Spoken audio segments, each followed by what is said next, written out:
This is an era where everyone can be a lord.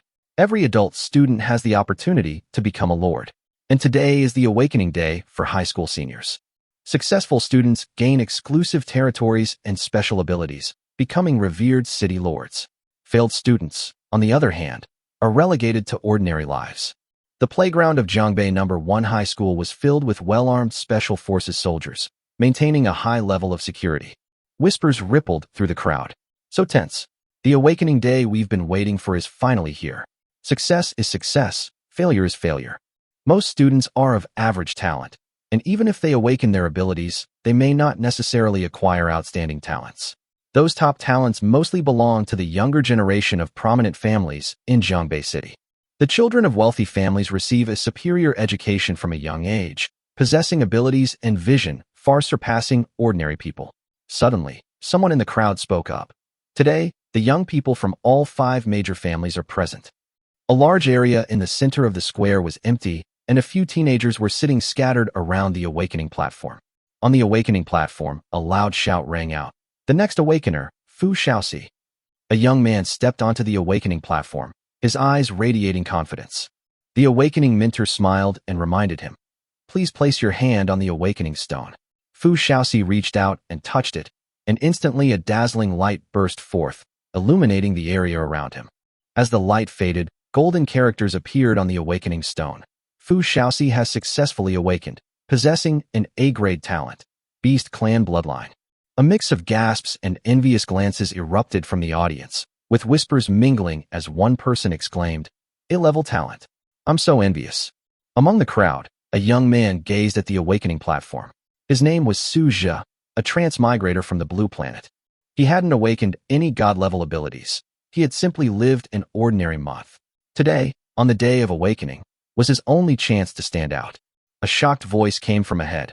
Another A-level elf civilization. A beautiful black-haired girl stood quietly on the awakening platform, enveloped in golden light. A radiant light descended from the sky, and the gentle energy fluctuations soothed everyone present. The mentor nodded frequently, revealing an expression of approval, which gave Su Zhe a jolt.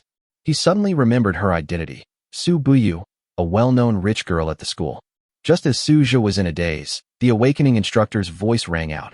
"Next, Su Zhe." He clenched his fists and walked towards the awakening stone. All eyes turned to Su Zhe. He placed his hand on the awakening stone, and instantly a dazzling light erupted, enveloping him. A surge of light appeared, and large white characters emerged. Su Zhe has successfully awakened, D-level talent farmer. The audience burst into laughter. Farmer? Never heard of that. How unlucky.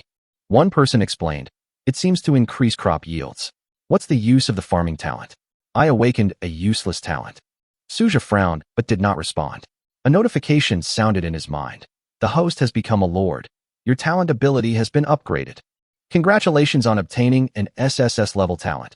God tier affix. God tier affix. For every level your lord gains, you will receive 1 chance to draw an affix, ranging from white to red." After awakening, Su Zhe closed his eyes and entered the territory. When he opened them again, a golden energy sphere, the Lord's heart, floated beside him. The surrounding area was overgrown with weeds and desolate. Beyond the territory lay a pitch-black void. The initial territory is 100 square meters. Upgrading the main city or obtaining items can expand the territory. Following the instructions in the book, Su Zhe placed his hand on the Lord's heart. In an instant, dazzling light enveloped him, and a majestic voice rang out. "Congratulations on signing a contract with the Lord's heart and becoming a lord. 30-day trial period. Upon completion, you will become a full-fledged lord. SSS level talent, God tier attribute detected. Reward, chance to win a prize. New player gift pack has been sent to your inventory. Dangerous monsters have invaded the void of darkness. Protect the Lord's heart, or you will be permanently disqualified." Information flooded in, and after a brief moment of reflection, Su Zhe immediately began drawing entries. Start drawing entries. The lottery panel appeared before him. The probability display shows that the red entry has a success rate of only 0.00001%. 1 in 10 million. Who the hell could possibly win that? Su Zhe sighed, no longer holding out much hope.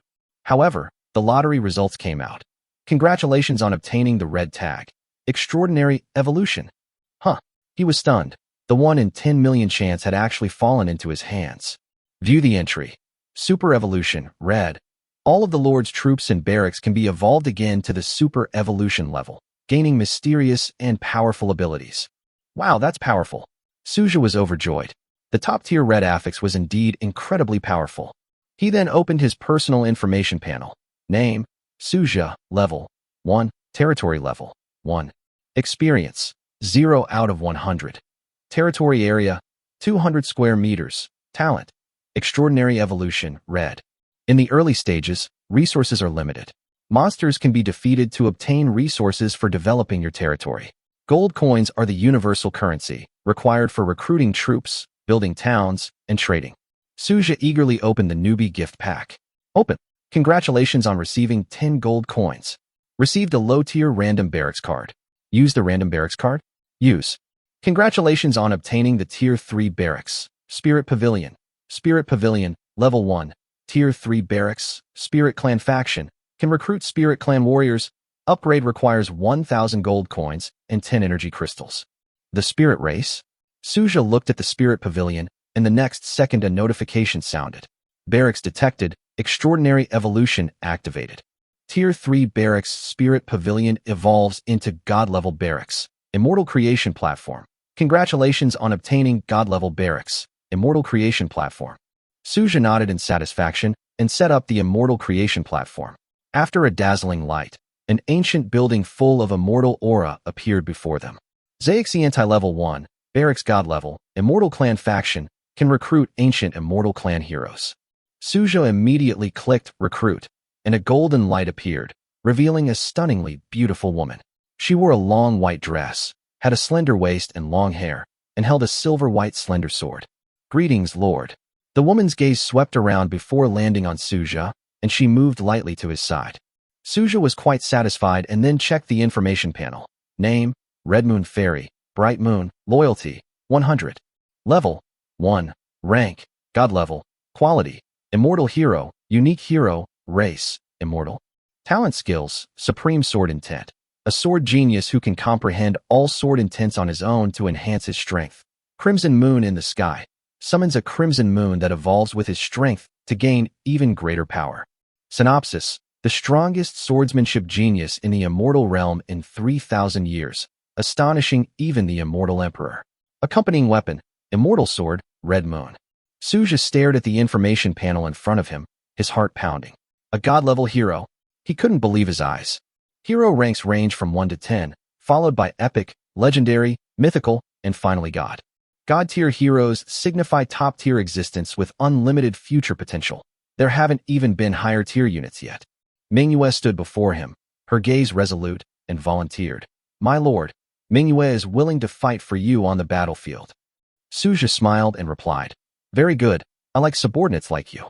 In this battle for millions of lords, the start is crucial. At that moment, a strange movement suddenly came from the void at the edge of the territory. Were the monsters about to invade? Suja looked towards the dark void in surprise. The monsters in the void have only one goal, to destroy everything in their territory. The first invasion shouldn't be too strong.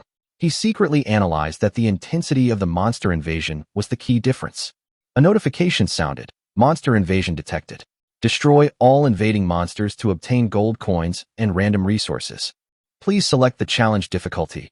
E, D, C, B, A, S. Resources are scarce. The higher the reward, the better. Select S difficulty. The final difficulty of the monster invasion is S rank. The invasion is about to begin. Please prepare for battle. A series of low roars echoed from the void, and a pack of black-toothed wolves emerged from the darkness. Their eyes were sinister, and their fangs were stained with blood. The Blackfang wolves were level 1, possessing the skill Bite, and were numerous. However, standing before them was Manhwa, a godlike hero. With a swift swing of her long sword, Manhwa instantly cleaved dozens of charging Blackfang wolves into pieces. The remaining wolves scattered in terror upon seeing this, but Manhwa moved like lightning, her sword flashing like lightning, and she killed them all. The notification sound kept ringing. You have successfully killed the Blackfang wolf and gained 1 experience point. Within minutes, all the Blackfang wolves were wiped out. Your experience points are full. Level up? Suja hesitated for a moment, then decided to level up. Warm energy surged into his body, and he felt his inner power being activated. Congratulations on leveling up to level 2. You have gained one chance to draw an entry. Draw now. Suja shook his head. Let's wait and draw again. The battle was not over yet, and more Black Fang wolves poured out from the void, but they were no match for Manhwa. After the battle, Suja checked his loot, 20 ordinary loot items and 500 gold coins. Congratulations on completing the S-rank invasion. Battle rating, S-rank. You have received one S-rank special reward diamond chest. Suja exclaimed with delight. A diamond treasure chest? Let's take off. He put the gold coins into his backpack and began dismantling the mountain of Black Fang wolf corpses. Disassemble the 200 Black Fang wolf corpses. Disassemble. In an instant, the corpses disappeared, and the spoils were neatly arranged in the warehouse. Manhwa returned from the front lines, her level having risen to 2. Suja smiled at her. Manhwa, you're back. Perfect timing. Let's open these treasure chests together. Manhwa nodded and smiled, reaching out to open the first treasure chest. A wood resource card appeared in her hand. Congratulations on obtaining a wood resource card. Use it to obtain 1,000 units of wood. A resource card for 1,000 units of timber? That's pretty good. Suja glanced at the resource card in Manhwa's hand and smiled. Let's keep opening them, he said to Manhwa, and the two of them worked together to open all 20 treasure chests. A bountiful harvest, 5 cards for 1,000 units of timber, 4 cards for 1 ton of fresh meat, 2 cards for 100 units of iron ore, 6 cards for 1,000 units of stone, and 3 cards for 50 cubic meters of water. All resource cards, not bad. Suja looked at the pile of cards in his hand and was overjoyed. He had more than enough resources for the early game. Then, he took out the reward diamond treasure chest. Open it. Suja stared at the treasure chest. It was a diamond-level treasure chest that could be obtained on the first day. Extremely rare. Ding. You have obtained a Tier 1 blueprint. Ordinary well, ding. You have obtained 10 spirit, or, ding. You have obtained a Tier 1 barracks. Prayer barracks, ding. You have obtained a Tier 1 blueprint. Small wooden house. 2 building blueprints, 10 spirit mines, and a Tier 1 barracks are all valuable resources in the early game. The prayer barracks? That sounds familiar. Suja recalled that the prayer warriors weren't strong in combat, but they could provide growth buffs to the plants in their territory. First, draw the affixes, then set up the barracks. Suja decided after a moment's thought. Ding. Congratulations on obtaining the golden affix. Blessed land. Blessed land. The territory can evolve, automatically growing spiritual herbs and minerals as it expands, and consuming items accelerates its expansion. Holy crap, Suja gasped inwardly. This evolutionary ability was too powerful. Ding. Bind blessed land. Bind immediately. He didn't hesitate. The territory evolution ability was activated, and the resource benefits would double in the later stages. Ding. You have successfully bound the golden affix. Blessed land. Ding. The blessed land effect has taken effect. Then, he looked at the prayer barracks. Ding. Congratulations. Your Tier 1 prayer barracks has evolved into a God tier barracks. Divine Source Temple. The Divine Source Temple? Suja asked curiously, having never heard of it before. He immediately checked the information panel. Level 1, barracks rank, God level. Faction, Protoss. Unit, random Protoss hero, recruitment cost, 1 gold, trial period. Upgrade materials, 10 million gold coins, 10 immortal jade, 1 immortal essence. Barracks introduction, Divine Barracks, where powerful divine heroes can be recruited. Another God level unit, but this time it's a god. Suja wondered what it could summon. Without hesitation, he first learned 2 construction blueprints. The white light merged into his body, and the blueprint attributes appeared on the panel. Building a log cabin requires 100 wood and 100 stones. Building a regular well requires 100 wood, 100 stones, and 1 spirit ore. Water resources should be prioritized, Suja thought to himself. Manhwa, come with me. He gestured, and Manhwa nodded and followed. After opening the construction plan, Suja built the Divine Source Temple on the right side of the heart of the territory, close to the Immortal Creation platform, with 2 divine-level barracks guarding the heart of the territory. In an instant, a magnificent golden temple appeared in the territory, predominantly golden in color, with a style reminiscent of an ancient Greek temple, solemn and sacred. The top is inlaid with countless sparkling gems, and starlight falls, illuminating Suja's entire territory. Suja looked at the Divine Source Temple and decided not to recruit troops for the time being. He opened the territory attribute panel to check his basic information. Name, unnamed, level 1, area 100 square meters, buildings none, barracks, immortal ascension platform, god level, divine source temple, god level. Entry, extraordinary evolution, red, blessed land, gold, upgrade requirements, 1000 wood, 1000 stone, 100 population units. A notification sounded. Please name your territory, Lord. Suja pondered for a moment. Sky Radiance. Confirm. He locked in the name without hesitation. Congratulations on successful naming. Please upgrade your territory level as soon as possible to pass the trial period. Good luck. Checking the panel, he found that he had plenty of materials, but a shortage of population units. Others are short of resources in the early stages, but I'm short of population, Suja said with a wry smile. His gaze fell upon the divine origin temple, a glint of anticipation in his eyes. He wanted to see what kind of soldiers could be recruited here. Above the magnificent, golden hall, endless starlight twinkled, dazzling and radiant. Suja, with Manhwa by his side, stood beneath the starry sky, silently gazing upon the divine source temple. The notification sounded again. Start recruitment? Recruit 10 times. Suja said calmly, gazing at the starry sky. After consuming gold coins, the starlight pillars descended from the temple, dazzling and radiant. One of the moonlight pillars was particularly bright, attracting Suja's attention. Manhwa gazed curiously at the pillar of light, sensing the aura of a divine-level unit. Moon Goddess Amaya greets your majesty. A bright, full moon appeared, its silvery light pouring down. A tall, slender figure emerged. Her long hair was as black as ink, and she wore a pristine white dress paired with delicate, transparent high heels. Upon seeing Amaya, Suja was slightly taken aback, as expected of the Moon Goddess. Suja checked the information panel. Name, Moon Goddess Amaya. Loyalty, 100, level 1, rank, God, quality, divine hero, unique hero level unit, talents, Moon God's light, divine moon descent, accompanying weapon, Moon God's artifact, purity. Amaya, this is Manhwa. From now on, we're family. Suja introduced the two with a smile. I understand, my lord. Amaya replied gently. Manhwa nodded coolly in response, and their eyes briefly met. Suja looked at the two helplessly. Come here. Manhwa and Amaya exchanged glances, and then walked up to Suja. Suja reached out and gently patted their bottoms twice, making two soft smack sounds. Their cheeks instantly flushed red, a shy yet lively blush spreading across their faces. Since we're family, we can't fight amongst ourselves, understand? Don't bring your petty thoughts to the battlefield. Let's be reliable comrades in arms. Suja said firmly. Understood, my lord. Amaya replied softly. I understand too, Manhwa nodded. Good that you understand. Get along well with each other in the future. If you behave well, I will reward you handsomely.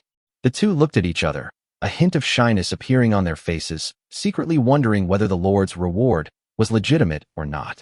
Manhwa, take Amaya to patrol the border, and also get to know her better, Suja whispered to them. Manhwa and Amaya exchanged a glance, nodded slightly, and quickly walked out of the Divine Source Temple. Watching them leave, Suja breathed a sigh of relief. Luckily, their loyalty was at its maximum. Otherwise, they might have fallen out or even started fighting. Troop types are the foundation of a lord. Without their support, a lord is nothing. Conflicts easily arise between troops of different races, especially among high-ranking troops. A lord's talents determine the choice of troop type. Most lords prefer a single civilization in order to maintain stable loyalty and development. We can start building the well now. Suja stroked his chin, opened the territory map, and examined it carefully. He chose a location for the well not far behind the Divine Source Temple. Construct the well using 100 wood, 100 stone, and 1 spirit ore. Build. A soft blue light flashed, and a well appeared before them. Attributes. Level. White. Water storage. 20 tons. Duration. 10 years. Resources refreshed daily. It's all right. Suja thought to himself, soldiers also need food supplies. Even fairies need to eat. Construction of the cabin is to be postponed. The space is too cramped. He looked around his territory. The territory upgrade would take another 5 days, and the population was insufficient. The ban on live streaming and the trading market is a measure implemented by the Supreme will to prevent cheating. New lords can only rely on their own strength. External interference is not permitted. Suja opened the chat channel, and the message notifications showed 99+.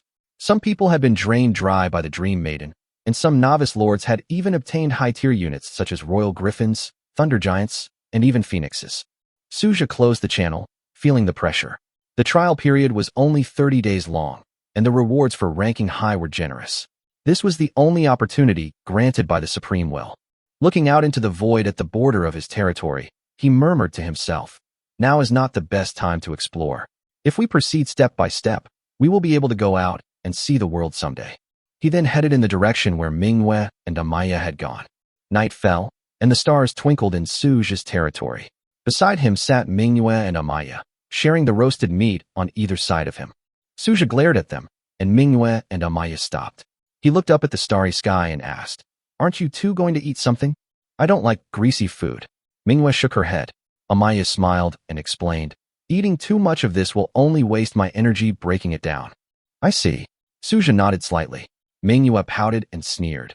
"Humph, you're just afraid of getting fat, afraid the Lord will dislike you." Amaya smiled gently.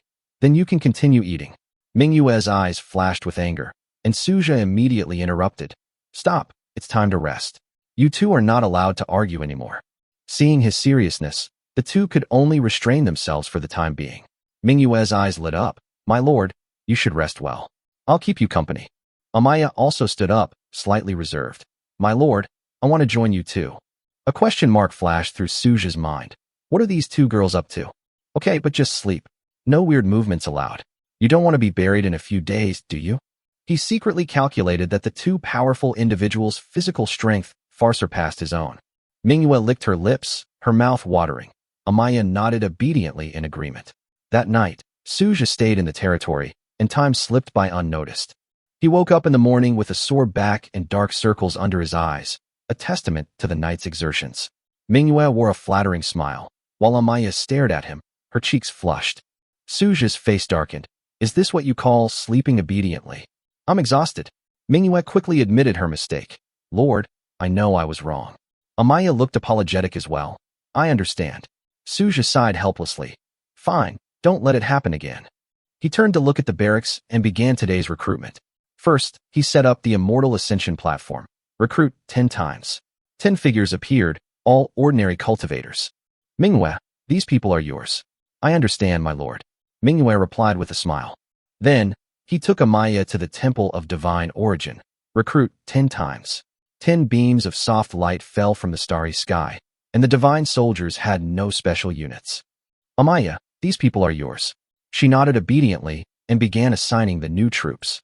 Suja surveyed his territory. Recruiting more troops would likely result in overcrowding, and he pondered a solution. Their gazes fell upon the edge of the territory, hoping that today's monster invasion would bring unexpected joy. As time passed, the second day of the trial period saw the monster invasion officially begin. The second day of the Lord's trial has begun, and the monster invasion has started. Please choose your difficulty level carefully. S, A, B, C, or D. Note that today's difficulty is double that of yesterday, so please choose quickly. Suja remained calm. The increased difficulty was within his expectations. The number of Lord-type troops that did not suffer losses on the first day would most likely double, so the actual difficulty was not much different from yesterday. "I'll take on S-rank difficulty," Suja said resolutely. With 2 god-level heroes by his side, he was fearless. "Amaya, Manhwa's fate rests on your shoulders." Suja turned to them. "Don't worry, Lord." Manhwa's gaze swept towards the edge of the territory, causing space to distort slightly. "Understood, my lord." Amaya nodded and walked towards the border with Manhwa, one on each side. In the void, strange-looking monsters slowly appeared. Suja checked the monsters' attributes. Corrupted Demon Seed, level 2 to 4, Demon Race, Skill, Charge, Tenacious Vitality, Amazing Reproductive Capacity. Suja glanced at it, then looked away and opened the chat channel. Some complained about the difficulty of the monster invasion, while others boasted about obtaining high-level units, including royal griffins, thunder giants, and even phoenixes. Most novice lords choose difficulty levels C or D, few choose level B, and almost no one dares to choose level S. A deafening roar rang out, and with a wave of her jade hand, silver moonlight descended from the sky. The impact of the moonlight intensified the battle on Amaya's side. One after another, crescent blades shot out, instantly slicing the corrupted demonic seed in two, and gold coins were deposited into the account. Ding! Experience points reached 200. Do you want to level up? Level up. Suja didn't hesitate, and a warm energy nourished his meridians. Manhwa leveled up to level 3, and Amaya leveled up to level 2. The two continued to gain experience from monsters. The moon attack primarily utilizes the power of moonlight, while Amaya transforms moonlight into weapons for her attacks, resulting in distinct fighting styles. Ding! Experience points reached 400. Level up, level up. Suja was overjoyed as he leveled up twice in a row. The last corrupted demon has been destroyed. Ding! S-rank rating, reward, 1 S-diamond treasure chest, has been added to your inventory. It took 1 hour and 20 minutes, which wasn't slow, but rather because the monster respawn rate was relatively slow, almost instantaneous. Mingyue's level rose to level 4, and all her cultivators rose to level 3. Amaya's level reached level 3, and all her divine soldiers also rose to level 3. Suja's own level also rose to level 4, and the ground of his territory was piled with the corpses of 500 corrupted demons. View attributes. Suja, level 4, territory level 1, experience 1,6,800, area 100 square meters, talents, extraordinary evolution, blessed land, gold coins 1470. He devoured them. Using the blessed land ability, the 500 corpses vanished instantly. Ding! The territory has expanded by 100 square meters due to the evolution of the blessed land. Suja's eyes gleamed with joy. His territory had clearly expanded. Although the area had increased by 100 square meters, it wouldn't be enough to build more buildings and recruit more troops. This 200 square meters is barely enough. One can't help but imagine how cramped a lord's home must be, with hundreds of troops in a territory of only a few hundred square meters. Inventory of invasion loot. 1,000 gold coins, 30 common loot items, 500 monsters, and this is all the reward? The drop rate is way too low. Suja couldn't help but complain. The rewards for defeating 500 corrupted demons at S-rank difficulty were still meager. He dared not imagine what lower-level lords would receive. Those people would only get some worthless scraps. Suja looked at the 15 loot chests in front of him and shook his head helplessly. He opened 7 wood cards and 8 stone cards, all of which were ordinary resources. Am I really that unlucky? He muttered to himself. 15 chances, and all of them were resource cards? Mingyue walked over with concern. Lord, what's wrong? It's nothing. Suja forced a smile and took out the only diamond treasure chest from the side. He walked to the well, scooped water to wash his hands and face. Amaya and Mingyue watched him, not understanding what their lord was doing. A notification sounded. Open the diamond treasure chest? Open. Suja stared intently at the treasure chest. The treasure chest opens, revealing white building blueprints, city walls, a troop recruitment refresh scroll, and a tier 1-dimensional space key. A flicker of surprise crossed Suja's eyes, but a hint of disappointment lingered. The barracks still hadn't appeared. This city wall was quite impressive, though. With the territory currently open, its defenses urgently needed strengthening. The dimensional key glows faintly and can open a random tier 1 otherworld entrance, with a time limit of 24 hours. After a moment's thought, Suja decided to postpone exploring the other world. He put the key into his backpack, selected the city wall blueprint, and began learning. Ding! Consume 1,000 wood and 1,000 stone to build the city wall. Construction complete. The city wall was finished, rising from the ground and dividing the territory into 2 areas.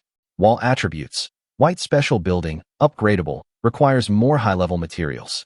Suja looked at his talent. He had leveled up twice today and still had 2 chances to draw affixes. Draw 1. He activated his talent. Ding! Blue entry drawn. Spiritual power replenishment. Spiritual power replenishment can restore the spiritual power of troops, but the description made Suja blush, while Mingyue smiled at him. He quickly waved his hand. It's all right. Don't worry about me. Ding! Blue keyword successfully bound. Viewable in personal panel. Suja's eyes gleamed with anticipation as he drew another term. Ding! Red term drawn. National beauty and heavenly fragrance.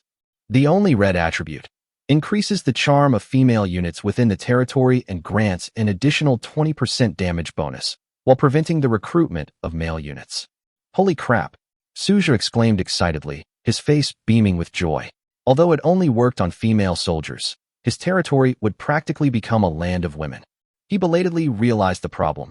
Did I use up all my luck on drawing the right keywords? After being bound to the national beauty and heavenly fragrance buff, The charm of female soldiers in the territory greatly increased, but now he is the only male soldier in the territory. Suja frowned slightly, a sense of foreboding rising in his heart, but his physical condition was still able to withstand it, so he decided to bind the entry. Ding! Binding the unique red keyword, national beauty and heavenly fragrance. Effect takes effect immediately. Checking Amaya and Mingyue's attributes, Mingyue's potential turned into a question mark, and then displayed, Saint level. So above S rank is Saint rank. Suja wondered, thinking that anything above Saint rank was an unknown existence. Mingyue and Amaya clearly felt their strength increase, and asked Suja about the reason for the change. Although you can't view the attribute panel for each unit, you can sense an increase in strength, and an increase in potential naturally leads to an increase in power. Ordinary cultivators' potential is increased to D level, and divine warriors are increased to C level, but male units cannot enjoy the national beauty bonus. Suja thought to himself, from now on, my territory will be filled with female soldiers. After a sigh, he checked the territory's attribute panel. Name, Tianhui. Level, 1. Area, 200 square meters. Barracks, Immortal Ascension Platform, Divine Level. Divine Source Temple, Divine Level. Buildings, well, white. City Wall, white. Evolvable. Population, 40. Entries, Extraordinary Evolution, red. Peerless Beauty, red. Blessed Land, gold. Spiritual Energy Replenishment, blue. With only one troop recruitment refresh scroll in his hand, he fell into deep thought. Choosing to use it for the Immortal Creation Platform, the two God-level military camps have comparable recruitment capabilities, differing only in race. Ding. Use a troop recruitment refresh scroll to refresh your daily recruitment attempts. Yes. Suja confirmed decisively, and two figures instantly appeared beside him, Mingyue and Amaya. You too, Suja said, both amused and exasperated. Lord, you seem to prefer our immortal clan a bit more. Mingyue's laughter was clear and bright. Amaya frowned, clenched her fists, and stared at Mingyue, almost starting a fight. Don't misunderstand. This is the only scroll, and it will definitely be used by the Divine Source Temple later, Suja quickly explained. Ding. Consume 10 gold coins for 10 recruitments. Yes. Suja replied without hesitation. A flash of white light appeared, and 10 soldiers appeared, the leader of whom was a beautiful woman with long silver hair, ice blue eyes, and a cool long dress, with a perfect figure. Sherry of the Ice Shadow greets your lordship. Sherry looked firmly at Suja. The other 9 frost warriors wore matching white robes, and had expressionless faces, like emotionless robots. View Sherry's attributes. Name, Sherry, Loyalty, 100, Level, 1, Rank, God Level. Unit, Frost Warrior. Race, Immortal. Talent, Ice Shadow Concealment. Skill, Ice Shadow Assault. Accompanying weapon, Ice Shadow Blade. Potential, S rank to Saint rank. Blessed with unparalleled beauty. Introduction, Ice Shadow Assassin, wielding extreme cold and stealth skills, with potential enhanced. Another God-level hero from the Immortal Clan? Suja was slightly taken aback. This time, he was an Ice-type assassin, which was different from Mingyue's role as a frontline warrior. Get up, Suja said to Shirley. Shirley stood up, her silver hair shimmering in the dim light, her icy blue eyes as cold as icebergs. Her figure was slender and perfect, her white dress clinging to her body, almost revealing large expanses of snow-white skin, her perfect curves captivating all who looked at her. Suja couldn't help but compare them in his mind. The difference between the three was indeed quite significant. Although Mingyue and Amaya were also outstanding, Shirley's appearance and temperament were a huge plus, making her irresistible. Shirley, from now on you will lead these frost warriors, Suja said. My lord, please rest assured, I will not let you down. Sherry's expression was firm, her eyes filled with conviction. This is Mingyue, you should know her, Amaya. Suja introduced them. Sherry bowed respectfully to Mingyue. Greetings, Fairy Red Moon. Then she nodded to Amaya. You two should get along well. I'll go back to the real world first, and come back later. Mingyue, Amaya, you've got access to the territory's warehouse. Take what you need if you need it, Suja said. Mingyue and Amaya nodded, watching Suja return to the real world. Real world.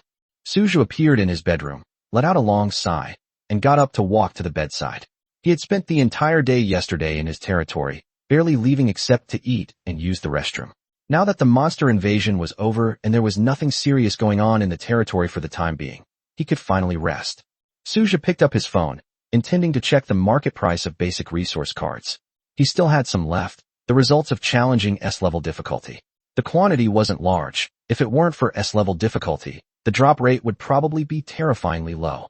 He entered the Lord's shop, where all sorts of resources were on display, but buying troops was out of the question. Even the most common troops wouldn't be easily sold. A basic wood resource card costs 100 gold coins. Suja looked at the prices in the shop. Most resource cards were priced around 100 gold coins, while rare mineral resource cards like crystal, ore, and mithril were even more expensive. There were also some mechanical units, such as the gathering robot, which cost 1,500 gold coins, and the combat robot was ridiculously expensive. These were all too expensive for Suja. They were basically things that only rich second-generation players would consider. After understanding the market situation, Suja closed the online store, opened the class group chat software, and saw a bunch of new messages. Wang Chong, squad leader, I'm speechless. Is this sea-level difficulty really this hard? My units are about to collapse. Zhao Yaya, class monitor, aren't you a 4th-tier lava giant? Why are you acting like this? Wang Chong, there's nothing we can do. Food is scarce, morale is low, and many soldiers are ignoring orders. We're almost out of control. Lu Hao, the lava giant has high food requirements. It's already quite an achievement that the squad leader has managed to hold on this long. There's nothing we can do without food. Wang Chong, huh? Suja's online. Suja, what's going on? Suja was surprised that Wang Chong had discovered him, and quickly replied. Suja. I'm fine, just got back from the territory. Zhao Yaya. Suja, what tier is your unit? Lu Hao. Same question, curiosity added. Suja. Tier 2 unit. Zhao Yaya, tier 2 troops? No problem, all beginner troops are like this. I'm only tier 2 myself. I'll steadily get through the trial period, and becoming a minor lord won't be a problem. Wang Chong. Zhao Yaya is right. Being a minor lord can be quite comfortable. Sun Yu. What's so great about being a minor lord? Humph. Wang Chong. If you don't speak, no one will think you're mute. Whether you can even get through the newbie phase is another question. Stop pretending to be Sun Yu. Zhao Yaya. Yeah, being a minor lord is better than some people who can't even be lords. I heard some people are overestimating themselves, and their troops are almost rebelling. I wonder who they are. Sun Yu. Even if I don't become a lord, I can still trample you all underfoot. A bunch of useless trash #you and hashtag. Wang Chong. Hee, someone's defenses have been broken, but I won't say who. Zhao Yaya. They're getting anxious, someone's getting impatient. Suja, what's going on here? Suja looked at the chat history, puzzled. Sun Yu came from a noble family in the class, with many high-ranking lords in his family, but he never expected him to be like this. Zhao Yaya. This idiot chose S-level difficulty on the first day, and almost all his troops died. Although he passed the assessment, he only got a D-level rating. It's questionable whether he can even make it through today.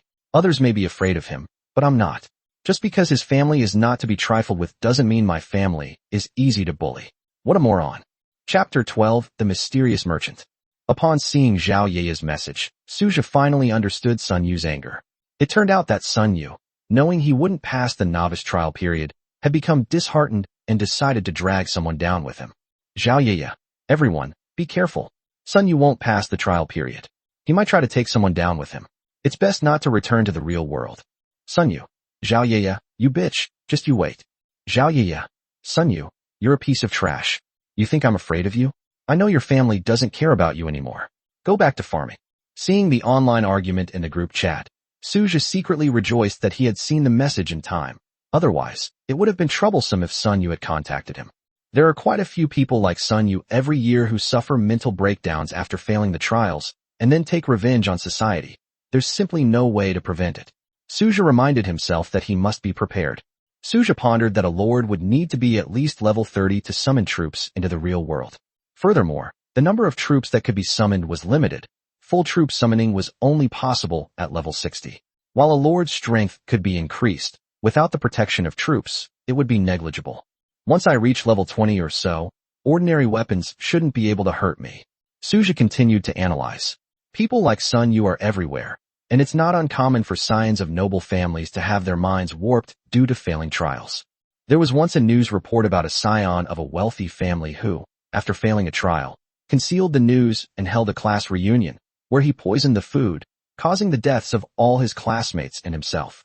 How can we not be wary of such a person? Until I'm able to protect myself, I have to stick to not attending any gatherings, Suja reminded himself. While lords can theoretically return to their territory at any time to avoid danger, they are not absolutely safe. Especially with colorless and odorless substances like poison, ordinary assassins are no match for lords, and it's not difficult for these psychologically twisted individuals to obtain such poisons. I need to be careful about what I eat. It's best not to eat anything for a while. With that thought, Suja alertly turned off his phone and quickly returned to his own territory. After returning to his territory, Suja kept a low profile to avoid any potential dangers. Who knew what crazy things Sun Yu might do in desperation? My lord, Manhwa, with a fragrant scent, gracefully approached Suja, with Shirley and Amaya also nearby. Nothing major has happened in the territory, has it? Suja asked Manhwa. A man who called himself a mysterious merchant came by. He's still in our territory. We didn't think he was a threat, so we didn't drive him away. We were thinking of deciding what to do after you come back, Manhwa replied softly. Suja's eyes narrowed. A mysterious businessman? Where is he? Suja asked anxiously. Manhwa led Suja to a mysterious merchant whose body was shrouded in black robes. My esteemed lord, greetings. Guided by the supreme will, I have come to your territory. It is our destiny, the merchant said in a low voice. Suja looked at him, a hint of surprise flashing in his eyes. The mysterious merchant wasn't exactly a mystery in the Lord's world, but most people had only heard of him. Legend had it that as long as you had enough gold, you could get any item from him. Let me see what I can afford, Suja said. Of course, the customer is king, the businessman replied respectfully. The merchant opened the shop, and Suja saw a bunch of basic resource cards, each priced at 100 gold coins. However, he already had many resource cards and didn't need to buy any more. Do you accept basic resource cards? Suja asked. The merchant was taken aback. I'll take it, but only at half price. Then forget it. Suja shook his head, not intending to do business with the merchant. Is there a barracks? Suja asked expectantly. The merchant waved his hand, and a bunch of military camps appeared, but not many. Tier 8 unit, Frost Dragon. Tier 8 unit, Flame Phoenix. Tier 9 unit, Cyclops. Suja's eyes lit up, but he immediately fell silent after seeing the price. The Frost Dragon cost 10 million gold coins. That was robbery. Chapter 13 Elemental Workshop. Evolution of the Elemental Holy Tower. Suja glanced at the mysterious merchant, then turned to look at Manhwa and Amaya, his eyes suddenly turning somewhat red. His appearance sent a chill down the mysterious merchant's spine, giving him a vague sense of foreboding, although he thought it was just his overthinking. Suja continued to examine the barracks. The mysterious merchant didn't have many types of barracks, but most of them were very well made. Suja observed them carefully. Tier 1 Barracks. Elemental Workshop. Price, 1,000 gold. Element Workshop. Suja's eyes lit up. The Elemental Workshop can recruit Tier 1 Elemental Apprentices. Although they lack combat abilities, they are proficient in various elemental spells and are a core branch of the elemental race. More importantly, the Elemental Workshop can be upgraded. Although the upgrade conditions are harsh and the return on investment is not high, but Suja doesn't care about that. I want to buy the Elemental Workshop, Suja said to the mysterious merchant.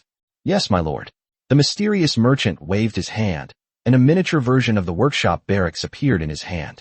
Suja paid 1,000 gold coins without hesitation. The transaction is permitted and does not violate the rules. Ding. Congratulations on obtaining a Tier 1 Barracks, Elemental Workshop. Can I buy on credit? Suja asked shamelessly. The mysterious merchant paused for a moment, then said helplessly, Sorry, our store does not support credit. Really not okay? High-interest loans are fine too. 8 out of 12 returns, I can accept any of them, Suja continued jokingly. The mysterious merchant glanced at him and vanished without a second thought. What a pity. Suja looked in the direction the merchant had left, a hint of fanaticism in his eyes. Mysterious merchant. Level, 60. Race. Talent. Skill. Although only the level was visible, it didn't stop Suja from having some bold ideas pop into his mind. Next time, I absolutely cannot let him leave like that, Suja secretly decided. My lord, were you really planning to take out a loan just now? Manhwa asked curiously. Yes, what's wrong? Suja asked bluntly. So how do you plan to repay the money? Manhwa continued to ask. Pay back the money? I borrowed it through my own abilities. Why should I pay it back? Suja said matter-of-factly. Bright Moon. It's a pity you didn't take the bait. If he comes again next time, I hope you can reach level 60, Suja said with some regret. Amaya looked at Suja, full of doubt. He has a lot of good stuff, all of which are mine. I'll definitely take them back next time, Suja said fearlessly. Bright Moon. Amaya. Sherry. But 1,000 gold coins isn't a bad deal. Suja looked at the elemental workshop in his hand. Although this is a tier 1 unit barracks, its unique nature allows it to be upgraded, and it is a key barracks for elemental races, giving it immense potential. The only drawback is the large amount of resources required for upgrades, the high difficulty of training, and the requirement for the Lord to possess top-tier elemental affinity talents. However, Suja was not worried about these things. Ding! Tier 1 barracks detected. Elemental workshop, evolution begins. Ding! You have obtained the divine barracks. Elemental tower. Suja gazed at the elemental tower model in his hand, his eyes gleaming. Compared to the divine source temple, the elemental tower radiated a dazzling light, yet it possessed a greater air of mystery. Elemental power swirled around it, and countless phantoms of elemental spirits leaped across its surface. A massive elemental crystal was embedded at its apex. From afar, the tower appeared both solemn and enigmatic. Elemental Tower. Level 1. Rank, God level. Unit type, Elementalist. Recruitment, 10 out of 10 daily. Crystal coins, 1 gold coin / time, 200,000 gold coins / time. Upgrade, 10 million crystals, Elemental Heart X1, Chaos Core X1. Introduction. The Miracle Tower, a place where elemental power converges, is a miracle barracks that only produces female elementalists who are proficient in elemental magic. Suja took a deep breath, adjusted the position of the divine source temple, moving it behind the Lord's heart, and then placed the elemental tower on the left, forming a symmetrical arrangement with the immortal creation platform. The power of elements and the power of the moon god complemented each other. Suja looked at his remaining 460 gold coins and felt a pang of heartache.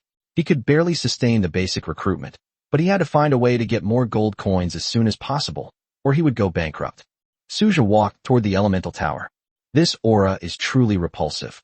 Manhwa frowned, her tone filled with rejection. The immortal race has an innate aversion to elemental magic, and this hostility has continued since ancient times. Suja was in a dilemma. Although everyone was highly loyal, it also put him under immense pressure. Fortunately, Manhwa was 100% loyal to him. Otherwise, the situation might have already escalated to the point of explosion. We're all on the same side, Suja said to Manhwa with a smile. I understand, my lord. Manhwa smiled and took Suja's arm, and together they walked into the elemental tower that radiated elemental light. Chapter 14. Elementalist Isabella. Inside the elemental tower, elemental power flowed freely, and a strong sense of oppression permeated the air. Manhwa frowned, sensing the powerful elemental force. She had an innate aversion to such power. As a member of the celestial race, she had a natural aversion to elemental power, while Sherry seemed completely unconcerned, and Amaya observed the statue with great interest. Ding. Do you wish to spend 10 gold coins to recruit 10 times? Recruit. Suja stared at the statue of the elementalist, a top-tier unit brimming with power. As the elemental power erupted, Manhwa subconsciously tried to release her moonlight to resist, but in the end she could only stare at the elemental light around her with disgust. At that moment, a graceful female elementalist descended. Her 4 elemental wings radiated the light of fire, water, wind, and earth, respectively. She wore a light blue robe. Her silver hair fell to her waist. Her face was delicate, and her eyes sparkled with a lively light when she opened them. Elementalist Isabella, pay homage to my lord. May the rhythm of the elements never cease, and may the radiance of the elements illuminate the world. Isabella knelt on one knee, her voice clear and firm. Get up, Suja said. Isabella stood up and stood beside Suja, guarding him like a loyal protector. Suja checked her attributes. Name, Isabella. Experience points, 0 out of 100. Level 1. Rank God. Race, Elemental. Unit, Hero, Elementalist, Isabella. Talent, Elemental Affinity. Skill, Elemental Storm. Accompanying weapon, Great Elemental Staff, Echoing Abyss. Potential, S-Rank Saint Rank, Attribute Bonus. Introduction, a legendary elementalist, possessing immense potential due to special circumstances, capable of wielding elemental power to change the world. Saint level. Suja looked at Isabella in surprise. I initially thought she was on par with Manhwa, but it turns out Isabella is slightly inferior. Manhwa's potential is clearly beyond imagination. Suja turned to the other 9 ordinary elementalists, whose potential, without any attribute bonuses, would at most reach the ordinary level. With the help of the attribute bonus, their abilities have been upgraded to dual elemental power. Although this does not fully represent their strength, the possibility of further evolution is high, especially under Suja's guidance.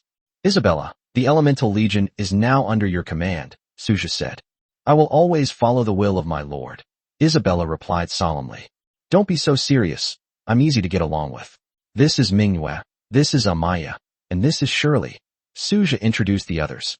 Isabella turned to Manhwa and Shirley, her eyes filled with wariness.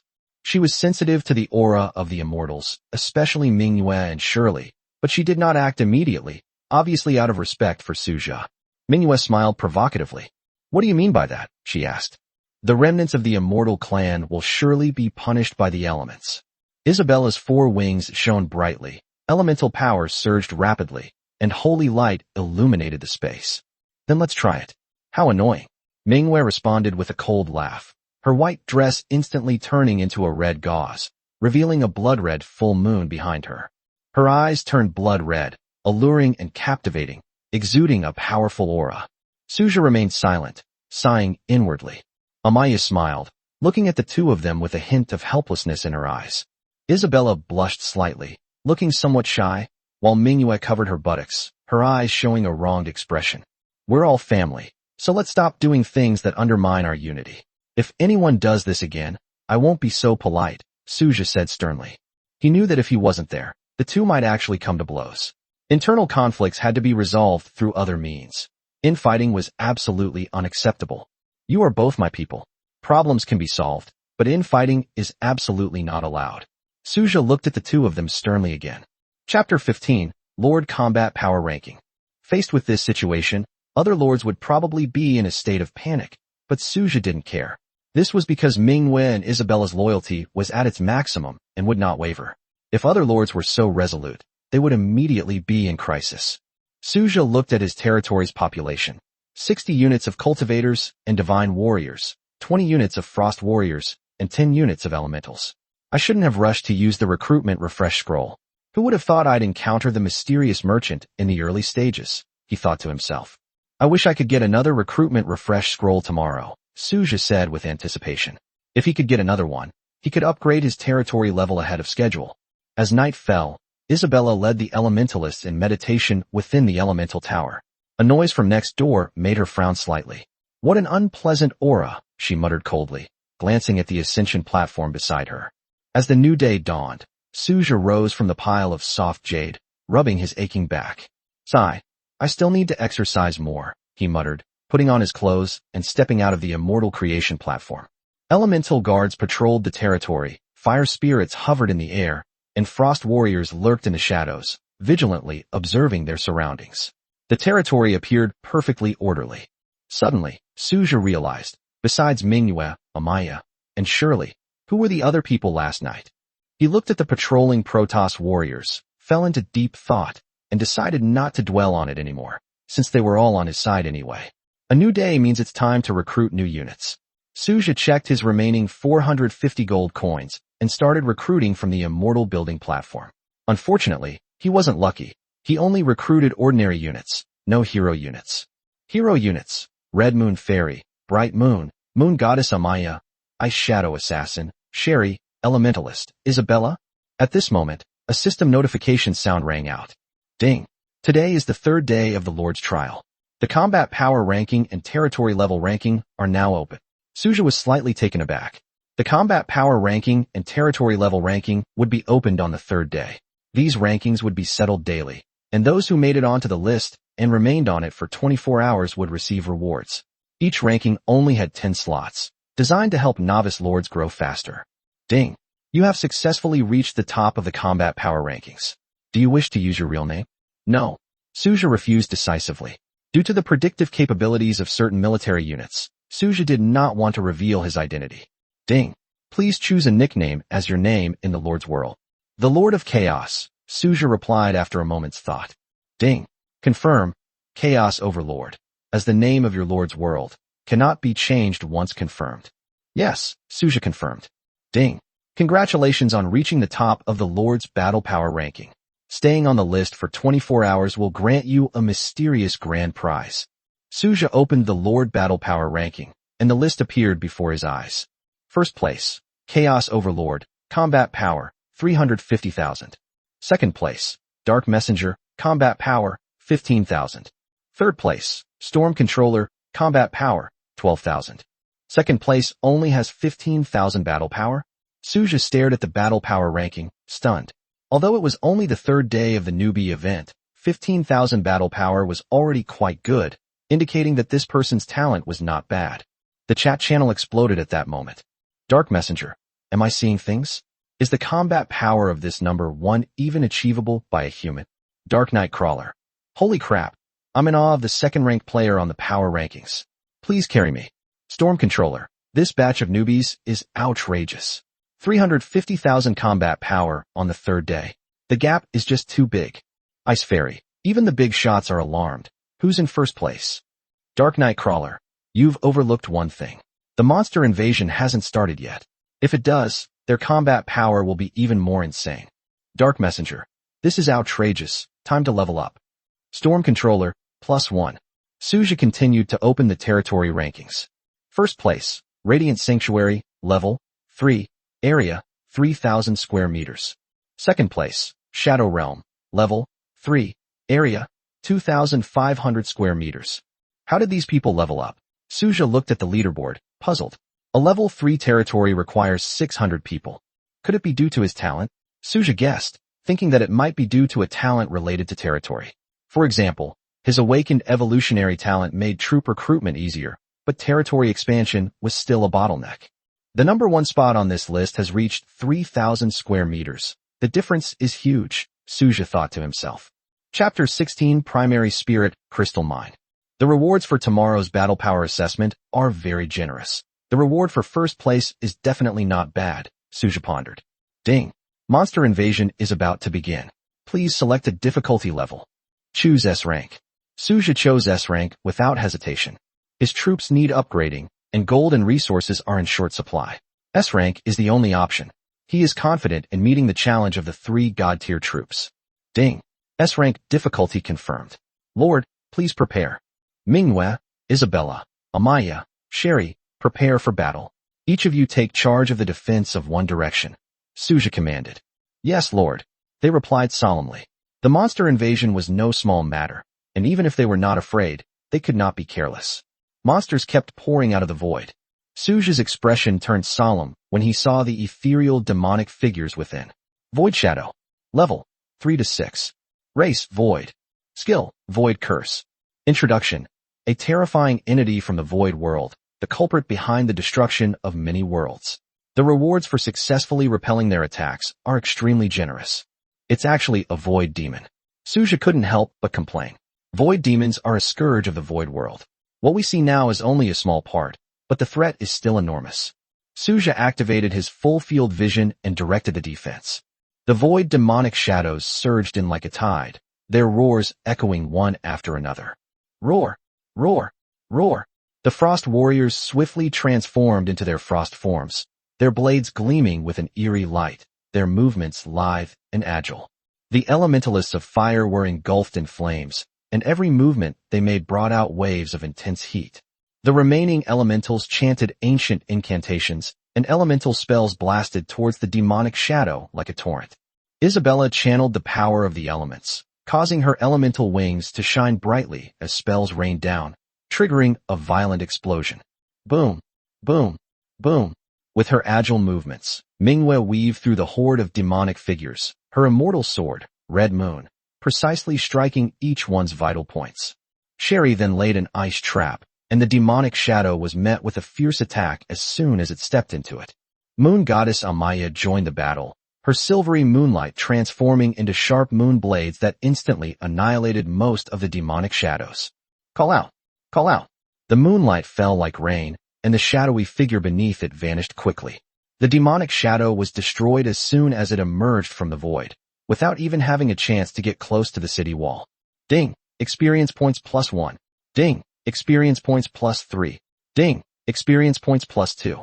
The system notifications kept coming, but Suja didn't care. His experience points increased quickly, but it would slow down later on. Ding. Your experience points have reached 800. Do you want to level up? Upgrade. Suja decisively chose to upgrade and successfully advanced to level 5. Checking the upgrade requirements. The next level requires 1,000 experience points, and it is estimated that this monster invasion will be enough for him to level up again. After an hour and a half of fierce fighting, the last Void Fiend was destroyed by Isabella's elemental storm. Suja looked at the ground, which was piled with the corpses of void demons. His level had increased to level 6, and he needed 1,200 experience points to level up to the next level. We have 2 more chances to draw entries. Let's save them for now. Suja took a deep breath and checked the levels of Manhwa and the others. Alice and Bright Moon have reached level 6. Amaya is level 5, and the other units, including Sherry and Isabella, have reached level 4. Ding. Congratulations on passing the Monster Invasion Challenge.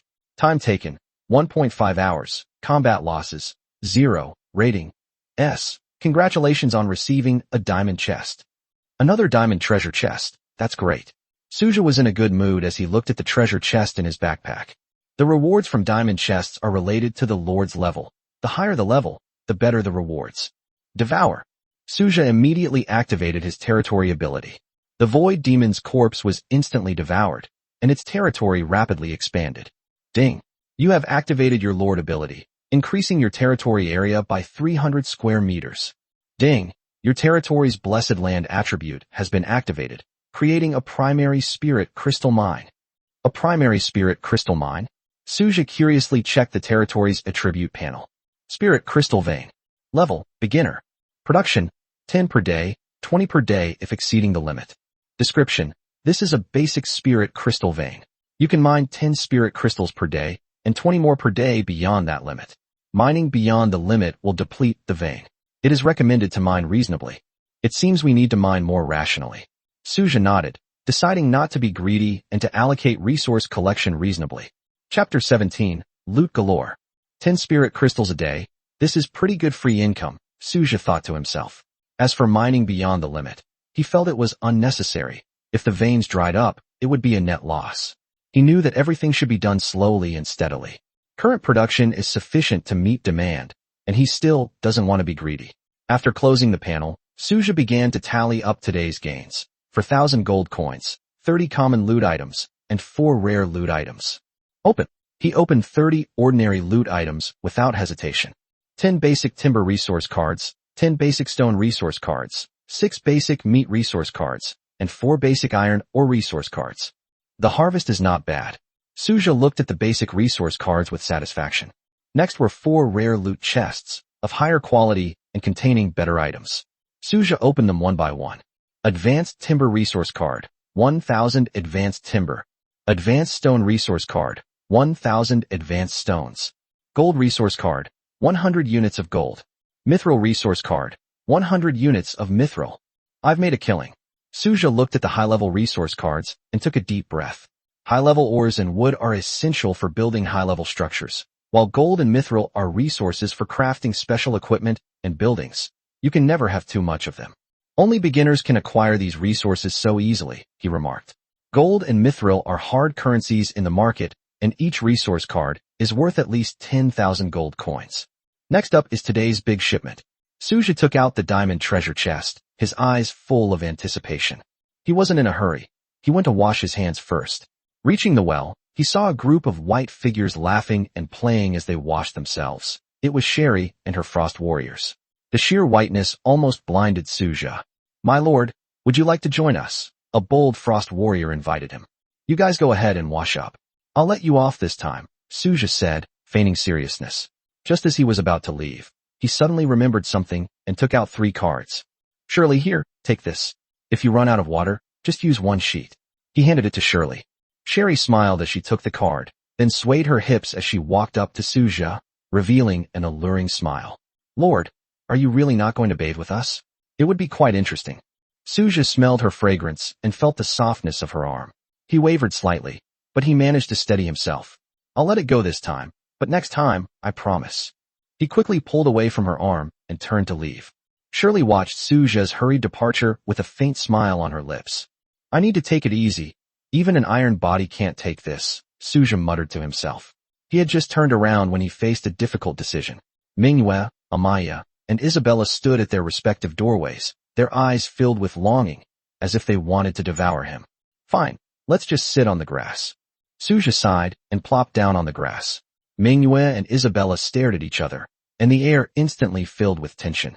Amaya walked to Suja's side with a gentle smile, while Manhwa and Isabella stood on either side of Suja, neither willing to give way. Suja simply opened the diamond treasure chest. Ding! Congratulations on obtaining 15 spirit crystals. Ding! Congratulations! You have obtained a troop recruitment refresh scroll X1. Ding!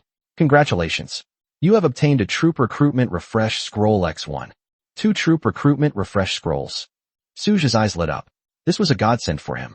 2 cards are just right, 1 for each person, so there won't be any disputes, Suja thought to himself. For other lords, the troop recruitment refresh scroll might not be a top-tier reward, but for Suja, it's an excellent item. Each scroll can recruit 10 powerful troops, directly boosting combat power and saving a lot of resources. Let's go recruit first, Suja said to Amaya. Amaya smiled and nodded, obediently following Suja. Manhwa and Isabella watched Suja and Amaya walk towards the Divine Source Temple, and then silently followed, still filled with hostility towards each other. Amaya thoughtfully gave Manhwa and Isabella their places, letting them follow Suja on either side. Amaya, come here. Suja looked at Amaya, then glanced at Manhwa and Isabella. Manhwa and Isabella exchanged glances, their expressions growing even more unpleasant. Amaya obediently came to Suja's side, and the 3 of them entered the Divine Source Temple together. Ding! Use the troop recruitment refresh scroll. Use it, Suja said firmly, looking at the flames in the hall. Ding! Daily recruitment attempts have been refreshed. Lord, you can recruit again. Recruitment. Suja looked at the shining light with anticipation. Chapter 18 Luna, the Guide to the Stars. The golden light was dazzling, and a star that looked like a golden sun hung in the sky, its golden eyes slowly opening, like 2 blazing suns. As the light faded, a figure appeared before Suja. She had long, golden hair, each strand of which seemed to glow. Behind her spread enormous starry wings, and her golden eyes held an ethereal quality. She wore silver-white armor adorned with starlight, and held a long spear that gleamed with a cold light. She was tall, and had an extraordinary appearance. Star Envoy Luna greets your lordship. Luna knelt down on one knee, and the 9 figures behind her, radiating starlight, also knelt down at the same time, their radiance mysterious and profound. Get up, Suja said, looking at her. Luna stood up and calmly stood in front of Suja. Amaya looked at Luna and said with delight, Sister, you've finally arrived. Sister. Suja looked at Amaya curiously, then turned to Luna. My lord, she really is someone's older sister. How about we go out together tonight? Amaya whispered in Suja's ear. Suja swallowed hard. Let's talk about it tonight. Suja immediately checked Luna's attributes. Although the names were similar, their personalities were very different. Name, Luna. Experience points, 0 out of 100. Level 1. Rank, God level. Unit, Hero, Star Guide, Luna. Talent, Star Guidance. Skill, Starfall. Accompanying weapon, Star Spear. Potential, S rank Saint rank. Spiritual Essence bonus. Introduction, an emissary from the depths of the stars, capable of wielding the power of the stars. Upon reaching level 40 and fighting alongside the moon goddess Amaya, Starflame Resonance will be activated. Starflame Resonance? What is that? Suja asked. He then looked at the star god soldiers behind Luna, who controlled star energy and possessed extremely strong individual burst power. Their attacks, when combined with the power of the star god, were incredibly powerful. Similar to the Protoss warriors, the star god has a platinum level potential and is accompanied by the Starlight Staff. Amaya, why don't you tell Luna about the situation in the territory? Yes, my lord. Amaya replied with a smile. Suja walked out of the Divine Source Temple and saw Manhwa and Isabella battling with each other, their eyes locked in a fierce battle. As he approached, Suja patted their buttocks lightly. Stop fooling around. Isabella, come with me to the Elemental Tower. Yes, my lord. Isabella glanced smugly at Manhwa and followed behind Suja. Manhwa glared back angrily, then followed Suja and Isabella toward the Elemental Tower. Ding. Use the troop recruitment refresh scroll. Yes. Suja used the last scroll without hesitation. It seems that the Lord values our elemental race more. Isabella's eyes gleamed with fervor. My barracks just recruited last time, Manhwa retorted immediately. Ding. Do you wish to spend 10 gold coins to recruit? Yes. Suja ignored their argument and chose to continue recruiting. After the flash, the recruitment was complete, but no new hero appeared. It was still just an ordinary two-winged elementalist. Isabella, these elementals are entrusted to you, Suja said. Yes, my lord, Isabella replied solemnly. Suja stepped out of the elemental tower to check the requirements for upgrading his territory. Territory upgrade requirements. 1,000 stone, 1,000 wood, 100 population. Suja now has 40 immortal units, 40 divine units, and 30 elementalists, and his population requirement has been met. Ding. Territory population detected. 100, meeting the territory upgrade requirements. Upgrade territory by consuming 1,000 stones and 1,000 wood. Upgrade. Suja used 2 basic resource cards, which flashed with light, and his territory began to expand. Amaya, Sherry, Isabella, Manhwa, and Luna appeared beside Suja. My lord, what is this? Amaya asked curiously. Our territory is being upgraded, Suja replied with a smile. As the light faded, the territory underwent significant changes. The 3 divine-level military camps expanded, and an exquisite stone house appeared beside the heart of the territory, becoming the Lord's mansion. Not bad, finally a decent place. Suja looked at the new bed with satisfaction, feeling much more relaxed after sleeping on the wooden bed. Chapter 19. Upgrade your territory to level 2. In a level 1 territory, the heart of the territory is exposed without any cover. However, in a level 2 territory, the Lord's Manor begins to protect the heart of the territory. Although it is just a simple stone house, it at least covers some key parts. Although the effect is limited, it is still a form of protection. Suja checked the territory panel. Name, Tianhui. Level 2. Area, 1,500 square meters. Barracks, construction platform, God level. Divine Source Temple, God level. Elemental Tower, God level. Buildings, well, white, city wall, white, can be evolved, Lord's Mansion. Or vein, basic spirit crystal, or vein. Population, 110, 40 celestial units, 40 divine units, 30 elementalists. Entry, extraordinary evolution, red, peerless beauty, red, blessed land, gold, spiritual energy replenishment, blue. Upgrade, 5,000 wood, 5,000 stone, 500 population. Has the area already reached 1,500 square meters? Suja looked at the changes in his territory, slightly shocked. After the upgrade, the territory became more open, especially with the bonus from the blessed land attribute. The expansion speed was exceptionally fast. Compared to other lords, Suja's territorial expansion speed is undoubtedly exceptional, relying on his talent and abilities. With increased territory, more buildings can be constructed. Although his troop strength isn't particularly high, he can compensate through sheer numbers. However, the most troublesome issue is still the population problem, Suja pondered to himself. For most lords, resources are the biggest challenge, but for Suja, population is the biggest bottleneck.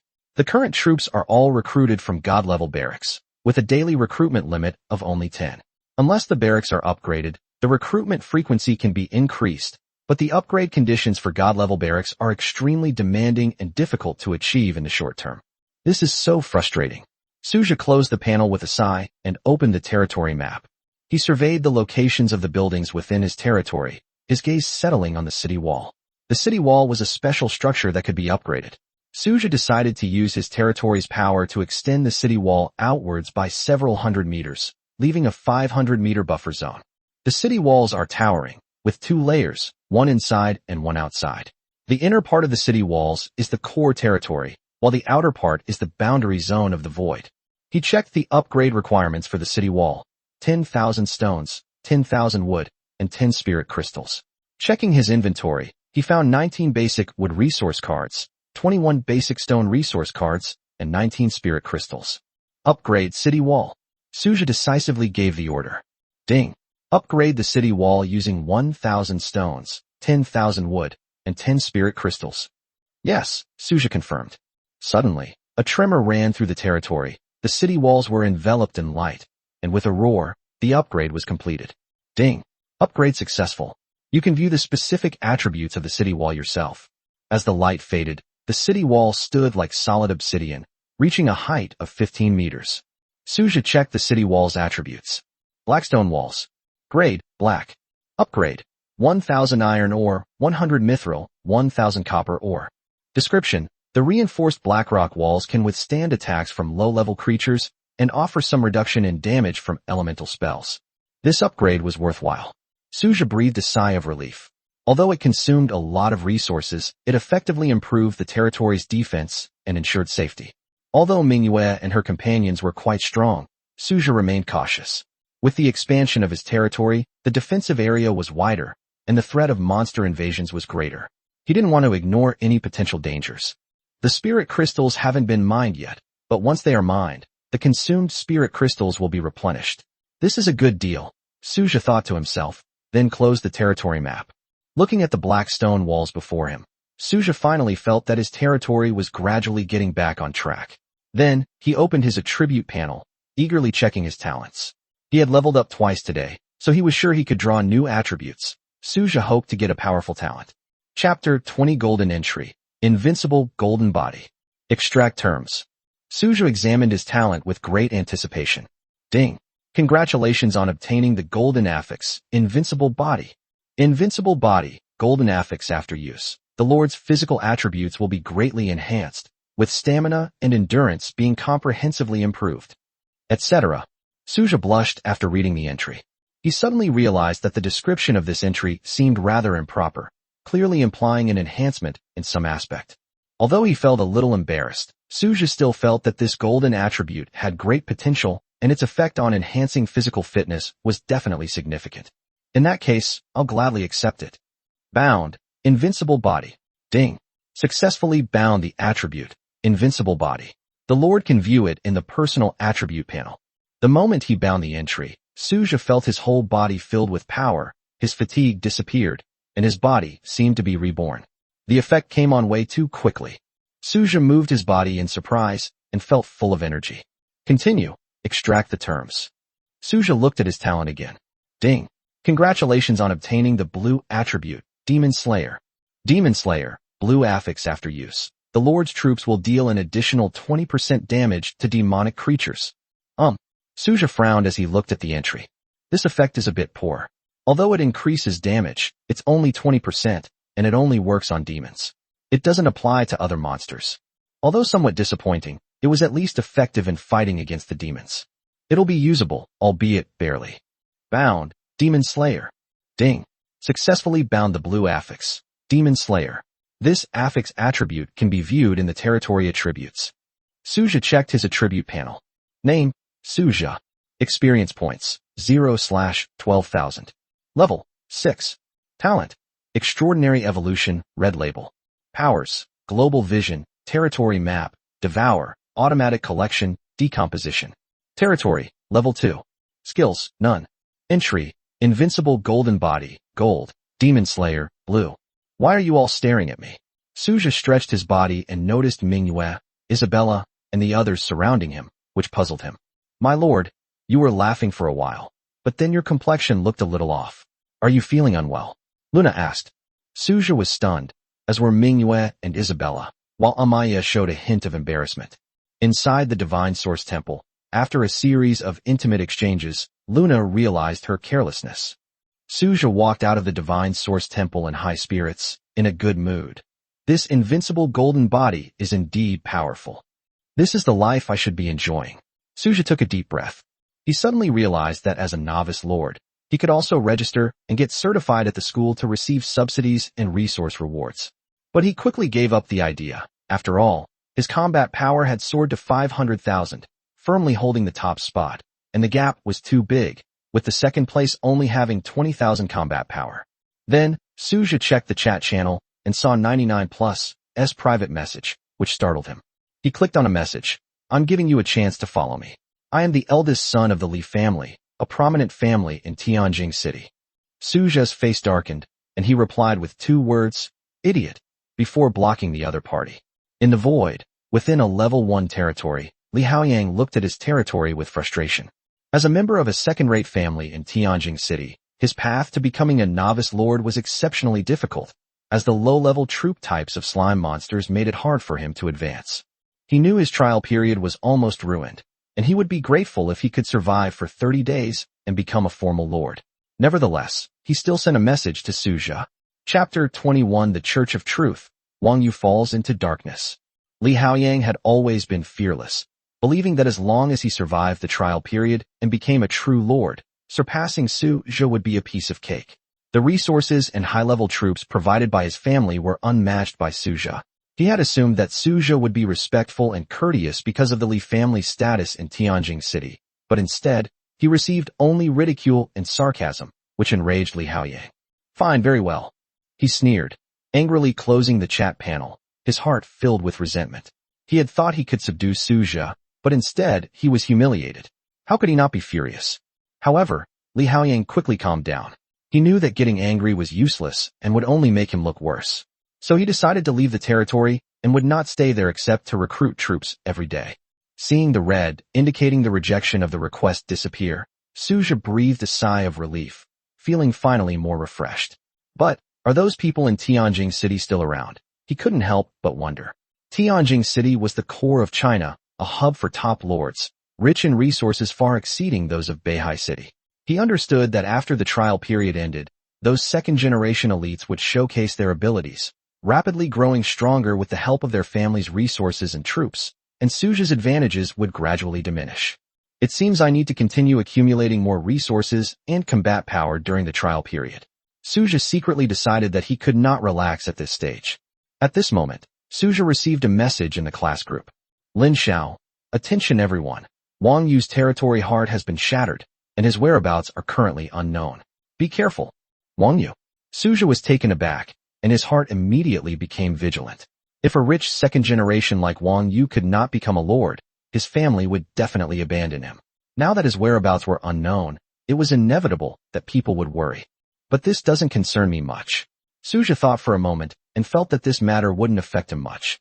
He always kept a low profile and shouldn't be involved. After thinking for a while, Suja returned to the main world to deal with some personal matters.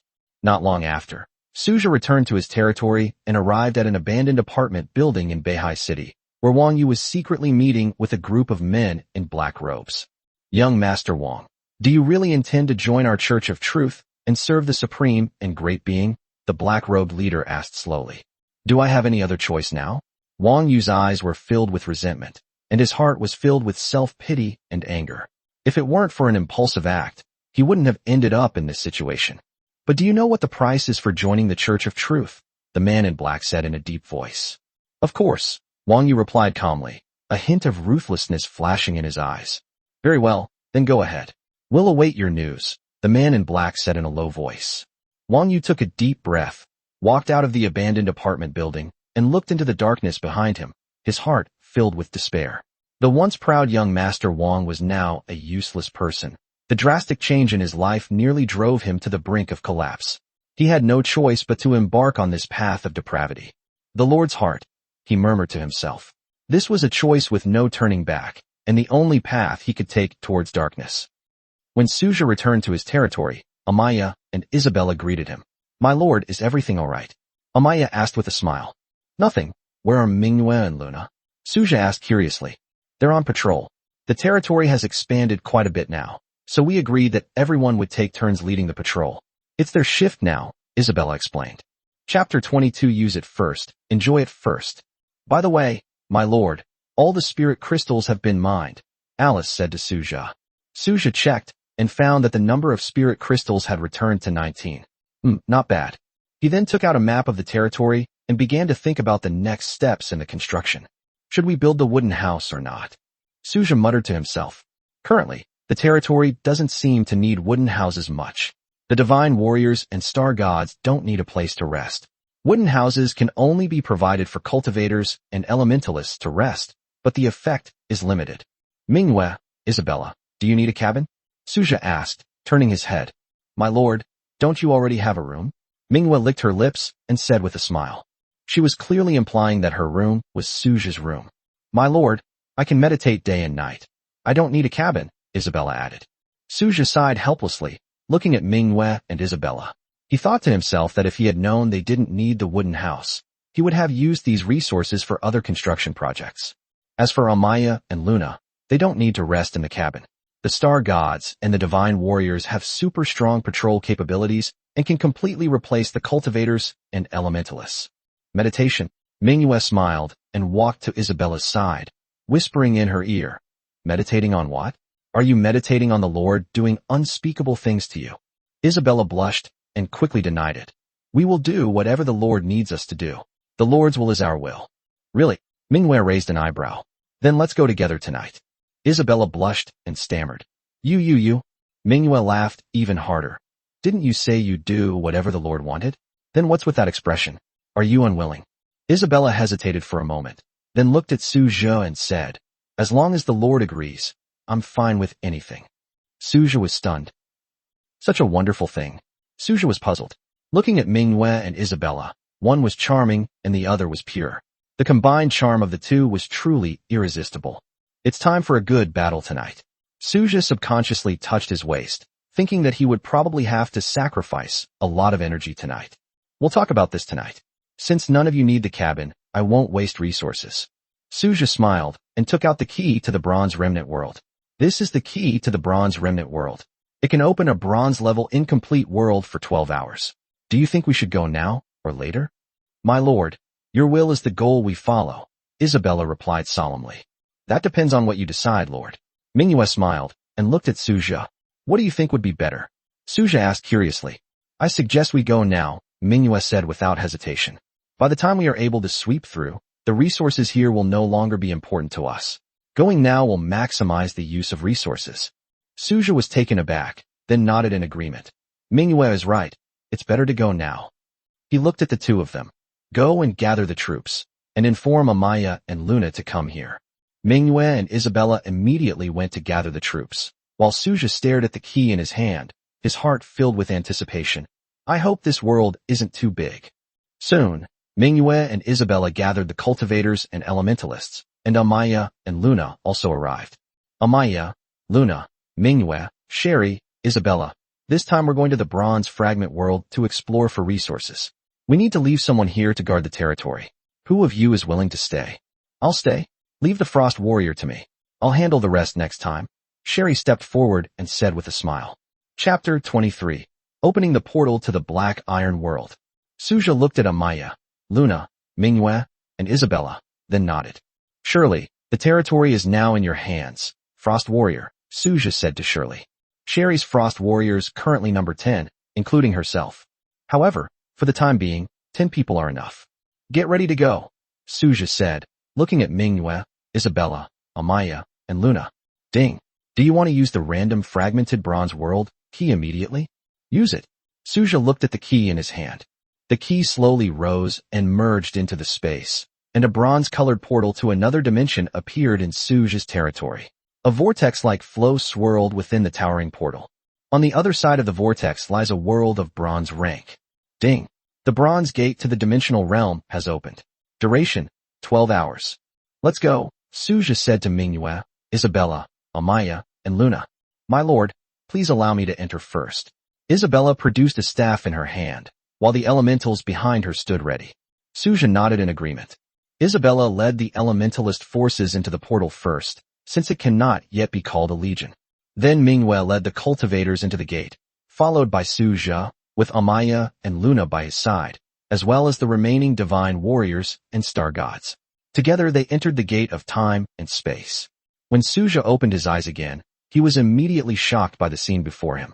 A desolate, fantastical ancient city, with ruins everywhere, and strange vines climbing over the once magnificent buildings. A system notification sounded. Ding. This is an abandoned world, ravaged by a mysterious catastrophe, where no normal life has survived. Please proceed with caution. This world is inhabited by dangerous, mysterious forces and mutated creatures, and also contains treasure chests. Ding. Lord has entered the Bronze world. Quest generated. Ding. Investigate the source of this world's disaster. Accept the mission. Mission rewards. Rewards will be given based on your score. Ding. Eliminate 10,000 mutated creatures. Accept this quest. Quest reward. 1 silver treasure chest. Ding. 1,000 bronze cataclysm creatures have been eliminated. Reward. Bronze treasure chest. Ding. 10,000 bronze cataclysm creatures have been eliminated. Reward. Silver treasure chest. A series of notification sounds rang out in succession. Suja rubbed his temples. This temporary entry into the bronze world can actually trigger the Supreme Will's mission system. In addition to tasks that require active acceptance, there are also achievement tasks that do not require acceptance. You can get rewards simply by completing them. Searching for the source of the disaster? If there were no time limit, Suja wouldn't mind giving it a try. But time is of the essence now, so let's forget about it. There will be penalties if you fail to complete a task issued by the Supreme Will. The details of the punishment can only be seen after accepting the task, so Suja does not plan to accept the initiative task easily. However, there's an overlap between an active quest and an achievement quest. Perhaps we can give it a try. But can we really clear out 8,000 bronze cataclysm creatures within 12 hours? Suja's eyes were full of doubt. If Suja had enough troops, he wouldn't be worried. But now, apart from Sherry and the others who stayed in the territory, there were only 100 units in this world. Hunting down 10,000 units in 12 hours was no easy task. It was better to play it safe. Otherwise, who knows what kind of punishment will be given if you accept a mission but fail to complete it. My lord, a creature is approaching. At this moment, Mingyue's voice suddenly came. Suja looked up and saw black mist surging ahead, from which figures could be vaguely seen. Suja narrowed his eyes slightly, watching this scene. Mingyue, Isabella, Amaya, Luna, prepare for battle, Suja ordered in a low voice. At this moment, silver-white moonlight power surged around Mingyue, moonlight wings unfolded behind her, and she appeared beside Suja in a battle stance, wielding the immortal sword Red Moon. I will take care of your safety, Lord, Mingyue said firmly.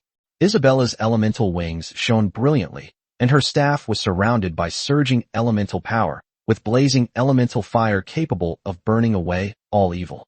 Luna's starry wings unfurled behind her, shining like a vast starry sky, and the starry spear in her hand emitted dazzling starlight. Silver moonlight emanated from Amaya, and the aura of the moon goddess instantly filled the air. Holding the moon goddess's artifact, Tranquility, a huge phantom of the moon appeared behind her. In the sky, spirits shimmering with flames and starlight swirled and danced, the fire spirits and star spirits standing ready. One by one, elementalists floated in midair, surrounded by elemental radiance. On the ground, the cultivators were also ready for battle, standing in front of Suja to protect him. Suja looked at the dark mist. The next second, suddenly, a group of creatures radiating a bronze luster emerged from the black mist. They were of various shapes, some resembling humans and others beasts. What they had in common was that their eyes were an eerie purple, and their bodies were covered with bronze scales or carapaces. A bronze cataclysmic creature? A hint of surprise flashed in Suja's eyes. They're here. Suja had barely finished speaking. Isabella's eyes shimmered with elemental light. On the elemental wings, the eternal elemental holy fire burned, like a dazzling shooting star streaking across the sky. Blasphemers, unforgivable. The ancient and majestic elemental mantra resounded. Purify. A dazzling array of elemental flames descended from the sky. The endless elemental sacred fire burns fiercely. Suja looked at the catastrophic creatures in the black mist. Name, Bronze Cataclysm Creature. Level, 2 to 10. Race, Descendants of Chaos. Skill, Erosion. Introduction. The descendants born from a trace of power accidentally leaked by an ancient chaotic god passing through this world. That ancient god seems to have encountered some changes. Perhaps this is an opportunity. Suja's pupils constricted sharply. Descendants? These guys didn't become like this because of a disaster, but are descendants of some ancient chaotic god? Suja took a deep breath, his eyes full of caution. It seems this proactive mission is a complete trap. Searching for the source of the disaster is no different from courting death.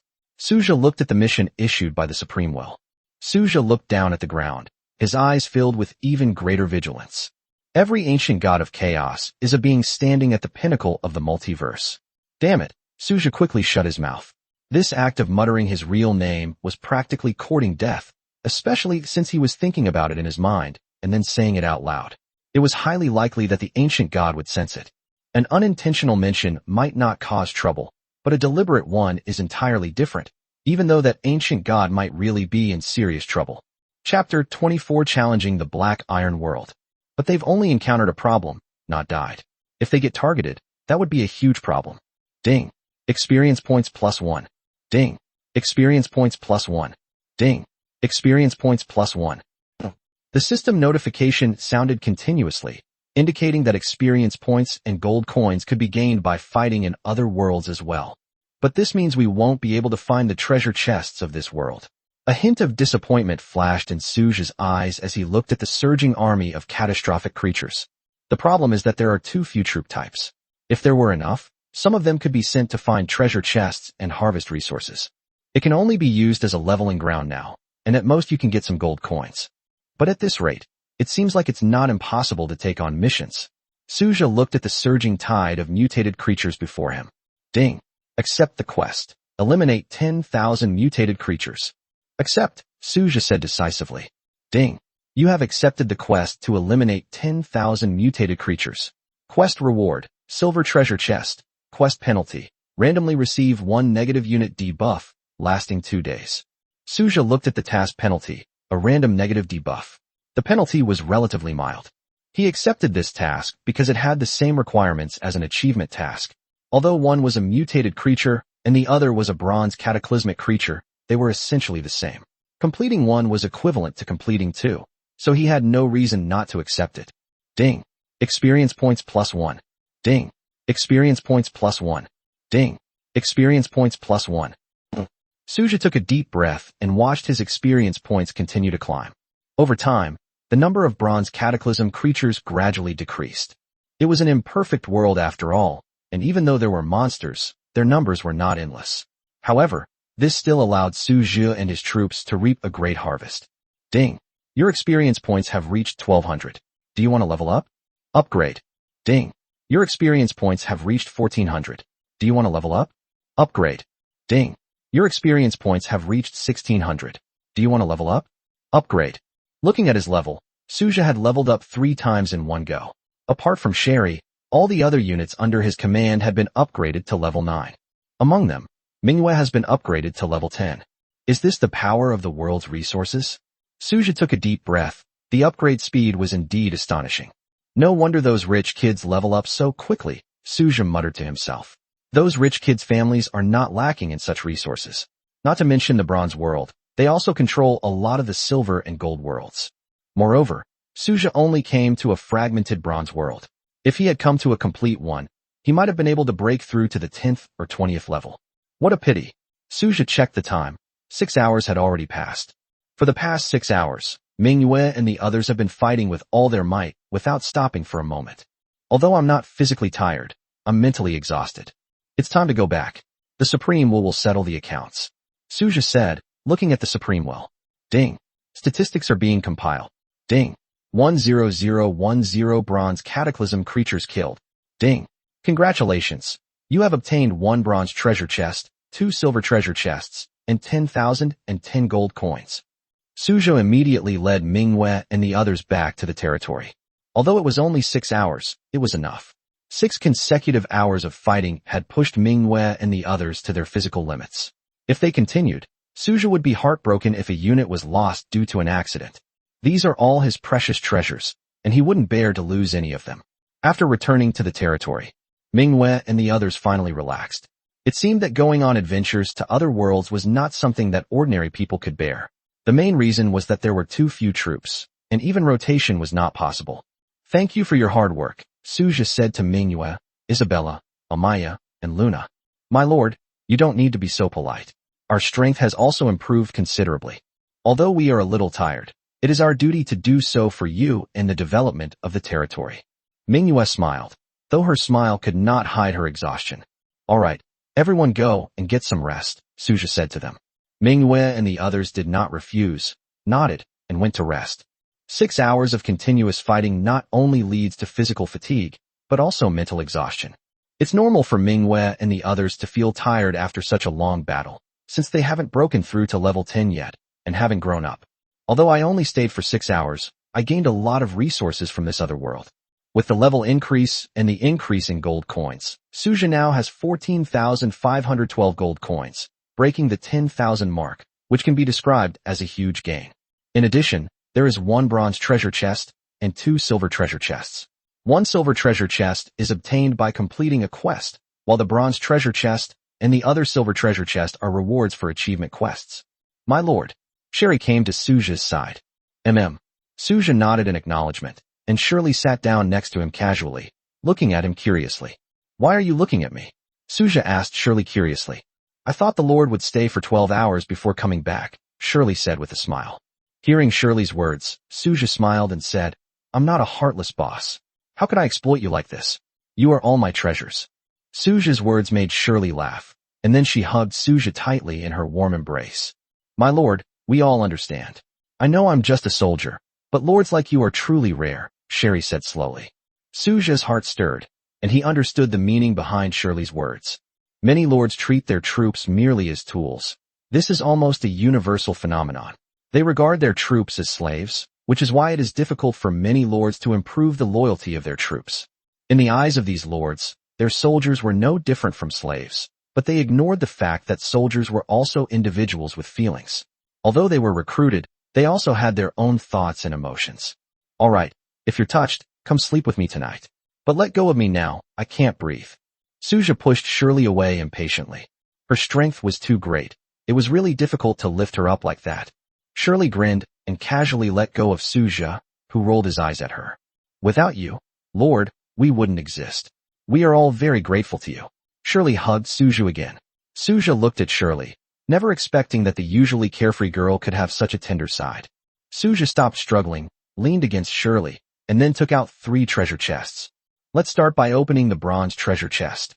Suja looked at the treasure chest in front of him. "Ding, open the bronze treasure chest." "Open it." Suja looked at the bronze treasure chest in front of him with anticipation in his eyes. Shirley hugged Suja and stared at the chest with the same curiosity.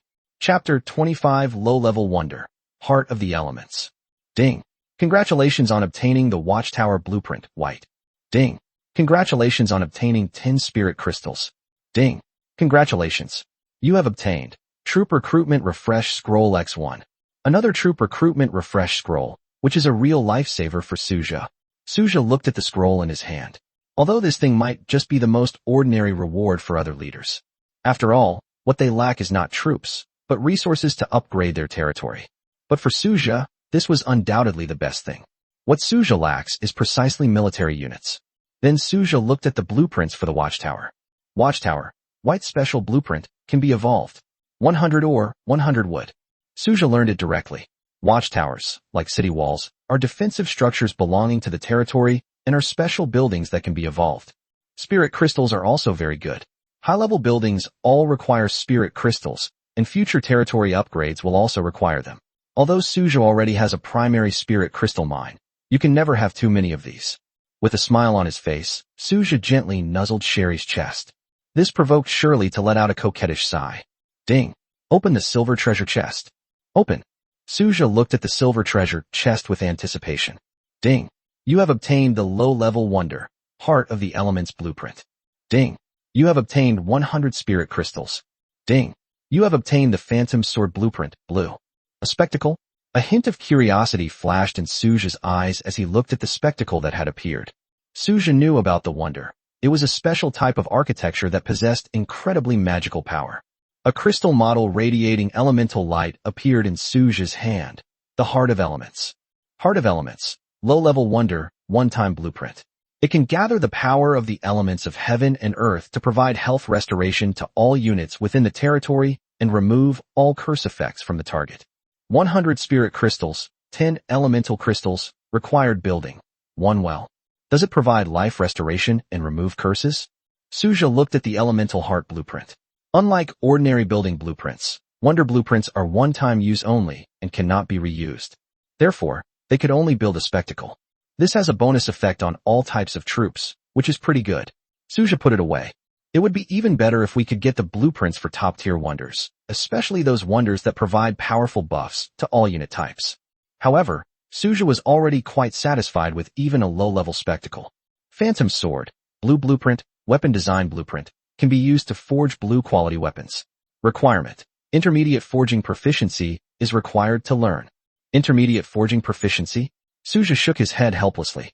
It seemed he could only sell it for money. His troops didn't need any weapons for the time being. If it were blueprints for armor, Suja might be able to find a way. However, he probably won't need them most of the time, since he doesn't have any troops skilled in forging. Continue. Suja looked at the last silver treasure chest. Ding. Open the silver treasure chest. Open it. Suja looked expectantly at the last silver treasure chest, his hand instinctively resting on Shirley's breasts. Ding. Congratulations. You have obtained Troop Recruitment Refresh Scroll. Ding. Congratulations on obtaining Tier 2 Barracks, Shadow Archer. Ding. Congratulations on receiving 100 Spirit Crystals. Another Troop Recruitment Refresh Scroll? This is awesome. Suja looked at the scroll in his hand and put it directly into his backpack. Then his gaze fell on the second-tier barracks, Shadow Archers. The Shadow Archer barracks can recruit 2 types of troops, Shadow Archers and Shadow Assassins. Among the second-tier troops, their combat power is quite considerable. Let's talk about it tomorrow. Suja glanced at the sky. It was already late at night, and he felt extremely tired. He decided to deal with the remaining matters after the recruitment the next day. Shirley, come with me back inside. Suja smiled at Shirley. Sherry stood up casually from the ground. My lord, should we call anyone else? I'm a little tired today. You can be alone, Suja said to Shirley. Shirley nodded and returned to the lord's manor with Suja. The next morning, Suja got out of bed, but Shirley had already left. He stretched. Suja left the lord's mansion and quickly washed up at the well. Then we began today's recruitment. First, they built the Sendai, the Divine Source Temple, and the Elemental Tower. With 30 more regular units added, Suja directly assigned them to Manhwa, Isabella, Amaya, and Luna. Looking at the remaining 2 troop recruitment refresh scrolls. After a moment's thought, a card was used at the Elemental Tower, recruiting 10 more elementalists. In this way, the number of his troop units reached a balance. Cultivators, 50, gods, 50, elementals, 50. Unfortunately, no new hero units were recruited this time. Suja had 1 troop recruitment refresh scroll left, which he planned to use on the new barracks. Suja immediately deployed the Shadow Archer barracks. Manhwa, Isabella, Amaya, Luna, and Sherry all gathered around and looked at Suja at the same time. Why are you all looking at me like that? Suja asked the crowd curiously. My lord, have you gained any new companions? Alice asked Suja. Suja nodded. Ding. Second-tier Shadow Archer barracks detected. The extraordinary evolution talent is evolving. Ding. You have obtained a God-tier barracks, Star Temple. Suja looked at the Star Temple with a curious gaze. Star Temple. Level 1. Race, Protoss. Unit, Star Archer. Recruitment, 20/20ths, daily. Cost, 1 gold coin / 1 time, 50,000 gold coins / 1 time. Upgrade, 5 million gold coins, 1 star crystal, 1 spirit crystal. Description, you can recruit the God tier unit, the Star Archer, a unique unit evolved through special means.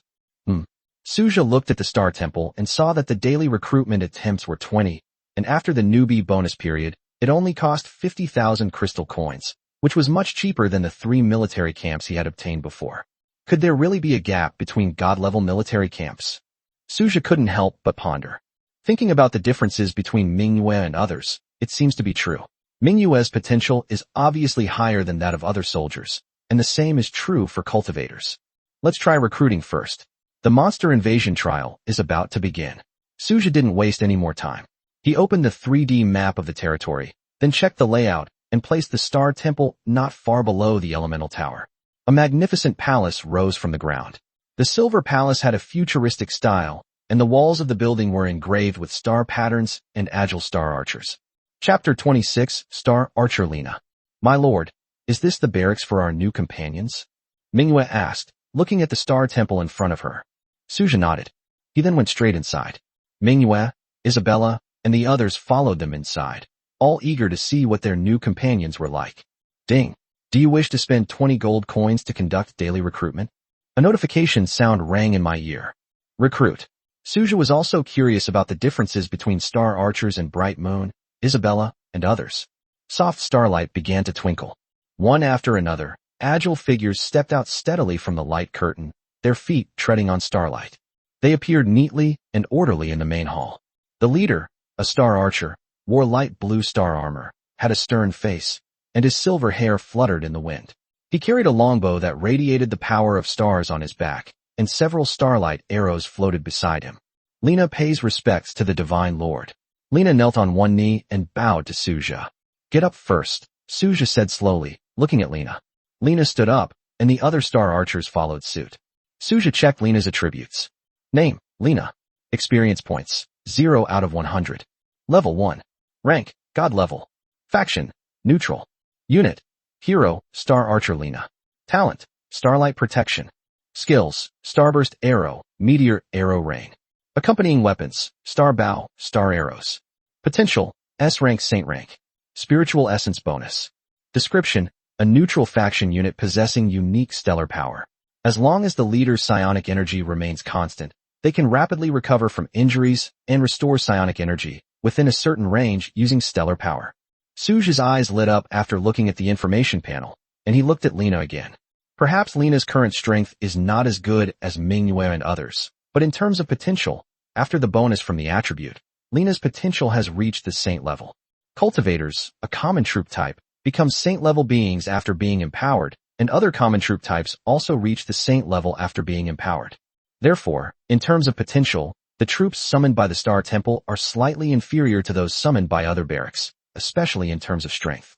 However, it possesses abilities that other military units do not have.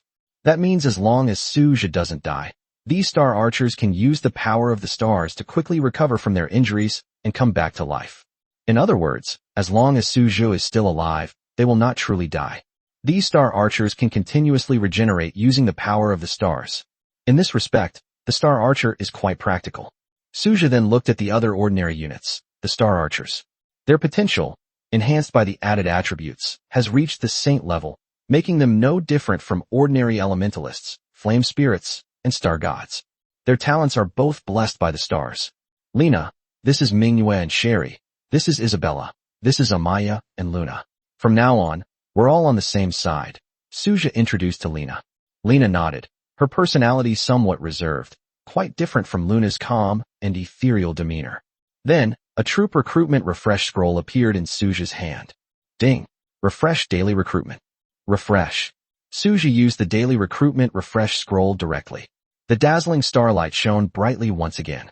20 figures appeared in the main hall. They were all ordinary Star Archers. No hero units appeared. Lena, the Star Archers are now under your command, Suja said to Lena. Yes, Lord God. Lena nodded in response. Suja then left the Star Temple and led the others outside.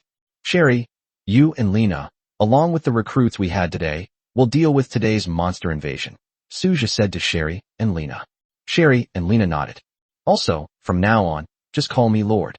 Suja looked at Lena and said slowly. Yes, my lord. Lena replied earnestly. Manhwa, Isabella, Amaya, Luna, don't interfere with today's monster invasion, Suja said to the four of them. Understood, Lord Suja, Manhwa replied with a smile, then looked at the aloof Lena with curiosity in her eyes. Yesterday in the Bronze World, Sherry didn't bring her Frost Warrior Legion, so her level was already a bit behind. In addition, all the newly recruited units today are level 1, including Lena. Suja wasn't worried about leaving today's monster invasion to them, since they were all god-level units. As long as they weren't units that were more than 1 level higher, they could handle it. Even if they were more than 1 level higher. It's not that there's no chance of winning, but the efficiency will be greatly reduced. Currently, Suja's troop types are Cultivators, 50 units, Protoss, 50 units, Elementals, 50 units, and Star Archers, 40 units. Its strength is steadily increasing. Oh right, there's still one combat power gift pack I haven't claimed, Suja suddenly remembered. Supreme Will, I want to claim the Lord's combat power gift pack, Suja said in a deep voice. Ding. Detecting. Ding. Congratulations on maintaining your position at the top of the Lord's battle power ranking for 12 consecutive hours. You have received 100 spirit crystals. 100 spirit crystals, not bad at all. Suja smiled as he glanced at the battle power rankings. First place, Tianhui, combat power, 1.05 million. Second place, Lord of Darkness, combat power, 30,000. This guy's combat power has increased pretty quickly, gaining 20,000 combat power in half a day. Suja looked at the Dark Lord who was in second place. This guy's unit, could it be from the Dark faction, for such a name? Suja muttered to himself. In the chat channel, Snail slowly crawling. Brothers, this is outrageous. The number 1 on the power ranking is inhuman. 1.05 million power. Is this something a newbie lord can achieve? Marshmallow sweetheart. Bro, take it easy. We can't catch up anyway. Let's just watch the show. Objective assessment. To be honest, this level of combat power is indeed impressive in real life, but online, I'm sorry, you still need to work harder. Rational analysis. The objective assessment makes sense. It's only 1.05 million. Once the newbie trial period is over, and those rich kids unleash their power, their combat strength will be truly terrifying. Rainbow candy flavor. The two people upstairs are so sour. Is it so hard to admit that someone else is better? To be honest, it's really difficult, especially online, where it's even more difficult. Ding. Monster invasion is about to begin. Please select difficulty. S. A, B, C, D. Select S difficulty, Suja said slowly. Ding. An S-rank monster invasion is about to begin. Lord, please prepare. Sherry, Lena, prepare for battle, Suja said to Sherry and Lena. Sherry and Lena nodded firmly. Lena flipped over and mounted a unicorn that shone with starlight. The unicorn neighed and its four hooves kicked up starlight, transforming into a streak of light that shot into the sky. Chapter 27. I guess I still had to lay the groundwork. Sherry then turned to look behind her at the cultivators, god warriors, and elementalists that Suja had newly recruited that day. I never thought I'd be leading so many powerful allies into battle. Sherry smiled broadly, the ice shadow blade appearing in her hand, and ice wings unfurling behind her. Keep up with me, don't fall behind, Shirley shouted, transforming into a streak of blue light and speeding towards the border of the territory. Can they handle it? Manhwa walked to Suja's side and asked softly. Just keep an eye on things, there's no need to worry about anything else, Suja replied with a smile. Suja planned to use this monster invasion to level up the newly recruited troops. Manhwa, take me to the city wall, Suja said to Manhwa. Manhwa smiled and put her arm around Suja. With a push of her feet, she easily carried Suja to the top of the city wall. The city wall is only 500 meters away from the void space. Suja is now level 9, and after multiple enhancements, he can clearly see the scene 500 meters away. Although he couldn't compare to his subordinate soldiers, Suja was already very strong compared to ordinary people. Suja stood on the Blackstone city wall, looking towards the boundary between the void and his territory. Black mist surged, and strange creatures crawled out from it. Chaotic shadow. It's them again, but this time there are probably even more of them, Suja thought to himself as he looked at the demonic figures. The last wave of monster invasions also involved these shadowy figures. Now it's the 4th day, and the difficulty has increased accordingly. If the Supreme will wants to select elite lords, the difficulty of daily monster invasions will definitely increase, and the selection will not be based on the lord's overall strength. It's simply impossible to get through the novice trial period by just going through the motions. Even if you are lucky enough to become a lord, missing the novice trial period will make your subsequent development very difficult. Of course, this refers to ordinary lords, excluding those rich second-generation lords. Compared to ordinary lords, rich second-generation lords have a greater margin for error, as long as they pass the novice trial period. Regardless of their initial development, once they officially become lords, they can receive preferential treatment in terms of resources from their families and rise rapidly.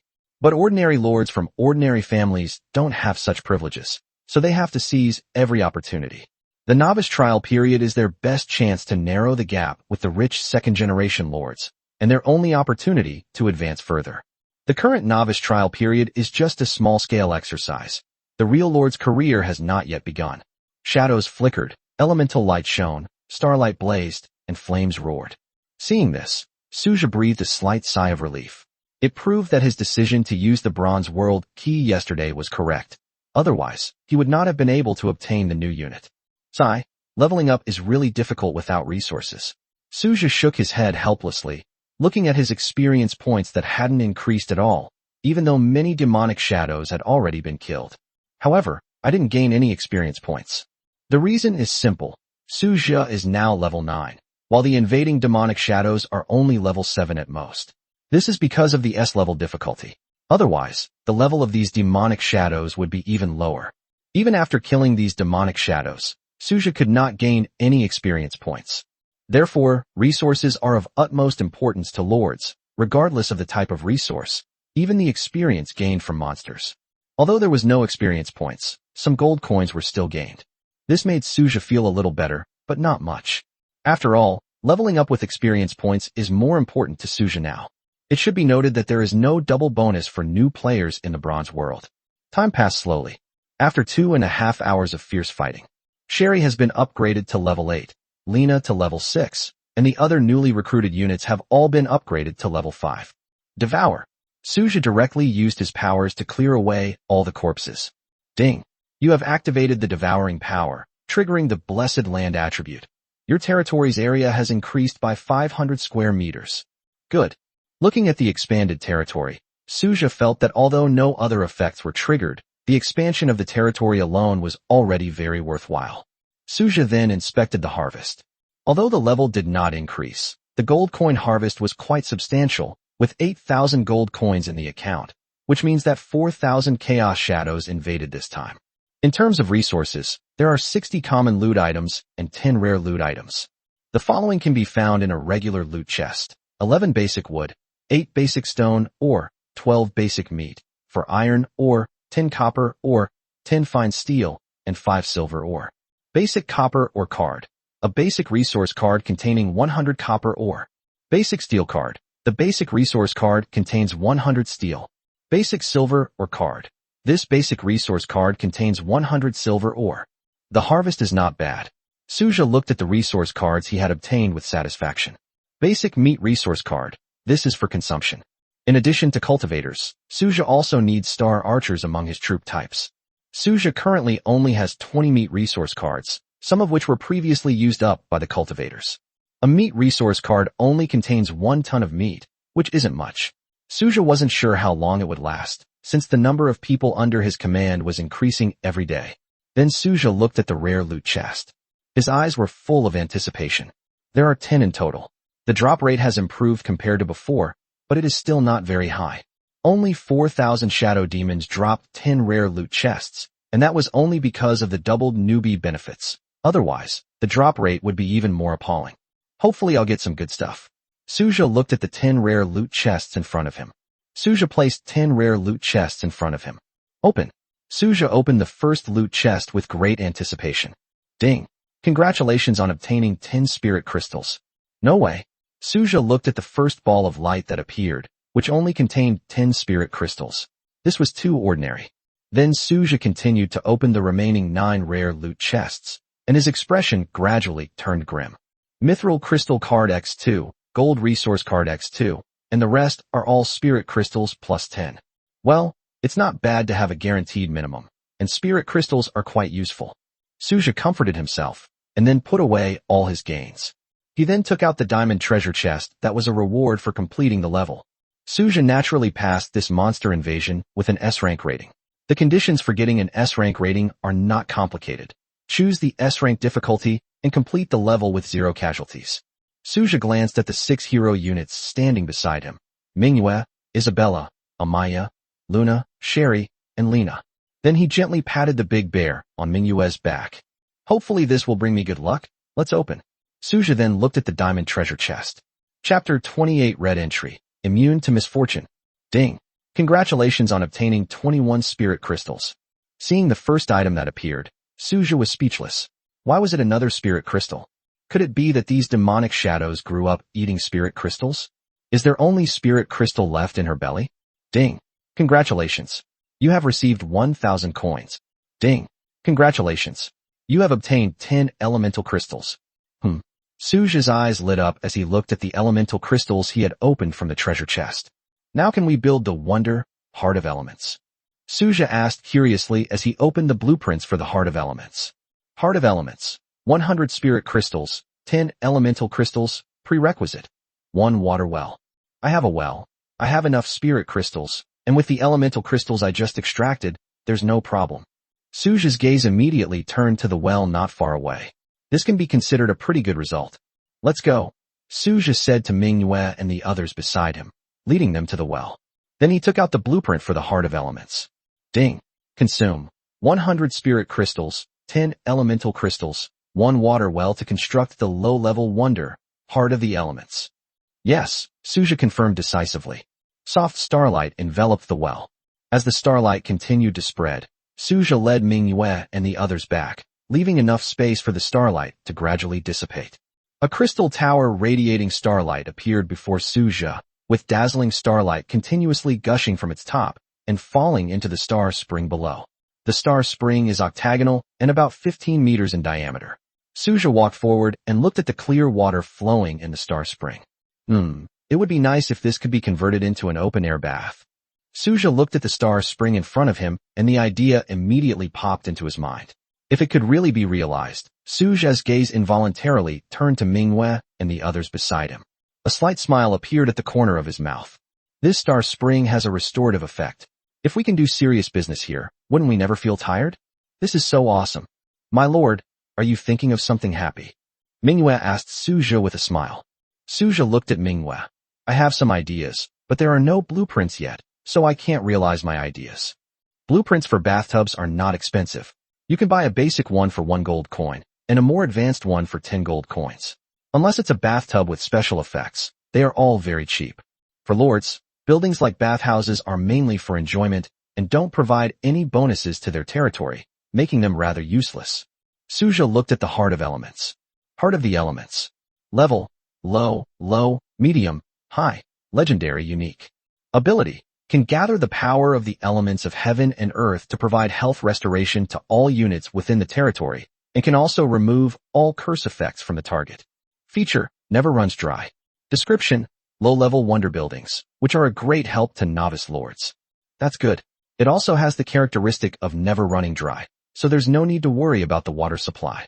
Suja thought to himself, my lord, this elemental power is so rich. I feel full of energy.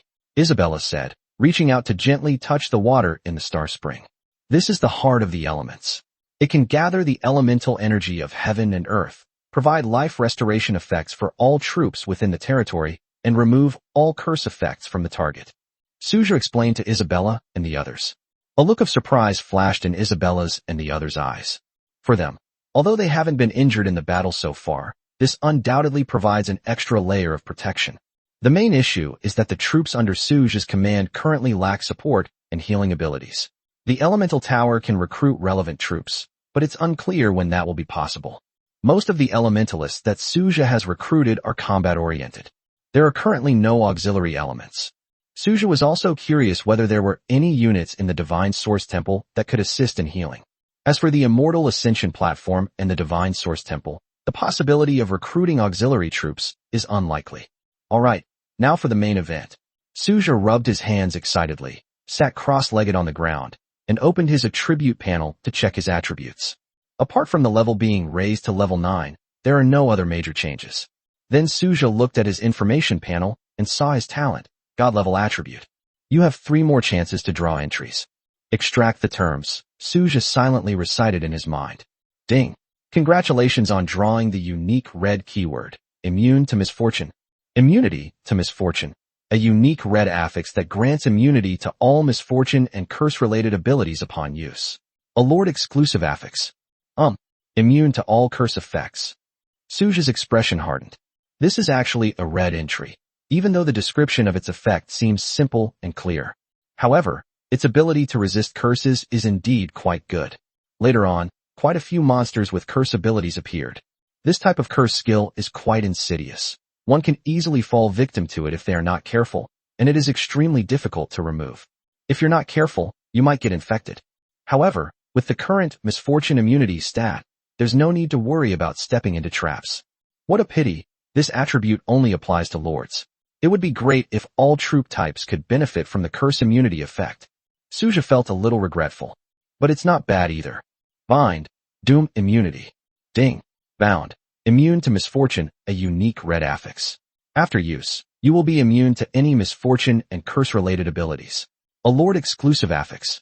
Suja took a deep breath, looked at his talent, and continued to draw. Ding! Congratulations on drawing the golden affix. Overlord. Overlord, gold affix. When activated, your troops receive a 20% attribute boost during battle. Duration, until the end of the battle. We're about to take off. Looking at the Overlord attribute, Suja couldn't contain his excitement. From a certain perspective, this is undoubtedly a top-tier combat enhancement attribute. Especially when the unit level is relatively low, the 20% attribute bonus may not have a significant effect, but once the unit is advanced to a higher level, the improvement brought by this 20% combat attribute bonus is terrifying. Bind, Overlord. Suja commanded resolutely in a deep voice. Ding! The attribute, Overlord, has been bound and is now active. The Lord can view the details of this attribute in the territory attributes. There's only one chance left to draw. Suja turned his gaze to his own talent. He then moved to the star spring, scooped up a handful of spring water to wash his face, and then sat down by the star spring. Chapter 29 Purple Entry, Invisibility. Suja looked at the talent. Draw it immediately. Ding. Congratulations on drawing the purple affix. Invisibility. Invisibility, purple attribute. Using this will reduce the chance of your territory being detected by void monsters. A hint of curiosity flashed in Suja's eyes. He hadn't expected there to be such a keyword attribute. Although the invisibility attribute has no combat power, its effect is quite powerful. Invisibility reduces the chance of your territory being discovered by void monsters, which is quite effective. Keep in mind that after the novice trial period ends, in the vast and boundless void, you may encounter attacks from void creatures at any time.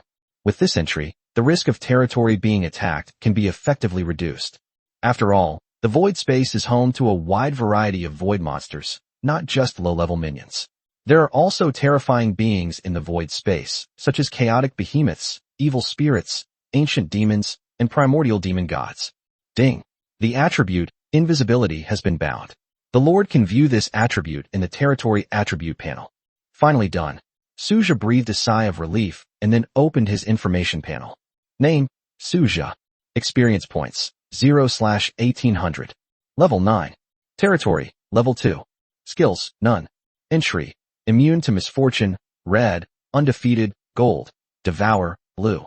Blueprints, well, white, wooden house, white, city wall, white, upgradable, watchtower, white, upgradable.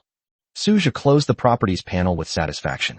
He then checked his resource cards, 20 wood, 20 stone, 30 meat, 10 iron ore, 10 copper ore, 10 silver ore, 420 spirit crystals, 3 mithril, 3 gold, 1 high-grade wood, and over 23,000 gold coins.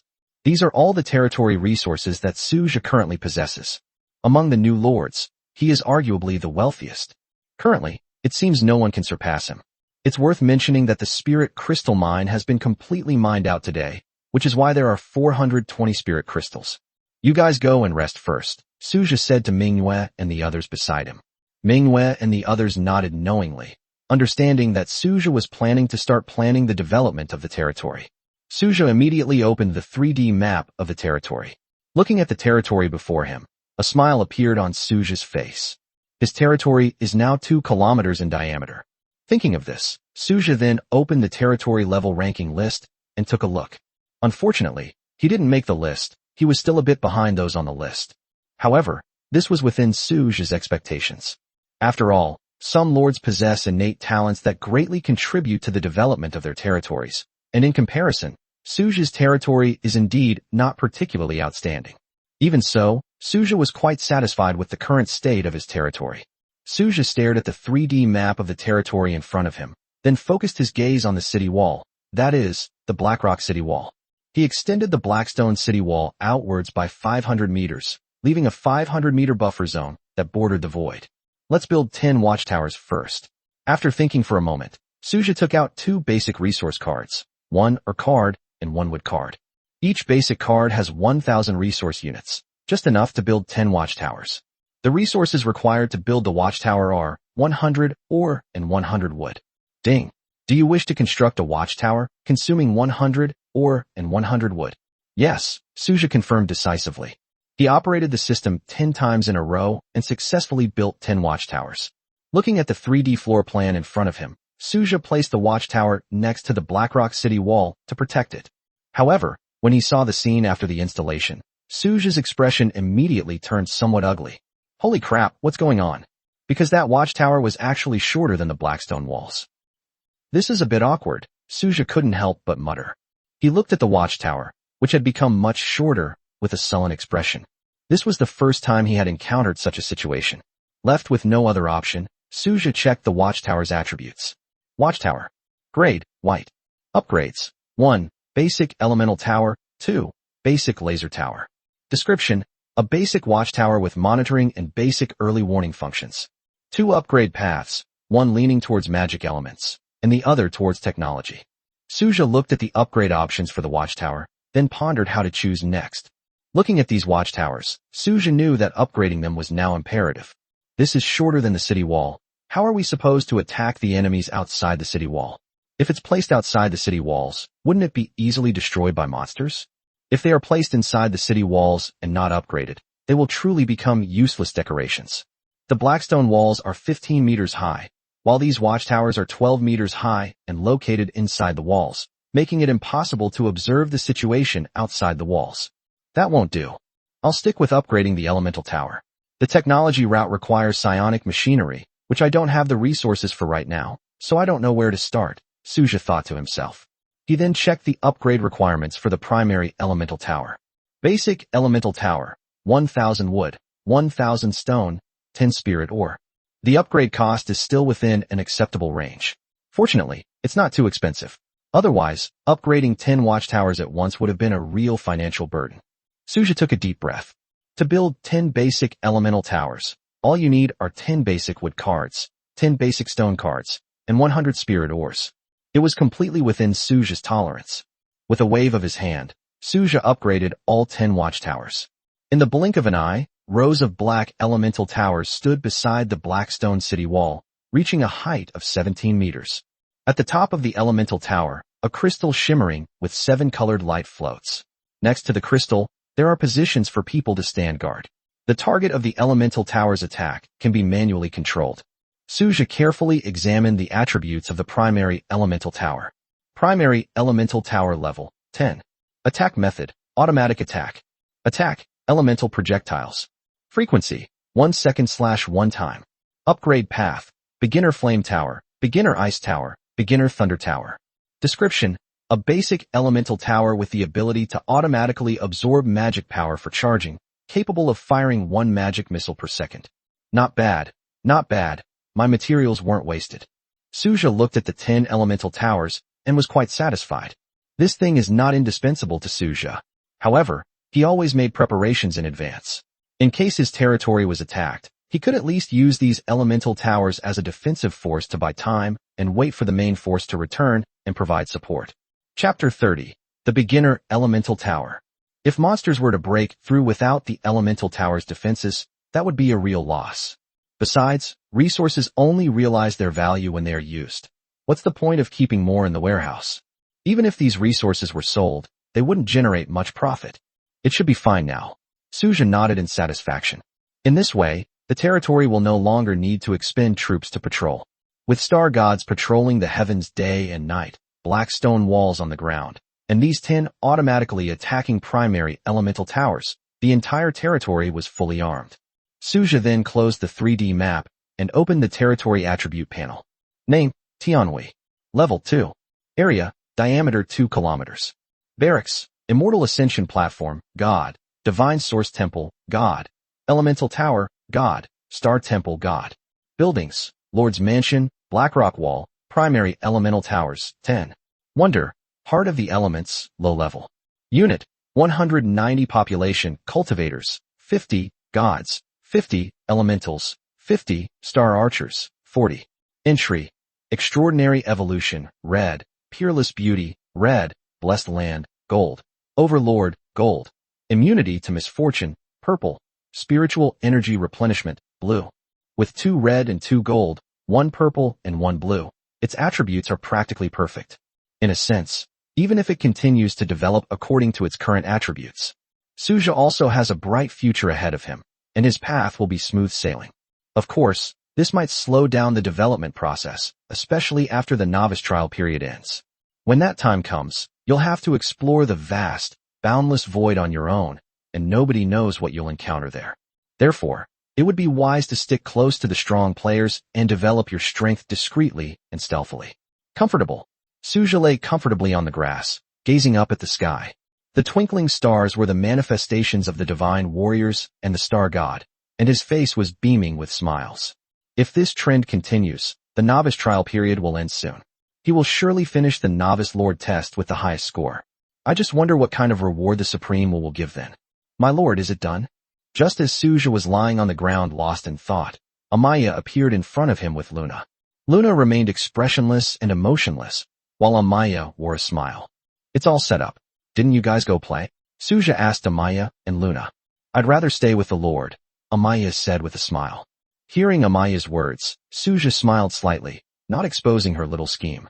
Why expose something that benefits you? Luna, come here and give me a hug, Suja said to Luna, who had no expression on her face.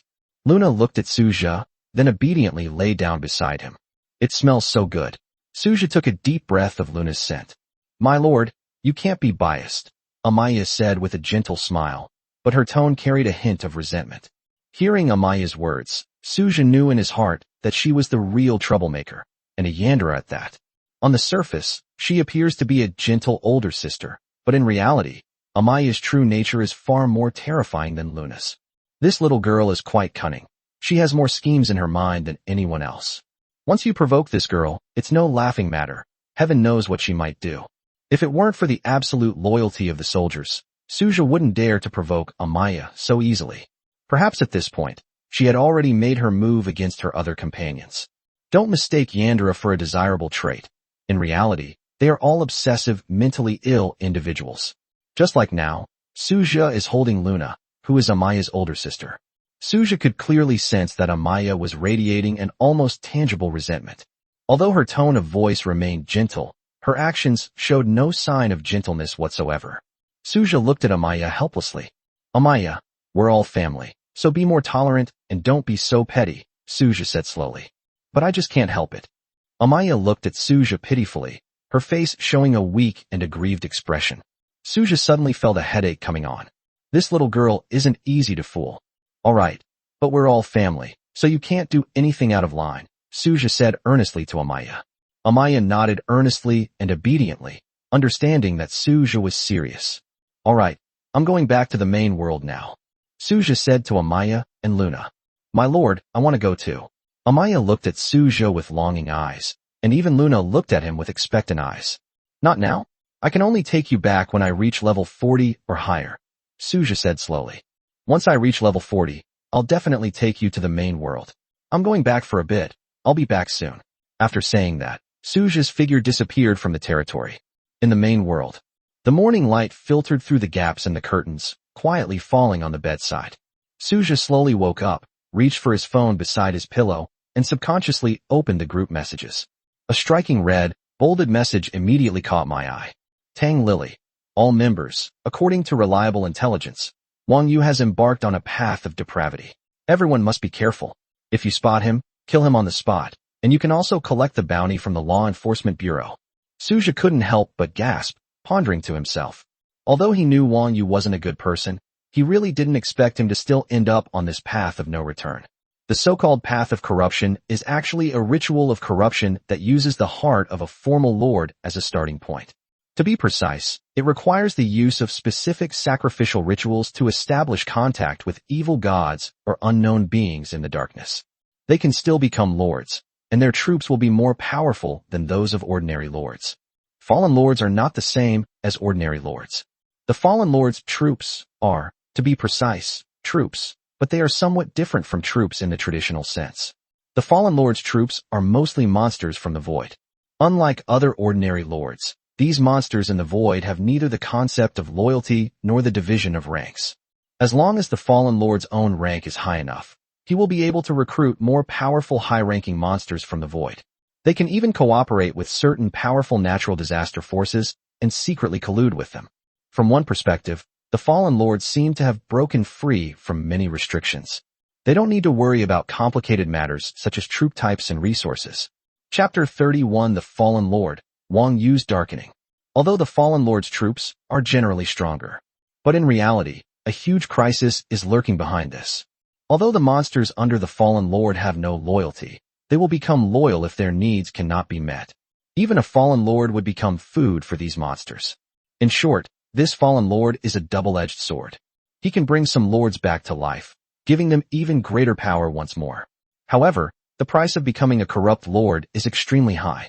The monsters, on the other hand, require the same types of troops as ordinary lords. Those ordinary soldiers are food for these void creatures. In other words, once you choose to embark on the path of a fallen lord, you are destined to be an enemy of humanity. After all, these monsters increase their power by devouring humans. If corrupt lords cannot meet their demands, Then being devoured by their own troops is the final fate of these lords. So once you embark on this path of depravity, there is no turning back. In order to survive, these fallen lords can only constantly search for the territories of other ordinary lords in the void and launch attacks against them.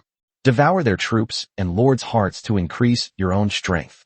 Otherwise, these lords would only face the fate of being devoured by monsters. This is why, even though the path to becoming a lord is difficult, most people will not choose this path after failing. This is a dark and irreversible path, even if you want to turn back and return to normalcy. But you've made your decision, and those ethereal monsters under your command won't let you off so easily. If you make the slightest move, you will be the first to suffer the consequences. Those ethereal monsters are waiting for you to find them food. Leaving halfway through is impossible. In truth, the fallen lord is nothing more than a dog of those illusory monsters. Therefore, apart from a few people who are psychologically twisted, desperate, or born with antisocial personality disorder, almost no one would choose to go down this path. Moreover, it is not easy to embark on the path of depravity. First, you need to know about those mysterious rituals of evil gods. This isn't one of those fake tricks circulating online. Those are just for fooling people. Secondly, a guide is required to successfully worship the evil god. It cannot be summoned simply by drawing a random pattern. Otherwise, the evil god would be too demeaning. Finally, he offered the heart of a true lord as a pledge of allegiance to the evil god. Moreover, it must be the heart of a true lord. The hearts of novice lords are useless. This heart was not only a key item in the sacrificial ceremony, but also the basis for screening undercover agents. Of course, most importantly, this lord's heart is a crucial tool for entry. They could use this heart to enter the territory of the heart's original owner, which was not yet completely destroyed, and thus achieve their goal of occupying the territory. If it's the heart of a lord in the novice trial period, then it's completely useless, because you can't possibly pass the test of the supreme will. TSK, life is truly unpredictable. Suja was filled with mixed emotions. Wang Yu was originally a rich second generation in the class. His family was very wealthy, and he was usually picked up and dropped off in luxury cars. Before failing the Lord's trial, this kid was extremely arrogant and domineering in class, exuding arrogance from head to toe. He dislikes everyone, and no one dares to mess with him. But who could have imagined that now that the Lord trial has begun, he is not only the first to be eliminated, but has also embarked on the path of a fallen lord. It's quite ironic that such a wealthy second-generation heir with such abundant resources ended up becoming a corrupt lord. Suja couldn't help but think that if he were Wang Yu, even if he failed the Lord trial, he could still continue to be a rich second-generation heir who did nothing but eat and wait to die. His family is wealthy, so he can live a life of luxury as a rich second-generation heir without any worries. Even if he can no longer be the center of attention as before, it's still better than going down this path of no return. At least they will have no worries about food and clothing, and they won't have to worry about their own safety. Suja continued browsing the messages, and after looking through them, he found that there was nothing else of importance. They were all trivial matters. He then got up to clean himself, and then sat on the sofa to rest for an hour or so. After playing on his phone for a while, he returned to his own territory. Not long after Suja left, a dark figure quietly sneaked into his room. This person was Wang Yu. He cautiously looked around, and only breathed a sigh of relief after confirming that there were no cameras in the room. He thought to himself, if Suja dies, it probably won't attract anyone's attention. After all, this kid has no family and no friends in class. I guess no one would care if he died. Immediately afterwards, Suja began to search carefully in Suja's room. He didn't miss a single corner of the room. Soon, he found a strand of Suja's hair in the bathroom sink. Found it. A ruthless glint flashed in Wang Yu's eyes. I'm sorry. Wang Yu carefully gathered her hair and left the room. He then restored everything in the room to its original state and disappeared from the neighborhood where Suja lived. A moment later, Wang Yu returned to his smelly temporary shelter, now in dire straits. After becoming a fallen lord, he was subjected to a full-scale manhunt and hunt by the Lord's organization, and now the news of his becoming a fallen lord has spread far and wide. This made it difficult for him to continue appearing in public during the day. Going out will be difficult from now on.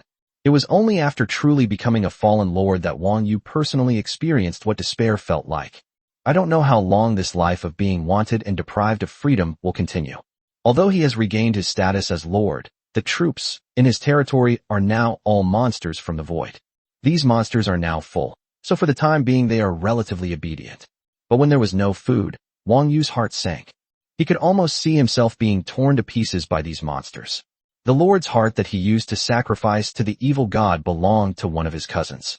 He would not have been able to succeed if the person he was close to had not been completely unprepared. Now that my cousin's territory has lost its troops, he can hold out for a while. But if he doesn't have enough food, he himself will become food for these monsters. That's why Wang Yu set his sights on Suja. Suja is an orphan with no friends, and he had previously revealed in the group that he was a Tier 2 unit. This is practically food delivered right to my door. Suja is not very dangerous, and his disappearance would go unnoticed. These are the key factors that led Wang Yu to target him. Chapter 32. We've been targeted. Wang Yu returned to his temporary residence located in the sewers. Although Jiangbei City can't compare to the capital, it's like a rural area. But no matter what, Jiangbei City is still a city, and its defensive forces should not be underestimated. For his own safety, Wang Yu dared not live openly in the city, so he could only stay in this dark and damp sewer.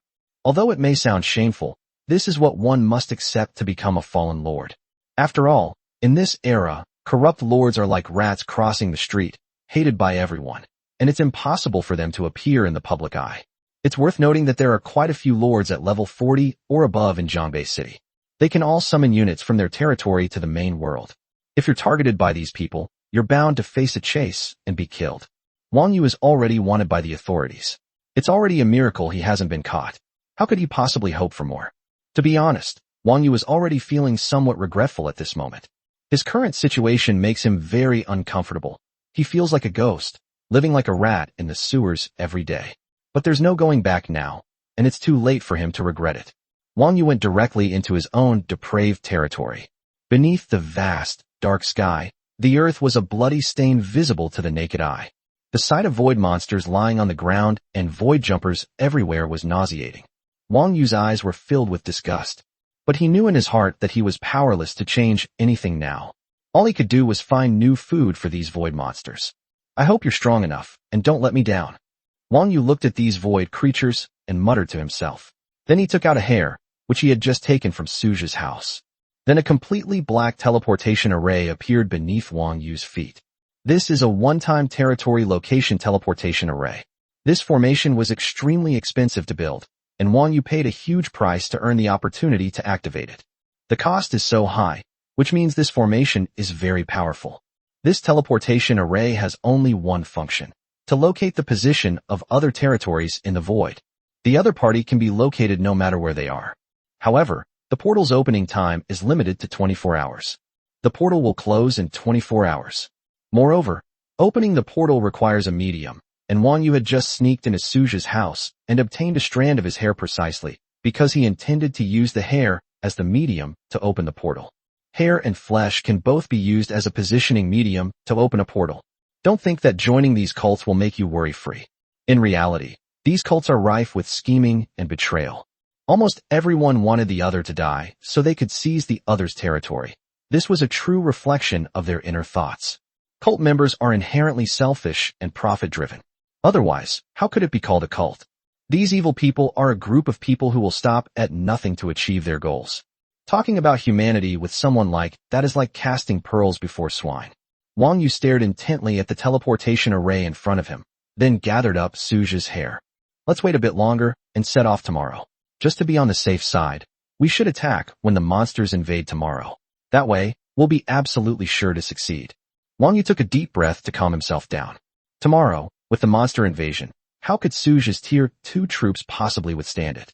He had previously lost his territory due to carelessness, which led him down the path of a corrupt lord. This time, he must be fully prepared.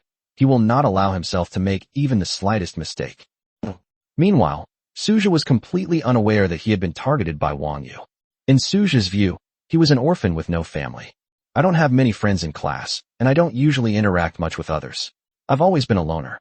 He was basically the kind of person who was invisible in class. He hadn't offended anyone, so probably no one would have any designs on him. At this very moment, Suja, wearing only light shorts, was splashing and playing in the Star Spring with Manhwa, Amaya, Luna, Isabella, Lena, and Sherry. The women were dressed lightly, revealing large expanses of their beautiful, snow-white skin. This beautiful scenery is so captivating that it's hard to look away once you've seen it. It feels so good. Suja squinted as he leaned against the pool wall beneath the star spring. Enjoying the warm sunlight showered by the stars is incredibly pleasant. Behind him, Amaya was gently massaging him. As expected, the life of a lord is really comfortable. If there weren't so many monster invasions, it would be perfect. This is practically the treatment of an emperor every day. Suja thought to himself as he enjoyed himself. Tomorrow will be the 5th day. The lord's wealth ranking and the troop ranking should be launched by then. Suja thought to himself. The wealth rankings are alright, but Suja isn't sure if he'll make it onto the list. After all, there will definitely be people who focus on wealth. However, there's no suspense about the unit rankings. Suja doesn't think anyone's units can surpass his Valkyries, and he expects more than one unit to make the list. None of the hero-level units under his command are weak. Each and every one of them is an extremely powerful fighter. But wouldn't it be a bit too attention-grabbing to have all of them on the list? If he dominates all the troop rankings, that would be truly unreasonable. Forget it, I won't make it onto the troop rankings. It doesn't matter if I don't get this little reward. Suja pondered. Their own troops are all god level. If exposed, it would be no small matter. I wonder how many people will come knocking on our door then. It wasn't that Suja wanted to be low-key and show off, but rather that with his current strength, he simply couldn't protect himself, and exposing the fact that his life was not guaranteed was the key issue. After all, who wouldn't want to go out and show off? Suja naturally wanted to too, but just being on the power ranking was enough. While the combat power rankings are impressive, they are still understandable, as they reflect the overall combat strength of a territory, not solely the combat strength of individual troops.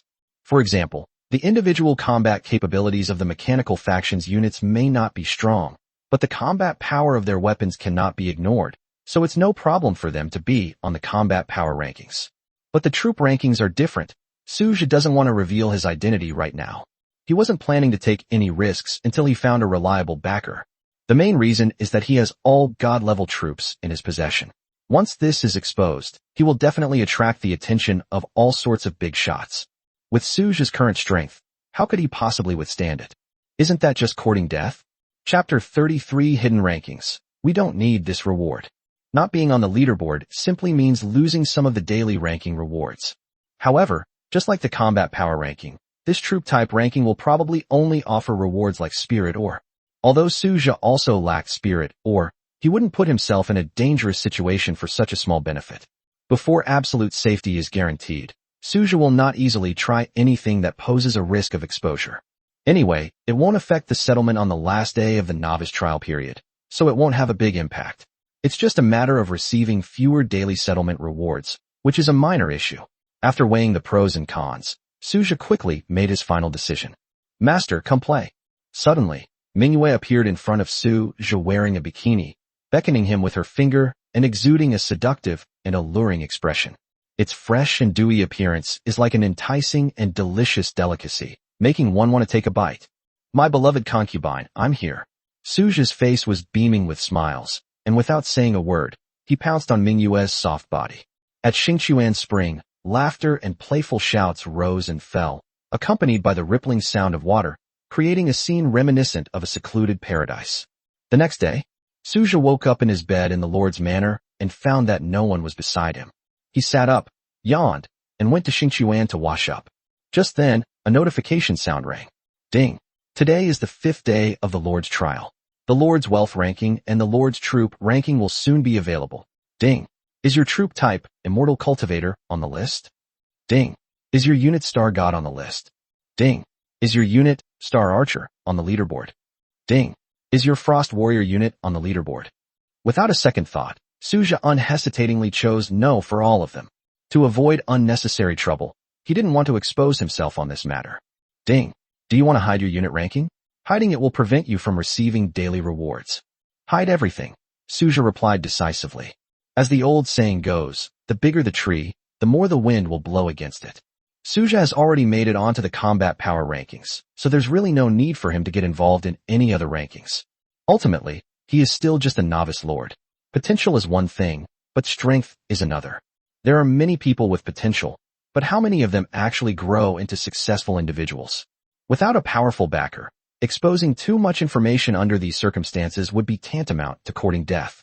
Suja opened the troop type ranking list and browsed through it. First place, Dragon God, S-rank unit. Holy Dragon. Second place, King of Beasts, a rank unit, Titan. As expected, there are still some incredibly lucky new lords. Suja looked at the rankings and was surprised to see that even S-rank units had appeared.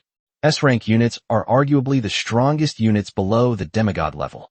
Suja couldn't help but wonder, was it really true that no one possessed a semi-saint or saint-level weapon? Or did those people also choose to hide, just like him? Immediately afterwards, Suja glanced at the Lord's wealth ranking. He discovered that he was not on the list. The first place winner has over 100,000 gold coins, and even the 10th place winner has over 40,000 gold coins. He glanced at the meager 20,000 gold coins in his pocket and fell into a brief silence. I really can't underestimate the other lords. After all, there are just too many strange talents in this world. Suja thought to himself. The most significant effect of his talent was that it greatly enhanced the combat strength of his territory, including the combat strength of his troops. However, the gold coin aspect is somewhat lacking. Suja then opened the chat channel. Don't be like that. It seems the Lord ranked number 1 on the power list is most likely a master of mechanical units. Turtle, what do you mean? Don't be like that. Didn't you guys notice that this big shot's name isn't on the unit rankings? I just checked specifically, and he's not even in the top 100. This means that the number 1 player on the combat power rankings is very likely a mechanical unit. That's why his combat power increase is so terrifying, because that combat power is most likely from the weaponry manufactured by mechanical units, not actual combat power. Turtle. Oh, I see. I knew it. There's no way someone could be so strong. Troll. How can you be so sure? Maybe they deliberately hid their unit type to avoid appearing on the leaderboard. Stop it. Damn it. It's you again, you stubborn jerk. Do you know how powerful a mechanized super starship is? It has a combat power of tens of billions. You don't understand how powerful just one starship is, you idiot. The nitpicker. You yourself said that's the kind of power only starships possess, but this is a newbie lord's power ranking list. How could he afford to build a starship? What makes you think I'm wrong? And what makes you think you're right? Don't be like that. Holy crap, are you just going to argue to the bitter end? Troll. I wasn't arguing with you. I was just stating my opinion, or rather, stating a fact. Stop this nonsense. Don't be ridiculous. If you're so capable, give me your address, and I'll come over right now to meet you in person. Troll. Haha, I won't say it. Come at me if you dare. Suja looked at the conversation in the chat module, especially what that nitpicker said, which was infuriating just to look at. Putting himself in the other person's shoes, Suja immediately felt so angry he could hardly breathe. This guy can really drive people crazy. However, what you said, don't be like that, does make sense. If the top rank unit on the combat power list is a mechanical unit, then the mystery of combat power can be explained. After all, mechanical units can be fully powered up in the early game, and only become slightly weaker in the mid to late game. Although the mechanical type may have problems in terms of high-end combat power. However, equipment like starships and mechanical fortresses cannot be mass-produced. Even if there are only 1 or 2. In terms of high-end combat power, the mechanical type is indeed slightly inferior. However, it is undeniable that the mechanical engineering department has a huge advantage. It can mass-produce equipment, which is something that other departments cannot do. It's clear that this person is very knowledgeable about mechanical units. Where can I get mechanical units? Suja shook his head helplessly. This thing depends entirely on luck, and with his luck, he shouldn't have too much hope. Supreme will. Calculate the rewards for the Lord's battle power ranking for me, Suja said slowly. Ding. Congratulations on maintaining your position at the top of the Lord's battle power ranking for 24 consecutive hours. Rewards are being calculated. Congratulations on receiving 100 spirit ore. Not bad, not bad. Suja muttered to himself softly. Is that all the strength you've got in chapter 34? 100 spirit ores may not seem like much, but every little bit helps, especially since it's free. Why not take it? Ding. A monster invasion is about to begin. Please select your challenge difficulty. S, A, B, C, D. S rank. Suja chose S rank difficulty without the slightest hesitation. Then, he glanced at his current amount of spirit ore. There are now 430 spirit ores, including the daily settlement from the Lord's combat power ranking and the 10 ores produced by mining each day. Suja went straight up to the primary elemental tower.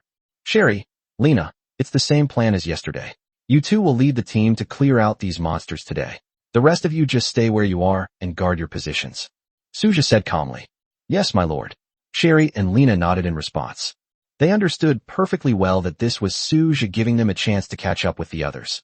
At the same time, in the pitch black, dimly lit territory, Wang Yu slowly opened his eyes.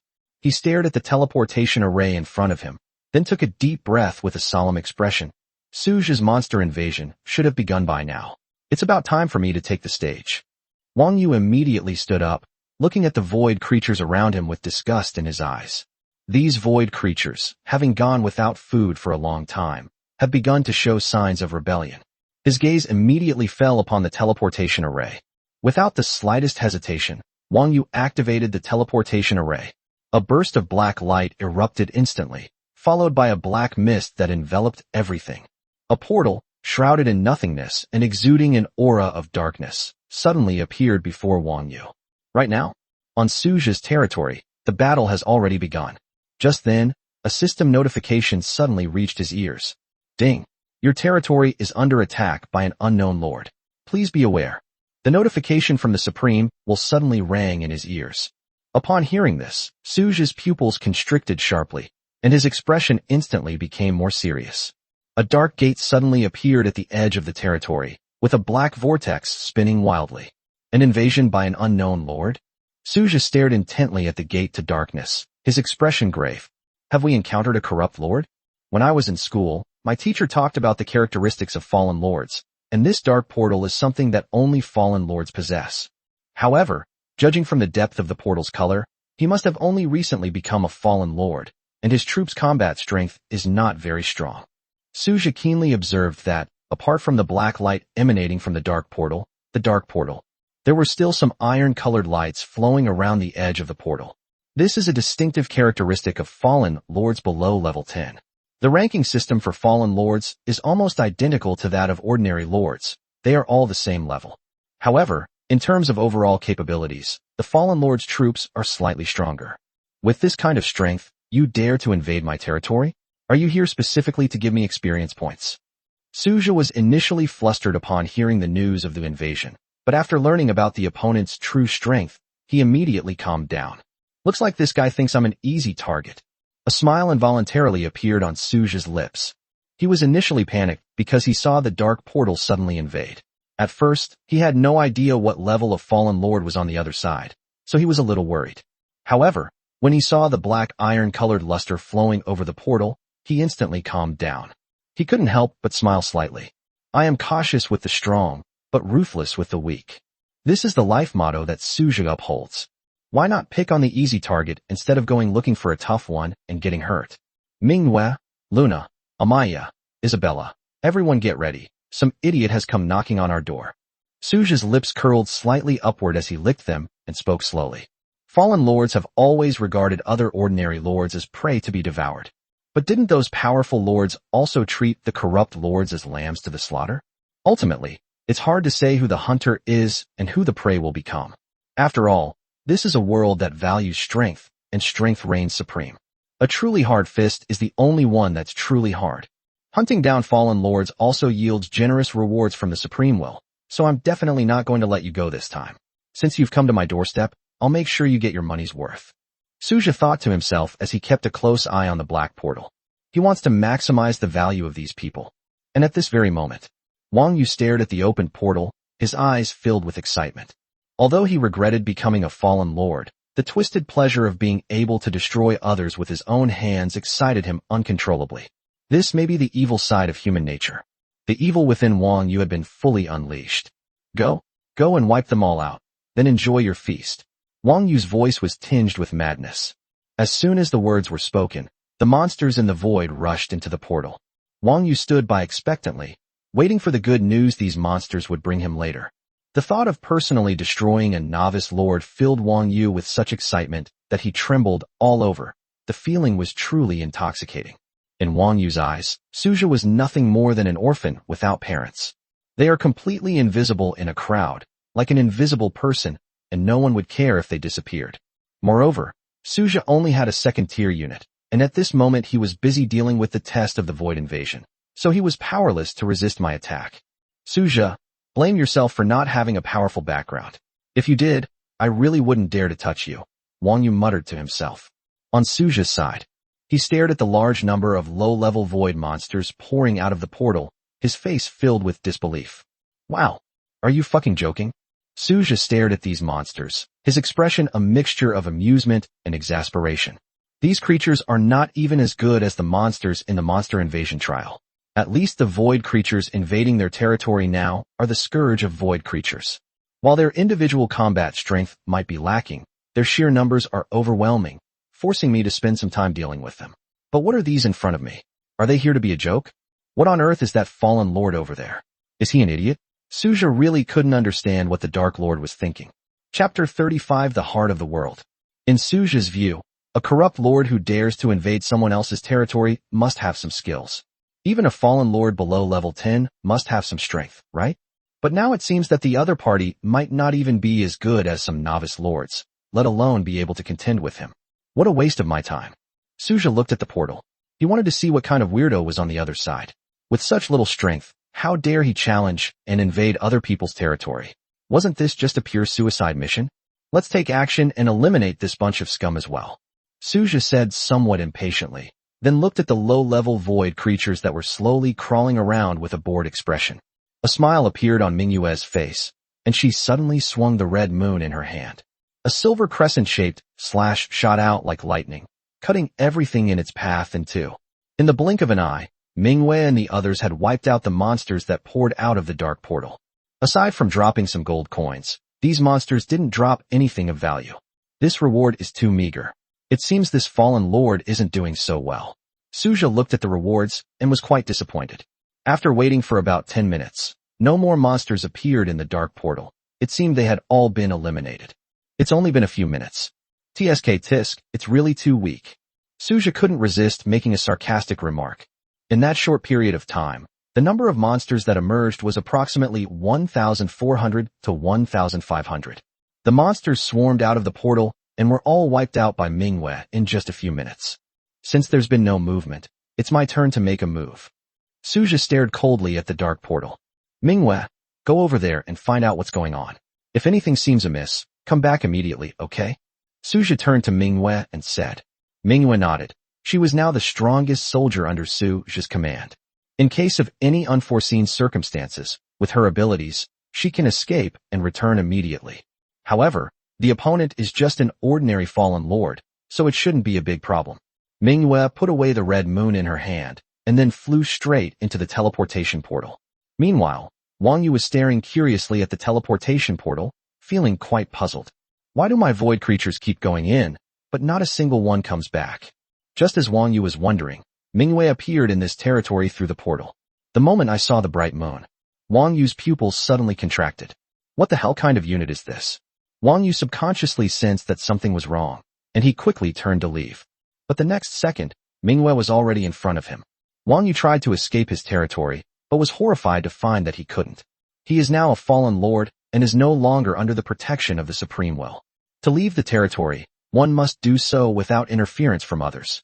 It is you who dares to invade my lord's territory? Mingyue looked at Wang Yu, her purple eyes filled with endless killing intent. That one look was enough to scare Wang Yu so much he wet himself. Wang Yu looked at the bright moon and nervously swallowed. Although Mingyue was as beautiful as a fairy, he knew in his heart that since the other party was able to come, it meant that the void creatures in his territory had probably been completely wiped out.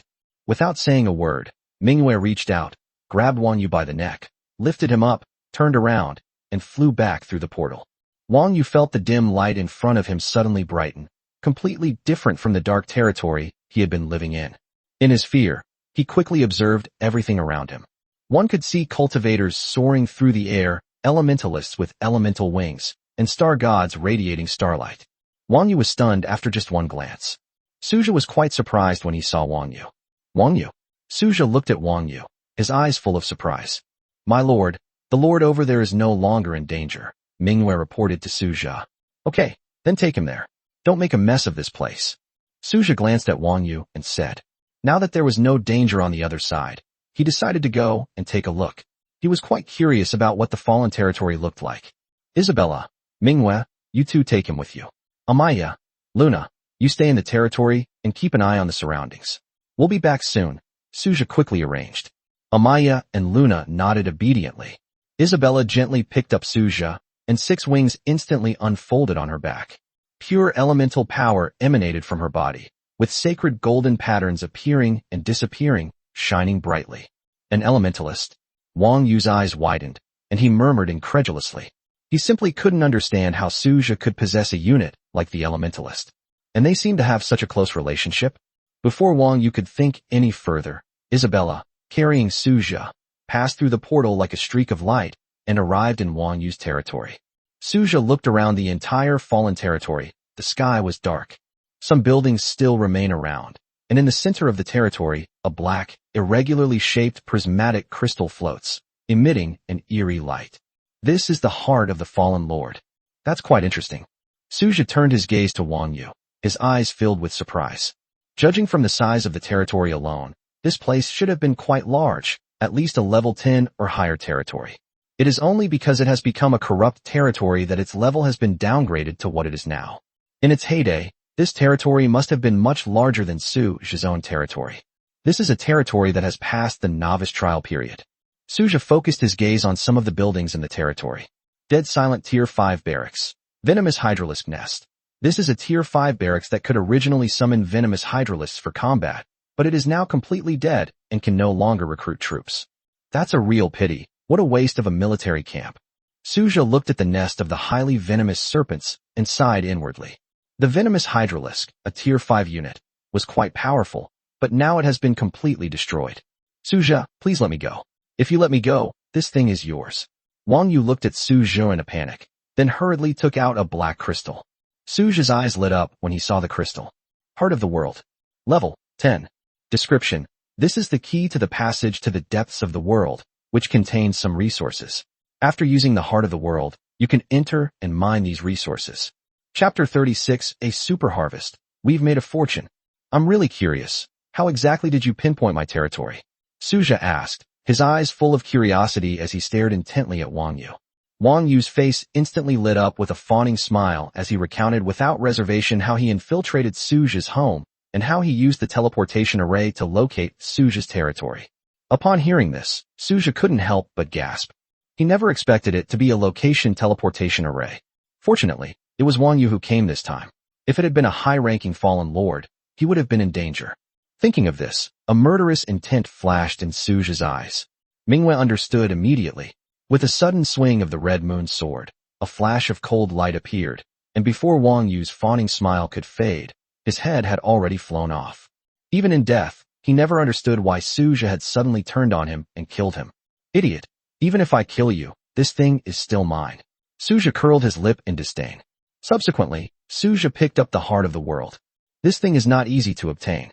To get the Heart of the World, one must first have enough strength, then find a wild world, and finally suppress the world will of that world with strength and completely refine it before one can obtain it.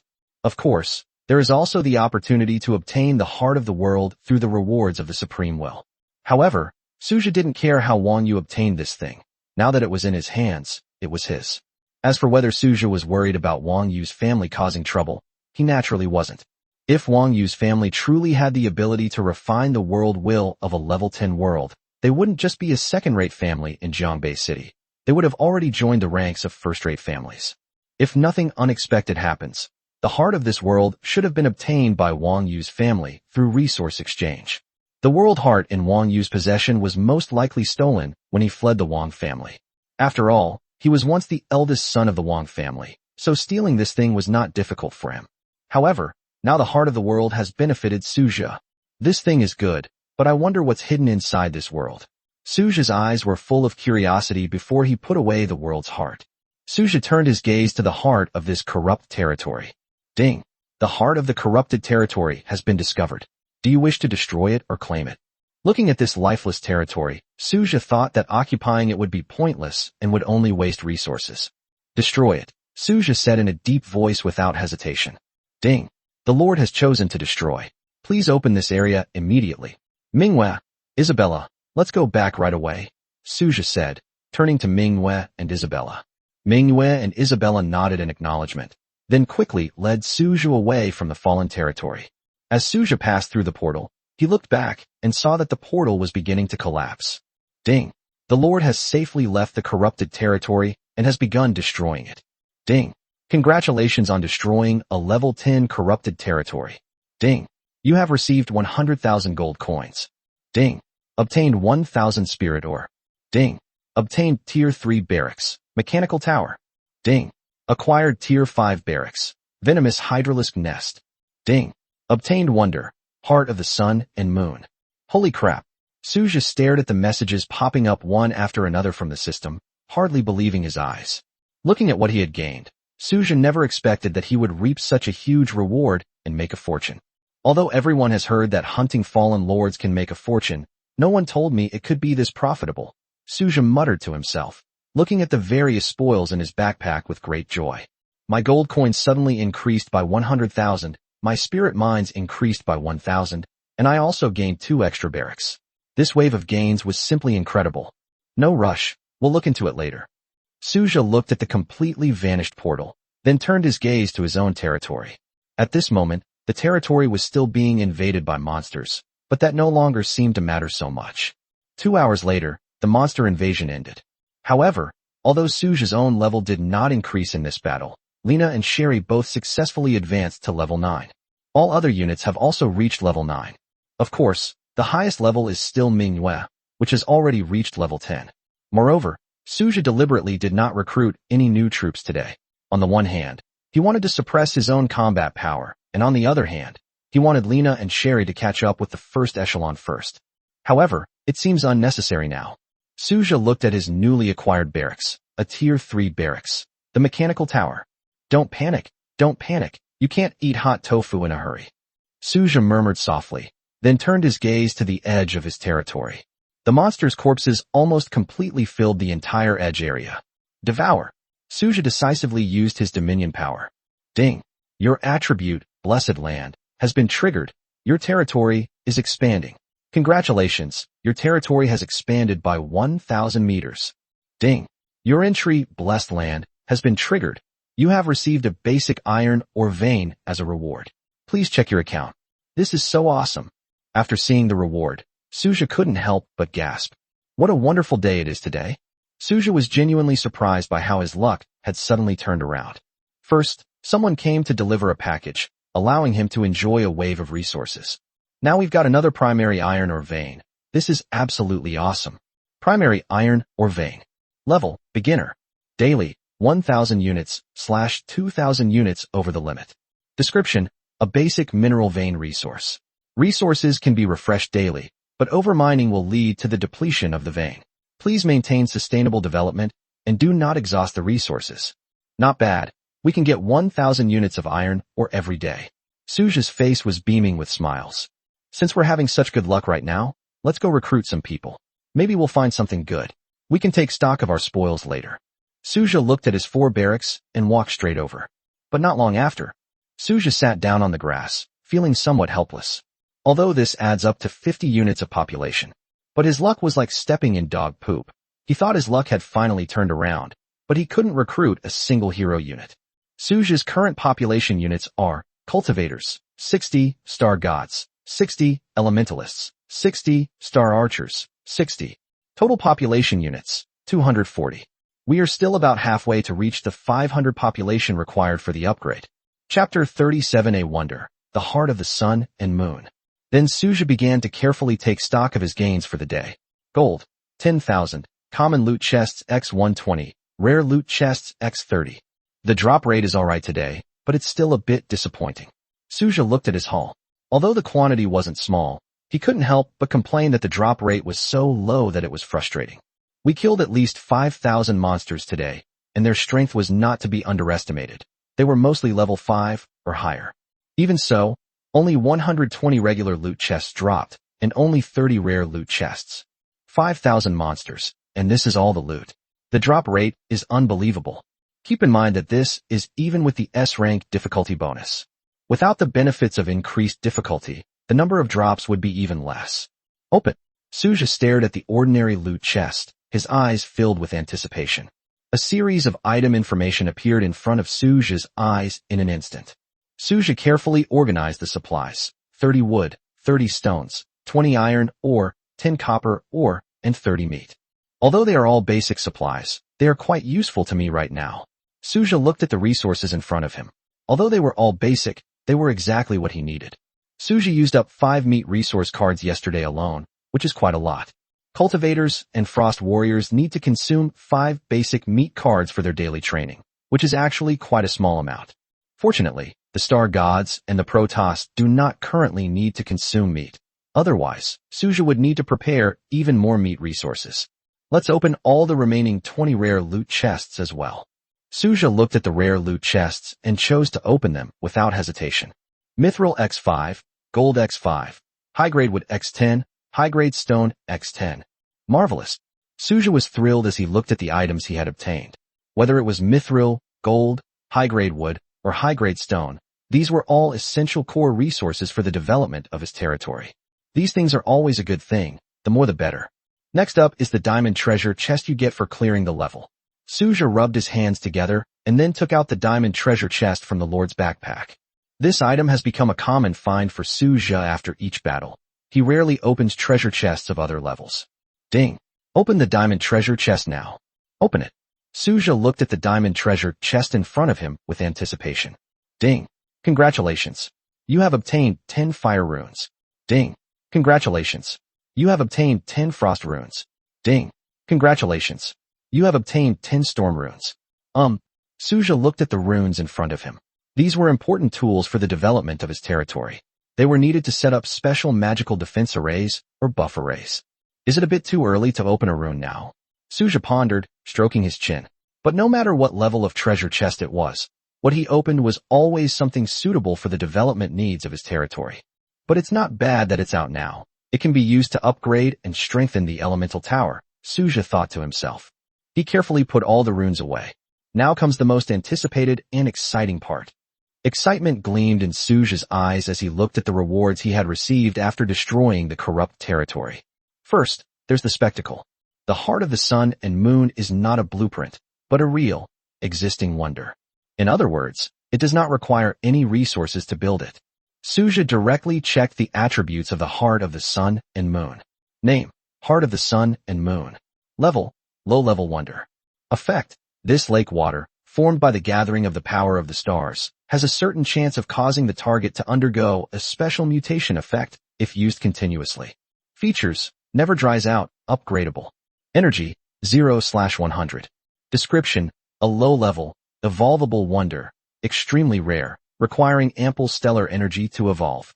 Note, under a clear night sky, it can be charged up to 1 point every 3 days, or you can obtain charging points by using star fragments. Wow, that's amazing. Suja looked at the heart of the sun and moon. This thing was like adding wings to a tiger for the development of his territory. As for special mutations, Suja was full of anticipation. However, he didn't have high expectations. After all, his troops were now all god-level troops, which were already close to the ceiling of troop strength. It's very difficult for a mutation to occur. Of course, this doesn't mean there's absolutely no chance. There's still a chance. Thinking about this, Suja opened his territory's 3D planning map. Now his territory has expanded by another kilometer. Suja immediately expanded the city wall outwards again, leaving a 500-meter buffer zone to connect with the void space, determined not to let the flames of war spread into the territory. Looking at his ever-expanding territory, Suja felt a great sense of accomplishment. Although most of the land is currently vacant, it will become a bustling area in the future. Suja replanned the locations of the Immortal Creation Platform, the Divine Source Temple, and the Elemental Tower, placing them all next to the City Lord's mansion to form a barracks area. Xingqiuan was placed on the right side of the City Lord's mansion. He then placed the heart of the sun and moon slightly forward of the center of the territory. A magnificent, shimmering lake suddenly appeared in the territory, its waters radiating a mysterious glow that seemed to echo the starry sky, becoming the most beautiful sight in the territory. Suja looked at the sun and moon heart, which resembled jade, before him. Although it was only 100 meters in diameter, it would gradually grow larger as it was charged, so that was not a problem. Finally, I don't have to crowd into the spiritual spring all the time anymore, Suja murmured to himself, gazing at the emerald green lake with a smile on his face. His City Lord's mansion only required him to push open the carved wooden windows to take in the picturesque lake. Every morning, the cultivators, gods, elementals, and frost warriors in his territory would laugh and play in the lake. Just thinking about this beautiful scene made Suja feel it was all worthwhile. "My lord, can we go inside and play?" Manhwa looked at Suja and asked with anticipation in her eyes. "Of course, everyone in the territory can go," Suja replied with a smile. The previous spiritual spring was too small to meet the entertainment needs of everyone in the territory. Although the current heart of the sun and moon is only 100 meters in diameter, it is sufficient for the time being. Moreover, the heart of the sun and moon will expand as it accumulates energy. Moreover, soaking in the heart of the sun and moon might even give some of the troops in the territory special mutations. As for heroes like Manhwa, Amaya, Luna, Isabella, Sherry, and Lena, Suja didn't have high expectations for them. It is highly unlikely that any special mutations will occur. Of course, nothing is absolute. Nothing in this world is absolute, and they also have the potential for mutation. Chapter 38 Void Dragon Clan, Shadow.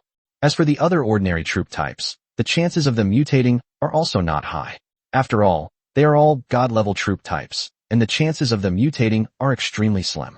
Ultimately, the heart of the sun and moon is still only a low-level wonder, and its effects are relatively limited.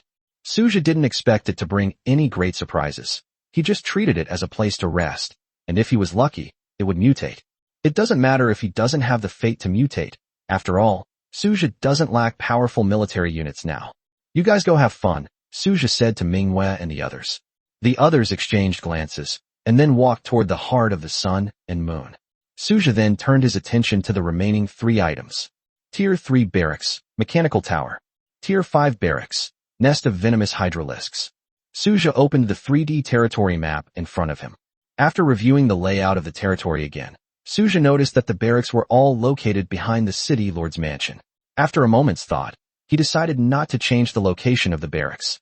The current layout of the barracks is fine and doesn't really need to be moved. There was an unused plot of land on the west side of the territory, which he had specifically reserved for the mechanical tower. Let's get the venomous hydralisk nest out first. I wonder what this tier 5 barracks can evolve into. Suja narrowed his eyes slightly, then took out the venomous hydralisk nest. Ding! Tier 5 barracks detected. Venomous hydralisk nest. Extraordinary evolution effect triggered. Evolving. Ding! You have obtained the god tier barracks. Void Dragon's Nest. Void Dragon's Nest. A hint of surprise flashed in Suja's eyes. It looks like a dragon-type unit, and it's even a dragon with the word void in its name. That's very rare. It's worth noting that dragons are generally elemental dragons, and very few people have heard of void dragons. Thinking of this, Suja immediately checked the attributes of the Void Dragon Nest. Name: Void Dragon Nest. Level 1. Race: Void Dragon. Recruitment: 10 out of 10 daily. Gold coins: 1 gold coin / 1 time, 100,000 gold coins / 1 time. Upgrade: 10 million gold coins, 1 divine power core, 1 dragon core. Introduction: a powerful being originating from the void, the ruler of a void world. Suja's eyes were full of surprise at the Void Dragon clan. Suja had some understanding of this. After all, the number 1 ranked unit on the current troop list was only the legendary Holy Dragon. They are both dragons, but the Holy Dragon has not yet reached the level of a god-level unit. Is there something special about this Void Dragon? Out of curiosity, Suja built the Void Dragon Nest in his territory, right next to the Star Temple. Compared to the other military camps, the Void Dragon's Nest appears ancient and mysterious, with strange runes and ancient patterns carved all over the top of the enormous nest. Suja then headed straight for the Void Dragon's Nest. Several beams of light flashed, and Manhwa, Amaya, Luna, Lena, and Isabella all appeared beside Suja. Except for Sherry from the core unit, everyone else had arrived. "Can't you dress properly before coming?" Suja said to Manhwa with a helpless expression. "We're all family here. What's wrong with the Lord showing you this? We're all so familiar with each other," Manhwa said with a smile. Except for Amaya, everyone else couldn't help but blush, even the usually composed Luna. Suja looked at Manhwa. Every time he was about to start recruiting soldiers, Manhwa would always be by his side. Over time, the others also got into the habit. Whenever Suja came to recruit soldiers, they would almost always come to stay by his side. Suja took a deep breath and then stepped into the Void Dragon's Nest.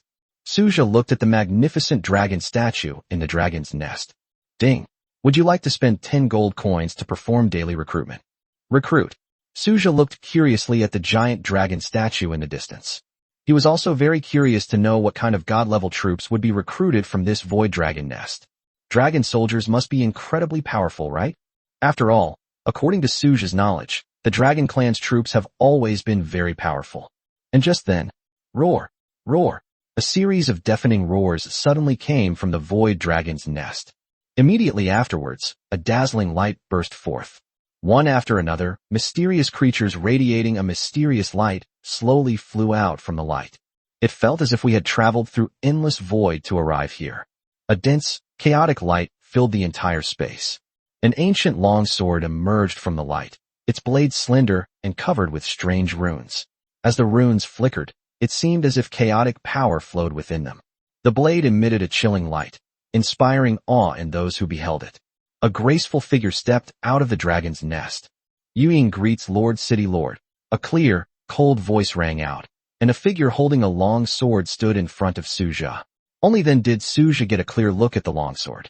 The sword is crafted from a mysterious chaotic material, with runes arranged in an orderly fashion on it.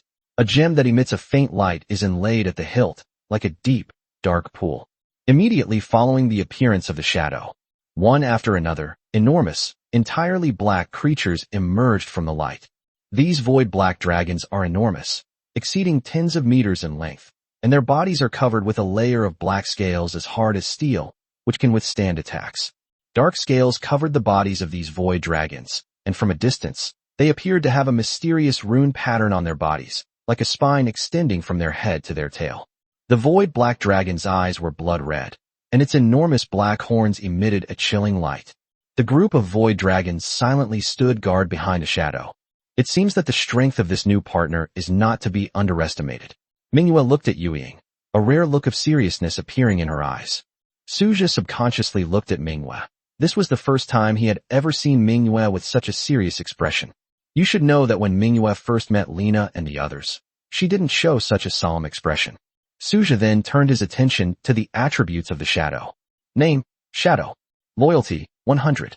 Experience points, 0 out of 100. Level 1.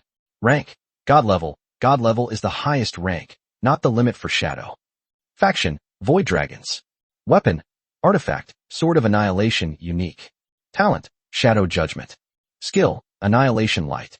Potential, Saint level. Affix bonus. Introduction. The Void Dragon clan originates from chaos, a unique existence born from the chaos judgment. There has never been one before, and there will never be one again. Note, Shadow Judgment. Shadows can control endless shadow power, continuously strengthening themselves and making them incredibly resilient, while also being able to negate 90% of the spell damage they receive. Chapter 39. The Barracks That Cannot Be Upgraded. The Future Hub. After viewing the Shadow's information panel, Suja gasped inwardly. The abilities displayed on the Shadow panel were truly astonishing. Judging from the attribute panel alone, the Shadow is simply a monster, possessing absolutely powerful defensive capabilities while also being able to negate 90% of spell damage.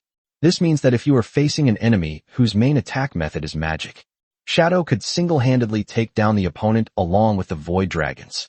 Although Manhwa's stats are quite impressive, and she possesses the mysterious power of the Moon Goddess, she seems to be slightly inferior to Yuying.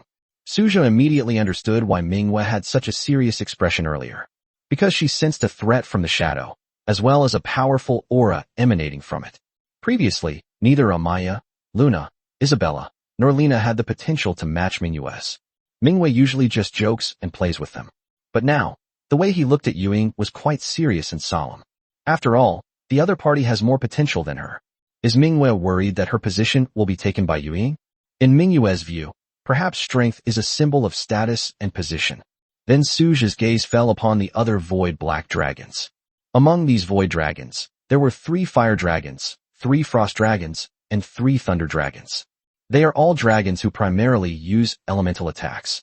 These dragons are enormous and have thick hides, making them incredibly durable and ideal for charging into battle and clearing paths.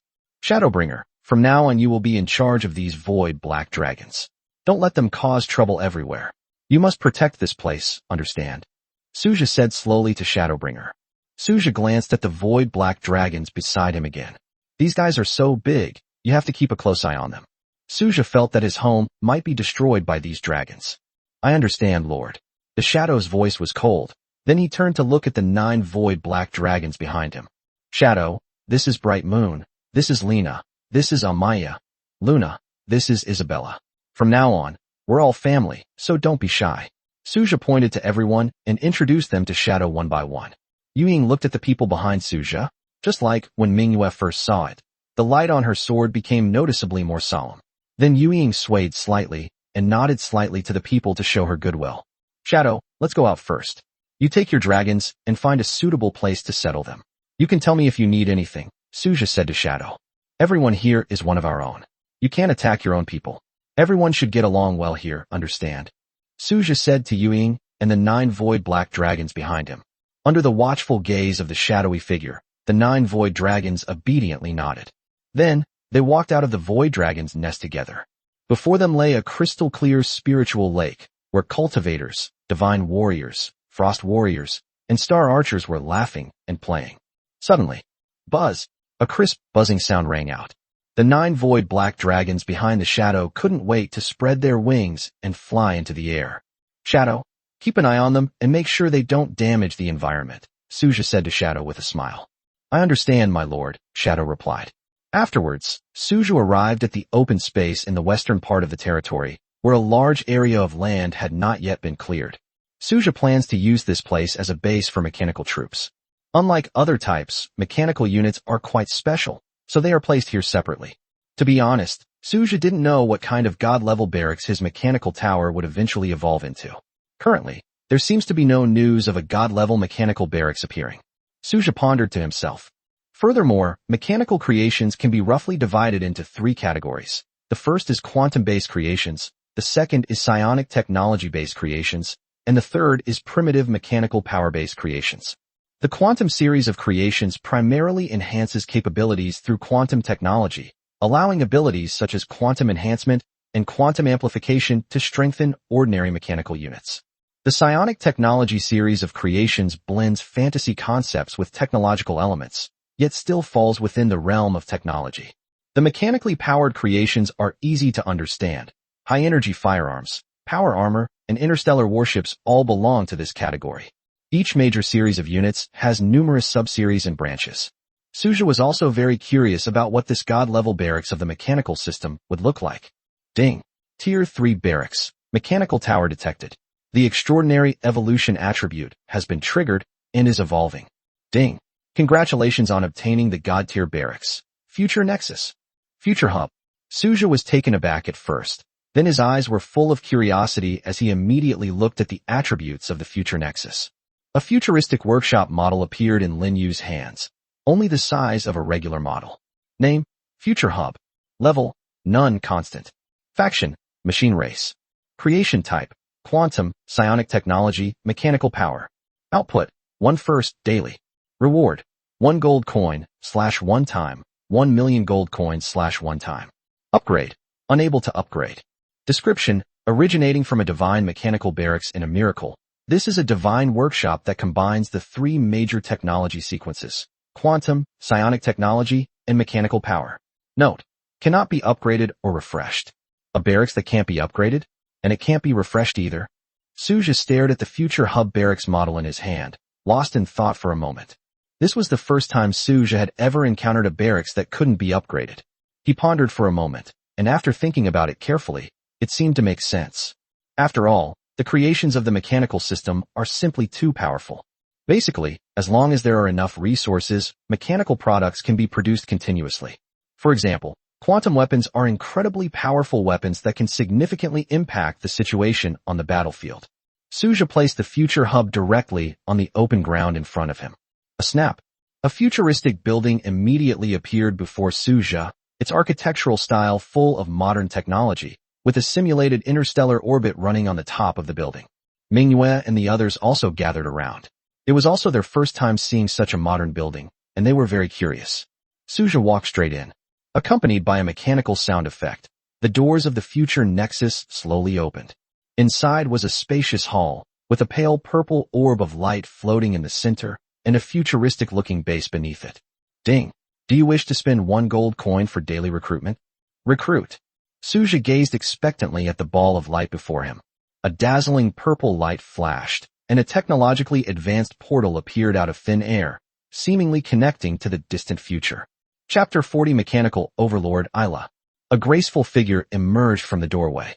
She wore a silver, high-tech bodysuit, white high-tech combat boots, and sported short, neat hair. She also wore blue-lensed goggles and had a lithe and slender figure. Her face showed a mixture of excitement and curiosity as she looked Lin Yu and the others over. Ella greets your excellency. Ella's face was filled with curiosity, especially when she looked at Manhwa and the others behind Suja.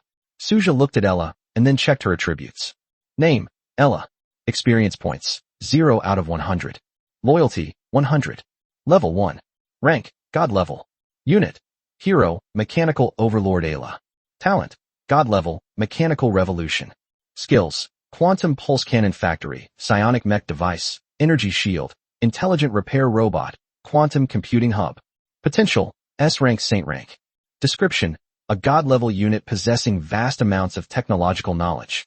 As its strength increases, it can unlock more technological secrets and develop more powerful technological creations. Note, Ella can improve her strength by researching technological creations, but her own combat ability is relatively weak. Looking at Ella's stats, Suja realized that, to some extent, Ella's own strength was very weak, even weaker than his own, who was a complete pushover. However, in the field of technology, in Ella's area of expertise, her skills are incredibly powerful, especially her talent, God-level Mechanical Revolution, which is a field-enhancing talent. As long as Ella exists, this talent will remain in effect, covering Suja's territory. The production speed of all technological creations within the territory will be increased by 1,000%, and the technology research speed will be increased by 1,000%.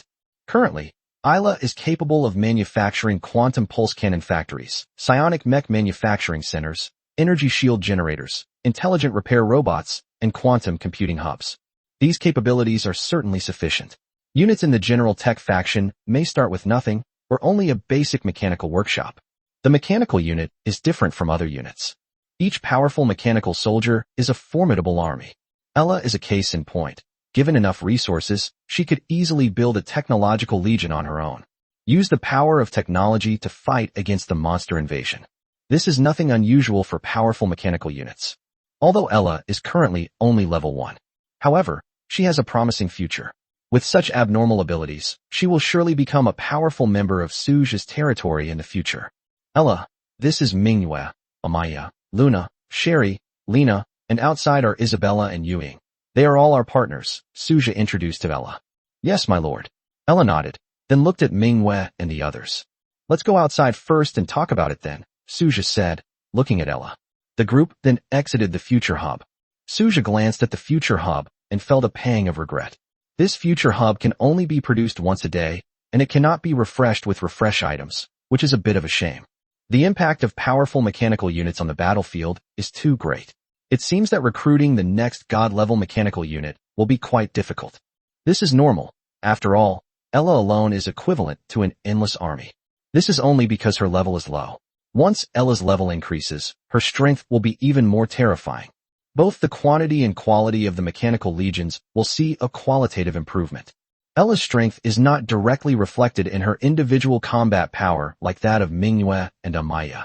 Her advantage lies in the comprehensive improvement of the entire territory. The territory's defenses will be comprehensively strengthened. The effect might not be noticeable at levels 10 to 12, but once you reach levels 20 to 30, or even higher levels 50 to 60, the potential is unimaginable. It's almost unimaginable how powerful those technological creations would be. My lord, I need resources, Ella said to Suja.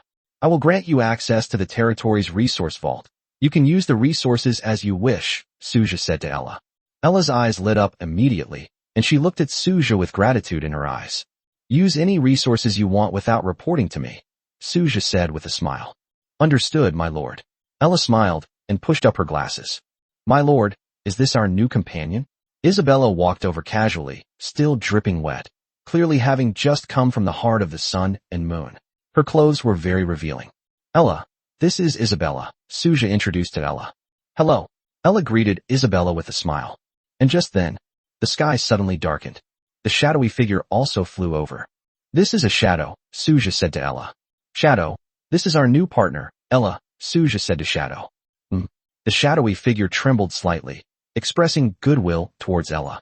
My lord, so many new companions have arrived today. How about we hold a welcome party? Minghua looked at Linyu, her eyes full of anticipation. All right, let's hold a welcome party then. Everyone come and join us, Suja said with a smile. Upon hearing this, everyone's faces lit up with joy, and they all burst into laughter. Night has fallen. Within Suja's territory, a lively and bustling atmosphere prevailed, with countless stars twinkling in the sky like eternal beacons. Beside a huge campfire, Minghua, Amaya, Luna, Lena, Isabella, Sherry, Yueying, and Suja sat together, enjoying the food. It's a pity there's no wine. If there were wine, the atmosphere would be even more perfect. Suja couldn't help but sigh. Such a joyful occasion just didn't feel right without wine. How can a family gathering be complete without alcohol?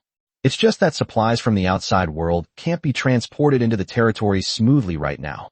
Otherwise he would definitely let everyone have some good stuff. However, the void dragons we just recruited today seemed to be enjoying their meal quite a bit.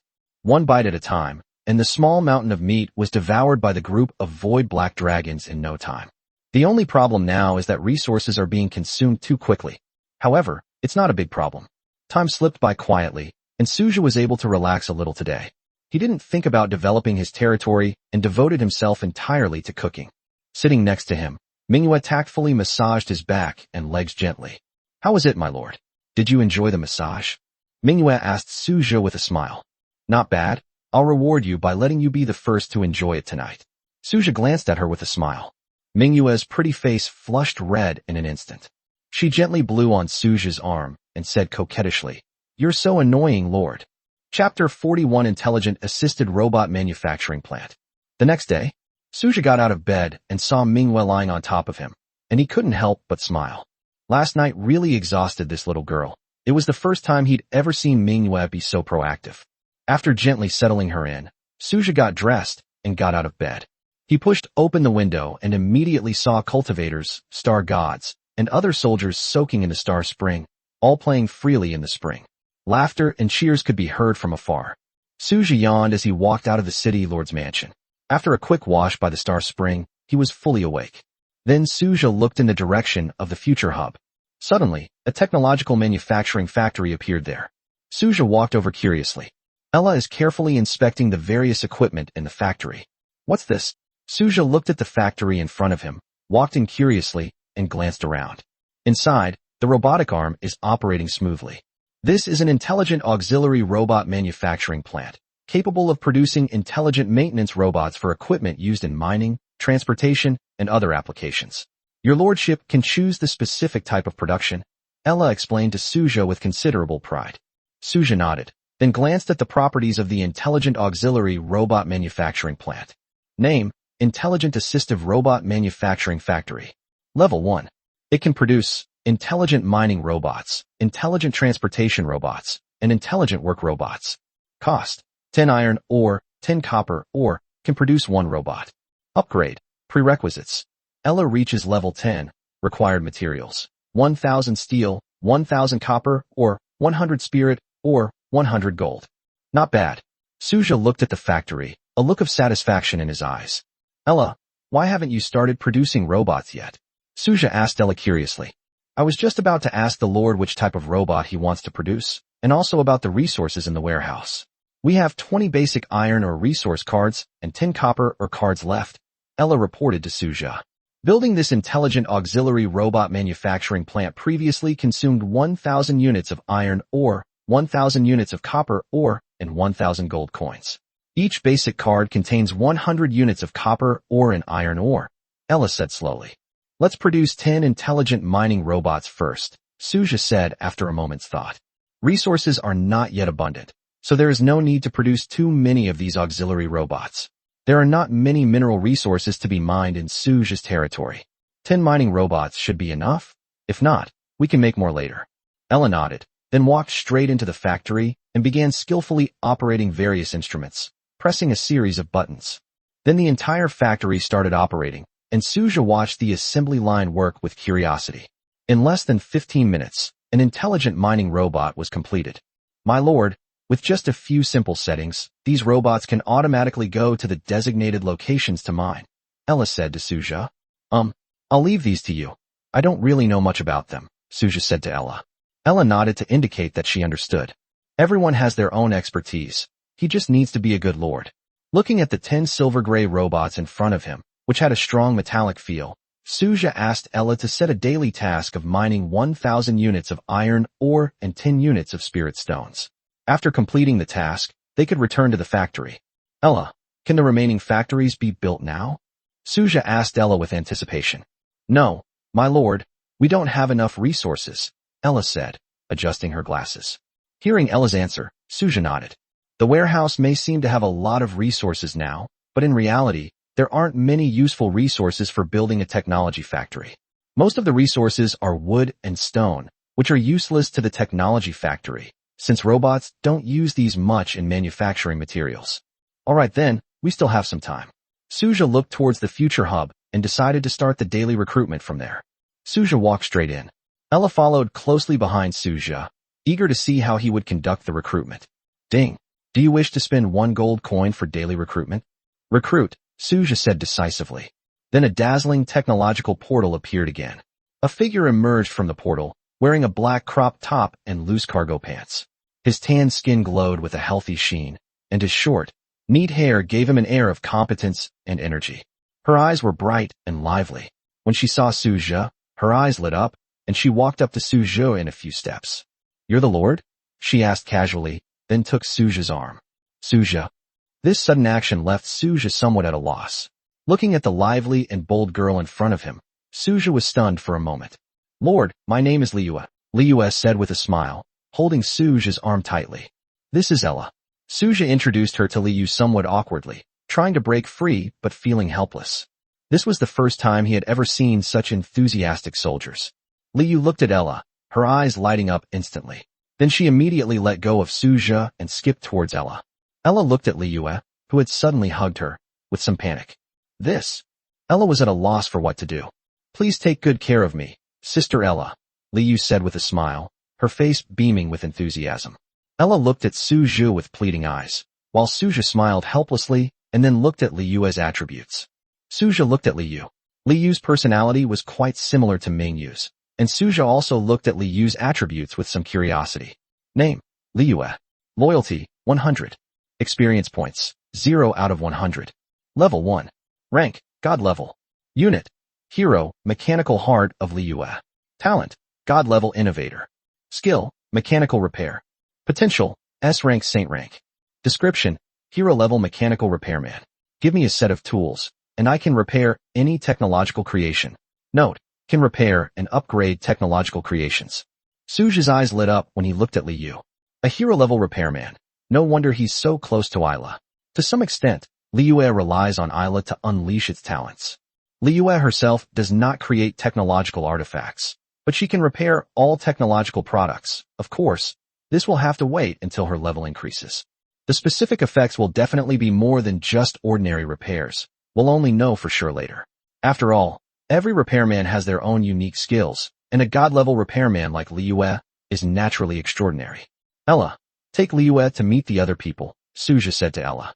Chapter 42 The Mechanical Heart of Liu. Ella nodded and left with Liu. My lord, do you have any wine? Liu had just turned to ask Suja when Ella pulled her away. Suja. Stepping out of the future hub, Suja began to summon them one by one. Amaya, Luna. Suja called Amaya and Luna over. The two followed Suja into the Divine Source Temple. Suja quickly completed his daily recruitment for the day, except for Liu. No other hero units were produced. The current population composition within Suja's territory is as follows. Cultivators, 70, gods, 70, elementals, 70, Frost Clan, 80, dragons, 20, and machines, 2. The total population has reached 312 units. We're much closer to our upgrade goal now. The Frost Clan eventually surpassed the Frost Clan in numbers, becoming the largest group in the territory. Supreme will claim the rewards from the combat power ranking. Suja said slowly. Ding. Detecting. Congratulations on topping the battle power rankings for 24 consecutive hours. You have received 150 spirit ores. Suja looked at the 150 spirit ores and didn't complain that it was too little. What is there to complain about when you can get free rewards every day? Now all I have to do is wait for the daily monster invasions, Suja muttered to himself. Today was already the 6th day. Amaya and Luna sat quietly beside Suja, with Suja holding one of them in each arm. Why aren't you guys going to play? Suja asked, looking at Amaya and Luna. Because we want to stay with our lord, Amaya said with a smile. Luna nodded silently in agreement. Suja smiled and kissed each of them on the cheek. These days are quite nice. If they could continue like this, it wouldn't be bad at all, Suja thought to himself. That would be incredibly fulfilling. However, at present, Suja urgently needs to improve Ella's strength. Ella needs a lot of resources to improve her strength. Previously, it was said that upgrading mechanical units was extremely resource-intensive, like a bottomless pit that could never be filled. Suja had initially been somewhat skeptical, but now he was completely convinced. Ella has only just established a factory, a manufacturing plant for intelligent auxiliary robots, and it's already like this. If this were used to build combat robots, that would be incredible. Combat robots are consumables, so the rate at which they consume resources is definitely unsustainable. This is no joke. This is basically using resources to fight and expend them. Just then, that familiar voice suddenly came over. Ding! Monster invasion is about to begin. Please select difficulty. S. A, B, C, D. S. Suja chose the S-level difficulty challenge without hesitation. Shadow! Suja shouted. A faint light flashed, and the shadowy figure, along with the void black dragons, immediately appeared beside Suja. Suja climbed directly onto the back of the void black dragon. Go to the city wall and let me down, Suja said to Yuing. Shadow immediately rode the void black dragon to the city wall. Before Suja could react, he dismounted from the void black dragon and stood on the city wall, looking at the surging void mist. Shadowbringer, you can command your Black Dragon Legion now. Get ready to start leveling up, Suja said to Shadowbringer. Shadow rode the void black dragon and then flew into the air. Roar! A dragon's roar resounded. One after another, void black dragons flew out of the territory. 5 ancient flame dragons, 5 ancient frost dragons, 3 ancient lightning dragons, 3 ancient black dragons, and 3 ancient wind dragons. The dragons lined up neatly behind the shadow. These were all void black dragons, each over 5 meters long. Amaya, Manhwa, Luna, Lena, Sherry, Isabella. These are the new companions we recruited today. You'll be in charge of taking them to grind monsters and level up, Suja said methodically. Manhwa immediately put Suja's plan into action. This has basically become the norm, and it's the standard monster killing process for newly added unit types. Those who have already reached level 9 do not need to take action for now. They can simply observe from the sidelines. Ella and Liyue also curiously climbed the city wall and stood beside Suja. Liyue sat casually on the city wall, curiously watching the surging void mist. They're here, Suja said softly. From the void and mist, one after another, terrifying and horrifying monsters slowly emerged. Is it the Chaos Demon today? Suja looked at the chaotic creature that emerged from it, a glint of light flashing in his eyes. One by one, demons corrupted by the power of chaos emerged from the chaotic mist. Some demons may be products of a world corrupted by chaos, while others may have willingly entered into chaos. No one can say for sure. However, for Suja, these demons were not important. What mattered was the rewards they could bring. Moreover, Suja is now eager to see that black iron world. Roar! Roars rose and fell as the demons began their attack on Suja's territory. Roar! They were met with deafening roars of dragons. The shadow sword shone brightly, and a dark, ethereal light condensed on its body. The next moment, a dark, ethereal sword aura swept across the battlefield. All demons that touched the shadow sword chi vanished instantly. At the same time, others also took action. Suja didn't care much about these demons. The highest level among them was only level 8, which was lower than his level. They are just numerous, but they pose no threat. Level 8 monsters are actually quite high level, considering it's only the 6th day of the beginner stage. This time, it's not just level 8 monsters, but also powerful chaos demons, whose combat strength is greater than that of ordinary monsters. In addition, their sheer number makes them a formidable threat to ordinary lords, even those with legendary units. These chaos demons are also extremely difficult enemies to deal with. Eliminating them is no easy task. For ordinary lords, this is an even more nightmarish, hellish difficulty. However, for Suja, Manhwa and the others were as easy as stepping on an ant. with no difficulty whatsoever. These invading chaos demons were used by Suja as experience packs for leveling up his territory's troops. Time slowly passed. With the last demon falling in Suja's territory, the monster invasion came to an end. Unsurprisingly, a diamond treasure chest was obtained. It's finally over, devour. Suja looked at the corpses of the chaotic demons scattered all over the ground and decisively used his lord authority. Ding! Your blessed land attribute has been triggered. Territory radius increased by 1,000 meters. Ding! Your blessed land attribute has been triggered. You have obtained 1 basic copper or vein. Not bad. Another mineral vein has appeared. Although it's only a primary one, it's still pretty good. A look of surprise flashed in Suja's eyes, and then he opened the territory panel. Chapter 43 Exaggerated Data on Territory. Name, Tianhui. Level 2. Area, 4,000 square meters. Barracks, Immortal Ascension Platform, God level. Divine Source Temple, God level. Elemental Tower, God level. Star Temple, God level. Void Dragon Nest, God level. Future Nexus, God level. Buildings, well, white. City Wall, white. Can be evolved. Lord's Mansion, Auxiliary Robot Factory, Basic Elemental Tower. Wonders, Heart of the Sun and Moon, Heart of the Elements.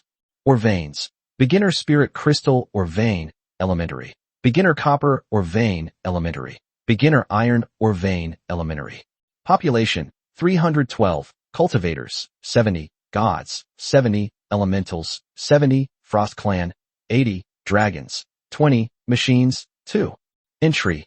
Extraordinary Evolution, Red. Peerless Beauty, Red. Blessed Land, Gold. Spiritual Energy Replenishment, Blue. Upgrade.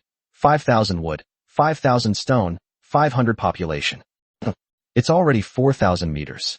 Suja looked at his territory. Such a large level 2 territory was truly rare. Then Suja's gaze fell on the copper vein. Primary copper vein. 1,000 units of copper or can be mined per day, with a maximum of 2,000 units for overmining. Its properties are similar to those of iron or veins. But for Suja, this is exactly the resource that his territory urgently needs for development. With sufficient resources, Suja's territory's technological level can be improved. Suja tallied up the spoils from today's monster invasion. There are 200 regular loot chests, 50 rare loot chests, and 12,000 gold coins. Still not much, as always, Suja muttered to himself, looking thoughtfully at his haul. He then took out the ordinary loot chests and opened them one by one. Wood X20, stone X20, meat X50, iron or X30, copper or X30, silver or X20, steel X30. These resources and items were obtained from 200 regular loot chests. Each card contains 100 units of wood and stone. One card contains 1 ton of meat, and the rest are resource cards containing 100 units each. These are all basic cards. Suja looked at the remaining rare loot chests, a total of 50. The number was not small, but it was by no means a lot either. You have to know that these were dropped by 6,000 chaos demons. Excluding the newbie bonus, there were only 20 rare loot chests. That's really not much. Open it. Suja looked at the rare loot chest with anticipation.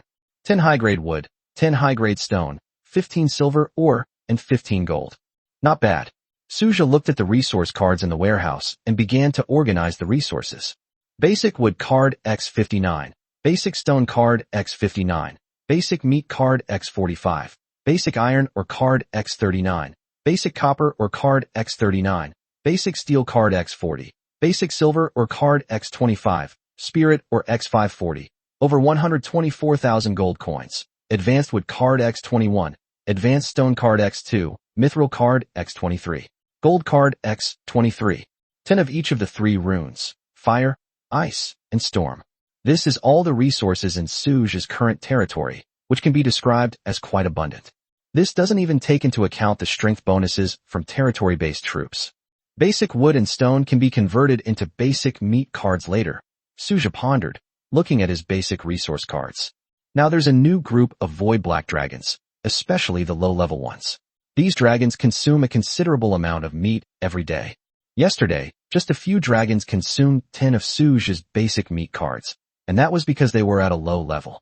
If they were high-level dragons, Suja simply couldn't afford to feed them. However, at that stage, these void dragons might not need him to provide them with meat anymore. In short, these rudimentary void dragons are currently the main consumers of territory resources. Next up is the diamond treasure chest. Suja looked at the diamond treasure chest in his backpack. Ding. Congratulations. You have obtained the blueprints for a luxurious mansion. Ding. Congratulations. You have obtained the beginner-level spirit wine recipe. Ding. Congratulations. You have obtained 100 spirit ore. Suja looked at the items he had opened from the diamond treasure chest. Suja can never have too much spirit ore. The current spirit ore reserves are only 640, which is not a lot. Blueprints for a luxurious mansion. Suja narrowed his eyes slightly, looking at the blueprints of the luxurious mansion in his hand. Luxury mansion blueprint. Blueprint. After learning it, you can build a luxury mansion. Prerequisite for learning, ordinary wooden house. Learning it will replace the ordinary wooden house blueprint. It's not particularly useful, but it's better than nothing. Suja looked at the blueprints in his hand and immediately chose to study them. Ding. Do you wish to learn the luxury mansion blueprints? Learning them will replace the standard wooden house blueprints. Study. Suja decisively chose to study it. Anyway, this thing wouldn't fetch many gold coins if he sold it. Although it was a blue blueprint, its improvement to the territory was limited, so its value was not high. Suja looked at the last reward.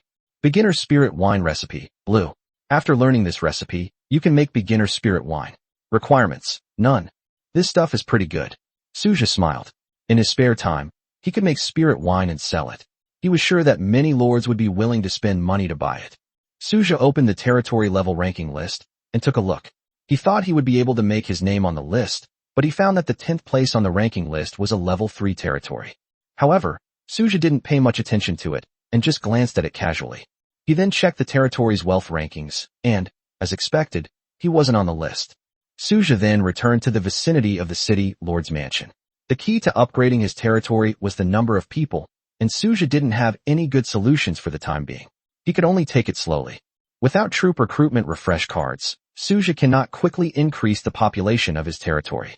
This, in turn, affected the upgrade of the territory, and insufficient population became the biggest obstacle for Suja to upgrade the territory. Suja's troops are of high quality but few in number. It has been 6 days and his total population is only a little over 300, while some other low-ranking lords have at least 1,000 people. The crucial part is yet to come. Suja took out the black iron grade world key. I wonder if the resources in this world are renewable or disposable, Suja muttered to himself, his eyes gleaming with excitement. The term renewable means that the world's resources can be repeatedly obtained and utilized, while one-off means that resources cannot be recovered once they have been plundered. The two are fundamentally different. A renewable world is a treasured heirloom for a lord, and each world has only one portal to another world. As long as you possess the key to the black iron world, you can continuously enter that world to obtain resources, achieving sustainable resource gathering. Manhwa, Amaya, Luna, Lena, Sherry, Ella, Isabella, Liyue, and Yuying, all of Suja's core members gathered before him. The reason I called you here is because of this, Suja said slowly, taking out the bronze world key. Chapter 44 The Perfect Leveling Spot. This key to the black iron world. I've summoned you all here to explore this world. Suja's expression was serious, with a hint of anticipation in his eyes. My lord, is this black iron world the same as the previous one? Manhwa asked curiously, her eyes sparkling. No, this black iron world is a complete world, but it shouldn't be too dangerous. It's unclear whether it's a resource world or a monster world yet. The only thing we can be sure of is that it's a complete world. Suja shook his head slightly, and then slowly explained. I plan to have you two join me on this world exploration trip. As for Ella and Liyue, forget it. You're not combat-type units, and your self-defense capabilities aren't strong, so there's no need for you to go on the adventure with them. You two can stay behind to guard the territory. If there are any problems or abnormalities in the territory, remember to notify me immediately, Suja said to Ella and Liyue. Ella and Liyue nodded in understanding.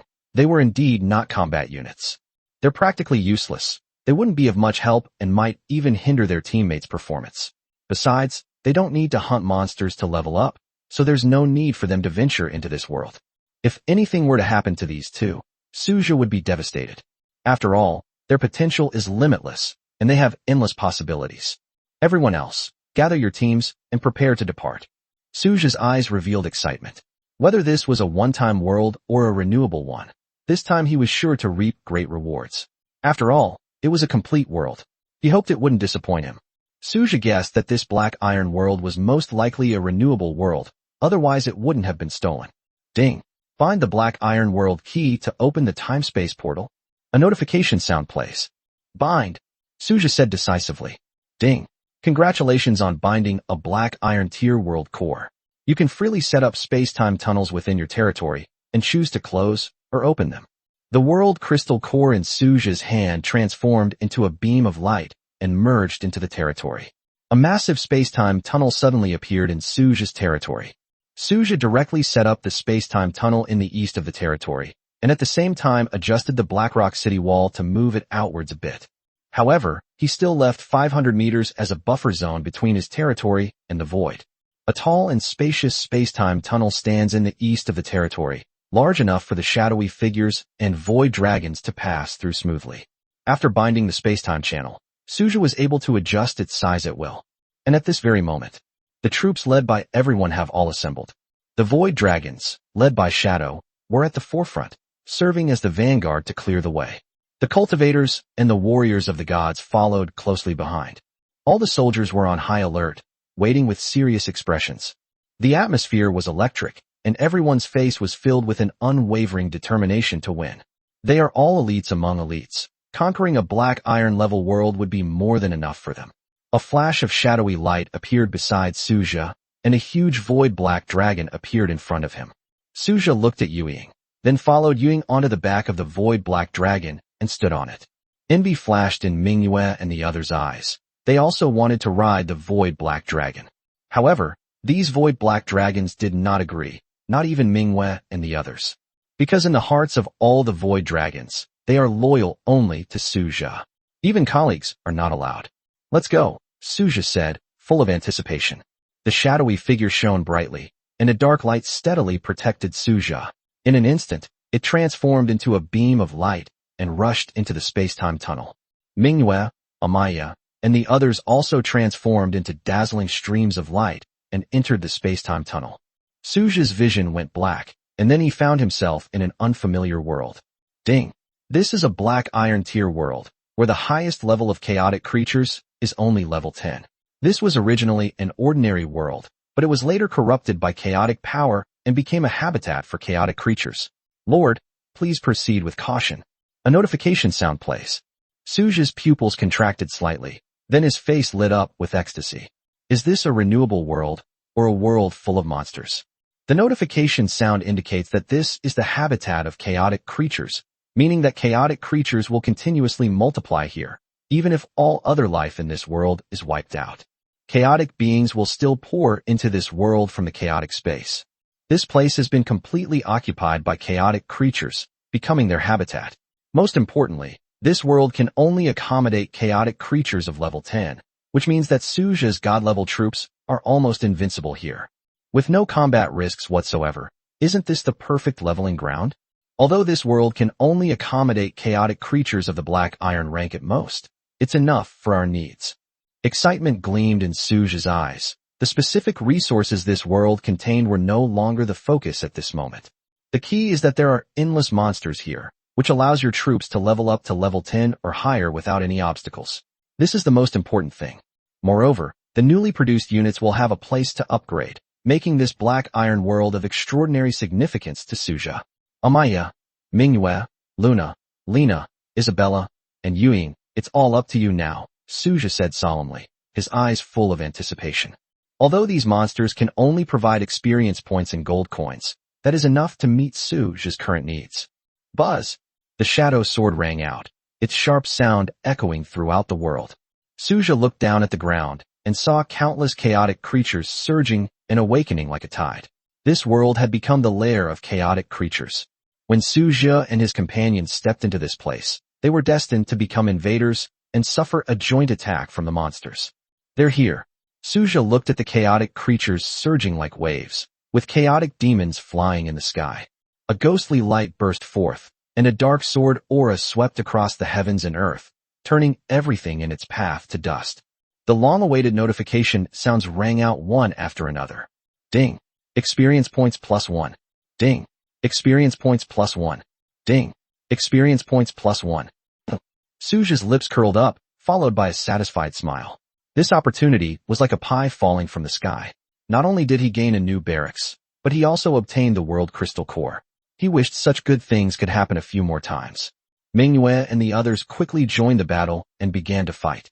The monsters here seem endless, so there's no need to worry about killing them all. More importantly, these monsters don't pose a real threat to Suju's troops, which is the key point. This means that all of Suju's troops can level up and fight monsters here without any pressure. Although his troops can only be upgraded to level 10 and then can no longer gain experience points, that is enough. After all, crossing the level 10 threshold means a qualitative leap in strength. Suju stood on the Sword of the Shadow, looking down at the chaotic creatures swarming like ants on the ground, pondering how to develop this world. Currently, Suju's troop numbers are still too small, and with his current strength, he is simply unable to develop the world's rich underground mineral resources. The area of a black iron world is at most equivalent to the size of a medium-sized star system in my previous life. However, such a vast area far exceeds Suju's current development capabilities. Moreover, this place is teeming with countless chaotic creatures. To develop this place, one must first have sufficient military strength to eliminate the chaotic creatures and establish a safe base. But Suju is not yet able to do so. His troop numbers are far from sufficient. Chapter 45 Combat Robot Manufacturing Plant. It seems we'll have to wait until the subsequent army of technological creations is fully formed, Suju thought after pondering. Intelligent repair robots and mining robots are the main force in developing this world, and stationing your own troops here would be a waste of manpower. But there's no need to rush. This world is already under our control, and we can develop it slowly, Suju thought to himself. Experience points are constantly increasing. Ding! Your experience points have reached 1800. Do you want to level up? So fast. Suju was taken aback when he heard the notification sound, not expecting the level increase to come so quickly. He looked around at the soldiers. Apart from Manhwa, almost everyone else had leveled up, far ahead of other novice lords. Over time. Ding! Your experience points have reached 2000. Do you want to level up? Upgrade. Suju took a deep breath, his eyes filled with determination. Ding! Congratulations on leveling up to level 11. Suju closed his eyes and carefully felt the changes in his body. After going from level 1 to level 10, it was a complete transformation. Although no special new abilities were added, Suju's overall attributes increased tenfold. Of course, as a lord, Suju's own attributes are not the most crucial factor, but the significant improvement in his physical fitness makes him no longer a fragile being who can be easily killed. In layman's terms, Suju is now more resilient and tougher. Lord! Manhwa appeared beside Suju, her face beaming with joy. Clearly, Manhwa also successfully leveled up to level 11, and the others also leveled up to at least level 10. There are too many monsters in this world. They simply can't kill them all in a short time. The number of monsters in this black iron world far exceeded Suju's imagination. Manhwa, let's go back first. Tell everyone that they can come back once they reach level 11, Suju said slowly. He planned to use this world to raise the strength of all troop types to level 11. As for the development of this world, he plans to put it on hold for now, because it is simply not feasible to develop it at present. Manhwa nodded in acknowledgement, then carried Suju through the time-space tunnel and returned to her territory. Standing on the land of his territory, Suju felt at ease, his feet firmly planted on the ground. As for the space-time tunnel, Suju did not close it, so the monsters from the Black Iron world could not cross over. This is the wonder of the World Crystal Core. Suju can set access permissions for the space-time channel, deciding who can enter and exit. Now he could understand why a Black Iron-grade world core could be considered a family heirloom. For a lord, even a high-level lord would not think they had too much of it. After all, it can be used as a training ground when the troops are weak, and it can also be used as a secret lord stronghold, where troops can be stationed while the lord has abundant resources to develop and utilize. Calling it a family heirloom is not an exaggeration at all. Manhwa, go and inform everyone that they can come back once they reach level 11. Staying there will prevent the world from providing any more experience points, Suju said slowly. Manhwa nodded, turned around and re-entered the time-space passage to relay Suju's instructions. This world has already become Suju's training ground. Resource development can wait. With his current strength, even if Suju wanted to develop it, he would be powerless to do so. Besides, the resources are right there, and they can't be taken away anyway. So why is he in such a hurry? My lord, you're back. Liyu's eyes were full of curiosity when she saw Suju. Suja looked at Liu, who was covered in dust and dirt, and couldn't help but show a puzzled expression. What's wrong with you? Did something happen? Suja asked, looking at Liu curiously. It's Ella. After you left, Ella started building the combat robot factory. Liu explained to Suja. Oh, it's already built? Where is it? Suja asked Liu curiously. It's just ahead. I'll take you there. Liu took Suja's hand and headed straight for the technology zone in the west of the territory. This area had been designated as a technology zone by Suja, and 3 factories had already sprung up there. A factory for manufacturing auxiliary robots, a factory for manufacturing combat robots, and a factory for quantum pulse cannons. Linyu looked toward the combat robot manufacturing plant. Name, Combat Robot Manufacturing Plant. Level, 10. Production, combat robots. Cost, 10 iron ore, 10 copper ore, 10 steel, 1 spirit ore. Can produce 1 combat robot. Upgrade, prerequisites. Ella reaches level 10, 1000 steel, 1000 copper ore, 100 gold, 100 spirit ore. Description, combat robot manufacturing plant, capable of producing level 10 combat robots. Note, can be equipped with level 10 energy weapons, comes with an energy pistol and energy blade. Suja gasped in shock after reading it, looking at the combat robot manufacturing plant in front of him. This is indeed very expensive, but it's also really impressive. It can directly produce level 10 combat robots, and they even come with their own weapons. This guy's fighting strength is definitely not weak. Moreover, this is mass production. As long as resources are sufficient, she can have as many of these powerful combat robots as she wants. No wonder the technology department makes so much money. With that kind of production capacity, it would be strange if it didn't. Suja immediately thought of his money-making plan after the novice trial period ended. Whether it's combat robots or mining robots, they can bring substantial profits, and there's a huge demand for these things in the market. Then, these mechanical creations can be used to exchange for resources, which can then be invested in the technological development of the territory, forming a perfect virtuous cycle. Suja then looked at the quantum pulse cannon factory next to him. Name, Quantum Pulse Cannon Factory. Level, 10. Production, quantum pulse cannon. 1 quantum pulse cannon can be produced by consuming 10 iron ore, 10 steel, and 1 spirit ore. Upgrade none. Unable to upgrade. Description, a quantum technology weapon that can switch between 3 modes: normal firing mode, quantum penetration mode, and energy gathering mode. Note, this is a level 10 technology weapon that consumes the user's spiritual energy. Excitement gleamed in Suja's eyes as he looked at the quantum pulse cannon factory in front of him. Weapons. That's a man's romance, and Suja was naturally fond of it too. However, it is quite expensive, requiring spirit ore. Although there are energy weapons on the market, including energy pulse cannons, they do not have these 3 modes. They only have a normal firing mode, let alone quantum penetration and focused energy attack. Most importantly, energy guns on the market all need to be equipped with ammunition, rather than consuming their own spiritual energy. I'll just list it on the system's trading platform from now on, Suja muttered to himself. Although the trading platform charges a transaction fee, selling offline is prone to trouble, and such weapons are far superior to similar products on the market. You have to understand that this is a consumable item, and the weapons I sell will definitely dominate the entire market, disrupting the existing market balance. While offline sales may not incur transaction fees, it could lead to customers coming to your door. When faced with self-interest, people's hearts are unpredictable, and Suja didn't want to take any risks. Chapter 46 XJ, Combat Mech Number 1. After all, there's no way you can guard against thieves for 1,000 days if you're a thief for 1,000 days. Suja had already made up his mind that he would wait until the novice trial period ended before the trading platform opened. He can then put everything up for sale. Then we won't have to worry about funding. Let him charge the handling fee. In his view, safety is the most important thing. Oh my lord, you're back? Ella walked out wearing a high-tech white uniform. Suja nodded at Ella. My lord, the construction of these 2 factories consumed a total of 20 copper resource cards, 20 iron or resource cards, and 200 spirit ore, Ella reported to Suja. Suja nodded to indicate that he understood. My lord, how many combat robots do we need to produce? We currently have 19 iron or resource cards left, which, including the mined iron ore, provide 2,000 units of iron ore. We also have 19 copper ore cards left, which, including the mined copper ore, provide 1,000 units of copper ore. We also have 440 spirit ore left, Ella slowly reported to Suja. Suja looked at the resources he possessed.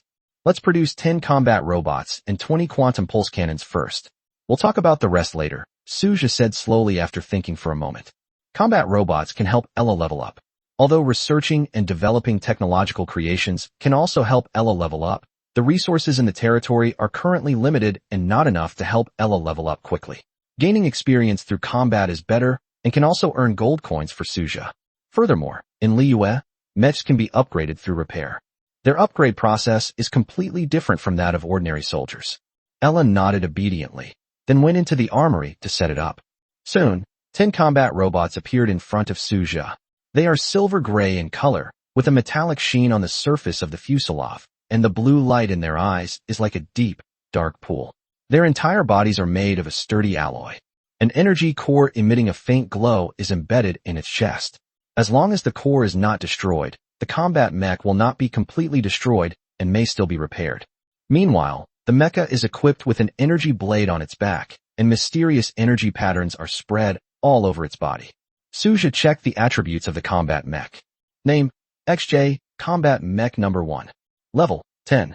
Weapons, Energy Pistol, Energy Blade. Skill, Energy Shield. Introduction, XJ, 1 Combat Mech, brand new. Although it cannot be upgraded, its combat capabilities are outstanding. Its energy shield can withstand attacks from ordinary level 10 monsters. Special ability, automatic recharging. The energy core is indestructible, and an energy shield can be used once every 10 seconds. That's amazing, Suju exclaimed, looking at the combat mech in front of him. With these attributes, even ordinary Tier 5 units might not be a match for the XJ-1 mech. And this is in its unarmed state. If it were fully equipped, even Tier 7 members would be able to put up a fight. My lord, this quantum pulse cannon. Liu excitedly ran to Suja, carrying a silver-blue quantum pulse cannon. Suja's eyes were full of anticipation as he took the quantum pulse cannon and examined its properties. Name, XJ-1 Quantum Pulse Cannon. Level, 10. Modes, Normal Shooting Mode, Quantum Penetration Mode, Energy Focusing Mode. Description, Level 10 weapon with 3 firing modes. Charged mode has a 2-minute cooldown. Marvelous. Suja stroked the quantum pulse cannon in his hand with great affection. The cannon body emitted a cold luster, and mysterious runes flickered and flowed, full of futuristic technology. Its appearance was somewhat similar to the heavy artillery in his previous life, but its power was much greater. For ordinary soldiers, such a weapon would definitely bring a qualitative improvement, Suja muttered to himself. He then put the quantum pulse cannon directly into his backpack. For Suja, this weapon has extremely high collectible value. Does your excellency really like these kinds of weapons? Ella asked Suja with some curiosity. I like it, of course I like it, Suja answered without hesitation. I see. Once I reach level 40, I'll be able to customize exclusive equipment for the Lord, but not yet, Ella said slowly. Suja looked at Ella and nodded in understanding. Indeed, both lords and troops undergo a significant transformation and strengthening after reaching level 40. This is why Suja didn't rush to check Mingyue's attribute changes after she reached level 10, because there wouldn't be any significant changes in a short period of time. Ella, you should start producing combat robots. Once you have 100, you can stop, Suja said to Ella. Ella nodded to indicate that she understood. Once production is complete, send these combat robots to fight in that black iron world. You can also take this opportunity to gradually increase your level. If there are any areas that need repair, leave them to Liyue. Suja arranged things methodically. Ella nodded, and Liyue's eyes lit up with excitement. Furthermore, produce as many quantum pulse cannons as you have resources, and equip the robots first, Suja said in a deep voice. Understood. Ella nodded in response. Ella, why not build energy rifles and artificial intelligence? Suja asked Ella. The energy rifle consumes too much power right now, so it's not really suitable for construction. The energy rifle requires ammunition, and with our current material resources, we don't have enough. Although we can build it, we won't have enough resources, Ella explained calmly. Suja was taken aback for a moment, then realized what was happening. Indeed, rifles are automatic weapons that fire continuously and require a large amount of ammunition. If they were to be supplied with their own spiritual energy, they would probably run out of energy in just a few shots, making them unsuitable as weapons that consume spiritual energy. Ammunition is the most practical option, but that requires a lot of resources. Artificial intelligence is extremely resource-intensive, and with the current resources of the territory, it is not possible to create one, not even a level 10 one. Ella was very direct about artificial intelligence. Suja. Alright, let's arm 100 combat robots for now. We can put the rest aside for now. Once we've met the robots' needs, we can use all the remaining resources to produce quantum pulse cannons, Suja said slowly after a moment's thought. Ella nodded to indicate that she understood. Just then, Manhwa returned through the time-space tunnel. Besides her, some other cultivators who had successfully leveled up to level 11 also returned. My lord, everyone has been notified. Manhwa reported to Suja, then stood beside him, her gaze turning to Ella and Liyue. Chapter 47, a newly upgraded invasion challenge. Suja nodded. I need to go back to the real world. I'll leave this territory to you for now, Suja said to Manhwa, Ella, and Liyue. The three nodded in acknowledgement. Then, Suja disappeared from the territory. In the real world, looking at the quantum pulse cannon in his backpack, Suja felt a surge of security. He then glanced around his room. Then I opened my phone and checked the WeChat groups. The pinned message is still from a friend I knew before. Suja glanced at it, and then turned off his phone. This time, Suja mainly wanted to clean his room and get rid of things like his hair that might give away his identity when he returned to the real world. Suja still vividly remembered his previous experience. If he were to be targeted by a powerful chaotic force again, especially if it was a formidable opponent, he would be in grave danger. Although the possibility was extremely small, Suja didn't want to take any risks, even if there was only the slightest one. So he made a special trip back from his territory to clean up these things. I worked for more than an hour. Suja also used his spiritual power to carefully clean every corner of the room, including clothes and blankets, and cleaned up any remaining hair. After cleaning up, Suja returned to his territory. When Suja returned to his territory, most of his troops had already leveled up and returned. Amaya, Luna, Sherry, and Isabella successfully advanced to level 11. Most of the remaining units are newly recruited today, or lower-level units like the Shadows who are still fighting in the Iron World. Suja checked the resource situation. 100 combat robots have been produced, and the quantum pulse cannons have been fully equipped. There are still 180 quantum pulse cannons remaining, including the one in Suja's possession. There are only 8 steel resource cards left, mainly because the iron or resources have been exhausted. There are no iron or resource cards left, and all the 2,000 units of iron, or that have been mined, have also been used up. There are only 130 units of spirit ore left. No wonder there's such a resource-intensive company. Suja looked at his resources. He still had a fair amount of wood and stone, but for now, wood and stones are no longer of much use to Suja. It's basically never used. Of course, it's not entirely useless. For example, it could be used to build a luxurious mansion. However, for Suja, it's not something he urgently needs, even though his lord's mansion is rather simple. But he didn't care much about these external buildings. On the contrary, Suja really wanted to try making basic spirit wine, but unfortunately he lacked the ingredients. Here I come. Suja, wearing loose beach shorts, stood on the 15-meter high diving platform that had been set up and jumped straight down. Wow. With a thud, a huge splash of water immediately erupted from the star spring. Suja popped his head out of the pool and wiped the water off his face. A group of graceful cultivators and other soldiers surrounded him. Suja looked at the crowd surrounding him with a happy smile on his face, and casually put his arm around one of them and started teasing him. Oh dear, I think I forgot something. Oh well, let's have some fun first. Suja laughed and played happily amidst the crowd. How leisurely. Ella looked at the scene and shook her head gently. She then sat down by the pool and enjoyed the warmth of the sun. My lord, I'm here. Liu smiled broadly as she leaped from the platform in her revealing swimsuit. Suja had just looked up when he saw a figure fall down, and before he could speak, he was thrown into the water along with the figure. Gurgle, gurgle. Huh? Where did the lord go? Liu looked around in the water, but after searching for a long time, she still couldn't find Suja.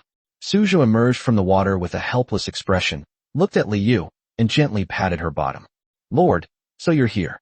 Liu rushed over to Suja as soon as she saw him. Suja was playing and laughing with everyone in the water. The enormous dragons lay quietly on the grass, basking in the sunlight.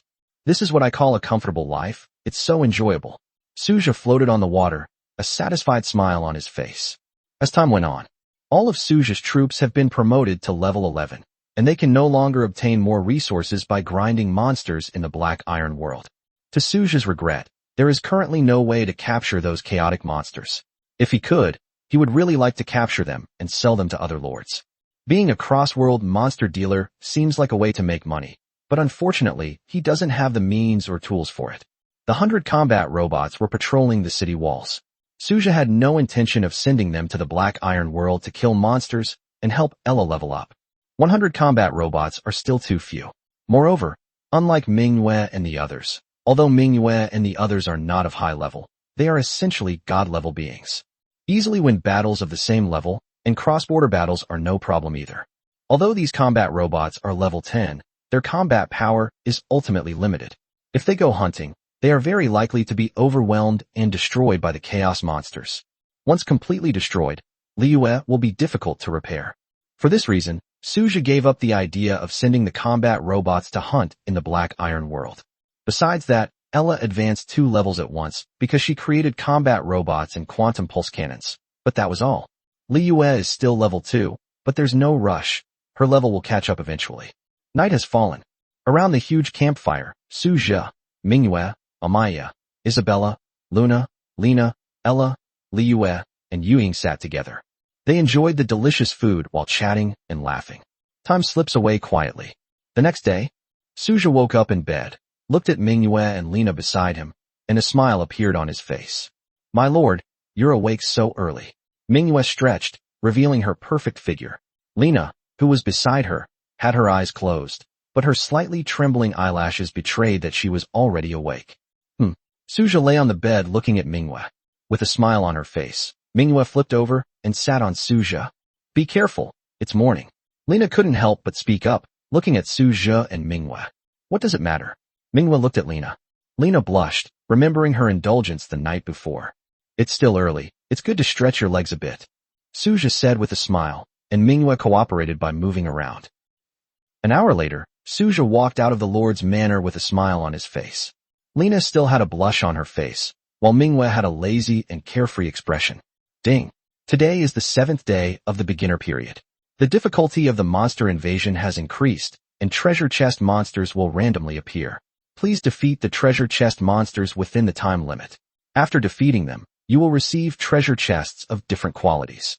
Please be prepared, lords. Chapter 48 Hero, Ling Shuang, God of Sloth. Has the difficulty increased? Suja's face was completely unconcerned. He is now invincible. Which novice lord can stand against him?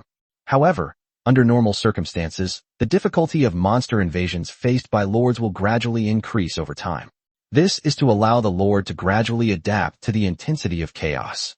This was not difficult for Suja. It was a certainty that he would successfully pass through the novice lord stage. If even he can't get through this, then all the new lords in this year's roster will probably have to be eliminated. Never mind, I'll go recruit first. Nothing else matters. Suja hummed a little tune as he headed to the Star Spring Immortal Pool to wash up. Suja first arrived at the Immortal Creation platform. Just like visiting someone's home, Manhwa and Lena were already waiting there. According to Suja's previous arrangement, Lena is currently only responsible for managing a portion of the troops. The others are all under the command of the Bright Moon. In reality, Manhwa didn't want to care about anything. If Suja hadn't given the order, she would have just wanted to stay by Suja's side at all times. Ding! Do you wish to spend 10 gold coins for daily recruitment? Recruitment. Suja looked at the Immortal Creation platform in front of him with anticipation. The next second, a beam of 5-colored light shot into the sky. Good stuff came out. A hint of surprise flashed in Suja's eyes. This was not what he had expected. He thought it was just a normal routine recruitment. Unexpectedly, there was a pleasant surprise. As the light flashed, 10 figures slowly emerged from it. Inside the Immortal platform, Suja, Manhwa, and Lena looked at the 10 figures that appeared in front of them. Leading the group was a woman dressed in a silver-white weapon refiner's robe. She was tall and graceful, with a cool and aloof temperament. Her silver hair cascaded down her back like a waterfall, and her delicate face carried a faint sense of detachment, giving Suja the feeling of a cold and aloof older sister. She was both mysteriously attractive and unapproachable. "Oh dear, this is such a hassle. Are you the lord?" "My name is Ling Shuang," Ling Shuang said casually. Suja looked at Ling Shuang, a hint of curiosity rising in his heart. Judging from her appearance, she must be a special immortal. Suja directly checked Ling Shuang's attributes. Name, Ling Shuang. Experience points, 0 out of 100. Level 1. Rank, God level. Unit. Hero, God of Sloth, Ling Shuang. Talent, Sloth. Skill, Sloth Punishment. Accompanying weapon, Hammer of Sloth. Potential, S rank Saint rank. Introduction. Ling Shuang is a special immortal race that controls the sin of sloth. Because of her laziness, she has no interest in anything. Ling Shuang, from now on, the lazy immortal clan's troops will be under your command, Suja said, looking at Ling Shuang. Me? Ling Shuang frowned slightly, a hint of doubt in her eyes. That's right. Suja smiled and looked at Ling Shuang. My lord, I'm only level 1 now. Isn't it a bit inappropriate to make a decision like this? Besides, I feel like leading troops is a lot of trouble. Ling Shuang's tone was somewhat resistant, with a hint of laziness in her words. Suja looked at Ling Shuang.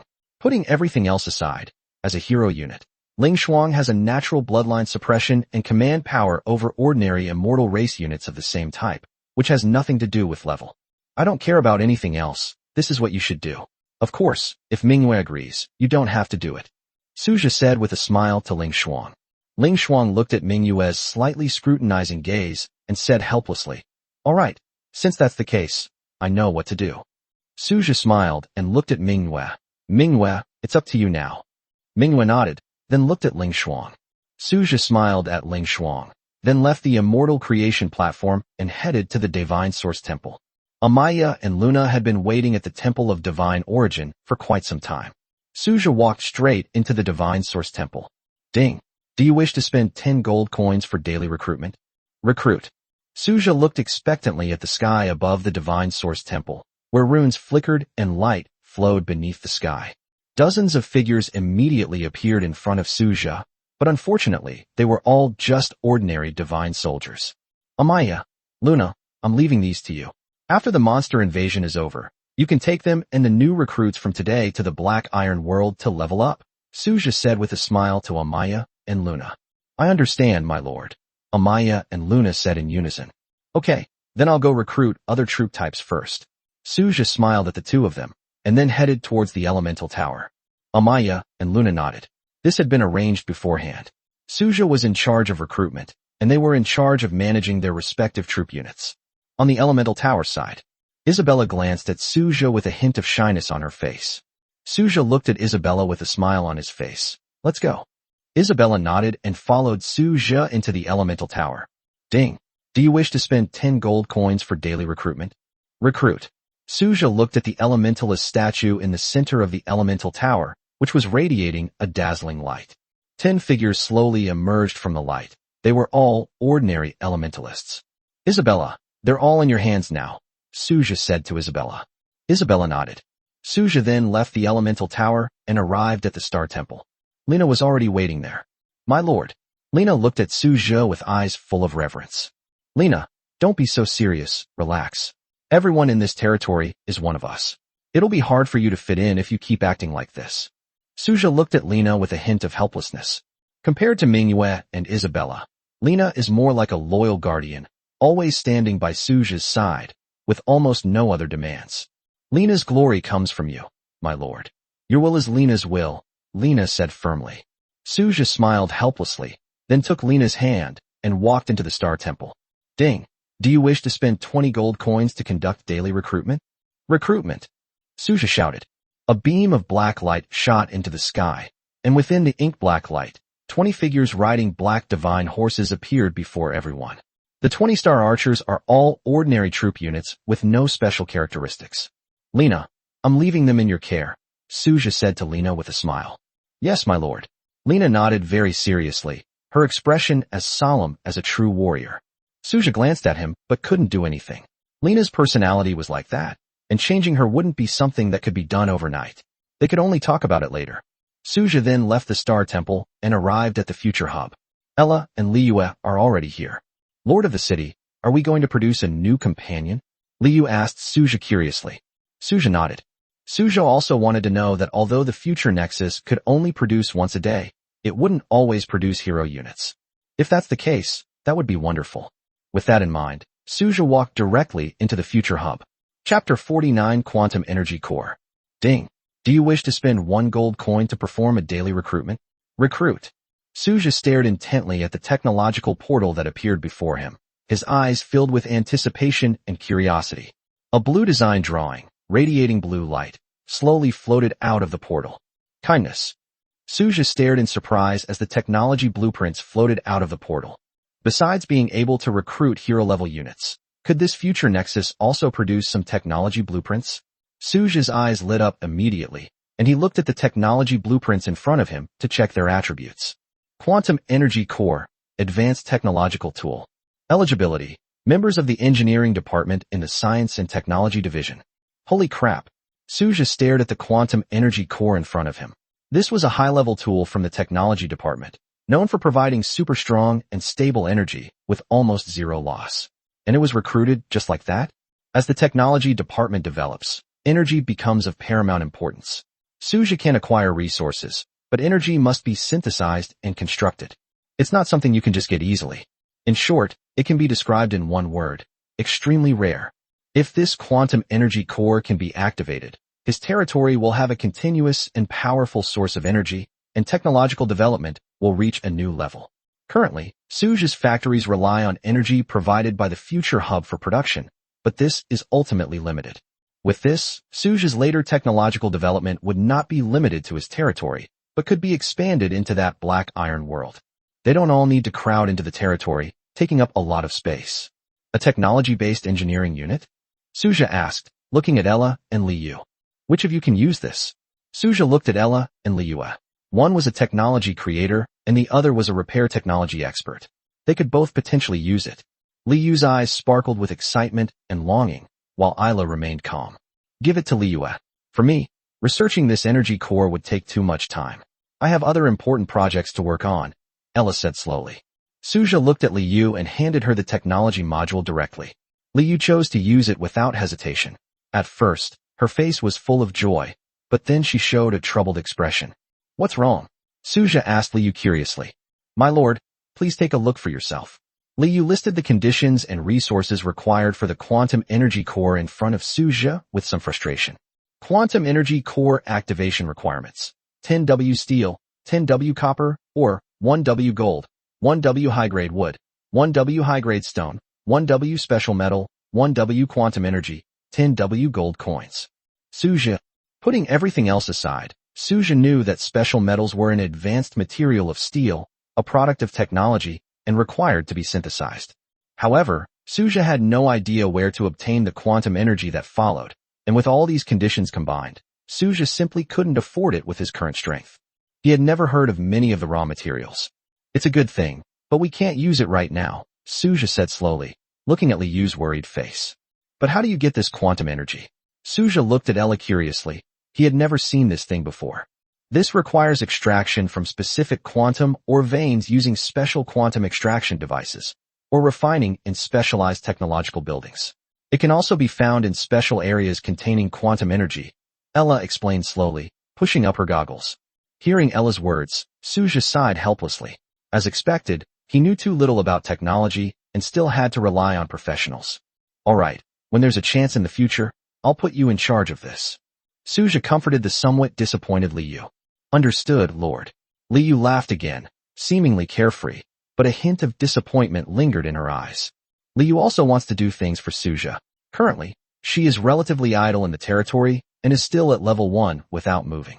Thinking of this, Suja immediately gave Liu a quantum pulse cannon. When the chaos invasion comes later, you can try it out. Let's go together, Suja said with a smile. Liu looked at Suja, the disappointment in her eyes instantly disappeared, and she jumped on as Suja, hanging on him. My lord, I love you to death.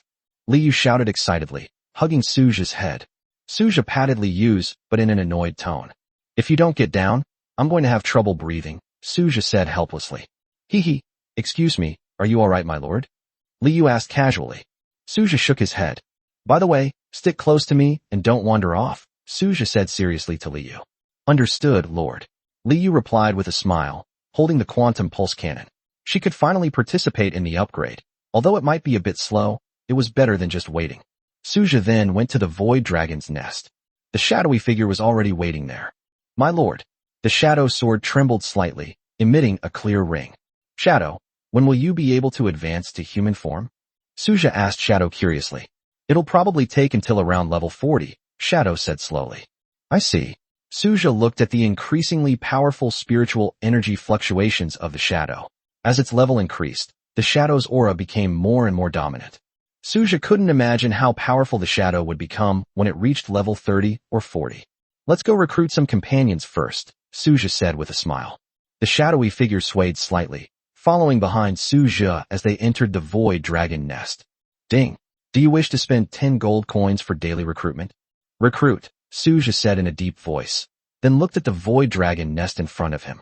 A burst of light erupted, and a mysterious and ancient aura spread out, as young female dragons, radiating spiritual light, emerged from the light screen.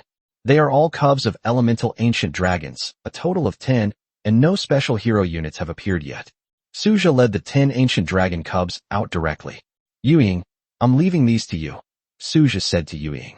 The shadowy figure trembled slightly, indicating that it understood, and then its gaze fell upon the 10 newly born ancient dragon cubs. These ancient dragon cubs trembled slightly, seemingly harboring a natural awe of the shadow. Suja checked the troop types in his territory: cultivators, 80, Protoss, 80, elementalists, 80, Frost Clan, 100, dragons, 30, mechs, 102. Technological creations can also be considered military units. The territory should be upgraded tomorrow. It's been a long and difficult journey, Suja thought with emotion, looking at the number of troops and people in the territory. This is only the requirement for upgrading a territory from level 2 to level 3. Suja couldn't even imagine what it would be like at higher levels. Perhaps other people's fortresses would already be level 7 or 8. His own territory is probably only around level 4. Chapter 50. A Rain of Meteor Arrows. The main problem is still population. Resources are not so bad, as Suja can acquire them through plunder or other means. However, the population requirement for territory upgrades is the biggest obstacle. Ding. Chaos Invasion is about to begin. Please select difficulty. S. A, B, C, D. S rank difficulty. Suja chose the S level difficulty without hesitation. Ding. Today is the 7th day of the novice trial period. The Chaos Invasion has increased in difficulty. Please prepare yourself, Lord. The notification tone sounded again. Suja knew very well that this was because the difficulty had increased further. Shadow, Suja called out. The shadowy figure instantly appeared beside Suja, followed closely by the void black dragon. Suja stepped directly onto the back of the void black dragon. My lord, wait for me. I haven't gone up yet, came Liyu's voice. Suja looked at Liyu. The shadowy figure immediately understood. A flash of light appeared, and it instantly arrived beside Liyue, bringing her to the top of the Blackrock City wall. Apart from Suja, even Mingyue couldn't stand on Yuying's back. Everyone in the territory knew this. So Liyue didn't care. She just wanted to get to the Blackrock wall as soon as possible. After all, the territory had expanded, and it would take Liyue some time to walk there on its own. For the Shadow, it was just a matter of a moment. Shadow, notify the dragon cubs recruited today to prepare for battle, Suja said to Shadow. The shadowy figure trembled slightly and emitted a clear chirp. Buzz. 10 giant dragon cubs, radiating light, flew over unsteadily and lined up neatly in front of the Shadow. My lord. Lord. My lord. Mingyue, Lina, Isabella, Amaya, Luna, and Ling Shuang all appeared beside Suja.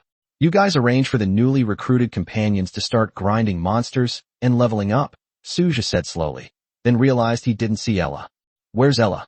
Suja asked curiously, looking at Liu beside him. Sister Ella said she's not coming. She's researching something very important, which I don't quite understand either. But with those robots around, even if Sister Ella doesn't come, she can still level up by killing enemies through them, Liu said with envy. If she had her own creations, she could be like Ella, but unfortunately she doesn't. Alright, if she doesn't want to come, then forget it. Suja nodded and didn't say anything more. Mingyue, Lina, Isabella, Amaya, Luna, Ling Shuang. Watch out for the treasure chest monsters that appear among the monsters. Don't let them get away, Suja slowly instructed. Everyone nodded in agreement. The Mimic is a special monster that appears in the Monster Horde 7 days after a new player starts playing. These monsters are special. When killed, they drop treasure chests of varying levels. The higher the difficulty, the better the quality of the treasure chest, and no one knows what you can get from it. Of course, defeating the treasure chest monster is quite difficult for ordinary city lords. But for Suja, this was a harvest, a bountiful one. Suja also took out the quantum pulse cannon, ready to test his skills. Liu, who was standing nearby, simply lay down on the ground, ready to snipe the monster.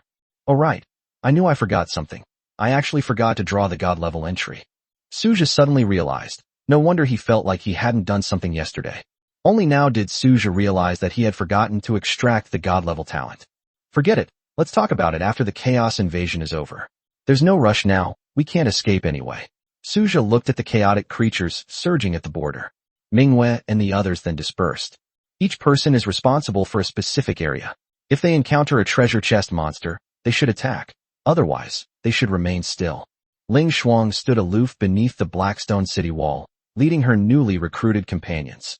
Other areas also have newly recruited companions, which are used for their leveling up. The chaotic mist continued to churn. Countless monsters seemed to be surging in the darkness, and soon, one after another, ferocious monsters emerged from the chaos. One of them was a gigantic alien creature covered in sharp spikes. Suja looked at the huge alien creature. It was a mimicry monster, or rather, an elite monster. Name, Chaos Thorn Beast. Level, 10. Race, Chaos. Skill, Thornstorm. Description, a thorny beast born from chaos, its body twisted by the power of chaos. Its spikes are not only incredibly hard, but can also release chaotic energy. This is not easy for ordinary lords to deal with, Suja muttered to himself, looking at the Chaos Thorn Beast. This thing was a meat shield, and was specifically designed to target large buildings and city walls. These thorny beasts excel at siege warfare. At the same time, their frontal impact capability is also quite formidable. They are usually used as the vanguard to lead the charge, standing at the forefront as human shields. It's important to understand that not all lords have the extra resources to upgrade their city walls like Suja does. Most lords don't even have city walls, or they just have ordinary walls. If you choose to face the Lord of the Chaos Invasion on S-rank difficulty today, you might find yourself in dire straits, and this is no exaggeration. Although this monster only has one skill, it has high attack power, high health, and is very durable. Its only drawback is that its movement speed is not very fast. A dazzling light flashed, and Lena appeared above the monster horde, riding an elemental dragon that shimmered with spiritual light. The star bow in Lena's hand emitted a bright light, and countless arrows rained down from the sky. A rain of meteor arrows. Arrows rained down like meteors, instantly engulfing the Chaos Thorn Beast in light before it vanished completely, leaving only a huge black crater in its wake. This terrifying destructive power directly shocked some of the monsters in the vicinity. Many monsters stopped in their tracks, staring blankly at Lena for a long time before they reacted. Lena put away the star bow and continued patrolling the territory on her dragon. Ding! You have obtained Silver Treasure Chest X1. A silver treasure chest? Suja smiled, pleased with his haul. Suja also lay on the Blackrock City wall, set up the quantum pulse cannon, aimed at the monster horde, and began firing. This is a fantastic location with an excellent view. From here, Suja could have a comprehensive view of the entire battlefield, and he could clearly observe every situation on the battlefield. Chapter 51 Intermediate Spirit Crystal Mine. Try the normal mode first. Suja and Liu lay on the ground and took out the quantum pulse cannon. Normal mode is the standard shooting mode, without any special effects. Suja set up the quantum pulse cannon and aimed it at the chaotic monsters surging towards him like a tide. The monsters were so numerous that there was no need for precise aiming. Any shot could hit the target. He channeled his spiritual energy into the cannon and then decisively pressed the fire button. Boom! A blue quantum beam shot out from the cannon muzzle and instantly struck a chaotic monster. Through the scope, Suja clearly saw that the monster's body was pierced directly by the beam of light, and its massive body instantly exploded into countless fragments. Suja couldn't help but gasp. As expected of a level 10 weapon, coupled with his own level 11 spiritual power injection, although his own combat strength might not be comparable to that of a typical level 5 monster, the power of this spiritual power combined with the quantum pulse cannon was truly astonishing. One shot could take down a level 10 monster, which was quite an impressive effect. How about trying the quantum penetration mode? As Suja spoke, he adjusted the mode settings on the quantum pulse cannon. Then, he gathered his spiritual power again, and this time he clearly felt that he was injecting more spiritual power. Once everything was ready, Suja fired at the monster horde again. In an instant, an even more solid quantum beam shot out, directly piercing through the bodies of dozens of chaotic monsters. The monsters that were hit seemed to be torn apart by an invisible force, and they all exploded. Holy crap! Suja's eyes widened in shock at the sight. Although he knew that the quantum pulse cannon would be very powerful, he did not expect its power to be so terrifying, far exceeding his expectations. Liu, standing to the side, was equally astonished, her mouth agape. Lord, why was your shot so powerful? She asked Suja curiously. I'm level 11, and you're only level 1. How can we be the same?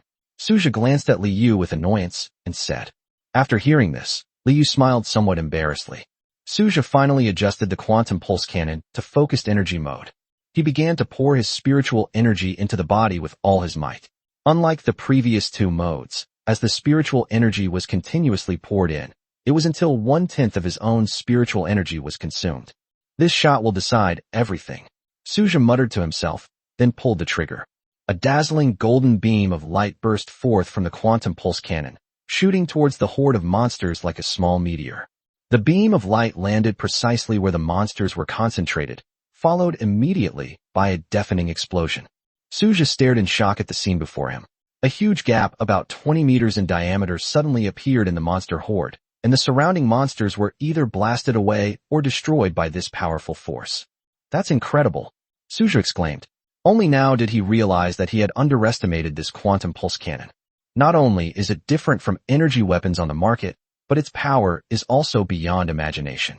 However, considering that this was created by Ella, a god-level technological genius, it seems to make sense. As time went on, Liu continued to excitedly use the quantum pulse cannon to attack monsters and level up. 3 hours later, the corpses of the chaotic monsters on the battlefield were piled up like mountains, almost filling the area where the territory met the chaotic space. Liu has successfully reached level 6. The other newly recruited companions have also been upgraded to level 7. As for Suja, since he was already level 11, he could no longer gain experience points from these level 10 monsters. Suja returned to the Lord's Manor and began to tally up the day's gains. 20,000 gold coins, 400 common loot, 100 rare loot, 20 bronze chests, 10 silver chests, 1 gold chest, 1 S-rank chest. This is what Suja has gained today. Compared to the massive invading monsters, this gain seems like a lot, but in reality, it's not much. You should know that there were as many as 10,000 monsters attacking today, but this is all we've gained. We need to deal with these monster corpses first, otherwise they'll rot if left for too long. Suja immediately used his dominion power to devour them. Ding! Your blessed land attribute has been triggered. Your territory area has increased by 2,000 meters. Ding! Your blessed land attribute has been triggered. A beginner level herb field. Ding! Your blessed land attribute has been triggered. The primary spirit crystal mine has been upgraded to a mid-level spirit crystal mine. Note, daily spirit crystal production is 100, with a maximum mining limit of 200. As expected, the greater the risk, the greater the reward. Suja smiled with satisfaction as he listened to the notification. The territory expanded by 2,000 meters, and a primary spiritual herb field was acquired. Most importantly, the spiritual crystal mine was upgraded to intermediate level, increasing the daily spiritual crystal production to 100. As long as it is not overmined, the output can be stable. This is undoubtedly good news for Suja. If it were any other lord, choosing the S-level difficulty would likely only yield the same gains as Suja, and they would most likely be wiped out by the chaos monsters. After all, it's only the 7th day of the beginner period, and there are very few lords who can successfully resist S-level difficulty, let alone the chaos invasion that still chooses S-level difficulty after the difficulty warning. Under normal circumstances, anyone who isn't foolish would choose to accumulate strength first and challenge the S-rank difficulty when they are stronger. Given the current situation, it is almost impossible for any other lord besides Suja to pass through smoothly. Then, Suja opened these ordinary spoils of war. Iron or resource card x50, copper or resource card x50, steel resource card x50, silver or resource card x50, basic wood resource card x100, basic stone resource card x100, meat resource card x100. These are all basic and practical resource cards. Looking at the wood and stone resource cards in his hand, Suja realized that he didn't have a particularly urgent need for these two basic resource cards at the moment. Let's wait until the territory reaches level 3. Then we can use the synthesis power to convert them into higher level resources, Suja pondered. Upon reaching level 3, a new territorial ability, synthesis, will be unlocked, allowing the Lord to synthesize advanced materials. Suja quickly checked the resource cards without much hesitation, and then opened the rare loot. There were a total of 100 rare loot items, and Suja opened them all at once. A series of notification sounds rang out, and Suja sorted out his gains. Mithril Resource Card X20, Gold Resource Card X20, High-Grade Wood X30, High-Grade Stone X30. The harvest was quite good, with Mithril, Gold, High-Grade Wood, and High-Grade Stone, all of which are key materials for building advanced facilities and manufacturing advanced equipment. Take the quantum energy core we obtained earlier as an example. Activating it requires materials such as high-grade wood, high-grade stone, and gold. Suja looked at the bronze treasure chest in front of him. He chose to turn it on directly. 1,000 spirit, or 10,000 gold coins. Suja. That's too stingy. Suja looked at the 20 bronze treasure chests and found that they contained 1,000 spirit, ore, and 10,000 gold coins. On average, each chest contained only 50 spirit, ore, and 500 gold coins. Chapter 52 Terrain Puzzle. Speechless, this luck is just unbelievable. Suja couldn't help but complain, feeling like he was being targeted by some mysterious force. How come the items he got from the 20 treasure chests were so ordinary? Looking at the remaining 10 silver treasure chests, 1 gold treasure chest, and 1 S-rank treasure chest, Suja decided to hold off for now. He walked out of the Lord's mansion and came to the Star Spring Immortal Pool. He washed his face with the cool pool water, trying to calm himself down. Then, he took a deep breath and began to open the 10 silver treasure chests. Ding! Congratulations. You have obtained 100 Spirit Valley Seeds. Ding! Congratulations on obtaining Spirit Shrimp X 1000. Ding! Congratulations on obtaining Purple Spirit Fruit Tree X 10. Ding! Congratulations. You have obtained Starry Fruit Tree X 10. Ding! Congratulations on obtaining Crimson Golden Orange Tree X 10. Ding! Congratulations on obtaining Purple Spirit Fruit Tree X 10. Ding! Congratulations on obtaining Purple Spirit Fruit Tree X 10. Ding! Congratulations. You have obtained Starry Fruit Tree X 10. Ding! Congratulations. You have obtained Starry Fruit Tree X 10. Ding! Congratulations. You have obtained 100 Spirit Valley Seeds. Suja looked at the contents of the bronze treasure chest. 1,000 Spirit Shrimp, 100 Spirit Wheat Seeds, 10 Purple Spirit Fruit Trees, 10 Starry Fruit Trees, 10 Crimson Flame Golden Orange Trees. All items Lin Yu had never seen before. He began to check the attributes of each one. Spirit Shrimp, a low-level spirit shrimp that requires an extremely high concentration of spiritual energy in the water. It can gather spiritual energy and is edible. Note: consuming spirit shrimp can strengthen one's meridians.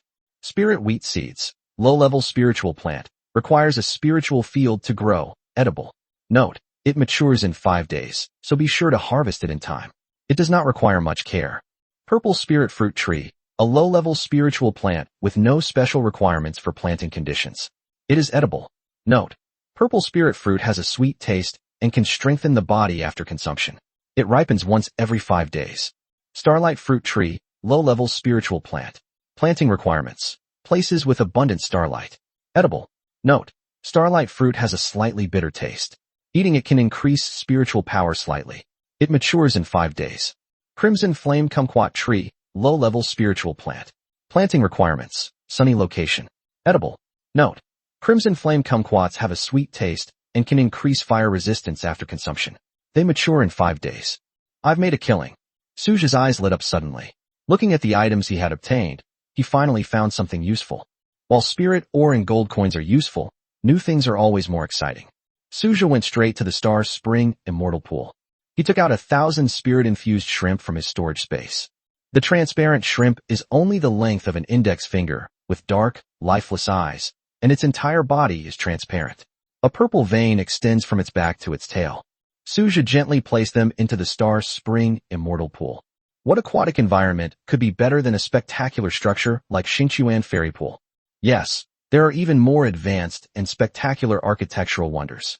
Grow up quickly, Suja murmured softly, his gaze fixed on the 1,000 spirit shrimp that had merged into the Star Spring Immortal Pool. My lord, are these shrimp edible? A cultivator walked lightly to Suja's side, seemingly unconcerned that large expanses of snow-white skin were exposed before Suja's eyes. Yes, but they can't be eaten yet. We'll wait until they're bigger, Suja said slowly.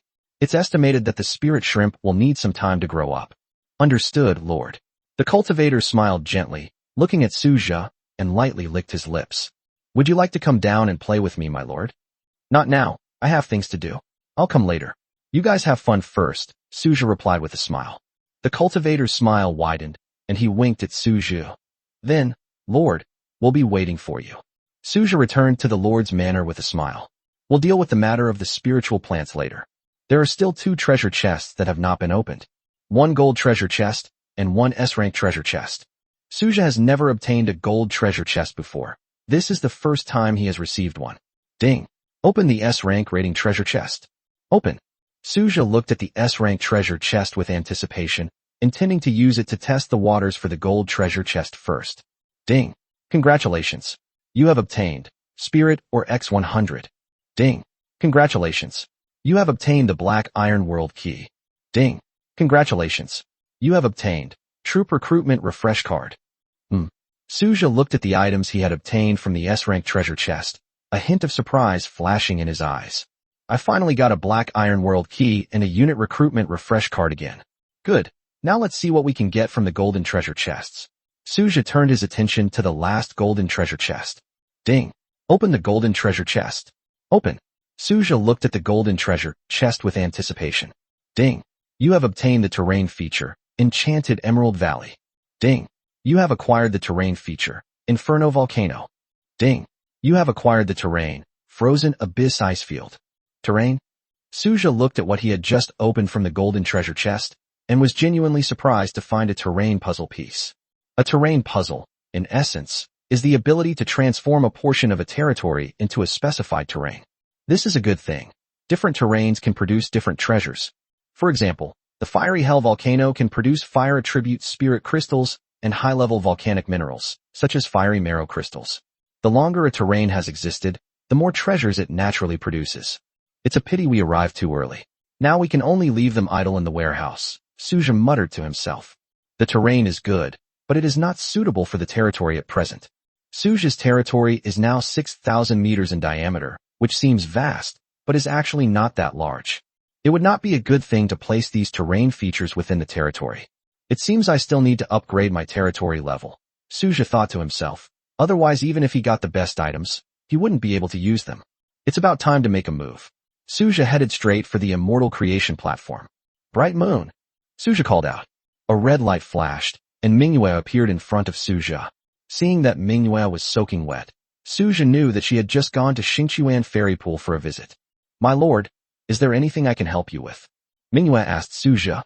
We're getting ready to recruit new partners, Suja said with a smile. Manhwa was slightly taken aback, then smiled broadly. As expected, the Lord favored her the most. They always think of themselves first when there's something good. Actually, Manhwa was overthinking it. Suja treated everyone equally. It was just that it was her turn this time. However, Suja wouldn't bother to explain. Suja led Manhwa into the Immortal Creation platform. Ding. Use Troop Recruitment Refresh Card. Yes. Suja chose to use it without hesitation. Recruitment then began. 5 colored rays of light rose up. 10 figures emerged from the light. They were 10 ordinary cultivators. Manhwa, I'm entrusting her to you, Suja said to Manhwa. Manhwa nodded, and then selected members from among these cultivators who were skilled in fire magic and frost magic. Chapter 53. Suja is preparing to upgrade his territory. By the way, where's Ling Shuang? I haven't seen her. Suja asked Manhwa curiously. That guy is probably resting somewhere right now, Manhwa said slowly. Oh. Suja looked at Manhwa, then nodded, and headed towards the future hub. Suja is preparing to upgrade his territory, but the population is still a bit short. Currently, the total population units in the Suja territory are only 482, and that includes various technological creations. If not, the number would be even smaller. To upgrade a territory, the population must reach 500 units. Suja arrived at the future hub, intending to have Ella create 20 combat robots to meet the population requirements for the territory's upgrade. After the upgrade is complete, we'll check the remaining materials and consider plans to build combat robots and quantum pulse cannons. Ella looked up and put down the technological model she was studying. My lord, what are your orders? Ella pushed up her high-tech goggles and looked at Suja. I want to build 20 more combat robots, Suja said to Ella. Ella nodded. We've gathered enough resources today to manufacture 20 combat robots, Ella said, before leading Suja to the mecha manufacturing plant. The factory was then set up to begin production of 20 combat robots. Suja checked the conditions and resources required for the territory upgrade. Upgrade: 5,000 wood, 5,000 stone, population units, 500. Upgrading the territory from level 2 to level 3 resources was not a problem for Suja. The key issue was population size. Now that the population problem has been solved, Suja has enough resources to easily upgrade his territory. Ding. Upgrade your territory by consuming 5,000 wood and 5,000 stone. Upgrade, etc. No? Suja suddenly said. He then abandoned the idea of upgrading his territory. It wasn't for any other reason, but rather because Suja remembered something. He hadn't extracted his Dao entry yet, otherwise he would have forgotten it again. Lately, I've been so busy with various tasks that I almost forgot about something so important. From today onwards, he should be less obsessed with women. Supreme will extract the term. Suja said solemnly. Unlimited recruitment, a unique red affix for lords. After use, recruiting any of the lord's buildings will cost 1 gold. Holy crap. Suja stared at the red, unlimited recruitment sign for a moment. Then a surge of joy welled up inside him. Who could understand Suja's feelings at this moment? Although his subordinates were all god-level members, after 7 days of development, the cost of recruiting troops was extremely high after the newbie benefits were gone. The cheapest one costs 50,000 spirit crystals, while the technology-related ones cost as much as 1 million spirit crystals each. Other members cost 100,000 spirit crystals per unit. Suja had been deeply worried about this until the emergence of technology-based units, which brought him some relief. He figured he could always make money by creating things with technology first. Once you've made money, recruit god-tier units. Even so, he may not be able to maintain even daily recruitment.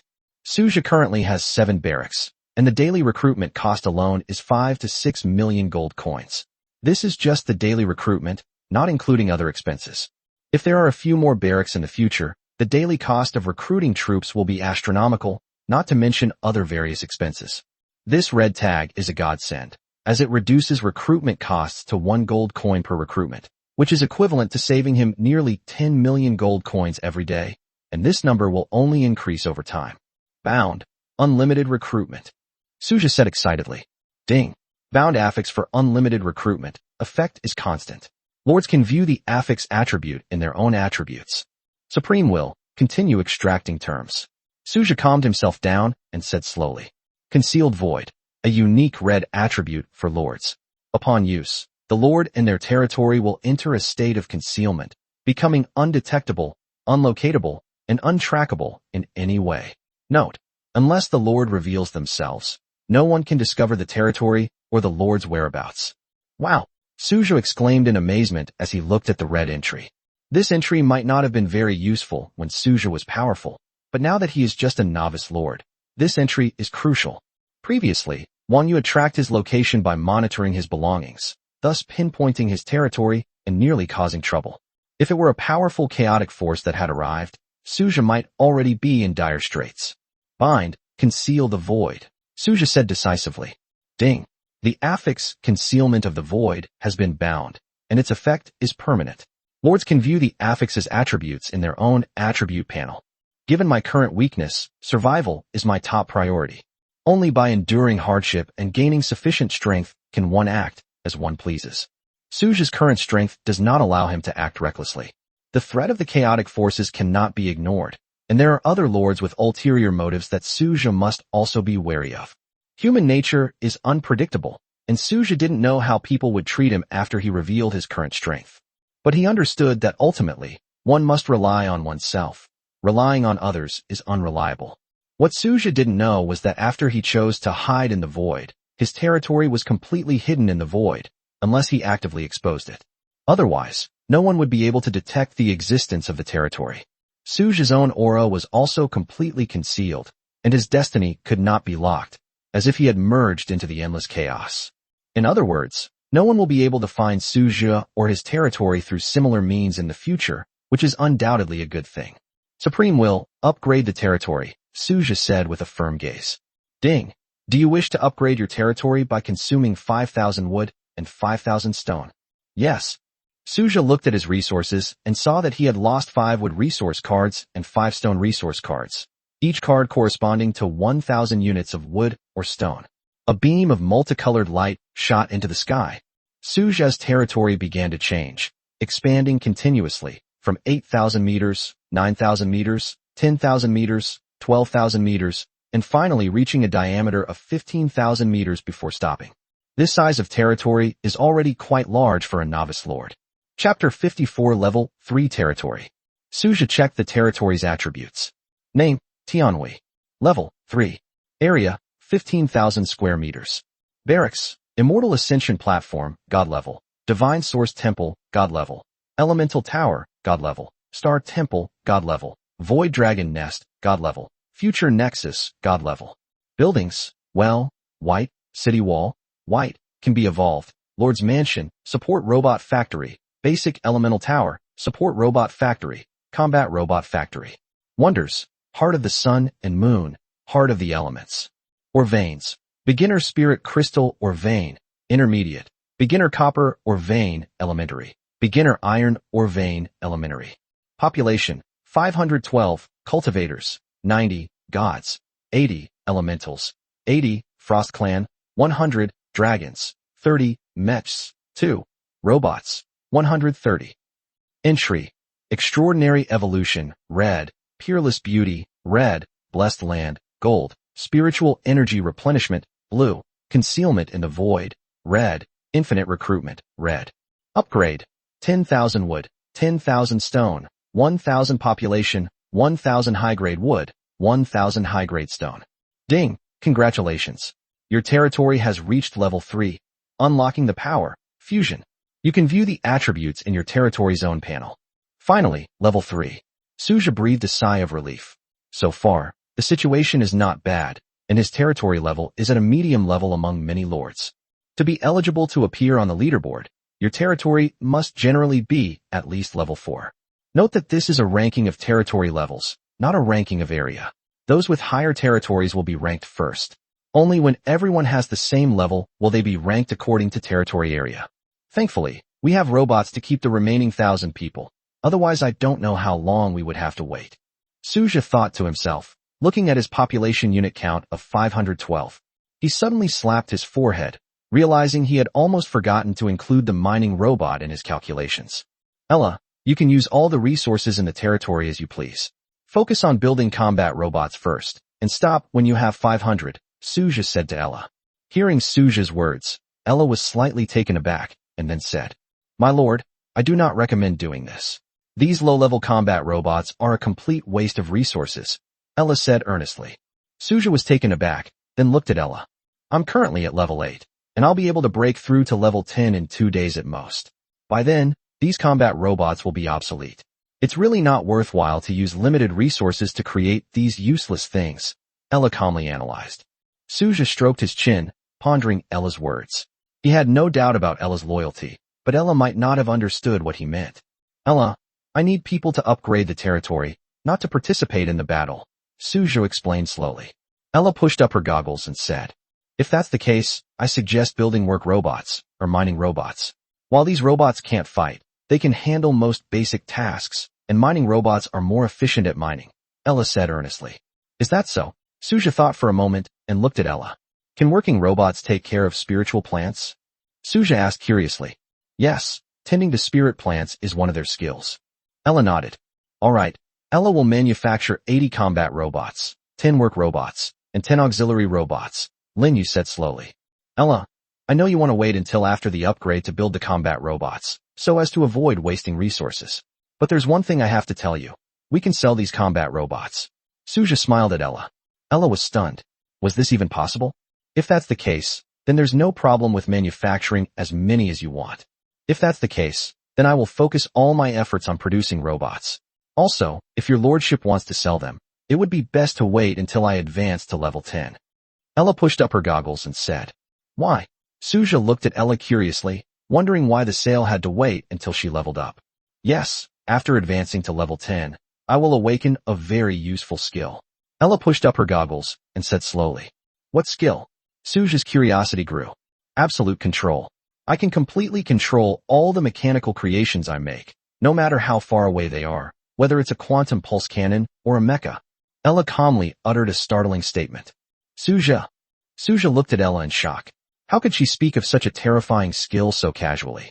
You mean you can control any mechanical creation you make, even if it's already been sold?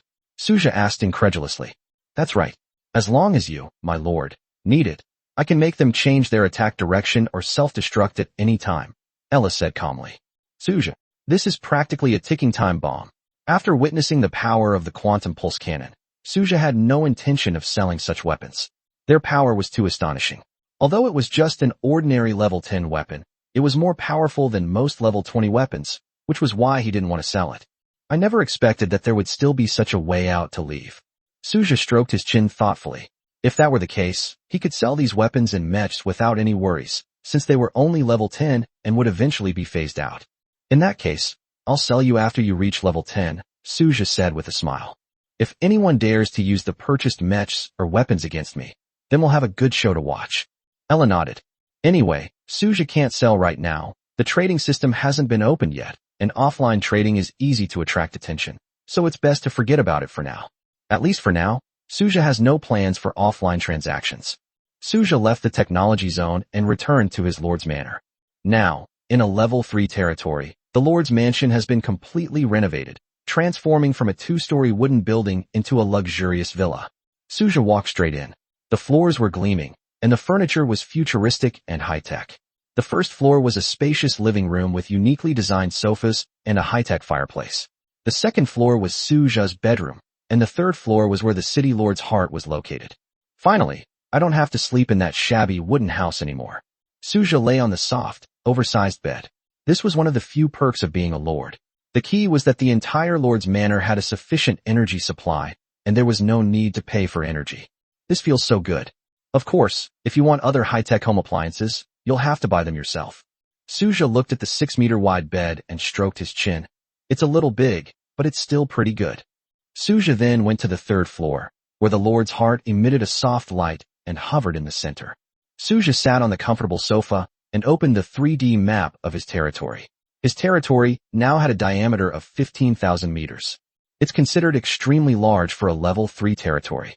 Suja pushed the Blackstone city wall back, still leaving a 500-meter gap between it and the chaos space as a buffer zone. This area will serve as the main battlefield. As long as the battle doesn't affect the walls or other territorial structures, it's fine. 10 elemental turrets are distributed throughout the wall, with each turret spaced 1 kilometer apart. Aren't there a few elemental turrets? Suja stroked his chin, looking at the territory's building layout on the floor plan. Chapter 55 Steady Development. It seems adequate for now. There's no need to build more elemental turrets for the time being. Resources are plentiful, and we can build them whenever we want, Suja thought to himself. After all, he was still in the novice stage. For other lords, the elemental turret was a key strategic facility for territory defense, but not for Suja. Arranging 200 combat mechs for patrols should be enough. We can hold off on defense for now. Suja pondered, looking at the map of the territory. Where would be a good place to build the spirit plant garden? Suja examined his territory and finally decided to place the spirit plant garden near the star's spring immortal pool. This would be very convenient if irrigation was needed, since there were robots to handle these tasks, so Suja wouldn't have to worry about it. Suja looked at the territory's warehouse, which contained some rare spiritual plants that had not yet been planted. These all needed to be cultivated artificially. Let's arrange it roughly like this for now. Suja looked at the layout of the territory and was quite satisfied with it so far. The eastern part is a science and technology park, where all kinds of machinery factories are concentrated. At the center is Suja's lord's mansion and barracks, while in the south stands a time-space gate leading to the Black Iron world. Let's plan it this way for now. Should we build some dwellings? Suja began to consider this question. Now that his territory had expanded, building houses would simply be a matter of consuming some resources for him. Apart from the Protoss and Dragons, most of the units under Suja's command require living quarters. Previously, the territory was small, so these factors were not considered. But now the territory is much more spacious, so it's time to consider building a house. Suja opened his own blueprint properties panel, and his face instantly darkened. Damn it! Suja looked at the blueprint panel. The blueprints for ordinary houses were gone, and only the blueprints for advanced spirit houses remained. Damn it. I learned the advanced spirit dwelling blueprints and completely overwrote the ordinary residential blueprints. Suja looked at the blueprints with annoyance. This will require a lot more resources to build a dwelling. Advanced spirit abode. 1,000 wood, 1,000 stone, 100 high-grade wood, 100 high-grade stone, 1,000 gold coins. You're robbing me. Suja couldn't help but complain, looking at the resources required for the advanced spiritual dwelling. Wood and stone are one thing, but the key issue is that high-grade wood and high-grade stone actually cost 1,000 gold coins. Suja was speechless. How could they be so expensive? Let's be patient a little longer. We really can't afford it right now. Even if it's a 10-person dwelling, it would require 9 dwellings. It's not something he can afford now, or rather, something he can afford to waste at will. As the Lord, Suja naturally had to treat every member fairly. Although they wouldn't complain about him, it wouldn't be good if conflicts arose between them. Disharmony among subordinate troops is never a good thing for any lord. Even if they are 100% loyal to him, Suja would not dare to take that risk. After all, they are all God-level members, and even the weakest one is God-level. Suja would be heartbroken to lose any one of them. Never mind, let's talk about it later. Suja reluctantly gave up the idea of building new living quarters for the members, as things were still acceptable for now. We also need a breeding farm, but unfortunately we don't have the relevant blueprints. Suja realized that the dragons needed a breeding farm, otherwise they could only be raised freely now. Thinking of this, Suja opened the territory warehouse, which contained 3 terrain templates. These 3 terrains correspond to the 3 attributes of lightning, wind, and earth, respectively, making them very suitable for the Void Black Dragon.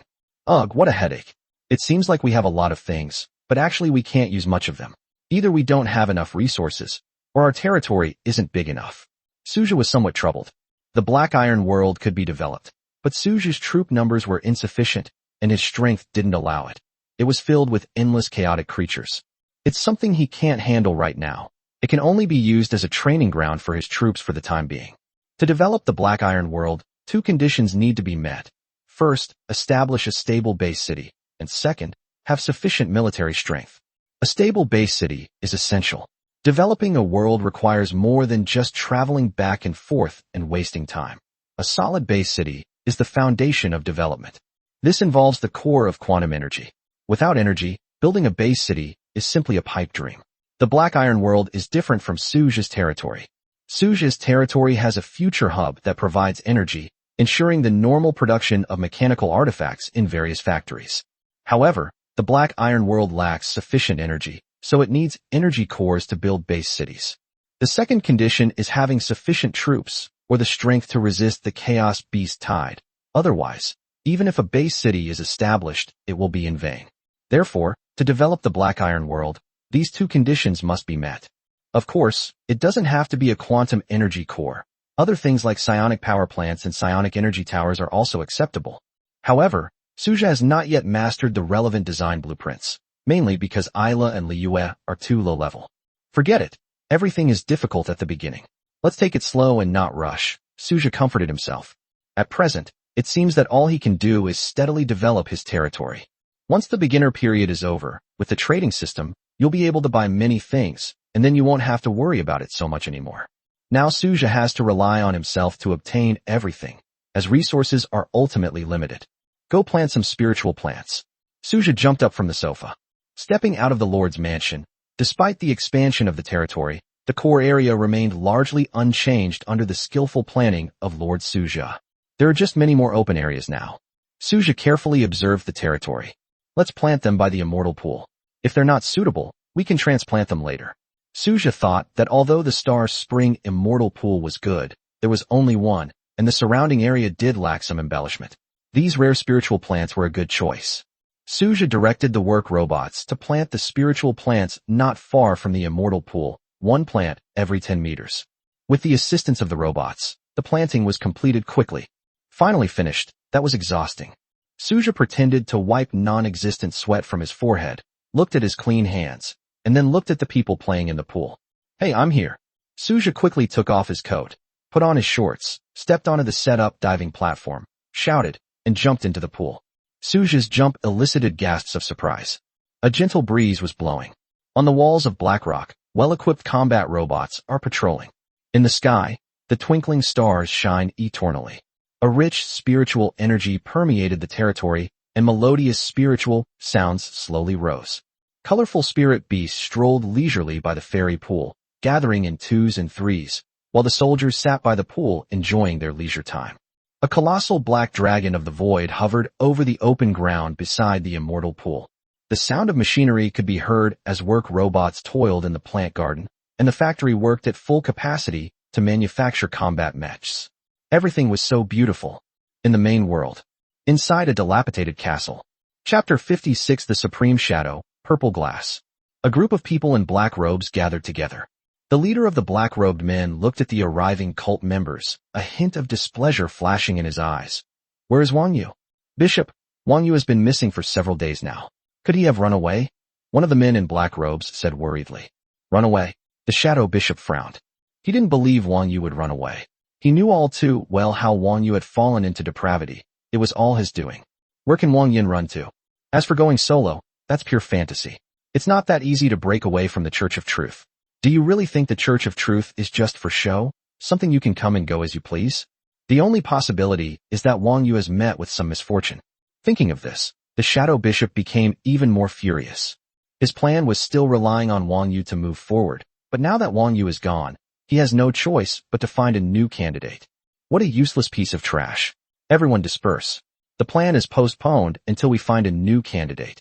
The shadow bishop said this and disappeared into the darkness.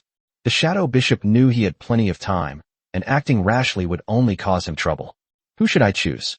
The shadow bishop pondered, then began to review the information and quickly narrowed down his choices. Suja, orphaned at a young age, independent-minded, and with third-tier members under his command. Interesting. You're the one. The shadow bishop muttered to himself as he looked at Suja's file. Within the territory. Achoo, who's talking about me?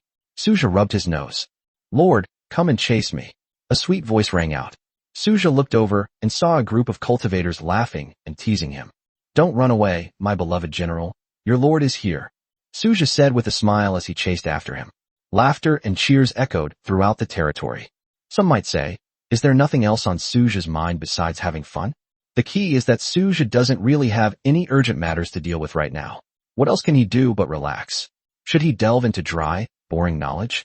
Suja assigned all the newly recruited troops, including Manhwa, to the Black Iron world for leveling up. Spiritual grains and spiritual plants are taken care of by work robots, so Suja doesn't need to worry about them at all. Suja had done all he could, so naturally he was looking for some fun. Time passed slowly. The next morning, Suja got out of bed, looked at Amaya and Luna sleeping beside him, and yawned. As soon as Suja sat up, he felt a soft touch on his back. Amaya hugged him from behind. My lord, aren't you going to get some exercise in the morning?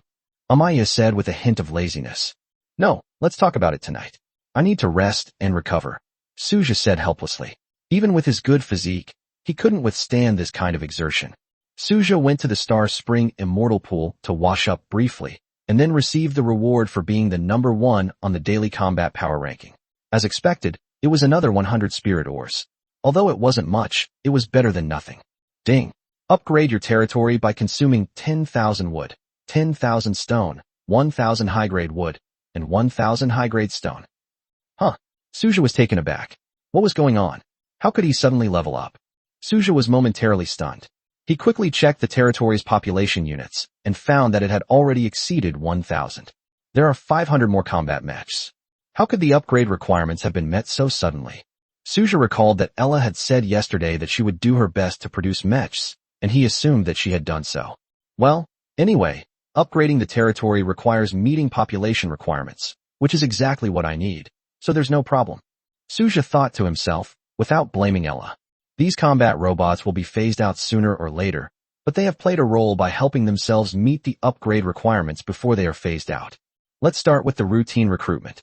After washing up, Suja went to the Immortal Creation platform to begin recruitment. Inside the Immortal Creation platform, Manhwa, Shirley, and the leisurely Ling Shuang were all waiting. This was a rule set by Suja.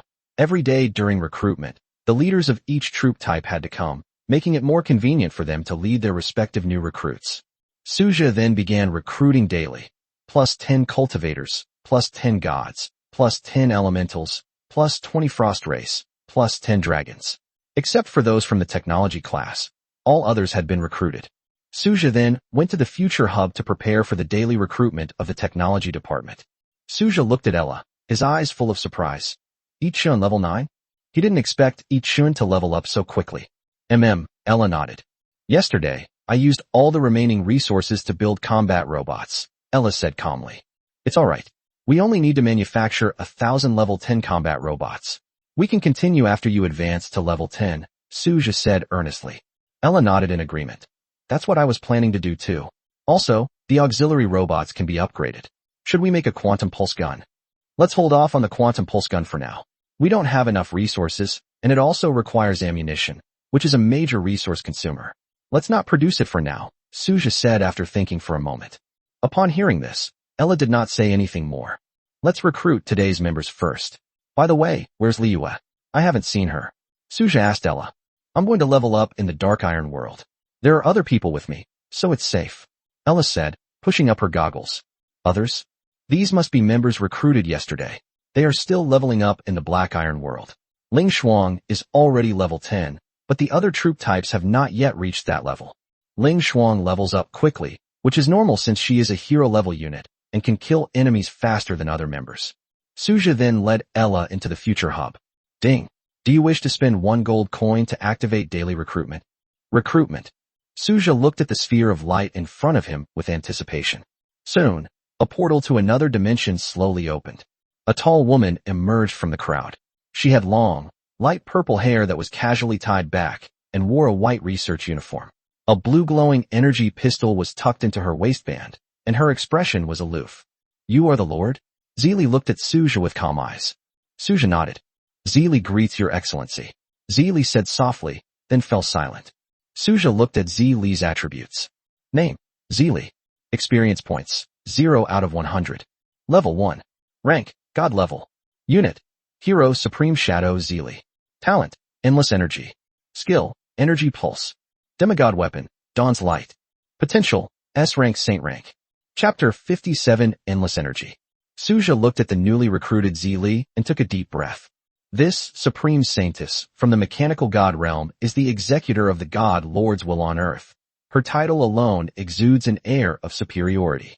Looking at her potential, it is equally impressive, and her talent is nothing short of miraculous, endless energy. In this world, the science and technology department is divided into 3 major branches: mechanics, psionicism, and divine realm. Isla and Liyue follow the mechanical route, while Zili, whom they have now recruited, has embarked on a training path in the divine realm. The divine realm, as a unique branch of cultivation within the technology department, possesses mysterious and powerful strength. Suja saw a reverence for himself in Zili's eyes. In a sense, in Zili's heart, Suja was the supreme god. But Suja didn't want to become the kind of ruler who sat on a magnificent throne but was detached from reality. This is Ella, and there are other companions. You can get to know them later, Suja introduced to Zili. Yes. Zili nodded in response, then stood beside Suja like a loyal guard. In fact, she was indeed holding a long sword that radiated a holy light. Suja looked at Zili, and for some reason, the image of himself sitting on a luxurious throne, doing nothing, flashed through his mind. He couldn't help but shake his head. Impossible, absolutely impossible. How could I have become like that? Ella, do you think I should upgrade my territory now? Suja turned to Ella and asked. Within the territory, there aren't many people who can offer reliable advice on development planning, and Ella is one of them. As for the others, well, they're fine for fighting on the battlefield, but discussing strategic planning is a bit of a stretch, since everyone has different areas of expertise. Upgrade the territory? I don't think it's necessary. Since we have the conditions to upgrade now, there's no need to rush. Besides, the territory was just upgraded yesterday, Ella said slowly. Of course, if you, my lord, are determined to reach the top of the territory rankings, you can give it a try. Ella added, glancing at Suja. Why not rush to upgrade? Even if I don't want to climb the rankings right now, I can still upgrade my territory.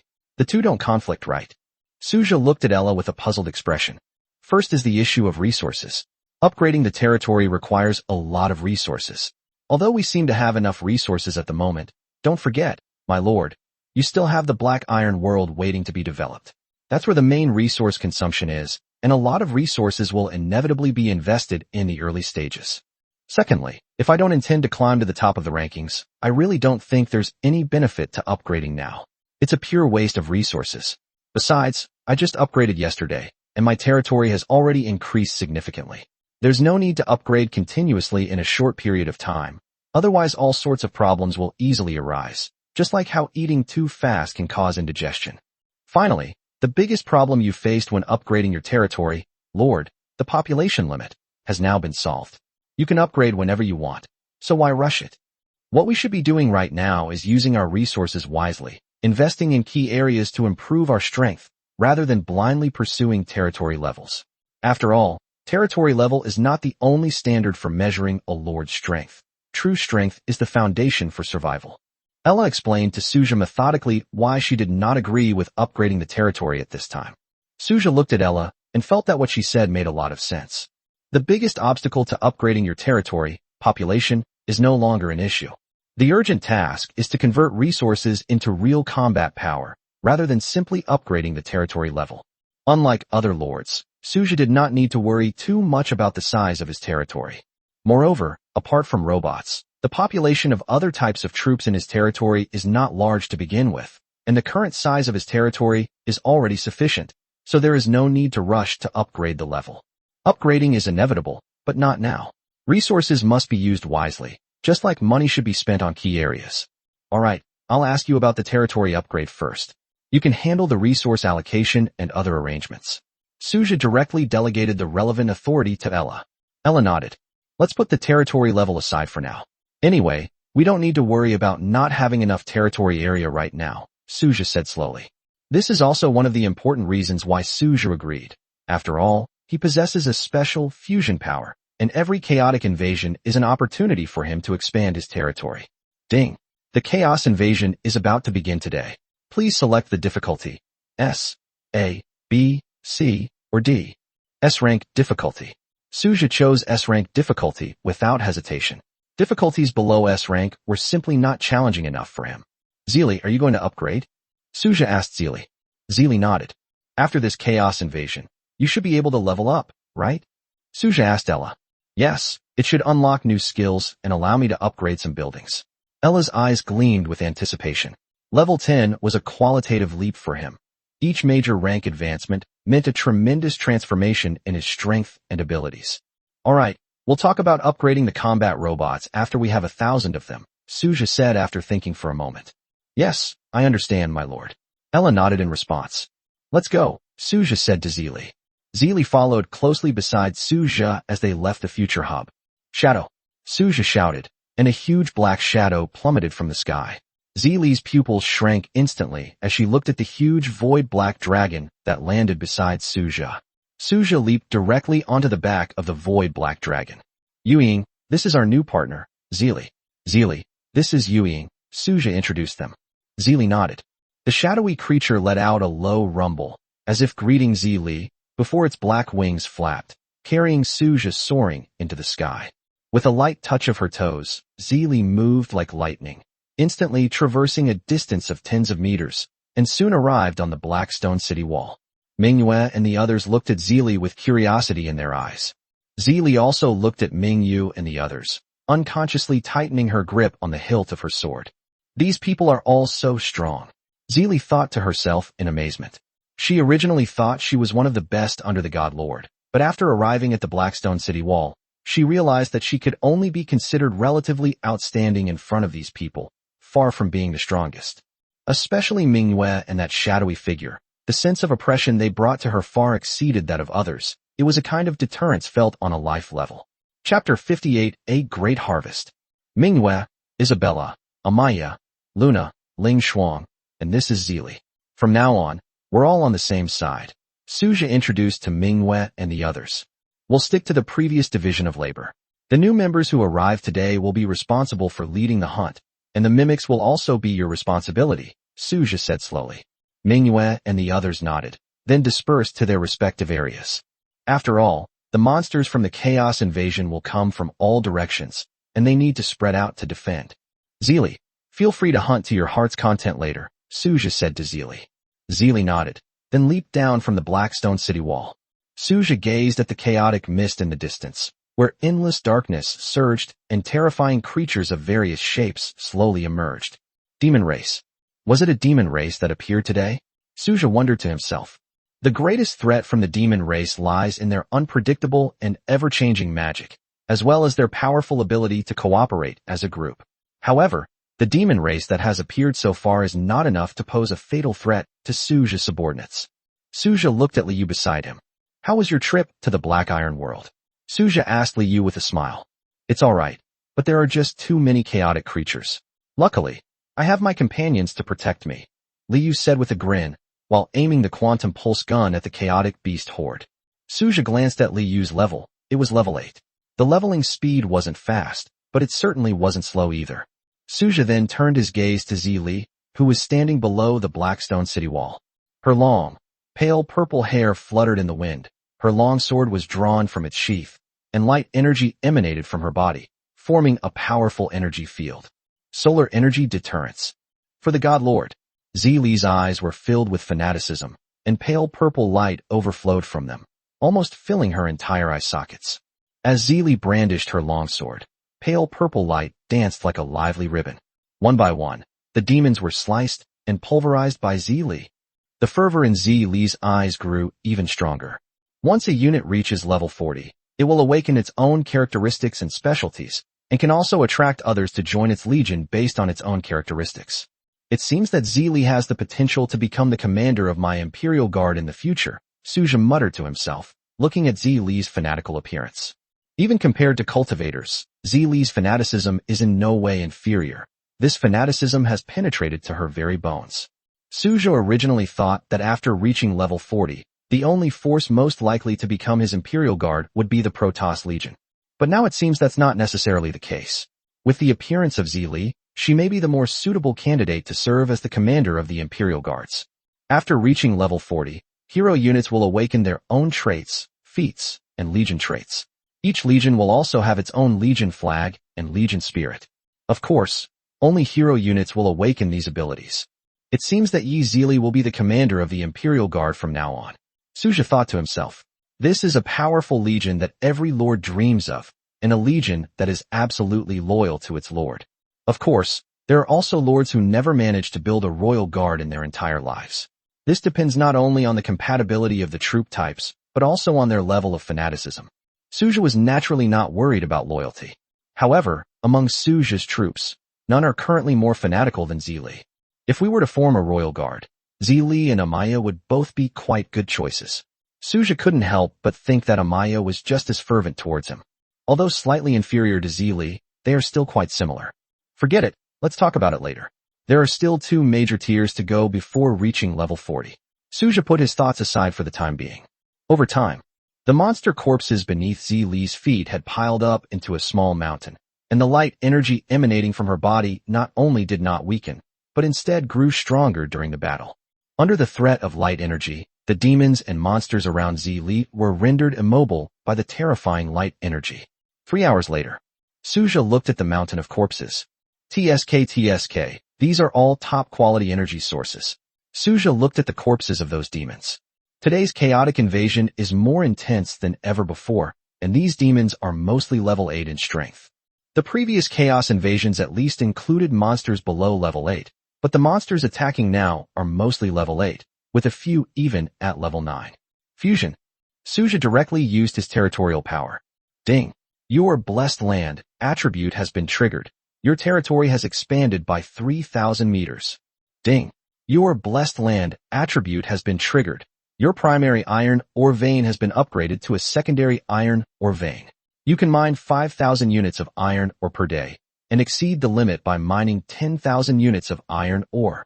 Suja wasn't surprised by the notification sound. After all, there were as many as 20,000 demons attacking this time. Suja has earned 40,000 gold coins. It would be strange if even this couldn't trigger the blessed land attribute. Suja took stock of his gains. 40,000 gold coins, 600 common loot chests, 200 rare loot chests, 40 bronze chests, 20 silver chests, and 2 gold chests. It's worth noting that the treasure chest is not included in the new player benefit buff. There are only 3 new player benefit buffs, double gold coins, double resource loot, and the recruitment cost for troops is forced to be 1 gold coin. That's all. The others do not fall under the category of new player benefits. Of course, there is also an S rank rating treasure chest. Zeely has also reached level 7. Speaking of which, for a normal C-level difficulty, it's only been 8 days now. There shouldn't be more than 500 Chaos Invasion creatures, and their level shouldn't exceed 6. Linyu pondered. Thinking back to the S-level difficulty I chose, I have to admit that the abundance of resources is entirely due to the increased difficulty. At this stage, no one dares to choose S-level difficulty like Suja. Even the Lord ranked first on the troop leaderboard, who possesses the Holy Dragon troop, is no match for him. At the current stage, the S-level difficulty is almost beyond human endurance. If Suja didn't have God-level troops, he would never dare to attempt it lightly. Open. Suja directly chose to open 600 ordinary loot chests. Iron or basic card x100, copper or basic card x100, steel basic card x100, silver or basic card x100, meat basic card x200. Not bad. Suja looked at the 600 basic cards that had been drawn, all of which he urgently needed, especially the meat-based basic cards. In Suja's territory, food consumption for the Void Black Dragons is a major expense.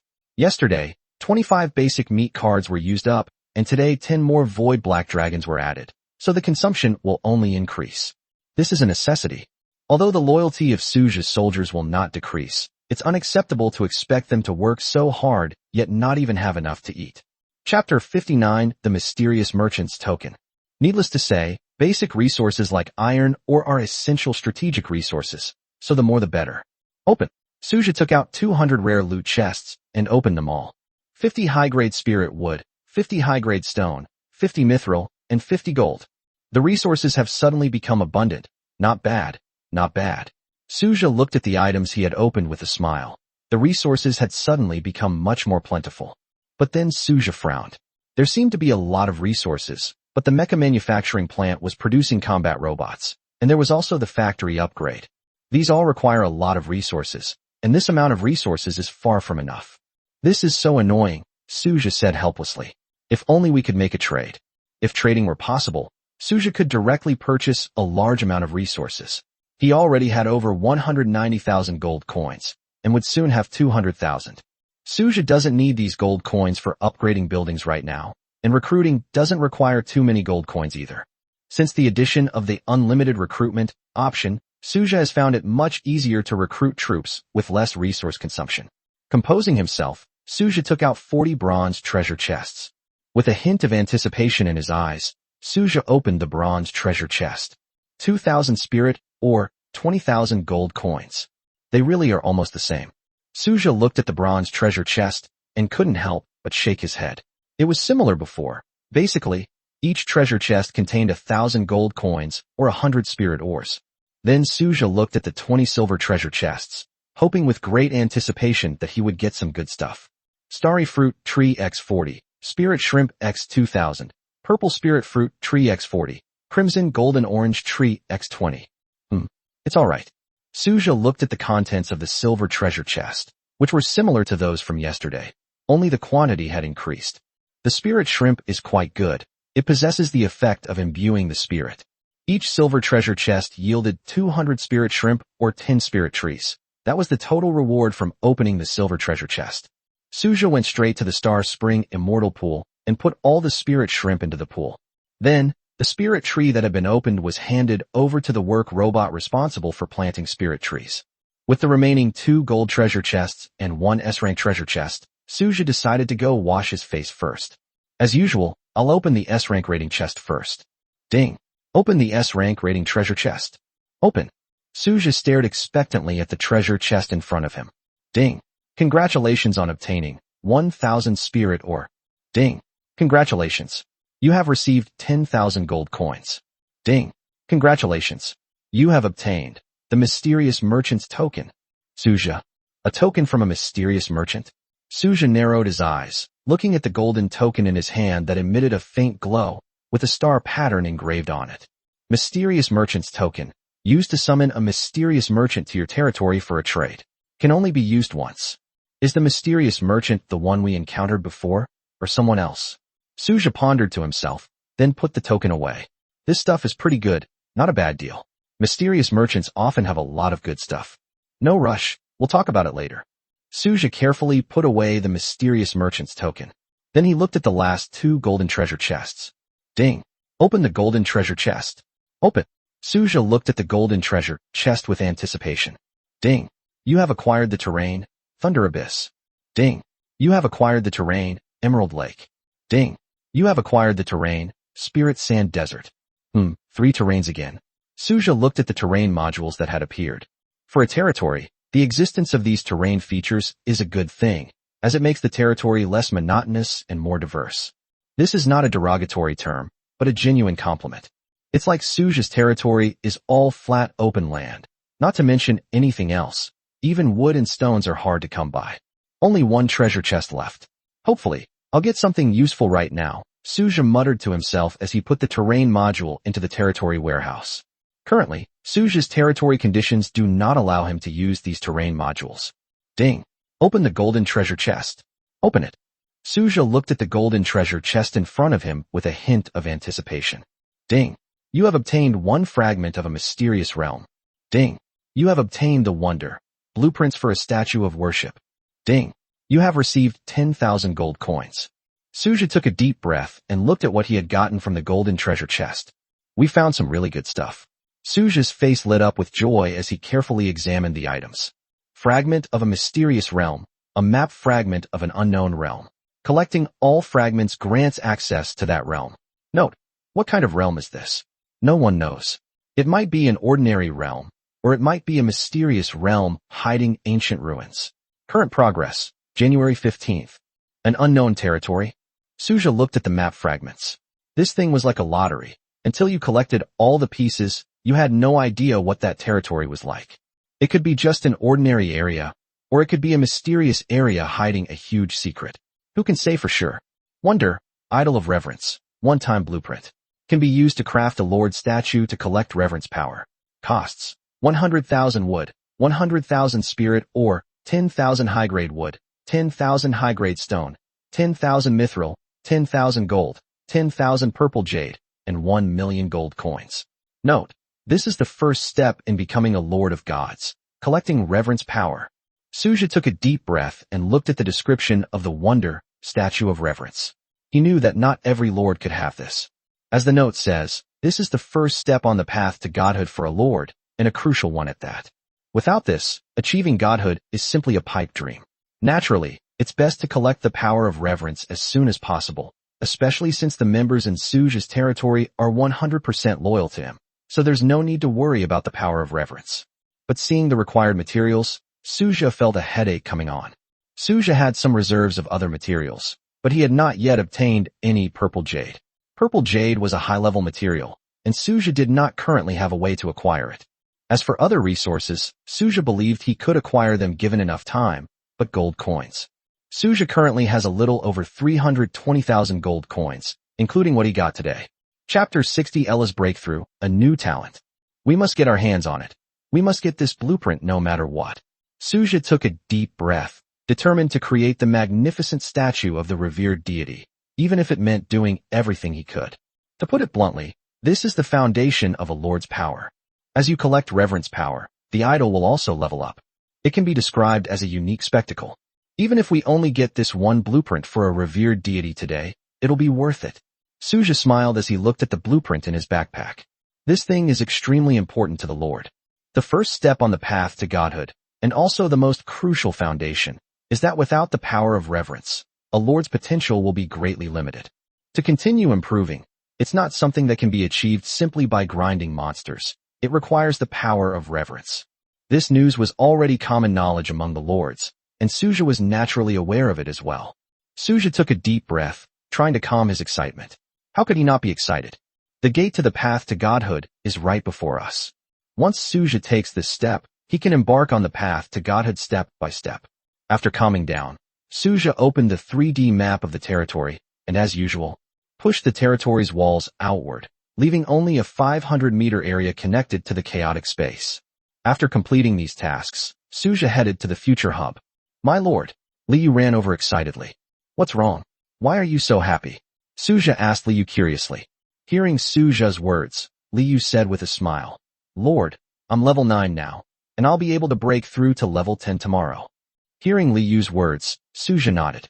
The upgrade of Li Yu's level is undoubtedly good news for Suja. Hero units from the technology faction are fundamentally different from hero units from other factions. Each major tier advancement represents a transformative change for tech-based hero units, and Li Yue is no exception. Lord, Ella stepped out of the Nexus. Ella, you've broken through? Suja asked Ella. Ella nodded. Suja immediately checked Ella's attributes. Name, Ella. Experience points, 0/10,000. Level, 10. Talent, God level, Mechanical Revolution. Skills, Quantum Pulse Cannon Factory, Psionic Mech Device, Energy Shield, Intelligent Repair Robot, Quantum Computing Hub. Potential, S-Rank Saint Rank. Description, a God-level unit possessing vast amounts of technological knowledge. As its strength increases, it can unlock more technological secrets and develop more powerful technological creations. Note, Ella can improve her strength by researching technological creations, but her own combat ability is relatively weak. Looking at Ella's latest attribute data, Suja was filled with shock. No wonder the Lord World had rumors that the technology-based hero units were practically a bug. Judging from Ella's own combat strength, she may not be particularly powerful, but just looking at these skills, they are really absurd. Most importantly, these skills still have room for improvement. For example, a regular combat robot factory can be upgraded to level 10 or even higher as Ella's level increases, but Suja is not sure of the exact upper limit. But that's amazing enough. Suja focused on Ella's only skill that wasn't related to the factory, absolute control. Absolute control. As the master of technology, Ella has the authority to control all technological creations she makes. This skill was something Suja had never heard of before. Then Suja looked at the intelligent research and development skill, which he had never heard of before, and checked its attributes. Intelligent RD. Ella is capable of conducting independent technological research and development. As the saying goes, the fewer the words, the bigger the story. Suja looked at the intelligent research and development section and fell silent. This was a skill that broke with convention. It's important to know that for typical tech-based units, creating new things either requires designing blueprints or unlocking new skills after leveling up. But Ella's skill completely broke this convention. It was both outrageous and reasonable, and Suja made a decision instantly. Ella, I'm leaving the factory affairs to you. Whether to upgrade or not is up to you. I only have one request. First, increase the number of ordinary combat robots to 1,000 units. The rest is up to you, Suja said slowly. Understood, my lord. Ella nodded. Apart from that, you can use the resources as needed without reporting to me, Suja said slowly, delegating authority directly and giving Ella maximum autonomy. Suja also wanted to see what amazing results Ella could produce. Suja wasn't worried about the resources. As long as they were used for manufacturing, he felt it was worthwhile. Those combat robots, once the trading system opens, this would bring Suja a lot of resources. Suja's biggest problem right now is that he can't trade with other city lords. This was originally a fair rule, but now it has become an obstacle to Suja's development. It just goes to show that everything has two sides. After giving Ella a few instructions, Suja left the future nexus. They then returned to the Lord's manor.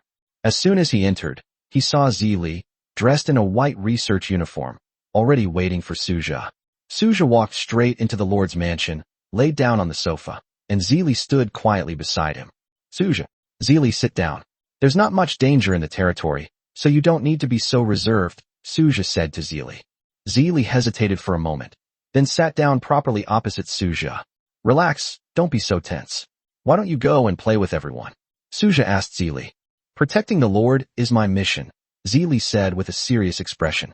Chapter 61 Level 60, Dark Territory. Suja looked at Zili, his expression awkward. Ahem. Alright, if you think it's good this way, then so be it. But I still want to tell you, relax when you need to relax. Do whatever you want to do. I won't mind, Suja said with a smile.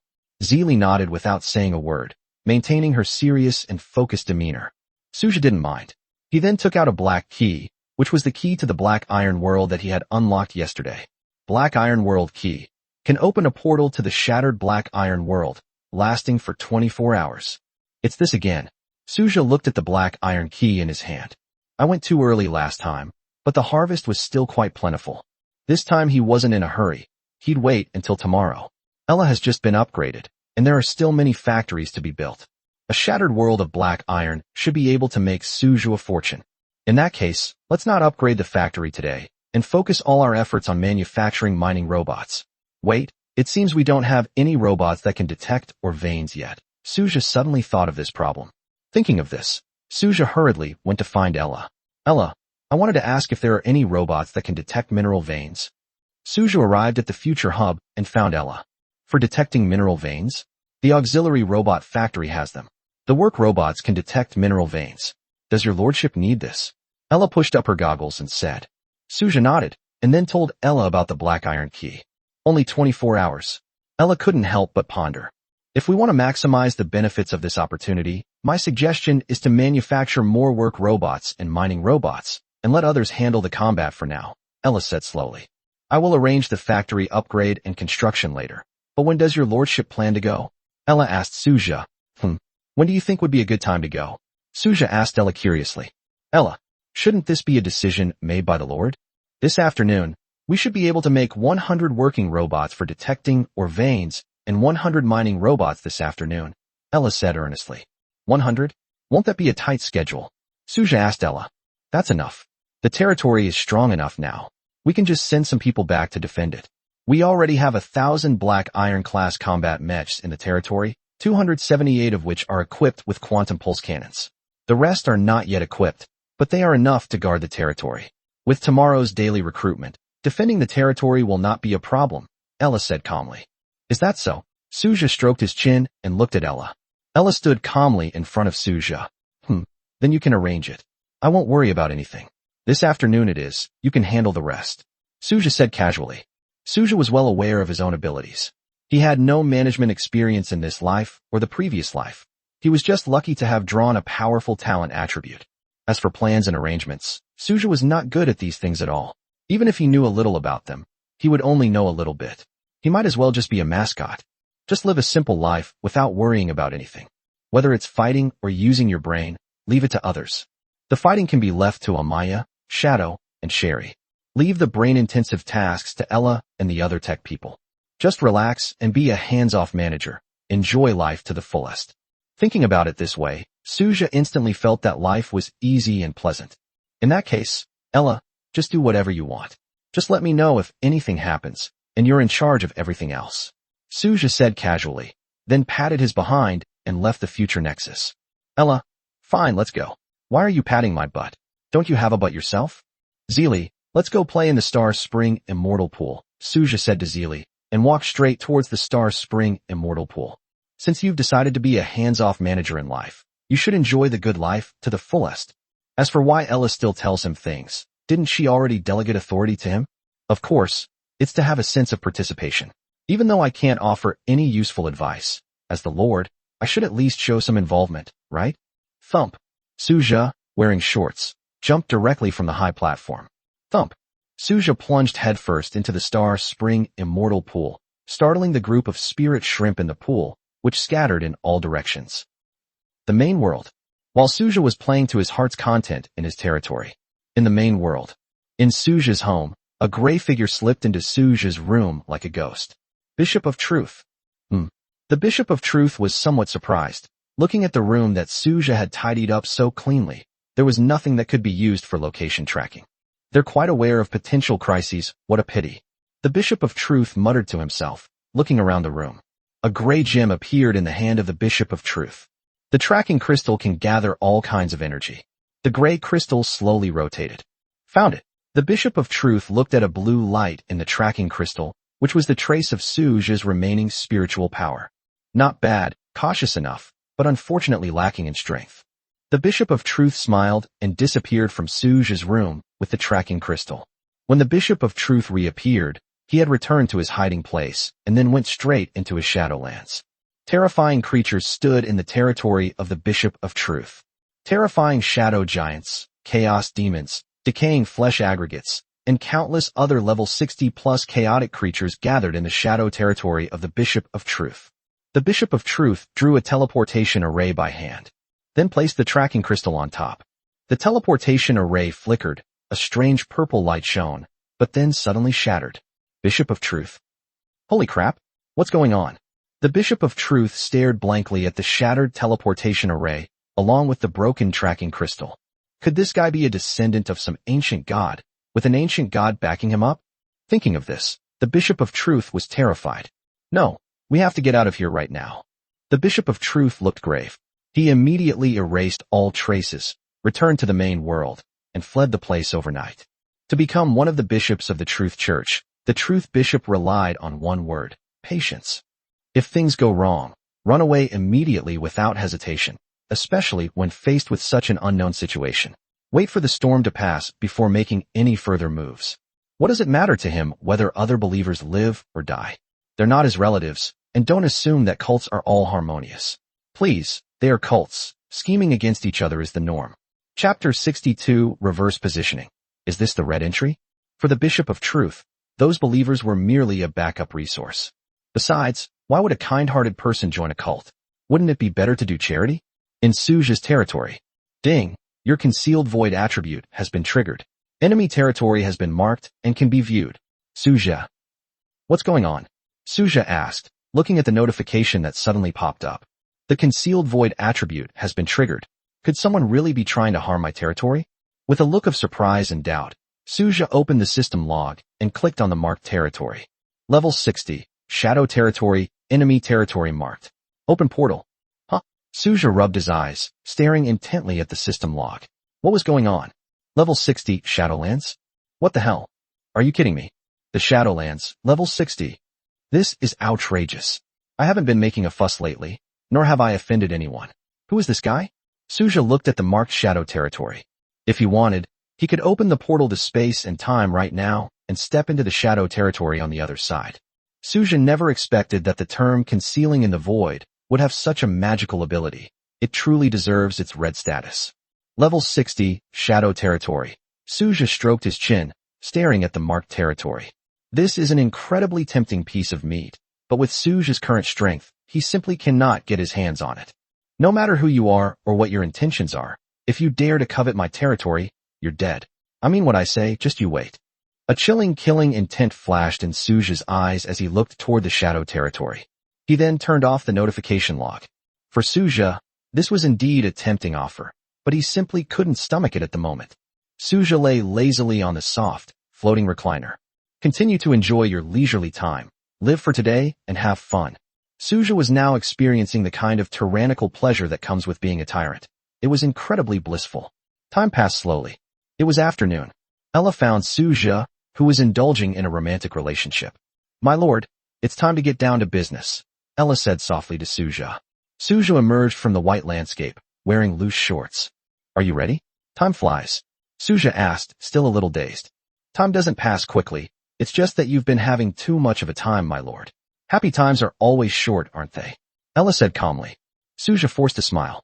All right, now that everything is ready, let's get moving. I'll go gather the others, Suja said to Ella. Ella nodded. I'll be waiting for you in the tech zone. Shadow. Suja shouted loudly.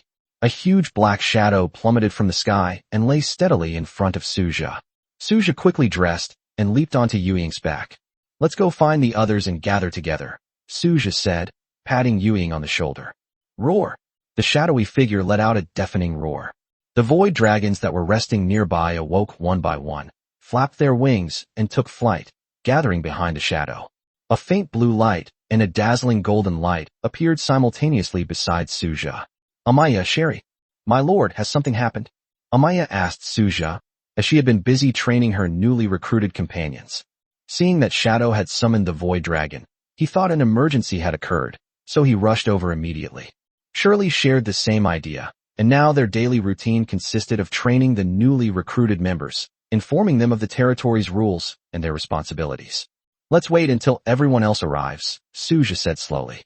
In the sky, a star emitting a soft glow and a moon shimmering with a mysterious light slowly descended. The sisters Manhwa and Luna appeared. Luna was surrounded by the power of stars, while the moon shimmered behind Manhwa. A streak of light flashed across the sky. Ling Shuang also rushed over. Everyone's here. Gather your teams and head to the technology zone. We're about to get down to business. Suja grinned. A strange light flashed in Manhwa's eyes. Shirley nodded. Manhwa and Luna looked up at the sky, where the stars twinkled. Ling Shuang hovered in the air. Shadow, go to the technology zone and wait for them, Suja said to Shadow beneath him. The shadowy figure nodded in acknowledgement, its wings unfurling instantly, and it appeared in the technology zone in the blink of an eye. Ella, Liyue, and Zelie are already waiting here. Suja saw 2 robot formations, 1 mining robot formation and 1 exploration robot formation, neatly arranged together. Each square formation has 100 robots. My lord. Liu waved to Suja. Suja signaled for Yuying to land. The shadowy figure slowly descended from the sky and landed steadily on the grass. Suja dismounted from the shadow's back and looked at Ella. Is everything ready? Suja asked Ella. Everything's ready. Where's the others? Ella asked Suja. They're here. Suja looked up at the sky. The Milky Way shimmered, and beams of starlight fell as Manhwa and Luna appeared in the sky with their army of cultivators. The sound of hooves echoed. The frost warriors also gathered and rushed in from afar. Elementals radiating divine light also appeared in the sky. Ella calmly watched the various legions appear in the sky. The place we're going to this time is a broken world of black iron. The specifics are still unclear, but your mission is to ensure that resource extraction is not disturbed. Suja said slowly. Manhwa and the others nodded in agreement. In that case, let's set off. There are 1,000 combat robots guarding the territory, so there shouldn't be any major problems, but we still need to leave someone here so they can notify us promptly if anything unexpected happens. Suja said, looking at Manhwa and the others. I'll stay. I'm not really interested in this. I'll let you know if there are any problems, Ella said slowly. Suja nodded. Then it's decided. Suja didn't hesitate. He understood that his main role was to stabilize morale, and he trusted that Ella could handle the specific arrangements. If Ella couldn't handle it, Suja felt he was powerless to help either. Suja didn't delay any longer and directly took out the Black Iron World Key. Ding. Use the Black Iron World Key. Duration, 24 hours. Use it, Suja said in a deep voice. The Black Iron World Key slowly rotated and rose into the air, radiating dazzling light, and finally transformed into a huge space-time gate that appeared in Suja's territory. Suja quickly climbed onto Yuying's back. Chapter 63 Sweeping Through the Black Iron World. Shadow, will go in first. Liyue, you take the robot and go into the portal last. Once inside, clear out the monsters around you. Suja stood on the back of the shadow and spoke methodically. The shadow nodded and let out a low growl. Its wings vibrated violently, carrying Suja as he crossed the portal into this shattered world of black iron. The Void Black Dragon Legion followed closely behind. The others also entered the portal one by one, with the last being the Robot Excavation Legion led by Liyue. Suja's vision went black, and when he opened his eyes again, he found himself in a desolate world, which had obviously been abandoned for a long time. At that moment, a notification sound rang in Suja's ear. Ding! This is a shattered world of black iron, once prosperous and thriving. However, the invasion of chaos turned everything into history, vanishing into the torrent of time. Ding! Main quest generated. Ding! Main quest 1. Annihilate all chaos invaders in this world. Reward, 1 world treasure chest. Ding! Main quest 2. Slay the traitor. Suja didn't even glance at the main quest. This was a broken black iron world, and time was of the essence, so he didn't have time to pay attention to it. Therefore, he closed the main quest bar without hesitation. Suja opened the achievement taskbar. Ding! 1,000 monsters defeated, obtained, 1 bronze treasure chest. Ding! 10,000 monsters defeated, reward, 1 silver treasure chest. Ding! 100,000 monsters defeated, obtained, 1 golden treasure chest. Ding! 1,000,000 monsters defeated, reward, 1 diamond treasure chest. Shadow, show no mercy. Wipe out those chaotic creatures with all your might, Suja said solemnly. Understood, my lord. Shadow replied in a deep voice. Roar. The shadowy figure let out a deafening roar. The Void Black Dragon Legion behind them shot out like an arrow. Brilliant beams of energy shot out from the Void Black Dragon's mouth, illuminating the desolate world with dazzling light. Explosions echoed one after another, and the chaotic creatures hidden in the ruins were instantly annihilated. Manhwa, Amaya, Luna, Lina, and Ling Shuang also led their respective legions to appear in this shattered black iron world. In the blink of an eye, a vast open area spanning a kilometer appeared before us. Suja gestured for Yuying to put him down. As soon as Suja stepped onto the ground, Zelie immediately appeared in front of him, guarding him from behind. Shadow, go. Eliminate as many chaotic creatures as possible, Suja said slowly. The shadowy creature nodded, flapped its wings, and soared into the sky like a whirlwind. A dazzling torrent of energy burst forth from its mouth, like a sharp blade, sweeping away all the chaotic creatures on the ground. Zeely, you should go too. You're not level 10 yet. Don't miss this opportunity to improve your strength. Suja said softly. Lord, your safety. Zeely hesitated. She longed to improve her strength so that she could better protect Suja, but she was also deeply worried about Suja's safety. Don't worry, someone's watching me. Suja smiled and pointed to the sky. 2 stars, radiating a mysterious light, shone brightly above Suja's head. Zeely nodded before turning around and throwing herself into the battle of hunting down the chaotic creatures. Unfortunately, this is the Iron World, so there's no way to gain experience points. Suja said with a hint of regret. My lord, we've found them. Liu ran over excitedly. So fast. A hint of curiosity flashed in Suja's eyes as he looked at Liu. Don't underestimate the robots that Ella's brother made. Although these exploration robots have a single function, they are excellent at finding mineral veins. Each robot can explore underground areas within 100 meters around it and 1,000 meters deep. Liu said with a proud expression. The robot army is currently managed by Liu. Where? Suja asked Liu. It's just ahead. I'll take you there. This time, we've discovered a gold mine. Liu said with a smile. A gold mine. A look of surprise flashed in Suja's eyes. A gold mine. Suja looked at the mine shaft before him, where mining robots were already working methodically. Chunks of gold were being continuously excavated from the ground. For Suja, this trip to the Black Iron World had already brought him immense wealth. The gold mine alone was priceless.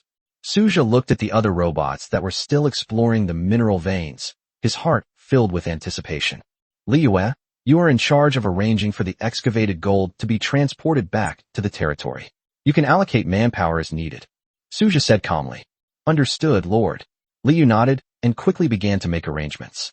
Hearing the explosions coming from other directions, Suja thought to himself, time is running out. There are only 24 hours left. I have to hurry. This shattered world of black iron must contain not only underground veins, but also various treasure chests. It remains to be seen whether we can find them. While other unit types can also mine, each has its own specialty. It would be a waste to have them mine. It would be better to have them focus on eliminating chaos monsters to complete achievement quests or searching for treasure chests scattered throughout the world.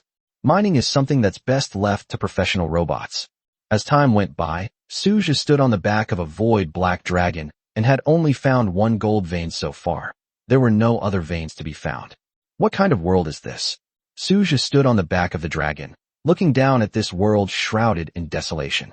Compared to the previous shattered black iron world, that world before its destruction was clearly a technologically advanced urban setting. However, Suja found it difficult to determine the original appearance of this world.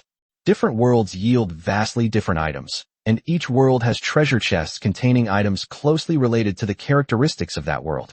Aside from endless desolate ruins and countless chaotic monsters, it's hard to discern the original appearance of this world. After all, this is a broken world. A broken world is one in which the original whole world has been torn apart, forming smaller worlds. This is just one part of the whole world. Lord, a voice rang out, and a streak of dark blue light instantly appeared beside Suja. Suja looked up and saw the bright moon. What did you find, Manhwa? Suja looked at Manhwa, whose face was full of excitement. Manhwa opened her palm, and a golden treasure chest radiating a soft light appeared in her hand. A golden treasure chest? Suja's eyes widened in surprise. There are golden treasure chests in this world? Suja frowned slightly. Normally, a golden treasure chest shouldn't appear in the shattered black iron world, unless the original level of this shattered world was very high, at least a gold level world. Chapter 64. Eradicating the Black Iron World. Otherwise, this situation would not occur. So, this world is a corner of a golden world, because it was split into this broken black iron world after the world was shattered, Suja pondered to himself. If that's the case, then everything makes sense. Suja immediately put the treasure chest away. Well done, Manhwa, Suja said to Manhwa. Manhwa looked at Suja with a beaming smile. Then, Lord, what about my reward? Upon hearing Manhwa's words, Suja gently kissed her cheek. I'll definitely reward you properly when we get back, Suja said with a smile. Manhwa nodded and turned to continue searching for the treasure chest. This is a broken world of black iron. Since it is rated as black iron, It is impossible for creatures of black iron or higher to exist, so Suja is not worried. Even though it was originally a corner of the Golden World, Suja was not worried, otherwise the Supreme would not have given it a rating of iron. This can be considered as me unexpectedly finding a treasure. Suja rode a wind-attribute void black dragon and continued towards the front lines of the battle. The so-called front line is the forward position where Suja and his troops launched a carpet bombing of energy against this world and gradually advanced. Wherever it went, everything was destroyed. Streaks of starlight and moonlight poured down from the sky, triggering violent explosions and shocks, with raging flames raging across the land. Amaya and Luna are leading their respective Protoss warriors to clear the battlefield. Following Suja's instructions, they continued to move forward. Wherever it passed, everything turned to ashes. The divine warriors stood solemnly, relentlessly bombarding everything in their path, leaving nothing but scorched earth in their wake. Suja watched this scene, a strange light flashing in his eyes. As expected, in this environment, the area of effect attacks of the Protoss warriors and the Void Black Dragon are more efficient, Suja thought to himself. In this world filled with desolate ruins, Protoss warriors and Void Dragons, with their innate wide area AoE abilities, are able to destroy ruins and chaotic creatures together. Such an efficient attack method is unmatched by other armies. To sweep across the world, one does need this kind of large-scale group damage ability, but for Legion Wars, Frost Warriors, Star Archers, and Immortal Cultivators are obviously more suitable. After all, large-scale AoE can easily harm one's own people, which would be a loss. Suja pondered to himself. In the future, if we encounter a Legion War, we can first let the Protoss Warriors and Void Dragons provide a burst of firepower, and then let the Frost Warriors and others do the close-range finishing. Time slips away quietly. At the gold mine site, 100 units of gold were transported back to the territory time and time again. It's a pity we couldn't find any other veins, Suja said with a hint of regret. This broken world has now reached the limit of what he can currently explore. After all, the number of troops under his command is limited. Even if he can conquer the world in battle, there are still too few people available for exploration. Suja has done his best and achieved the best result within his current capabilities. 12 hours have passed since I entered this world. The total amount of gold transported back to the territory reached 2,000 units. Don't underestimate this quantity. After all, it requires a series of processes such as digging, mining, and transportation.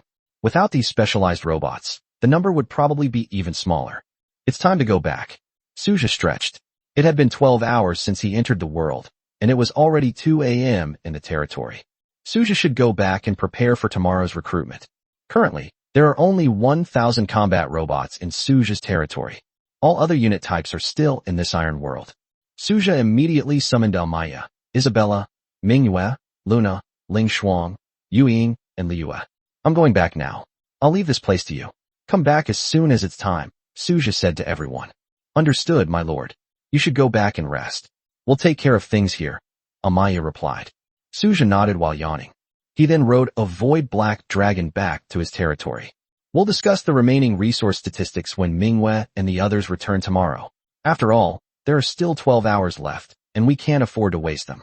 Upon returning to his territory, Suja went straight to the Lord's manor, laid down on the bed, and instantly fell asleep.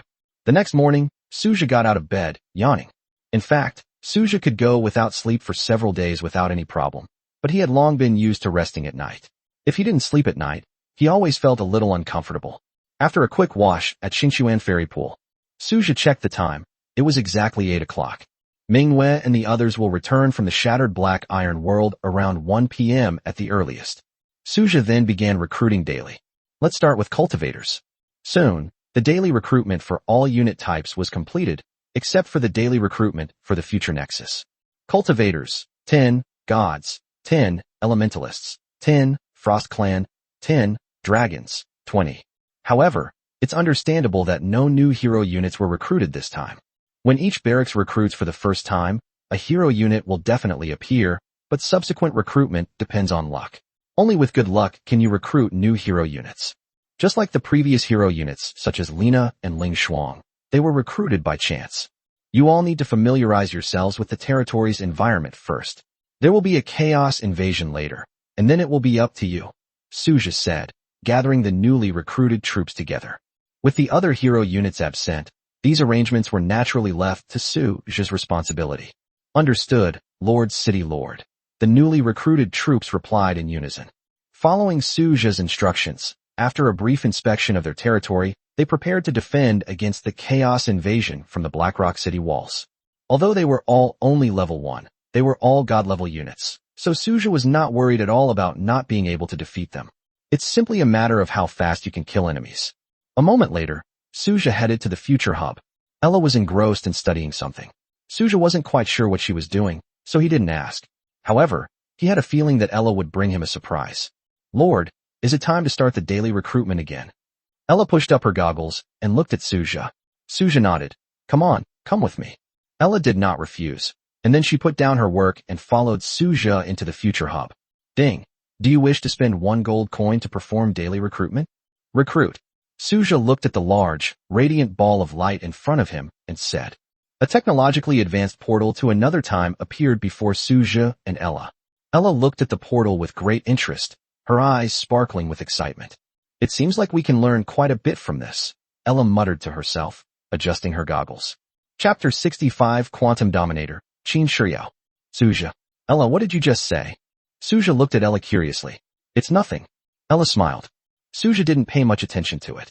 He then turned his gaze to the portal, wondering whether the recruits this time would be hero units or special items like the blueprints from before. The sound of high heels clicking came from inside. Then a figure walked out through the portal, with a lazy look on his face and slightly messy long brown hair. Dressed in the same white research uniform as Ella, with his hands in his pockets, he appeared before Suja and Ella, looking at them indifferently. Qin Shiyao greets Lord. Qin Shiyao had a smile on her face, but Suja could sense that the smile was somewhat perfunctory, because there was no joy in her eyes, as if nothing in the world could arouse her interest. Suja looked at Qin Shiyao's attributes. Name, Qin Shiyao. Loyalty, 100. Experience points, 0 out of 150. Level 1. Rank, God level. Unit. Hero, Quantum Overlord, Qin Shiyao. Talent, Quantum Manipulation. Skills, Quantum Fission, Quantum Insight, Quantum Leap. Potential, S-Rank Saint Rank, Aspect Bonus. Introduction, a powerful being who possesses forbidden secrets of the quantum realm. If left unchecked, it may cause unpredictable consequences. The reason it is forbidden is because it cannot be easily touched. Suja's pupils contracted slightly as he looked at Qin Shiyao's attributes and talents. Good heavens, now I've gathered all 3 major branches of the technology department. Mechanical Overlord, Ella, Supreme Shadow, Zeely, and Quantum Overlord, Qin Shiyao. Shiyao, this is Ella, and of course there are other companions. Maybe you'll have some common topics to discuss, Suja said slowly. Hello. Qin Shiyao smiled and extended her hand. Ella pushed up her goggles and shook hands with Qin Shiyao. My lord, I need resources to establish my own quantum research institute, Qin Shiyao said to Suja without any politeness. You're really direct, Suja couldn't help but retort. Qin Shiyao showed no embarrassment and calmly smiled at Suja. What resources do you need? Suja asked Qin Shiyao. These are the resources needed for basic quantum research. Please take a look. Qin Shiyao smiled at Suja and then took out a blueprint. Suja, is this even possible? My lord, you seem surprised, but it's not surprising at all. Didn't she give it to you? Qin Shiyao said with a smile to Ella. Suja turned his gaze to Ella. Ella pushed up her goggles. There's no need to waste resources on these buildings right now. I don't need them for the time being. I want to ask what exactly happened. Can any of you explain it to me clearly? Suja looked at the blueprints for the Elementary Quantum Research Institute in his hand and asked. Qin Shiyao looked at Suja and said slowly, each hero unit in the technology department comes with something of its own. For example, mine is the Primary Quantum Research Institute, while hers should be the Primary Technology Laboratory. What is its purpose? Suja asked Qin Shiyao curiously. The Primary Quantum Research Institute is equipped with complete scientific research facilities, which can greatly improve my success rate in quantum research, while her Primary Technology Laboratory can accelerate the efficiency and speed of her research and development of new technological products, Qin Shiyao explained methodically. After Qin Shiyao explained it to him, Suja immediately understood. No wonder he felt that Ella was being a bit low-key. As a strong person in the technology field, she didn't bring out anything special except for her innate blueprint skills. And then there's that suddenly appearing intelligent RD skill. It seemed a bit special at the time, but now I see why. Ella, why didn't you tell me? Suja looked at Ella with a hint of doubt. He believed that Ella's concealment of this matter was not out of any intention to harm him or had any ill intentions. There's no need for that. Wasting too many resources at this stage is not a wise move. We should focus on the overall development of the territory, Ella said slowly, adjusting her goggles. Currently, the territory's resources are insufficient to support the enormous expenses required to establish a technology laboratory and a quantum research institute. Although this will have some impact on our development, it is not unbearable, Ella explained calmly. Suja fell silent. So Ella hadn't said anything because she was short of money. Okay, give me the blueprints first. I should be able to build this, right? Suja said to Ella. Seeing Suja's serious expression, Ella sighed helplessly and then handed the blueprints to him. Suja looked at the two blueprints in his hand. They were both special, one-time use architectural blueprints, belonging to Ella and Qin Shiryao respectively. Suja glanced at it and then put it away. Okay, I will find a way to establish a science and technology laboratory and a quantum research institute as soon as possible, Suja said, taking a deep breath. These two buildings are the core of the technology department and the quantum department, respectively. In comparison, the previous factories were just auxiliary facilities.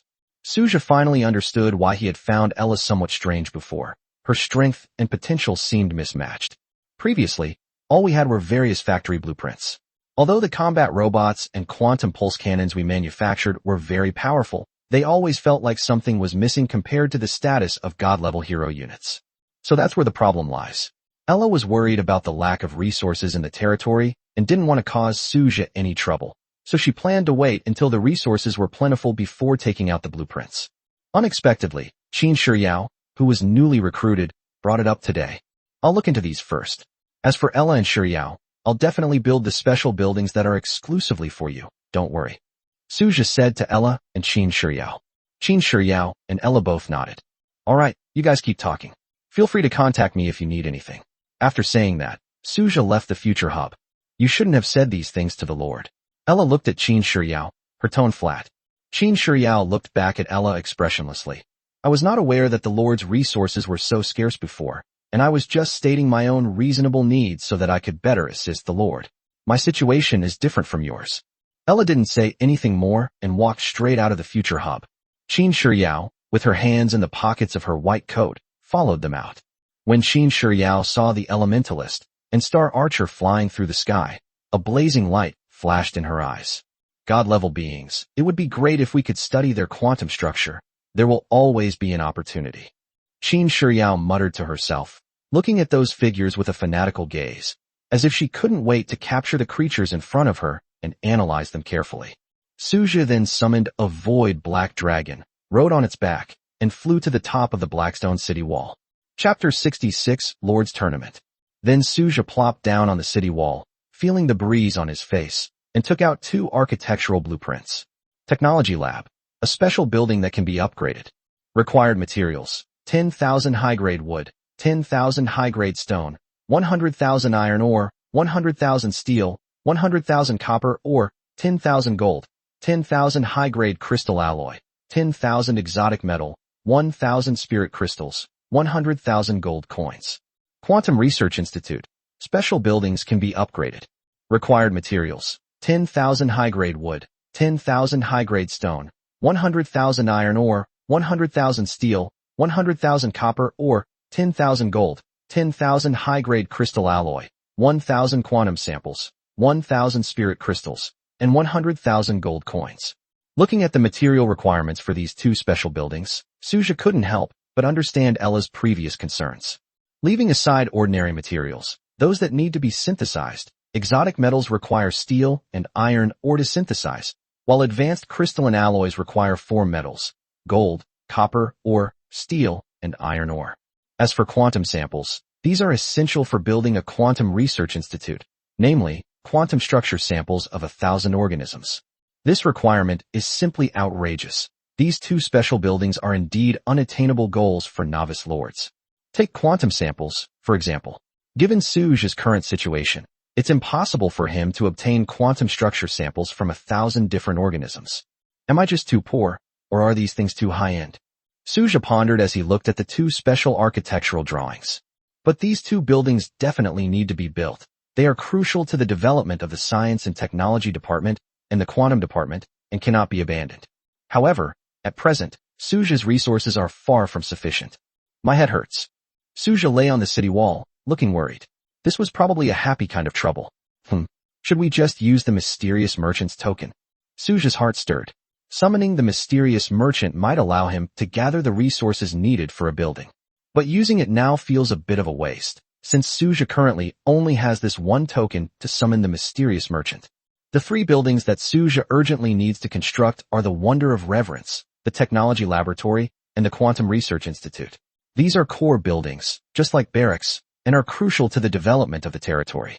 Each of these 3 buildings requires an enormous amount of resources, which is almost impossible for a novice lord to afford. Forget it. Let's take it one step at a time. There's no point in summoning now, at least not for now. Even if we gather all the resources, we won't have enough gold coins. Suja thought helplessly. Ding! Chaos Invasion is about to begin. Please select difficulty. S, A, B, C, D. S rank difficulty. Suja made his choice without hesitation. He urgently needed a lot of resources, whether it was wood or spirit stones, which were essential for the development of his territory. Tomorrow will be the 10th day, and the Lord's Tournament will begin. Suja took a deep breath. The Lord's Conquest Tournament starts on the 10th day of the beginner period. Simply put, it is a competition among many lords for resources. Of course, the death of a unit during the beginner period is not a true death. In the early stages, the Supreme Will is quite supportive of novice lords. As long as one has courage and wisdom, there is a chance to rise to prominence. The victorious lord will receive generous resource rewards to help him develop rapidly, while the defeated lord will be punished. Although the punishment is not too severe, it will slow down the lord's development progress. The specific rules will be revealed tomorrow. Of course, the idea that having courage and wisdom gives one the opportunity to rise to power refers to lords of similar strength, or more precisely, all lords except Suja. Suja is like a bug among the novice lords. If he participates in the competition, it is almost equivalent to directly receiving the prize. It is a complete dimensional reduction attack. Even the top-ranked lord who possesses the Holy Dragon unit might suffer a crushing defeat against Suja. Unless Suja gives up himself, he has no chance of failing. It's like asking, have you ever seen a dragon get bitten to death by ants? Clearly, among novice lords or city lords of the same level, Suja is the dragon among them. In his eyes, other lords are nothing more than stronger ants and ordinary ants. There is no other possibility. Failure? Not a chance. One round of firepower, and the other side is done for. They have no chance at all. Suja stood atop the Blackstone city wall, gazing at the borders shrouded in chaotic mist. One after another, chaotic monsters surged out, roaring as they charged forward. The combat robots, already prepared, unleashed their full firepower. The black dragon in the sky roared, spewing beams of energy into the monster horde, destroying everything in its path. The power of the brilliant stars and the soft moonlight poured down, like precise orbital bombardment, causing violent explosions among the monsters. The warriors of the gods shone with a holy light as they bravely engaged in close combat with the monsters. The warriors of the gods, wielding various magical weapons, hunted and slaughtered monsters at will, their remains flying everywhere. The star archers drew their bows, unleashing a volley of arrows at the monsters. The seemingly powerful chaotic monsters couldn't even get close to the Blackrock City walls. Is that all you've got? The god raised an eyebrow, looking at the surging horde of monsters. Chaos monsters have always been a major headache for lords, but for Suja, they are nothing more than delivery men who come to deliver treasure chests and resources. Don't underestimate the power of god-tier units. God-tier units are not only of exceptional quality, but also possess an overwhelming advantage in strength. Even though they are only level 1 at the moment, this is still a fundamental difference in power. To pose a threat to god-level units, one would need to surpass 2 major ranks in strength. Otherwise, it would be extremely difficult to create a substantial threat. Time passed slowly. 5 hours later, the last monster was defeated, and the notification sound rang out. Ding! Settlement in progress. Time taken, 5 hours. Damages, 0. Rating, S. Congratulations on obtaining the S rank rating chest. Another treasure chest acquired. Unfortunately, it will be a while before there is a chaos invasion of silver rank or above. Suja pondered to himself. Suja's rapid level increase was a special case for him and did not represent other lords. Other lords are probably only around level 6 at the moment. Suja is currently level 11, thanks to the fact that his troops have already explored a complete black iron world. The key is that his troops can easily grind monsters and level up. Other lords don't have these conditions. Only when the number of high-ranking lords reaches a certain level will the Supreme arrange for the appearance of advanced creatures during a chaos invasion. For now, Suja is just treating it as farming resources. We can't take such risks next time. If the battle lasts more than 6 hours, the rating will drop and the number of monsters will increase. It's not worth dragging it out. Chapter 67 Wonder, Azure Dragon Altar. Suja pondered for a moment, then began to tally up his gains for the day. 60,000 gold coins, 800 common loot, 200 rare loot, 60 iron chests, 40 bronze chests, 1 silver chest, and 1 S-rank chest. There was only 1 silver treasure chest today. Suja looked at today's harvest. Treasure chests usually only appear on mimics, so I guess my luck was just SOSO today. As usual, Suja opened 800 ordinary loot chests directly. Iron or X200, copper or X200, steel X200, silver or X200. Suja looked at the basic resource cards he had opened with some surprise after not getting any basic wood or stone for 2 consecutive days.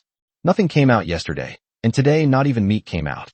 But these resources are good too. The more the better. It's a good start. Suja looked at the remaining rare loot chests with anticipation. Open. 200 high-grade wood, 200 high-grade stone, 100 mithril, 100 gold. Excellent. A very fruitful harvest. Suja looked at the contents of the 200 rare loot chests. These are all things that Suja urgently needs, and can also be said to be essential supplies for the lords. Suja opened all 60 remaining black iron treasure chests at once. 60,000 gold coins. Not bad. Adding 60,000 gold coins directly is also quite good. Suja looked at the gold coins from the black iron treasure chest. Suja opened all 40 remaining bronze treasure chests as well. Ding. 100 purple jade. Ding. 100 purple jade. Suja's face lit up with a wide smile as he looked at what he had opened from the bronze treasure chest. Purple jade X 3000, spirit shrimp X 2000. The purple jade has been extracted. Suja looked at the purple jade and quickly put it into the territory warehouse. With 3,000 pieces of purple jade, we are one step closer to the 10,000 pieces of purple jade needed to build the statue of the deity. Looking at the spirit shrimp that had sprouted, Suja immediately placed them into the Star Spring Immortal Pool. Suja looked at the Star Spring Immortal Pool, a hint of surprise flashing in his eyes. The water in the Star Spring Immortal Pool seemed to be getting clearer, and the spiritual energy was getting richer. He checked the energy storage. It only had 1 point left. Could it be because of the spirit shrimp? Suja guessed, thinking that this was probably the only reason.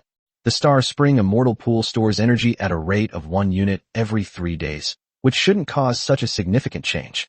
It can only be attributed to the spirit-gathering shrimp. The spirit shrimp possesses the power to nourish spiritual energy, which is why the Star Spring Immortal Pool is so rich in spiritual energy. It has such wonderful uses. Let's fatten it up a bit and see if it has any other special effects. Suja released all 2,000 spirit-infused shrimp he had obtained into the Star Spring Immortal Pool. He glanced at the remaining treasure chests, including a silver treasure chest and an S-rank treasure chest. Wait a moment before opening it. I almost forgot something. Suja muttered to himself, then opened the 3D map of the territory. Merge. Suja directly used his lordly power to merge. Ding. Your blessed land attribute has been activated, expanding your territory by 4,000 meters. Suja. That's all. Suja was somewhat surprised, considering there were at least 30,000 monster corpses in this wave. Well, getting 4,000 meters of territory for free isn't bad. Suja pouted, somewhat disgusted but also content. Other lords. Then, as usual, Suja pushed the entire city wall outward, leaving a 500-meter-long open space bordering the chaotic space, before closing the 3D plan. As usual, Suja went to wash his face. Open it for me. Suja looked at the S-rank treasure chest in front of him with great anticipation. Ding. Congratulations. You have obtained the Blue Blueprint, Advanced Interstellar Water Park. Suja. Ding. Congratulations. You have received 10,000 gold coins. Ding. Congratulations. You have obtained 1,000 spirit ore. Seriously? I do want to add some entertainment facilities to the territory, but opening an S-rank treasure chest and getting this is a bit too perfunctory. Suja couldn't help but complain. However, he still obediently put away the blueprints for the advanced interstellar water park. No rush. There's still a silver treasure chest we haven't opened yet. Suja rubbed his hands together and looked at the silver treasure chest. After so many projects, it's about time they released something good. Ding. Open the silver treasure chest. Open. Suja looked at the silver treasure chest with anticipation in his eyes. Ding. Congratulations. You have obtained the blueprint for the blue thermal power plant. Ding. Congratulations. You have obtained the blueprint for a blue wind power plant. Ding. Congratulations. You have obtained the blueprint for the blue hydropower plant. Is he really going to be obsessed with the blueprints today? Suja looked at the blueprints in front of him, then put them away. These drawings may not be needed now, but they will definitely be very useful in the future.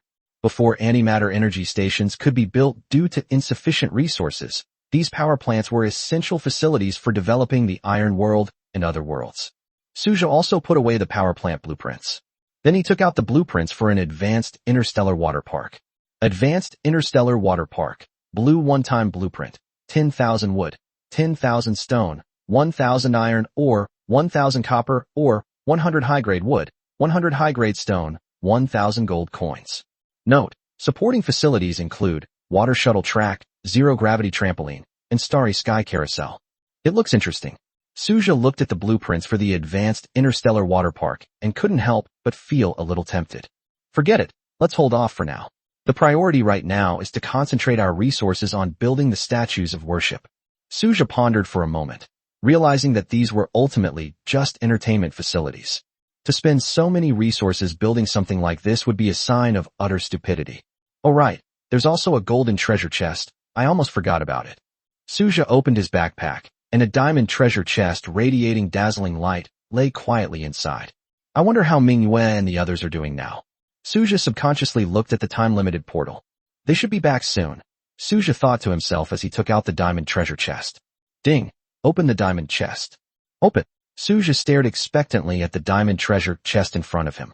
A dazzling light burst forth. Ding! Congratulations on obtaining mysterious sea fragment X1. Ding! Congratulations on obtaining the blueprint for the Wonder, Azure Dragon Altar. Ding!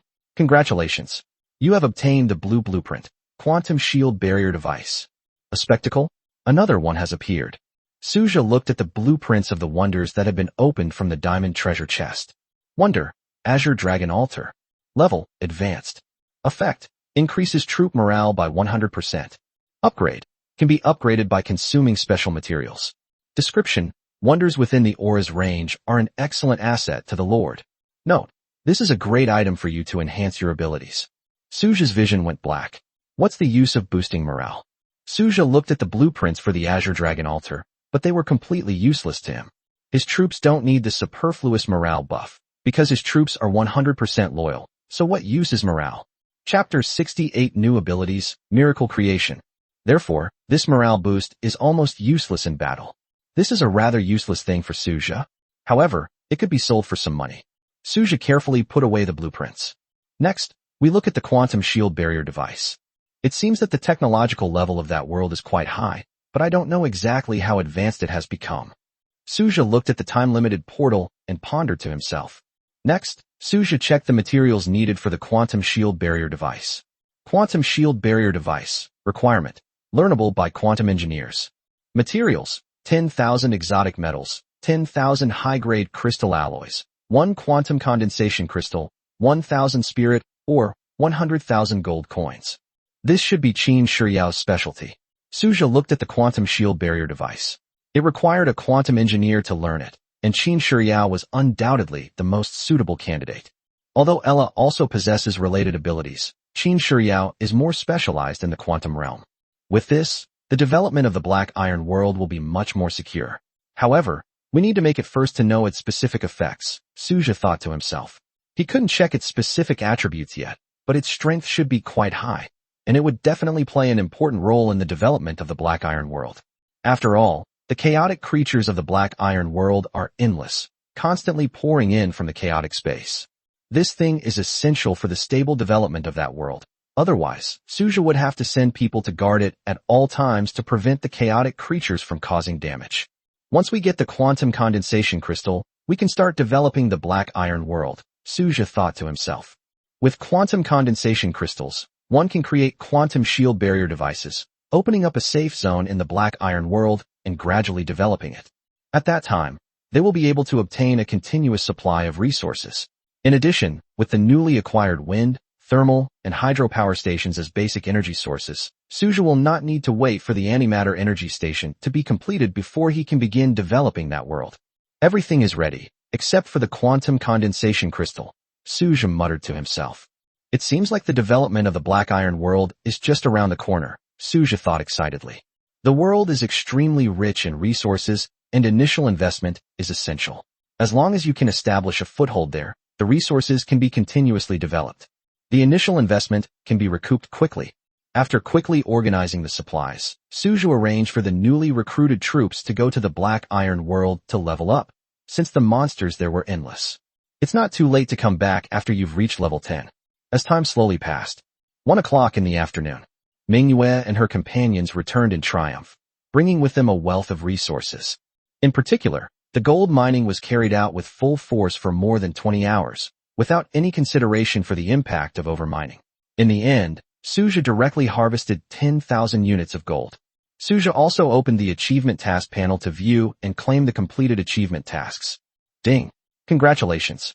You have obtained a bronze treasure chest. Ding! Congratulations! You have obtained a silver treasure chest. Ding! Congratulations! You have obtained a golden treasure chest. He only completed 3 achievement tasks, hunting 1,000, 10,000, and 100,000 chaos monsters. As for the diamond treasure chest, that requires hunting 1 million monsters, which is impossible for Suja with the current number of troops under his command. Completing the 100,000 hunt achievement mission is already the limit. It wasn't that they lacked strength, but rather that Suja had a limited number of troops under his command. Suja counted the treasure chests that Manhwa and the others had found. In addition to the golden treasure chest that Manhwa gave him at the beginning, there were also 20 bronze treasure chests, 15 silver treasure chests, and 3 gold treasure chests. This was a very fruitful harvest. Thank you for your hard work, everyone, Suja said with a big smile to Manhwa, Lena, and the others. Although Manhwa and the others looked tired, they couldn't help but smile when they heard Suja's words. To them, Suja was their everything, and receiving praise from him was more important than anything else. You guys go back and get some rest. We can talk about it tomorrow, Suja said softly. After all, they had been fighting for more than 20 hours straight. Manhwa and the others might still be able to handle it physically, but their mental exhaustion was hard to shake off. Doing the same thing repeatedly for more than 20 hours, even for 2 hours, would be unbearable for Suja. My lord, don't forget the reward you promised me. Manhwa walked up to Suja, gently kissed his cheek, and whispered, Okay, go ahead and get some rest, you guys too, Suja said with a smile. He was not only talking to Manhwa, but also to Lena, Amaya, Luna, Ling Shuang, Yu Ying, and the others. When the others heard Suja's words and saw that Manhwa had kissed Suja, they all stepped forward and kissed Suja as well. Of course, Yu Ying didn't, since she was huge, and her head was much bigger than Suja's. Suja wiped his face and watched as everyone went to rest. Liu stood to the side with a silly smile on her face. However, one person remained. That's Liu.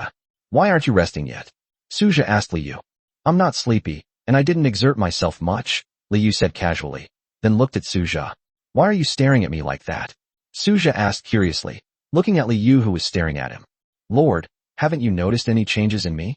Liu looked at Suja expectantly, almost as if she was about to announce that she had broken through. Suja looked at Liu and said with a smile, I know, you've broken through to level 11. Hehe.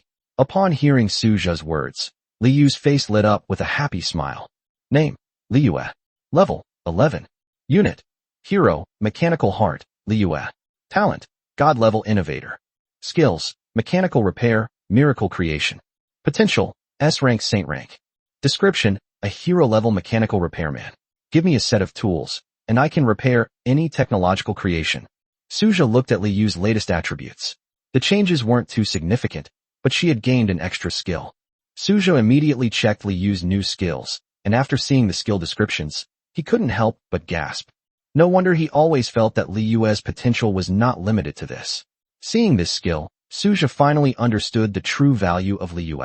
Miracle Creation. As a god-level master builder, the structures created by Liu, the mechanical heart, will be endowed with special abilities beyond imagination. Looking at this ability alone, anyone with a little knowledge can understand its value. It allows buildings to evolve into special abilities beyond imagination, which means there are too many possibilities. So this is Liyue's true strength. Suja murmured to himself, then looked at Liyue. My lord, what's wrong? Liyue asked Suja curiously. It's nothing, Suja said with a smile, then took out 4 blueprints and handed them to Liyue. Chapter 69 Skywing Fighter Blueprints. Liyue's eyes lit up as she looked at the 4 blueprints in front of her, a subshield barrier device, a wind power plant, a thermal power plant, and a hydropower plant. Here you go. Learn these skills, and the construction of these buildings will be your responsibility from now on, Suja said with a smile. This was exactly what Liyue should be doing. Having her in charge of repairing robots before was indeed a waste of her talents. Suja originally wanted to give Liyue the blueprints for the Technology Laboratory and Quantum Research Institute, but after thinking about it, he decided to wait until Liyue had built the first building and see how it went. If the results are good, he will naturally give her the 2 drawings as well. Go back and get some rest now, Suja said, patting Liyue on the shoulder. Yes, my lord. Liyue smiled and kissed Suja on the cheek before returning. Suja looked at the treasure chest in front of him and took a deep breath. 21 bronze chests, 15 silver chests, and 3 gold chests. This is the total number of chests obtained, including those from achievement quests. Suja first opened the 3 treasure chests for the achievement quest, 1 gold, 1 silver, and 1 bronze. Open. Suja opened the 3 treasure chests directly. The first bronze treasure chest. Ding. Congratulations.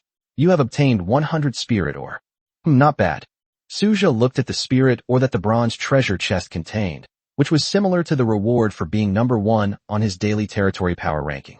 The quantity was not large, but it was not small either. The second silver treasure chest. Ding. Congratulations. You have received 10,000 gold coins. The third golden treasure chest. Ding. Amethyst X 1000. Ding. Mysterious Sea Fragment X1. Ding. Elemental Crystals X 100. Huh. Suja looked at what he had gotten from the golden treasure chest. He had opened the elemental crystal before and thought it wouldn't come out again, but he didn't expect to get it again. This thing is very useful. It's needed to upgrade elemental towers and create energy shields. After thinking it over, Suja put the items away and stored them in the territory's warehouse. These are all strategic materials. We should stockpile as much as we can. I've already opened 3 fragments of the mysterious sea, but I don't know where they are. Oh well, never mind for now. Let's keep opening treasure chests. Suja then looked at the remaining treasure chests. These treasure chests were all found in that broken black iron world. Unlike the treasure chests we opened before, the items from these chests were mostly from that broken world. These are considered world treasure chests. The items you get from a particular world will be primarily items that have appeared in that world. The previous quantum amplifier indicated that this world is a technology-driven world, and most of what is produced there are products of technology. Suja looked at the 20 bronze treasure chests. Open. Ding. You have obtained 1,000 sexy trench coats. Ding. You have obtained 1,000 white silk stockings. Ding. You have obtained 1,000 maid outfits.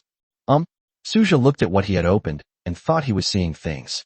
He looked at it carefully several times and then fell silent when he saw the 20 boxes full of sexy clothing in the territory's warehouse. You can even get something like this? Suja murmured. This broken world probably wasn't a place that specialized in clothing production before. Suja couldn't help but complain. However, Suja then smiled and felt that something was missing from Manhwa and the others. Something was off. Now that he saw their clothes, Suja understood. Then Suja looked at the 15 silver treasure chests. I hope it's not some sexy outfit or something again. Suja looked at the 15 silver treasure chests, although he quite liked these things. Ding. You have obtained a white blueprint. Black stockings blueprint. Ding. You have obtained a white blueprint. Lingerie blueprint. Ding. You have obtained a white blueprint. JK uniform blueprint. Sprinkling on the silver treasure chests, all 15 of them were white blueprints, and they were all women's clothing, in all styles, very complete. This is amazing. Suja looked at the completed blueprints with a smile on his face. This place has all kinds of clothing styles, covering almost all the popular clothing on the market. Suja may not need these drawings now, but he will definitely need them in the future. Although I usually enjoy life, it can be a bit boring. Now that I have these clothes, Suja had already begun to secretly look forward to it. Suja carefully put these things away imagining Manhwa and the others wearing these sexy outfits in front of him. How wonderful that scene would be. These are all treasures. We need to keep them safe and put them away properly. We'll talk about them later. Is this system targeting me? It's making it seem like I'm only interested in these kinds of things. Who does it think it is, releasing all this stuff? Suja cursed as he emptied his backpack and put the blueprints inside. Look at the last 3 golden treasure chests. Ding. Congratulations. You have won an interstellar supercar. Ding. Congratulations. You have obtained the Skywing fighter jet blueprint. Ding. Congratulations. You have obtained the Quantum Lightblade production design blueprint. Suja frowned as he looked at the 3 items that had been revealed. Interstellar Supercar, a high-performance interstellar travel supercar equipped with a variety of advanced weapon systems, capable of long-distance interstellar travel. Skywing Fighter. Engineers can learn this skill, and after learning it, they can build a Skywing fighter production plant. Quantum Lightblade. Engineers can learn this skill, and after learning it, they can establish a Quantum Lightblade production line.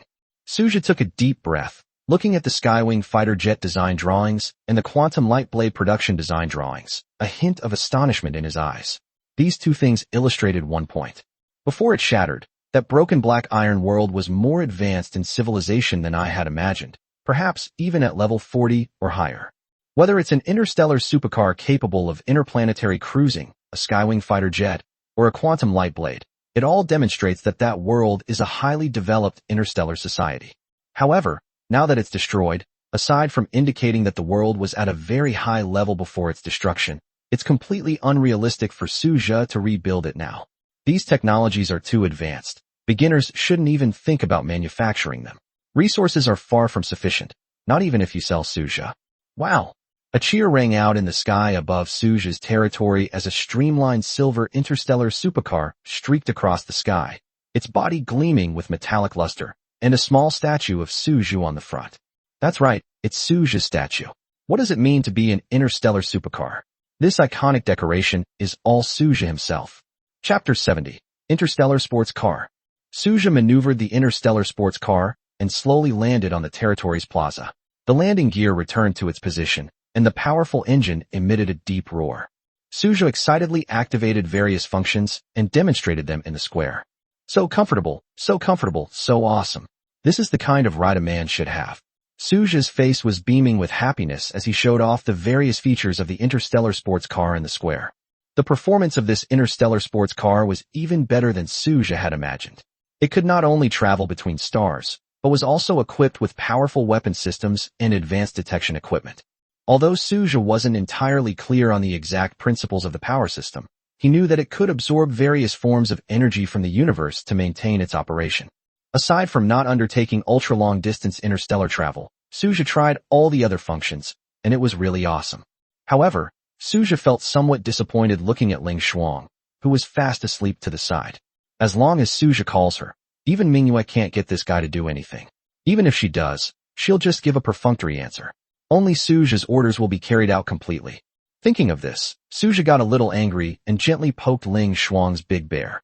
Ling Shuang groggily opened her eyes, looking at Suja with sleepy eyes, her soft body twisting slightly. "My lord, what's wrong?" Ling Shuang asked, sounding very sleepy, slumped on the table beside her, looking listless. "Suja, nothing much. I just get a bit irritated seeing you sleeping so much," Suja said to Ling Shuang. Ling Shuang rolled her eyes at Suja, then buried her head in her hands to put out his fire. To be fair, although Ling Shuang usually appears lazy, she doesn't dislike this kind of thing. On the contrary, she's quite enthusiastic about it. Time slowly passed. Night has fallen. Suja sat by the campfire in the camp, with Manhwa and Isabella sitting on either side of him. The 3 of them chatted happily while eating the roasted meat. The next morning, Suja got out of bed and looked at Ling Shuang and Liu sleeping next to him. Several sexy black stockings were scattered around the bed. Suja yawned and went straight to the Star Spring Immortal Pool to wash up. Ding! Today is the 10th day of the newbie trial period.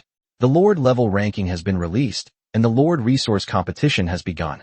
Lords can voluntarily register to participate, once a day. A notification tone suddenly sounded. It's finally here. A smile appeared on Suja's face as he listened to the notification tone. Ding!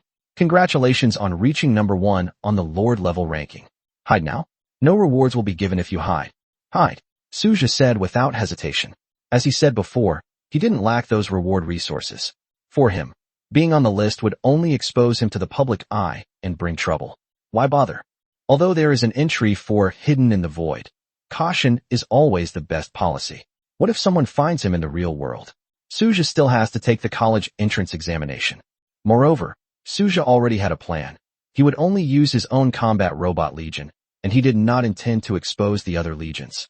No matter how powerful the combat robots are, they won't arouse too much fear, since everyone knows that as long as you have the resources, you can build combat robots.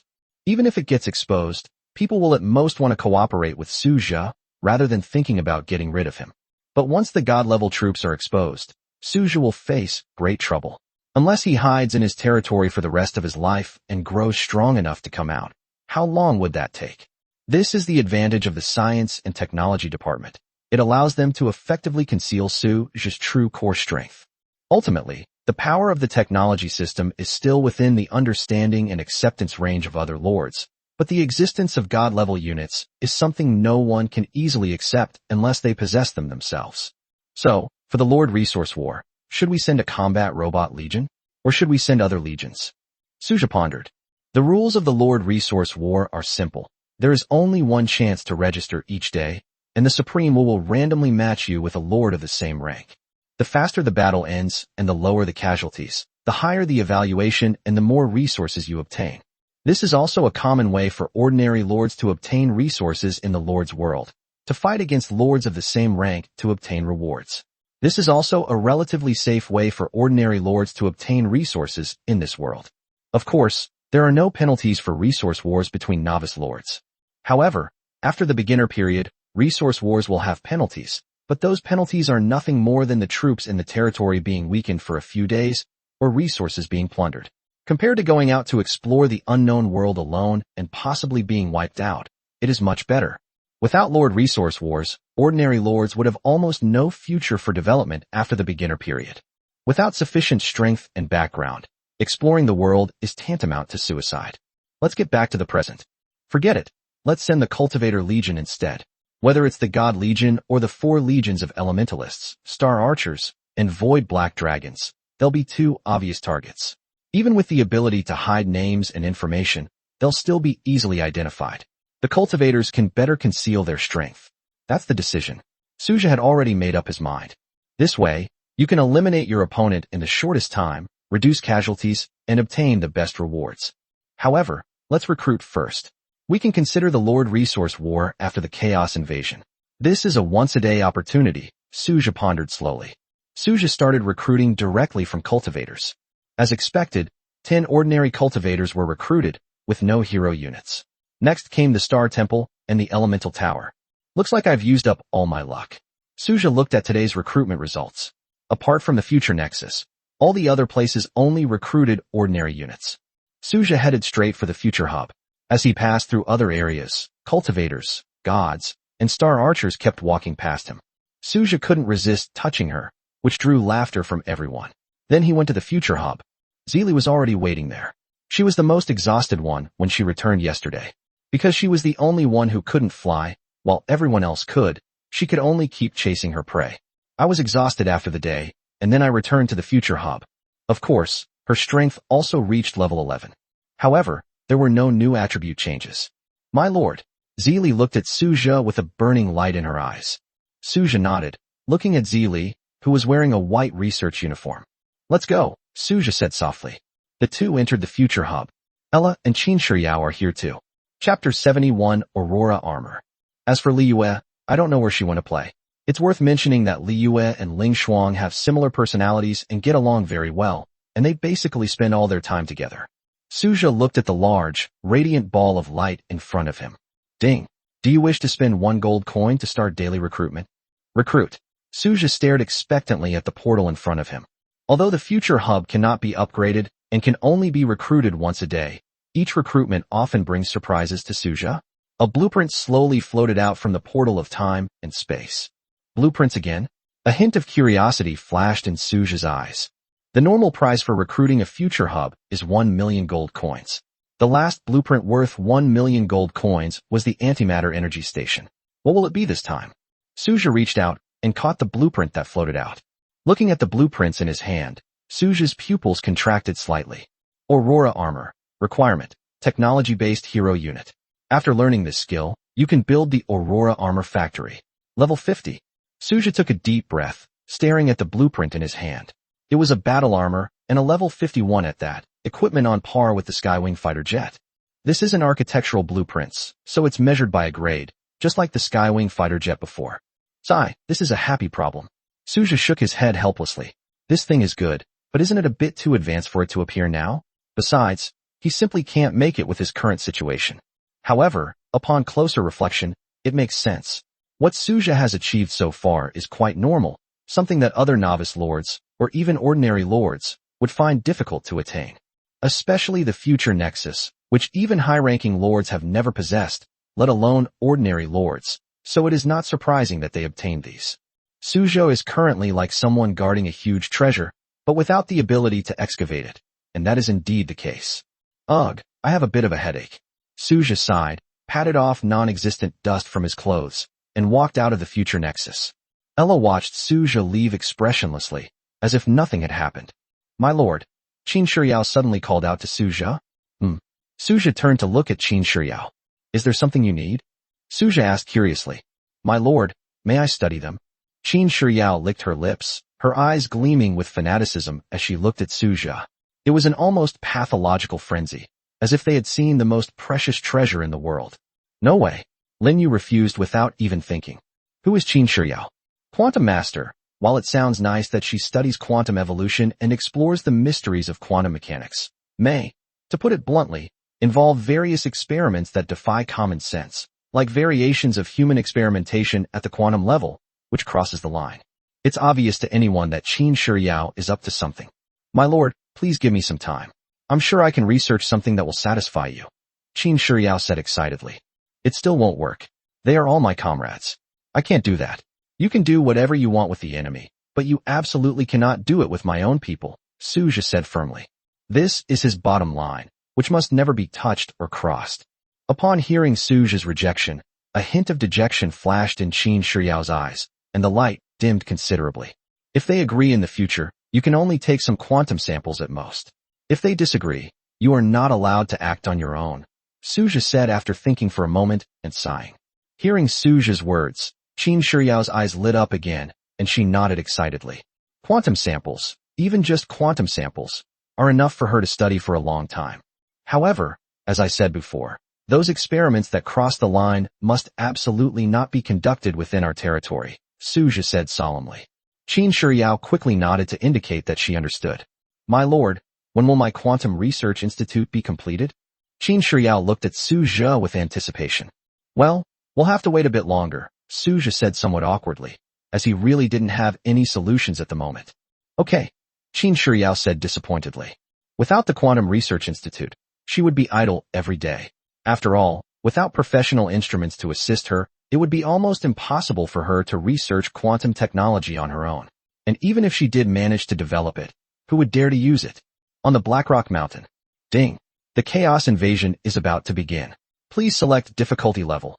S, A, B, C, or D. S. Suja chose the S-level difficulty without hesitation. Chaos and mist surged. Manhwa appeared in front of Suja, wearing a white uniform, but beneath the uniform were white lace stockings that were faintly visible. Is it beautiful, my lord? Manhwa looked at Suja with a charming smile. Suja looked at Manhwa's long, beautiful legs encased in white lace stockings, which appeared even more alluring against the backdrop of her uniform. It's beautiful. Suja couldn't help but swallow and answered subconsciously, then realized what he meant and looked at Manhwa. Did you take this from the warehouse? Suja asked Manhwa. Yes, my lord. I was just bored, so I went to check out what was in the fortress warehouse and found all these good things, Manhwa said with a smile. Suja looked at Manhwa. He had granted all the hero units in the territory access to the territory warehouse, so they could take items from it at their own discretion. Of course, there are many items, so you should still tell Suja before taking them. My lord. A voice came, and Amaya led Luna over. Like Manhwa, Amaya wore black stockings, while Luna wore white stockings. Suja quickly turned his head away, afraid that he would lose control if he continued to look. The Chaos Invasion is about to begin. What kind of behavior is this? Come to my room later. I'm going to give you a good lesson, Suja said, feigning seriousness. Understood, my lord. I await your education. Manhwa smiled and gave Suja a flirtatious wink before turning to leave. My lord, my sister and I are waiting too. With that, Amaya left with Luna. Suja watched the three figures disappear into the distance and sighed inwardly, thinking to himself, what a bunch of little devils. As for what Manhwa and the others were going to do, they were naturally going to guard their respective areas, mainly to kill treasure chest monsters. They didn't need to do anything else themselves. The newly recruited soldiers would take on the combat tasks. It's here. Suja looked at the churning, chaotic mist. One after another, ferocious chaotic monsters emerged from it, most of them possessing the strength of level 8. Chapter 72, A Wondrous Object. The Spirit Crystal Fruit Tree. Another chaos monster? Are there no other chaos creatures? Suja looked at the monsters. It seems that he killed the most monsters, but in the chaotic space, as a catastrophic existence, the number of chaotic monsters is indeed countless. However, for Suja, these chaotic monsters that are currently invading his territory can only provide him with some resources, but they can't really give him anything else of value, including the experience points needed to level up. Time passed slowly, and 2 hours later, the last monster fell in Suja's territory. Perfect, the time is still kept within 2 hours. Suja stroked his chin, gazing at the open space filled with the corpses of monsters. Ding! Congratulations on successfully repelling the chaos invasion. Evaluation in progress. Time: 2 hours. Losses: 0. Congratulations on obtaining an S-rank treasure chest. Suja began to tally up the spoils of this operation. 80,000 gold coins, 1,000 common loot chests, 600 rare loot chests, 100 bronze chests, 60 silver chests, and 1 S-rank chest. What a pity there's no golden treasure chest. Suja looked at today's haul. The appearance of the treasure chest monster was completely random, so it was truly rare to have such a harvest. The number of chaos creatures in this invasion reached 40,000, which is equivalent to a small-scale legion battle. Devour. Suja decisively used the power of his territory. Ding. Your blessed land attribute has been triggered, expanding your territory by 5,000 meters. Ding. Your fortune land attribute has been triggered, upgrading your primary copper vein to a secondary copper vein. Note, daily mining limit is 5,000 units, with a maximum mining limit of 10,000 units. Ding. Your blessed land attribute has been triggered, granting you the rare item, Spirit Crystal Fruit Tree. Triggered 3 times in a row? Could it be that all my good luck for today is concentrated here? Suja curiously checked the notification log. A rare item? A Spirit Crystal Fruit Tree? What is this? Suja asked curiously, clicking on the attributes of the Spirit Crystal Fruit Tree. Suja opened the territory warehouse.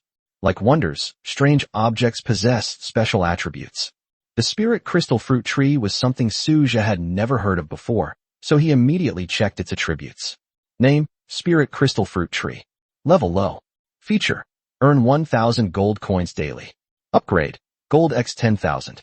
Introduction: the Spirit Crystal Fruit Tree, as its name suggests, is a tree that produces gold coins. It is a rare item that can be continuously upgraded. Interesting. Suja looked at the Spirit Crystal Fruit Tree on the virtual panel in front of him. If I can get 1,000 gold coins every day, that's 10,000 in 10 days, and 100,000 in 100 days. If I keep doing this, won't the gold coins be endless? A smile appeared on Suja's face. Of course, this is all predicated on the ability to develop sustainably, otherwise, it's all just empty talk. As for the gold required for the upgrade, Suja looked at the 10,000 units of gold he had just mined, just enough to upgrade the Spirit Crystal Fruit Tree. Why don't you give it a try? Suja's eyes flashed with curiosity. Ding. Upgrade the Spirit Crystal Fruit Tree by consuming 10,000 units of gold. Upgrade, Suja said after a moment's thought. 10,000 units of gold is a considerable amount, but the building Suja is currently constructing requires far more resources than that. However, he still has 173 gold resource cards, so the cost of this upgrade shouldn't be a problem. Ding. The Spirit Crystal Fruit Tree has successfully upgraded. Current level, intermediate. You can earn 10,000 gold coins daily. Looks like this was worth it. Suja muttered to himself, looking at the upgraded attributes of the Spirit Crystal Fruit Tree, a satisfied smile on his face. Subsequently, Suja planted the Spirit Crystal Fruit Tree next to the Star Spring Immortal Pool. A Spirit Crystal Fruit Tree, over 20 meters tall, appeared before them. Its trunk shimmered with a crystalline light, and a gentle breeze rustled its glistening leaves. 10,000 gold coins a day. This 10,000 units of gold is worthwhile. Suja checked the amount of gold needed for the next upgrade of the spirit crystal fruit tree, 100,000. Suja closed the attribute panel, opened the 3D floor plan of the territory, and pushed the wall outward, still leaving a 500-meter wide open space bordering the chaos space. After completing these tasks, Suja began to open the loot and treasure chests he had acquired that day. First, Suja opened all 1,000 ordinary loot chests at once. 200 basic wood, 200 basic stone, 200 meat, 200 iron ore, 200 copper ore. Pretty good. These are all basic resources needed right now.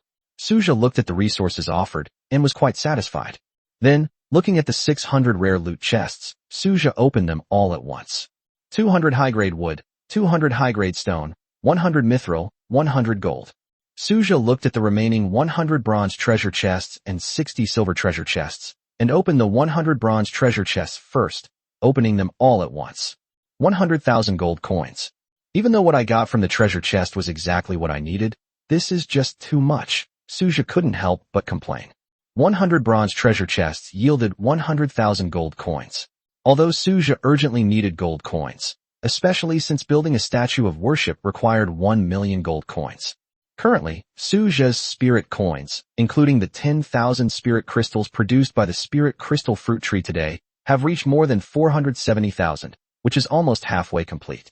But he still felt it was a bit outrageous that 100 bronze treasure chests only yielded gold coins. Suja looked at the 60 silver treasure chests and decided to open them all at once. Purple Jade X 6,000.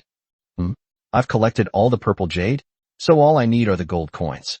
Suja took a deep breath and looked at the 6,000 purple jades he had obtained. With the 4,000 purple jades obtained earlier, there is enough purple jade to build the statue of worship, and other materials are also basically complete. Once you have collected 1 million gold coins, you can build a statue to worship the god. Thinking of this, Suja suppressed his excitement. Having a worship of a deity and not having one are two completely different concepts for the development of the territory. Wait a little longer. Suja took a deep breath and looked at his gold coin count. All that's missing are the gold coins. All the other materials are ready, and there are even some left over. Then, Suja looked at the last reward of today's chaos invasion, an S-rank treasure chest. Ding! Open the S-rank rating treasure chest. Open it. Suja looked at the S-rank treasure chest with anticipation. Ding! Congratulations! You have obtained Wonder Advancement Token. Ding! Congratulations! You have obtained Blue Blueprint. Spirit Weapon Forging Workshop. Ding! Congratulations! You have received a Basic Resources Deluxe Gift Pack. Suja's eyes flashed with curiosity as he looked at the items that had been opened. Wonder Advancement Rune. Allows a wonder to be advanced once. Note: wonders that cannot be advanced cannot be used. This is a good item. A smile appeared on Suja's face. He put it away. The Idol of Worship is a wonder that can be upgraded, and this talisman will come in handy. Chapter 73. The Battle for Lord Resources. Currently, there are only two wonders in Suja's territory, Star Spring Immortal Pool and Elemental Heart. The Elemental Heart is upgradable, while the Star Spring Immortal Pool is not. Suja felt it was a bit of a waste to use wonder upgrade cards to upgrade the Heart of Elements. It would be more appropriate to save them for upgrading the Idol of Reverence later. Spirit Weapon Forging Workshop, Blue Blueprint, which can be used to build a spirit weapon forging workshop for forging spirit weapons and magical artifacts. This thing doesn't seem to be of much use to me. Suja thought to himself. Most of the soldiers under his command were equipped with their own weapons and equipment. Even if they needed to make weapons, they did so through high-tech production lines rather than traditional forging methods. Never mind, I'll keep it and use it to exchange for resources later. That should be a good idea. Suja put the blueprints away. He then looked at the last item that was opened. Basic Resource Deluxe Pack. Contains resource cards, 100 basic wood, 100 basic stone, 100 meat, 100 iron ore, 100 copper ore, 100 steel, and 100 silver ore. Not bad. Suja smiled and opened the Resource Card Deluxe Gift Pack. Although they were all basic resources, they were all useful to him at the moment. Suja tidied up the territory's warehouse. He then accepted the reward for being ranked first in today's combat power. Even though the reward was pitifully small, he still had to accept it because he lacked everything. That's about it. Suja summoned Manhwa and the others over. Suja looked at Manhwa, Isabella, Ling Shuang, Luna, Amaya, Lena, Yueying, Ella, Zili, Qin Shiyao, and Liua. I called you here to talk to you about the Lord Resource War. Then Suja explained in detail the battle rules of the Lord Resource War and the fact that troops would not actually die. Regarding the Lord Resource War, I plan to have Manhwa and Luna lead the cultivators to join me in the war. As for the rest of you, you will not participate for now, Suja said slowly. Lord what? Isabella looked at Suja with curiosity. In terms of strength, the strongest legion in the territory was the God race, followed by the Void Black Dragon. Although the Void Black Dragon Legion is small in number, only Bright Moon in the territory can currently rival Shadow's strength. No one can block the Shadow except the Bright Moon. Even the Bright Moon could barely hold on. It was unlikely that it could defeat the Shadow. In Isabella's view, the Cultivator Legion should never have been sent to fight. If the God Legion and the Void Black Dragon Legion were to fight, Isabella would have no objection. But the Divine Race Legion and the Immortal Cultivator Legion are evenly matched, so why choose the Immortal Cultivator Legion? The others also looked at Suja, curious as to why he made such a choice. First of all, this is a Legion war, and also a battle for Lord Resources. Everyone has a chance, but not now. Secondly, you are too easily recognizable, and it is not suitable for you to go out and show yourselves in public. This is my plan, Suja explained patiently. Finally, the destructive power of the Cultivator Legion is evident to all. Their wide-range group attack capabilities are only comparable to those of the Void Black Dragon Legion. Moreover, when they unleash their skills, it is difficult for enemies to detect the direction of their attacks. This is why I chose the Cultivator Legion, Suja explained in detail. Everyone then understood Suja's intention. Suja did not want to reveal his strength too early, but he also wanted to end the battle quickly. Therefore, he needed to have the ability to attack in groups, and also have a certain degree of stealth. Taking all factors into consideration, the Cultivator army was undoubtedly the best choice. Then it settled. Manhwa, Luna, go and gather your legions and prepare for the Legion War, Suja said decisively. Manhwa and Luna nodded in acknowledgement.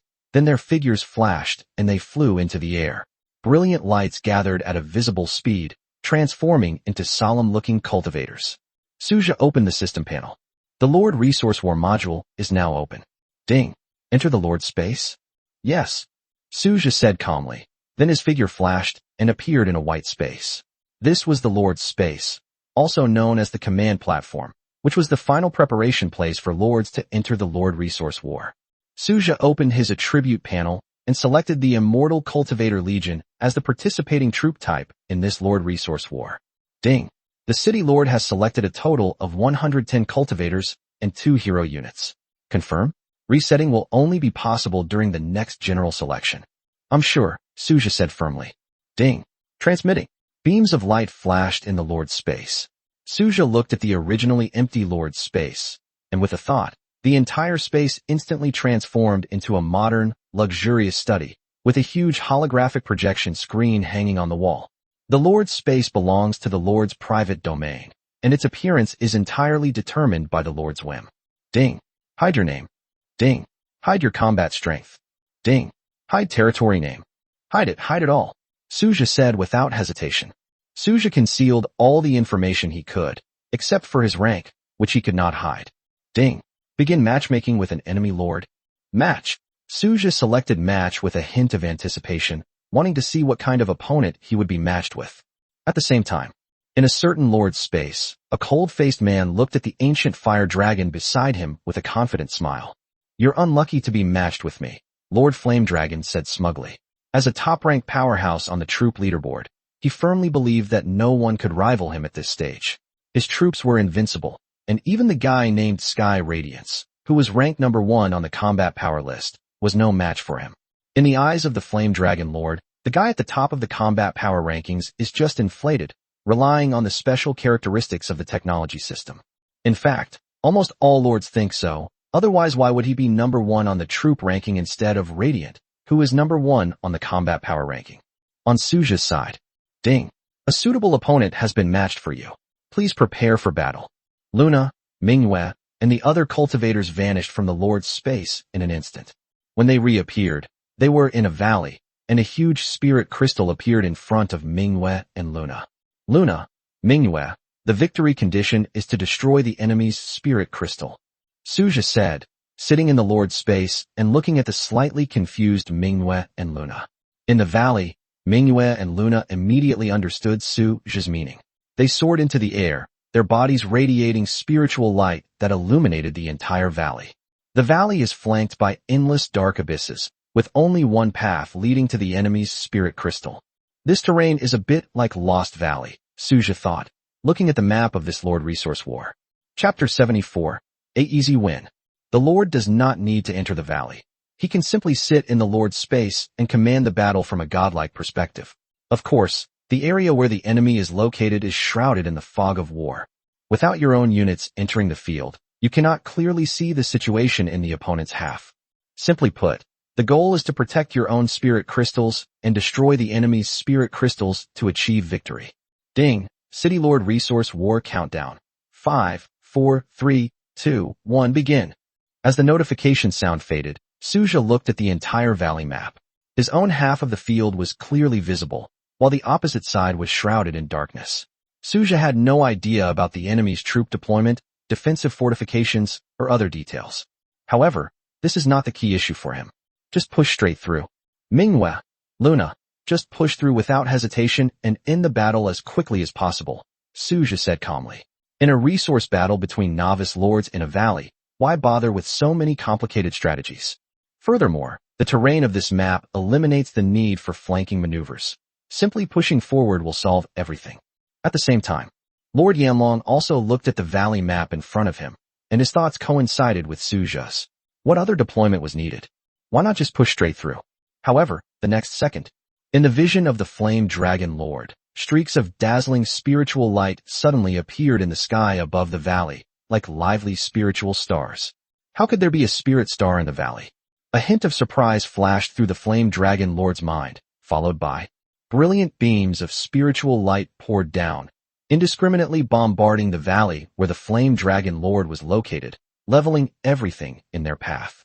The ancient Flame Dragon Legion, which the Flame Dragon Lord was so proud of, was almost completely wiped out in an instant. Oh! The Flame Dragon Lord stared wide-eyed at the scene, hardly believing his eyes. What's going on? Where are my powerful flame dragons? How did they all disappear? Accompanied by the continuous bombardment of spiritual light from the sky, it advanced with unstoppable momentum. Suja hummed a tune leisurely, looking at the scene before him, feeling extremely pleased. Indeed, the feeling of crushing noobs was exhilarating. Boom!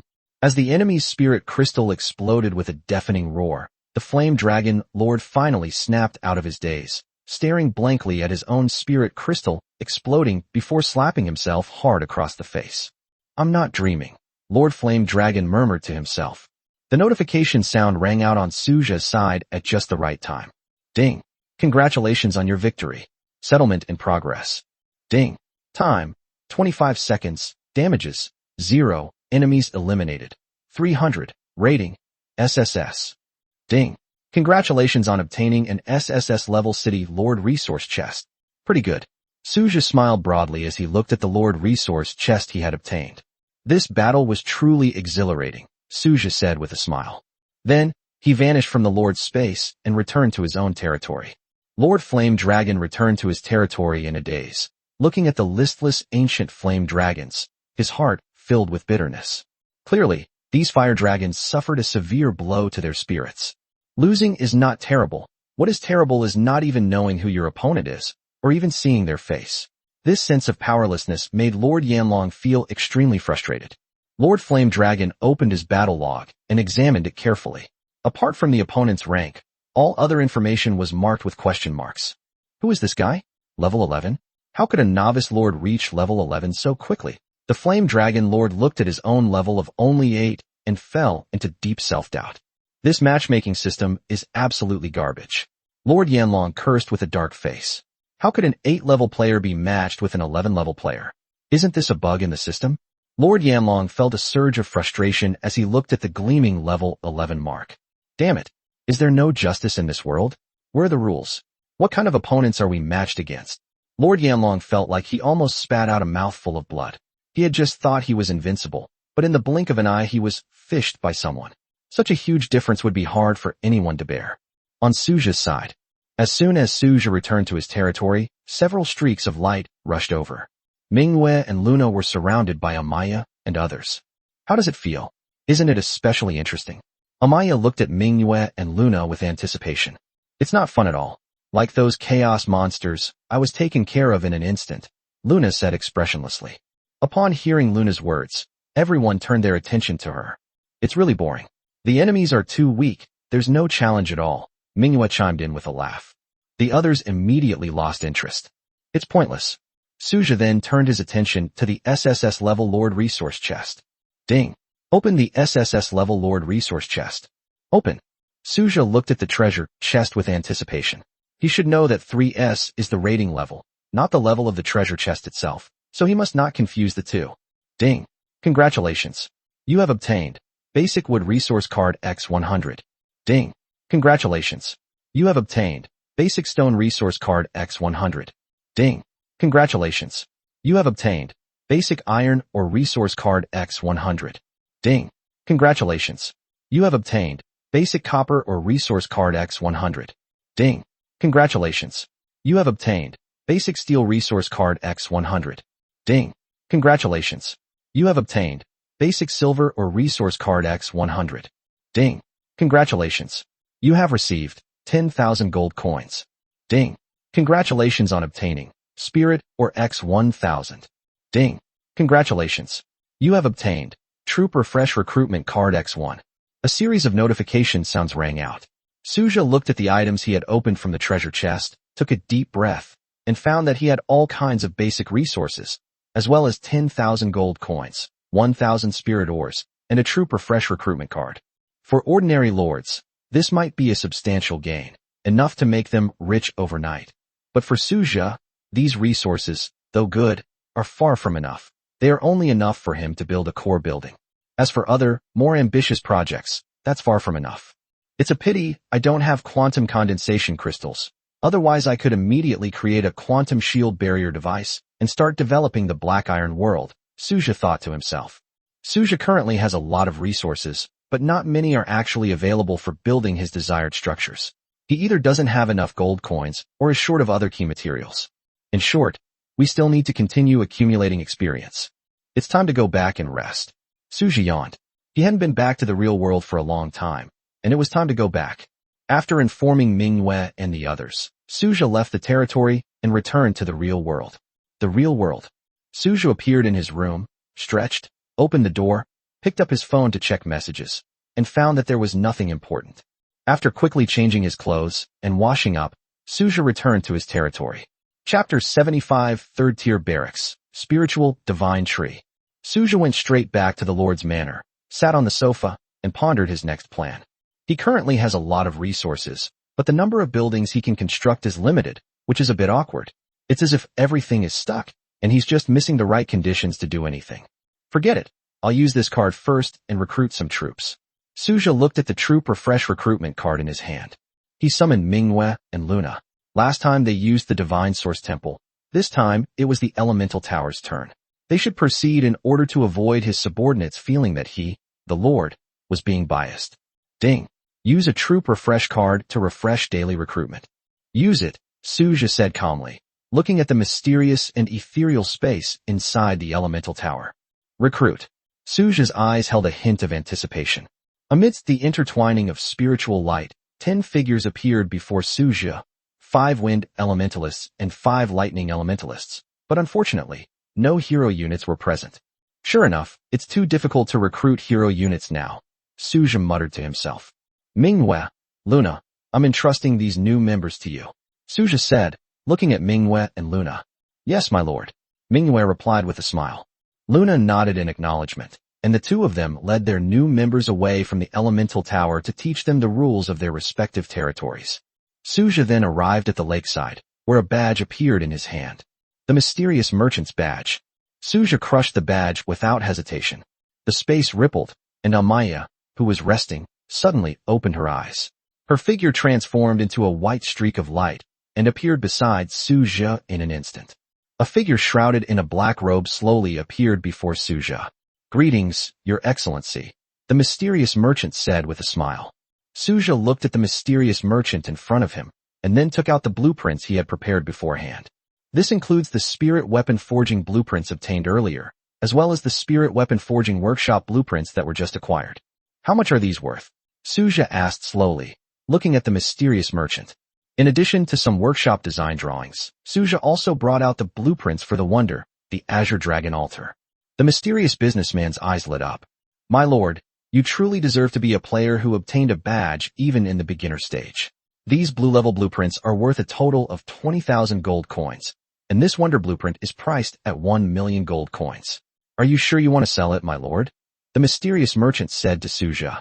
Only 1 million gold coins? Suja looked at the mysterious merchant and frowned slightly. The Azure Dragon Altar is indeed valuable, but only to lords. As a businessman, the mysterious merchant naturally wanted to lower the price. But this price is too low. If you take it to the trading house, you can get at least 5 million gold coins. 5 million? I'll sell it to you if you want. Don't think I'm a novice and don't understand the value of this stuff, Suja said unhurriedly. Upon hearing Suja's words, the mysterious merchant was slightly taken aback, his eyes beneath his black robe turning towards Suja. Yes, the mysterious merchant replied slowly. Suja nodded. This item is currently useless to him.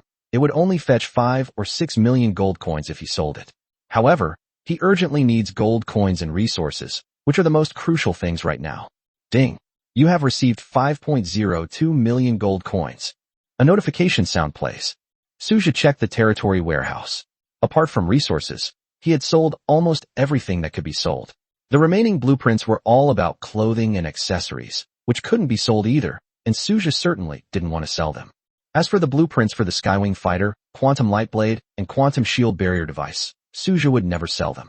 The blueprints he sold were the ones he had obtained before but couldn't use. The only thing that's a bit of a pity is probably the blueprint for the Azure Dragon Altar. My lord, is there anything else you wish to buy? The mysterious merchant looked at Suja, his tone carrying a hint of respect. After all, at this stage, a city lord who can produce these things will surely become a powerful figure in the future, provided he doesn't perish along the way. Perhaps I will have to rely on Suja in the future.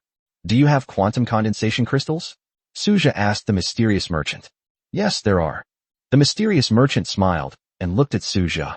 A pale purple panel appeared in front of Suja. Quantum condensation crystal, priced at 10,000 gold coins. Suja bought 2 directly. What about the barracks? Suja asked again. As for the barracks, there's only 1 left, my lord. I hope you won't find it undesirable. The mysterious merchant glanced at Manhwa beside him with a hint of apprehension.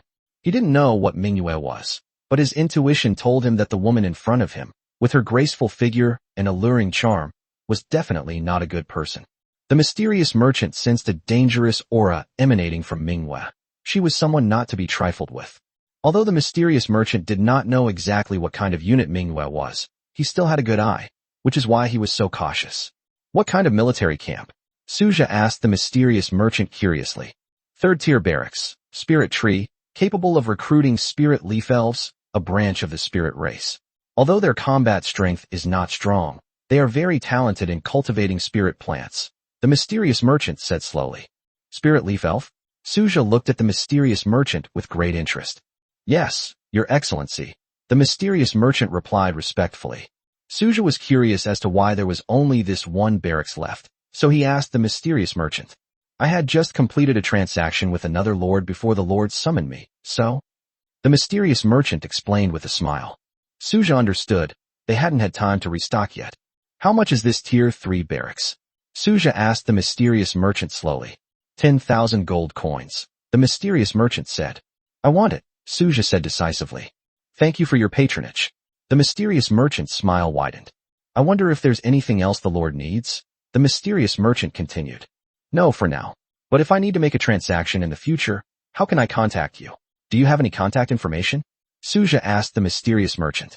Upon hearing Suja's words, the mysterious merchant looked at him, then smiled and took out a token. If your lordship needs to make a transaction in the future, you can activate this merchant token, and the mysterious merchant closest to you will come to trade with you.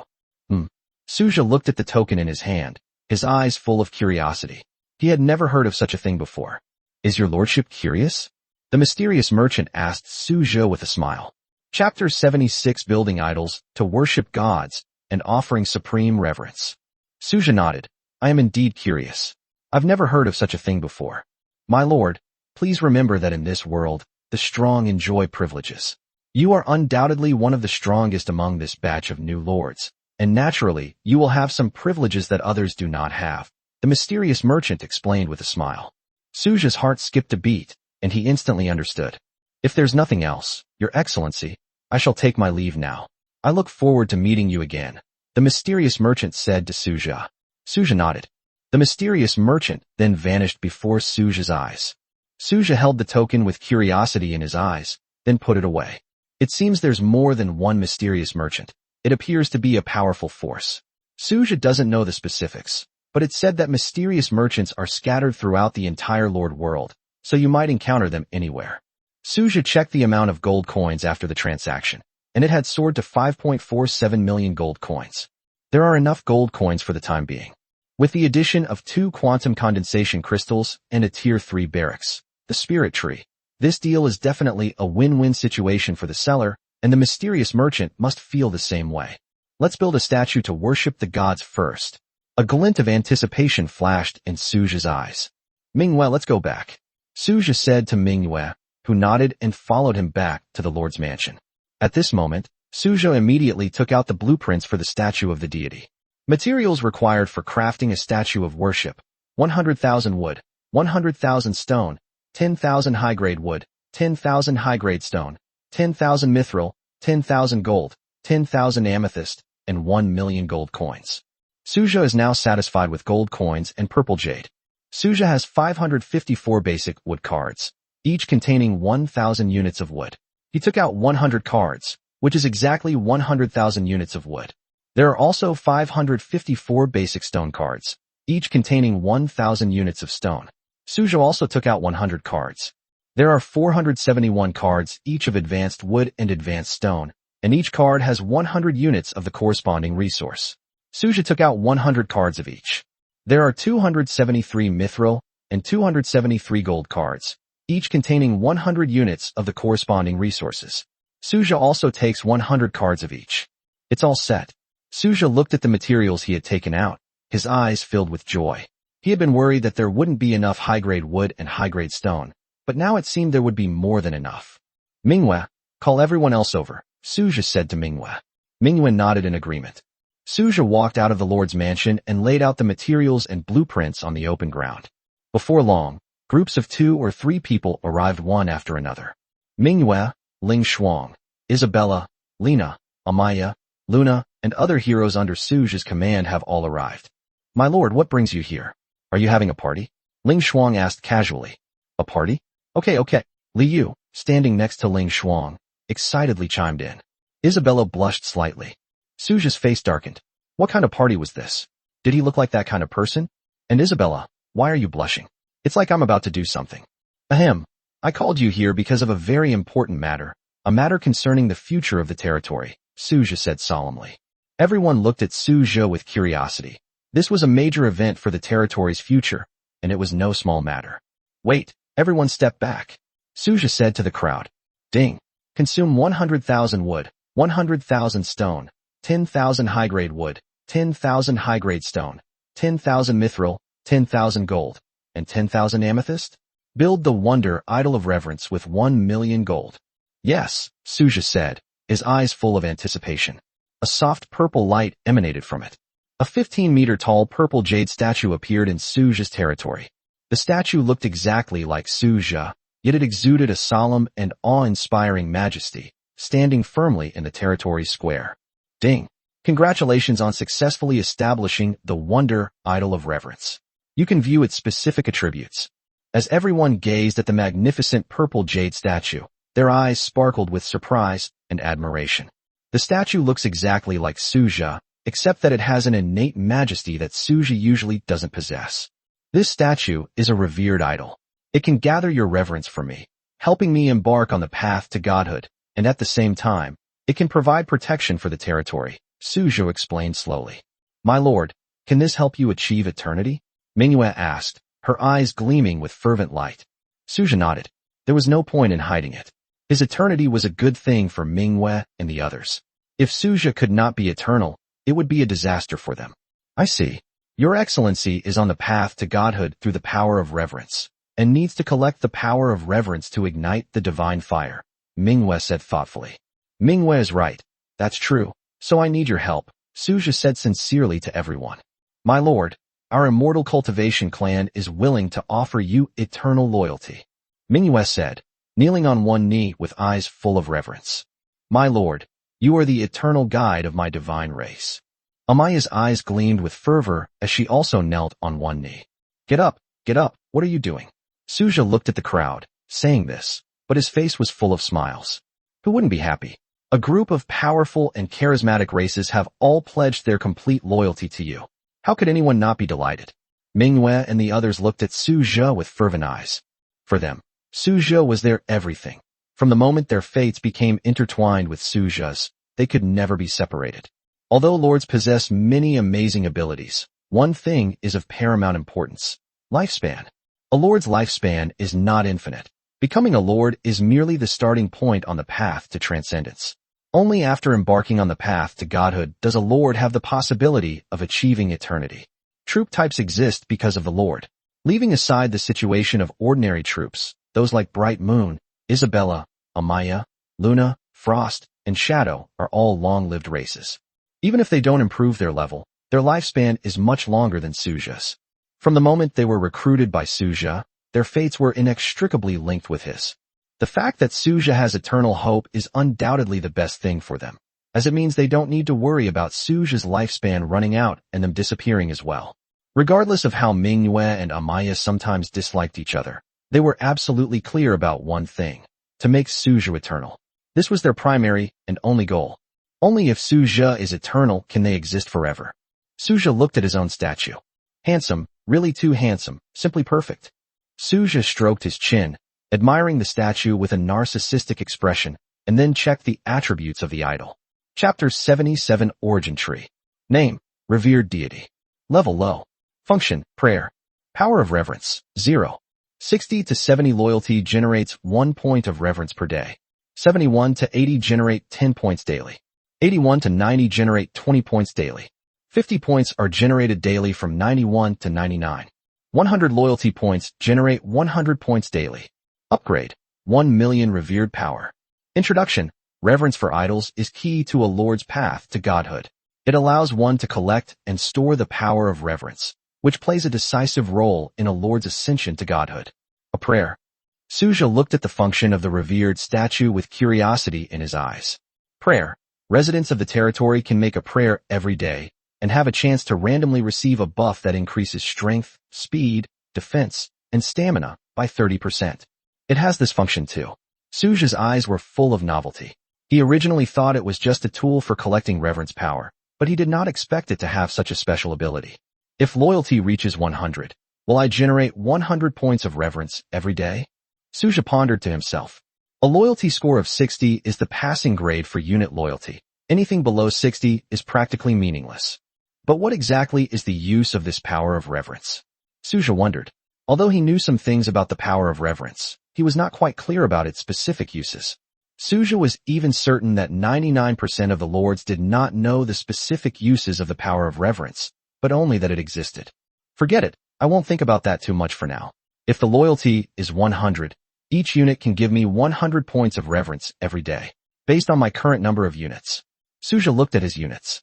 Currently, each unit has a loyalty level of 100, meaning each unit can provide him with 100 points of reverence per day. Based on Suja's current number of units, he can gain 57,400 points of reverence today. Collecting the power of reverence doesn't seem so difficult after all, Suja thought to himself. Moreover, if he recruited new units tomorrow, he would gain even more power of reverence. Basically, with the continuous addition of new troop types, Suja gains at least 6,000 points of respect every day, not even counting other potential benefits. Reaching 100 W of reverence power seems not so far-fetched after all. Suja pondered to himself that at this rate, his reverence power would reach 1 million in less than a month. Manhwa, why don't you try praying to the statue? Suja said to Manhwa curiously. Manhwa did as instructed, offering a devout prayer to the statue. A soft light flashed and enveloped Manhwa. Manhwa opened her eyes and looked at Suja in surprise. Lord, I feel that my strength has increased by about 30%. Upon hearing this, the others exchanged glances, their eyes filled with surprise. They all knew how powerful Manhwa was. Ordinary buffs or debuffs had no effect on her, because Manhwa's divine status was extremely high, and ordinary buffs simply could not affect her. But at this moment, Manhwa actually received a 30% increase in power, which could not help but shock them. Isabella then tried it too. I increased my speed by 30%, Isabella said slowly. Others also stepped forward to try. Besides Ella, Qin Shiyao, and Zili, Liua also tried it, and all of them achieved varying degrees of enhancement. This is the power of worshipping the idol. By praying once a day, you can randomly gain a 30% boost to one of the 4 attributes, strength, speed, defense, or stamina, for a period of 24 hours, Suzhou explained slowly. That's amazing. Ella looked at the idol with curiosity. Although she was focused on the field of technology, she was also quite interested in this kind of magical phenomenon. However, it was just interest. If she were to study it in depth, Ella would probably lose interest. Should I upgrade now? Suzhou looked at the wonder before him, the statue of reverence. He had previously obtained a wonder upgrade talisman, which he originally intended to use on the statue of reverence. But given the current situation, it seems we can wait a little longer. At the current pace, he should be able to gain 1 million points of reverence in 20 days at most, making leveling up not difficult. Forget it, I'll put it aside for now. Suzhou thought to himself. There was no time limit for using the Wonder Advancement Talisman, so there was no need to rush. He now possesses 3 wonders, the Star Spring, the Heart of the Elements, and the Idol of Reverence. Among them, the Lake of Stars and the Statue of Reverence can be upgraded. Neither the Elemental Heart nor the upgrade requirements for the Idol of Worship are insurmountable for Suzhou. The Elemental Heart requires a large amount of elemental power to charge, which may be difficult for other lords. But Suzhou's Wind Elementalist and Thunder Elementalist are fully capable of providing the necessary elemental power for the Elemental Heart. As for worshipping the idols, Suzhou gains at least 50,000 reverence points daily, and this number continues to rise as the number of troops increases. Reaching 1 million reverence points doesn't seem like an impossible task. The power of reverence doesn't seem as hard to obtain as people say online. Suzhou thought with a sigh as he watched cultivators, gods, frost warriors, void black dragons, and elementalists flock from all directions to offer their prayers. As expected, you can't believe everything you read online. It's not as exaggerated as those lords made it out to be. Suzhou pursed his lips, realizing he might have been misled before. Online sources say that obtaining the power of reverence is extremely difficult, but in Suzhou's view, it doesn't seem to be a particularly challenging task. In fact, Suzhou overlooked a crucial factor. The loyalty of all his troops was at maximum, while other lords were already celebrating if their troops reached a loyalty of 80. Not every lord is like Suzhou, with all his troops having full loyalty. For ordinary lords, it's already a blessing if they can keep their troops' loyalty at a passing grade. Suzhou looked at the spirit wood in his hand. At this moment, it was still a small model, but once it was placed in the territory, it would be completely different. This thing can recruit spirit leaf spirits. I wonder what kind of barracks it will become after evolution. Suzhou pondered as he looked at the Tier 3 barracks, Spirit Ron Divine Wood, in his hand. Ding! Tier 3 barracks detected, Spirit Wood. Your attribute has triggered a divine evolution, barracks evolution. Ding! You have obtained the God Tier barracks, the Origin Spirit Tree. The Origin Spirit Tree? Suzhou's eyes flashed with curiosity as he looked at the barracks model in his hand and quickly checked its attributes. Name, Origin Tree. Level 1. Rank, God level. Recruitment, 10 out of 10 daily. Spirit coins, 1 gold coin / 1 use. Constant amount, can be used freely. Faction, order. Upgrade, 10 million spirit coins, 1 divine crystal, 1 spirit crystal. Introduction, the Origin Spirit Tree, a divine barracks capable of recruiting origin spirits. Chapter 78 The Source of Stars, Star Tide. My lord, is this a new companion? Manhwa asked curiously, looking at the origin tree model in Suzhou's hand. Suzhou nodded. Manhwa's words attracted the attention of the others. New allies mean new unit types are about to appear.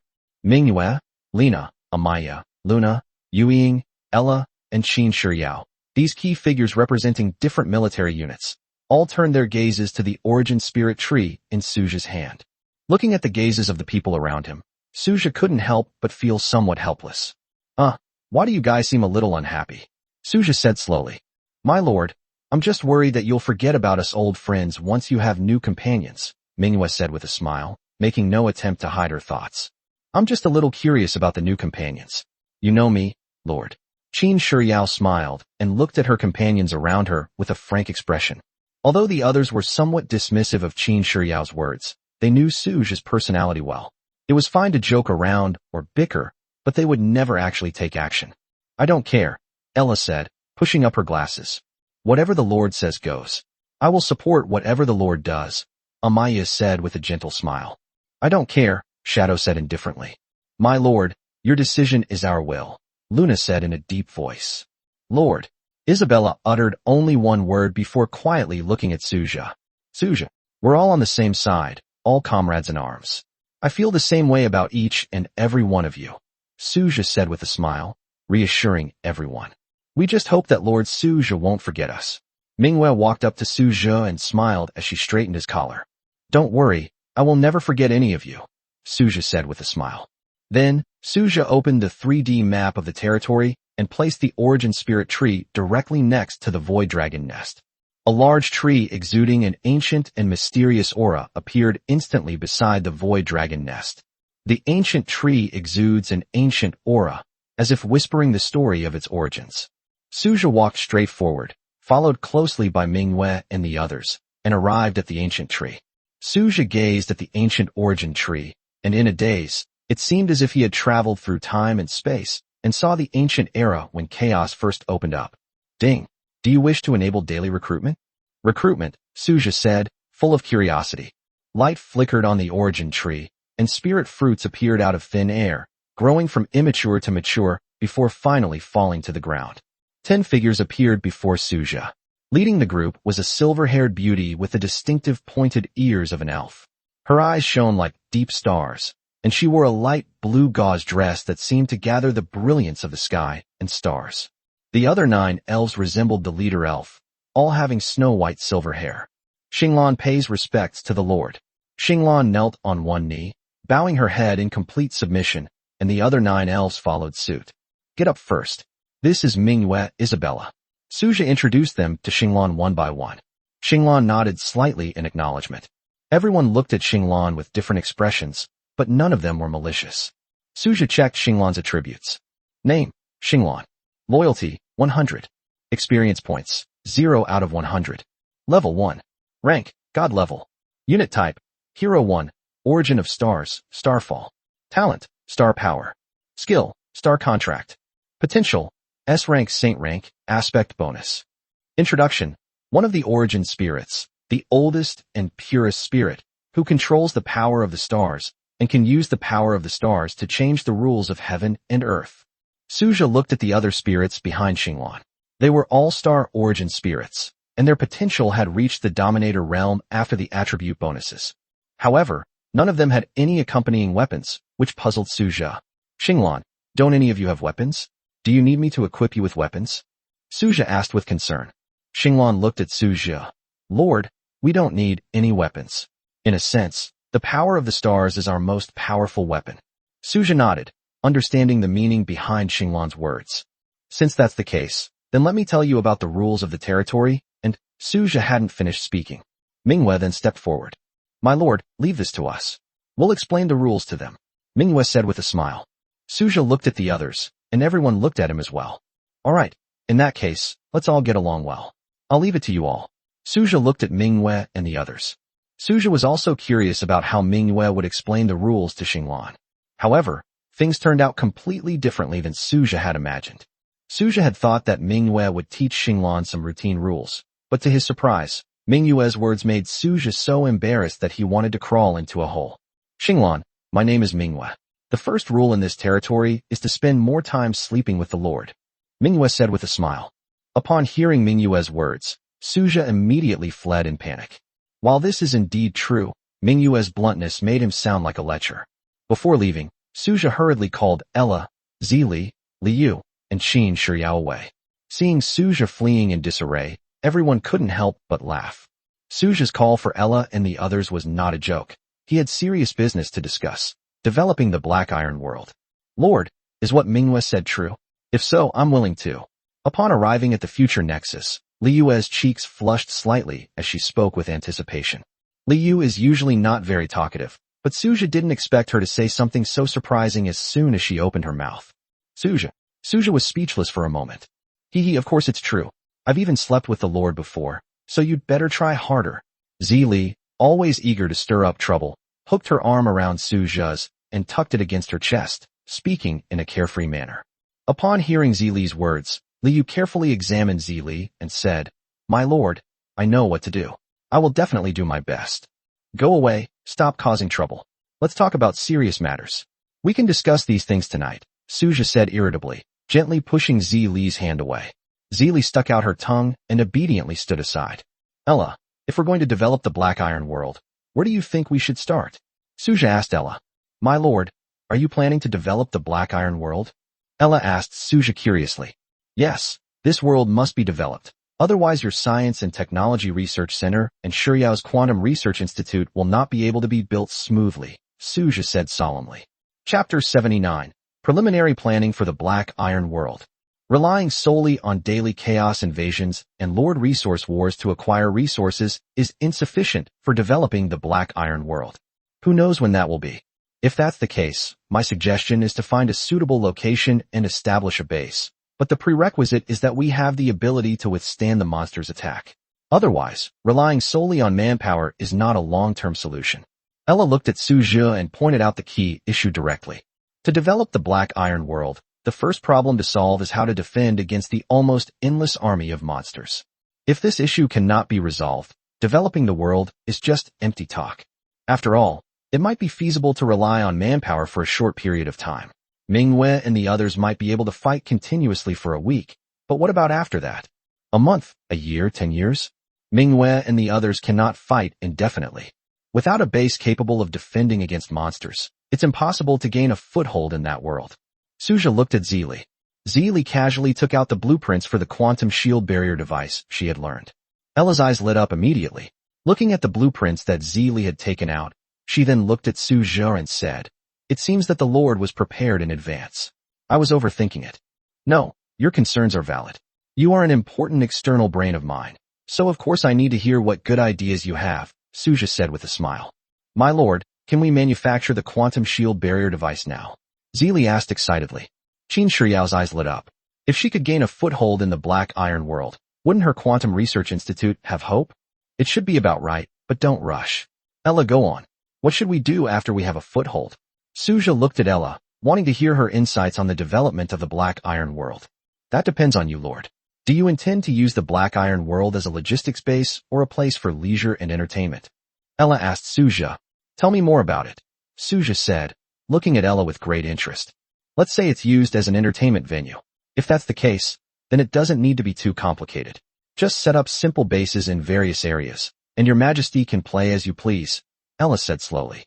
If it's used as a logistics base, besides the quantum shield barrier device, we can also relocate all the workshops to that world. Of course, we'll also need to build energy stations. Besides, hasn't the Lord been sending newly recruited companions to that world to level up? In the future, they can both level up there and help defend against monsters, killing two birds with one stone, Ella said methodically. Is that so? Suja stroked his chin, lost in thought. Ella's words made sense. Using the Black Iron world as a logistics world is indeed a good idea. Newly recruited troops will be sent to that world to guard and level up each day. The next day, the newly recruited troops will be rotated. One day is enough time for them to level up to level 10 or above. This plan is perfect. It can both protect the base in the Dark Iron world and upgrade the unit level. Before that, it's best to find places rich in mineral deposits, especially copper or iron mines, as this will facilitate mining and development, Ella continued. Suja nodded in agreement. Then I can ask Manhwa and the others to help find a suitable location, and then we can start building the base, Suja said slowly. We really need their help with this. Without them, developing that world would be incredibly difficult, just finding suitable mineral veins and establishing a base, Ella said calmly. Suja understood what Ella meant. If it weren't for Manhwa and the others, he wouldn't have considered developing the Black Iron world at this time. After all, that world is full of countless monsters. Although the Mechanical Legion is powerful, it is not invincible. Unlike Manhwa and her group, who are practically invincible in the Black Iron world, the Mechanical Legion is not invincible. As long as they have enough physical strength and energy, Manhwa and her companions can be invincible in the Black Iron world. However, the biggest problem for Manhwa and her friends right now is that their levels are not high enough. The first step is to find mineral veins. The second step is to find a suitable location to install the quantum shield barrier device. The third step is to build an energy station, and only then can the base be established. Among these, finding a suitable location is the key to building the energy station. Ella pushed up her glasses and looked at Suja, having planned everything in an orderly manner. Let's proceed according to this plan. Let me check if we have enough materials first, Suja said, checking the materials needed for the quantum shield barrier device. Quantum shield barrier device. 10,000 exotic metals, 10,000 high-grade crystal alloys, 1 quantum condensed crystal, 1,000 spirit, or 100,000 gold coins. Exotic metals require steel and iron ore to synthesize, while advanced crystalline alloys require 4 metals, gold, copper, or steel, and iron ore. In other words, to obtain 10,000 units of exotic metal, 20,000 units of steel, and 20,000 units of copper ore would be required. Suja checked his copper or resource cards and found he had 518 cards, plus 10,000 units of mined copper ore. The intermediate copper or vein in his territory produced 5,000 units per day, and he had currently stored 10,000 units. There are 508 steel resource cards, and each of the copper ore and steel resource cards contains 100 units. Suja directly activated the territory power synthesis function, took out 100 copper or resource cards and 10,000 units of copper ore, totaling 20,000 units of copper ore, and then took out 200 steel resource cards to synthesize them. Ding! You have used 20,000 copper ore and 20,000 steel to synthesize 10,000 units of exotic metal. Just as Suja was about to synthesize the advanced crystal alloy, he discovered that there were only 173 gold resource cards, and each gold resource card contained only 100 units. This is a bit of a problem. I have all the other materials, but I don't have enough gold resource cards. Looks like I'll have to wait until tomorrow. Suja closed the Lord panel with a hint of helplessness. The quantum shield barrier device should be ready by tomorrow, barring any unforeseen circumstances, Suja said slowly. Then let's do it tomorrow. Waiting one more day won't hurt, Ella said calmly. Suja nodded. However, we need to scout out a place beforehand to find out which location is most suitable for establishing a base. Currently, Zeely has 3 types of energy stations: wind-powered, fire-powered, and water-powered. It would be best to find a suitable terrain for building one of these energy stations, so that it can serve as the first base in that world. Suja said seriously. As for the antimatter energy station, Suja didn't even consider it. The current conditions simply didn't allow him to undertake such a project. You'll have to handle this. Manhwa and the others don't know where would be a good place to build a base, Suja said slowly. Ella nodded after hearing this. Then this afternoon, Zeely and I will go to that world to take a look, find a suitable place to establish a base, and look for mineral veins while we're at it. Yes, no problem. I'll have Shadow escort you. That way your safety will be guaranteed, Suja said earnestly. Ella nodded to indicate that she understood. My lord, may I go? Qin Shiryao looked at Suja with a big smile. You? No, what are you going to do? Suja asked Qin Shiryao. I want to study those chaotic creatures, Qin Shiryao said with a smile to Suja. Chapter 80, Pre-Launch Preparation, Finding a Buyer. No, not now. You can go after it's safe there. In the meantime, just enjoy your time in the territory, Suja said slowly. All right. Qin Shiryao listened to Suja's words and didn't press the matter further. She did want to study the genes of the chaotic creatures, but she was even more interested in studying the genes of the troops in Suja's territory. That's enough for today. This afternoon is Lord's private time. You must be tired every day. Suja stretched and said half-jokingly. My lord, would you like me to keep you company? Zeely walked obediently to Suja's side and said sweetly. Okay. Suja smiled and led Zeely out of the future hub. In the afternoon, Shadow led her Void Black Dragon Legion, with Zeely and Ella standing on the back of a winded tribute Void Black Dragon, accompanied by a group of cultivators, newly recruited troops, and Origin Elves recruited that morning, all heading to the Black Iron world. Ella and her group went to find a suitable place to establish a base. Shadow and Luna are responsible for protecting Ella and the others, while the newly recruited troops and the Origin Spirits of Starry Sky are going to the Black Iron world to level up. Suja was in Xingchuan at the moment, wearing loose beach shorts, floating comfortably on the water. In the sky, there was a small artificial sun that followed Suja wherever he went, its light always shining on him. A personalized little sun. Check it out. Suja lay on the lake and opened the chat module. Melancholy Seahorse. Brothers, I really can't take it anymore. Is this a unit or an ancestor? I can't even tell if I'm a lord or a slave. Sweet Clouds. That's a good question.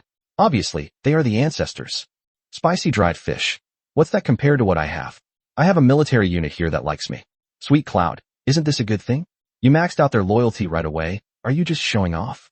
Spicy Dried Fish. What are you bragging about? My unit is a Cyclops, and the one who likes me is male. I could tolerate it if it were female, but what am I going to do with a male? The Melancholy Seahorse. Contact the best orthopedic surgeon. Sweet Clouds. So the question is, who is number one? To be objective, I think if you're a 1, it might be a little better, but if you're a 0, well. Radiant. 6. Sweet Cloud. I think I saw a pro, but I'm not sure. I'll check again. To be objective, the top player on the power ranking actually showed up. Melancholy Seahorse. Looking for a sugar daddy. 170 centimeters tall, fair-skinned, beautiful, long legs, and amazing figure. Tianhui. Really? I don't believe it. To be objective, I don't believe it either, but does the expert have anything good to offer? Radiant. Do you guys want this? Contact me if you do. We can trade after the newbie period ends. Psionic Pulse Cannon JPG. Suja lay on the lake surface and directly released the attributes of the Psionic Pulse Cannon. To be objective, holy crap, is this really a black iron grade weapon? Melancholy Seahorse. Boss, I want it. Flame Dragon Lord. As expected, it's a technology-based unit. No wonder its combat power is so exaggerated. Now it makes sense. Electromagnetic Railgun Battalion Commander. What's wrong with the science department? Did the science department eat your rice? Flame Dragon Lord. The technology-based build only offers an early game advantage. Its late-game capabilities are mediocre and not very useful. Electromagnetic Railgun Battalion Commander. And then what? I'll blast you to bits with one shot. Suja found it somewhat amusing to see the chat topic veer off topic. However, Lord Yanlong is not wrong. In the later stages, the individual combat power of the technology system is indeed not outstanding, and powerful weapons often make a lot of noise. While it falls short on a single item level, it's acceptable from an overall strategic perspective, though not top tier, which gives it a mediocre feel. Of course, this is not absolute. It still depends on individual development. Suja wasn't just there to chat in the group. He wanted to show his face and reveal that he was a tech-savvy soldier to avoid being secretly plotted against. The final objective, of course, is to contact potential buyers. In my previous life, this would be called warming up. Even the best wine needs advertising. If you don't take advantage of being number 1 on the power rankings now to build your reputation, when will you ever get another chance? Radiant. Brothers, besides this, there's also this, the 2 Malawian Quatches combat mech. Anyone want it? Remember to find me in the trade module later. To be objective, I finally understand why this guy's combat power is so outrageous. A bronze 9-star combat mech, complete with its own weapons. Holy crap. Melancholy Seahorse. Boss, you're awesome. Electromagnetic Railgun Battalion Commander. Holy crap, a top-tier tech expert. Remember to mentor me, sir. I'm not trying to argue. They can already build level 9 mechs. Looks like they're hand-me-downs from experienced players. Generally, tech-related departments sell outdated equipment. To be objective, it's hard not to argue about this. Melancholy Seahorse. Indeed, this is the first time I've supported someone who's just arguing for the sake of arguing. I'm not arguing for the sake of arguing. I already said, I'm not arguing for the sake of arguing. To be objective. Yes. Tianhui, we have more products, such as engineering mechs and mining mechs. If you're interested after the beginner period, please contact me. After sending the message, Suja closed the chat window. For Suja, it's essential to post every few days to increase his visibility. Otherwise, it would be embarrassing if he couldn't sell his products. After all, he wasn't the only one who had tech-related products. Although others couldn't sell them as well as him, these were ultimately low-end products and not irreplaceable. Even a level 10 mech can't be used forever. It's just a transitional piece of equipment. In the world of Black Iron, Ella and Zeely stood on a black void dragon with wind attributes. The roaring sounds rose and fell. The void black dragon fired its energy cannons continuously, and the fire exploded on the ground. Electricity, storms, flames, and ice raged across the land, turning everything in their path to dust. Especially the shadow, wherever it goes, everything is destroyed, mountains and rivers are shattered. I found something, Sister Ella. Zeely said excitedly to Ella. Ella stood on the back of the void black dragon, her white research suit fluttering in the wind. A detection robot next to Zeely has found a mineral vein. The surrounding environment is quite good, suitable for wind power generation, Ella said slowly after taking a look. The void black dragon beneath their feet slowly descended to the ground. Ella and Zeely dismounted from the back of the void black dragon. The detection robot continuously sends out alerts that a mineral vein has been discovered. Chapter 81 The Peerless Immortal Cultivator, Elsa. Sister Ella, the feedback shows that this is a large iron mine, Zeely said to Ella. Ella nodded and looked around. Let's go with this place then. We've been looking all afternoon, and this place is quite nice. It can serve as the starting point for developing this world, Ella said slowly. Zeely nodded after hearing this, and then left a location mark on the spot. All right, let's go back now and come back tomorrow, Ella said. Zeely nodded, set up the probe robot, turned off its power, and stayed where she was before leaving the black iron world with Ella. The next day, Suja got out of bed, stretched, and looked at Xingqiuan not far away with a smile on his face. It's another beautiful day. Suja looked at the sleeping Manhwa beside him. He gently patted the moon. Get up, it's time to recruit new partners, Suja said with a smile. Manhwa lazily opened her eyes, completely unconcerned about the sudden glimpse of spring light, stretched, and sat up in bed. My lord, you're taking advantage of me again, Manhwa said with a smile, then stood up. Suja went straight to the star spring pool and washed up quickly. Afterwards, Suja arrived at the immortal creation platform, where Manhwa, Ling Shuang, and Luna were already waiting. Lord, Ling Shuang and Luna greeted Suja in unison. Suja nodded in response, and looking at the listless Luna, he gave her a light pinch in annoyance. My lord, Luna said coquettishly. You look a bit listless, so I'm just trying to cheer you up, Suja said with a smile. Luna. Suja walked into the immortal creation platform. Ding. Do you wish to spend 10 gold coins for daily recruitment? Recruitment, Suja said casually. In an instant, golden light shone, and the dazzling golden light filled the entire immortal creation platform. Suja was slightly taken aback, then looked into the light. 10 figures emerged from among them. Oh, it seems we've recruited another hero unit. That will make things much easier for me. Manhwa smiled. Suja glanced at Manhwa, then turned his gaze to the blonde woman at the head of the group. Unlike Manhwa, Ling Shuang, and Luna, this newly recruited hero unit has dazzling blonde hair, snow-white skin, and an innate arrogance and unruliness in her eyes.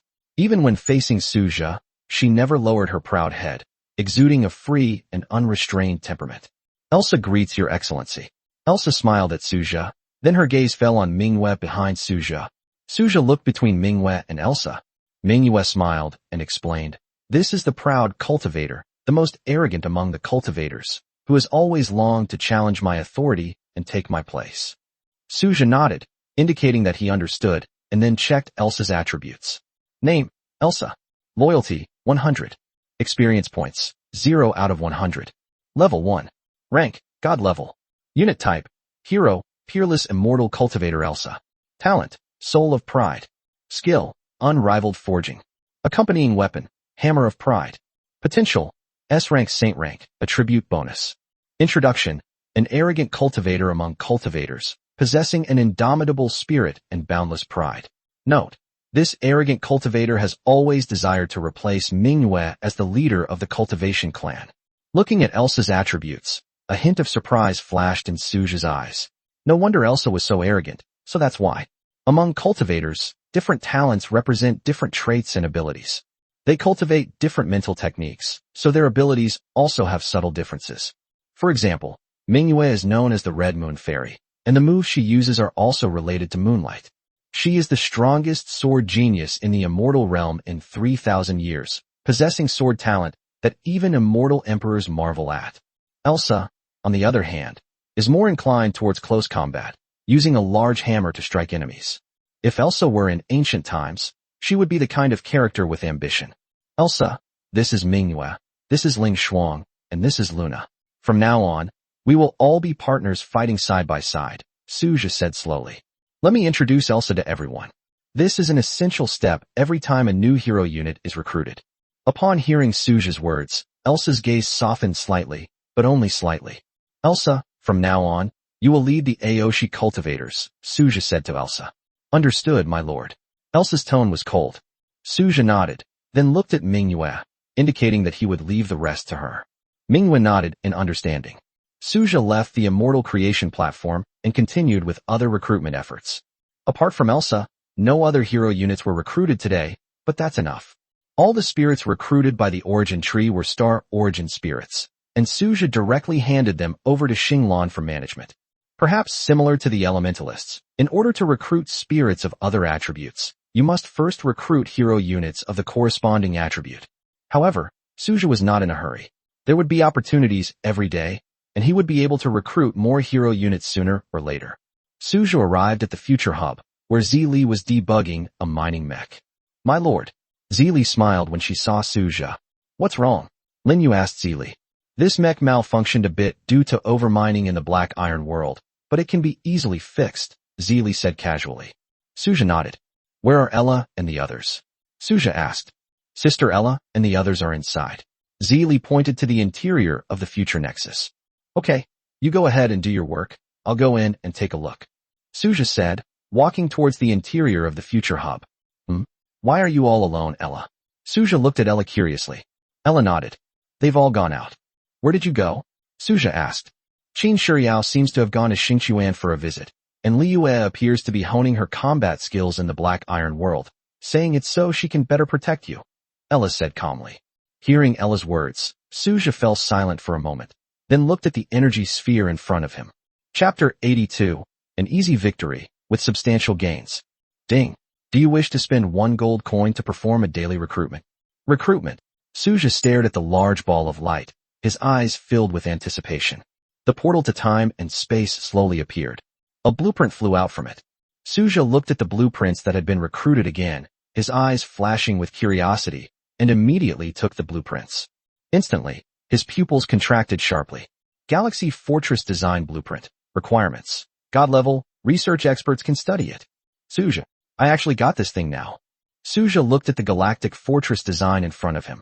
This was a super weapon in the mid to late stage of the technology system. Suja really didn't expect that he would be able to get this treasure so soon. This is both good news and bad news. The good news is that the blueprints are extremely impressive. The bad news is that the resources needed for construction are definitely insufficient. Even if Suja sold all his current assets, he probably wouldn't even be able to scrape together a fraction of the funds. Suja quickly put the blueprints away. This thing could definitely be passed down as a family heirloom. By the way, Lord, the location of the base in the Black Iron world has been determined. If the materials for the quantum shield barrier device are complete, we can establish the base in the Black Iron world. Ella pushed up her glasses and looked at Suja. Suja nodded to indicate that he understood. The materials should be ready today, Suja said with a smile. After hearing this, Ella didn't say anything more. Ding. The chaos invasion is about to begin today. Lord, please select the difficulty. S, A, B, C, or D. S. Suja chose the S difficulty without hesitation. The chaos invasion is about to begin. Do you want to go and take a look? Suja asked Ella. I'm not going. Ella shook her head, not very interested in this kind of battle. Alright then. Suja didn't insist and walked straight out of the future hub. Shadow. Suja shouted. The dark shadows instantly obscured the sky. A massive figure plummeted from the sky and then prostrated itself before Suja. Suja climbed directly onto the actress's back. The shadowy figure spread its wings and quickly carried Suja to the Blackstone city wall. I wonder when level 11 monsters will appear, Suja muttered to himself, his eyes fixed on the impending chaos invasion. Because Suja's leveling speed is too fast, the current chaos invasion can no longer provide experience points for him and his troops, except for newly recruited ones. On the Blackstone city wall, Xinglan, with her silver hair shining like stars and wearing a light blue gauze dress, was already waiting. My lord. Xinglan bowed immediately upon seeing Suja. Suja nodded in response. Suja looked at Xinglan. Although Xinglan was only recruited yesterday, she has already reached level 11. It seems that she gained a lot from leveling up in the Black Iron world yesterday afternoon. They're here, Suja said in a low voice. Xinglan gazed at the surging chaotic darkness, her eyes gleaming with excitement. In the darkness, strange and chaotic creatures slowly emerged and began to invade Suja's territory. The same old strategy. The newly recruited troops serve as the main force, capable of both leveling up and defending against invasions, while the other troops are responsible for hunting treasure chests and obtaining them. Suja looked at the Origin Elf Legion. They were all star attribute elves. When they fought, they instantly transformed into star bodies, their bodies shining with dazzling starlight. Huge meteorites rained down from the sky, crashing into the chaotic creatures on the ground and bursting with dazzling light. Level 9. At most tomorrow or the day after, we should see level 10 creatures, Suja murmured, his eyes full of anticipation. As time goes on, the S-rank Chaos Invasion is getting stronger every day. If nothing unexpected happens, level 10 monsters will appear by the day after tomorrow at the latest, at which point he will be able to level up. Time passed slowly. Everything went smoothly. 3 hours later, the last chaotic creature fell to the ground, marking the end of the chaotic invasion. Suja looked at the S-rank evaluation box that appeared in his backpack, then claimed today's battle power ranking reward, and also received 10,000 gold coins from the spirit crystal tree. Devour. Suja activated his power directly, devouring all the monster corpses in his territory. Ding. Your blessed land attribute has been triggered. Your territory has expanded by 6,000 meters. Ding. Your blessed land attribute has been triggered. You have obtained a high-level spiritual spring. Ding. Your blessed land attribute has been triggered. You have obtained a spirit forest. Suja. I triggered it 3 times in a row. I'm having pretty good luck today. Suja looked at the notification sound. Advanced Spiritual Spring, an entertainment facility. This advanced spiritual spring possesses the miraculous effects of cleansing the marrow and bones and enhancing cultivation aptitude. Spirit Forest. It can gather the spiritual essence of heaven and earth and has a high probability of giving birth to rare mineral veins or rare and precious materials. Both are quite good. Suja looked at the high-grade spiritual spring and the spiritual forest. Both were excellent finds. Advanced spiritual springs, as recreational facilities, are highly beneficial for improving the cultivation aptitude of troops within the territory. The spirit forest might bring him unexpected surprises. Suja then opened the 3D floor plan. After checking the location of the spirit spring, I placed it directly next to the star spring immortal pool. As for the spirit forest, Suja placed it in the northern part of his territory. Then, as was customary, the wall was extended outwards, leaving only a 500-meter-long open space bordering chaos. Suja surveyed the spirit forest, estimating its size to be around 2,000 meters. This shouldn't be a problem, as his territory was currently vast enough to accommodate a forest that was 2,000 meters wide. That's about it. Suja looked at Xinglan beside him. He took a space sports car out of his backpack. Get in the car, Suja said to Xinglan. Xinglan was slightly taken aback, then sat in the passenger seat and looked at Suja curiously. Suja started the interstellar sports car, took Xinglan back to the Lord's mansion, and then went straight to the high-grade spiritual spring. Suja looked at the spiritual spring in front of him. It was not very large, about 20 or 30 meters in diameter, with steam rising and spiritual mist swirling around it. Suja, wearing beach shorts, jumped directly into the spiritual spring. Xinglan stood by the spiritual spring, looking somewhat awkward. Suja reached out and pulled Xinglan into the spiritual spring. Stay in the bath with me for a while. Suja smiled and gently hugged Xinglan. Xinglan blushed slightly, then obediently leaned against Suja's chest. Holding Xinglan, which exudes a faint fragrance, Suja soaked in the spiritual spring and began to take stock of today's gains. Gold coins, 100,000, common loot chests x1, 000, rare loot chests x400, iron chests x200, bronze chests x60, silver chests x1. Today's harvest is quite good, Suja thought to himself with delight. Looking at the gold coins in front of him. Is the number of monsters today 50,000? Suja asked with a broad smile. Not a lot, but not a small amount either. Today is only the 11th day of my novice lord period, and this is really a good harvest, Suja thought to himself. Any other lord would likely have succumbed to such difficulties long ago. Only Suja could handle it with such ease. Chapter 83 The Fragmented Key to the Bronze World. Open, Suja said in a deep voice, looking at the 1,000 ordinary loot chests in front of him. 200 basic wood, 200 basic stone, 200 basic meat, 200 basic iron ore, 200 basic copper ore. Not bad, they're all things that can be used at this stage. Suja looked at the basic resource cards that had been issued. Whether it was meat or wood, these were resources he desperately needed. Especially meat. As the number of Void Dragon Legion increases, the daily consumption of meat is also increasing. Although there are currently 500 basic meat resource cards, it's only enough for the Void Black Dragon Legion to sustain itself for a few days, at most 3 days. Suja turned his gaze to the rare loot chest, his eyes filled with anticipation. Now all he needed was gold. He wondered if he could get it today. Open. Suja opened 400 rare loot chests in one go. 100 pieces of high-grade wood, 100 pieces of high-grade stone, 100 pieces of mithril, and 100 pieces of gold. Great! Suja shouted excitedly. Xinglan was startled and looked at Su Zhu in confusion. It's nothing. Suja smiled and gently pinched Xinglan's cheek. The gold has finally been collected, and we should be able to craft the quantum shield barrier device today. Finally, we can fully develop the Iron World. Looking at his resource reserves, Suja thought that other novice lords would probably not be able to obtain even 1 day's worth of his resources in a month, which was quite normal. Don't think that Suja has ridiculously many resources. You should know that Su Zhou is only in the 11th day of the novice period, and he has chosen the S-level difficulty. He needs to eliminate 50,000 level 9 chaotic creatures to obtain these resources. Thinking about it this way, did Suja really acquire a lot of resources?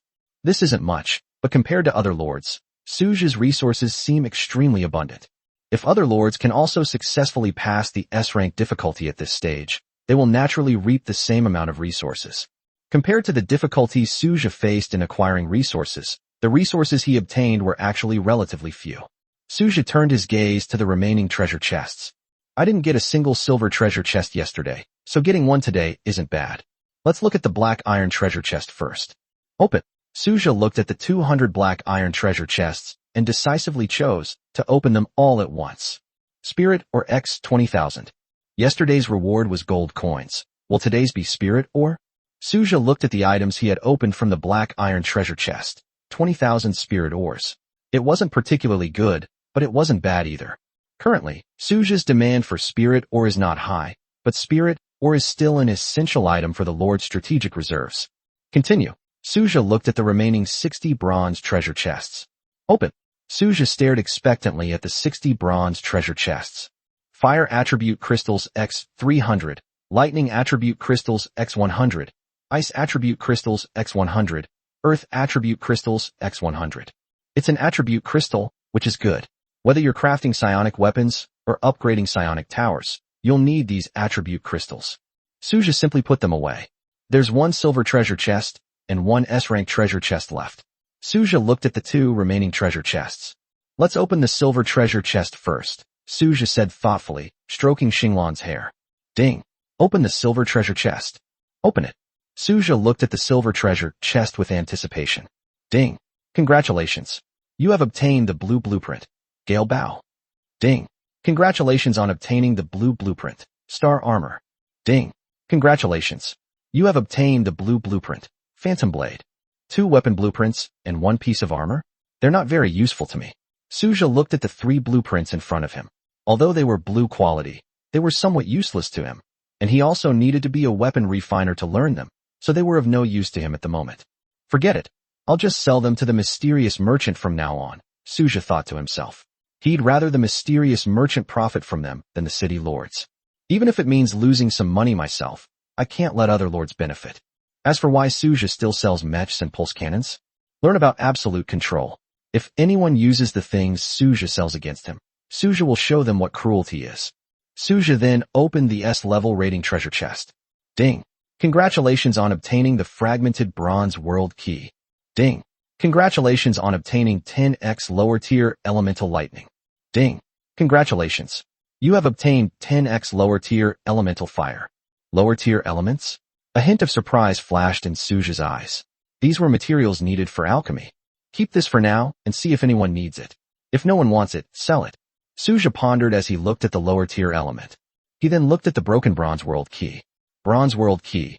Used to open a passage to the broken bronze world, lasting for 24 hours. Suja narrowed his eyes slightly, examining the bronze world key in his hand, which, like the black iron world key, was incomplete. As expected, the evaluation chests always seem to give me exactly what I need right now, Suja thought to himself.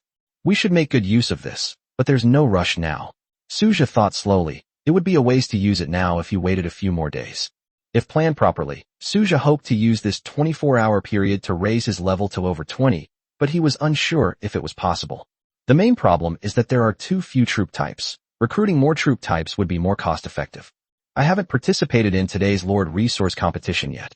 Thinking of this, Suja picked up Xinglan from the spiritual spring. Xinglan looked at Suja with a flushed face. What's wrong? Suja asked, looking at Xinglan's blushing face. They're right. Lord, you're such a rogue, Xinglan said, blushing. Hearing Xinglan's words, Suja smiled and looked at her. Rogue? What's wrong with being a scoundrel? Don't you like me like this? Xinglan's face turned even redder. Suja smiled and released Xinglan. Stay with me tonight. After saying that, Suja left. Xinglan watched Suja leave, her face growing increasingly flushed. Amaya, Luna, Suja called out. Amaya and Luna appeared before Suja. Are you ready to participate in today's battle for Lord Resources? Suja asked, looking at Amaya and Luna. It's ready, my lord. Amaya replied with a smile, her gaze falling on Suja, who was wearing beach shorts. But lord, are you really going like this? Amaya asked Suja curiously. Is that not allowed? Suja said casually. Sure, my lord. I'll do anything you want, as long as you're happy, Amaya said with a smile. As expected, Amaya, you're still the most considerate. Suja praised with a smile. Get ready, the Lord War is about to begin, Suja said solemnly. Amaya and Luna nodded and immediately began to gather their respective subordinates to prepare for battle. Ding, do you wish to participate in the Lord battle? I'll participate. Suja transformed into a beam of light and vanished from his spot in an instant.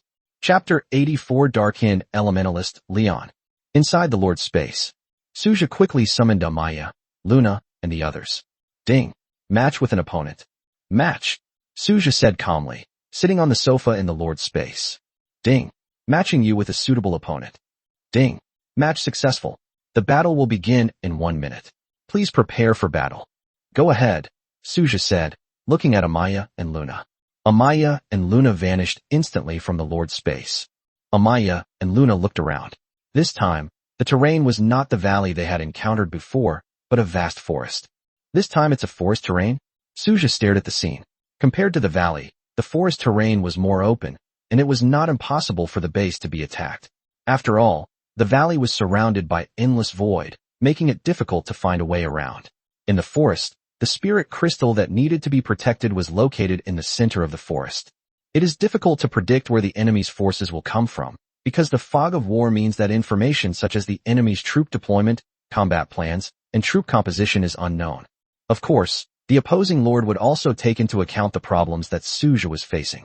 But it's not a big problem. Suja calmly observed everything. Amaya, you leave 10 Protoss warriors to guard the spirit crystal. Luna, you lead the rest of the forces and launch a direct assault, Suja said calmly. Tactics? Why bother with tactics when you can simply crush them? Wouldn't that be redundant? At the same time, Suja's opponent this time is a lord named I Am the Only One, a rather domineering name. The enemy's troops are also quite strong, being 6th-tier shadow elves. Moreover, this is a forest, which is essentially home ground for the shadow elves. This guy, level 11? There must be something wrong with the system. The Supreme Being sat in the Lord's space, looking at the other party's level. Apart from the level, all other information was hidden. He himself was only level 6. To be honest, his leveling speed was not fast among lords, but it was not slow either. But his opponent was level 11. What kind of monster was this? Looking at his 600 shadow elves, Wei Wuduzuin felt somewhat more confident. Rank doesn't mean everything.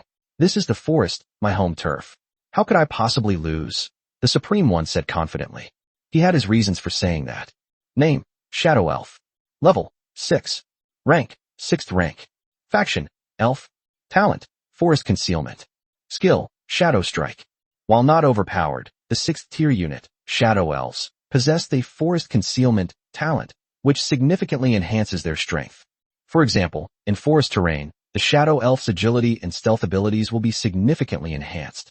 Although the increase isn't huge, it's still a percentage bonus, so it's not insignificant. Of course, this is only in comparison to the troops of other ordinary lords. Huh? What is this? Is it dawn? The ego looked up at the sky above the forest and saw twinkling stars, with the bright moonlight and golden sunlight intertwining and falling. What's going on? The next moment, a notification sound rang in the ears of the user. Only I am supreme. Ding. Your Lord Crystal has been destroyed. The resource battle has been lost. I am the only one who matters. Holy crap, what's going on? The user, only I am supreme, stared blankly at the scene before him. How much time had passed? 10 seconds? 20 seconds? Or 30 seconds? And then it ended? Most importantly, he didn't even see what the enemy looked like before the battle ended. That's just too outrageous. Suja smiled as he watched Amaya and Luna return, saying, "Well done, keep it up." Suja then led everyone back to his territory. Suja looked at the SSS Lord resource chest in his backpack without any surprise. Suja chose to open it directly. Ding. Congratulations. You have obtained Basic Wood Resource Card X100. Ding. Congratulations. You have obtained Basic Stone Resource Card X100. Ding. Congratulations.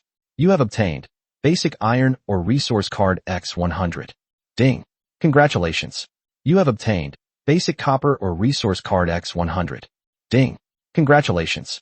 You have obtained Basic Steel Resource Card X100. Ding. Congratulations. You have obtained Basic Silver or Resource Card X100. Ding. Congratulations. You have received 10,000 gold coins. Ding. Congratulations on obtaining Spirit or X1000.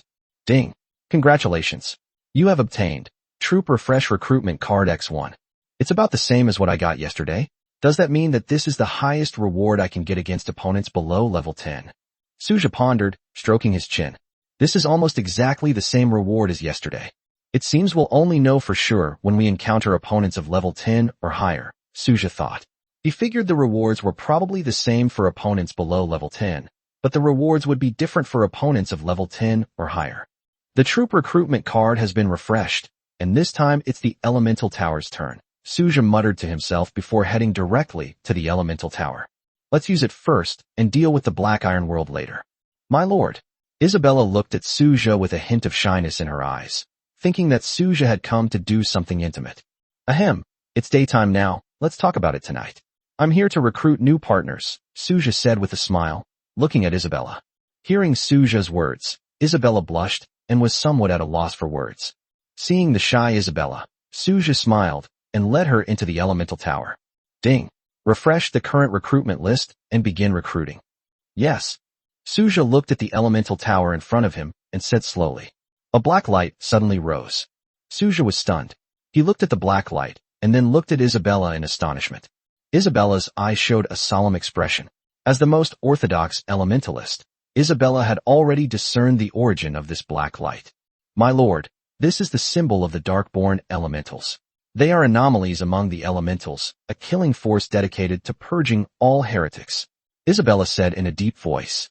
If orthodox elementalists are the guardians of world order, then Darkin elementalists are the ones who eradicate all heretics, regardless of whether they are guilty or not. Anyone who doesn't believe in Suja is a heretic and deserves to die. They are an extremely fanatical unit, and at the same time, they are extremely averse to any other unit that is different from them. A black figure appeared in front of Suja. It was exceptionally tall, over 4 meters high, with long black hair, and held a huge black battle scythe. The most bizarre thing is the 6 dark wings on its back, which emit an eerie black light. Behind him stood a Darkin elementalist, also with black wings. Leon greets you, the Supreme Lord. May your glory forever protect us. Leon's eyes gleamed with extreme fanaticism as he looked at Suja. Suja looked at Leon's tall figure. Although he was tall, his proportions were harmonious and there was no sense of strangeness in him. At the same time, the extreme fanaticism in Leon's eyes left a deep impression on Suja. Chapter 85, Level 40, Quantum Shield Barrier Device.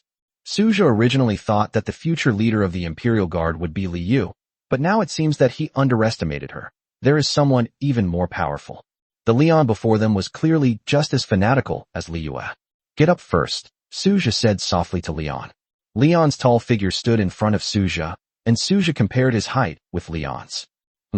This really is a drop in the ocean compared to the mighty. Suja looked at Leon's attributes. Name, Leon. Loyalty, 100. Experience points, 0 out of 100. Level 1. Rank, God level. Unit. Hero, Darkin Elementalist, Leon. Unique. Talent, Darkin Evolution. Skill, Dark Absorption. Accompanying weapon, Dark War Scythe. Potential, Genesis. Affix bonus. Introduction. A type of elementalist who believes in the existence of absolute laws and has zero tolerance for any heresy. They are an extremely fanatical group. Suja took a deep breath and looked at Leon. Leon's potential was even greater than Isabella's, perhaps because of her talent. Leon can evolve by absorbing darkness.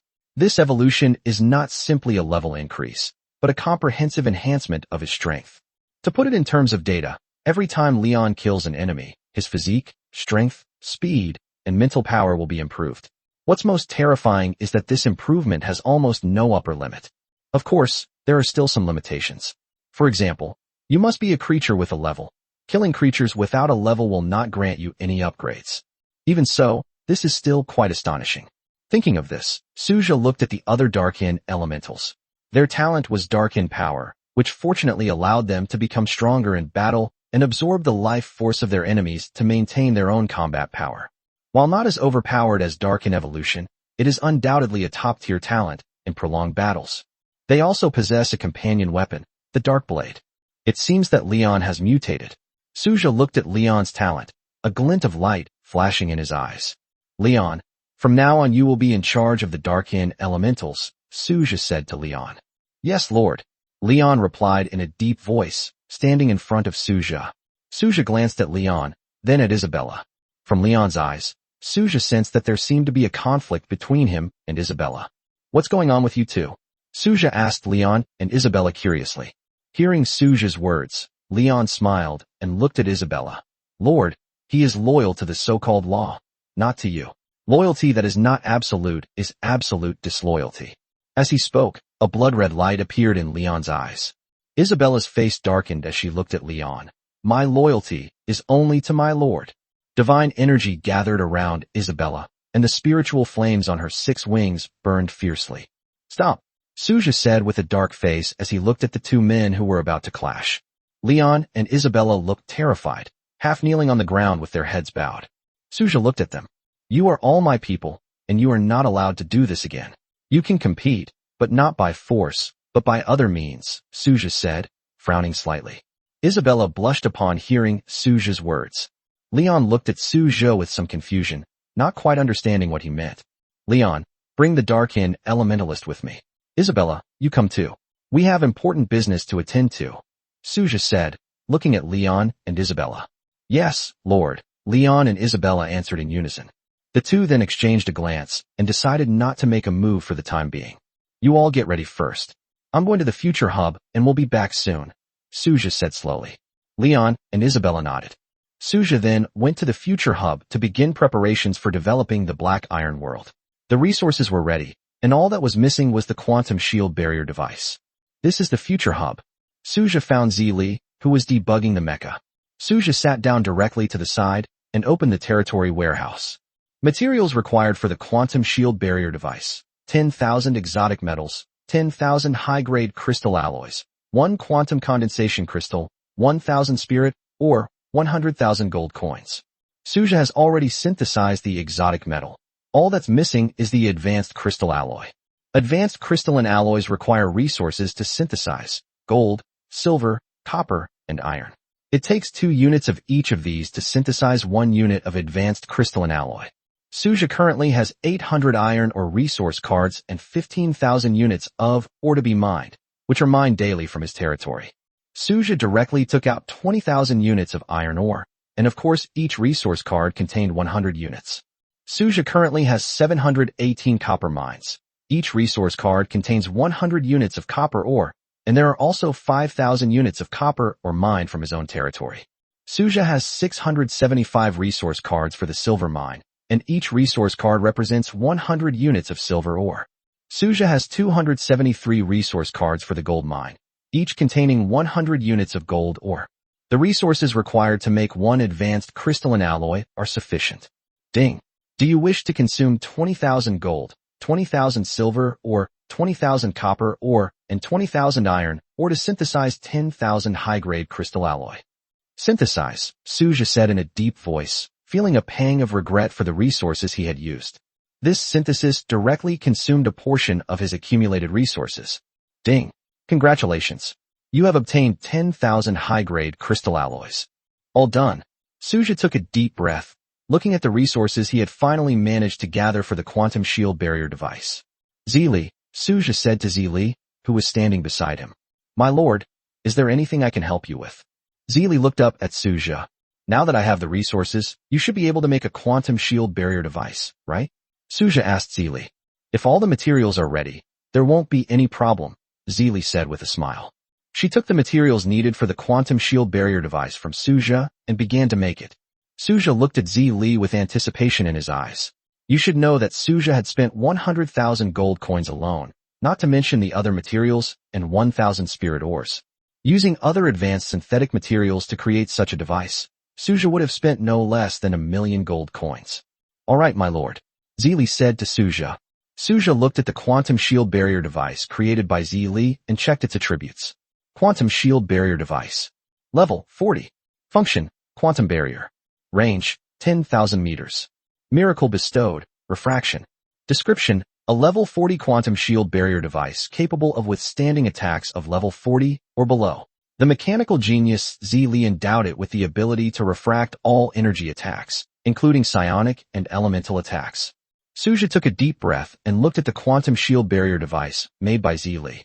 A smile appeared on his face. He did not expect that Zili would directly create a quantum shield barrier device of level 40. My lord, how is it? Zili asked Suja with some concern, worried that she hadn't done a good enough job. Chapter 86 Advanced Wind Power Station. Suja looked at Zili, then hugged her and kissed her. Well done, you're amazing, Suja said with a beaming smile. Zili's face flushed red instantly, and she laughed along with Suja. Zili, go and call Ella. We need to prepare to develop the Black Iron World, Suja said with a smile. Upon hearing Suja's words, Zili nodded and quickly called Ella over. By the way, what kind of energy station would be suitable for the location you chose? Suja asked Zili and Ella. A wind power station has been discovered. There is a wide wind gap not far from the Orvane, which is very suitable for building a wind power station, Zili said slowly. Suja nodded and checked the materials and conditions required for the establishment of the wind power station. Wind power station. Requirements. Continuous wind power. Materials. 10,000 basic wood, 10,000 basic stone, 10,000 iron ore, 10,000 copper ore, 10,000 steel, 1,000 spirit ore, 10,000 gold coins. Not bad. Suja looked at the requirements and conditions for establishing the wind power station. Let's go, Suja said to Ella and Zili. Ella and Zili nodded and followed behind Suja. Shadow. Suja called out as he stepped out of the future hub. The shadow descended from the sky. Shadowbringer, go and summon the Void Black Dragon Legion, Suja said to Shadowbringer. The shadowy figure nodded and flew back into the air. Roar. A furious roar resounded. Upon hearing the signal from the shadow, the Void Black Dragons in Suja's territory spread their wings and flew into the air to gather. A black figure appeared beside Suja. Bright Moon. Lord. Manhwa looked at Suja. Manhwa, you'll be stationed in charge of the territory. Its safety is entrusted to you, Suja said with a smile. Manhwa nodded. Get in the car, Suja said to Ella and Zili, and summoned an interstellar sports car. Ella and Zili sat directly in the passenger seat, since it was a two-seater car, while Suja sat in the driver's seat and started the interstellar sports car. The interstellar sports car took off directly into the air and switched to flight mode. Zili, come here and sit on my lap, Suja said to Zili. With a smile on her face, Zili sat directly on Suja's lap. Let's go. Suja drove towards the time-space portal of the Black Iron World. Xinglan, Isabella, Leon, lead the Legion and follow Yuying into the Black Iron World. Manhwa, Amaya, Luna, you guard the territory. Suja's voice rang out in the territory. One after another, figures shot directly into the sky. Isabella's Elementalist Legion, Leon's Darkin Elementalist Legion, Starry Sky's Origin Elf Legion, and Shadow's Void Black Dragon Legion. Although the number is not large, it already has the rudiments of a legion, and with the passage of time, it will eventually develop into a large legion. Of course, it may take some time. Zili, you drive, Suja said to Zili. Hee. Yes, my lord. Zili chuckled as she gripped the steering wheel, slammed on the gas, and plunged into the Black Iron World. Ella looked at Suja and Zili with a helpless expression. Shadow, Isabella, Leon, and Starry Sky each led their legions into the Black Iron World. Leon's appearance made Suja think about who would be more suitable to reside permanently in the Black Iron World, and that would naturally be Leon's Darkin Elementalist Legion. No legion is more suitable to be stationed here than them. Especially for Leon's talent. This place is simply Leon's paradise, safe and invincible, where he can also fully improve his attributes. Although there is no specific data to show Leon's growth.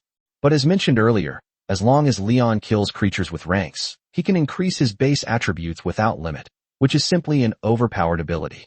Therefore, Leon's Darkin Elementalist Legion is the most suitable legion to be stationed here, without exception.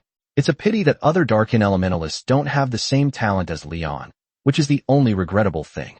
In the world of Black Iron, Suja got out of the car, looked at the howling wind in the distance, and a glint of light flashed in his eyes. Zeely. Suja looked at Zeely. Understood, Lord. Zeely immediately took out the quantum shield barrier device. Sister Ella, where do you think would be a good place to put it? Zeely asked Ella. Let's do it here, Ella said, looking around.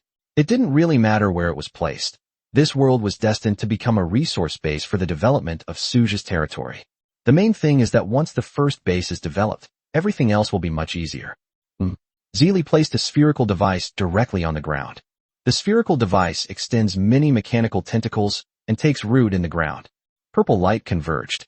A purple quantum beam shot into the air from the top of the sphere, then dispersed, covering an area with a radius of 10,000 meters with a pale purple barrier. Leon, Suja called out. A black figure fell from the sky. A tall figure appeared before Suja. Leon, you're in charge of leading the Darkin Elementals to guard this base. You can deal with the monsters here as you see fit, Suja said slowly. Understood, Master. Leon revealed a cruel smile, a black glint flashing in his eyes, his wings as black as ink. Go, Suja said in a deep voice. Leon transformed into a black beam of light and shot into the sky. Behind Suja, the void black dragon roared, and energy cannons ravaged the entire world. The activation of the quantum shield barrier device has attracted the attention of many chaotic creatures, and these creatures are now heading this way. However, due to the existence of the quantum shield barrier, these chaotic monsters are destined to be destroyed only outside the barrier. Let's go. Let's set up an energy station first, Suja said in a deep voice. They brought Ella and Zeely to the windy spot. Suja handed the materials directly to Zeely. He wanted to see what special abilities Zeely could bestow upon the wind power station. Materials needed for a wind power station: 10,000 basic wood, 10,000 basic stone, 10,000 iron ore, 10,000 copper ore, 10,000 steel, 1,000 spirit ore, and 10,000 gold coins. Before coming to the Black Iron world, Suja had prepared the materials and handed them directly to Zeely. Zeely took the materials and began to build the wind power station, or rather, to synthesize it. Of course, she couldn't just hammer it in one hammer blow at a time, otherwise it would take forever to build. Soon, a model of a wind power station appeared in Zeely's hands. Zeely handed it directly to Suja, who then checked the properties of the wind power station. Name: Wind Power Energy Station. Level: Advanced. Function: Power Generation. Duration: Unlimited. Grants: Overload Burst. Description: Advanced Wind Power Station, built by Mechanical Genius, endowed with the ability to overload burst. When overload bursts, it can generate a powerful energy shock covering a radius of 10 kilometers. It can be manually operated. Suja. What's going on here? Why does it have this overload burst capability? My lord, how is it? Zeely looked at Suja with anticipation. Suja looked at Zeely, then forced a smile. Chapter 87 Hyperspace Starship Orbital Cannon. Very nice. Suja then placed the wind power station next to the wind vent. Suja looked at Ella. Workshops and the like can all be moved here. Ella nodded. Can the workshop be upgraded now? Okay. Suja said slowly. The workshop had not been upgraded because of the lack of materials, as well as the influence of the territory. After we go back, we can move the workshop to this world, Suja said slowly. Ella nodded. I'll set up a space-time portal in a bit. Then we can come here directly from our territory without all that trouble, Suja said to Ella. Suja then set up the entrance to the space-time tunnel, placing it directly within this technology base. Ella, Zeely, and Suja moved all three workshops to this technology base. Mech Workshop, Psionic Pulse Cannon Workshop, Auxiliary Mech Workshop. Suja left the rest at Ella. After all, he didn't know much about it, and Ella had the authority to take whatever materials she needed to upgrade the workshop. Suja returned to his territory, leisurely reclining on a deck chair, and checked on the situation at the Technology Research and Development Center and the Quantum Research Institute. The next targets for construction are these two important buildings. The workshop has now moved to the technology base in the Black Iron world. Suja directly relocated the future hub to an area shared with other military camps. My lord, is everything ready? Manhwa appeared beside Suja, lying down next to him in a revealing swimsuit. Suja nodded with a smile on his face. It's all done. Now I can get some rest. Hearing Suja's words, Manhwa smiled, but said nothing. A gentle breeze was blowing. Suja was enjoying his private sunbath. In the world of Black Iron, a terrifying Darkin, for meters tall, was shrouded in darkness. The enormous war scythe in his hand exuded a chilling aura, and before him lay an endless tide of chaotic monsters. With a cruel and bloodthirsty smile on his face, Leon looked at the chaotic monster horde, wielding his battle scythe, relying entirely on his own strength and speed, without any external assistance. With a single swing of the scythe, the monster horde was cleared out within a range of 4 to 5 meters. Black blood splattered, and severed limbs were scattered all over the ground. Leon muttered to himself, "It's more accurate to say she's a demon from the darkness than an elementalist." That's the feeling. Inside the science and technology base, a strange light flashed in Ella's eyes as she watched Leon's carnage. "Perhaps we could develop a combat mech," Ella murmured. "However, we still need a technology research and development center, and we also need their cooperation." Ella put her hands in the pockets of her white coat, watching Leon and Shadow fight. Psionic mechs or bionic weapons would be a good option, but the territory can't afford them right now, Ella said calmly. She had many ideas in her mind, but unfortunately the current conditions of the territory did not support Ella's advanced technological ideas. If I have the chance, I could research a bio-armored mech. It might improve their strength, Ella thought. Forget it, there's no use thinking about it now. Let's just wait and see. Ella looked at the current technology base, which had no facilities other than a few workshops. Moreover, these workshops are currently quite outdated and need to be upgraded. We can entrust the upgrades or construction of other workshops to Zeely in the future. She might bring some surprises. Ella watched Zeely busy at work. As time went on, everything in Suja's territory is developing in a positive direction. The next morning, Suja got out of bed, looked at Manhwa and Lena beside him, yawned, and walked out of the Lord's mansion. "I stayed up too late last night, and I'm still a bit sleepy." Suja yawned as he went to the Star Spring Immortal Pool to wash up. After a quick wash, Suja directly received 10,000 gold coins from the Spirit Crystal Tree, as well as 100 gold coins from the Combat Power Ranking reward. Suja returned to the Lord's Manor and saw Manhwa and Lena lying in bed. Suja patted each person on the shoulder. "Get up." Manhwa and Lena opened their eyes and got out of bed with a hint of reluctance. "My lord, shall we rest a little longer?" Manhwa said, leaning against Suja. "I have other things to do today. I need to recruit new partners," Suja said slowly. "Okay." Manhwa pouted, looking a little unhappy. Suja immediately began the routine recruitment process. From the elemental tower to the origin tree, recruitment has been conducted in all areas except for the future nexus. However, they are all ordinary units. The recruitment of the elemental tower has also changed. Previously, it was all wind elementals, but now there are also dark elementals. Overall, it's not bad. Recruiting a hero unit is a pleasant surprise, but not recruiting one isn't so bad either. Suja looked at his troops. The Frost Warrior Legion had now exceeded 200 men, making it the largest troop type if you didn't count the mechs. Thinking about this, Suja arrived at the entrance of the future hub. Ella and Zeely went to the technology base in the Black Iron world early in the morning, leaving only Liyue and Qin Shiyao here. "Good morning, my lord."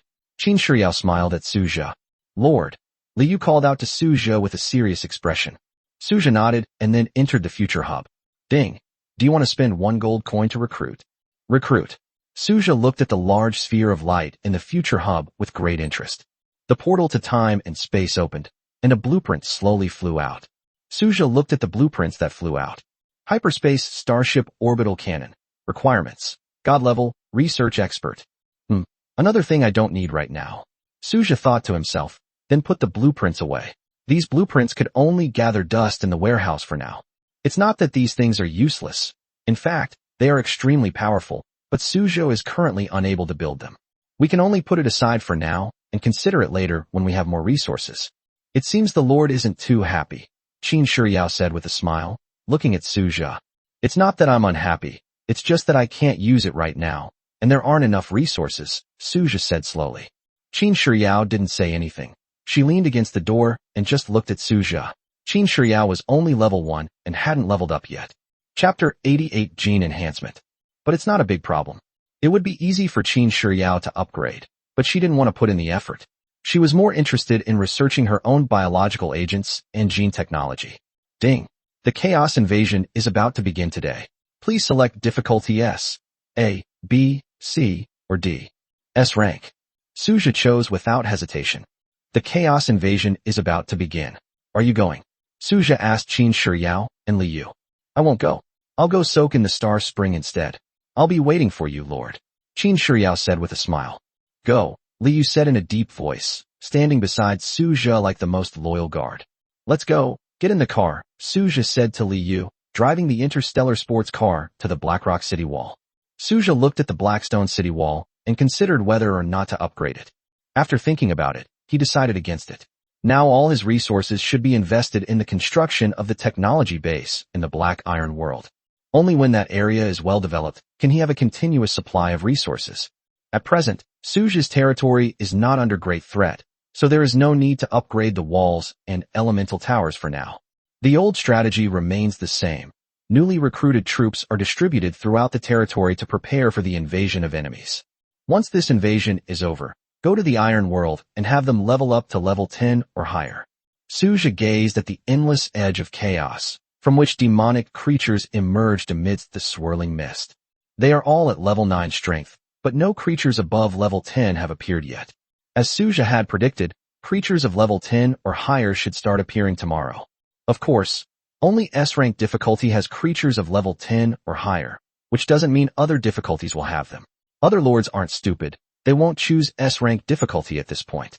At most, they might try the S-level difficulty during the last week of the novice trial, by which time they would have a certain margin for error. Some even choose the S-level difficulty on the last day of the novice trial to give it a shot. However, most people would do this, since this is the last period of benefits, and if they miss it, they won't have another chance, so they naturally have to give it a try. It's not difficult at all. Suja watched this scene with a bit of boredom. If other lords saw this scene, they would probably be so shocked that their eyes would pop out. Choosing S-level difficulty on the 12th day of the beginner period is simply courting death. But in Suja's eyes, these demonic creatures, which were extremely terrifying in the eyes of the lords, were easily wiped out like ants as a kind of chaotic calamity. I hope everyone who comes tomorrow is level 10 or higher. Otherwise it'll be too boring, Suja thought to himself as he looked at the horde of mutated creatures before him. As time goes by, 3 hours have passed. Suja looked at the S-level evaluation box he had received without any surprise. Devour. Suja directly activated the power of his territory to devour. Suja's territory expanded at a visible rate. Ding. Your blessed land attribute has been triggered. Your territory has expanded by 7,000 meters. Suja. That's it. Suja looked at the notification message.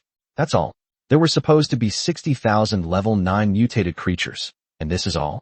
Suja opened the 3D map of the territory somewhat speechlessly, and as usual, pushed the wall outward, leaving only 500 meters of land bordering chaos. Suja's territory now has a diameter of 40,000 kilometers. This territory size is comparable to that of a typical level 5 or 6 territory. Suja began to take stock of the spoils. 120,000 gold coins, 1,200 common loot chests, 600 rare loot chests, 400 iron chests, 100 bronze chests, and 1 silver chest. Today's harvest was pretty good. Looking at today's harvest, Suja found that although there was only 1 silver treasure chest, there were quite a few other treasure chests. There will be another daily Lord resource battle reward later. Let's go back. Suja drove the interstellar sports car directly back to the Lord's mansion from Blackrock City Wall with Li Yu. Li Yu followed behind Lin Yu. Suja went directly to the high-level spiritual spring. Sure enough, Qin Shiyao was already soaking inside, her fair skin languidly leaning against the stone wall of the spiritual spring. Suja squinted at Qin Shiyao, then entered the spiritual spring wearing beach shorts. Li Yu stood by the spring, holding her weapon, looking at Suja with a slightly flushed face. Li Yu, come down for a soak too, Suja said with a smile. Hearing Suja's words, Li Yu's face turned even redder, but she still obeyed Suja's order, took off her armor, and entered the spirit spring, keeping a somewhat restrained distance from Suja. Come here. Suja smiled and looked at Li Yu. Upon hearing Suja's words, Liu blushed and came to Suja's side. Whether from shyness or the temperature of the spiritual spring was unknown. My lord is really greedy. Qin Shiyao leaned closer. I'm not being greedy, I'm being altruistic. If I only dote on one person, wouldn't you be heartbroken? Suja said with a smile. Upon hearing Suja's words, Qin Shiyao smiled and did not continue the topic. My lord, have you ever considered the path of gene enhancement? Qin Shiyao asked Suja with a smile. Gene enhancement? Suja looked at Qin Shiyao, his eyes filled with curiosity. That's right, it can enhance your strength, making you as powerful as a soldier. Qin Shiyao's eyes gleamed with excitement. Suja looked at Qin Shiyao and fell silent. Of all his military units, Qin Shiyao was the most unfathomable to Suja, but he had no doubt about her loyalty. Suja couldn't understand what Qin Shiyao was thinking, or rather, what her true thoughts were. So what do you need? Suja asked Qin Shiyao curiously. In Suja's mind, the most dangerous person was not Leon, the Darkian elementalist he had recruited yesterday, but Qin Shiyao, who seemed harmless and only had a level 1 strength. In some ways, Qin Shiyao is far more dangerous than the others. I need your support, my lord, Qin Shiyao said with a smile. Oh, how do you need my support? Suja looked at Qin Shiyao and said slowly. My lord, what do you say? Qin Shiyao asked Suja with a smile. You can't use them as your guinea pigs, but I'll allow you to study their blood only. Nothing else is allowed, especially not as guinea pigs, Suja said in a deep voice. You should know where my bottom line is, Suja said slowly. Of course I know. Your words are enough. What if they did it voluntarily? Qin Shiyao said with a smile. Upon hearing Qin Shiyao's words, Suja looked at her. If they are willing, I have no objection. The premise is that it is voluntary. I don't like being lied to, and I hate being lied to the most, Suja said slowly. Of course, why would I deceive the Lord? Qin Shiyao said with a smile, leaning against Suja. Chapter 89 Barracks Upgrade Card. A thoughtful expression appeared in Suja's eyes. Ultimately, Qin Shiyao's ability lies in genetic research, and Suja also wanted to see what results Qin Shiyao could achieve. Suja was also tempted by Qin Shiyao's suggestion of gene enhancement. Even if he didn't become as powerful as a soldier, having more self-defense capabilities would be good. Alright, remember what you said, Suja said slowly. Suja then opened 1,200 ordinary loot chests. 200 basic wood, 200 basic stone, 200 basic meat, 200 basic copper ore, 200 basic iron ore, 200 basic silver ore. Not bad. Suja looked at his resources with satisfaction. They had become much richer. Continue. Suja ruffled Qin Shiyao's hair. Qin Shiyao. Suja chose to open all 600 rare loot chests at once. 150 high-grade wood, 150 high-grade stone, 150 mithril, and 150 gold. Okay. Suja looked at the resources he had opened from the rare loot chest, all of which were exactly what he needed.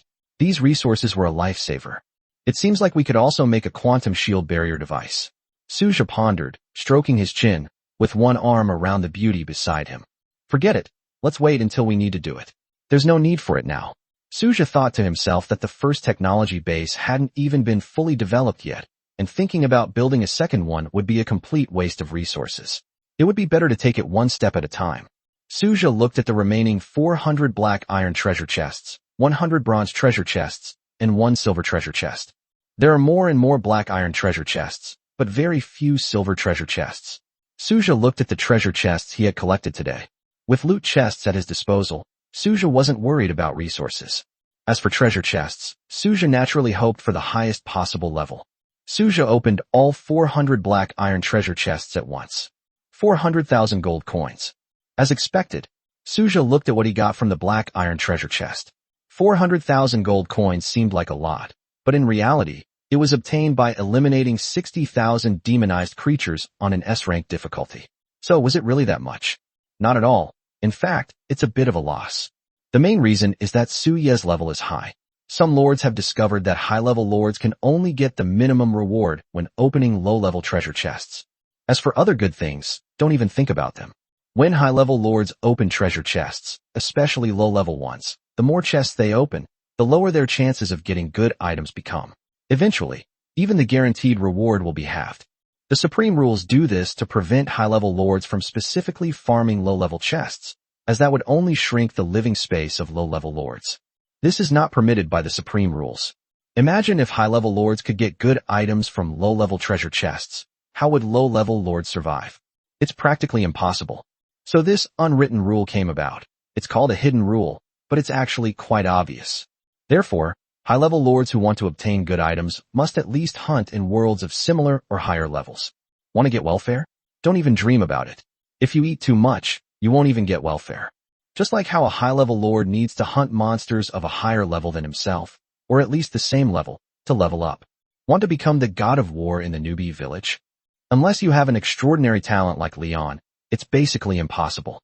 Although Leon's talent has no limitations, it's very difficult for low-level monsters to improve Leon's attributes later on. But I digress. Let's get back to the present. Lin Yu opened 100 bronze treasure chests at once. Spirit or X 10,000. Sure enough, after opening too many accounts, they started receiving welfare benefits. The supreme rules really don't allow any loopholes. Suja looked at the mine and saw that it was full of spirit ore. Suja opened too many chests before, so now he can only get the minimum reward from opening bronze chests. This is really frustrating. In a few more days, will we even be able to mine spirit or any more? Suja thought to himself. In a few more days, I'm afraid even the person in the black metal box won't be able to get welfare. Suja took a deep breath and looked at the two boxes that remained, an evaluation box and a silver treasure box. Ding! Open the silver treasure chest. Open it. Suja looked at the silver treasure chest in front of him with a hint of anticipation in his eyes. Ding! Congratulations. You have obtained one mysterious map fragment. Ding! Congratulations. You have obtained the blue blueprint. Gale sky-splitting sword. Ding! Congratulations. You have obtained the blue blueprint. Flowing cloud boots. Suja, what are all these things? Suja looked at the contents of the silver treasure chest. 2 blue blueprints, which were of no use to him. We have 5 fragments of the mysterious map, but we're still far from 10. Is this the day we'll be on welfare? Suja looked at the silver treasure chest in front of him with some panic. It was the same yesterday, and it's the same today. Surely not. I haven't even opened many of my silver treasure chests yet. But what Suja didn't expect was that he was now receiving welfare benefits from a bronze treasure chest, while other lords were overjoyed to have one. Suja took a deep breath and looked at the final S-level evaluation box. Ding! Open the S-rank rating treasure chest. Open it. Suja looked at the box in front of him with a hint of anticipation. Ding! You have obtained Barracks Upgrade Card X1. Ding! You have obtained Troop Refresh Recruitment Card X1. Ding! You have obtained Wonder Drums of War Blueprint X1. Suja took a deep breath as he looked at what he had gotten from the S-rank treasure chest. Barracks Upgrade Card. Upgrades the barracks once. The Troop Refresh Recruitment card needs no further explanation. Drums of War, Advanced Wonder. I thought this thing was gone, but I didn't expect it to reappear. Suja looked at the barracks upgrade card. He had known about this for a long time, but he never thought he would be able to get it. After all, he was a god-level soldier, and Suja thought that the supreme rules didn't intend to give him this thing. To put it bluntly, this thing was used to improve the strength of the lord. Recruiting ordinary lords is already a problem, let alone upgrading barracks. This is what's used to improve the strength of ordinary lords. Suja was surprised that he actually managed to get it. He had never gotten it before. It seems that the supreme rules are quite fair after all. Barracks upgrade card? Which barracks should I upgrade? Suja pondered. In his mind, there were 2 barracks that were most worth upgrading right now. One is the Immortal Creating Platform. The other is the Void Dragon's Nest. These 2 barracks are best suited for this card because of both their hero units and regular troops. Other barracks have slightly less potential. If you're going to upgrade, you should definitely choose one of these 2 barracks, not any other barracks. That's the case from any perspective. Chapter 90 Advanced Wonder, The Drums of War. The elemental towers seem to have a lot of potential. For example, the Dark-End elementalist Leon has the same potential as Bright Moon and Shadow. Other barracks are currently inferior to these 3, although the strongest are still the Immortal Creation Platform and the Void Dragon Nest. For the same reason, even ordinary units have godlike potential, which is enough to explain everything. The Drum of War? Suja looked at the blueprint in his hand. It was a high-level wonder called the Drum of War. He carefully examined the attributes of the Drum of War. Name, Drum of War. Level, Advanced. Function, increases troop morale by 100%, Berserker. Upgrade, unable to upgrade. Description, an essential war tool to boost morale and inspire the army. Berserker, grants the Berserker buff to all troop types, increasing strength by up to 50%, with the increase decreasing as the rank increases. Sanity is reduced by 50%, lasting for 10 minutes, followed by 30 minutes of weakness. Although the improvement is significant, it doesn't seem to have much effect on my troops, Suja thought to himself. Despite being a high-level wonder, putting aside the side effects, it is indeed very powerful, increasing strength by 50%, which is a noble percentage bonus. But in Suja's eyes, it was just SOSO. After all, this thing has limited effect on Suja's strength. The reason is simple. If Suja's troops cannot even deal with enemies under normal circumstances, relying on this thing will probably be of little use. There is a cap on the 50% increase in strength, and the higher the strength of the unit, the smaller the increase will be. Keep this for now. We might be able to use it to trade for something, Suja said thoughtfully, stroking his chin. Exchanging resources with other lords is also a good option, or you can sell them directly to the mysterious merchant. Suja glanced at Qin Shiyao and Liu beside him, gently touched them, and then got up from the spiritual spring. Lord, aren't we going to take a bath? Qin Shiyao asked Suja with a smile. I'm not going to soak anymore. I'll wait until I've finished dealing with things. I still have a lot to do right now, Suja said calmly. Wearing beach shorts, Suja went straight to the side of Linghu Lake. Amaya Luna, Suja called out. In the sky, a bright moon and a blazing sun slowly descended. Amaya and Luna appear. It's time to start today's fishing activity, Suja said with a smile. Amaya and Luna nodded. Suja entered the Lord's space directly. Soon, Luna and Amaya led their Protoss warriors into the Lord's space. Ding. Matching with a suitable opponent? Match. Suja sat lazily on the sofa. A suitable opponent, a suitable fish fry? Ding. A suitable opponent has been matched for you. The battle will begin in 1 minute. Please prepare, Lord. Go ahead, Suja said, looking at Amaya and Luna. Amaya and Luna nodded and disappeared into the Lord's space with the Protoss warriors. Is the terrain watery this time? Suja looked at the terrain of this Lord Resource War. The entire map was watery, except for an open area near the Lord Crystal. The rest of the map was watery. Suja opened the battle panel and checked the opponent's attributes and unit type. Aside from the name being hidden, Suja could see all other information. Level 5. Unit type is a 4th tier water sprite, a race skilled in underwater combat. So it seems I'm being targeted? Suja looked at the terrain in front of him. Yesterday was the same. Yesterday's opponent was a shadow elf unit, but the map was a forest. Today's terrain is water, and the opponent is a water elf unit again. There is an underlying rule in Lord Resource Wars. When the strength of the two sides is mismatched, the terrain will favor the weaker side. It doesn't matter. Suja looked at the scene with a hint of boredom in his eyes. In large-scale Legion wars, Suja might worry about his base being attacked, but in this kind of beginner-level battle, frankly speaking, if he can't get the SSS resource chest, then that's his problem. Amaya, Luna, don't worry about anything else. Just charge straight in and don't let any part of the water area go unchecked, Suja said calmly.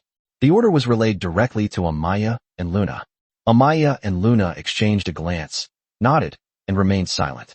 Meanwhile, Suja's matched opponent was overjoyed. Waterways are his unit's home ground. Just as the Lord was thinking this, the stars in the sky began to twinkle. Are there suns and moons in the Lord Resource Wars? This thought had just flashed through the Lord's mind. Rays of moonlight and sunlight fell in a staggered pattern, relentlessly bombarding every inch of the water, advancing with overwhelming force, annihilating and conquering everything in their path. Damn it, the Lord exclaimed, watching helplessly as his Lord's crystal shattered. Less than 30 seconds passed, and then, nothing more. What's going on? Ding. You have failed. That's it. Suja watched the scene with some boredom.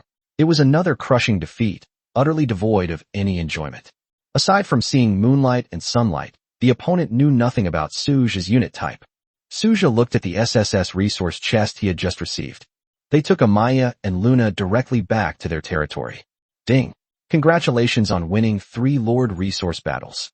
Starting tomorrow, Lords can choose from 3 modes: individual battle, team battle, and arena battle. The notification sounded, and Suja was taken aback. Individual battles are the mode that Suja has now started, which involves 1v1 Legion battles.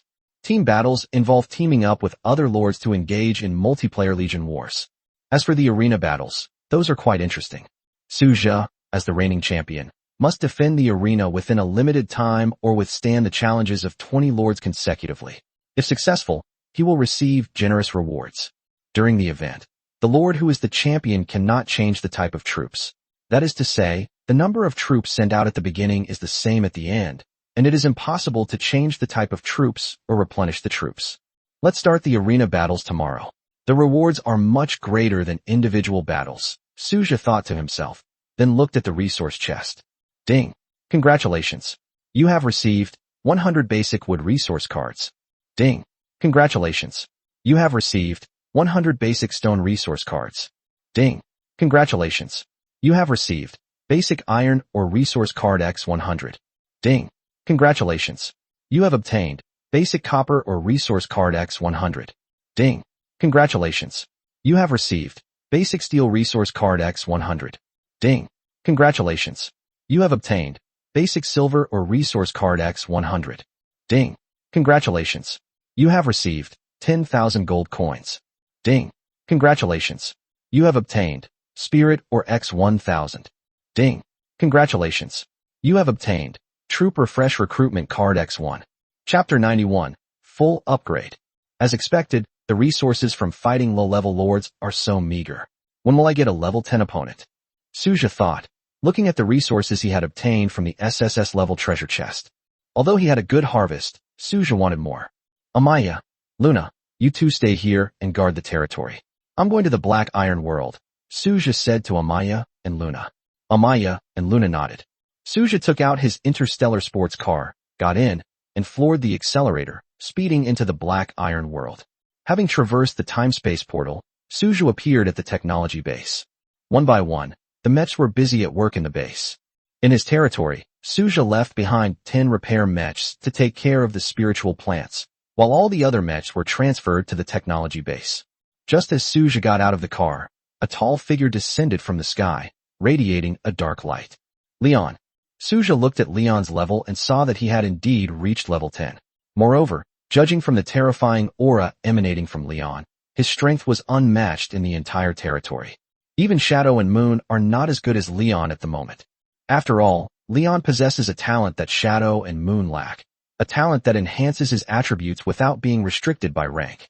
This is something that Shadow and Moon cannot currently match. I wonder how many chaos creatures Leon hunted yesterday. Lord. Leon knelt on one knee before Suja. Suja nodded. Get up, there's no need for that, Leon. Leon looked at Suja with fervent eyes. Lord, this is the rule. It cannot be changed. You are the supreme being. Upon hearing Leon's words, Suja took a deep breath. Leon and Liyue were remarkably similar in some ways. Both of them were Suja's most fervent followers. Of course, it wasn't that the others were disloyal to Suja, but compared to them, Leon and Liyue's fanaticism was far more extreme. I just came to check in. There's nothing else. You can go do your thing, Suja said to Leon. Leon nodded, stood up, but did not leave. Instead, he remained standing behind Suja. Suja had a headache, but he didn't know what to say. Suja quickly found Ella and Liyu. Liyue is busy directing the repair mechs to build a warehouse to store the excavated ore. This is a technology base, unlike a territory which has its own storage space. You need to build the warehouse yourself. Of course, you can build it without blueprints, but you won't get any attribute bonuses or special effects. Ella, has the factory been upgraded? Suja asked Ella. Not yet. It's up to you, Lord, to make the decision, Ella said slowly, adjusting her glasses. Suja nodded. Although this Black Iron World isn't very large, it's enough to support our development as our first technology base, Suja said slowly. This is, after all, a world the size of the Blue Star. Honestly, the world's resources are more than enough to support the territory in thoroughly researching basic technologies. As for whether it can advance to the interstellar technology stage, that depends on luck and whether it can find more advanced minerals. Upgrade the mech factory first. What's the use of upgrading that auxiliary robot? Suja asked Ella. After the auxiliary robots are upgraded, the higher-level auxiliary robots are more intelligent, and they can also manufacture more types of auxiliary robots, such as driving robots, engineering robots, and so on, Ella explained slowly. Seemingly sensing that Suja was reluctant to upgrade the auxiliary robot factory, Ella continued. In fact, combat robots have limited functions, while auxiliary robots are the foundation for the development of mechanical engineering. Many tasks can be delegated to auxiliary robots. Hearing Ella's words, Suja nodded. He really didn't want to upgrade the auxiliary robot, but since Ella had said so, he chose to believe her.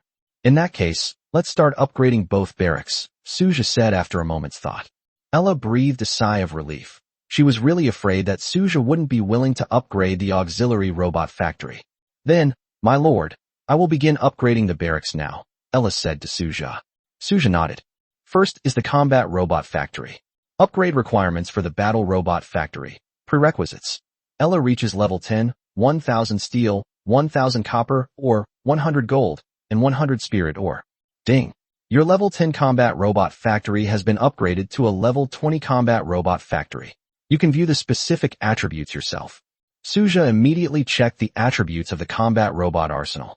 Name, Combat Robot Factory. Level, 20. Production, Level 20 Combat Robots, Level 10 Combat Robots. Cost, 100 iron ore, 100 copper ore, 100 steel, 10 spirit ore. Can produce 1 combat robot. Upgrade. Prerequisites. Ella reaches level 30. 10,000 copper ore, 10,000 steel, 10,000 iron ore, 1,000 gold, 1,000 spirit ore, and 10,000 gold coins. Suja silently watched the upgraded combat robot factory. To some extent, resource consumption had increased, but the improvement in strength was far more significant. Ella, continue, and upgrade the auxiliary robot factory as well, Suja said slowly. Ella nodded. The conditions required to upgrade the auxiliary robot factory are as follows. Prerequisite.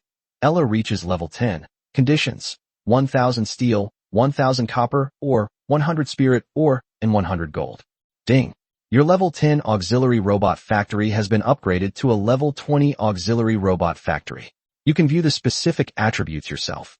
Suja directly opened the attributes of the auxiliary robot arsenal to check them. Name, Auxiliary Robot Factory. Level, 20. Available for production. Level 10, Level 20, Mining Robot, Transport Robot, Repair Robot. Cost, 10 iron ore, 10 copper ore, 1 spirit ore. Can produce 1 robot. Upgrade. Prerequisites. Ella reaches level 30. Basic AI. 10,000 copper ore, 10,000 steel, 10,000 iron ore, 1,000 gold, 1,000 spirit ore, 10,000 gold coins. A hint of surprise flashed in Suja's eyes as he looked at the auxiliary robot factory, then looked at Ella in astonishment. What materials does this basic AI need? Suja asked Ella curiously. Prerequisite. Technology Research and Development Center, Ella said after a moment of silence. Suja looked at Ella. No wonder Ella didn't mention the rudimentary AI. So that's why? Fortunately, apart from the addition of 1 more spirit ore, the production materials for the auxiliary robot remain largely unchanged. Ella, what kind of arms factories can you build now? Suja asked Ella. A psionic demolition factory, a level 10 energy rifle factory, a level 10 rapid-fire machine gun factory, and the others aren't available yet, Ella said, adjusting her glasses. Suja looked at Ella and checked her skills. In addition to what she had mentioned, she also had a level 10 satellite base station and a level 10 drone. Chapter 92 The Yi Family of Kyoto, Yi Xingchen. As if sensing Suja's doubts, Ella said in a deep voice, the others that cannot be built are all related to the AI. The prerequisite for building them is to have an AI. Hearing Ella's words, Suja felt somewhat helpless. He looked at the materials needed for the Science and Technology Research Center. Suja made up his mind. Okay, you develop the base first. I'll take care of the Science and Technology Research Center. Suja said through gritted teeth, looking at the materials needed for the Science and Technology Research Center. My lord, are we going to build a level 20 combat robot? Ella asked Suja. No rush, Suja said in a deep voice. It's not realistic at the moment. The biggest problem remains, a shortage of materials. The existing materials must be used to build the Science and Technology Research and Development Center. Thinking of this, Suja sighed helplessly. I thought things would go smoothly, and we could improve the production quality.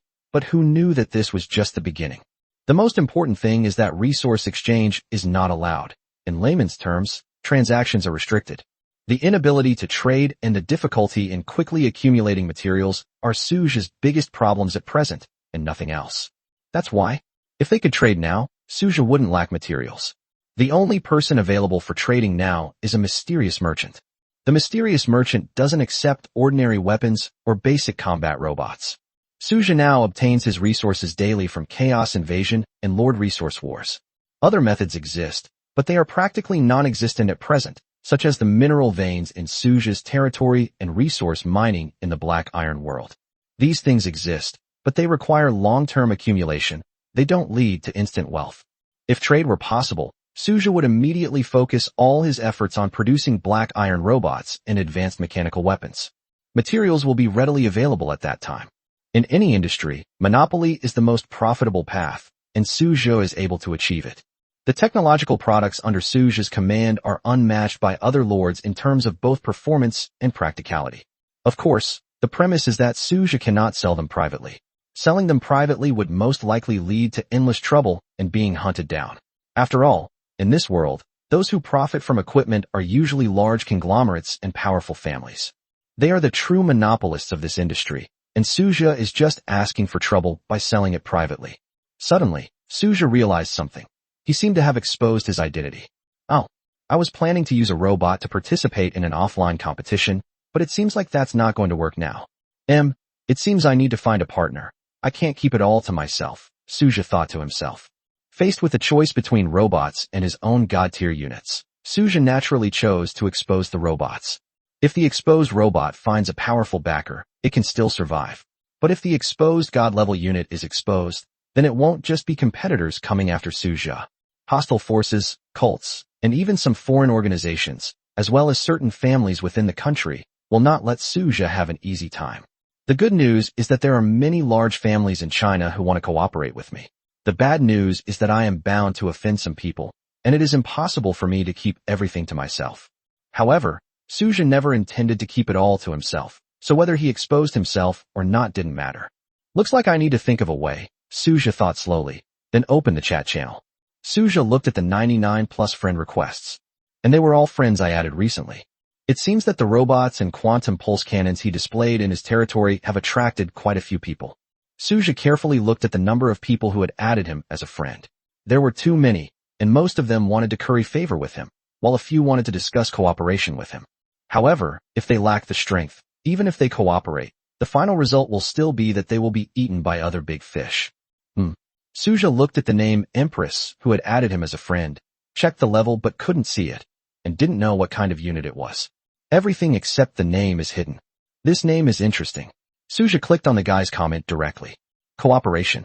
Suja looked at the 3 words, stroked his chin, thought about it carefully, and then chose to add them as friends. In a certain territory, a woman wearing blue armor was looking at her troops, a tier 7 unit, Shadow Elves. In the world of lords, her name is Empress, and her real name is Yi Xingqian. Yi Xingqian opened the chat channel and saw the 2 words that popped up. Are you there? Yi Xingqian. Is this guy outdated? It's already the era of lords, and he's still posting those 2 words. Yi Xingqian couldn't help but complain, but he honestly replied with a sentence. Exist. Suja looked at the Empress, who replied instantly with a hint of curiosity in his eyes, but he had no interest in wasting time and went straight to the point. Cooperation is fine, but tell me about your strengths and background. I don't want to be someone's prey. I'm looking for a long-term partner. Please begin your introduction. Yi Xingqian looked at the message Suja sent, and his lips twitched. He was really straightforward, without any beating around the bush or being polite. However, a hint of appreciation appeared in his eyes for Suja. At least he wasn't the kind of fool who would get cocky after achieving a little success. The Yi family of Kyoto, one of the top powers in the empire, is this enough? Yi Xingqian sent it directly. Suja looked at the message sent by the Empress. Kyoto? The Yi family? One of the top powers in the empire? No wonder they dare to use such a name. Could it be a woman? Suja couldn't help but wonder. Quite ambitious, but I like ambitious people, Suja murmured. Sure, but I'm curious. Given your family's power, you shouldn't be cooperating with me, Suja asked. Yi Xingqian's eyes gleamed as he read Suja's reply. You don't need to worry about that. I need 50% of the profits. Suja took a deep breath after reading Yi Xingqian's reply. Taking 50% of the profits in one go seemed like a lot. Actually, it's not bad. At least Suja still made a profit. If it were someone else, it would probably be much more than 50%. What do you mean by 50%? You'd be lucky to get 10%. Why would you want 50%? Fine, you decide, but you know what the price is, Suja said slowly. Buying 50% for peace of mind is a worthwhile deal for Suja right now. Yi Xingqian looked at Suja's reply, raised an eyebrow, and replied. No one dares to touch anything belonging to the Yi family. Suja smiled as he looked at the message sent by Yi Xingchen. Okay, I'll come to Kyoto to find you after the newbie period ends, Suja said, then closed the chat channel. Chapter 93 Transformation into a Dragon. Yi Xingchen's ambition. As for whether it was true or false, Suja wasn't worried at all. No one in the empire had ever dared to impersonate someone from one of the top families. There had been one before, but that person, along with his family, relatives, and friends, all disappeared. Yes, they've gone missing. This guy probably wants to compete for the position of head of the Yi family, or perhaps he's eyeing an even higher position. Suja couldn't help but wonder. The world's top families are not fools. In order to ensure the continuation of their families, each generation of the top families consists of top talents. At the very least, they are the most outstanding talents in the entire family. Both collateral and direct descendants can participate, but once they choose to participate, they can only rely on their own abilities to begin their struggle.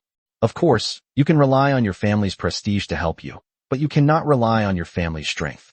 Prestige is prestige, and strength is strength. They should never be equated. Whether you use the family's prestige to bluff or whatever, the family will not interfere or take action. But the moment you can't hold on any longer and have to ask your family for help, you're eliminated. Simply put, you can use your family's identity to gather a group of supporters to help you ascend to the position of family head. If it weren't for the unreasonable actions of the older generation, the family wouldn't care about your life or death. The advantage of this is that the person who can reach the top is the most outstanding member of the family, which also ensures that the family will not decline. Regardless of the means or other reasons he used, the entire family only cares about the result, not the process. Nothing else matters. This process is called dragon transformation. Transforming into a dragon? That's quite an ambition, but it's not impossible. Suja thought to himself as he drove back to his territory.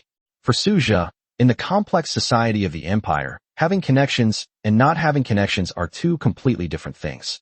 It doesn't matter if you have money, then you're just a lamb to the slaughter. You'll be slaughtered whenever you get fat.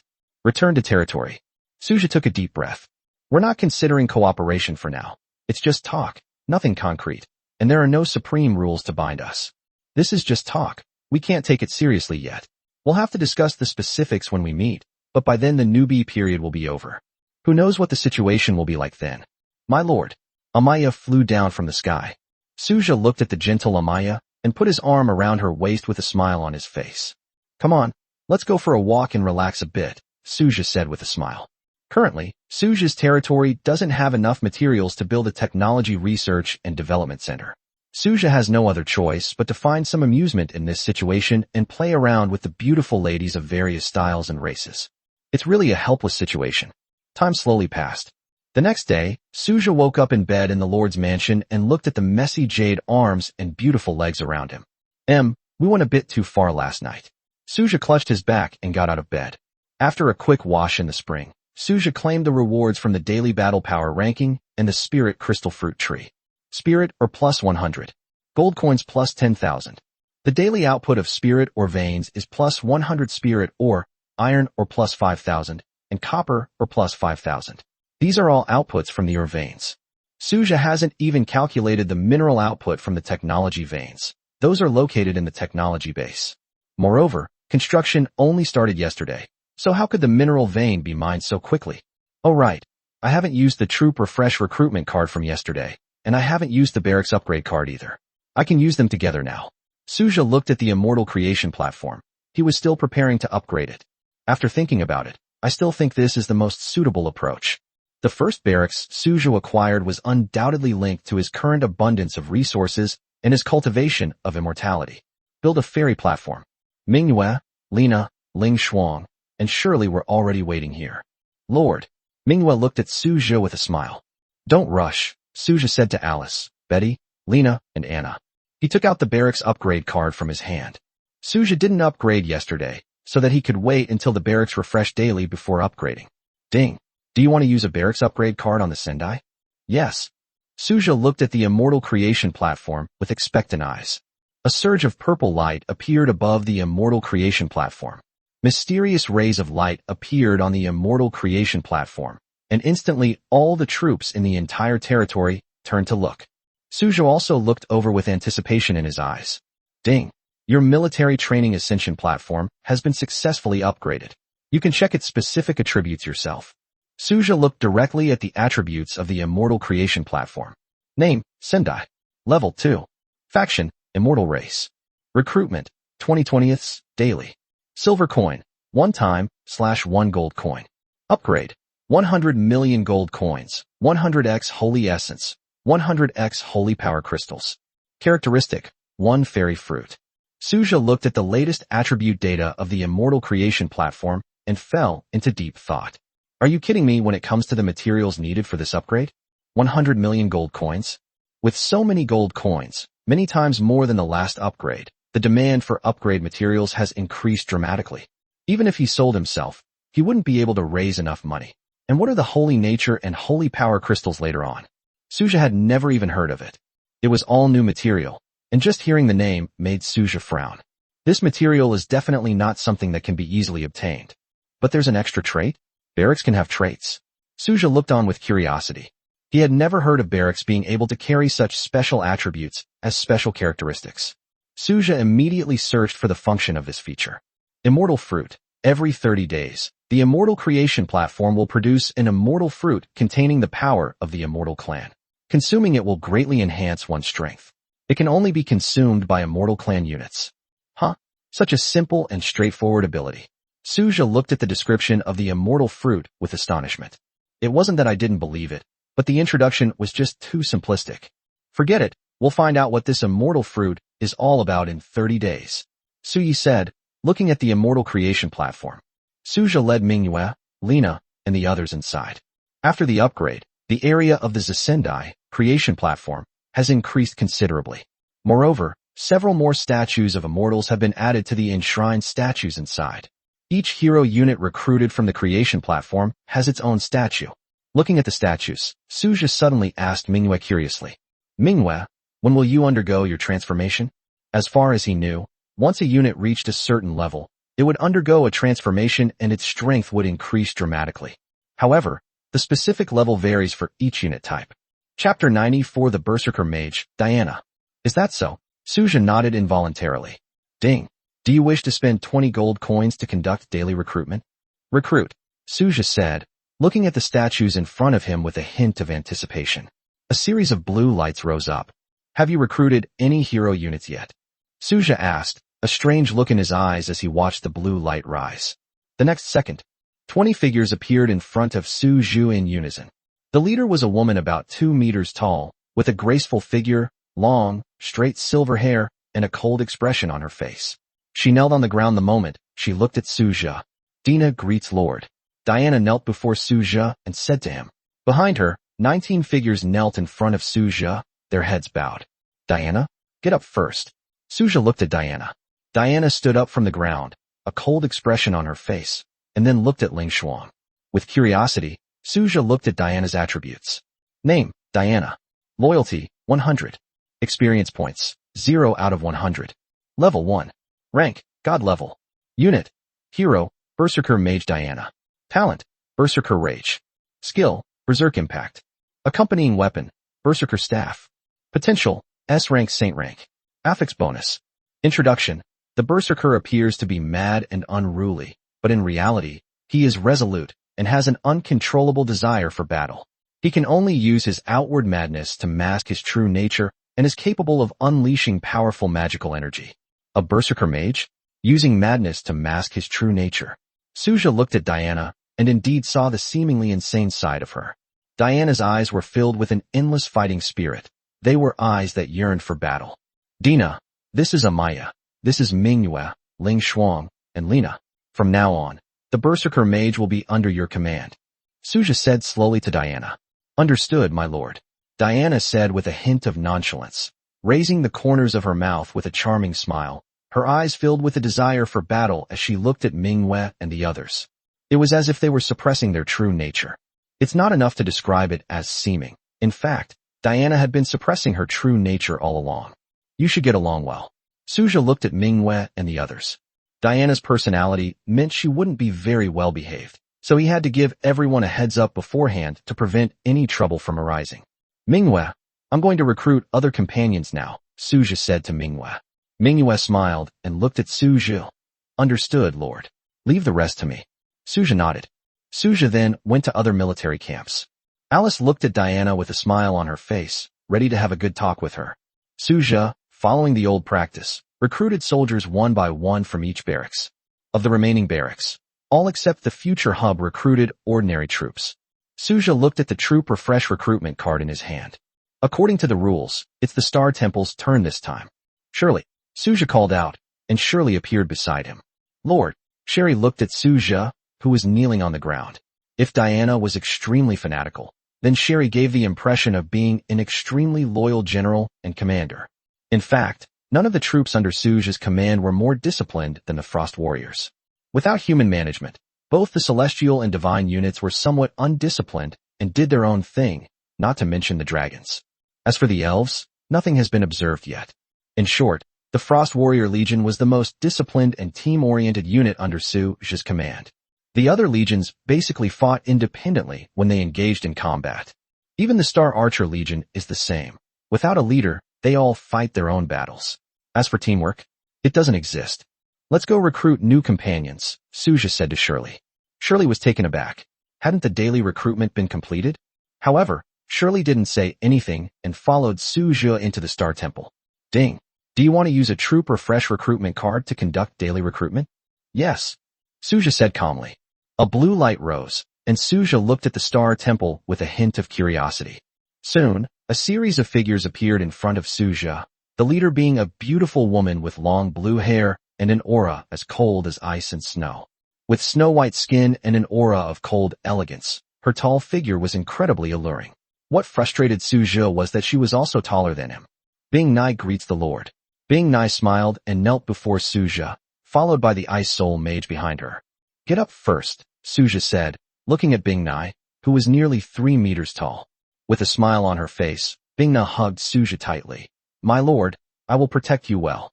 Suja felt the softness on his face, which was bigger than his head, and struggled to get off Bing Nai. I understand, no need to get so worked up. Suja took a deep breath and said, then looked at Bing Nai's attributes. Name, Bing Nai. Loyalty, 100. Experience points, 0 out of 100. Grade, Black Iron 1 star. Rank, God level. Unit, Hero, Ice Mage. Talent, Frost Guardian. Skill, Ice Soul Impact. Accompanying weapon, Ice Soul Staff. Potential, S rank to Saint rank. Affix bonus. Introduction, an Ice Soul Mage with powerful elemental abilities, who, upon reaching maturity, can easily freeze the heavens and earth with magic alone, and has a cold and arrogant personality. Suja looked at Bing Nai's attributes and realized they were quite strong. As long as Suja doesn't get into trouble, there is no real death. Unlike other troop types, Ice Soul Mages are not specifically classified as special troop types. They are all the same except for one troop type, the Frost Clan. Bing Nai, this is Shirley. From now on, the Frost Clan will be in your hands. Suja said with a smile. Understood, Lord. Bing Nai coldly patted her chest and said, highlighting one thing, her aloofness. Sherry, you and Bing Nai discuss the rules of the territory. I'll head to the future hub first, Suja said to Sherry. Shirley nodded. Suja then left the Star Temple and arrived at the future nexus. Ella and Zelie are both here. My lord. Ella looked at Suja with a smile. Suja nodded, and Luna followed him silently. If it weren't for Suja's orders, Luna would probably follow him wherever he went. Suja now has Luna stay at the future hub whenever she has free time. Let's recruit first, Suja said slowly. They then led Luna and Ella into the nexus of the future. Chapter 95 War Queen, Arya. Looking at the magic crystal ball in front of me. Recruit, Suja said in a deep voice. A magical portal appeared before Suja. Soon a figure emerged from it. With long pink hair and a tall figure, she casually walked out of the portal, her delicate face showing a hint of curiosity as she looked at Suja. She wore a pair of white, long lace-high heels, an elegant off-shoulder top that revealed her fair and delicate collarbone, a pink tutu skirt, and a small white cape. She looked incredibly sweet, and even wore butterfly-shaped sunglasses. How should I address you, master? Lord? Or Baba? The woman tilted her head and looked at Suja with a smile. Just call me Lord. Suja was taken aback by the woman's words, but he still said it. Is that so? My lord, my name is Arya. I hope we can take care of each other in the future. Arya said with a smile on her beautiful face. Suja glanced at Ilia's attributes. Name, Ilea. Loyalty, 100. Experience points, 0 out of 100. Level 1. Rank, God level. Unit type, Hero, War Queen Arya. Talent, Mechanical Resonance. Skill, Spirit Source Link. Potential, S rank Saint rank, attribute bonus. Description, an extremely rare war machine master, possessing the ability to control all mechanical creations, an absolute powerhouse on the battlefield, currently relatively weak and unable to display its full potential. Suja took a deep breath and looked at Ilea's attributes and talents. Mechanical Resonance, able to resonate with all machines, enhancing mechanical power and increasing the power of mechanical creations. The duration depends on the user's strength and the level of the machine itself. Suja looked at Ilea. Wasn't this talent a bit too amazing? In other words, she could directly upgrade ordinary mechanical creations to a higher level. Upgrading mechanical creations translates into a real boost in combat power. Then Suja looked at Ilea's skills. Spirit Source Link, centered on itself, it can integrate various mechanical creations to create even more powerful mechanical creations. Suja. This skill. Suja looked at Ilea, a hint of surprise in his eyes. This was a real treasure, especially on the battlefield, in large-scale battles. In the chaotic battlefield, the importance of a commander is self-evident. Of course, overwhelming strength goes without saying, but when the strength is roughly equal, Arya has the power to completely influence the outcome of a battle. Imagine one side's command is chaotic and disorganized, while the other side is perfectly organized. That's practically cheating. As long as Arya is stationed at the base, there's absolutely no chance of them losing, provided, of course, that their strengths are roughly equal. He truly deserves the title of King of War. Suja was still considering who would be best suited to command the Mechanical Legion. Neither Ella nor Zeeli seemed appropriate. Now that Arya has arrived, it is the most suitable and undoubtedly right thing for her to command the Mechanical Legion. Ilea, the Mechanical Legion is now in your hands, Suja said to Ilea. Understood, my lord, Arya said with a smile. Suja then led the three of them out of the future hub. Suja stepped out of the future hub, stretched, and began to arrange the next steps. Suja directly brought in other people, including Ilea, whom he had just recruited that day. Starting today, all newly recruited units will be deployed directly to the Black Iron World until they reach level 10 or higher before returning. Suja said in a deep voice. Ilea, I'm entrusting the Mechanical Creation Legion in the Black Iron World to you. I don't care about anything else, nor can I. You just focus on leveling up quickly. Suja looked at Ilea. Arya nodded. It's inevitable that the Iron World cannot support upgrades to level 10. The key is to send the recruited troops to the Iron World to level up every day, while the others that have reached level 10 should remain in the territory. However, having only mechanical creations in the Black Iron World isn't safe either. If something unexpected were to happen, that would be bad.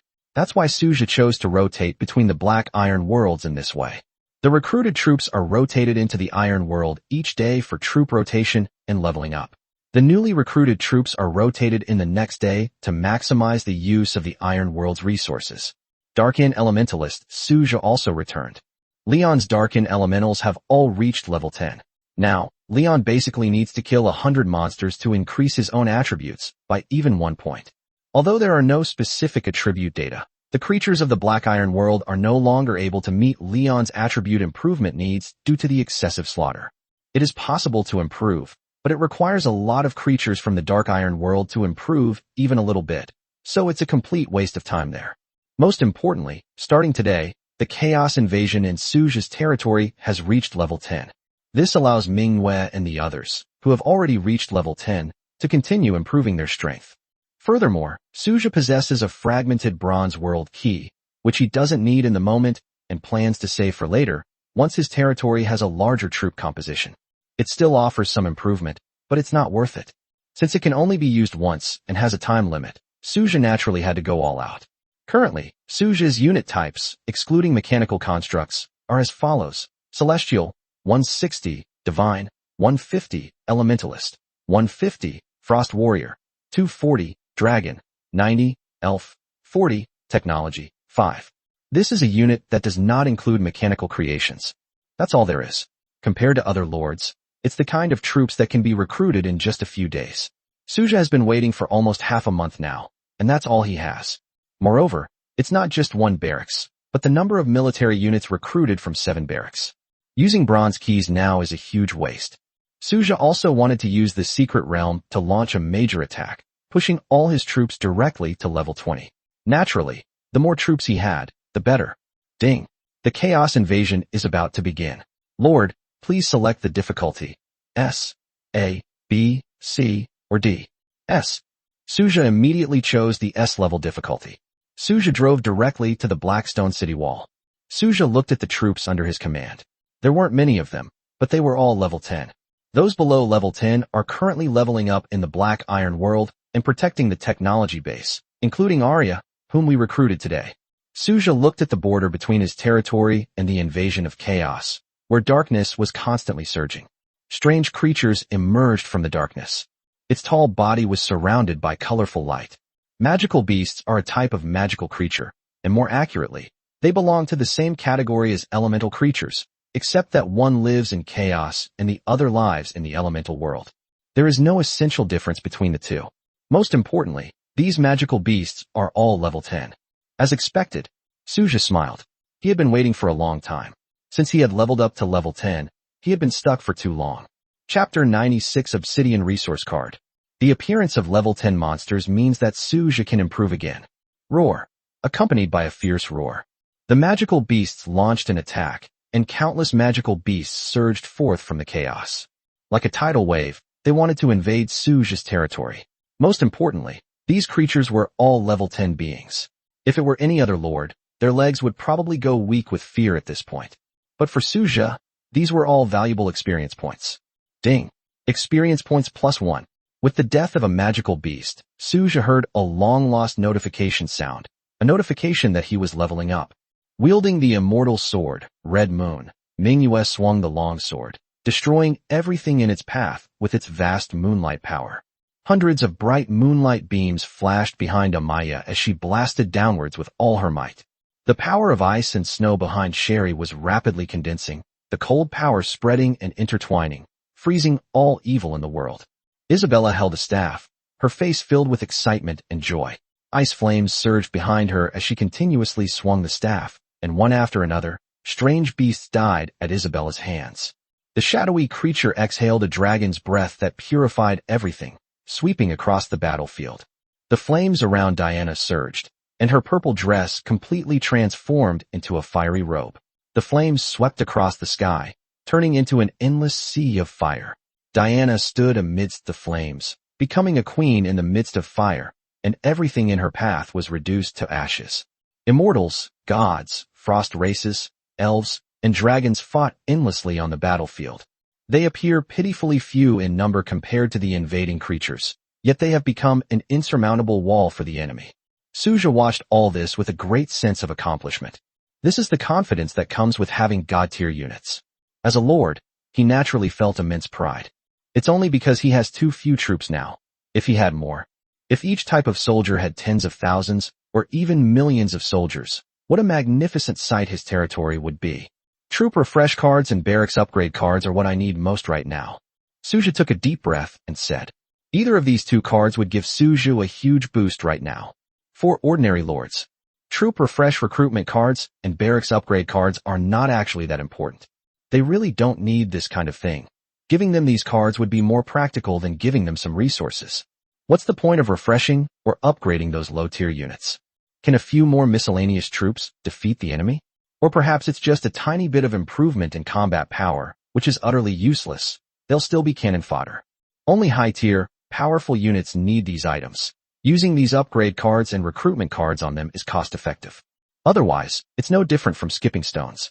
10,000 soldiers, or another 10,000 units, are just cannon fodder thrown away for nothing. There's no difference.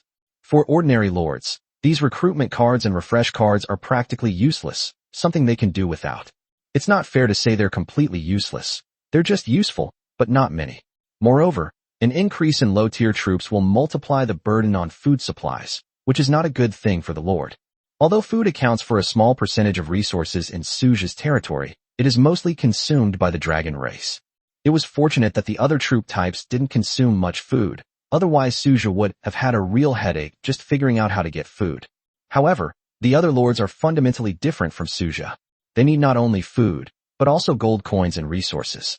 The more military units there are, the greater the burden will be on ordinary lords. Therefore, these two types of cards are not necessities for ordinary lords. But it was extremely important to Lin Yu. As time goes by, ding, your experience points have reached 20,000. Do you want to level up immediately? Upgrade. Suja took a deep breath, and as a beam of light appeared, a warm current began to gradually strengthen his body. I haven't felt this way in a long time. Suja murmured to himself, looking at his level, which had reached level 12. Cool. Suja looked around and saw that all the troops under his command had been upgraded by 1 level. It feels pretty good. 2 hours passed quickly, and Suja looked at his experience points. He was just a little short of leveling up. It can be upgraded tomorrow. All the units that participated in the battle today have been upgraded to level 12, which is a great achievement. Suja tallied up his spoils. He had 320,000 gold coins alone. With these gold coins, Suja's current gold coin deposit has reached 32.52 million. Secondly, there are 2,000 regular loot chests, 1,000 rare loot chests, and 1 high-grade loot chest. Finally, there are the treasure chests, 500 black iron chests, 200 bronze chests, and 2 silver chests. Finally, there's an S-rank rating chest. There's also a high-level loot chest. Suja looked at the high-level loot chest, which was the first time he had seen one. There were also 2 silver chests. Suja drove directly back to the Lord's Manor. Then I immediately opened the 3D territory panel.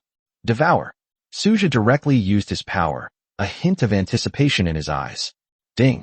Your blessed land attribute has been triggered. Your territory has expanded by 10,000 meters. Ding. Your blessed land attribute has been triggered. You have obtained a basic gold or vein. Daily mining limit, 100 units. Maximum mining limit, 1,000 units. Ding. Your blessed land attribute has been triggered. Advanced magic spring upgraded to advanced magic spring lake. Ding. Your blessed land attribute has been triggered. You have obtained a basic silver or vein.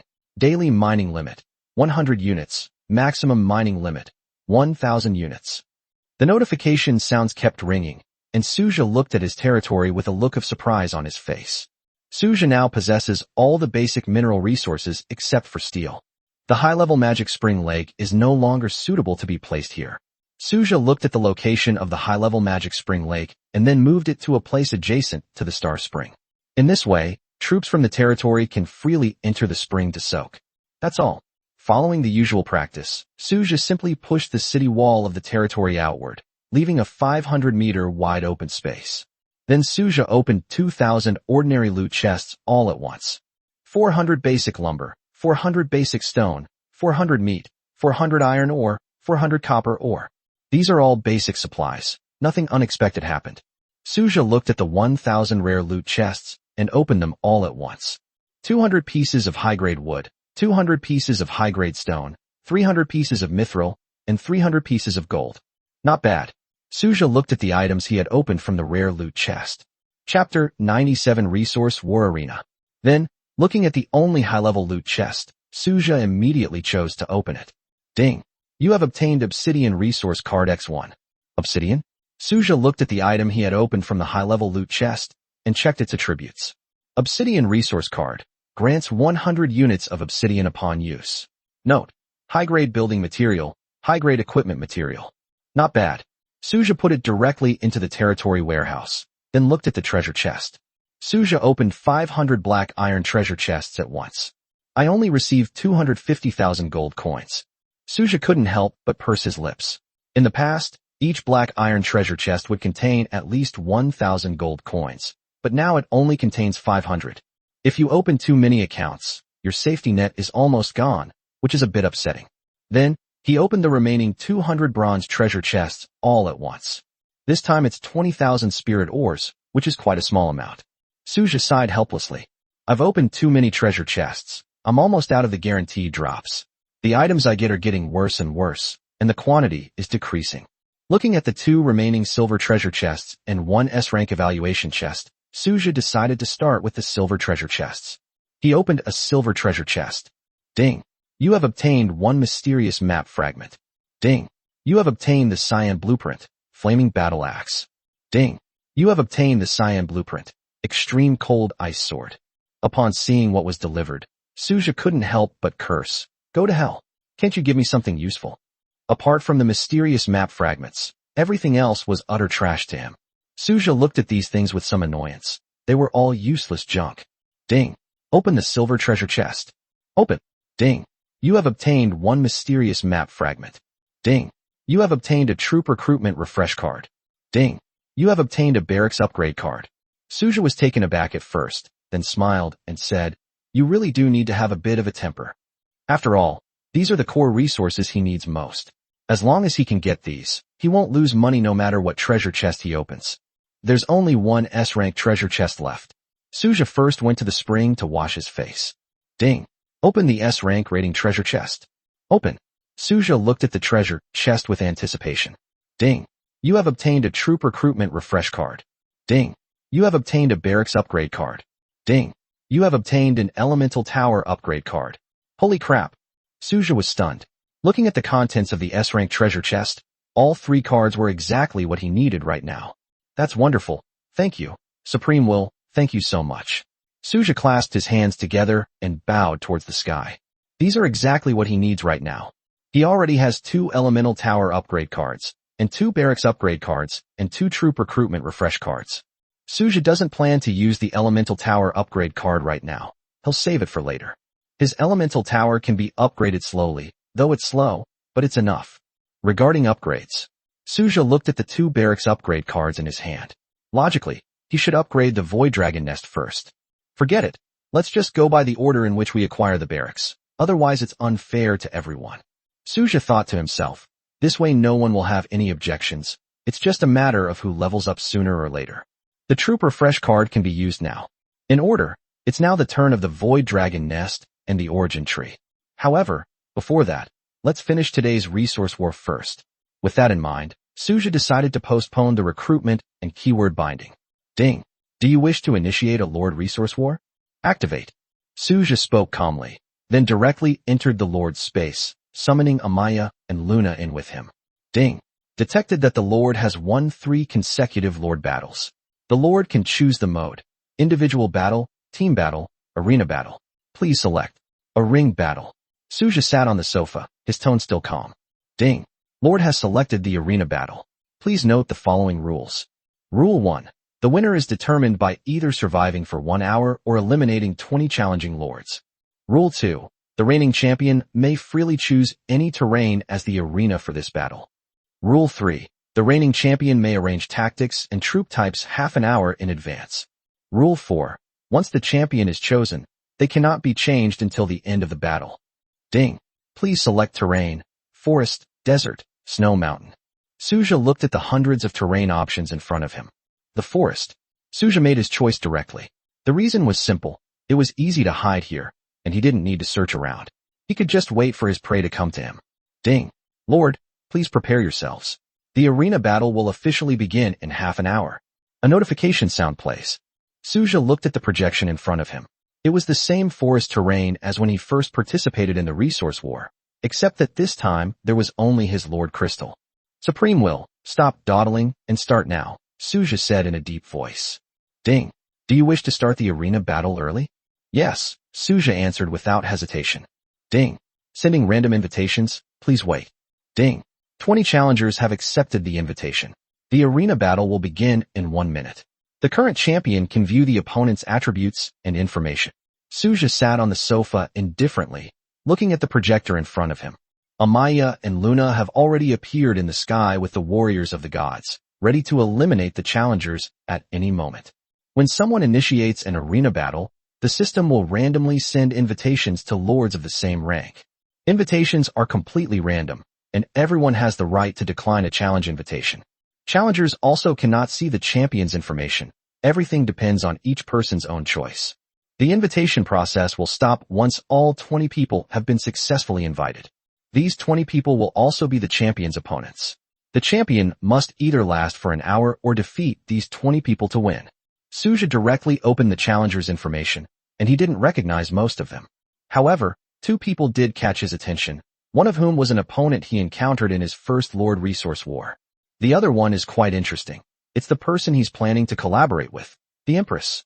Chapter 98, that's it. A complete victory in the arena. TSK. These 2 guys are trying to take advantage of me. Suja smiled as he looked at the documents. A minute passed quickly. There is only one winding path in the forest. The first lord to challenge me was a tier 6 elf, and his level was 7, which was neither high nor low. He was considered a mid-level lord among the new lords. Nobody here? The lord looked around the forest and saw no one else except for the solitary crystal. He was puzzled. Could this be a free opportunity? The lord looked at the scene before him with a hint of surprise in his eyes, but it quickly turned into excitement. All of you, go and destroy that crystal. The lord gave the order directly to his elven troops. The next moment, countless ice blades whistled down. Upon hearing the system notification in his ear, the lord was completely dumbfounded. Ding!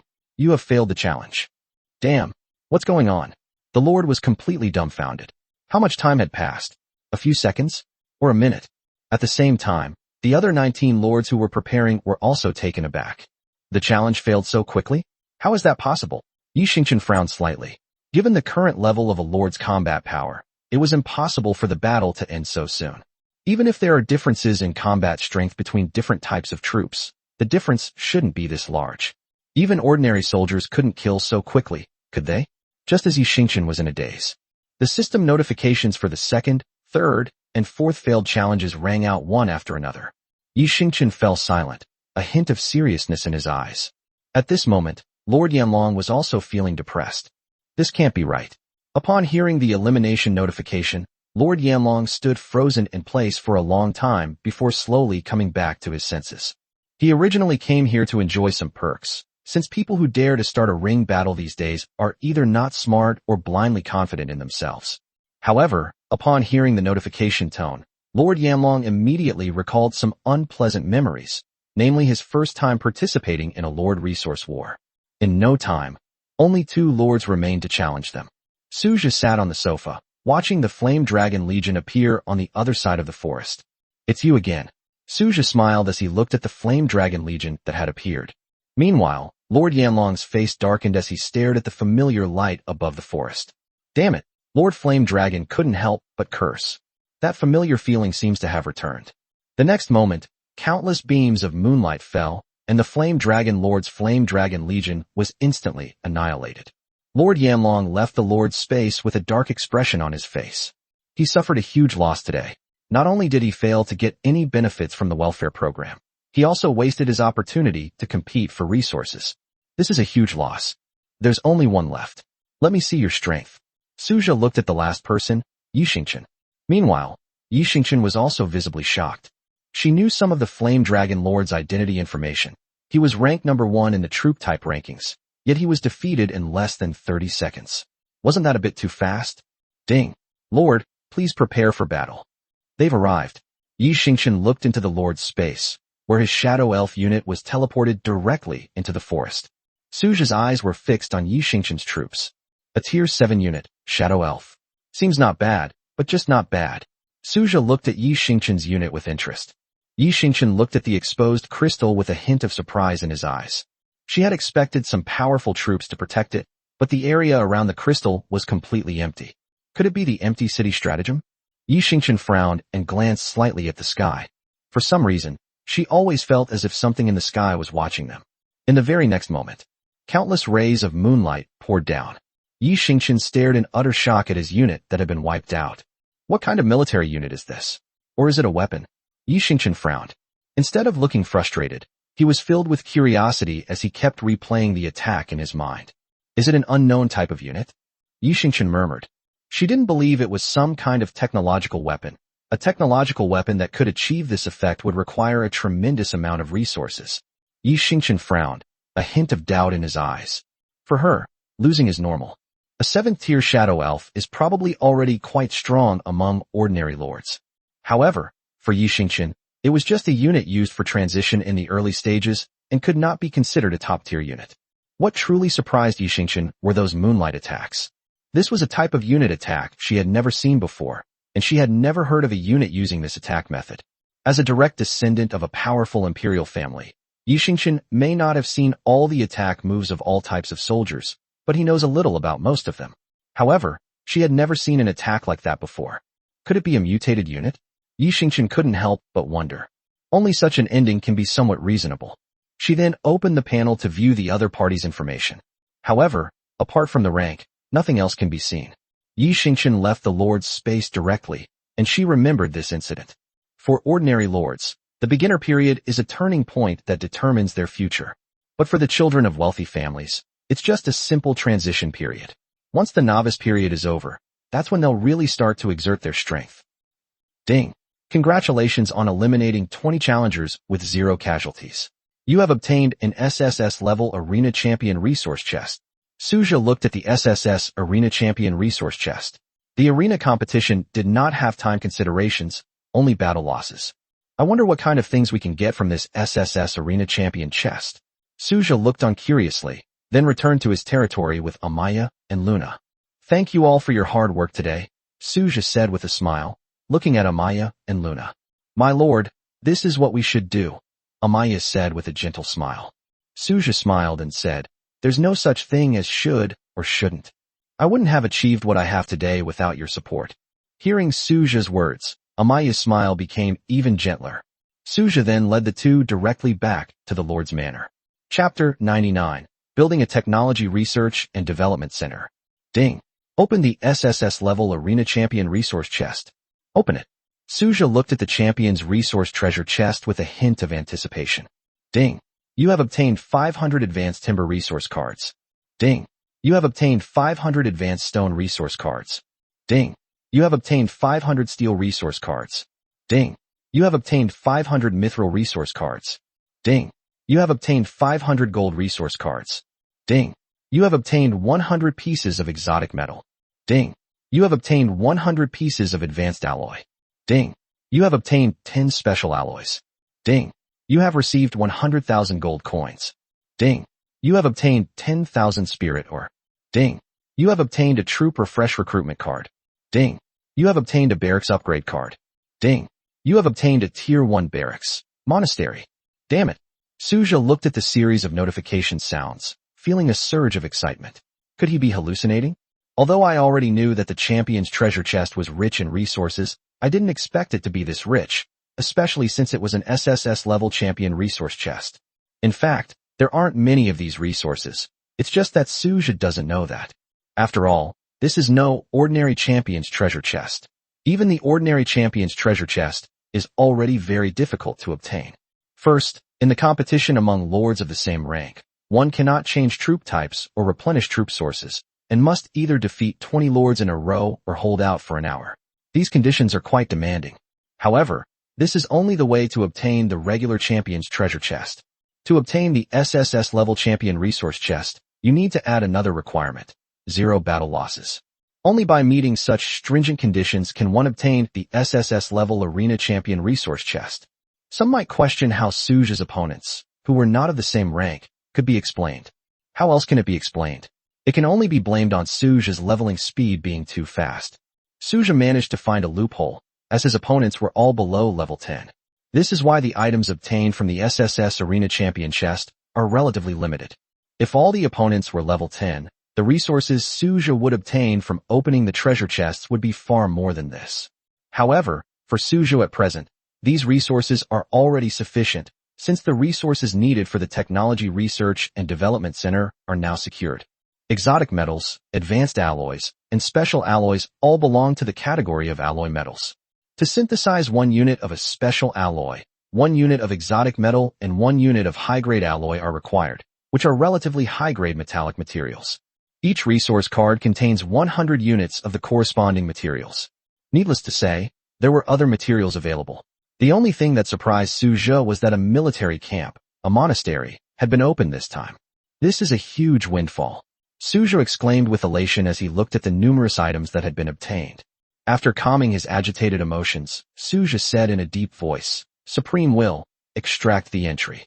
I almost forgot that we haven't even extracted the keywords yet. This is an important upgrade that we can't afford to miss. The words had barely left his mouth. A piece of information immediately appeared in front of Suja. Chaos Control, the only red-tier lord attribute. When used, it grants you control over the power of any race without triggering any conflict. Suja gasped. This didn't seem to be of any use to him. He doesn't need any special power. As a lord, he can just command from the rear and leave the fighting to his troops. He doesn't need to go to the battlefield himself. Suja looked at the entry in front of him with some frustration. Although it couldn't be said to be completely useless, it was indeed rather pointless. Well, something is better than nothing. Binding. Chaos Control, Suja said helplessly. Ding.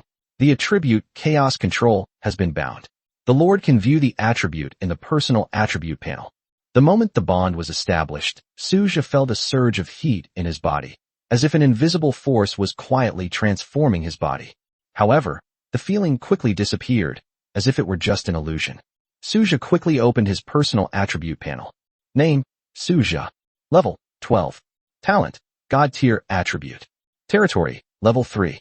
Powers, 3D Territory Map, Merge, Split, Automatic Collection. Skills, none. Entry, Extraordinary Evolution, Red, Peerless Beauty, Red, Blessed Land, Gold, Spiritual Energy Replenishment, Blue. Suja looked at his attribute panel. He had 6 personal attributes and 6 territory attributes, which was perfect. The configuration of 4 reds, 1 gold, and 1 blue is quite impressive. In addition to the attributes of his territory, Suja's foundation is now very well developed, which is something that other novice lords can hardly achieve. Suja closed the attribute panel and looked at the Troop Refresh recruitment card and Barracks upgrade card he had obtained today, one of each type. Gods, Elementals, Frost Clan. Suja looked at the Barracks upgrade card in his hand and made his decision. Let's follow the rules. That way it's fair to everyone and there won't be any favoritism. Although Suja's soldiers' loyalty will not decrease, it does not mean that they have no emotions.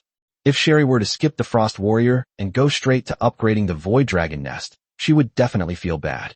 No one wants to be treated differently, so Suja doesn't want to make exceptions. It's best to treat everyone equally. As for the Troop Refresh recruitment card, Suja decided to wait and not use it right now.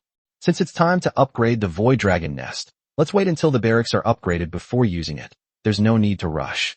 Let's get the Technology Research and Development Center up and running first. We should be able to get it done today. Suja took a deep breath and stood up from the sofa. Amaya, Luna, I'm going to the Black Iron World.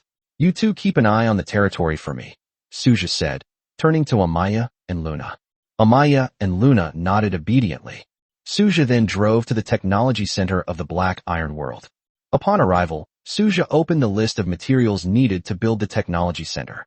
Technology Research and Development Center. 10,000 units of high-grade wood, 10,000 units of high-grade stone, 100,000 units of iron ore, 100,000 units of steel, 100,000 units of copper ore, 10,000 units of gold, 10,000 units of high-grade alloy, 10,000 units of exotic metal, 1,000 units of spirit ore, and 100,000 units of gold. Ella, Suja called out. Coming. Ella immediately ran out from the temporary camp. My lord, what are your orders? Ella asked Suja. Suja handed the blueprints for the Technology Research and Development Center directly to Ella, along with the prepared materials. Sure enough, the 100 exotic metal resource cards and 100 advanced alloy resource cards I just received today are gone in an instant. The steel resource cards have also been almost completely wiped out. There were originally more than 1,000 cards, but now there are only 88 left. There are 350 iron or resource cards and 148 copper or resource cards remaining. Chapter 100 Endless Energy, Never Ending. Originally, the number of these resource cards exceeded 1,000, but the construction of this Technology Research and Development Center consumed 1,000 resource cards each for steel, iron ore, and copper ore, with each card containing 100 units of material. High-grade wood, high-grade stone, and gold each consumed 100 resource cards, with each card also containing 100 units. High-grade alloys and exotic metals. The 100 resource cards I had just acquired were now completely wiped out. Don't let me down, Suja said to Ella. Ella took the blueprints and began building the Technology Research and Development Center. All right, my lord. Ella presented a building model to Suja. Suja looked at the building model in front of him and called out, Qin Shiyao. Qin Shiyao came out of her temporary residence. Qin Shiyao, where do you think would be a good place to put this? Suja asked Qin Shiyao. Qin Shiyao looked at the building model in Ella's hand and said, let's put it in the territory. It's not safe here.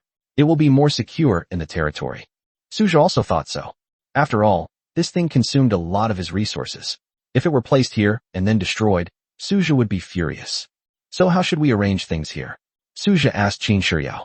At the moment, no special arrangements are needed here. Simply place the Technology Research and Development Center next to the portal. It will be both convenient and safe. Qin Shuyao said methodically. Suja nodded. Okay, then you two come back with me first, Suja said to Ella and Qin Shuyao. Ella and Qin Shuyao nodded. The three returned to their territory. Suja looked at the building model in his hands with anticipation in his eyes. He immediately opened the 3D floor plan and then placed the building model directly next to the portal. You've spent so much resources and effort, don't let me down. Suja looked at the model building in front of him with a solemn expression. There shouldn't be any unexpected problems. As soon as he finished speaking, a tall building sprang up like bamboo shoots after a spring rain and quickly appeared in front of Suja. There are also two small buildings nearby. These buildings are full of futuristic technology and are very different from previous buildings. Zili's eyes sparkled with excitement as she looked at the Technology Research and Development Center in front of her. She hadn't expected Suja to build the Technology Research and Development Center so quickly. Suja looked directly at the attributes of the Technology Research and Development Center. Name, Science and Technology Research and Development Center. Level, Beginner. Buildings, Science and Technology Research and Development Center Building, Main, Affiliated Laboratories, 2. Function, increases technology research and development speed by 100%. Endowed with inexhaustible energy, technological transformation. Upgrade, 100,000 high-grade wood, 100,000 high-grade stone, 1 million copper ore, 1 million iron ore, 1 million steel, 100,000 exotic metals, 100,000 high-grade alloys, 10,000 special alloys, 100,000 gold, 10,000 spirit ore, 1 million gold. Introduction, the core building of the Mechanical Engineering Department, unique in the starting point of all technology, containing unlimited potential. Suja took a deep breath and looked at the attributes of the Technology Research and Development Center. It was worth it. The speed increase of technology research and development alone was already very worthwhile, not to mention that it also granted two talents. Endless energy, possesses an inexhaustible supply of magical power. Technological transformation. There is a certain probability that the technology being developed will mutate and evolve. Suja looked at Ella, then hugged her and kissed her hard twice. Ella, well done. Hearing Suja's words, Ella's face lit up with a smile. Zili, are you satisfied? Suja asked Zili slowly. Very satisfied. Zili nodded with a rare smile. It's up to you now, Suja said to Zili with a smile. Zili nodded. How enviable, my lord, a voice rang out. Qin Shuyao walked over and said to Suja with a hint of envy in her voice. Suja looked at Qin Shuyao and understood why she was like this. They were both from the Science and Technology Department, but Qin Shuyao's Science and Technology Research and Development Center had already been built, while her Biological Research Institute was still nowhere to be seen. What's there to envy? Next time, we'll build your Biological Research Center. I've already arranged for people to collect biological samples, Qin Shuyao said slowly. I knew the Lord wouldn't be biased, Qin Shuyao said with a smile. She didn't mean anything by it. She just wanted to be able to do something for Suja as soon as possible, since she didn't have any specific tasks to do in the territory right now. Qin Shuyao knew this, and so did Suja. Other hero units and troops in the territory also gathered around, curiously examining the tall buildings in front of them. Everyone, let's have a banquet tonight and celebrate properly, Suja said with a smile. Hearing Suja's words, Manhwa and the others laughed happily. Ella wore a faint smile as she looked at the lively and united territory. Night fell. Lights flickered throughout Suja's territory. All the lights in the technology building were turned on by Suja. Since he had endless energy, he wasn't afraid of consumption and could use it to his heart's content. Just keep partying and that's it. Beside the campfire, Suja wore a contented smile as he watched the magical elves dancing gracefully before him, accompanied by archers and fairies. This feels so good. In a few more days, the spirit fruit trees will be ripe, and we can use them to brew spirit wine. Suja thought to himself as he happily ate the roasted meat and fish. This grilled fish is naturally taken from the spirit fish in Xingchuan Lake. Although only a few days have passed, these spirit fish, living in such a magical and wondrous lake, grow extremely fast, with the smallest weighing over 20 pounds. The larger ones already weigh over 100 pounds. It's unbelievable. It can only be said that the quality of Xingchuan Lake is too outstanding. It gathers the power of the stars, allowing the spirit fish to grow rapidly. Suja is not worried about eating all the fish. Now he feels that there is still more than enough to eat. Of course, this is a bit of an exaggeration.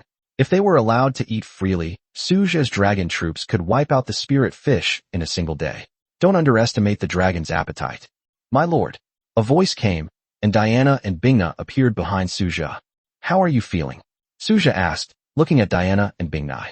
Compared to the others, Suja had relatively less contact with Diana and Bingnai. There's no way around it. There are just too many beautiful women in the territory. It's a sweet problem. It feels wonderful. I've never felt so good before, Diana said slowly. Her eyes filled with happiness as she looked at the singing and dancing in the territory. Bingnai, who was standing next to her, nodded as well. However, compared to Diana, Bingna's personality is more arrogant, or rather, more proud. It's not that she's not good at speaking, but rather that she doesn't know how to communicate with others. As long as it feels good, Suja said with a smile, looking at the flashing lights of the technology building. Chapter 101 Starlight Inheritance, Mutation and Evolution. Who could have imagined that just over 10 days ago, I was a helpless orphan, but now I have my own space and foundation. Who could have predicted this? Time passed slowly. The next morning, Suja woke up on the grass, clutching his head. He had been having too much fun last night, and still felt dizzy. No, I can't keep indulging like this. Suja took a deep breath, looked at the people around him, and then, with great willpower, came to Xingqiuan's side. Suja looked at his slightly pale face reflected in the spring water. This can't go on. Starting today, I absolutely cannot stay up late. I'll definitely pay attention next time, Suja said, looking at his pale face. After a quick wash, nourished by the Xingqiuan spring water, he felt revitalized. What did I just say? I didn't say anything, did I? Suja muttered to himself as he walked towards the magic barracks to begin his daily recruitment. On the way, Suja received the reward for being number 1 on the daily combat power ranking and the daily 10,000 gold coins from the spirit tree. Build a fairy platform. Bright Moon, Anna, Lena, Amaya, and Dinah all appeared here. Let's go, Suja said to Manhwa and the others, and walked directly into the immortal creation platform. Ding. Do you wish to start daily recruitment by spending 20 gold coins? Recruit. Suja looked at the immortal statue in front of him. A purple light rose. 20 cultivators emerged from the purple light curtain. Greetings, Lord. The 20 cultivators knelt on one knee and said to Suja, Get up, all of you. Suja said to the 20 newly recruited cultivators. Manhwa, I'm leaving them to you. I have other places to go, Suja said to Manhwa. Manhwa nodded. After Suja left, Manhwa looked at the remaining people and prepared to arrange for them to go to the Black Iron World to upgrade. Suja then arrived at the Divine Source Temple. Amaya and Luna are already in place.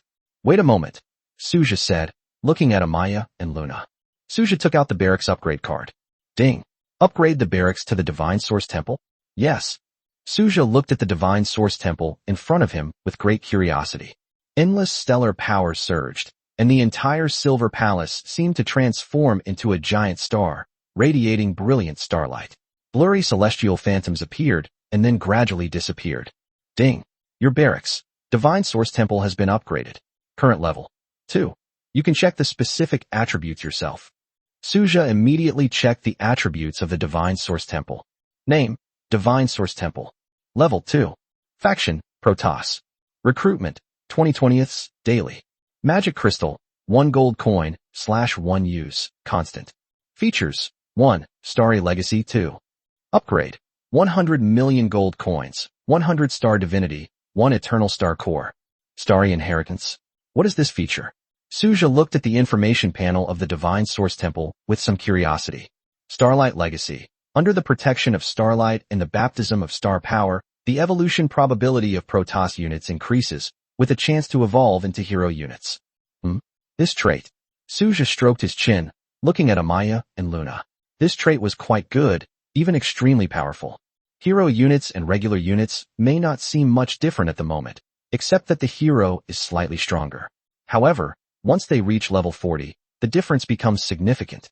Let's go, Suja said to Amaya and Luna, and together they entered the level 2 Divine Source Temple. Ding.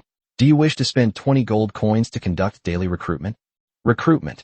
Suja looked at the vast starry universe, where countless starlight cascaded down, and 20 figures appeared before Amaya, Luna, and Suja. Suja didn't care about the lack of hero units. After giving a brief explanation, Suja handed over the newly recruited Protoss warriors to Amaya and Luna. Suja then arrived at the Elemental Tower. Isabella and Leon were already waiting there. Similarly, Suja took out a barracks upgrade card. Ding. Upgrade barracks, elemental tower. Upgrade.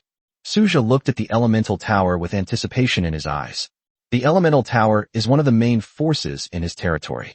Elementals are proficient in attacks of different elemental attributes, giving them an excellent advantage in combat. Therefore, Suja was very much looking forward to seeing what kind of troops the upgraded elemental tower would be able to recruit. Countless rays of light intertwined and poured down from the sky. Suja watched as the golden elemental tower gradually transformed into pure white, flawless, and exuding a rich, sacred aura, with golden runes shimmering around the altar. Ding. Your barracks, elemental tower has been upgraded. Current level, 2. You can view its attributes. Suja immediately checked the attributes of the elemental tower. Name, elemental tower. Level 2. Faction, elemental. Recruitment, 20/20ths, daily. Magic crystal, 1 gold coin, /1 use, constant. Features, 1. Sanctification and ascension, 2. Upgrade, 100 million gold coins, 100 units of divinity of light, 1 unit of divine origin. Sanctification and sublimation. Suja looked at the characteristics that appeared after the upgrade of the altar of light with curiosity in his eyes. Sanctification and ascension. Under the illumination of light, your elemental units will embark on a path of ascension, breaking through the shackles of potential and growing without limits. Holy crap! Suja was truly astonished by this feature. Unlimited growth, ignoring potential limitations, means that Suja's elements endow all troop types with unlimited potential. But then Suja calmed down. Potential is something that can be broken through, but the existence of sanctification and sublimation makes it easier to break through. But overall, this is undoubtedly a great thing. Let's go, Suja said to Isabella and Leon, and walked into the elemental tower. Ding. Do you wish to spend 20 gold coins to conduct daily recruitment? Recruit. Suja looked at the elementalist statue in front of him. Countless white lights rose up, and 20 figures appeared before Suja, Isabella, and Leon. These are yours to take care of. Suja looked at Isabella and Leon and said. Leon and Isabella nodded. Suja went straight to the Star Temple. Lena and Bingna are already here. Lord, Bingna and Lena called out to Suja together. Suja nodded, looked at Bingnai, and found that Bingnai's level had reached level 10. Wait a moment, Suja said to Bingnai and Lena. Suja took out the last barracks upgrade card. Chapter 102 Amplification for All, Oath of the Stars. Ding. Upgrade the barracks to the Star Temple. Upgrade. Suja looked at the Star Temple in front of him. Countless stirring battle songs resounded, and countless illusory images of heroic spirits appeared above the Star Temple, as if transcending the boundaries of time and space. Ding. Your barracks, Star Temple has been upgraded. Current level, 2. You can view its attributes. Suja looked at the upgraded Star Temple, and then checked its attributes. Name, Star Temple. Level 2. Faction, Protoss. Recruitment, 40/40ths, daily. Magic crystal, 1 gold coin, /1 use. Constant. Characteristics, 1. Oath of the Stars, 2. Upgrade, 100 million gold coins, 100 divinity, 100 source crystals. Oath of the Stars. Suja looked at the characteristics that appeared after the Star Temple was upgraded. Oath of the Stars. All-star archers will never give up in Legion Wars. Whenever a star archer dies, it will increase the strength of other star archers by 1%, and there is no limit to the buff. After looking at the information panel, Suja's pupils contracted slightly. This trait is quite overpowered. Although never giving up is useless, all of his troops have full loyalty and are unlikely to desert in the face of battle. However, for every star archer who dies, the strength of all star archers increases by 1%, and there is no upper limit to that.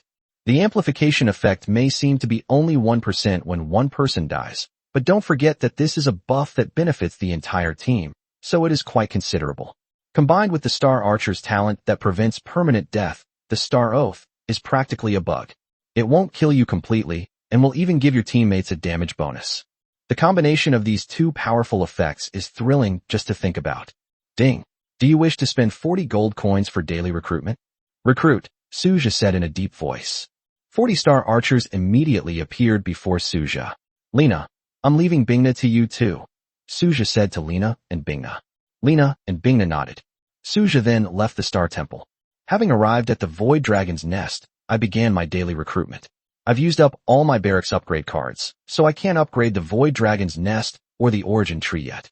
We can only wait until today's Chaos Invasion is over, and there's the Lord Resource War to see if we can acquire it.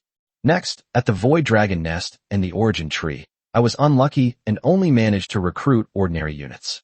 The spirits recruited by the Origin Tree are still Origin Fire-type spirits. Almost done. Suja looked at the Future Hub and realized that only the last recruitment was missing. Of course, there is still one barracks that is not used, but Suja plans to use it after the Chaos Invasion and the Lord Resource War are over. Suja kept the 3 refresh recruitment cards, waiting to see if he could get a barracks upgrade card. If he could, he would upgrade the barracks first and then use the refresh cards. Suja went directly to the Future Hub. Huh? Just you? Suja looked at the Future Hub and saw that Qin Shiyao was the only one there. They all went to the Science and Technology building, Qin Shiyao said with a smile. Suja nodded, then led Qin Shiyao into the Future Hub. Ding. Do you wish to spend 1 gold coin for daily recruitment? Recruitment, Suja said calmly. A futuristic-looking portal appeared before Suja. A drawing slowly floated out. A glint of light flashed in Suja's eyes, and he immediately took the blueprints and began to examine them. Annihilation Core, Level 60 Energy Weapon Blueprint. Requirement: Bacteriology Expert. A biological weapon. Suja looked at the blueprints in front of him with a hint of surprise in his eyes. Biological weapons are a branch of technology. This thing. Suja then put away the blueprints. Some things, though extreme in their methods, are indispensable. Unfortunately, Suja has not yet recruited any hero units related to biological weapons. Suja took a deep breath. To be precise, most of the bioweapons from the technology side are extremely advanced, sometimes even more cruel than those of certain dark races.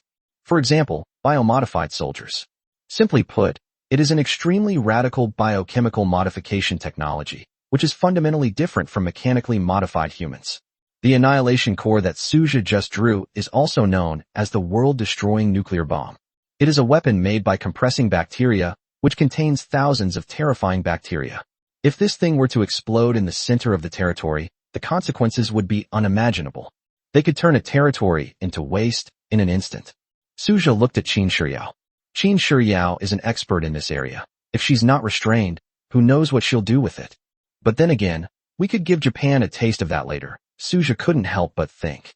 Such good stuff should be given to them first. The same countries as those in the previous life exist in this world, including the Sakura Kingdom, which also has its own lord. Conflicts between nations have never ceased. Never mind, we'll talk about it later. If there's a chance, we could capture some of their people to use as test subjects for Qin Shiyao, Suja thought to himself. Ding. The Chaos Invasion is about to begin. Lord, please select the difficulty. S, A, B, C, or D. A notification sound plays. S. Suja immediately chose the S-level difficulty.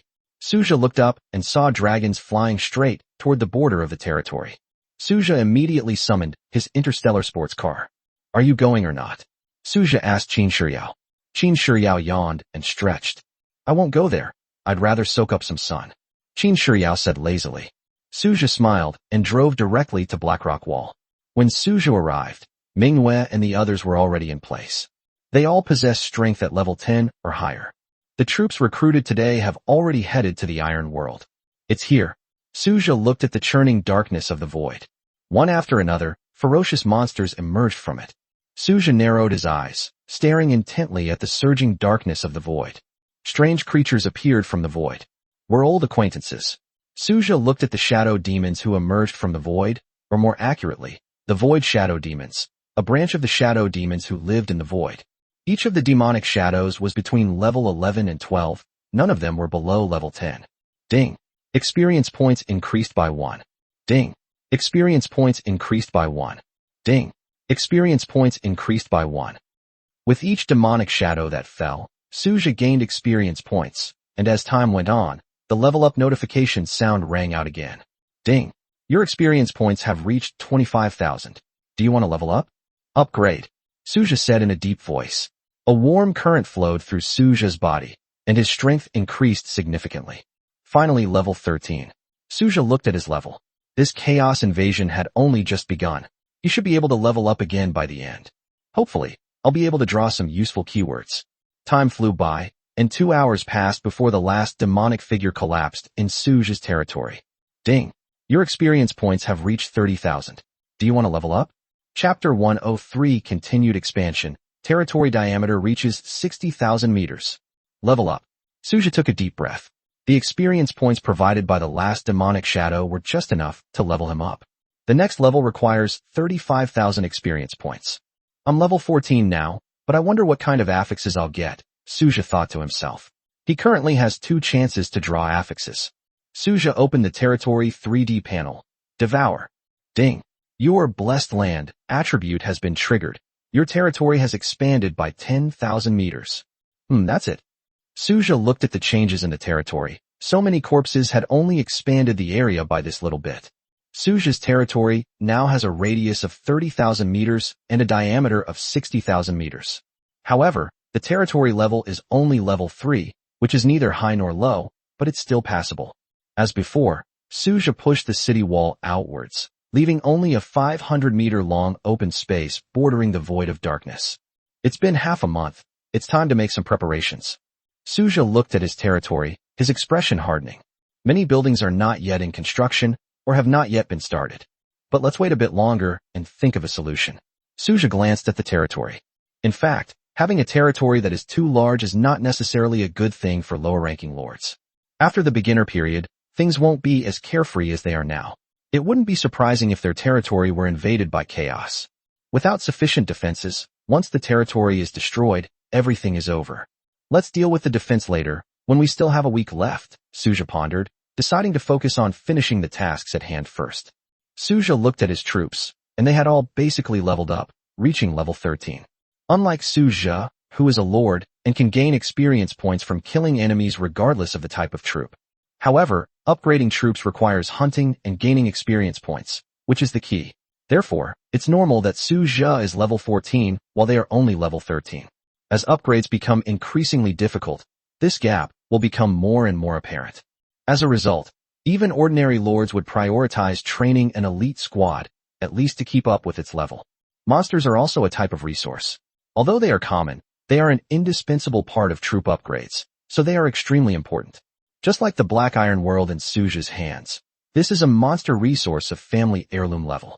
Although the level is still a bit low, there are a constant stream of monsters appearing inside, which means there is unlimited experience points. This also means that this world will never be eliminated. Because the troops recruited by Suja all start at level 1, and it should be said that all lords recruit units in the same way. New troops recruited are all level 1. Without resources, how can you upgrade and improve your strength? These all require resources to build up. You can't just leave them running and leveling up. So, monsters are also a type of resource. Back to the present, Suja began to take stock of today's spoils. 400,000 gold coins, for 1,000 common loot chests, 2,000 rare loot chests, for high-grade loot chests, 2,000 iron chests, 1,000 bronze chests, and 3 silver chests. This is Suja's harvest today, or more precisely, the harvest brought to him by this chaotic invasion, which is quite good. The number of monsters in this invasion reached 100,000.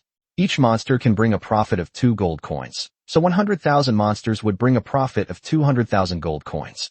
With the double effect of the newbie benefits, the final profit is 400,000 gold coins. In addition, I also received an S-level rating box. Such a good thing won't last long after the newbie period. Suja pondered to himself.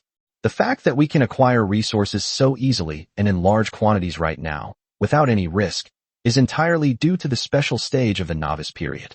Once this period is over, it will be difficult to obtain such abundant resources again. Suja turned his gaze to the 4,000 ordinary loot chests. Open. Suja decisively chose to open it all at once. Instantly, a series of notification sounds rang out. Basic wood X500, basic stone X500, basic copper or X500, basic iron or X500, basic steel X500, basic silver or X500, basic meat X1000. This is truly a godsend. Suja looked at his suddenly abundant resource reserves and couldn't help but smile with satisfaction. Next, he turned his attention to the rare loot chests and chose to open them all at once.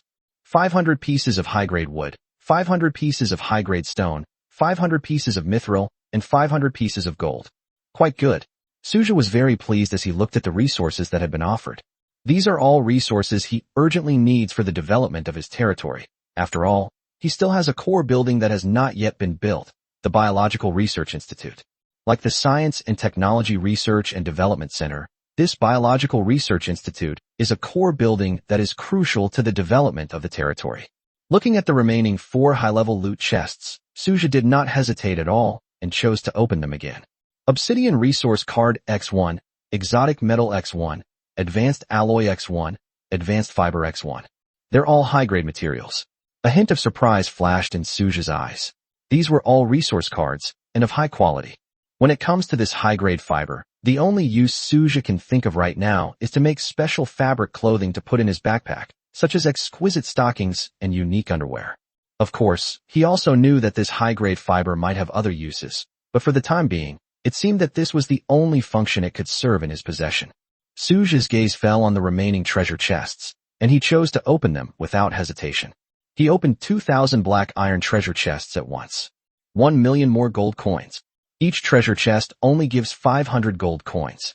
This guaranteed minimum reward mechanism of the Supreme Will is really speechless. Suja couldn't help but complain. This guaranteed minimum reward really made him feel uncomfortable. Then, Suja opened 1,000 bronze treasure chests in one go. Add 100,000 spirit ore. At this point, there are 3 silver treasure chests and 1 S-rank treasure chest remaining. Ding! You have obtained 3 mysterious map fragments. Ding! You have obtained 3 troop recruitment refresh cards. Ding! You have obtained 3 barracks upgrade cards. Suja's expression turned serious as he looked at what he had found in the silver treasure chest. No way. Does this mean we'll have to open the silver treasure chests for a guaranteed minimum reward from now on? Suja stared at the items he got from the 3 chests, a sense of unease creeping into his heart. Although these items are extremely useful to Suja, this is not a good sign. He naturally hoped to get more cards like this, but getting these now gave him a bad feeling. As we know from before, these items are considered a guaranteed drop for lords. It was of great use to Suja, but to other lords it was like a chicken rib. At this stage, for ordinary lords, it is more practical to directly acquire resources. The item itself is indeed a good item, but the key is who owns it. Chapter 104 Epic Unit, Titan Giant. For ordinary lords, this item is neither of practical use, nor can it be traded. That's right. Both the Troop Refresh Recruitment card and the Barracks Upgrade card have a hidden limitation. They cannot be traded. If they could be traded, their value would be ridiculously high, but unfortunately, that's not the case in reality, which is one of the main reasons why they are so worthless. What Suja cared about was that these items, being products of the minimum subsistence allowance, were like the gold coins in the black iron box and the spirit ore in the bronze box. Now that he's opened these silver chests and hasn't gotten anything better, it means he's not far from getting the guaranteed reward from the silver chests. What should we do? Will we not be able to get these things anymore? Suja looked at the Troop Recruitment Refresh card and Barracks Upgrade card in front of him, his heart filled with worry. Simply put, when you open too many boxes of the same type, the Supreme will determine that your strength exceeds the limit that the box can provide, and the quality of the items you get will naturally decrease. And in the end, you may not even get the minimum guarantee. This is also to prevent high-ranking lords from excessively squeezing the living space of low-ranking lords. Suja is facing such a situation at this moment. Sometimes, being too strong can actually bring disadvantages. Suja turned his gaze to the last S-level evaluation box. He first went to Xingqiuan, washed his face, and then prepared to open the S-level evaluation box. Ding! Open the S-level evaluation box. The notification tone will sound at the appropriate time. Open it. Suja looked on with a hint of anticipation, his eyes fixed on the S-level evaluation box. Ding! You have obtained a Troop Refresh card X1. Ding! You have obtained a Barracks Upgrade card X1. Ding! You have obtained a Wonder Upgrade card X1. Suja was slightly taken aback, then muttered to himself. It's alright, not too bad. From a certain perspective, this result is acceptable. After all, these things, which might be a safety net for other lords, are urgently needed by Suja. Of course, Suja also urgently needs resources. Suja looked at the Wonder Upgrade cards in his hand. He had now accumulated 3. However, for the time being, Suja's wonders do not need to be upgraded. Taking the worship of idols as an example, even if it is upgraded, it will not have much practical effect on him, mainly because he is still unable to use the power of faith. In contrast, Barracks Upgrade cards and Troop Refresh Recruitment cards are much more useful to Suja. He's worried that he won't be able to get these key items from the silver treasure chests later on, which would be a real problem. He wouldn't mind giving out more. Overall, today's harvest was pretty good. Suja looked at the resources he had obtained today. Although he hadn't gotten any blueprints or similar items, the resources were still quite considerable. In particular, I received 4 of each of the Troop Refresh cards and Barracks Upgrade cards today. With the 3 Troop Refresh cards he had previously acquired, he now has a total of 7, enough for him to recruit a large number of troops and add new strength to his territory. Amaya, Luna, Suja called out. Amaya and Luna appeared instantly beside Suja. It's about time for today's Lord Resource War to begin, Suja said with a smile. Amaya and Luna understood each other perfectly and immediately summoned the Divine Army to go to the Lord's space with Suja. Apart from the 20 newly recruited Protoss warriors who have not yet returned to the team, the rest of the Protoss warriors followed Suja, Amaya, and Luna into the Lord's space, ready for today's Lord's Resource War. Ding. Please select a mode. Solo, Team, Arena? Arena. Suja selected the Arena mode without hesitation. In his view, individual and team battles cannot be compared with arena battles. The resources that can be obtained from arena battles far exceed those from individual battles and team battles. They are not even comparable. Of course, this is not a privilege unique to Suja. Other lords can also choose to participate in arena battles, but only if they have the strength to match the challenge. If you don't have the skill, choosing to fight in the ring is not a wise move. Ding. The Lord has initiated an arena battle. Do you wish to participate? A victory will yield generous rewards. The notification sounded in the ears of the Flame Dragon Lord. Here we go again. Let whoever wants to go, go. Lord Yanlong refused without hesitation. Lord Yanlong still vividly remembers yesterday's terrible experience, and he is not foolish enough to jump into the fire again. Like Lord Yanlong, the other lords who participated in the arena battle yesterday also received the notification and then decisively refused. Yi Xingqian was no exception. She's not the type to enjoy being tortured. Although participating in the arena battle itself wouldn't result in any real loss, no one would be happy to be tortured for no reason. There's no reward for failing, and she doesn't want to waste this opportunity. Suja sat on the sofa in the Lord's space, raising his eyebrows slightly. You've already gathered 20 challengers so quickly? A hint of curiosity flashed in Suja's eyes as he checked the other party's data. War Overlord? The one ranked second on the unit leaderboard. Suja looked at the data called War Overlord with great interest. Level 8 is not a low level, but compared to Suja, it's nothing. The unit is an epic unit, the Titan. It is said to be invincible on the land battlefield. What a pity, Suja thought to himself, but he was also looking forward to the upcoming battle. Ding. Lord, would you like to start the arena battle ahead of schedule? Start it, don't waste time, Suja said calmly. He chose the canyon terrain in order to achieve a quick victory. Ding. The arena battle has started ahead of schedule. All challengers, please prepare yourselves. At the same time, the War Master received a notification sound. Starting the arena battle ahead of schedule? Is this guy that confident? The War Overlord looked at the canyon in front of him with doubt, as the first unit to challenge the Lord stepped into it. Although the War Overlord cannot see the specific situation inside the canyon, he can clearly see the health of Lord Suja's crystal. In less than 30 seconds, the first challenger was eliminated. The War Master's expression instantly turned serious. What a joke, even killing a chicken wouldn't be this fast. The War Overlord muttered to himself, his eyes filled with disbelief. As time went on, a lord was eliminated every half-minute. In the blink of an eye, only the War Overlord remained, while Suja's Lord Crystal's health remained at 100%. The Warlord took a deep breath, gritted his teeth, and directly dispatched his titans. At this moment, the War Overlord finally saw the situation within the canyon clearly. The Lord's crystal on the opposite side stood alone, and there seemed to be no ambush along the way. The two were only a few hundred meters apart. For titans, this distance is just a matter of a few big steps. After all, their level is limited, and it is unrealistic to expect them to take a single stride of thousands of meters. Chapter 105 Developing Artificial Intelligence. How can there be stars in the sky above the canyon? The War Overlord looked up at the canyon sky with a puzzled expression, only to see stars twinkling with strange light. The next second, countless beams of light poured down like a torrential rain. The Titans were wiped out instantly. The War Master looked bewildered, listening to the notification tone in a daze. Ding. Challenge failed. What the hell is this thing? The War Overlord jumped up from the sofa in shock, his face full of disbelief. Why would a novice lord possess such a legal power? Thinking of this, The war overlord hurriedly opened the chat channel and found a friend named Flame Dragon Lord. You bastard, did you know this would happen all along? The war overlord asked through gritted teeth. Lord of Flame Dragons, ? You dare say you didn't know about the arena battle? The war overlord glared angrily. Lord Flame Dragon, I know. You knew but didn't even tell me? The war overlord was extremely annoyed. Lord Yanlong. Hee, good brothers should share joys and sorrows. Get lost. The war overlord replied with only one word before angrily closing the chat channel. Then, he frowned, lost in thought, recalling everything that had happened in the canyon. Could it be an orbital weapon? The war overlord wondered to himself. Such an attack method and pattern seemed to fit only the technology-based orbital weapons.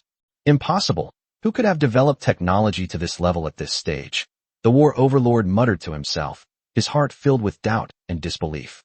On Suja's side, Suja stretched and looked at the SSS treasure chest he had obtained with satisfaction. Well done. Suja smiled as he looked at Amaya and Luna. Amaya wore a gentle smile, while Luna nodded expressionlessly. Suja looked at the SSS Arena Champion resource chest in front of him and opened it without hesitation. Ding. You have obtained 500 advanced timber resource cards. Ding. You have obtained 500 advanced stone resource cards. Ding. You have obtained 500 steel resource cards. Ding. You have obtained 500 mithril resource cards. Ding. You have obtained 500 gold resource cards. Ding. You have obtained 100 pieces of exotic metal. Ding.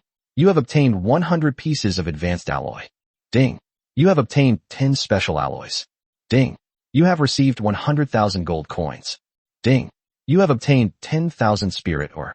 Ding. You have obtained a troop refresh recruitment card. Ding. You have obtained a barracks upgrade card. Suja discovered that the items obtained from the SSS level champion's treasure chest were no different from those from yesterday.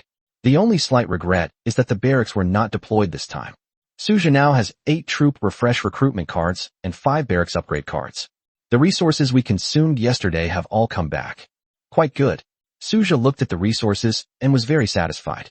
Currently, the only thing missing for building the Biological Research Institute is biological specimens. Half of the biological specimens have been collected and are stored at the Science and Technology base. Collecting 1,000 biological samples is not particularly difficult. There are countless void creatures in the dark iron world. As long as you are willing to spend time and effort searching, you can still collect them all. Suja returned to the territory with Amaya and Luna, and then headed straight for the future nexus. My lord. Qin Shiryao lay lazily on the recliner and called softly when she saw Suja coming over. I have good news and bad news. Which do you want to hear first? Suja asked Qin Shiryao with a smile. A hint of curiosity flashed in Qin Shiryao's eyes as she said, Tell me the good news first. The good news is that the materials needed by the Biological Research Institute are almost ready, Suja said slowly. And what's the bad news? Qin Shiryao sat up straight, her eyes eagerly fixed on Suja. The bad news is that we're still missing half of the biological samples, but I reckon we'll have them all collected soon. I was just kidding, Suja said with a grin. Hearing this, Qin Shiryao was so angry she wanted to punch Suja. Was this guy just trying to scare her? Seeing Qin Shiryao's expression, Suja asked with interest, Were you scared just now? Qin Shiryao rolled her eyes at Suja, turned her back to him, and indicated that she didn't want to talk to him right now. Suja laughed heartily before leaving the future hub. Qin Shiryao watched Suja's departing figure, shook her head helplessly, and felt that Suja was sometimes like a child, whose thoughts were hard to fathom. After leaving the future hub, Suja went straight to the Technology Research and Development Center. How are you feeling? Suja asked with concern, looking at Zili who was busy working. My lord, everything is progressing smoothly. Zili looked up and smiled at Suja. Where's Ella? Suja asked Zili again. Sister Ella is in the main laboratory. Zili pointed in the direction of the main laboratory. Suja nodded, then stepped into the main building. Before long, Suja arrived at Ella's private laboratory. Ella, what are you researching? Suja asked Ella, curiously looking at the various instruments in the laboratory. Ella pushed up her glasses and looked up from the lab table at Suja. I'm researching some special metallic materials. What are your orders, Lord? I was wondering if you could develop a super large energy barrier device. Suja looked intently at Ella. That's not particularly difficult, my lord. How large an area would you like this device to cover? Ella countered. Yes, it would be best if it could cover the entire territory, and the higher the energy intensity, the better, Suja said slowly. Ella nodded knowingly. Your Highness is thinking long-term, right? I will try to develop it, but I may need more advanced materials in the future. No problem. Don't worry about the materials. Leave it to me, Suja said calmly. Okay, I understand. Ella nodded again. By the way, what materials does Ella need to create a basic artificial intelligence? Suja suddenly asked curiously. Not too many complicated materials are needed. 1,000 spirit ore and 10,000 gold coins will suffice. Ella replied calmly. Huh? Is it that simple? Suja blurted out unconsciously. Ella looked at Suja with a hint of confusion in her eyes. Simple? My lord, you may have misunderstood. The prerequisites for artificial intelligence are the most difficult part. After Ella explained it to him, Suja suddenly realized that it was indeed simple, but that was because he already had the powerful support of the Technology Research and Development Center. Without it, how could this be simple? Here are the resources for you. Get the AI developed as soon as possible. The rest is up to you, Suja said, handing the necessary resources to Ella. Chapter 106 Fallen Temple, Fallen Angel. Ella took over the resources and immediately began working on creating artificial intelligence. All right. Not long after, Ella said to Suja. So fast. Suja looked at Ella in surprise, finding her efficiency incredible. It's not difficult, Ella said casually, as if it were just a routine matter. It's not difficult at all, but I didn't expect it to be so fast. Where is the artificial intelligence? Suja looked around curiously. Just then, a virtual image appeared in front of Suja. Greetings, Your Excellency, and Lady Ella. A cute little girl appeared before Suja and Ella, her voice clear but slightly dull. Don't you have a name yet? Suja turned to Ella and asked. Ella gently shook her head. Lady Ella, you haven't given me a name yet, the AI obediently explained to Suja. Then from now on you'll be called Tianhui, the same as our territory's name. You'll be in charge of monitoring our territory from now on, Suja said with a smile after a moment's thought. Yes, my lord, Tianhui replied in his slightly stiff voice. Suja immediately checked Tianhui's attributes. Name, Tianhui. Level, beginner. Functions, intelligent control, data transmission, intelligent hub. Upgrade, prerequisites, intermediate technology research center, 10,000 spirit, or 100,000 gold coins. Introduction. This is a rudimentary form of artificial intelligence, with relatively rigid behavioral patterns. It can grow by continuously absorbing data. Suja looked at Tianhui's data, a hint of excitement flashing in his eyes. Very good. For the mechanical engineering department, having an intelligent hub and not having one are two completely different concepts. This means that the foundation of the mechanical engineering department has been initially established and is stable. Now the mechanical engineering department finally has a solid foundation, Suja thought to himself. Alright, Ella, you focus on researching the ultra-large energy barrier device and make it as large as possible, Suja said to Ella. Ella nodded to indicate that she understood. Subsequently, Suja left the Technology Research and Development Center. He directly presented a Tier 1 barracks, the monastery. Ding. Tier 1 barracks, monastery detected. Your attribute has triggered a god-level evolution. Ding. You have obtained the divine-level barracks, Fallen Temple. The Fallen Temple. Suja looked at the evolved barracks in his hand, his eyes full of curiosity, and he couldn't wait to check its attributes. Name, Fallen Heaven Temple, the only one. Level 1. Rank, God level. Faction, Angel. Unit, Fallen Angel. Recruitment, 10 out of 10 daily. Magic Crystal, 1 gold coin, /1 use, constant. Upgrade, 1 million gold coins, 1 divine power crystal, 1 source of corruption. Angel Faction. Suja looked at the attributes of the Fallen Temple and pondered to himself. This is the first truly pure angelic unit in my territory. Without hesitation, Suja placed the Fallen Temple next to the Origin Spirit Tree. A black building suddenly appeared in front of Suja. Endless darkness converged here, and a corrupt aura spread like a tide. Lifelike reliefs of fallen angels appeared on the Fallen Angel Temple, their expressions arrogant and unrestrained, as if proclaiming their unruliness to the world. Just then, a huge figure crashed down from the sky. A ghostly figure. And this is just the beginning.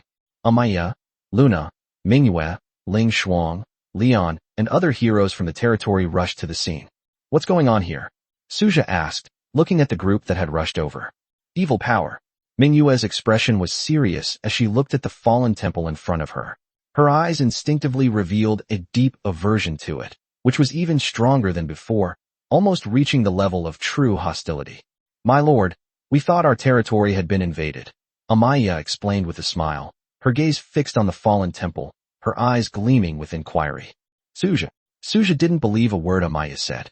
After all, if territory is invaded, the invasion should first occur outside the outer walls, not directly here. If we really get to this point, then Suja might as well give up. Ultimately, it's because Amaya and the others are curious about just how strong this new companion really is. Suja looked at the barracks upgrade cards in his hand. He had 5 left. The barracks that have not yet been upgraded are the Void Dragon Nest and the Origin Tree. The future hub cannot be upgraded. Therefore, including the current Fallen Temple, there are only 3 barracks that can be upgraded. Suja planned to keep the 2 upgrade cards until all barracks could be upgraded. Ding. Upgrade the barracks to the Fallen Temple. Upgrade. Suja looked firmly at the Fallen Temple. Ding. Your barracks, Fallen Temple has been upgraded. Current level 2. You can check the specific attributes yourself. TSK. A barracks that's already level 2 before even recruiting anyone. Not bad, not bad. Suja smiled, looking at the Fallen Temple in front of him with satisfaction. Suja re-examined the attributes of the Fallen Temple. Name, Fallen Temple. Level 2. Faction, Angel. Recruitment, 20/20ths, daily. Magic Crystal, 1 gold coin, /1 use, constant. Characteristics, 1. Fallen Soul 2. Upgrade, 100 million gold coins, 100 divinity, 1 source of darkness. A Fallen Soul. A hint of surprise flashed in Suja's eyes as he looked at the characteristics that appeared after the Fallen Temple was upgraded. Fallen Soul helps fallen angels embark on their ascension path.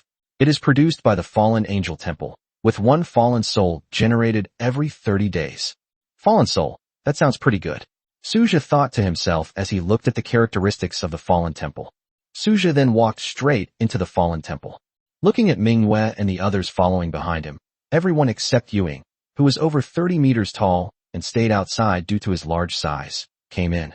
Suja then stopped caring and turned his gaze to the statue of the fallen angel in front of him. Ding. Do you wish to spend 20 gold coins to conduct daily recruitment? Recruitment. Suja looked at the fallen angel statue in front of him with anticipation. In an instant, darkness enveloped the entire hall. In the endless darkness, figures slowly emerged, the leader being a woman in a long black dress with 6 black wings spread behind her and skin as smooth and white as milk. The rest are 2 winged fallen angels. Diana reacted the most strongly, and the blazing flame instantly blazed up on her body. The leading 6-winged fallen angel was also engulfed in purplish-black flames, and the 2 glared at each other like sworn enemies. Chapter 107 Fallen Wings, Chelsea. Stop. Suja quickly stepped forward to stop it. Looking at the crimson gold flames on Diana's body and the purplish-black flames on the 6-winged fallen angel's body, Suja couldn't help but feel a headache coming on. These are 2 completely opposing forces. Upon hearing Suja's rebuke, Diana put away her blazing flame and said nothing more. The leading 6-winged fallen angel glanced at Diana, then smiled at Suja and put away the fallen flames on his body. Chelsea greets your majesty. Chelsea smiled and knelt before Suja. The other fallen angels behind them followed suit. Get up, everyone, Suja said, while checking Chelsea's attributes. Name, Chelsea. Loyalty, 100. Experience points, 0 out of 100. Tier, Iron 1 star. Rank, God level. Unit, Hero 1 Fallen Wings, Chelsea. Talent, Fallen Angel Power. Skill, Fallen Flame. Accompanying weapon, Fallen Angel Sword. Potential, S rank to Saint rank, attribute bonus. Introduction, the origin of darkness, the legendary Fallen Wings, possessing endless and terrifying dark power. Then Suja looked at the other 2 fallen angels on the wings. Their talent was the power of corruption, which was completely different from the power of fallen angels that Chelsea possessed. With the added bonuses from the stats, their potential has also reached the S level. In addition, their accompanying weapons are all the Fallen Sword. We're all one family. Chelsea, this is Dina, this is Maya. Suja introduced the hero units in the territory to Chelsea one by one. Understood, Your Highness. I will certainly get along well with them, Chelsea said with a smile, her gaze intentionally or unintentionally drifting towards Diana. Diana looked at Chelsea with a serious expression. I'll be watching you. If you do anything to harm the Lord, I will not let you off the hook. Really? Why do you think I would be a threat to the Lord? In comparison, aren't you self-proclaimed righteous people the ones who often commit betrayals? Chelsea retorted without backing down. You, Diana, who was not good with words, naturally couldn't win the argument with Chelsea. Stop. No arguing, no fighting, and absolutely no hostility towards each other. We're all on the same side, just with different levels of power, Suja said seriously. Upon hearing Suja's words, Chelsea smiled, and Diana nodded as well. All right, since that's the case, Manhwa, you show Chelsea and the other fallen angels around the territory, and then take them to the Black Iron world to level up. Suja looked at Manhwa and said slowly. Understood, my lord. Manhwa looked at Chelsea with a smile. Chelsea looked at Alice, her pupils contracting slightly. Immortal clan. But this immortal race was completely different from what she remembered, especially that dangerous feeling. What was going on? Suja watched with a smile as the fallen angel legion followed Manhwa away. Their territory is growing stronger and developing rapidly. Suja looked at the remaining troop refresh recruitment cards in his hand. There were 8 in total. Never mind, I'll use it tomorrow. The other barracks can be upgraded tomorrow, so I'll use it then. Suja smiled as he made his plans. If nothing unexpected happens, we should be able to upgrade another batch of barracks tomorrow. The Void Dragon Nest and the Origin Tree have not yet been upgraded, while the other barracks are already at level 2. Of course, the future hub cannot be included, as it cannot be upgraded. I have 4 barracks upgrade cards left, and I should be able to get more tomorrow if nothing unexpected happens. Life is getting better and better, and there's more and more hope for the future, Suja said, his smile growing even brighter. Artificial intelligence has been developed in the field of technology, but due to material limitations, construction cannot begin even if the factory is built. Unfortunately, Suja has limited resources right now, so he has to wait until the Biological Research Institute is completed before considering producing robots or weapons. If we don't build the Biological Research Institute, while we have plenty of resources during the newbie bonus period, when will we ever get another chance? Suja glanced at his resource reserves. From one perspective, he had quite a lot of resources now, but in reality, they were far from enough.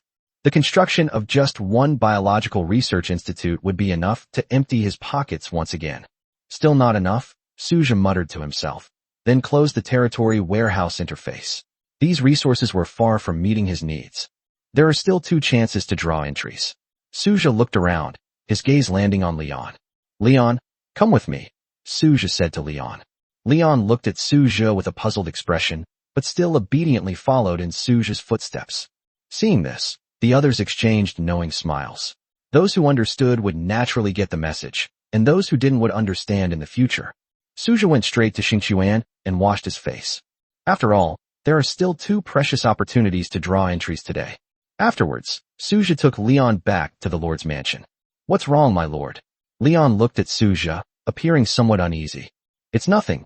I just wanted you to stay with me for a while, Suja said with a smile, gently pressing Leon down onto the sofa.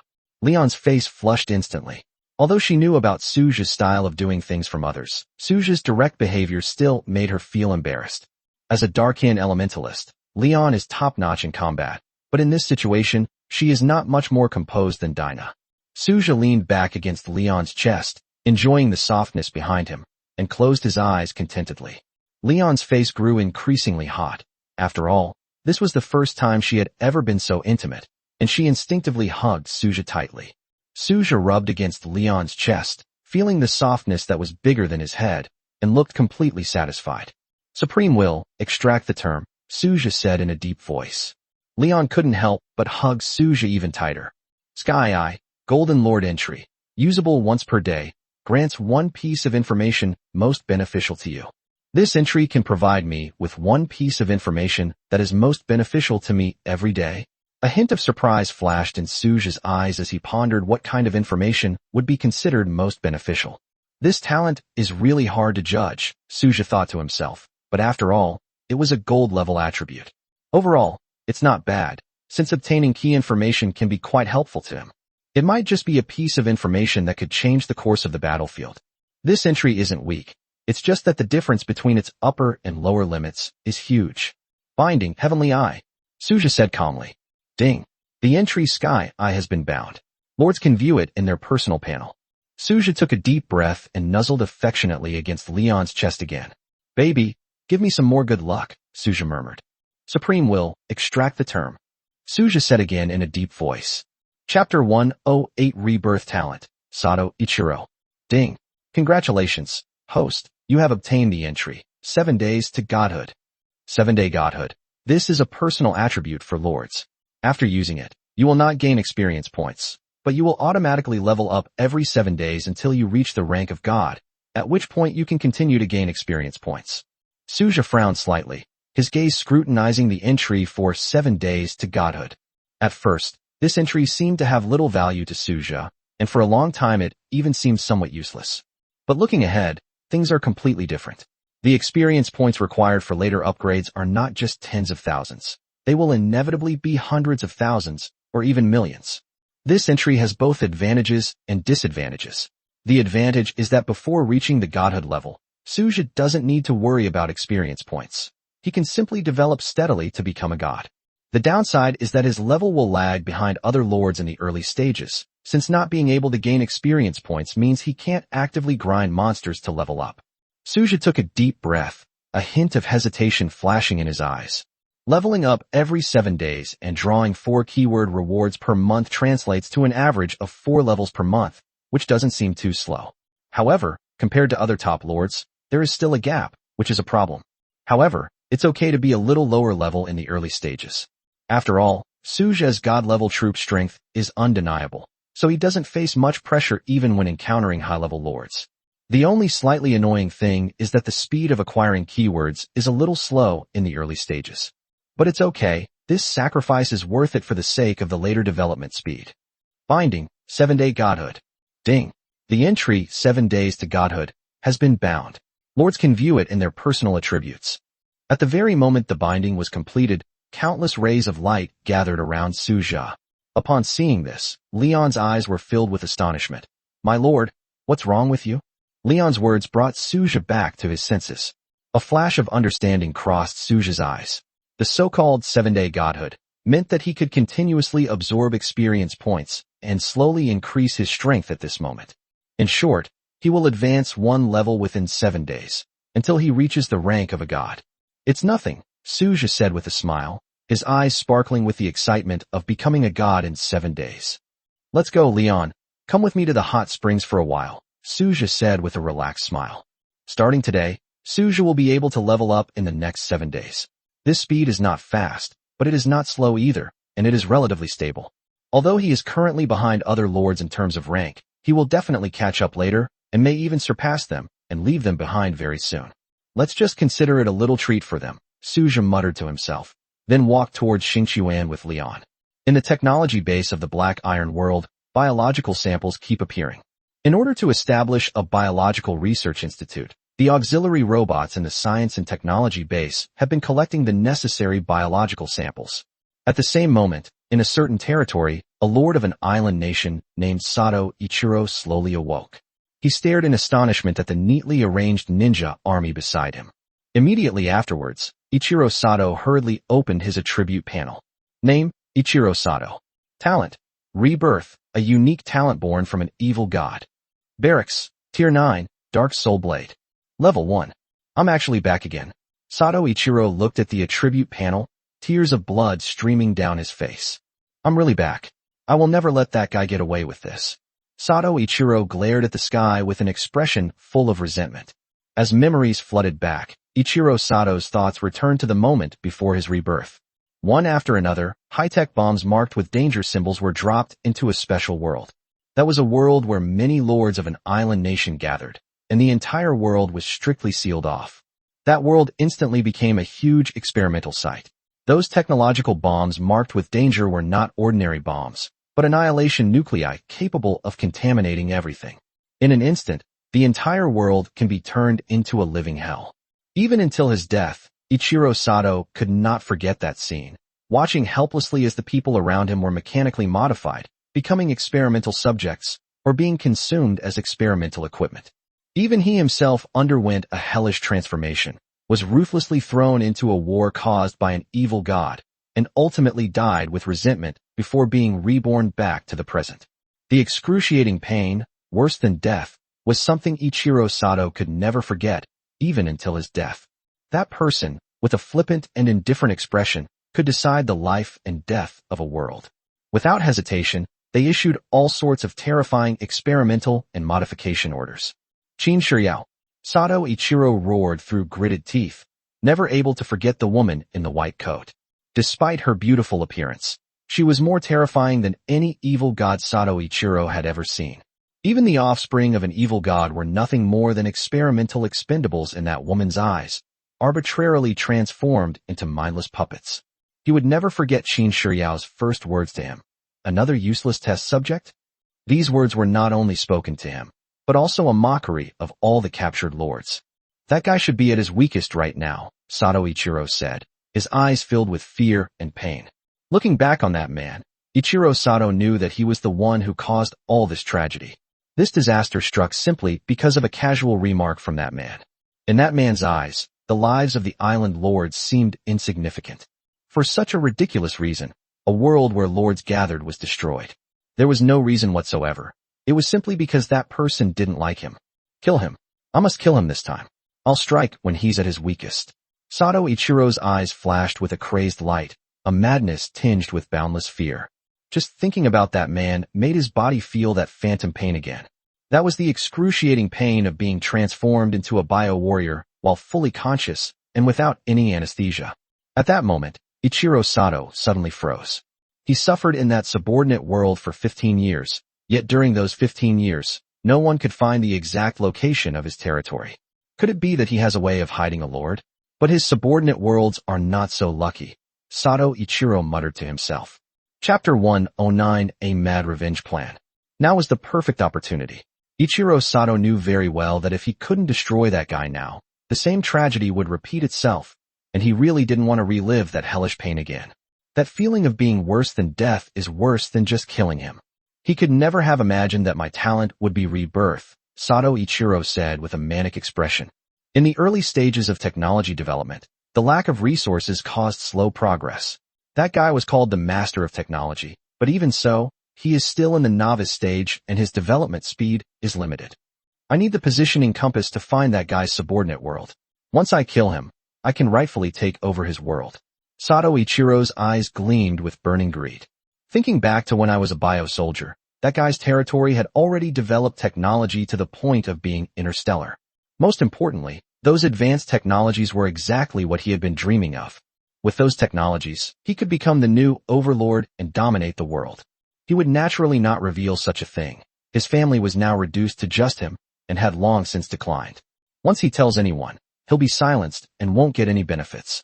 Thinking about this, Ichiro Sato felt the urgency of time even more. With each passing day, that guy's technology might advance by leaps and bounds. Sato Ichiro looked at the troops in his territory, the Shadow Ninja Legion. These were 9th-tier troops, and most importantly, their numbers had reached over 800 units. Destroying a technology lord in the early stages doesn't seem like a difficult task, and even if there are some sacrifices, it's worth it. Tojo Yugo took a deep breath, trying hard to recall his past in that guy's technological world.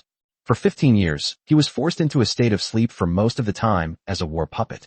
However, these long 15 years also allowed him to acquire a lot of information. For example, that guy obtained that world a long time ago and has been secretly developing it ever since. For example, that guy only rose to prominence after the novice trial period ended by climbing up to a top family in the Divine Dragon Empire. At this moment, he was just an insignificant nobody. Even his technology research and development base was established with the support of that top family, and all kinds of advanced technology blueprints also came from that family. Despite spending most of his time asleep as a war puppet, Tojo Yugo still managed to hear a lot of crucial information over those 15 years. This information was useless to him at the time, but it is now invaluable to him as he is single-mindedly focused on revenge. Tojo Yugo began to carefully organize and plan his resources, and made every effort to prepare for the war to invade that guy's world. Is there another silver treasure chest? Tojo Juju looked at the silver treasure chest in his backpack. He looked somewhat surprised, then shook his head. It had been so long that he had almost forgotten about the beginner's treasure chest. Ding! Open the silver treasure chest. The long-awaited notification sound made Tojo Yugo feel as if countless centuries had passed. Ding! Congratulations! You have obtained a positioning compass. Ding! Congratulations! You have obtained one mysterious map fragment. Ding! Congratulations on obtaining 1,000 spirit ores. A positioning compass. Tojo Juju was taken aback at first. Then his face lit up with excitement. To my utter surprise, a positioning compass actually came out. Now let's see how you escape from my grasp. Tojo Yugo gripped the positioning compass tightly and immediately summoned his Shadow Ninja Legion. I never thought I could get revenge so soon after being reborn. This feeling is just too good to be true. Tojo Juju murmured to himself, his eyes filled with resentment and hatred. At that moment, he could almost see that person crawling at his feet, humbly begging him to spare him. Ding! Use the positioning compass? You only have one chance. Yes, Tojo Juju replied eagerly. Ding! Please enter the correct territory or world for successful location tracking. Territory of Radiant Heaven. Subordinate to the Black Iron World. Heavenly Biochemical Warband. No, now it should just be a technology base. Tojo Juju's eyes burned with endless hatred. He would never forget this place in his lifetime. This is the place where he was trapped for more than a decade. How could he possibly forget it? Ding! Location of the opponent's territory successfully located. Portal opened. Ding! You have triggered a Lord's War. Ding! During the Lord's War, you will not be able to return to the overworld until the battle ends. Ding! Victory in this Lord's War will grant you a random reward of loot from the enemy territory. At the same time, while Suja was enjoying a relaxing bath with Leon, a series of notification sounds suddenly rang in his ears. Ding! The Black Iron World is being invaded. Ding! Attention! A Lord's War has been triggered. A Lord is invading your territory. Ding! During the Lord's War, you will not be able to return to the overworld until the battle ends. Ding! Victory in this Lord's War will grant you a random reward of loot from the enemy territory. Huh. Suja was taken aback. Normally, this shouldn't happen during the beginner stage. New lords are under protection, and high-ranking lords cannot attack low-ranking lords, especially new lords, as this is forbidden by the Supreme Will. Only a novice lord can invade your own world. Of course, this is a war of lords, which is fundamentally different from the invasion of the Dark Lords. Who is it so bold? Suja stood up from Xingchuan with a puzzled expression. My lord, what's wrong? Leon asked in a seductive voice, her eyes filled with allure. Someone has invaded our Black Iron World, Suja said slowly, a hint of curiosity flashing in his eyes. My lord. Just then, Ella walked over. Suja turned to look at Ella. What's wrong, Ella? Suja asked curiously. Sky Radiance has detected information about an unknown experimental subject. According to Sky Radiance calculations, this experimental subject should be from the future, Ella reported to Suja with a serious expression. Huh. Suja was completely stunned. An unknown experimental subject from the future? What was going on? First, the Black Iron World was invaded, and then an experimental subject from the future appeared. Where did that signal appear? Suja asked curiously. It should be there in the Black Iron World, Ella said slowly. Suja stroked his chin and fell into a brief moment of contemplation after listening to Ella's words. Suddenly, an uncertain thought crossed his mind. Could that intruder be a future test subject? There's an intrusion from the Black Iron World. Let's go there and take care of this first, Suja said, composing himself. Is there anything I can do? Ella asked Suja. Chapter 110 An Enemy from the Future. Don't worry, they should just be novice lords. Whoever comes, they've had the worst luck today. Leon, go and inform Manhwa and Isabella to gather the immortals and elementals and head to the Black Iron World together. Suja's expression was serious as he issued the order in a deep voice. I understand, my lord, Leon replied decisively, her anger burning fiercely within her. These damned invaders, of all times they had to come. As soon as he finished speaking, Leon transformed into a streak of blood-red light and shot straight into the sky at an astonishing speed. Looks like Leon's got quite a temper. Ella's lips curled up slightly as she glanced at Suja with a half-smile. Suja was genuinely surprised by Ella's sudden remark. Upon hearing it, he couldn't help but chuckle and tease her. Why do you think that is? Ella rolled her eyes at Suja, annoyed, and ignored his obvious question. Suja smiled faintly and took out his interstellar sports car. Ella gracefully stepped into the passenger seat. Suja skillfully maneuvered the interstellar sports car, speeding towards the portal like a phantom. Before long, it came to a steady stop in front of the portal. Not long after, a flash of light appeared in the sky, and Manhwa, Isabella, and Leon led the Celestial Legion and the Elementalist Legion. The Elementalist's pure white wings fluttered in the wind, radiating a sacred glow. Let's go, Suja said calmly, though a hint of doubt flickered in his eyes. He possesses the special ability to conceal his territory, and under normal circumstances, no one can deduce the location of his territory. Moreover, the secret of the Black Iron World has always been well hidden and unknown to anyone. How exactly did this invading lord find this place? Was it just a stroke of luck that he randomly used the Lord's War token and stumbled upon his own Iron World? Or is there some other hidden story behind this? If there are other reasons, that would be very interesting. Immediately afterwards, Suja and his group passed through the portal of time and space. Upon entering the Black Iron World, Suja raised his hand and waved, signaling Manhwa, Leon, Isabella, and the others to fly into the sky. They flashed and flew up into the sky as lightly as birds, disappearing from everyone's sight in an instant. Suja, accompanied by Ella, leisurely appeared inside the technology base. Just then, a huge portal to another dimension suddenly appeared out of thin air on the other side. The portal to time and space emitted a mysterious glow, and the flickering light and shadows inside seemed to connect to another mysterious world. Suja led Ella slowly to the interstellar sports car and leaned against the car. Then, a figure walked out of the space-time portal opposite them. Ella glanced down at her wristwatch, which was flashing incessantly. Immediately afterward, a mechanical voice came from the watch. Test subject information fluctuation detected, 20 meters directly ahead. Upon hearing this, Suja turned to look at Ella, who also happened to look up and meet his gaze. Suja frowned slightly and said, "It seems that things are getting more and more interesting. Who do you think is behind this? Human experimentation and experimental subjects from the future, could it be you or Qin Shiyao? Or are you all involved? Could it be me? But if it really is me, it shouldn't be this outrageous." Ella shook her head slightly and looked at Suja, saying, "If we're talking about this kind of thing, Lord, you might actually be a bit more ruthless than us." Just then, a voice that seemed to come from the depths of hell suddenly rang out, a voice twisted and venomous as if filled with endless hatred. "I have finally found you." Everyone looked in the direction of the sound and saw that Sato Ichiro's eyes were bloodshot as he stared intently at Suja, his gaze as if he wanted to devour Suja alive. Even on his deathbed, Ichiro Sato would never forget the man before him. Suja still had that lazy look that Suja loathed, as if everything in the world was just a game for him to play, and he would always be the winner who controlled the whole situation.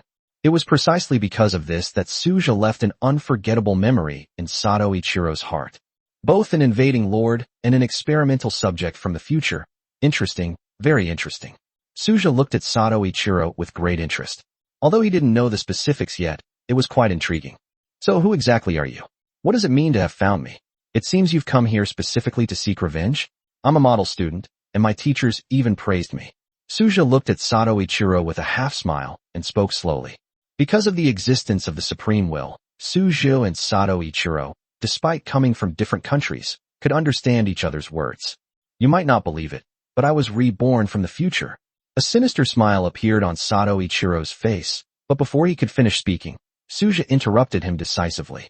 "I know," Suja said frankly and sincerely. You? You actually knew?" Sato Ichiro's eyes widened as he stared at Suja in disbelief, his mind going blank for a moment. He couldn't understand how Suja could possibly know about this. What gave him the right to know? "What do you know? You're just pretending to be calm. Don't think I don't know that you rose to the top by attaching yourself to a top family in the empire after your novice period ended," Sato Ichiro sneered and said in a deep voice. "The Yi family?" Suja interrupted Sato Ichiro again, without any mercy. Sato Ichiro's pupils contracted sharply upon hearing this, and a strong sense of unease immediately welled up in his heart. According to normal circumstances, Suja should have established contact with the Yi family after the novice trial period ended. But why does it seem like Suja already knew the Yi family? It seems my previous judgment was correct. Yi Xingqian is indeed a worthy partner. Suja smiled confidently, then looked at Sato Ichiro again. "Judging from your appearance, you must be from an island nation. Go on," Suja said, a slight smile spreading across his face as he looked at Sato Ichiro. Sato Ichiro's expression grew increasingly solemn, his eyes fixed on Suja, and for some reason, a strong sense of foreboding suddenly welled up in his heart. "Is there a reason why I was reborn?"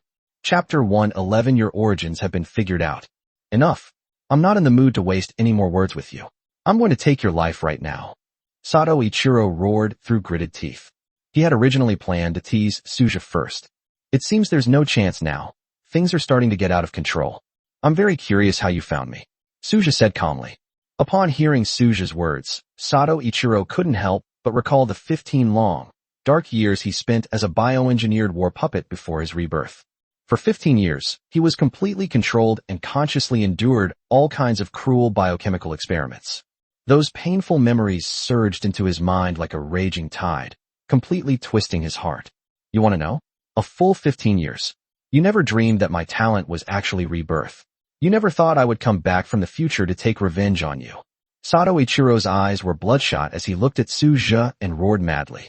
Clearly, Suja's words acted as a fuse, completely igniting the endless resentment in Sato Ichiro's heart, causing him to instantly descend into madness. Rebirth talent? Suja was slightly taken aback, a hint of surprise flashing in his eyes, before his gaze became intense and fixed on Sato Ichiro. Ha ha, I never thought that you, the so-called high and mighty emperor, would be so surprised. Do you know how much I want to trample you under my feet and crush your head? Sato Ichiro glared fiercely at Suja. Don't worry, I won't let you die easily. I'll cut off your limbs and turn you into a dog that wags its tail and begs for mercy at my feet.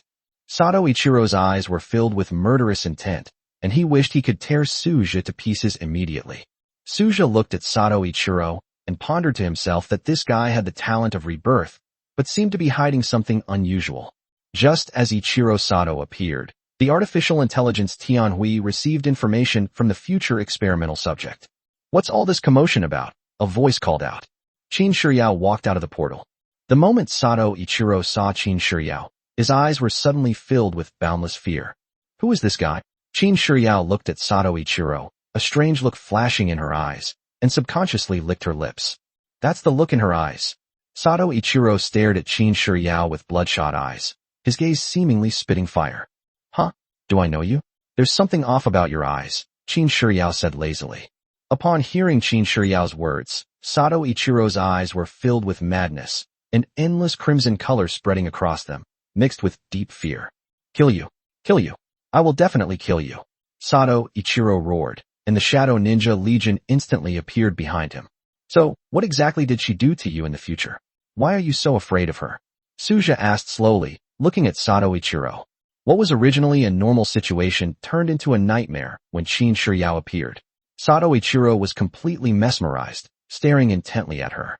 Upon hearing Suja's words, Sato Ichiro finally came to his senses. He was no longer a helpless bio-puppet, but a lord. It was Suja who should be the one unable to resist. Sato Ichiro took a deep breath and looked at Suja and Qin Shiyao. Let me think. Suja looked at Sato Ichiro with sharp eyes. You can only be reborn once, right? Suja said slowly. Sato Ichiro's expression changed drastically, and he looked at Suju in horror. As expected, one can only be reborn once. I think I understand what's going on now. Suja looked at Sato Ichiro's expression and knew he had guessed correctly.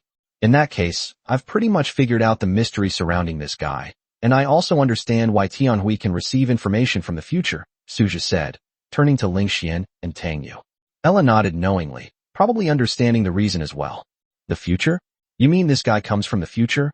Or is he a reincarnation, as mentioned earlier? Qin Shiyao asked slowly. Suja nodded. What are you talking about? Sato Ichiro looked at Suja in a flustered manner. If I'm not mistaken, you should be carrying something I need. Suja looked intently at Sato Ichiro. Or rather, it's my future self who asked you to send me something, Suja said unhurriedly. Sato Ichiro's pupils contracted, and cold sweat broke out on his back. Don't rush to refute me. Listen to my speculation and see if it's correct. Suja smiled, sitting on the hood of the interstellar sports car, and looked at Sato Ichiro. You seem to know everything about me, the coordinates of the Black Iron world, that I rose to prominence through the power of the Yi family, and that I was just a nobody lord during my early stages, Suja said with a smile. Sato Ichiro remained silent, cold sweat pouring down his forehead. Everything Suja said was correct. It seems that's true. If that's the case, then you must be one of her test subjects, which is why you felt so terrified when she appeared. Although I don't know what she did to you, it must have made you hate her to the core, so much so that the first thing you did after being reborn was to come looking for revenge. Suja stroked his chin, looking at Sato Ichiro thoughtfully. Thinking about it this way, my future self must have known about your talent in advance. Otherwise, given my disgust for the Japanese, you wouldn't have lived for 15 years. The fact that you were allowed to stay peacefully for 15 years must mean I was making some kind of preparation, Suja said with a smile. Upon hearing Suja's words, Sato Ichiro broke out in a cold sweat. When he saw the smile on Suja's face, his pupils constricted sharply, and the smile gradually overlapped with that of the emperor, who terrified him in later generations. Chapter 112 Suja from the Future.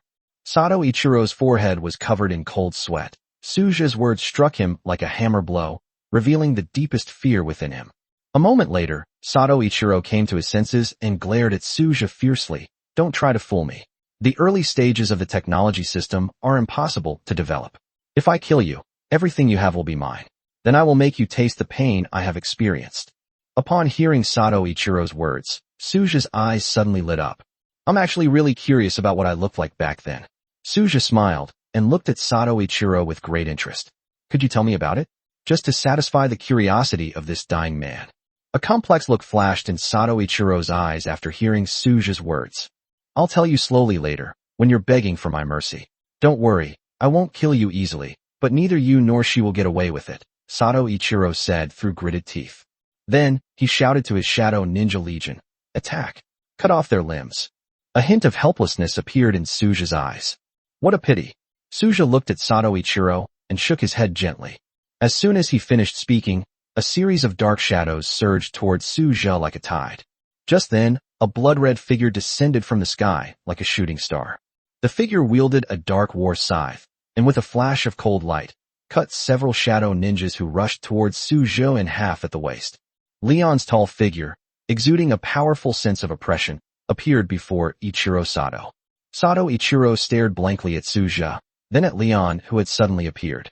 I suggest you look up at the sky. You might be pleasantly surprised, Suja said with a friendly smile, offering a friendly reminder to Sato Ichiro.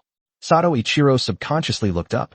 In the sky, graceful figures floated, exuding a cold aura. Their wings fluttered gently, and their exquisitely beautiful faces were covered with frost. An overwhelming killing intent, as if it were a tangible force, enveloped Sato Ichiro. Sato Ichiro felt his legs go weak, and he stumbled and fell to the ground with a thud. This shouldn't be happening. Sato Ichiro muttered to himself, his eyes fixed on the figure floating in the sky. Although he didn't see Leon, he was quite familiar with the elementalist behind him, Sato Ichiro. Why? Sato Ichiro looked at Suja almost frantically. Didn't I say before that your return was something my future self had carefully planned? Suja spread his hands, smiling easily as he looked at Sato Ichiro. Sato Ichiro's pupils contracted sharply, and an endless surge of resentment and anger welled up in his heart. Don't look at me like that. It scares me, Suja said slowly, a smile still on his face. Take care of this guy's troops first, then leave him here. Suja waved his hand and gave the order. In an instant, figures moved around Ichiro Sato like ghosts. As one shadow ninja after another fell, the fear in Ichiro Sato's eyes intensified and gradually became tangible. When the last shadow ninja fell, all that remained in Sato Ichiro's eyes was despair, and he slumped helplessly to the ground. How pathetic. You're supposed to be a reborn person, yet you're making things difficult for me, Suja said calmly, looking at Sato Ichiro. When Sato Ichiro heard Suja's words, he looked up at him. I'm sorry, I'm really so sorry. Sato Ichiro's craftsman spirit burst forth instantly. This is an old tradition of the island nation. When your fist is bigger than theirs, they are more obedient than dogs. But when you are weaker than them, they will bite you like a mad dog. Isn't it a bit late to apologize now? Can you tell me how I was doing before you were reborn? Suja asked Sato Ichiro with a smile. Sato Ichiro immediately put on a fawning expression and looked at Suja, saying, You are the great emperor, commanding 7 biowarbands, and I belong to the 7th biowarband. In addition, you launched numerous great expeditions to subdue evil gods. I tragically perished during your 3rd great expedition, my great emperor. Hearing Sato Ichiro's words, Suja raised an eyebrow slightly. An expeditionary force? He had indeed had this idea, but it was no easy task. Am I really going to follow the same path as that golden tycoon sitting on a golden toilet? The emperor, the expeditionary force, the 7th biochemical warband. Why does it sound so familiar? Anything else? Suja asked with a hint of curiosity in his eyes. Sato Ichiro fell silent. That was all he knew. After all, having served as a bioengineered war puppet for 15 years, his knowledge of this information stemmed solely from his own experience within it. Sigh, it's really a bit of a pity. I wonder what kind of message my future self brought me. Suja looked at Sato Ichiro, his tone slightly regretful. Don't kill me, don't kill me. I know where there are divine beings. I know where there are treasures. Sato Ichiro pleaded with Suja. Suja simply waved his hand. I'm not interested in what you know. Things need to be something to look forward to in the future, otherwise it's so boring. Suja waved his hand. At that moment, Angela appeared in front of Ichiro Sato, and crimson flames surged out like a raging tide, instantly engulfing Ichiro Sato. What a pity. Now that you're back, you shouldn't have come looking for me. You've wasted such a talent. Suja looked at Sato Ichiro, his tone indifferent. As Ichiro Sato cried out in agony, everything gradually returned to calm. What a pity, this should have been a good research subject, Qin Shiyao said slowly. No pity, this is just the beginning, Suja said with a smile. Qin Shiyao couldn't help but laugh when she heard Suja's words.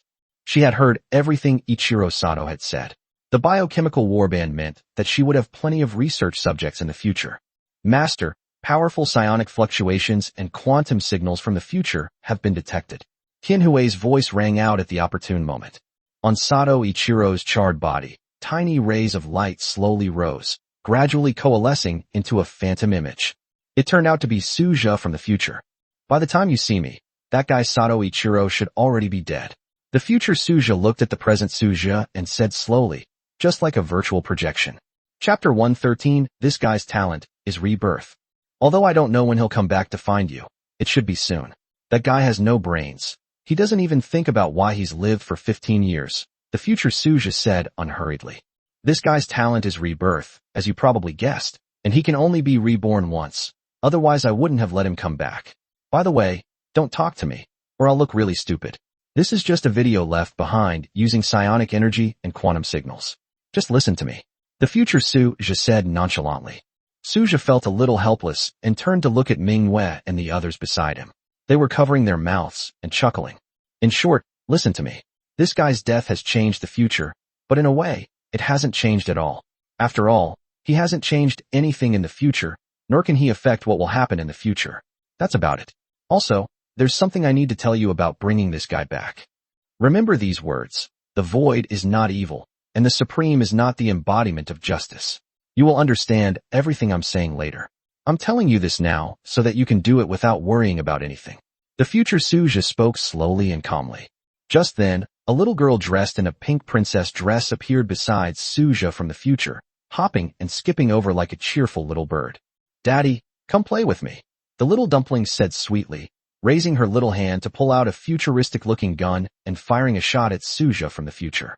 In an instant, a black hole suddenly burst forth from the muzzle of the gun, its powerful suction seemingly threatening to devour everything around it. Xiaoxi, didn't I tell you? You can't mess around with this. As the future Suja spoke, he calmly extended a finger and easily extinguished the black hole that had just formed. Then, he gently picked up the little guy. Come on, Xiaoxi, say hello to your past father, said Suja from the future with a smile.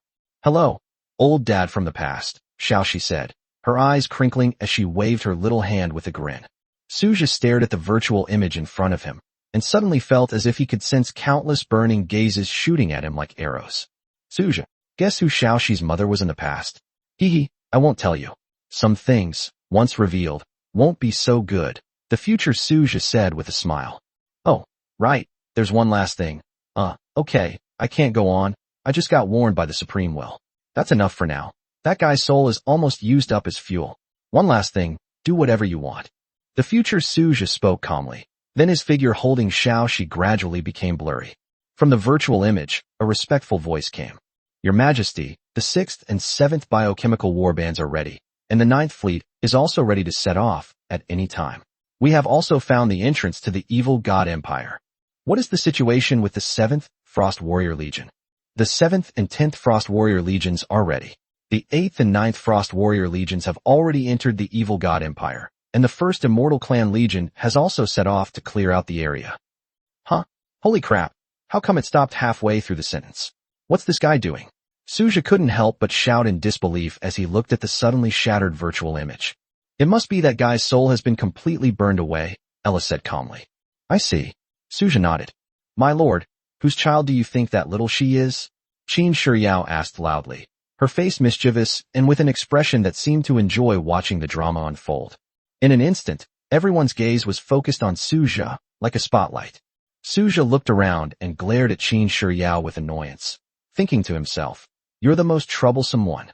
However, seeing that everyone was looking at him expectantly, Suja coughed lightly, cleared his throat, and then said in a deep voice, "You can't just say things like that. Once you say it, it might not be true. Don't you all think that makes sense?" Upon hearing this, a sly smile immediately appeared on Qin Shiryao's face, while the others exchanged thoughtful glances. "Let's go to the enemy territory first and destroy the heart of the territory, otherwise we'll have wasted this opportunity," Suja said slowly, his expression turning serious. As soon as he finished speaking, he took the first step into the portal of time and space. The others quickly followed behind Suja, entering one after another. A level 3 territory isn't too bad. It even has a barracks, and it's a level 9 one at that. Suja couldn't help but comment as he looked at Sato Ichiro's territory. Before long, Suja went straight to Sato Ichiro's manor. "Ding. Please choose whether to occupy or destroy this territory." "Destroy it." Suja surveyed the territory, thinking to himself that even if he occupied it, it wouldn't be of much practical use to him, and it had no development value whatsoever. Keeping it would be pointless. "Ding. You have received 1,000 gold coins." "Ding. You have obtained 1 mysterious fragment map." "Ding. You have obtained 10 spirit ore." "Ding. You have obtained a tier 3 barracks, 100 ghost shrine." "Huh? You're so poor. At least you command a 9th tier unit." Suja looked at the loot he'd obtained after destroying the territory and couldn't help but complain. 10 spirit ores. Could you possibly reduce the amount by a little? Damn it. Let's go, what a penniless bastard. Suja muttered, pouting, and led Manhwa and the others back to the technology base. Suja glanced at Sato Ichiro's corpse, spat out a disgusted look, and said, "Damn poor bastard." He thought to himself, 1,000 gold coins and 10 spirit ores. What use are they? Going back is so boring. I thought I'd run into something interesting, but this is all. Suja's eyes were full of disappointment. "My lord, shall we continue taking a bath?" Leon walked a few steps to Suja's side and asked softly. "Okay." Suja looked at Leon, a smile spreading across his face. Seeing this, the others shook their heads helplessly and then dispersed to do their own things. "By the way, Ella, what have you and Zeely been up to in Liyue lately?" Suja asked Ella curiously, as if he had suddenly remembered something. He hadn't seen the two of them much these past 2 days. Chapter 114 Upgrading the Void Dragon Nest. "They've taken robots to explore new veins," Ella said calmly. "Let's also draw a map of this world, since we know so little about it." "Oh, I see. No wonder I didn't see them," Suja said, nodding in realization. At this moment, Qin Shiryao looked at Suja and said, "Speaking of which, Lord, you really trust us too much." "What else can I do? I just want to be a good mascot and not hold you back," Suja replied with a smile, and then drove the car towards the territory. Everyone else also got busy, some focusing on upgrading, others diligently upgrading. After Suja left, Qin Shiryao turned to Ella and asked, "How many biological specimens are we still missing?" "We're probably still short 100 or 200 copies. Zeely and Liyue are already looking for them, and they should be able to gather them in the next couple of days," Ella said slowly. Then she turned her gaze to Qin Shiryao. "Don't rush into the matter of the biological combat puppets. You can take your time with the genetic research, one step at a time. I don't need you to remind me. I know what to do myself," Qin Shiryao said nonchalantly, yawning. Her gaze then fell on Sato Ichiro's corpse. "This guy is worth studying. He was a lord after all. Hopefully, we can find something useful." "Whatever," Ella said indifferently, showing no concern for Qin Shiryao's words. In the territory, Suja and Leon soaked in the hot springs again. Today's business has been resolved. The rest can wait until tomorrow. Suja doesn't want to finish tomorrow's work today. He's here to enjoy life, not to do hard labor. Life is about seizing the day. Think about it. It's the same day whether you play or work like a dog, so of course you choose to play. Moreover, he has done everything he was supposed to do, so now it's time for him to enjoy himself. Woohoo! Suja leaped from the high platform into the hot spring, like a happy idiot. The key point is that everyone in the territory indulges Suja like this, which makes him very happy. The next day, Suja woke up beside Leon and saw blood-red wings gently covering his body. Suja gently got up from Leon. "My lord, won't you sleep a little longer?" Leon asked lazily, looking at Suja. "I'm not sleeping anymore. It's time to get up." "You should get some rest," Suja said with a yawn. He then went straight to Xingqiuan, washed up quickly, and stretched. Sigh. Back to work again. So tiring, Suja murmured to himself. Afterwards, Suja received the daily rewards from the combat power rankings, as well as the 100,000 gold coins produced daily by the spirit crystal fruit tree. The mining robots also began mining operations in an orderly manner, following the instructions. The spirit rice and spirit fruit seem to be ripe today, but never mind. I'll wait until after we've dealt with the chaos invasion and the Lord resource war before checking on them, Suja thought to himself. Today should be a day of harvest, and judging by the time, it's about time. Oh right, I also need to upgrade the barracks and recruit troops. What a busy day. I'm really exhausted. Let's recruit troops first, and upgrade the barracks later. Suja made up his mind, and then walked straight towards the immortal creation platform, preparing to recruit troops step by step. Before the altar, Manhwa and the others had been waiting for quite some time. My lord, did you rest well last night? Manhwa asked Suja with a smile. It's great, very comfortable, Suja replied with a smile. Upon hearing Suja's answer, Manhwa gave him a reproachful glare. She naturally knew who Suja had slept with last night, but she didn't expect Suja to be so frank in revealing it. Let's recruit new partners first, Suja said slowly. After saying that, Suja led everyone into the immortal creation platform. Ding. Do you wish to spend 20 gold coins to conduct daily recruitment? Recruit. A black light curtain slowly rose. 20 figures appeared before Suja in an instant. We greet our lord. 20 immortal warriors knelt before Suja. Get up, everyone. There's no need to be so formal, Suja said with a smile. Although these were just ordinary military units, Suja was still overjoyed. This means that once they grow stronger, Suja will have more than 20 more powerhouses at the level of main gods under his command. Manhwa, I'm leaving them in your care, Suja said to Manhwa with a smile. Manhwa nodded in agreement. You all must work hard and listen to Manhwa's words, Suja said with a smile to the 20 newly recruited immortal warriors. Afterwards, Suja left the immortal creation platform and headed to the Divine Source Temple. As expected, Amaya and Luna were already waiting at the entrance of the Divine Source Temple. Suja began recruiting as usual, this time targeting ordinary soldiers. 20 star gods, 20 elementals, and 40 frost warriors were recruited, but unfortunately no hero units were recruited. Although it was a bit of a pity, Suja was not disappointed. In his view, these were all god tier units. It would be even better if he could recruit hero units, but even if he couldn't, it wouldn't matter, as his units were much stronger than others. Afterwards, Suja went straight to the Void Dragon's nest. The massive body of the shadow was lying there. Now the shadow was over 30 meters long, making it arguably the largest soldier under Suja's command, without exception. Other Void Black Dragons are only about 20 meters long, making the difference between them and the Shadow Dragon immediately apparent. Good morning, Yuying. Suja greeted Yuying with a smile. Good morning, my lord, came the shadowy voice. Suja looked at the Void Dragon nest in front of him and took out a barracks upgrade card. Ding. Upgrade Void Dragon Nest. Upgrade. Suja looked at the Void Dragon nest with anticipation in his eyes. Ding. Your barracks, Void Dragon Nest has been upgraded to level 2. You can check the specific attributes yourself. Roar. A deafening dragon roar suddenly rang out. Around the golden Void Dragon's nest, countless phantom dragons emerged. The other units in the territory were already used to this. Only the newly recruited units found it novel. Suja immediately checked the attributes of the Void Dragon Nest. Chapter 115 The Dragon of Light, Augulize. Name, Void Dragon Nest. Level 2. Faction, Void Dragons. Recruitment, 20/20ths, daily. Gold coins, 1 gold coin / 1 time, constant. Characteristics, 1. Dragon's Majesty, 2. Upgrade, 100 million gold coins, Divinity x 100, Dragon Divinity x 1. Dragon's Majesty? Suja looked at this characteristic that had been condensed in the Void Dragon Nest. Dragon's Majesty increases the combat power of your dragon units by 50%. Suja stared at this characteristic, which was simple and straightforward, yet incredibly terrifying. A 50% increase in combat power, truly a characteristic embodied by a god-level military camp. Every feature of the Void Dragon Nest, or any other barracks building, should not be underestimated.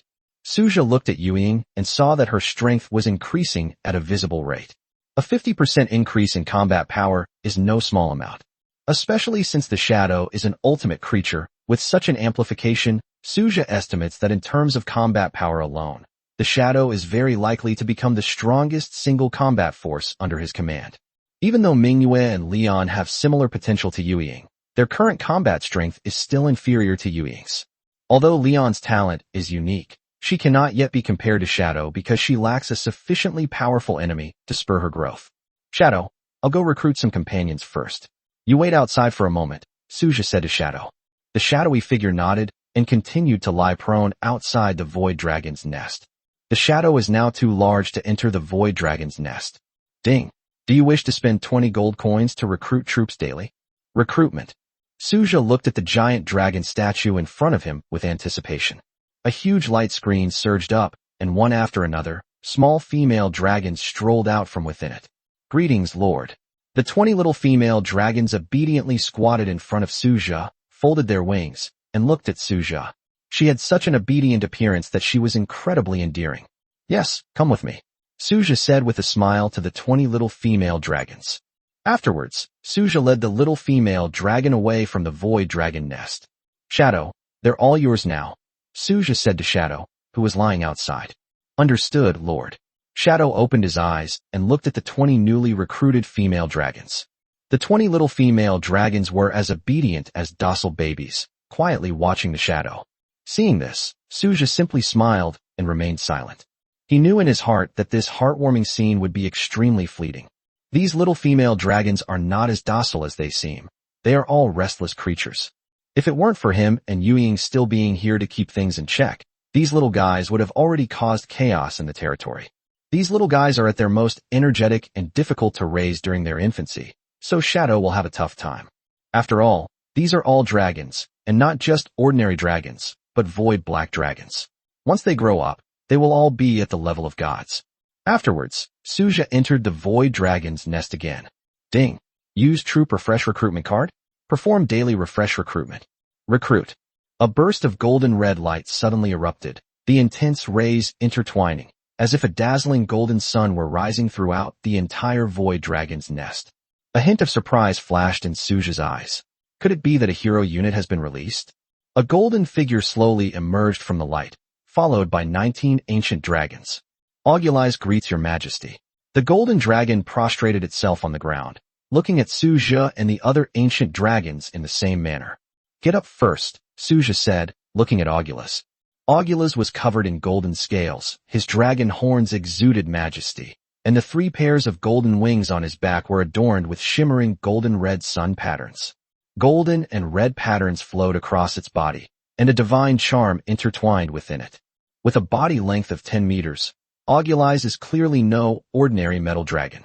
The aura released by Augulais was comparable to that of Shadow, and her strength should not be below Shadow's, or at least they were evenly matched. Suja immediately checked Augulais' attributes. Name, Augulais. Loyalty, 100. Experience points, 0 out of 100. Level 1. Rank, God level. Unit, Hero 1, Light Dragon, Augulais. Unique. Talent, Body of Light. Skill, Dragon God's Radiance. Potential S rank. Introduction.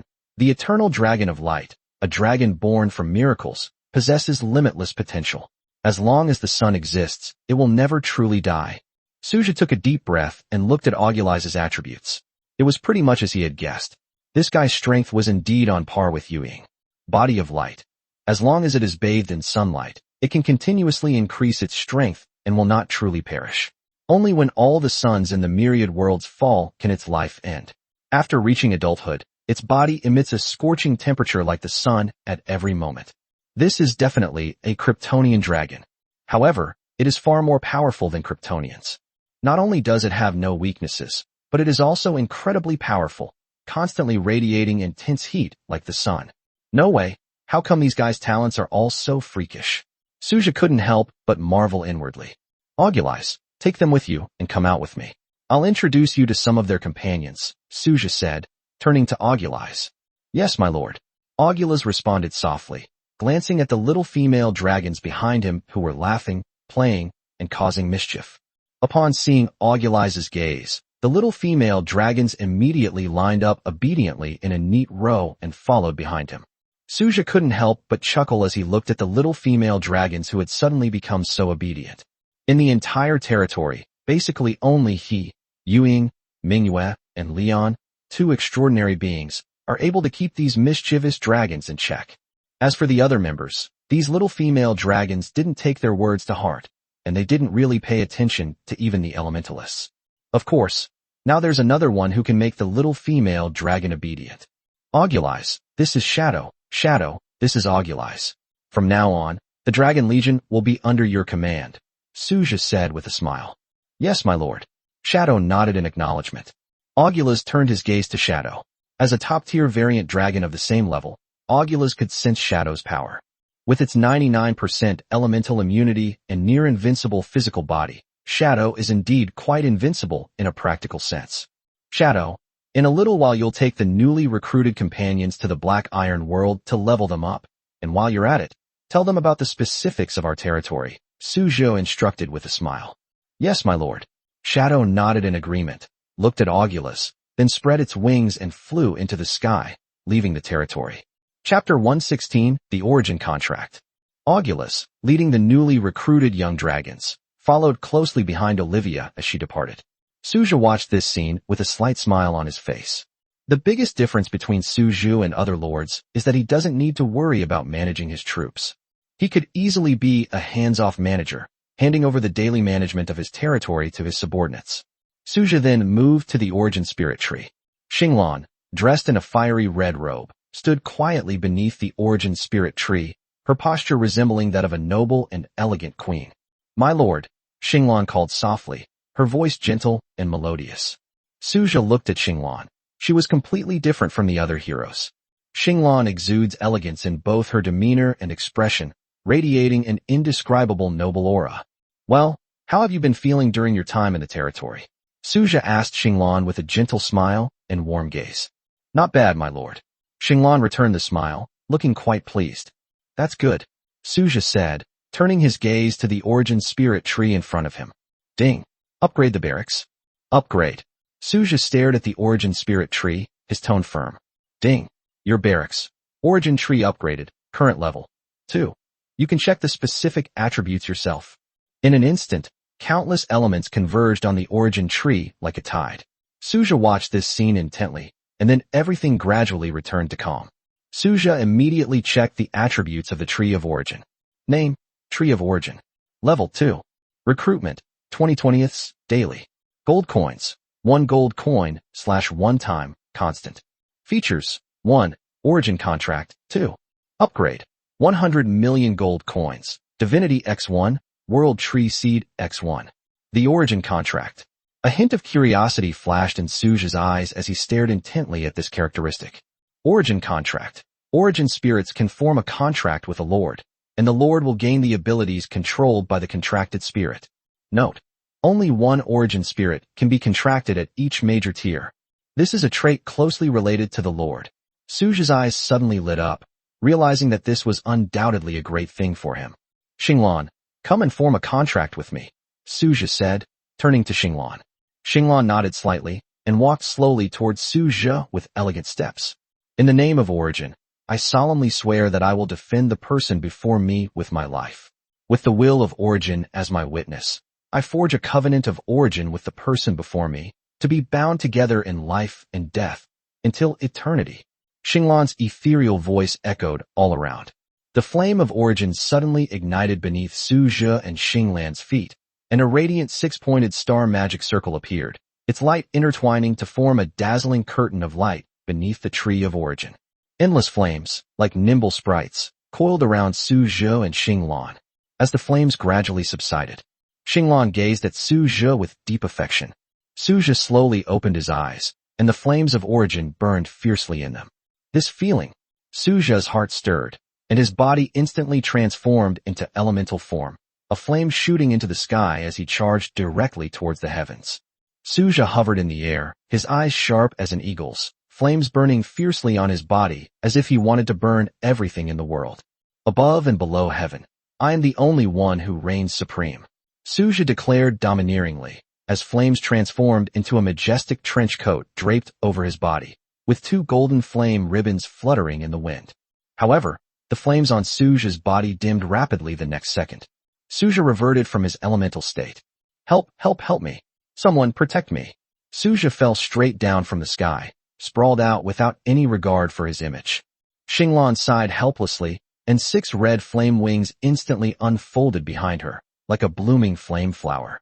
Immediately afterwards, she flew into the air and caught Suja steadily in a princess carry, before slowly landing on the ground.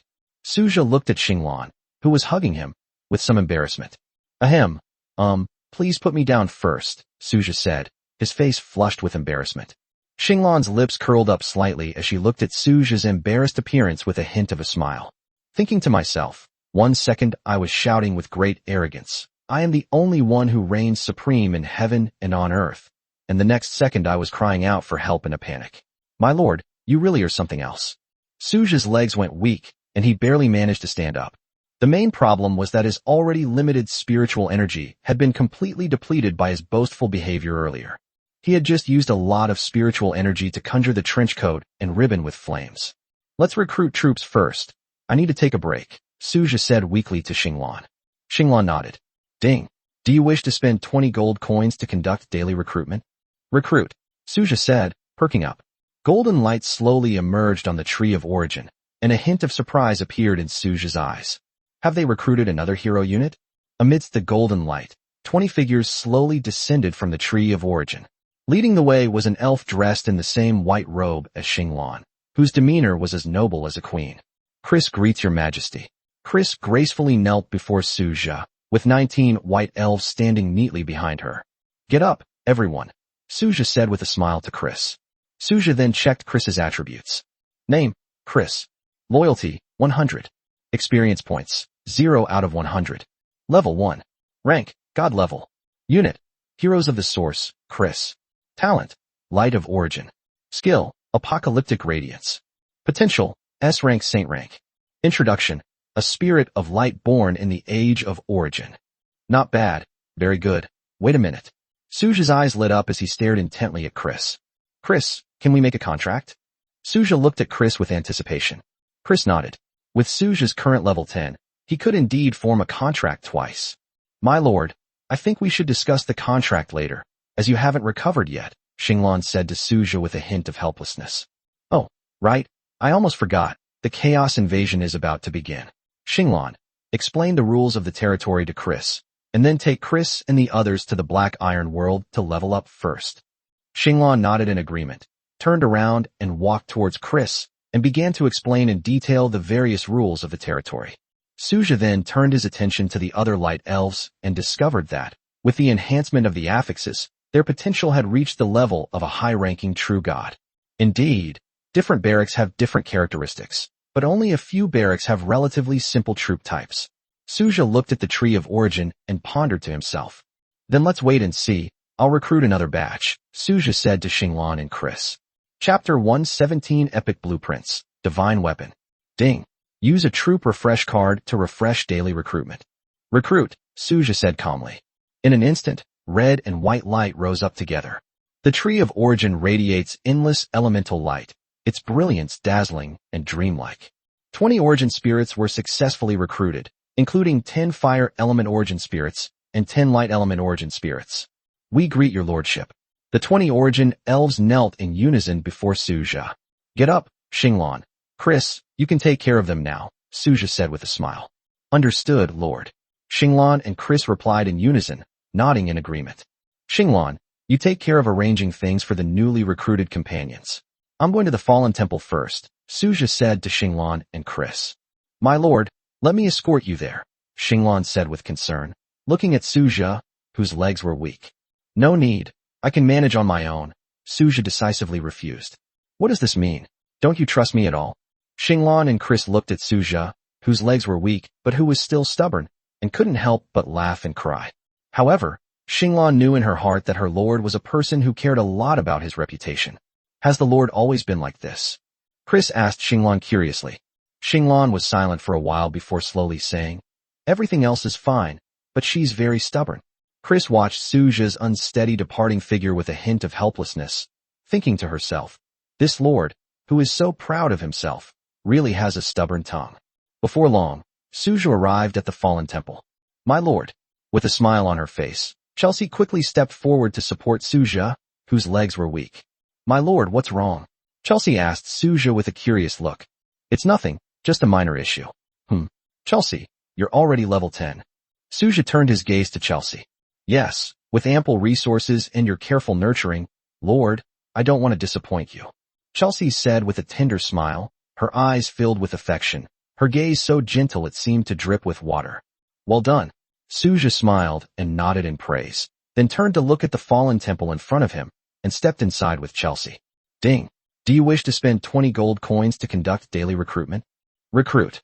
Suja gazed at the fallen angel statue before him and said in a calm tone. 20 winged fallen angels slowly emerged from the darkness and knelt in unison before Suja. Greetings, your lordship, the 20 fallen angels said in unison. Get up, all of you. Suja said with a kind smile as he looked at the 20 fallen angels. Wait a moment, we'll talk later. Suja then turned his gaze back to the fallen angel statue in front of him. Ding. Do you want to use a troop-type refresh recruitment card? Use. The black light spread out again, like a primordial dark abyss, deep and mysterious. 20 more fallen angels emerged from the darkness. Greetings, Lord. The 20 fallen angels also knelt before Suja in unison. Get up, all of you. Suja said to the fallen angels. This is Chelsea. From now on, you'll be following her orders, Suja introduced with a smile. Chelsea looked at the fallen angels with a gentle smile.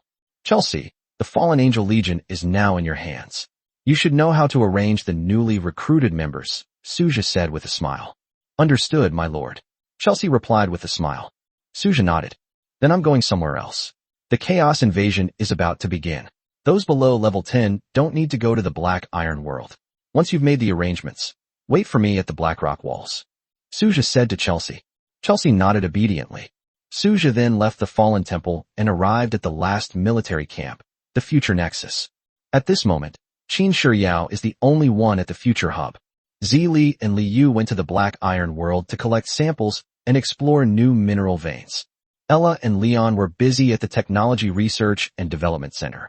Because there is no biological research institute yet, Qin Shiyao is temporarily unable to carry out her own research work. Oh, my lord, you finally arrived. I thought you weren't coming. Qin Shiyao said with a smile and a stretch when she saw Suja. How could I not come? There's only one recruitment opportunity per day. It would be a waste not to come. Suja replied with a smile, and then walked into the Future Hub. Ding. Do you wish to spend 1 gold coin for daily recruitment? Recruit. Suja stared expectantly at the large ball of light in front of him. A futuristic portal to another dimension appeared before Suja's eyes. A blueprint slowly floated out of the door. Suja pursed his lips, looking at the blueprints that had been recruited. He reached out and took the blueprints, examining them for a moment. Celestial Weapon Construction Blueprint. Epic Blueprint. Suja. This thing is indeed incredibly powerful, but it's not very useful right now.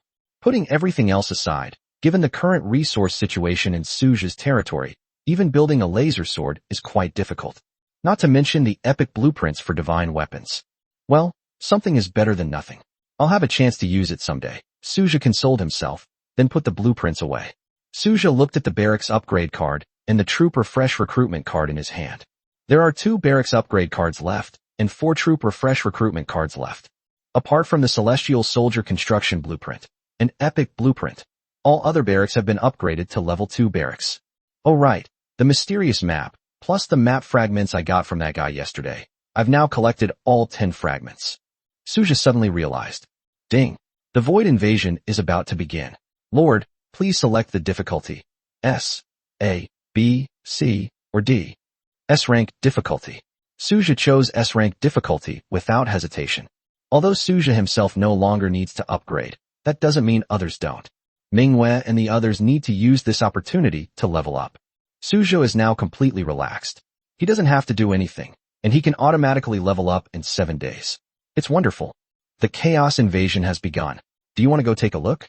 Suja looked at Qin Shiyao, the only one in the territory who was still at level 1. I'm not going. Let's wait until the Biological Research Institute is built, Qin Shiyao said with a yawn. She really had no interest in fighting and killing. Qin Shiyao is interested in genetic research, such as studying the genetic secrets of the troops in her territory. That's what she really wants to do. Chapter 1:18 Steady Improvement. As for the rest, Qin Shiyao didn't care at all. Suja didn't force him and drove his interstellar sports car directly toward the Blackrock City wall. Chelsea was already there waiting. Besides them, Manhwa and others were also present. Suja sat listlessly on the black stone city wall, gazing at the endless darkness surging like waves in the void.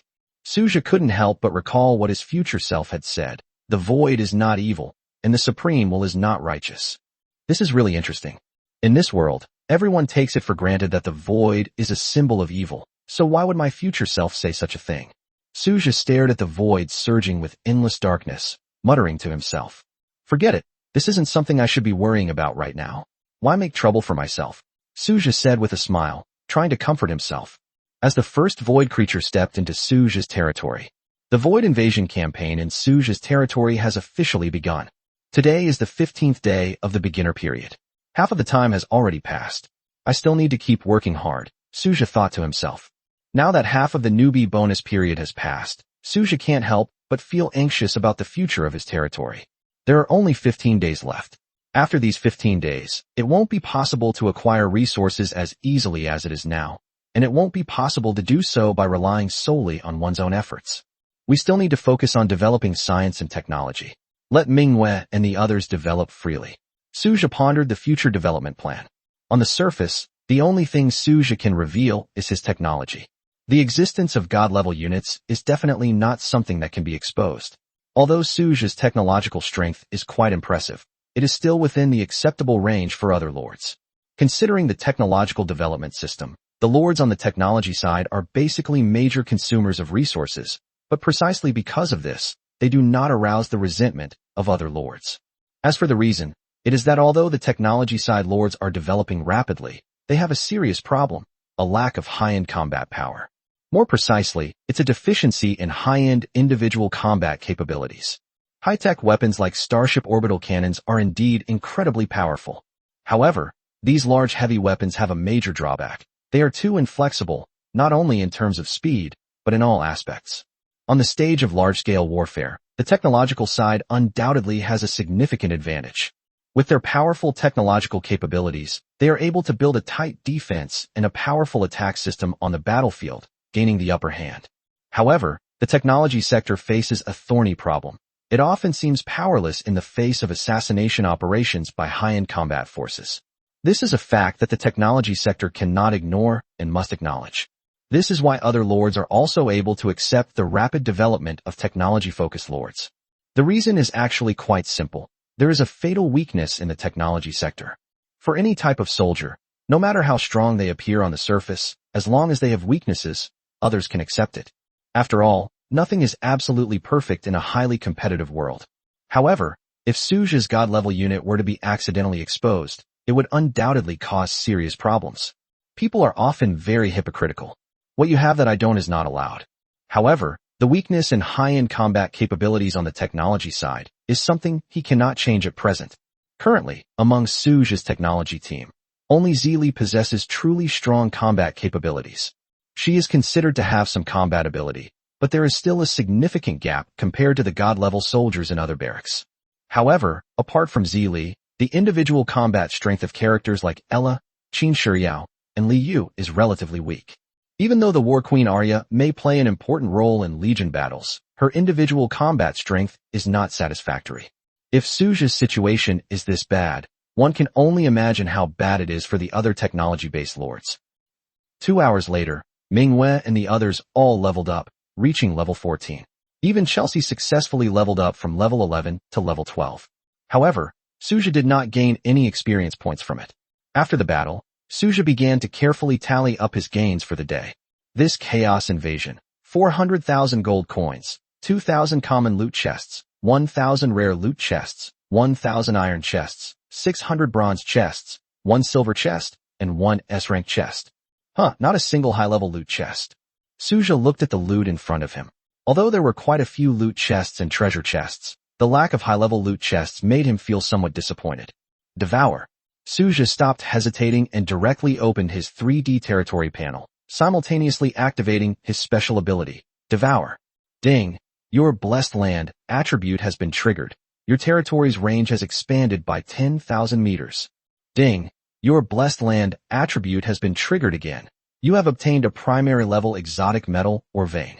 Note: you can mine 10 units of exotic metal per day, with a maximum mining limit of 100 units. A vein of otherworldly demonic metal? What is this thing? Suja was surprised and quickly checked the detailed composition of the vein of otherworldly demonic metal. Otherworldly metal vein, beginner. A vein formed from the accumulated corpses of numerous void creatures. It contains some void properties and can be used as a raw material for crafting armor, weapons, and other synthetic materials. I can't believe there's such a thing. I don't know its specific use yet, but it's always good to keep it for now, Suja thought to himself. Then, as was customary, the territory's walls were moved outwards, leaving a distance of 500 meters to border the void. Next, Suja began to open the treasure chests containing the spoils of war one by one. He first opened 2,000 ordinary loot chests at once. 500 portions of basic timber, 500 portions of basic stone, 500 portions of basic meat, and 500 portions of basic copper ore. Not bad. Suja looked at the supplies he had obtained from the 2,000 ordinary loot chests. They were all things that the territory urgently needed for development, and he felt quite satisfied. Continue. Suja was full of energy, and then opened another 1,000 rare loot chests in one go. 200 portions of high-grade wood, 200 portions of high-grade stone, 300 portions of mithril, and 300 portions of gold. Great. Great. The resources have become much more abundant. Suja looked at the ever-increasing resource reserves. As long as he could extract resources, he had no other desires. Apart from the silver treasure chest, Suja didn't have high hopes for the other treasure chests. After all, having opened too many treasure chests, the Supreme Will's basic guarantee mechanism has been triggered, and the rewards will become less and less. Chapter 119 Shrine, Shikigami. As expected, Suja only got 500,000 gold coins from 1,000 black iron treasure chests, and only 60,000 spirit or from 600 bronze treasure chests.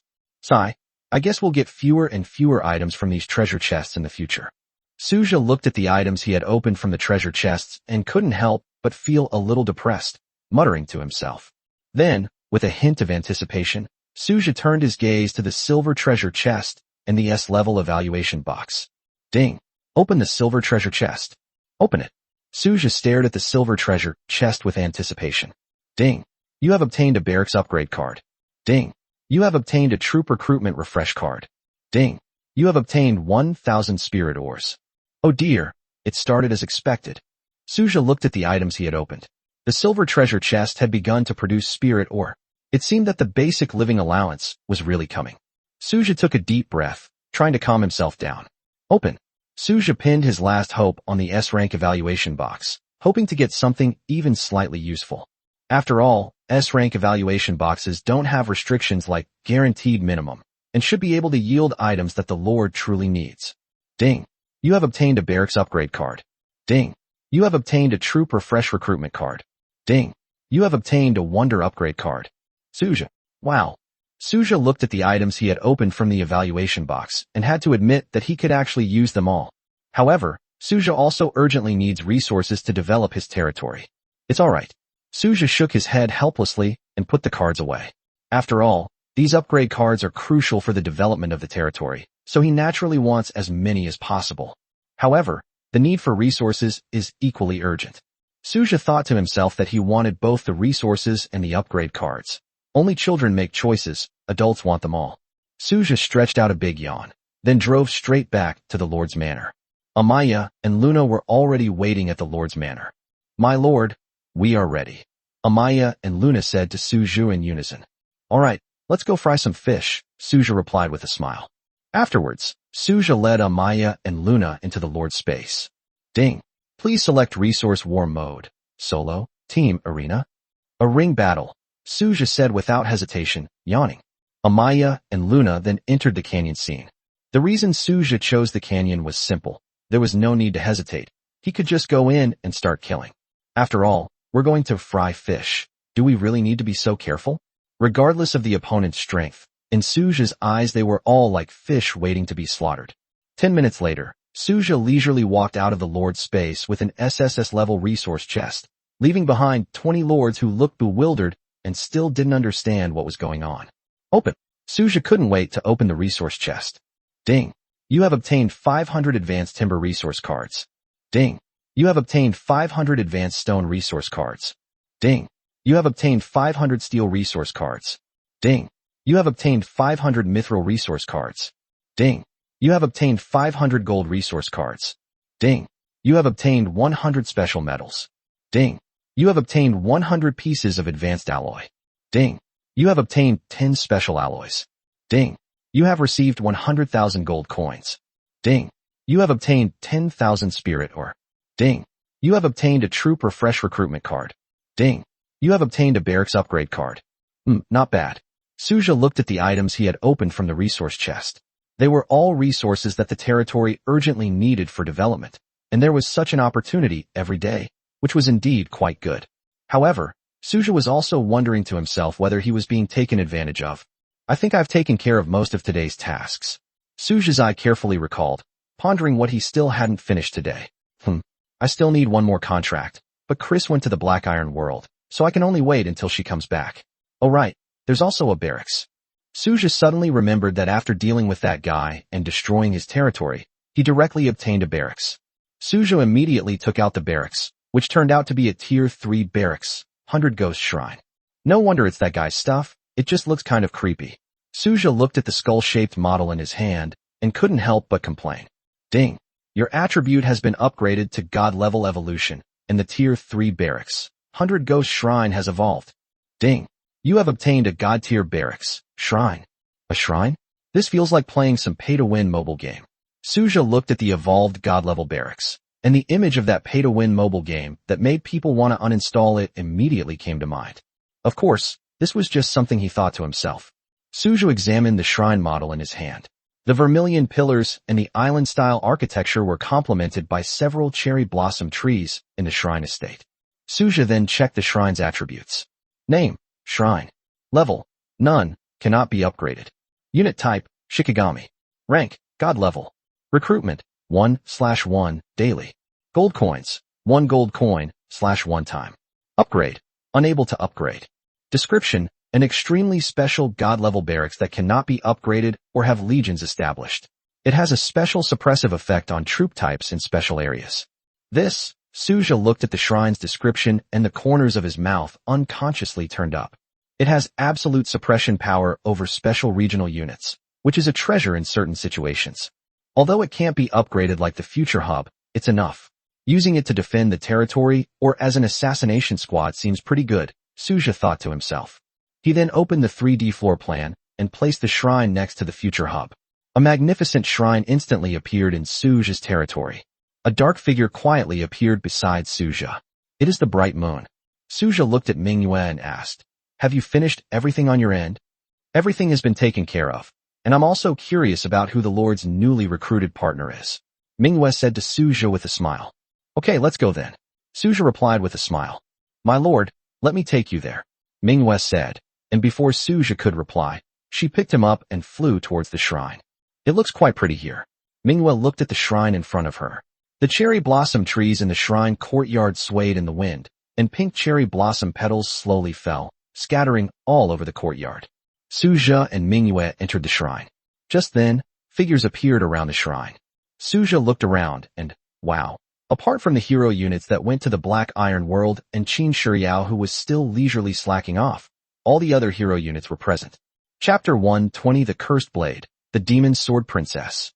Even the shadowy figure appeared outside the shrine, its massive dragon body resembling a small mountain, gazing intently at the shrine before it. Suja was already used to this. Every time he recruited a new type of unit, hero units from other types would come to watch, as if it had become a habit for everyone. Suja stepped into the main hall of the shrine. Inside the main hall, a variety of bas-reliefs come into view. Ding. Do you wish to spend 1 gold coin for daily recruitment? Recruitment, Suja said with great curiosity, eager to know what powerful soldiers this god-level military camp could recruit. A red light flashed.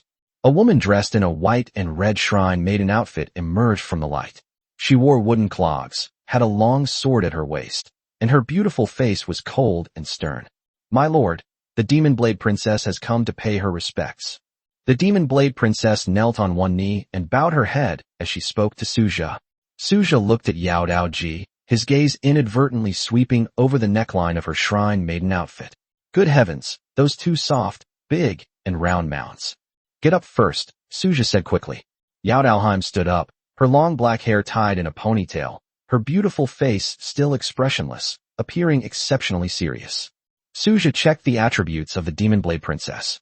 Name, Yaodalheim. Loyalty, 100. Experience points, 0 out of 100. Level 1. Rank, God level. Units, Heroes, Death Curse Blade, Demon Blade Princess. Talent, Death Curse. Skill, Demon Blade Flash. Accompanying weapon, Death Curse Blade. Potential, S rank to Saint rank. Affix bonus. Description, an aggregate of countless demonic sword spirits, possessing extremely powerful strength and the power of a death curse. Even a small wound is enough to kill an enemy. Only those of similar potential can withstand the power of the death curse. Death Curse. Suja stared curiously at Yao Daoji's talent. Death Curse, a curse that strikes upon contact. Once struck, certain death is certain. Suja stroked his chin, scrutinizing the Demon Blade Princess. This character design was somewhat reminiscent of a character from a certain heartwarming anime. However, she is much more powerful than the characters in that anime. As long as the opponent's potential does not reach the level of the Demon Sword Princess, once they are cut, even if it is just a tiny wound, they can only wait to die. Yodoheim, this is Manhwa, Amaya, Leon. Suja began to introduce the people around him to Yodoheim. Yaodalheim responded politely to each of them. Manhwa, I'm entrusting Yadaoji to you. You're the leader of the territory, so you know how to arrange things, right? Suja said to Manhwa. Manhwa nodded. Understood, my lord. Afterwards, Manhwa left the place with Yadaoji. Lord. A lively and cheerful voice rang out. It's the berserker mage, Dina. What's wrong? Suja turned to Diana and asked. Oh, my lord, I want to go to the Black Iron World to find Ella, Dina said to Suja with anticipation. Sure, go ahead. If you want to go again in the future, just let me know, otherwise it'll be troublesome if I can't find you. Do whatever you want, Suja said with a smile. All right, lord, Diana said, giving Suja a quick kiss on the cheek, and then excitedly led her people off towards the Black Iron World. Dina and Ella are very close.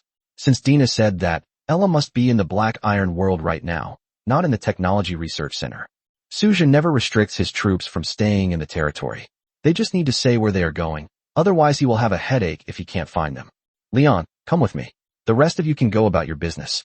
When you're done, you can go have some fun on your own or come find me, Suja instructed with a smile. Afterwards, Suja brought Leon to the spirit field.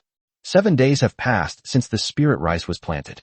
Under the careful care of the assistive robot, these spirit rice grains are growing well, each one plump and round, brimming with vitality. Finally, I can eat. I haven't had a proper meal in ages. I'm so tired of eating grilled meat and fish every day. Suja looked at the spirit field in front of him. Each grain of spirit rice was about the size of a thumb and was crystal clear. Suja immediately arranged for the robots to start harvesting the spirit rice. He planned to keep most of the spirit rice as seeds to expand the planting scale, and only keep about 10 caddies to try it out. After all, a batch can be harvested every 7 days. Let's try it out for now and enjoy it properly when we have more stock. Come on, Leon, let's go pick some fruit, Suja said to Leon with a smile. Leon obediently followed behind Suja, and the two headed to the spirit lake together. Suja planted all the fruit trees by the lake. On the one hand, this was a wonder lake, which was extremely beneficial for the growth of spiritual plants. On the other hand, it was also more convenient, and the bare lakeside was indeed not very attractive. Suja planted only 3 kinds of spiritual plants: the purple spirit fruit tree, the starry fruit tree, and the golden seed tree. Among them, only the purple spirit fruit tree and the starry radiance fruit tree are suitable for winemaking. Golden oranges can also be tried, but the results are unlikely to be ideal. Suja flipped through the brewing technology blueprints he had learned. Spirit wine, beginner level. Ingredients: 10 units of any beginner level spirit fruit plus spirit water. Ferment naturally for 3 days. Let's give it a try. Suja stared at the spirit wine making technique. He had wanted to try it for a long time, but never had the chance. Now that the spirit fruit was ripe, it was the perfect opportunity to get started. Suja led Leon to the lakeside. The branches were laden with golden oranges, emitting an enticing aroma. The purple crescent-shaped purple spirit fruits gleamed with a mysterious luster, and the starry fruits were as smooth and lustrous as jade. Suja casually picked a purple spirit fruit and tasted it. The fruit melted in his mouth, and the sweet taste spread instantly. A warm current also flowed down his throat into his body. Suja then remembered that the purple spirit fruit also had the effect of strengthening the body. Although the effect was not particularly obvious, it did exist. Leon, you should try some too, see if it's good. Suja picked one and handed it to Leon. Leon smiled broadly, took the fruit, took a small bite, and nodded, saying, "Delicious, my lord. As long as it tastes good." Suja smiled as he looked at the fruit tree, then directed the robot to pick all the fruit from the tree. Besides the golden oranges, Suja had all the purple spirit fruits and starshine fruits picked. What am I going to do without a container? Suja suddenly realized a problem. Even if he brewed the wine, he wouldn't be able to do it without a place to store it. After a moment's thought, Suja took out a high-grade timber resource card. This thing should be enough to make 2 large wooden barrels, right? Suja thought to himself. Chapter 121 Mysterious Map, Platinum World Key. Although there are no blueprints, it should be okay to make it as is, but it may not have any attribute or effect bonuses. Suja directed the auxiliary robot to use 100 units of high-grade wood to create 2 round wine barrels. Almost done. Let's get started. Suja began brewing the liquor with great enthusiasm. After much effort, with Leon's help, Suja used up all the spiritual fruits and finally brewed 2 large barrels of spiritual fruit wine. This wine needs to ferment naturally for 3 days. Finally done. Suja lay down on the grass. After working for half a day, I only managed to produce 2 barrels of spirit wine. I wonder what the effects will be in 3 days. Suja, who was lying on the grass, suddenly felt his body being gently moved. It turned out that Leon sat down behind him, letting Suja lean against him so that he could lie more comfortably. Suja narrowed his eyes slightly, fully enjoying this peaceful and pleasant moment. A gentle breeze blew by the beautiful lakeside, where an angel with 6 blood-red wings tenderly embraced a man, while other angels occasionally passed by. Occasionally, 2 giant dragons would rush across the sky like a whirlwind, as if they were engaged in a fierce race. Time passed slowly. Leon, how long have I been asleep? Suja asked sleepily as he woke up from Leon's arms. It's been an hour, my lord, Leon replied with a smile. It's been an hour already? Suja yawned and stood up from Leon's arms. Thank you for your hard work. Suja smiled at Leon. Lord, you shouldn't say that. This is what I should do, Lord. Leon stared at Suja with an unprecedented seriousness in his eyes. Seeing Leon's serious expression, Suja remained silent for a moment before saying, I know, but you'll spoil me. Lord, whatever you do is right. There's no need to apologize to us or feel guilty. This is what we should do, Leon said solemnly. Okay, I know. Suja waved his hand, not wanting to continue the topic. Leon looked at Suja and sighed inwardly. All the troops in the territory felt that Suja was too mild and too polite. You must understand, they are soldiers, while Suja is a lord. Their existence is entirely due to Suja. If Suja were not there, they would cease to exist. This is the fundamental reason. Therefore, everyone hopes that Suja can be more assertive. He is currently in the novice stage, so the danger is not too great yet, but it's hard to say what will happen later. They hope that Suja could put himself at the center and be willing to sacrifice things when necessary. Suja stroked his chin, sat by the lake, and took out 10 mysterious map fragments from the warehouse. I hope you can give me a surprise. Suja looked expectantly at the mysterious map fragment in his hand. Ding. Do you wish to consume 10 mysterious map fragments to synthesize it? Synthesize, Suja said, looking at the map fragment in his hand. A white light suddenly shone brightly. Ding. You have obtained the Platinum World Key, permanent. Suja, is this some kind of bug? How can this synthesize a Platinum World Key? Suja looked at the Platinum Key in his hand with a face full of surprise. Platinum World Key opens a portal to the Platinum World. Note, the portal is permanent. Suja took a deep breath. The Platinum World? He probably can't even handle the Silver World right now, let alone the Platinum World. Moreover, it is still unclear whether this Platinum World has been refined and controlled by humans or is an undeveloped wild world. The two are not at the same level of danger. This thing is practically useless to me, Suja said, looking at the Platinum World Key in his hand with a helpless expression. He dared not open it rashly. Everything on the other side is unknown. If we open it and monsters swarm over, it will be a huge problem. Of course, we may also encounter other high-level lords. To conquer a Platinum World, you need to be a lord at least level 60. In either case, Suja is currently unable to handle the situation. He's far from good enough. If he went in now, he'd just be mercilessly eliminated. Suja held the Platinum World Key and began to ponder it carefully. With this thing in his hands, he has only 2 options. The first rule is to wait until you have enough strength before exploring this world. But this will take a long time. Suja's upgrade speed has slowed down now, and not only him, but also the troops under his command. Without enough monsters to hunt, they can't level up and can't explore higher-level worlds, creating a vicious cycle. So the first option, keeping the key in your hand, will most likely end up just gathering dust. It is very likely that this situation will occur. When Suja needs to explore this world, he will not have enough strength. When he has the strength, he will no longer need this world.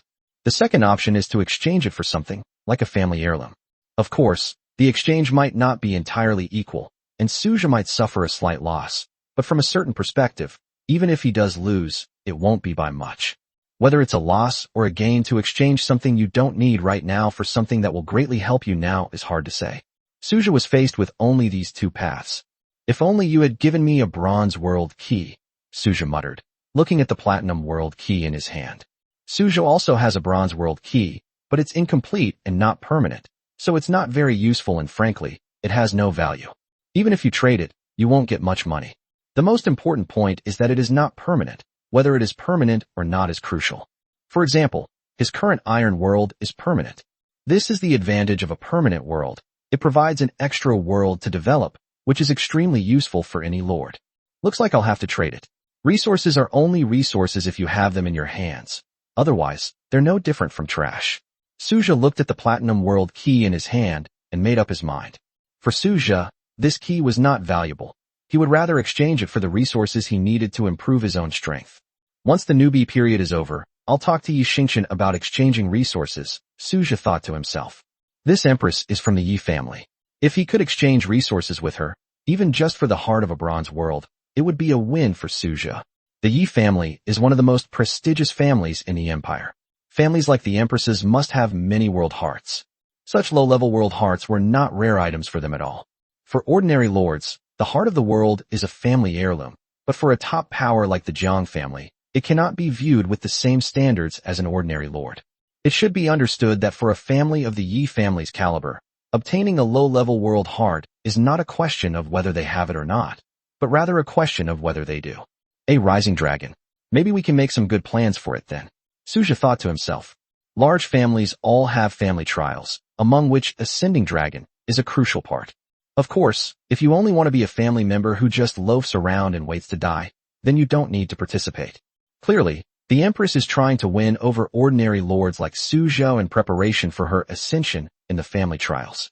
In this way, Suja can also gain a lot of benefits. If the Empress can really stand out in the family trial and successfully ascend to the dragon, then Suja will get even more benefits. However, we can't put all our hopes on others. It would be good to make contact. Suja looked at the Empress, his only friend in the chat channel, and sent her a message. Radiant, are you there? Yi Xingqian was somewhat surprised when he saw the message notification from his friend. This is the first time Suja has contacted her since they reached a verbal cooperation agreement. Empress, I'm here. What's the matter? Just say it. Suja smiled as he read the Empress's reply. As expected of someone from a prominent family, he speaks with such clarity and decisiveness, which is to be expected. Chapter 122, Super Large Energy Barrier Device. Suja understood that he was one of the ally the Empress had recruited for Rising Dragon, and as long as he had value, the Empress would definitely lend a helping hand. However, in the Empress's eyes, Suja's value was mainly reflected in his wealth. Tianhui, I have something here, are you interested? Empress, what is that? Radiant, Platinum World Key, and it's permanent, but I don't know what world it's on the other side of. Are you interested? Yi Xingqian was taken aback when he saw the message. Is this real or fake? The key to the Platinum World? Immediately afterwards, she confirmed the message Suja had sent her again, and it really was the key to the Platinum World. This guy's luck is too good. He actually managed to get this thing during the newbie stage. Yi Xingqian looked at the message and couldn't help but take a deep breath. The key to a Platinum World is of self-evident value. It is the key to cultivating a mid-level lord to advance to a high-level lord, and the resources contained within are immeasurable. However, the key is that to control a Platinum World, one must at least be a Diamond-level lord, and a powerful Diamond Lord at that, not a mere fake Diamond Lord with no real power. Empress, what do you want? Tianhui, you're obsessed with the Ascending Dragon. Its value to you goes without saying. I'm not greedy either. How about one Bronze World Heart and one Silver World Heart? Looking at the message sent by Suja, Yi Xingchen thought to himself that Suja was only asking for 2 world hearts, which was not an exorbitant price. In fact, to some extent, the Zhang family had gotten a good deal. However, on the other hand, this thing was actually of little practical use to Suja, far less useful than a real silver world heart and a bronze world heart. Could it be that I asked for too much? Suja looked at the interface where there was no reply for a long time, a hint of doubt flashing in his eyes. Looking at the conditions proposed by Suja, Yi Xingchen knew very well that the price was not expensive, but she really couldn't make the decision herself and had to go back and ask the elders in her family. Empress, I can't decide that right now. I need to ask the elders of my family. Anyway, the transaction will have to wait until after the novice lord period ends. I'll get back to you when I have news. Tianhui, okay.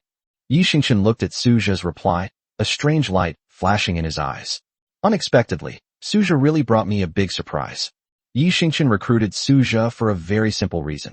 He was interested in Suja's technologically advanced unit types. Technology-based lords are the easiest to accumulate large amounts of resources, bar none. It is said that the arms trade is the most profitable business, and this world is no exception. All military branches can be armed. However, Suja's soldiers were all exceptionally talented and strong enough that they did not need additional equipment, so this aspect was not reflected in their abilities. In fact, other lords can improve their strength by arming their troops, whether humanoid or beast-like. Just because Suja's troops don't need a certain type doesn't mean other lords don't need one. I hope you won't disappoint me, Suja thought to himself, looking at the Empress's avatar in his friends list. If you can't even bear to part with this much, what's the point of talking about Rising Dragon? If they don't even have this much foresight, then Suja will have no choice but to give up on the cooperation. After all, if they are purged later, it's no laughing matter. Although Suja could benefit from the cooperation, it was clear to everyone that this was actually a favor to the Empress. If the Empress couldn't seize the opportunity, then there was nothing more to say. For a large family, the value of a permanent platinum world key far surpasses that of a bronze or silver world heart. Yi Xingchen sighed. Seeing that the chaos invasion for the day had ended, Yi Xingchen returned directly to the main world.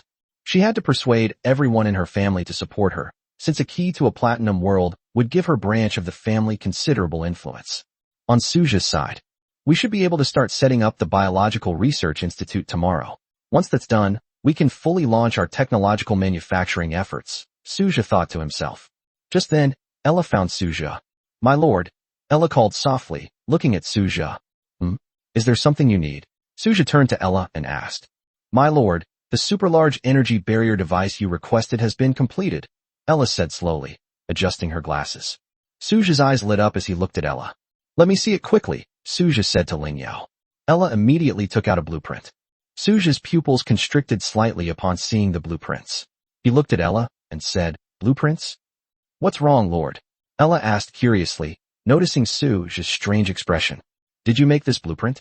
Suja asked curiously, his lips slightly dry as he stared intently at Ella.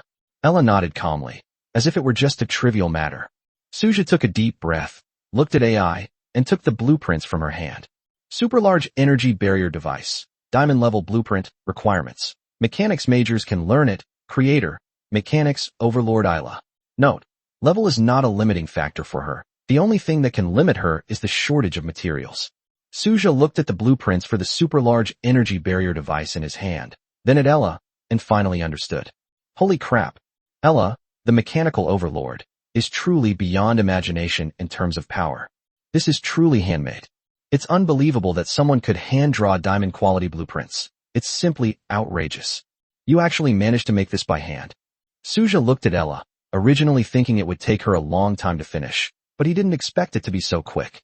Ella pushed up her glasses and said calmly, This is quite simple. After all, we already have an energy barrier device. Researching a super large one based on that shouldn't be too difficult. Suja looked at Ella's nonchalant expression and took a deep breath. Awesome. Suja could only give a thumbs up and a 6. So what are you still researching right now? Suja asked Ella curiously. Suja knew that Ella was researching something, but he hadn't heard any news about it and didn't know what she was researching. He just asked out of curiosity, but Ella's answer surprised him. Researching element particle extractors is quite challenging. There are many types of elements in nature, and capturing them is a difficult task. There has been some progress on this, but it will take some time. If the research is successful, The nuclear fusion energy station will be completed smoothly, Ella said slowly. Chapter 123 Enchanting Fairy, Emily. Suja fell into a brief silence. Although he didn't quite understand what Ella meant, his intuition told him that it must be very powerful. All right, I guess I don't know much about these things. I'll leave this to you. Do whatever you want to research, just let me know when you're done. Oh, and give the blueprints for this super large energy barrier device to Zeely so she can study them, Suja said slowly. Well, if there's nothing else, I'll head back now, Ella said to Suja. Okay. Suja nodded. After Ella left, Suja lay down on the grass, with Leon still guarding him. I really underestimated Ella and the others. Suja thought to himself. Although he had always valued Ella and the others' abilities, he hadn't expected to underestimate them. I wonder what surprise Qin Shiyao will bring me then. Suja couldn't help but wonder. If Ella, also a mechanical overlord, can hand-draw diamond-level blueprints, then Qin Shiyao, as a quantum overlord, should be no less capable. After all, Qin Shiyao is the leader of the quantum faction, one of the three major factions on the technology side. Suddenly, Suja thought of a question. Could he also develop psionic abilities? It should be possible. You can try it sometime. Just then, above the sky, a giant dragon, its body radiating golden light, soared through the air. Its golden scales exuded a noble aura, and its 6 wings were engraved with sun-like patterns. It is none other than the Dragon of Light, Augulus. Augulus has already reached level 10 so quickly. Suja looked up at Augulus. Then he wasn't too surprised. After all, the monsters in the Black Iron world were endless and could not be killed indefinitely. As long as there were enough monsters for his troops to hunt, they could continue to level up. Time passed slowly. The next morning, Suja woke up in bed. Today was the 16th day of his newbie phase. With only 14 days left until the end of the newbie bonus period, time is running out, and Suja must accumulate resources and improve his technological level as soon as possible. Due to resource constraints, the core building of the gene system has not yet been completed, and even after its completion, its subsequent development will still require a large amount of resources. Suja quickly washed up and woke up Manhwa, who was still fast asleep in bed. Get up, let's go recruit new partners, Suja said, gently patting Manhwa's bottom. Manhwa lazily opened her eyes, looked at Suja, and then got up from the bed naked, a satisfied smile on her face. Understood, my lord, Manhwa said with a smile. Afterwards, Manhwa and Suja went to the Immortal Creation platform together. Everyone was already waiting there. The Lord is really biased, Diana said with a smile as she looked at Suja. Hearing Diana's words, Suja pinched Diana's cheek in annoyance. Are you satisfied now? Suja said slowly. This isn't enough. My lord, you must make it up to me tonight, Diana said to Suja. Suja waved his hand without responding, and instead turned his gaze to the Immortal Creation platform in front of him. Currently, Suja's military camps include Immortal Creation Platform, Divine Source Temple, Elemental Tower, Star Temple, Void Dragon Nest, Origin Spirit Tree, and Fallen Temple. All 7 God-tier barracks have been upgraded to level 2. There are also 2 special God-tier barracks, the Future Hub and the Shrine. These are special God-tier barracks that cannot be upgraded. Suja has 5 barracks upgrade cards left. Upgrade. Suja looked directly at the Immortal Creation platform. Ding. Your barracks. Construction platform upgraded, current level 3. You can check the specific attributes yourself. Suja immediately chose to check the attributes. Name, Zeo Sendai. Level 3. Faction, Immortal Race. Recruitment, 40/40ths, daily. Gold coins, 1 gold coin, / one-time constant. Characteristics, 1. Fairy fruit, 2. Upgrade, 1 billion gold coins, 1,000 divinity, 10 primal crystals. Suja looked at the upgraded Immortal Creation platform and found that its characteristics had not increased. He estimated that it would need to be upgraded again, but the upgrade conditions were really outrageous. Thankfully, I have the barracks upgrade card. Otherwise, I would be in big trouble. The gold coins alone would cost 1 billion, and as for divinity and primordial crystals, Suja had never even dared to dream of them before. Let's go, Suja said to Manhwa and the others beside him. Afterwards, he led Manhwa and the others into the Immortal Creation platform. Suja looked at the immortal statues inside the church and felt that there hadn't been much change. Ding. Do you wish to spend 40 gold coins for daily recruitment? Recruit. Suja's eyes were full of anticipation. They had already upgraded, so it was time to get a hero unit. A pink light shone. One by one, figures emerged from the pink light curtain. This color? Lust. Suja looked curiously at the immortal figures walking out of the light screen. Suja could only describe these immortals with 2 words: pornographic. They were all incredibly hot, with curvaceous figures and an alluring aura. In particular, their pink eyes were shaped like hearts. It was simply outrageous. While other immortals may also be beautiful and alluring, they don't display their allure as openly as these people, as if their desires are written all over their faces. Arami greets Lord. The pink-haired fairy at the head of the group smiled broadly and knelt on one knee to look at Suja. She seemed to be radiating a pink aura at all times, and her face was full of longing. "Get up, everyone," Suja said with a hint of helplessness. He couldn't help but recall that the previous immortal warriors who were associated with lust didn't seem to be like this. Could it be because there were no hero units before, so their characteristics hadn't been activated yet? Suja thought about it carefully, and it seemed that it really was true. Suja shook his head, then looked at Emily's attributes. Name: Emily. Loyalty: 100. Experience points: 0 out of 100. Level 1. Rank: God level. Unit: Hero, Enchantress Elemi. Talent: The Sin of Lust. Skill: Lustful Temptation. Accompanying weapon: Lustful Flame Whip. Potential: S rank Saint rank, attribute bonus. Introduction: a powerful race among the immortals, skilled in using lust and seduction. Due to the bonus attributes, their strength is even greater, and their true potential has not yet been fully developed. Chapter 124 Diamond Grade Blueprints. Space Carrier. Just as I expected, Suja looked at Emily, and as he had predicted, she was indeed a member of the immortal race skilled in seductive allure. Elemi, from now on, you will be in charge of leading the enchanting celestial warriors, Suja said to Elemi. Understood, my lord. Emily's voice was soft and melodious. Manhwa, I'm leaving Emily in your care. Explain the rules of the territory to her. Suja instructed Manhwa. At this moment, Suja noticed that Manhwa, Luna, and Lena were all looking at Emily with hostility in their eyes. Emily, on the other hand, put on a pitiful look and looked to Suja for help. Suja rubbed his temples helplessly. He simply couldn't believe Emily's pitiful appearance. As a hero unit associated with lust and allure, from any perspective, Elemi is far from being weak. Most importantly, it's probably because of Elemi's feigned weakness and tea art that Manhwa and the others dislike her. After all, they're all women. It's easy to tell who's a green tea bee *TCH at a glance. Manhwa. Suja looked at Manhwa again and called out. Understood, Lord. Manhwa replied to Suja with a smile. Suja glanced at Manhwa, then at Emily, and said nothing more. Instead, he took out a troop refresh card, preparing to recruit again. Ding.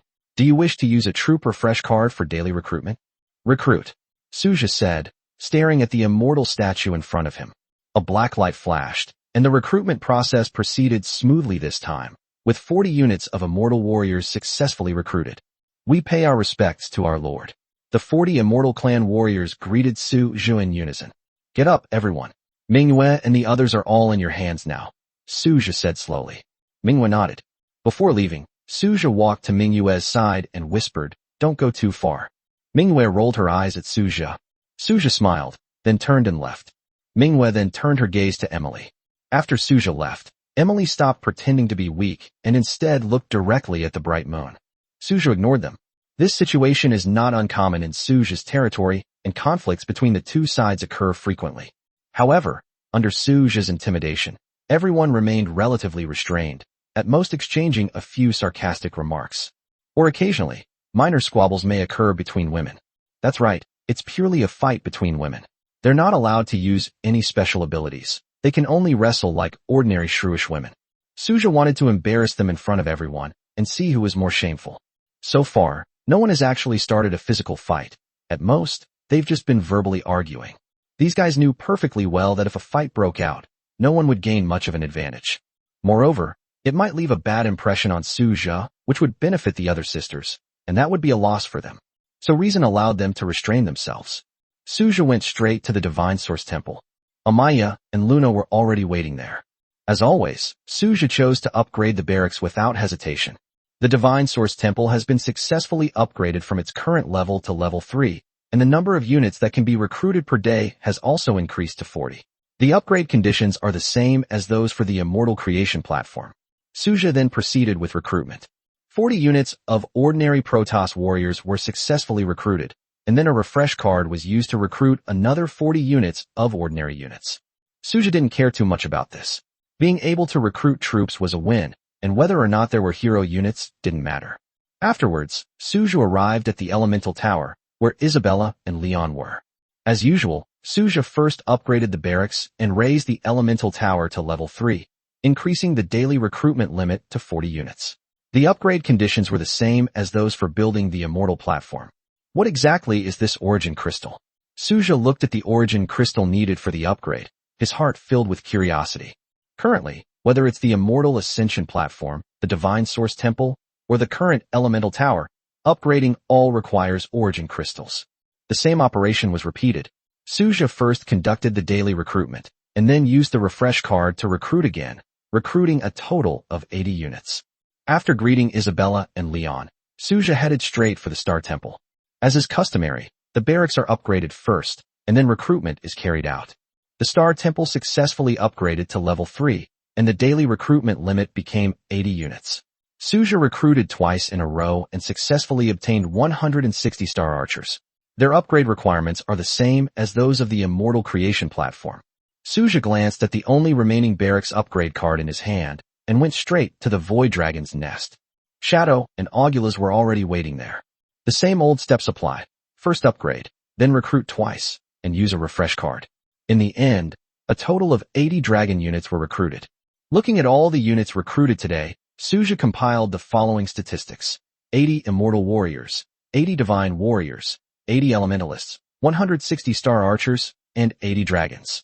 The first 5 barracks have all been upgraded once, and all the troop refresh cards have been used up. There are now 3 troop refresh cards left, but there are no barracks upgrade cards left. Now that's more like a legion, Suja muttered to himself. Afterwards, Suja arrived at the Origin Spirit Tree. Since he didn't have any upgrade cards, Suja didn't use any troop refresh cards either. He directly recruited 20 units of Origin Spirits and handed them over to Xinglan and Chris. Suja went to the Fallen Temple and recruited 20 units of ordinary soldiers. It's almost done, Suja murmured, looking at how many places he had visited this morning, and how he still hadn't recruited everyone, with 2 barracks remaining. The efficiency seemed a bit low. Suja then headed to the future hub. My lord, you seem to be a little late today, Qin Shiyao said with a smile when she saw Suja. It took a little time, Suja replied slowly, then walked straight into the future hub. Looking at the large ball of light, Suja immediately chose to recruit. The portal to time and space slowly appeared. A drawing slowly floated out. Space Carrier, Diamond Level Blueprint, Requirement, God Level Engineer. It's not bad.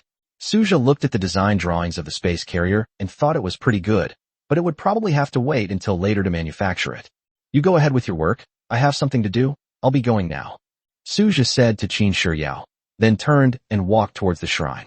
Chapter 125 Nine-Tailed Celestial Fox, Tamamonome. Qin Shiyao smiled slightly as she watched Suja's retreating figure. Only in the mornings can you see Suja so busy.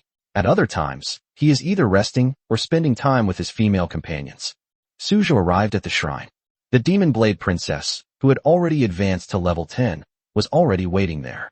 My lord, the Demon Sword Princess, dressed in a white and red shrine maiden outfit, said softly. Okay, let's go, Suja said to Yao Daoji. Yao Daoji nodded in acknowledgement and followed behind Suja. Suja glanced at Yao Daoji, said nothing more, and walked directly into the shrine. Ding. Do you wish to spend 1 gold coin for daily recruitment? Recruitment, Suja said calmly, a hint of curiosity in his eyes, eager to see what the shrine would recruit this time. A burst of pure white light suddenly rose up, and several fluffy tails were the first thing that caught Suja's eye. Then a woman dressed in a white kimono appeared in front of him. The woman had golden eyes and her face was full of curiosity. Tamamonome greets Lord. I hope you will be kind to me. Tamamonome appeared before Suja with a smile and said sweetly. Suja looked at Tamamonome, whose appearance was extremely similar to a great demon from an island nation that he had heard about in his previous life. But is this alluring woman in the golden kimono really the same person as that great demon? Suja immediately checked Tamamonome's attributes. Name, Tamamonome. Loyalty, 100. Experience points, 0 out of 100. Level 1. Rank, God level. Unit type, Hero, Nine-Tailed Celestial Fox Tamamonome. Talent, Spatial Control. Skill, Sky Rift. Potential, S-rank Saint rank. Description: a god-tier unit with 9 lives, growing stronger with each death. It is also an extremely rare hero unit that wields spatial power.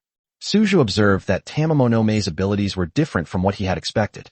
It seems that it is not the great demon from the island nation that I thought it was. Apart from the similar name, it is completely different in other aspects. However, this is reasonable. After all, we live in different worlds. Even if the names are the same, what does that prove? Tamamonome, this is Yodoheim. Yodoheim, show Tamamonome around the territory rules, and then introduce her to the other companions, Suju slowly instructed. Understood, my lord. Yadaoji nodded in response. Ding. The chaos invasion is about to begin. Lord, please select the difficulty level. S, A, B, C, or D. S rank. Suju decisively chose the S rank difficulty. Yodoheim, I'm going to Blackrock Wall first. You can come over later, Suju said to Yodoheim. Yaodaoheim nodded in acknowledgement. Suju immediately summoned his interstellar sports car and sped towards the Blackrock City wall. Today has indeed taken too long. Suju thought to himself, first busy upgrading the barracks, and then recruiting troops. When Suju arrived at the Blackstone City wall, Manhwa and the others were already waiting there. Go, each to your assigned post, Suju said calmly. Manhwa and the others nodded and then dispersed.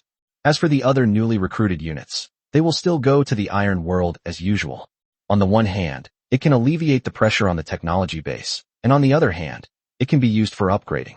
The void creatures in the Black Iron World are virtually endless.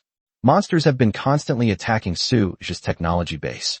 Fortunately, the energy barrier device has prevented any major problems, but it must be cleared regularly every day. These monsters have become excellent experience packs for Suju's troops to upgrade. Suju sat on the Blackstone City wall, his gaze sweeping over his Blackstone City wall and magic tower. We can postpone the upgrade. Suju thought to himself that upgrading now would be pointless and a waste of resources. He should take a look at the super-large energy barrier device first. Suju needs to determine the extent to which this massive energy barrier can cover before deciding whether to repair the Blackstone City wall or simply demolish it. At the boundary between the void and Suju's territory, twisting figures slowly crawled out from the endless void. Suju looked at the monsters that had appeared in this chaos invasion, the void insects. However, unlike the Zerg we've seen before, this time there are even exploding Zerg. Those writhing figures, the Zerg's exploding worms, look somewhat like void worms, but their backs shimmer with an eerie purple light, indicating that these Zerg are not to be trifled with. Moreover, their strength is at least level 13. This is outrageous. There are actually exploding bugs at this time. Suju couldn't help but complain as he looked at the exploding bugs, even though he wasn't afraid. But these exploding bugs are not easy to deal with. Although they are only level 13, they are still quite troublesome even when facing level 19 beings. With a sharp roar from the Zerg, a large number of Zerg war bugs surged out of the void like a tide. Seeing this, Suju remained calm and showed no sign of panic. Those exploding bugs are a bit troublesome, but that only applies to ordinary lords. Anyone would have a headache if they encountered such a wave of exploding bugs. Moreover, there were tens of thousands of self-destructing bugs on Suju's side. Bang! With a deafening explosion, the first exploding bug detonated, seemingly triggering a chain reaction. Exploding bugs across the entire battlefield emitted a dark purple glow, expanded violently, and then exploded one after another. Suju watched this scene calmly. A figure appeared beside Suju in an instant. It's the bright moon. My lord, are you alright? Manhwa asked Suju anxiously. I'm fine, they can't hurt me. You go and do your thing, Suju said slowly. Manhwa nodded, then glanced at a celestial warrior before turning and leaving. Suju watched this scene unfold. Honestly, I'm not that easy to get into trouble with, and I'm not some fragile newbie. Suju muttered to himself, noticing the immortal warrior standing guard 100 meters away from him. Basically, any insects within 100 meters of Suju were quickly killed by this person. As time slowly passed, 2 hours have passed. The last insect crashed to the ground. Among the troops under Suju's command, apart from the newly recruited ones, the first echelon had already reached level 15, and the second echelon also had a level of 12 or above. Suju didn't check the specifics carefully, since the weakest unit currently in the battle is level 12, and with the increase in the number of units, he couldn't possibly check them one by one. Suju roughly tallied up his gains.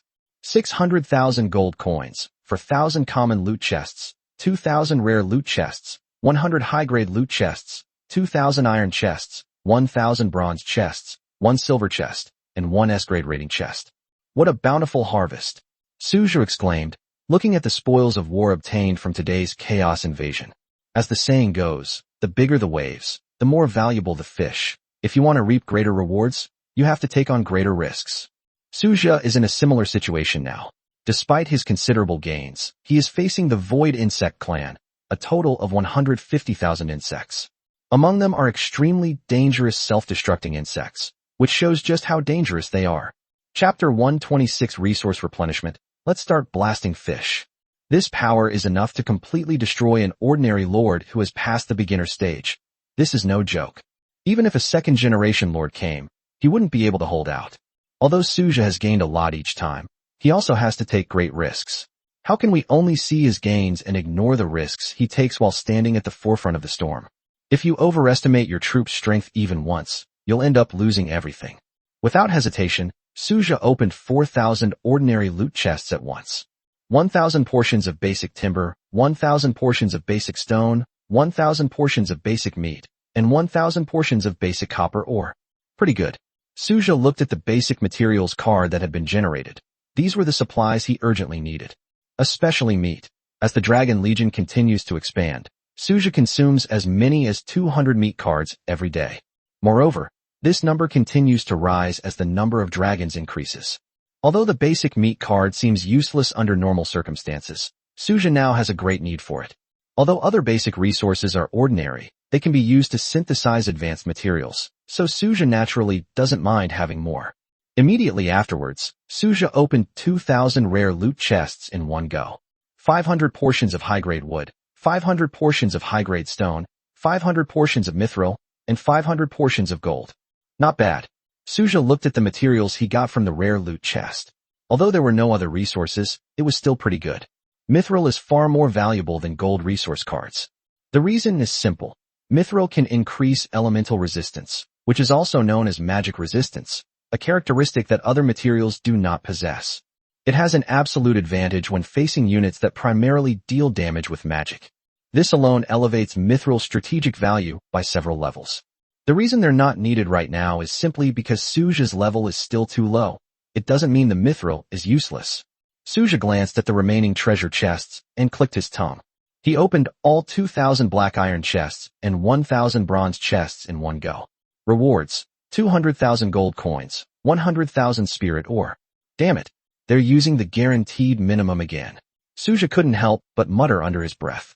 As expected, after the minimum guarantee mechanism was triggered, the value of the items obtained decreased. It's outrageous that a black iron chest only yields 100 gold coins. Nobody would believe it if I told them. This is too much of a ripoff. I can't rely on opening these treasure chests anymore, unless I can find a higher level one. Suja muttered to himself. It's obvious that the loot from iron and bronze chests will only get worse and worse.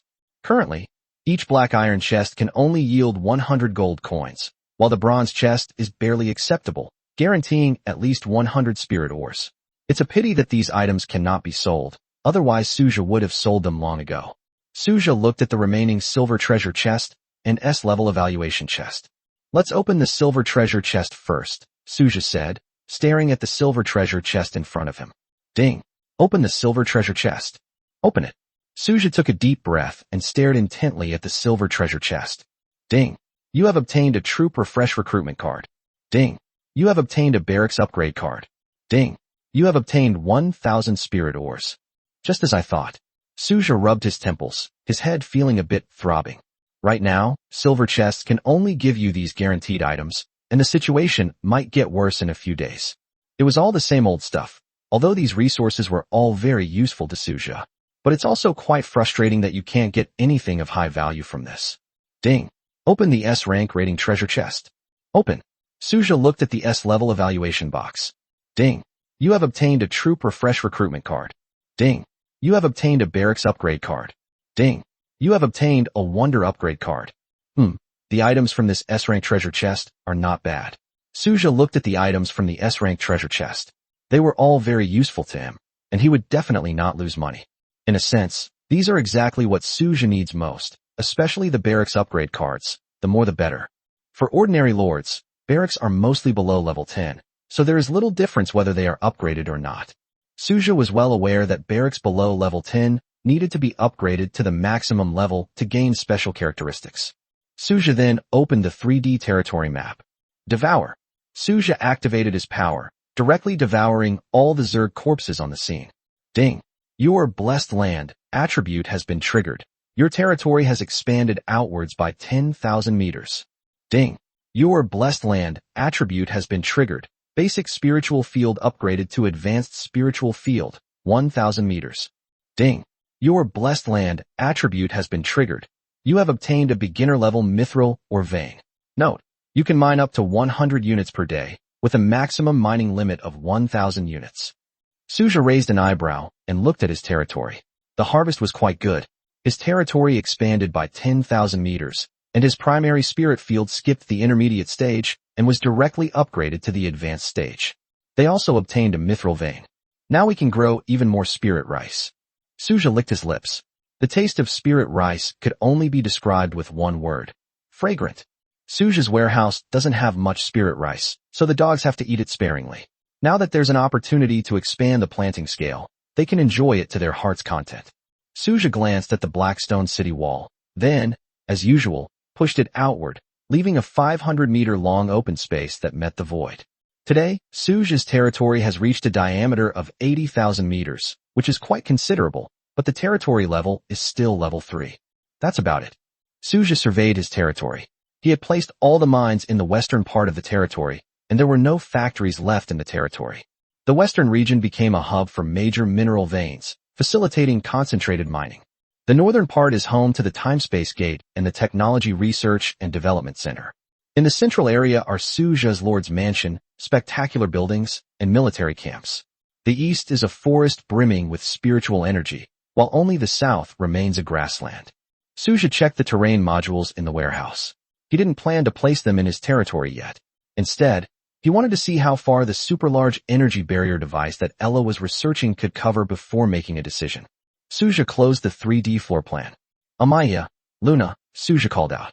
Amaya and Luna appeared in front of Suja instantly. Get the Protoss army ready. Let's go fishing, Suja said with a smile. Amaya and Luna nodded in acknowledgement. Arena battles are something Suja, Amaya, and Luna do every day. This is practically like getting resources for free. How could Suja possibly miss it?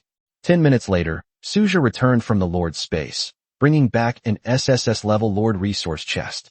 Suja looked at the SSS level Lord resource chest in front of him and opened it without hesitation. Chapter 127 Arya's new ability, Overclocking. Ding. You have obtained 500 advanced timber resource cards. Ding. You have obtained 500 advanced stone resource cards. Ding. You have obtained 500 steel resource cards. Ding. You have obtained 500 mithril resource cards. Ding. You have obtained 500 gold resource cards. Ding.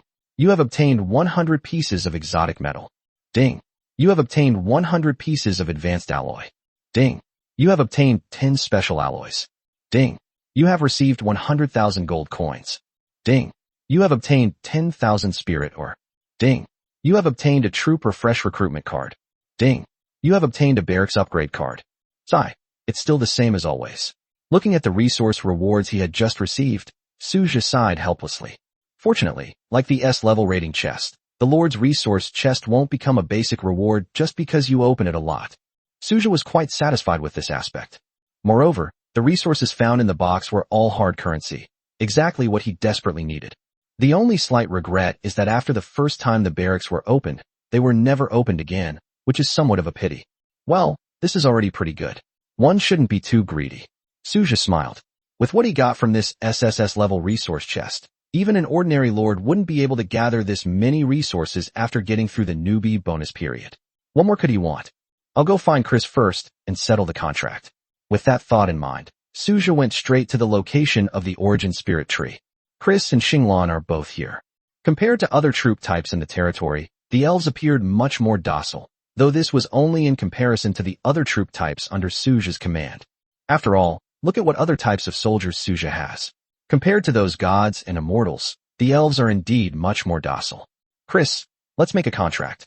Suja looked at Chris with shining eyes. Chris nodded. She was well aware of the origin tree's origin contract, and she also knew that Suja had already formed a contract with Xinglan. I swear in the name of origin, I will protect the one before me with my life. With the will of origin as my witness, I forge a covenant of origin with the one before me, to live and die together, until eternity. As soon as Chris finished speaking, golden light instantly enveloped Suja, and the six-pointed star beneath her feet shone brilliantly. Just like when he made a pact with Xinglan before, Suja's entire body was enveloped in endless golden light, which permeated every inch of his flesh and blood. Finally, the six-pointed star beneath his feet split in two, merging into the bodies of Suja and Chris respectively.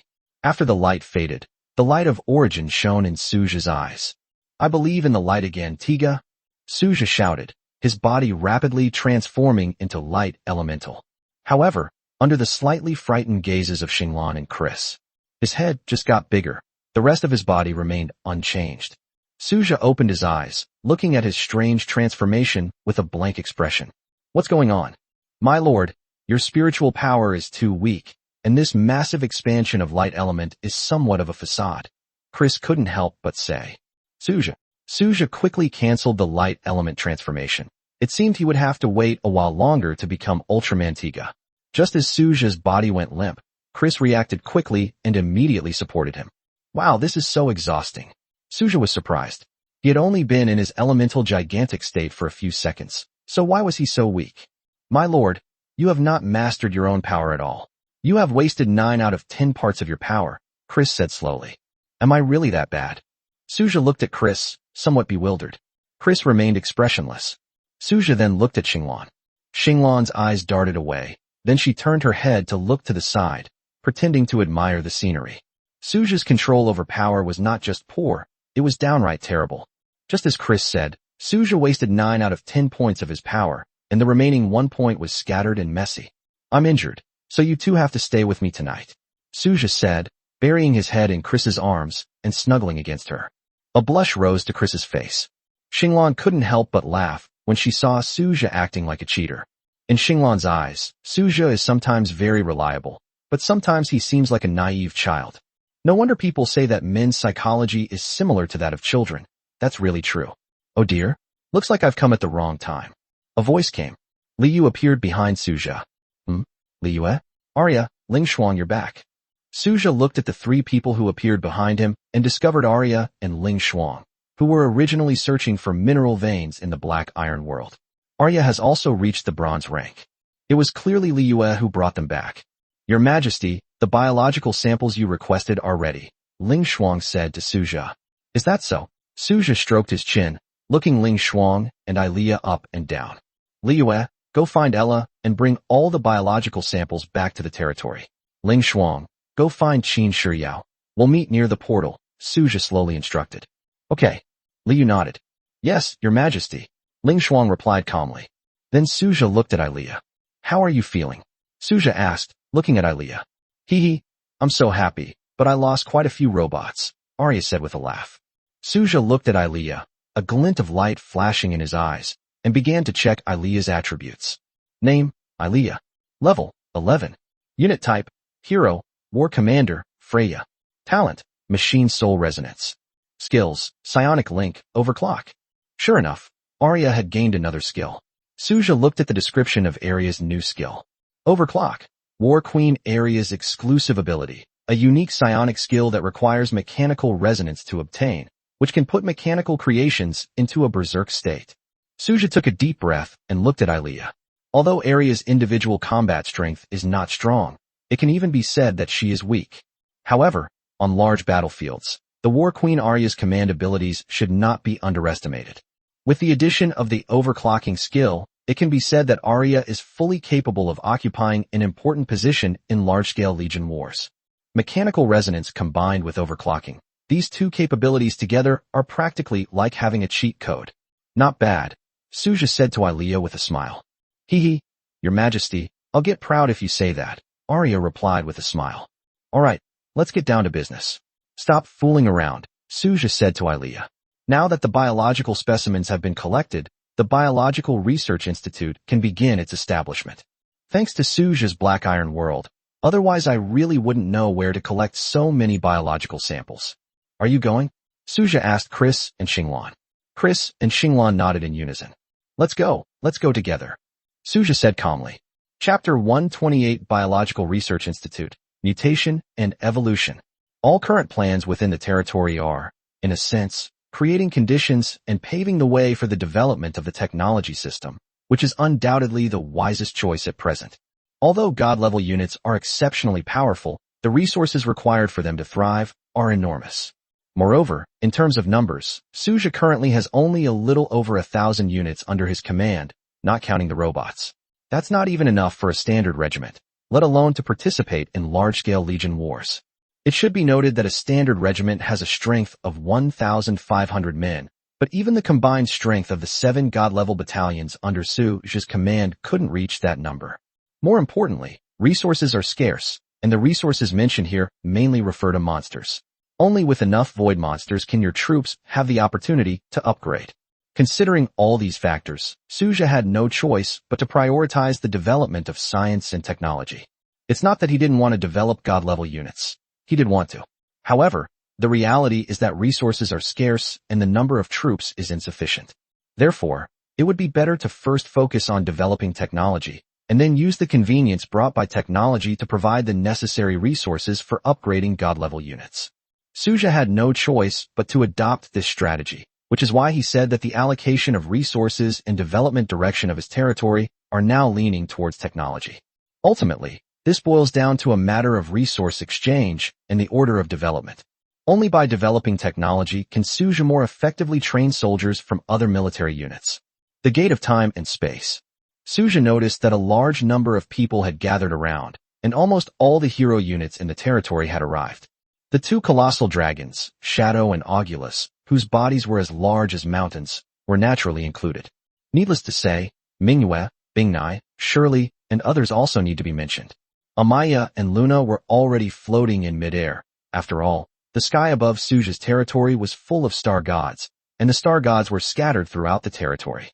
As the direct leaders of these star gods, they would immediately know of any disturbances in their territory. Suja didn't mind. He opened the territory warehouse, checked the resources needed by the Biological Research Institute, and then took them all out. Biological Research Institute. 10,000 high-grade wood, 10,000 high-grade stone, 100,000 iron ore, 100,000 steel, 100,000 copper ore, 100,000 gold, 10,000 high-grade alloys, 1,000 biological samples, 1,000 spirit ore, 100,000 gold coins. Suja had prepared these materials long ago, but the delay was due to the incomplete collection of biological samples. Suja took out 100 high-grade wood resource cards and 100 high-grade stone resource cards from the warehouse. Originally, there were 4,021 cards of each type of resource. After removing 100 cards, there are only 3,921 cards of each type left. Each card contains 100 units of resources.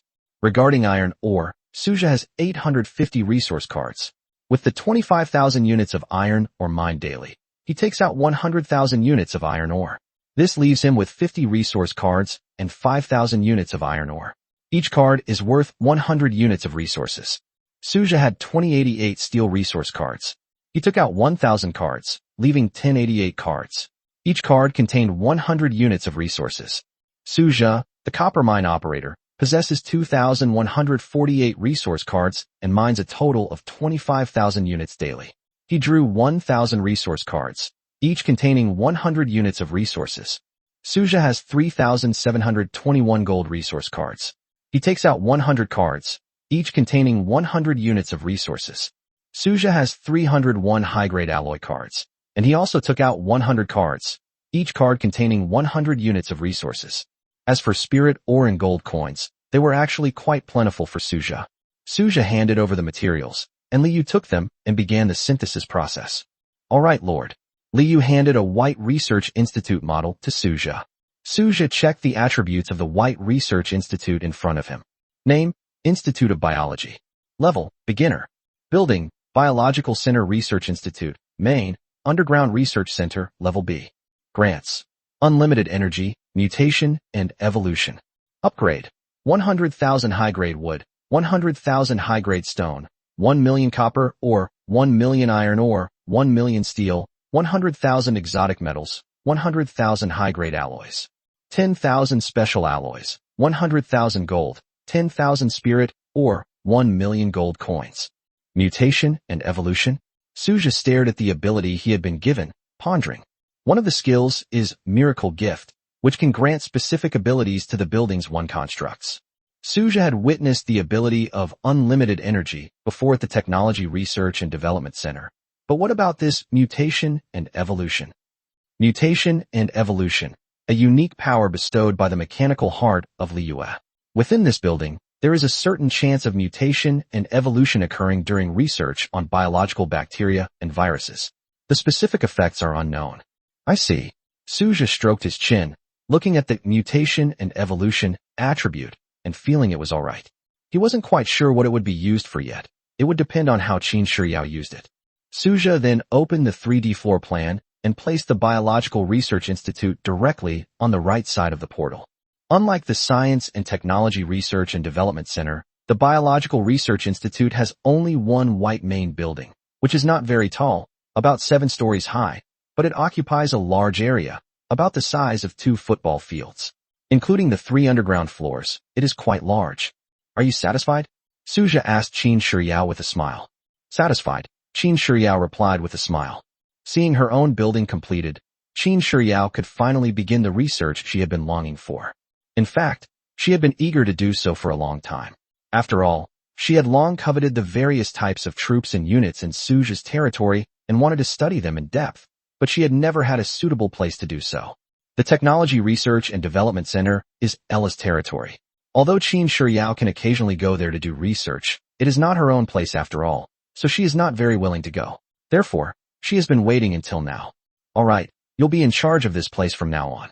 Just let me know if you need anything, Suja said slowly. Qin Shiyao nodded. Ella, we can start manufacturing level 10 robots now. Let's produce 1,000 first, Suja said calmly. Ella glanced at the iron or reserves. My lord, how about we build other 003 arsenals first? Iron or resources are running low right now, so I think it's better to build arsenals first. Once we have more resources, we can achieve unlimited production, Ella said earnestly. Build an arms factory first. Suja stroked his chin, carefully weighing the options. Once the arsenal is built, it's permanent, which isn't a bad idea, and it can be upgraded later. Chapter 129 Target, the capital. Okay, you can arrange it as you see fit. First, get everything the arsenal can do done. You can tell me about the rest after you've finished, Suja said slowly. Upon hearing Suja's instructions, Ella nodded. Currently, apart from the super large energy barrier device, which still needs to be built, all other core buildings in the territory have been arranged. Suja then opened the material list required for the super large energy barrier device. 10,000 exotic metals, 10,000 high-grade alloys, 10,000 special alloys, 10 charging crystals, 10,000 spirit ore, and 1 million gold coins. Now all that's missing are special alloys. Suja has reserves of exotic metals and advanced alloys, but there's a significant shortage of special alloys. However, Suja estimates that he will be able to gather them all by the end of the new Lord trial period. Suja currently has 1 charging crystal left and is short 9 more. However, this is not a big problem, as he has the mysterious merchant token and can buy things at any time. Suja has accumulated over 9 million gold coins, so he is not short of them. He also has over 350,000 spirit ore, which is also not a problem. The main thing they're missing right now is the special alloy. If Suja were to synthesize it himself, the cost would be too high and not worthwhile. Besides, they just need to get this done before the Novice Lord period ends. After all, its real purpose is to defend territory after the beginner period ends. Before the novice period ended, Suja wasn't too worried or in a hurry. All right, you can all go about your business, Suja said with a smile. Then, in a very cool manner, golden light emanated from his body, and he instantly covered a distance of 10 meters. The others watched Suja use light elements to move around, and they were speechless. In their eyes, this little trick was like a child's game. Wow, Lord, you're amazing, Liu exclaimed, her eyes shining. You have excellent taste, Liu, Suja replied with a smile, waving to Liu. Others. Sometimes, I really have the urge to call the police. The key point is that there are actually people supporting Suja, which feels really absurd. Oh, this person is from Liyue. That makes sense. Liyue has always been a carefree person, so this situation is quite understandable. Time slips away quietly. Suja lay comfortably on the star spring, enjoying the custom-made miniature artificial sun, and floated leisurely on the lake. Just then, Suja's friend notification sounded. Suja looked down at his friend information. He only had one friend, the Empress, Yixingchen. Suja opened the chat channel, and a message immediately caught his eye. Empress, I agree to your deal, but it can only be done after the newbie period ends. Tianhui, no problem. It's a pleasure to work with you. Yixingchen was looking at Suja's reply. Yixingchen had already told his parents about Suja's offer to exchange a platinum world key for a bronze world heart and a silver world heart. Her father agreed without hesitation. This is indeed a good thing, both from a family perspective and from a personal perspective. From the perspective of family interests, the value of a platinum world far surpasses that of a bronze world and a silver world. With platinum world, the Yi family can better cultivate mid to high-level lords within the family. From a personal perspective, this can be considered a contribution her daughter has made to the family, which is very beneficial to her daughter's path to rising to prominence. So there is no reason to refuse. Suja looked at the message sent by the Empress, a glint of light flashing in his eyes. It seems I asked for too low a price, Suja muttered to himself. He knew very well that he had no choice but to do this. The platinum world key was useless to him now, so he had to sell it at a low price. If there were any other way, he wouldn't have gone to such lengths. Empress, after the newbie period ends, do you plan to develop your career in the capital? Tianhui, of course, after all, we still need to go to university, otherwise where will we get resources? Yixingchen was taken aback when he saw the message Suja sent. In Yixingchen's world, this problem had never arisen before. Basically, whatever she wants, her family will arrange it for her, so she doesn't need to worry about resources at all. Even on the path to rising to power, she has absolutely no worries about troop resources. Empress, alright, then I'll be waiting for you in the capital. Tianhui, okay. After replying to the message, Suja immediately closed the chat channel. He took a deep breath and lay back down on the lake. In reality, Suja didn't really need to go to university. Thanks to technological advancements in manufacturing, he wasn't lacking in resources. However, the biggest problem lies in upgrading the units. This is an extremely difficult problem. Without a powerful backer, one can only explore and search for other worlds on their own in the chaotic world. If you're unlucky, it could be dangerous. In this chaotic world, there are countless beings like ancient gods, old gods, and evil gods. This is the awkward situation faced by ordinary lords. Even after passing the beginner stage, resources remain a major problem. Without resources, the pace of development will slow down significantly. If you're incredibly unlucky, a passing evil god can turn everything to nothing. For ordinary lords, the safest way to develop is not to blindly try their luck in finding other worlds, but to choose a good university and use the school's resources to enter some relatively safe worlds to gradually improve their strength. This is arguably the safest and most efficient way for ordinary lords in this world to grow and expand. Of course, there is another way, but once discovered, it would face humanitarian destruction. That is to invade other lords' territories and plunder their resources. There are quite a few people who dare to do this, but they should be careful that once they are discovered, they will be classified as fallen lords and will face endless persecution. However, on the other hand, this only happens when someone discovers the truth. What if they don't? In fact, this kind of thing has happened countless times, but very few have been discovered. Unless someone is extremely foolish, they generally won't attack lords of the same level, let alone provoke those stronger than themselves. They'll only target those weaker than themselves. These lords typically command troops that are either cursed or chaotic, and these troops often possess special abilities to track others. Of course, Suja doesn't need to worry about this. However, the world of lords is far more cruel than it appears on the surface. It's basically a world where you climb to the top by stepping on others.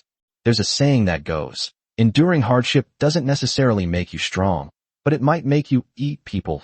There's some truth to what our ancestors said. It's true that you are what you eat. This is such a hassle, Suja muttered to himself as he lay on the lake. Chapter 130 Legendary Blueprints, Star Destroyer. If he had a choice, Suja wouldn't want to go to school either, but it's an inescapable reality. Relying solely on the Black Iron world won't get you very far. Even after acquiring the Bronze world and Silver world, the situation was similar. At most, the troops could only be trained to level 40. However, the level of power in this world is far more than just level 40. If Suja wants to go further, he must go to school. After starting school, he will have a powerful backer, and with a powerful backer, he can develop better. Surely no one really thinks that they can become a strong person by fighting alone? Unless one is invincible from the start. These are realities that Suja has to face. Time flows slowly. Suja spent the day uneventfully in his territory. Sometimes these kinds of days can really be a bit frustrating, Suja said, but a smile played on his lips as he looked at Xinglan and Chris lying on the bed. He gently patted their buttocks, then got out of bed, washed up briefly, and began his daily routine. First, I'll claim the 100 spirit ores and 10,000 gold coins from the spirit crystal fruit tree as rewards from the combat power ranking. After all, even a small amount is still a gain. Then, Suja prepared to conduct daily recruitment. He looked at the barracks upgrade cards and troop refresh recruitment cards he possessed. There are 3 barracks upgrade cards and 6 troop refresh recruitment cards. Currently, the Immortal Creation Platform, Divine Source Temple, Elemental Tower, Star Temple, and Void Dragon Nest have all been upgraded to level 3 barracks. The Origin Tree and the Fallen Temple are currently only level 2. As for the Future Hub and Shrine, these 2 special barracks cannot be upgraded, so they are not included in this consideration. Why don't I save them up first and deal with them later? Today, I'll upgrade both the Origin Spirit Tree and the Fallen Temple to level 3. Suja thought to himself as he walked towards the creation platform. Manhwa, Diana, Emily, and others are already building the immortal platform. Compared to yesterday, Emily was much more well-behaved. Moreover, after a day, Emily has already reached level 10. Following the established order, Suja conducted daily recruitment for the Immortal Creation Platform, the Divine Source Temple, the Elemental Tower, the Star Temple, and the Void Dragon Nest. Recruit 40 Immortals, 40 Gods, 40 Elementals, 80 Frost Warriors, and 40 Dragons. All recruits this time are regular units. No hero units were recruited. This saved Suja a lot of time. After the recruitment was completed, he went to the next barracks. Suja arrived in front of the Origin Spirit Tree. When Chris saw Suja, her face flushed instantly, and the scene of Suja last night involuntarily flashed through her mind. Suja looked at Chris and Xinglan and chuckled. Xinglan was already used to this, having experienced far more absurd things, but this was the first time for Chris. Without saying a word, Suja took out a barracks upgrade card. Ding! Upgrade the barracks. Origin Tree. Upgrade. Suja turned his gaze to the Origin Spirit Tree and selected the upgrade option. Ding! Your barracks. Origin Tree has been upgraded. Current level 3. You can view the detailed attributes yourself. Suja glanced at it and found that there were no major changes in the attributes. The barracks level was upgraded to level 3, the daily recruitment limit was increased from 20 to 40, and the upgrade conditions were no different from those of the Immortal Building Platform. Could this Origin Crystal be a universal key item? Suja pondered to himself. The barracks he had upgraded before all required Origin Crystals, and he hadn't expected that the Origin Spirit Tree upgrade would be the same. While pondering, Suja began his daily recruitment. Ding! Do you want to conduct daily recruitment? Recruit! Suja shouted, staring at the Origin Spirit Tree. A dazzling light erupted, a vibrant interplay of crimson and gold. 40 Origin Spirits appeared before Suja. We pay our respects to our Lord. The 40 newly recruited Origin Elves greeted Suja in unison. Get up, all of you, Suja said to the 40 Origin Elves. Chris and Xinglan, I'm leaving them in your care, Suja said with a smile. Xinglan and Chris both nodded. Afterwards, Suja moved on to the Fallen Temple. He also took out a barracks upgrade card. Ding! Upgrade the barracks to the Fallen Temple. Upgrade, Suja said calmly, looking at the Fallen Temple. Ding! Your barracks, Fallen Temple has been upgraded. Current level 3. Please check the specific attributes yourself. Suja checked the attributes of the Fallen Temple. It was roughly the same as the previously upgraded barracks, reaching level 3. The number of recruits had increased from 20 to 40, and the materials required for upgrading were no different from those for building the Immortal Platform. It seems that I'll probably have to wait until level 4 or 5 to get the second trait, Suja thought to himself. Immediately afterwards, Suja launched the daily recruitment. 40 new faces appeared before Suja. Chelsea, I'll leave these arrangements to you. Suja smiled at Chelsea. Yes, my lord. Chelsea replied with a smile. After that, Suja headed towards the last 2 barracks, namely the Future Hub and the Shrine. This is the Future Hub. Zeely was already waiting there. Apart from her, Ilea was currently at the technology base in the Black Iron World, while Qin Shiyao had plunged into the Biological Research Institute. It's worth mentioning that after Qin Shiyao obtained the Biological Research Institute, she devoted herself to it wholeheartedly. As for what she was doing inside, Suja didn't know and hadn't checked yet. However, before entering, Qin Shiyao made a request to Ilea, hoping that Ilea would capture as many living chaotic creatures as possible for her research. Meanwhile, Qin Shiyao somehow managed to find an ordinary immortal clan warrior in her territory and extract a vial of blood from him. She hasn't come out yet, and Suja doesn't quite understand what she's been busy with. He originally planned to go and find out today. Let's go, Suja said, looking at Zeely. Zeely nodded and followed closely behind Suja. Ding. Do you wish to spend 1 gold coin for daily recruitment? Recruitment, Suja said, looking at the large ball of light in front of him with anticipation. The portal to time and space slowly appeared. A blueprint floated out. Suja raised an eyebrow and took a closer look. Star Destroyer, legendary blueprint, requirement, learnable by mechanical engineering students. It's alright. Suja looked at the blueprints he had recruited, and he already had certain expectations in mind. After all, these kinds of things were something that other technology-based lords dreamed of but could hardly obtain. For the tech department, to obtain such blueprints, either their tech units can develop them themselves, which is quite difficult, or they can open treasure chests, which is no different from buying lottery tickets, relying entirely on luck. Chapter 131 Thor, Rakage. I wonder when we'll be able to build this thing. If we could actually build it, that would be so cool. Just imagine that vast starry sky. Suja muttered to himself. As things stand, it's best not to get your hopes up too high. At present, Suja has no way of producing any large-scale weapons, whether in terms of resources or conditions. Note that we are talking about weapons, not buildings. Just as Suja was about to head to the shrine, Zeely suddenly spoke up. Your Majesty, I hope to always be by your side, Zeely said, her eyes burning with passion as she looked at Suja. Suja was slightly taken aback, then understood the meaning behind Zeely's words. Zeely belongs to the technology-based psionic system, which is different from Qin Shiyao and Ella. Although everyone is pursuing the technology route, the psionic system is clearly a technology-based cultivation system. Within the territory, Zeely's situation was somewhat awkward. In terms of strength, she is no match for other military units. In terms of research capabilities, she is inferior to Qin Shiyao and Ella. Within the territory, the only one who also possesses psionic abilities is Arya. However, Arya is not simply a psionicist. She exists as a commander. In commanding large-scale military wars, especially mechanical warfare, Arya possesses a unique advantage due to her talent and skills. It can be said that her abilities are tailor-made for commanding mechanical warfare. Considering all factors, Zeely's current position is somewhat awkward, which is why she made such a request to Suja. Suja pondered for a moment, then nodded in agreement. Okay, you'll be with me from now on. Yes, Your Majesty. Zeely looked at Suja with excitement in her eyes. Suja nodded and then walked towards the shrine.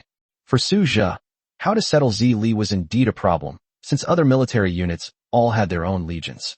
I wonder if I'll be able to draw a psionic-type barracks in the future, Suja thought to himself, knowing that psionic-type barracks definitely existed. Forget it, we can discuss this later. It's not necessarily a bad thing for Zeely to follow me. I can learn psionic energy from her when I have time in the future and see if I can master it. Here at the shrine, both Yodoheim and Tamamonome were waiting there. My lord, I have already reached level 10. Tamamonome walked straight to Suja's side and said softly. Compared to the demon sword princess dressed as a shrine maiden, Tamamonome appears more lively. Zeely raised an eyebrow and looked Tamamonome up and down. Her gaze lingered on Tamamonome's impressive chest for a moment. Then she looked at her own. Although hers wasn't small either, it was still far inferior to Tamamonome's. Quite good, Suja praised. My lord, that's a rather perfunctory response. Tamamonome muttered with slight dissatisfaction. How could I possibly be perfunctory with you? Suja smiled at Tamamonome, the playful fox, and then stepped into the shrine. Ding. Do you wish to spend 1 gold coin for daily recruitment? Recruitment. Suja's eyes showed a hint of curiosity as he looked around the shrine. This shrine is similar to the Future Nexus. It can only recruit 1 unit per day and cannot be upgraded. Purple lightning flickered and danced, and a hint of surprise flashed in Suja's eyes.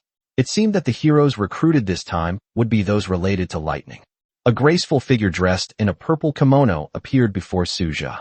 She had long purple hair, purple eyes, and held a long sword in her hand. Rakage, greetings, Lord. Rakage knelt before Suja, bowed slightly, and spoke softly. Get up. Suja looked at Laying. Laying stood up. He wasn't very tall, about 1.7 meters, which was relatively short compared to Suja's other soldiers. Her long purple hair swayed gently in the wind. Her purple eyes were bright and captivating, and she wore a purple kimono with lightning patterns, exuding the gentle and graceful temperament typical of a Yamato Nadeshiko. Suja checked Reikich's attributes. Name, Laying. Loyalty, 100. Experience points, 0 out of 100. Level 1. Rank God. Unit. Hero, Thor, Thunder Shadow. Talent, Thunder Origin. Skill, Thunder. Accompanying weapon, Takamikazuchi. Potential, Main God Origin, attribute bonus. Description, possessing the power of thunder. One is like the embodiment of thunder. Pretty good. Suja nodded as he looked at Reikich's attributes. Reikich, this is Yodoheim, this is Shiri, and this is Tamamonome. Please get to know each other, Suja said slowly. Reikich's amethyst-like eyes glanced at Tamamonome, Yodoheim, and Zeely beside Suja. Then he nodded slightly, without saying a word. Yodoheim, Tamamonome, explain the rules of the territory to the Reikich, then take her to the Black Iron World to level up. The Chaos Invasion is about to begin. I'll go to the city wall first, Suja instructed Yodoheim and Tamamonome. Yes, my lord. Yadaoji nodded in response. Tamamonome then looked at Suja and said in a coquettish tone, Lord, may I play with you? Of course, but I'll have to wait until I have time, Suja said with a smile, then looked at Yodoheim and Reikich and added. You guys are the same. You can come and play with me whenever you have time, or play with other partners in the territory. After saying that, Suja left with Zeely. Suja always treated all types of troops within his territory equally, showing no favoritism to anyone. Not long after, Suja brought Zeely to the Blackstone City Wall. Ding! Chaos Invasion has begun. Lord, please select the difficulty. S, A, B, or C. S rank. Suja chose the S rank difficulty without hesitation. Every day like this is one less day to go, and today is already the 17th day of the beginner period. Time flies. Suja hadn't even realized it yet, and there were only 13 days left until the end of the beginner period. In the remaining 13 days, Suja must accumulate more resources as quickly as possible to prepare for future development.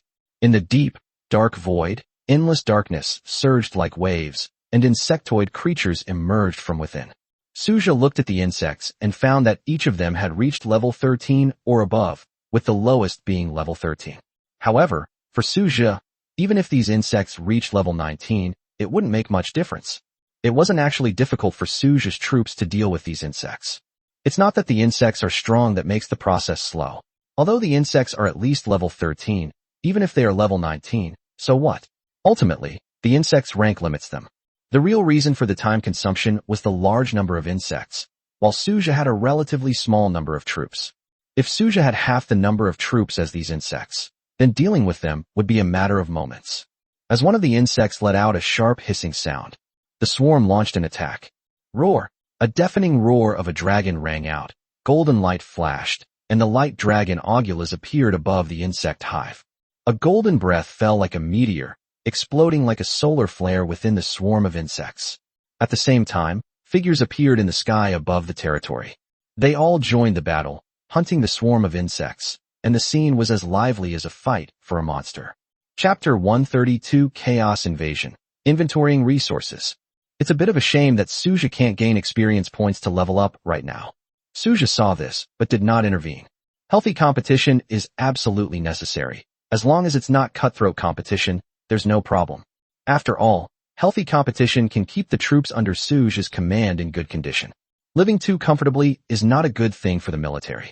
You must understand that military units are not for playing around with, but for conquering the world. Time passed slowly. 2 hours passed in the blink of an eye. With the last insect falling heavily, the chaotic invasion came to an end. Suja began to tally up his gains from this trip. 800,000 gold coins, 4,000 common loot chests, 2,000 rare loot chests, 20 high-grade loot chests, 4,000 iron chests, 2,000 bronze chests, 3 silver chests, and 1 S-grade rating chest. These are the results of Suja's Chaos Invasion today. Suja immediately opened 4,000 ordinary loot chests at once.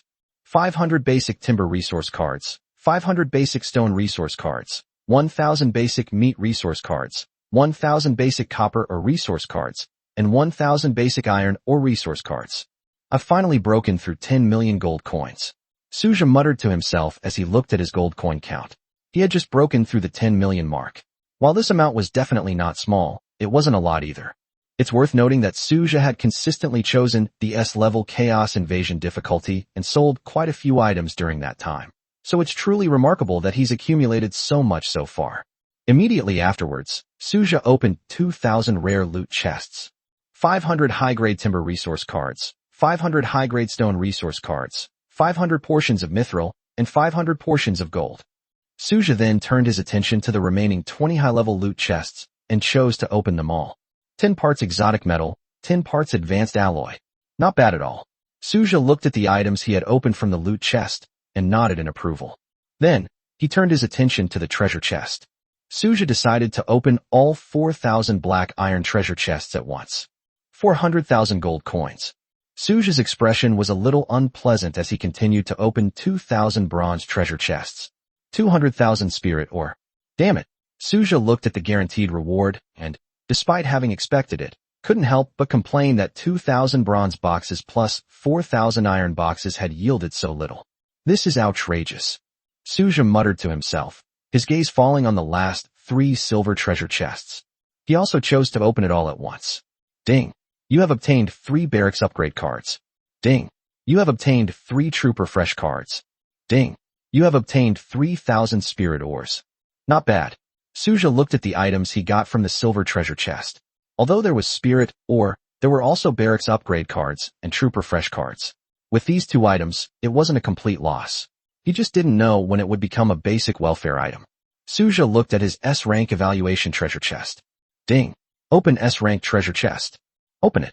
Suja stared intently at the S-rank treasure chest with a hint of anticipation in his eyes. Ding. You have obtained a barracks upgrade card. Ding. You have obtained 1 trooper fresh card. Ding. You have obtained 1 wonder upgrade card. Okay. Suja counted the upgrade cards and refresh cards. He currently possesses 5 barracks upgrade cards, 11 trooper fresh cards, and 6 wonder upgrade cards. Suja then opened the 3D territory map. Devour. Suja decisively used his dominion power. 200,000 Zerg corpses were swallowed up by Suja's territory. Ding.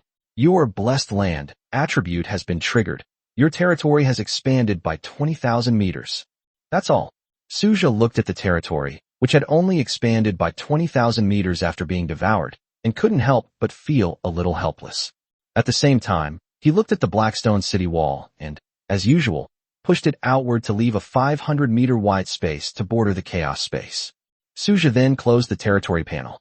There's still one more fish-frying battle to attend. Suja stretched and arrived at the Lord's manor with a hint of boredom. Amaya, Luna. Suja called out, and Amaya and Luna immediately appeared beside him. Let's go, Suja said with a smile, then looked at Zeely. Zeely, wait for me here. Suja said to Zeely. Zeely nodded to indicate that she understood. Suja then led Amaya and Luna into the Lord's space. Suja sat on the sofa, watching the Lord who came to challenge him with boredom. This feeling is like being a big boss. Suja watched the battle in the canyon. The god warriors unleashed a wave of skills, and the opposing team immediately surrendered. The reason why people still challenge Suja is simple. The rewards for defeating the champion are extremely generous. 10 minutes later, Suja returned to his territory with an SSS level resource chest. Suja opened the SSS level resource chest directly, and the results were similar to what he had gotten before. Fortunately, it was a resource chest, so he wouldn't get the same situation as with the minimum reward. Ding. You have obtained 500 advanced timber resource cards. Ding. You have obtained 500 high-grade stone resource cards. Ding. You have obtained 500 steel resource cards. Ding. You have obtained 500 mithril resource cards. Ding. You have obtained 500 gold resource cards. Ding. You have obtained 100 units of special metal. Ding. You have obtained 100 units of advanced alloy. Ding. You have obtained 10 portions of special alloy. Ding. You have received 100,000 gold coins. Ding. You have received 10,000 spirit stones. Ding. You have obtained a trooper fresh recruitment card. Ding. You have obtained a barracks upgrade card. Not bad. Another fruitful day. Suja stretched as he looked at the items he had opened from the resource chest. Amaya, Luna, you two go have fun. I'm going to take a look around the Technology Research and Development Center, Suja said slowly, stroking his chin. Amaya and Luna nodded in response. Afterwards, Suja took Zeely to the Science and Technology Research Center. Liyue? Isn't Ella here? Suja looked at Liyue with some curiosity. Sister Ella went to the technology base. Lord, is there anything I can help you with? Liu asked Suja curiously. It's nothing, I just wanted to talk to her. You can continue with your work. Suja said with a smile, watching Liu repairing the robot, and then took Zili to prepare to enter the Black Iron world to find Ella. However, before entering, Suja glanced at the Biological Research Institute next to him. Let's go take a look. After thinking for a while, Suja finally decided to go directly to the Biological Research Institute. Since the establishment of the Institute of Biology, Suja has never been there. Qin Shiryao has been inside ever since she went in, and Suja is very curious about what she's doing there. Suja led Zili to the entrance of the Biological Research Institute. Greetings, Lord. Are you here to see Miss Qin Shiryao? A mechanical voice rang out. This is the voice of the artificial intelligence, Tianhui. Tianhui, what are you doing here? Suja asked curiously.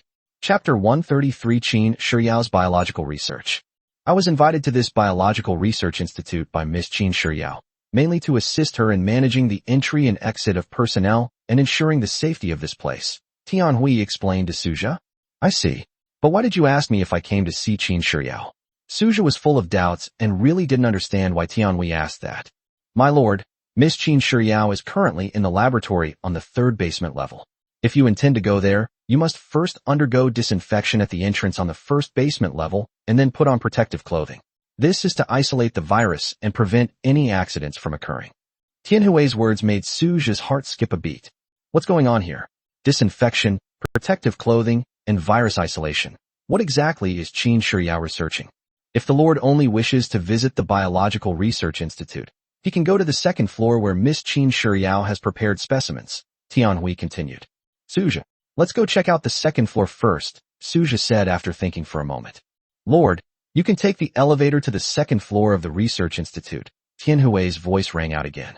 Suja led Zili directly into the Research Institute and took the elevator to the 2nd floor. When the scene on the 2nd floor came into Suja's view, his pupils constricted instantly, and even Zili couldn't help but show a look of astonishment. My lord, would you like me to introduce you? Tianhui asked Suja. You know about these things? Suja looked at the strange objects in front of him with curiosity. Miss Qin Shiryao has entered the relevant information about these items into my database, Tianhui replied. Okay, then tell me, what exactly are all these things? Suja scanned the entire 2nd floor. It was like a museum. However, what's displayed inside isn't antiques, but all sorts of strange and unusual objects. What is this? Suja asked curiously, looking at the bottle of yellow liquid in front of him. The liquid looked quite thick. This is the stomach acid of the void worm. It was placed here after being processed by Miss Qin Shiryao.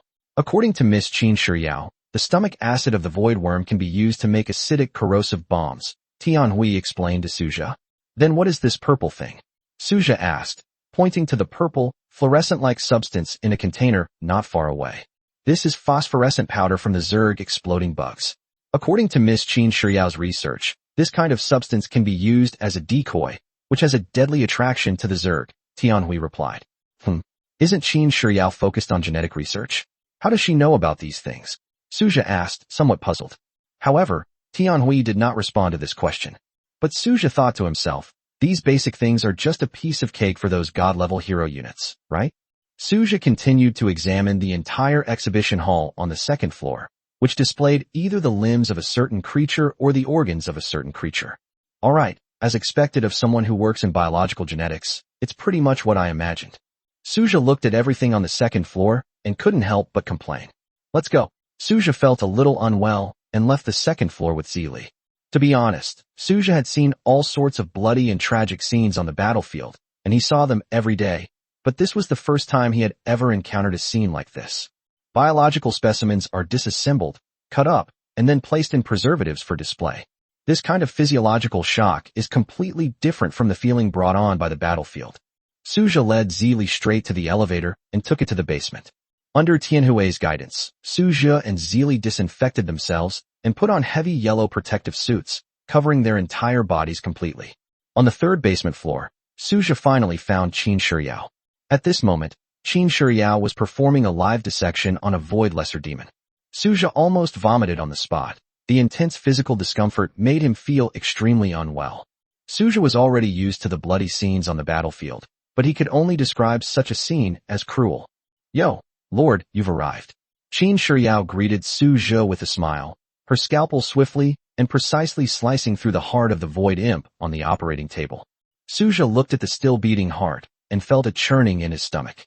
This kind of close-up visual impact was incomparable to watching the battlefield. After all, Su Zhe's strength is not that great. He's more like a mascot. What are you doing? Su Zhe asked Qin Shiyao, forcing himself to suppress his nausea. I've been researching these things and just discovered something interesting, Qin Shiyao said with a smile. What's so interesting? Su Zhe looked at Qin Shiyao with surprise in his eyes. For example, this lesser demon's genes are extremely similar to those of the horned demon, with a gene fragment overlap rate as high as 90%. Qin Shiyao said with a smile.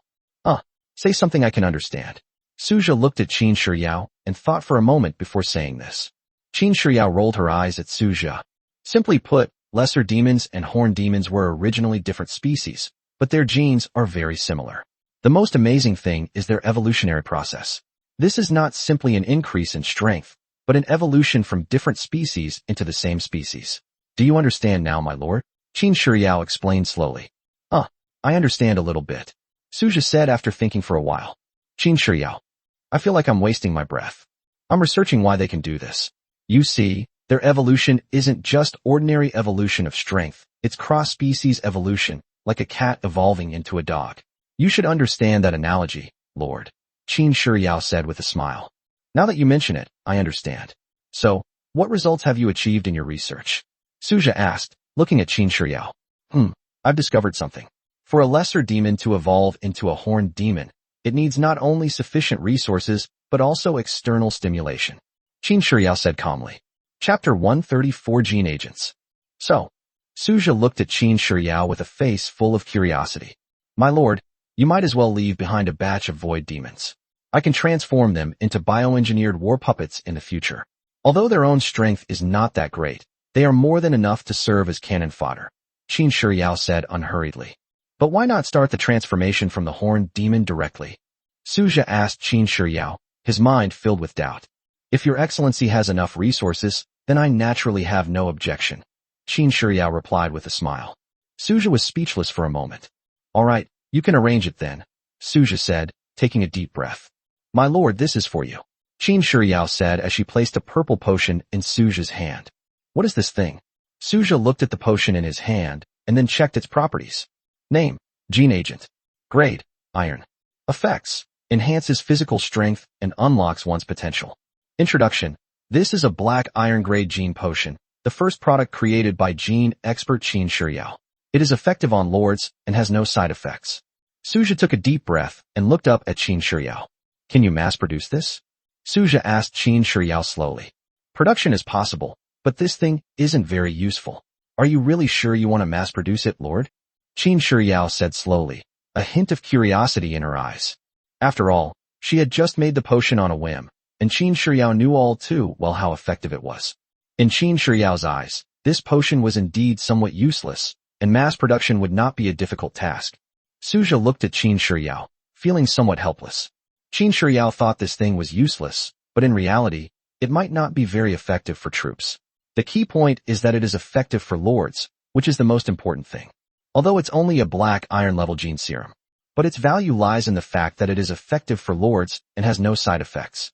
It should be noted that although Su Zhe has various attribute bonuses and possesses the original contract, his strength is still not strong.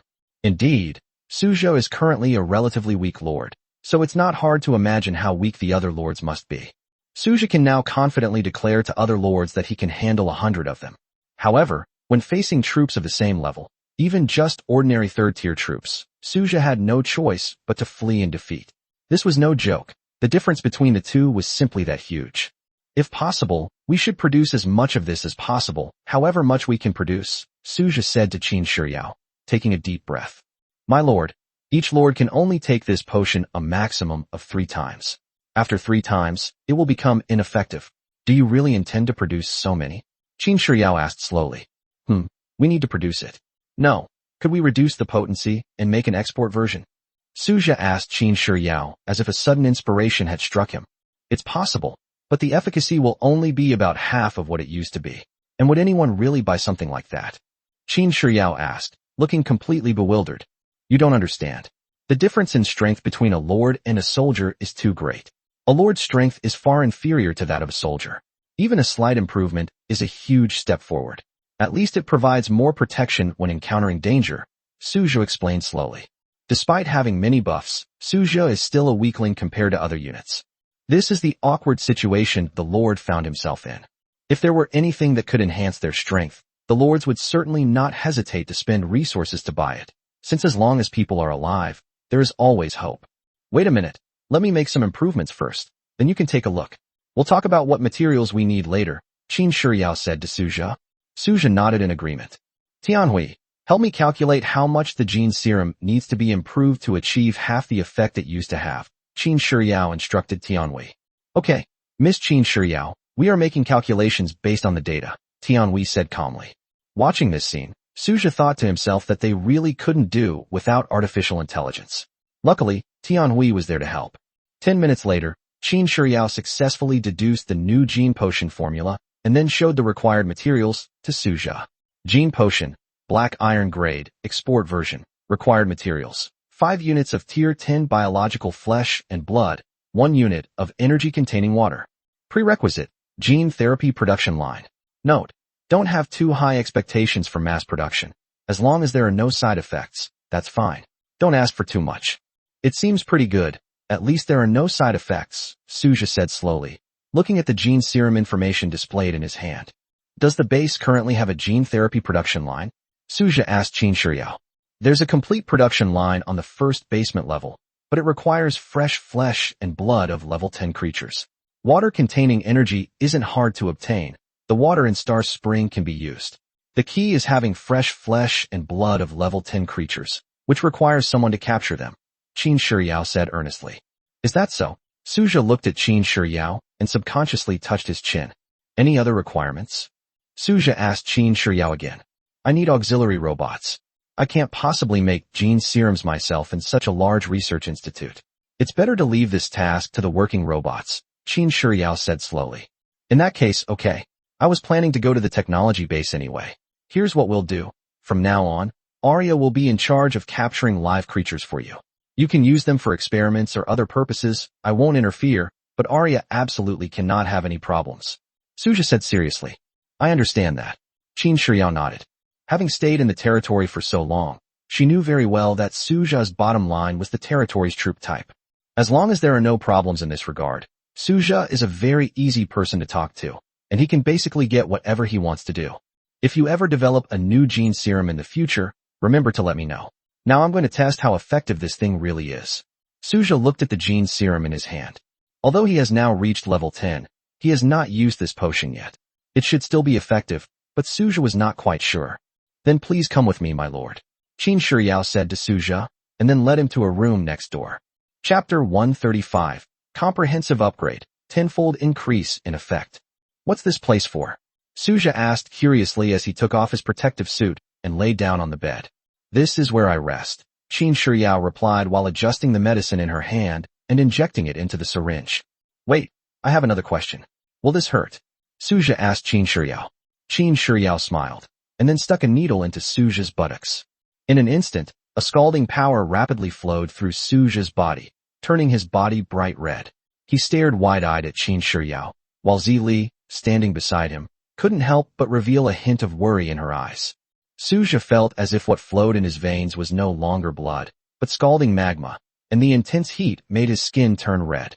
10 minutes later, Suja lay limply on the bed, as if he had been thoroughly exhausted. You lied to me. Suja looked at Qin Shiyao with a resentful expression. My lord, I didn't lie to you, and I didn't say it wouldn't hurt, Qin Shiyao said with a smile. Suja was stunned for a moment, and after thinking about it carefully, it seemed that this was indeed the case. Tianhui, scan the lord's body and see how much stronger he has become, Qin Shiyao said slowly. Scanning. Tianhui's voice rang out at the right time. After a while, Tianhui's voice came again. Miss Qin Shiyao, the lord's physical strength has increased tenfold, in terms of speed, strength, reaction, and physique. Suja felt the power in his body, and it was indeed, as Tianhui had said, much stronger than before. He even had a feeling that he could shatter the world with a single punch. Of course, this is just an illusion caused by excessive power growth. By the way, how did you know I improved so much? Suja asked curiously. My lord, I already scanned and recorded you when you entered the Biological Research Institute. Tianhui's voice rang out. Suja nodded, not paying too much attention, but feeling that he was now stronger than he had imagined. Tianhui, tell me, where does my current strength stand in the territory? Suja asked earnestly. Since Tianhui recorded his physical abilities, he must have recorded others as well. Suja was eager to find out. My lord, would you like to hear the truth or a lie? Tianhui's voice remained devoid of any emotion, but the question itself was rather strange. What does it mean to want to hear the truth or a lie? You can lie, can't you? Suja was taken aback, then asked. If this artificial intelligence could lie on its own, it wouldn't just be simple artificial intelligence, but artificial life. This is no joke. Intelligence and life are not concepts on the same level at all.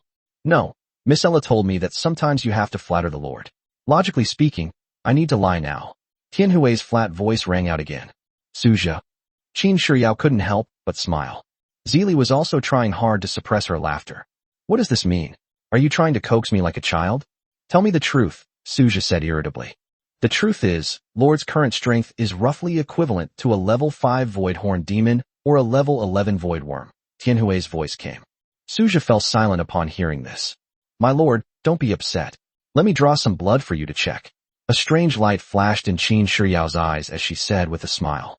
Suja didn't think much of it, and let Qin Shiyao draw a vial of blood from him. Qin Shiyao looked at the blood drawn from Suja, then left the room with a smile. After leaving the room, Qin Shiyao's eyes revealed a strange and fanatical look as she stared intently at the blood in her hand. We finally have the materials for the gene prototype, Qin Shiyao murmured to herself. She then strode quickly to her private laboratory and carefully preserved Suja's blood. She knew very well that if Suja knew what she was going to do, he would definitely not agree. After all, in the eyes of normal people, only a madman would do such a thing. I'm still missing the genes. I'm really looking forward to seeing what kind of monster I can create in the end. Qin Shiyao's eyes were filled with a morbid fervor. This was something she had wanted to do for a long time. However, they have never had the opportunity to obtain blood and genes from Suja.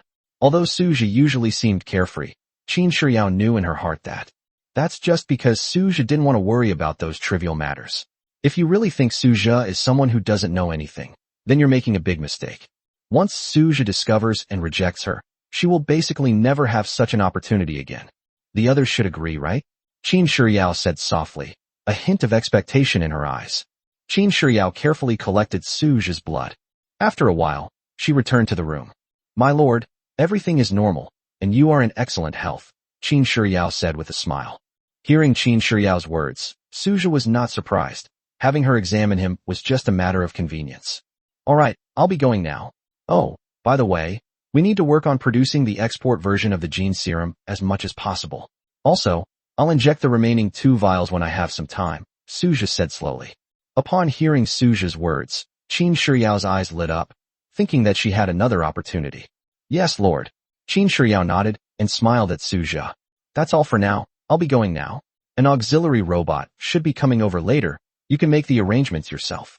Also, Arya will be working for you from now on, but there won't be a superior-subordinate relationship between you. You'll all be on the same side. If you need anything, just ask Arya. I'll explain everything to her later, Suja said earnestly. Understood, my lord. I will keep an eye on it, Qin Shiyao said with a smile. She understood what Suja meant. He didn't want Ilea to feel uncomfortable. After all, they were all heroes, and no one wanted to be inferior to others. Suja, with Zili by his side, leisurely left the Biological Research Institute as if taking a stroll. Zili, tell me, is Qin Shiyao's potion too powerful, or am I too weak? Tell me the truth. Don't try to fool me. I won't blame you. Suja asked Zili. Zili looked at Suja with some hesitation, and after thinking for a moment, she said, since the Emperor wants her to tell the truth, then I will tell the truth. Both sides, I suppose, Zili said softly. Suja stared wide-eyed at Zili, thinking, I didn't expect you to be so blunt. Chapter 136, Psionic Bomb Factory. Seeing Suja's expression, Zili was slightly taken aback. Come to my room tonight, Suja said softly, then hummed a tune like a carefree playboy, and walked into the time-space gate into the future nexus with his hands behind his back. A smile appeared on Zilee's face before she reverted to her icy goddess demeanor and followed Suja into the portal. Suja looked at the future hub in front of him, and it was still the same as before. Soon Suja found Ella, who was busy in the future hub, with Arya beside her. "My lord." Arya walked over with a smile on her face. "What are you two busy with?" Suja asked, looking at Ilia and Ella. "We're currently inventorying the minerals and planning the future development of the base," Ella said slowly. "Oh, how many units of iron ore have been mined here?" Suja asked Ella. "It's important to know that there's a massive iron ore vein beneath this future hub. We already have 100,000 units of iron ore," Ella replied slowly. 100,000 units of iron ore? That's so much. Suja was taken aback, not expecting that so much iron ore had already been mined at the future hub. That's normal. Unlike a territory, there's no need to worry about resource depletion here. We can just focus on mining. However, there are still too few mining robots. If there were more, we could mine even more, Ella said calmly. Suja nodded slightly in acknowledgement. Speaking of which, the reason I came here today is to think about building up the other factories, Suja said to Ella. Ella turned her gaze to Suja, then adjusted her glasses. My lord, what kind of factory do you plan to build? Ella asked, looking at Suja. We'll build a psionic bomb factory and a drone factory, just those two. Suja said slowly, his gaze fixed steadily on Ella. If it's one of those two factories, then there's no problem, Ella nodded in response. Furthermore, I plan to produce 1,000 level 10 combat robots. Suja took a deep breath and looked at Ella with a determined gaze. 1,000. As long as we have enough materials, there shouldn't be any problem, Ella said calmly. Alright, let's build 1,000 level 10 combat robots first. As for the support robots, get another 100, 20 of which will be given to Qin Shiryao, so she can use them to produce gene serums. Suja said methodically. Ella nodded again to indicate that she understood. Regarding weapons, let's first look at what materials are needed for psionic bombs, and then we'll make a plan. Suja thought for a moment, and then made arrangements. Anyway, we don't need to make too many of these things. Suja has a factory, and as long as the materials are complete, we can start mass production immediately. Ella opened the list of materials needed for the psionic bomb factory. Psionic bomb factory. Iron ore X10, 000, copper ore X10, 000, steel X10, 000, silver ore X10, 000, psionic ore X1, 000, gold coins X10, 000. Suja decisively waved his hand and allocated the materials to Ella without hesitation. Ella quickly performed the synthesis operation, placing the psionic bomb factory near the sniper rifle factory next door. In the blink of an eye, a brand new arsenal rose from the ground. Suja immediately checked the attributes of the psionic bomb factory. Name, psionic bomb factory. Grade, bronze. Production, bursting psionic bomb, frost psionic bomb, thunder psionic bomb, gravity psionic bomb. Consumption, iron ore X10, copper ore X10, elemental crystal X 0.1. 1 unit equals plus 0.1. Burst equals flame crystal. Frost equals frost crystal. Thunder equals thunder crystal. Gravity equals earth crystal. Upgrade. Not available. Description. Bronze level elemental psionic bomb factory, capable of producing 4 different types of psionic bombs. It actually requires elemental crystals. A look of surprise flashed in Suja's eyes. He secretly pondered that this thing was a consumable item, and a one-time use one at that, so the price probably wouldn't be too high. However, judging from the materials used in its production, it doesn't involve many spirit ores. It's just that I have a limited number of elemental crystals on hand. 1 elemental crystal can make 10 psionic bombs, so it seems not bad. After all, this is only a bronze-level factory, so this configuration seems pretty good. Previously, if you wanted to upgrade a basic magic tower into various magic towers, you also needed elemental crystals. Suja possessed all 4 types of crystals, but in small quantities. It's alright, barely acceptable. Suja looked at the information about the psionic bombs and thought that for ordinary lords, these things were rare and valuable, perfect for grinding monsters. Currently, an elemental crystal is worth about 1 spirit ore on the market. Selling it for 10 spirit ore or 1,000 gold coins doesn't seem unreasonable, does it? Suja couldn't help but ponder. Let's build a drone arsenal too, Suja said, turning to Ella. Ella then showed the materials needed for the drone factory.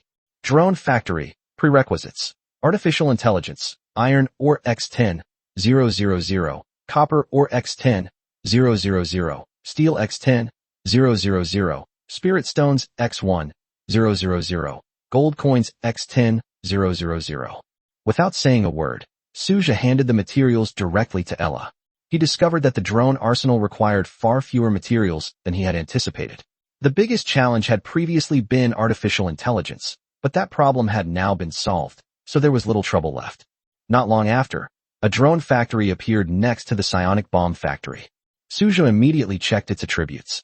Name: Unmanned Aerial Vehicle Factory. Grade: Bronze. Production: Small drones. Consumes: 10 iron ore, 10 copper ore, 10 steel, and 1 spirit ore. Upgrade: 100,000 iron ore, 100,000 copper ore, 100,000 steel, 10,000 silver ore, 10,000 spirit ore, 100,000 gold coins. Prerequisite: Intermediate artificial intelligence. It's alright, acceptable. Suju examined the drone factory. As things stand, production isn't needed for now. The real need for production will come at the end of the novice period. Alright, don't rush to produce psionic bombs and drones. First, produce 1,000 units of combat robots and support robots. By the way, Lingxi, do you think it's necessary to establish a rifle factory and a machine gun factory? Suja pondered for a moment and asked Ella. Upon hearing Suja's question, Ella adjusted her glasses. That depends on what you think, Lord. In my opinion, there's no need to establish one, Ella said earnestly. Of course, this is just my personal opinion that it's unnecessary. Ultimately, it depends on your consideration, Lord. Ella looked at Suja. Chapter 137 HD2 Robot. Tell me your thoughts. Suja stroked his chin, gesturing for Ella to continue. Too much of a good thing is bad, Ella said succinctly. My lord, most of the production of these low-tech products is for the purpose of selling them in exchange for resources. But if you were to monopolize the market for all these products, have you considered the consequences? Ella looked intently at Suja and said solemnly. Hearing Ella's words, Suja took a deep breath. He knew in his heart that the arms industry was a highly profitable industry in the world of lords. In the lords' world, the most numerous are the low-level lords, who have always been the main consumers of low-level weapons. The biggest difference between the psionic rifle, psionic machine gun, and psionic sniper rifle is that the former two require bullets. Although these bullets are not expensive individually, they are consumed in large quantities. Basically, once a magazine is fired, the entire magazine is gone. Without bullets, it's practically useless, which is the key reason for the exorbitant profits in the arms industry. Suja already has enough market share in psionic sniper rifles. If he were to monopolize the market for psionic rifles and psionic machine guns as well, it would be tantamount to courting death. In terms of cost-effectiveness, no psionic sniper rifle on the market can compare to the one made by Ella in the Iron Tier category. Monopolizing the black-grade sniper rifle market is an inevitable trend. If they also manufacture rifles and machine guns, then monopolizing those two markets will also become inevitable. Putting aside the Yi family, I doubt anyone in the entire empire would tolerate Suja doing this. The Yi family itself has influence in this area, not to mention other large families. Which family doesn't have its own influence in the arms industry? In such a highly profitable industry, which company can stand firm in the market without a powerful backer? Those without a backer have long been eliminated. This principle applies to every world. Ella's words were not without reason. Although Suja was somewhat reluctant to give up, he understood the situation. I do not yet have the power to act like Homelander. If you don't have the corresponding strength and still insist on doing this, then you're just being foolish. I understand. Suja pursed his lips, though he was a little unconvinced. He knew that Ella was right. Ultimately, it comes down to not having a strong enough background. Doing this is indeed risky. Forget about that for now. Let's produce 1,000 units of level 10 combat robots first. I want to see what's different from before, Suja said. Ella nodded to indicate that she understood. Level 10 battle robot. Requires 100 iron ore, 100 copper ore, 100 steel, and 10 spirit ore. Based on this calculation, 1,000 units of level 10 combat robots would require 100,000 iron ore, 100,000 copper ore, 100,000 steel, and 10,000 spirit ore. Fortunately, the battle base had 100,000 iron ore reserves, so Suja immediately took out 1,000 copper ore resource cards, 1,000 steel resource cards, and 10,000 spirit ore. As a result, there are 1,148 resource cards left for copper mines, plus 20,000 units mined in the territory, for 188 resource cards left for steel, and more than 550,000 units of spirit ore. As Ella activates the robotic arsenal, one after another, Level 10 robots appeared before Suja's eyes. Suja checked the attributes of the level 10 robot. Name, HD2 robot. Level, 19. Weapons, psionic pistol, psionic tang sword. Skills, psionic barrier, self-destruct. Description, this robot cannot be upgraded. It was created by the mechanical overlord, Lingxi, and can be equipped with various tier 10 weapons. Its psionic barrier can withstand all attacks below silver rank. When cornered, it will activate its own energy device and self-destruct, taking the enemy with it. Suja looked at the level 10 combat robot in front of him. Compared to the black iron combat robot, the stats didn't seem to be much different. However, it has gained a self-destruct skill, but we don't know how powerful it is. Aliyah, I'm leaving these to you, Suja said calmly. With a level 19 strength, even without extra equipment, you're more than capable of dominating this iron world. The materials required for a level 10 auxiliary robot are 10 iron ore, 10 copper ore, and 1 spirit ore, which is not much different from those required for the black iron tier. However, to upgrade to the silver tier, artificial intelligence is required as a prerequisite, which may be the beginning of the transformation of the auxiliary robot. Suja directly used 1,000 iron ore, 1,000 copper ore, and 100 spirit ore to create 100 units of auxiliary robots. Then, Suja checked the attributes of the auxiliary robot. Name, HD2 assistive robot. Level, 10. Function, capable of performing any job. Description, a level 10 auxiliary robot, created by the mechanical overlord Lingxi, capable of adapting to any job position. You need to set your own job descriptions, which is relatively rigid and lacks autonomy. Note, a natural and capable assistant, and you don't even need to pay a salary. What are you waiting for? Pretty good. Suja looked at the introduction of the auxiliary robot and felt quite satisfied. He took 50 auxiliary robots with him, leaving the rest in the future hub. Before returning to his territory, Suja specifically asked Aliyah to go find Qin Shiyao. After all, he wanted Aliyah to help Qin Shiyao. What other meaning could there be? Now, Aliyah has become the commander of the most troop types in Suja's territory, leading an army of 2,000 robots, 1,000 of which are below level 10 and 1,000 are level 10. Of course, robots below level 1010 are equipped with psionic sniper rifles, while robots at level 1010 are not yet armed, but given the current situation, there is no need to arm them. As for the territory, I won't upgrade it for now. I don't think it's necessary. Suja looked at the level of his territory, which was only level 3. On the ranking list, the number 1 player already has a level 6 territory. I don't know how that guy did it. It's simply unbelievable. Of course, Suja just felt that there was no need to upgrade at the moment. If he wanted to upgrade, the speed would be very fast. He just didn't want to waste those resources. Once a territory reaches level 5, the Lord will gain a new power, encapsulation, which allows them to encapsulate territory resources in bulk and sell them. Suja does need this power, but he doesn't need it for now. Suja didn't feel much pressure when his territory was upgraded from level 3 to level 5. The only concern is the number of troop units, but fortunately, the robot army provides support, so this isn't a major issue.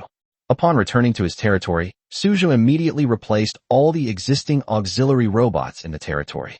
10 level 10 auxiliary robots were assigned to care for the spirit rice, 20 level 10 robots were assigned to manage the fruit trees, and the remaining 20 were assigned to Qin Shiyao to produce gene potions. Judging from the current development, it seems like we can use the bronze key now, Suja thought to himself. But then I thought again, it would be too wasteful to use it now. The bronze key is quite powerful. Suja can use it to upgrade all his troops to the silver level in one go. Chapter 138. Initial Learning of Psychic Power. Naturally, the more units you have, the better. It's best to use them on the last day. Using them now would be a waste. By the way, Zeely, can I learn psionic abilities? Suja turned to Zeely and asked. Zeely was surprised that Suja would suddenly ask this question, and even more surprised that he wanted to learn about psionic abilities. Yes, Zeely replied briefly and calmly. You really are capable. Suja was slightly taken aback, then looked at Zeely. He had only guessed before, but now that he has received a positive answer, he is finally certain. However, my lord, the price of learning psionic power is not small. If you want to use psionic power, you must establish a connection with the non-material world and draw energy from it to unleash it. However, every time a psionicist uses psionic power, their soul shines as brightly as the sun in the non-material world, and the demons living in the non-material world will constantly invade them, Zeely said solemnly. If we can't resist this invasion, The psionicist will go berserk and may even become a conduit for non-material beings to enter the material world. Zili said slowly, her gaze fixed intently on Suja. Is there any way to prevent this from happening? Suja asked curiously. No, only those who are strong enough can withstand it, Zili replied softly. I see. Suja hesitated for a moment, then decided not to take the risk for now and wait until his strength was more stable. After all, the road to godhood was long and there was no rush. Can we learn it later? Suja asked Zili again. Zili nodded in agreement. Okay. By the way, you won't be in any danger because of this, will you? Suja asked Zili. After all, Zili was a specialist in using psionic energy, and there was also Ilea, but compared to Zili, Ilea had relatively fewer troubles in this regard. There is no danger at the moment, Zili said in a deep voice. Your Majesty, please don't worry about me. I'm willing to give anything for you, Zili said solemnly. Hearing Zili's words, Suja shook his head. I don't need you to sacrifice for me. I hope you can always stay by my side, understand? Not just you, but everyone else too. Upon hearing Suja's words, a hint of emotion appeared in Zili's eyes. For Suja, he was unwilling to see any loss of troops in his territory. Unlike other lords, the potential of all the troops within his territory had reached the saint level. This is no joke. Suja would feel heartbroken for a long time if he lost any type of soldier. Suja didn't care much about robots. He wouldn't mind sacrificing many of them. But his own troops were a different story, especially those with potential like Zili. If Zili were to meet with misfortune, Suja would truly feel the urge to destroy the world. The loss of any of these potential units would be an extremely heavy blow to him. Damn it, once I'm strong enough, I'm going to do whatever I want, just like those homelanders, Suja thought to himself. However, the reality is quite frustrating. Without any background or support, one has to be extremely cautious in everything they do. Just like those wealthy people in my past life. Why did they all rush abroad as soon as they had money? Is it really true that things are so much better abroad? Not necessarily. Things abroad aren't necessarily that much better than things in China. So what are the reasons? Needless to say, it's to prevent themselves from being treated like lambs to the slaughter. Otherwise, why would they run away? There are some things that cannot be said or dared not be said, especially in this world. The sheer number of powerful families is enough to illustrate this point. Just because you have some potential doesn't mean you can be arrogant and act recklessly. If you dare to be arrogant beyond measure, they will really show no mercy and put you to death. It's that simple and direct. To put it bluntly, don't take yourself too seriously. When you don't have the ability, there's nothing shameful about keeping a low profile. If you don't have the ability but insist on showing off, you're just asking for trouble. We can put the psionic bombs and drones on hold for now. There's no need to rush into them, Suja thought to himself. Things should be mostly sorted out by now, right? Oh, right. It's already the third day. The wine should be brewed by now. Let's have a banquet tonight and have some fun. Wow, it seems like there's nothing else going on, right? Suja muttered to himself. Now it's time to relax. Come on, Zili, let's go take a bath together. I'm exhausted today, Suja said slowly. Upon hearing this, Zili couldn't help but feel uneasy. Tired? It seems like I didn't get anything important done today. But seeing Suja's appearance, which was no different from that of an idle person, Zili swallowed back the words she was about to say. After all, everyone in the territory knew that Suja was a proud and petty person. Before we knew it, night had quietly fallen. Beside the campfire, Suja looked at the heroes of the territory gathered around him, and a smile naturally spread across his face. There were 2 large wooden barrels beside him. Inside the wooden barrels were Blue Moon fruit wine and Jade Bell fruit wine, while fragrant roasted meat and spirit-gathering dragonfish were grilling over the campfire. Cheers, everyone, Suja said loudly with a big smile, holding a wooden bowl in his hand. Cheers. The other heroes responded enthusiastically with smiles on their faces, and everyone naturally gathered together, drinking in groups of 3 or 5. Suja took a small sip of the wine and felt its sweet and smooth taste, followed by a warm current that flowed slowly down his throat and throughout his body. Blue Moon fruit wine. It has the effect of slightly enhancing spiritual power and mental strength. Yuling fruit wine. It has a slight effect on enhancing physical strength. The night passed by in a rush. Suja rubbed his aching head and looked at the people lying haphazardly around him, feeling helpless. How could this fruit wine have such a strong after effect? He didn't feel anything when he first drank it, but after finishing it, the effects of the alcohol suddenly kicked in. Bingnai? Diana. Suja looked at the 2 people lying beside him. Chapter 139 Greedy Warrior Barbara. Compared to Diana's quiet sleeping posture, Bingna's sleeping posture was much more unrestrained.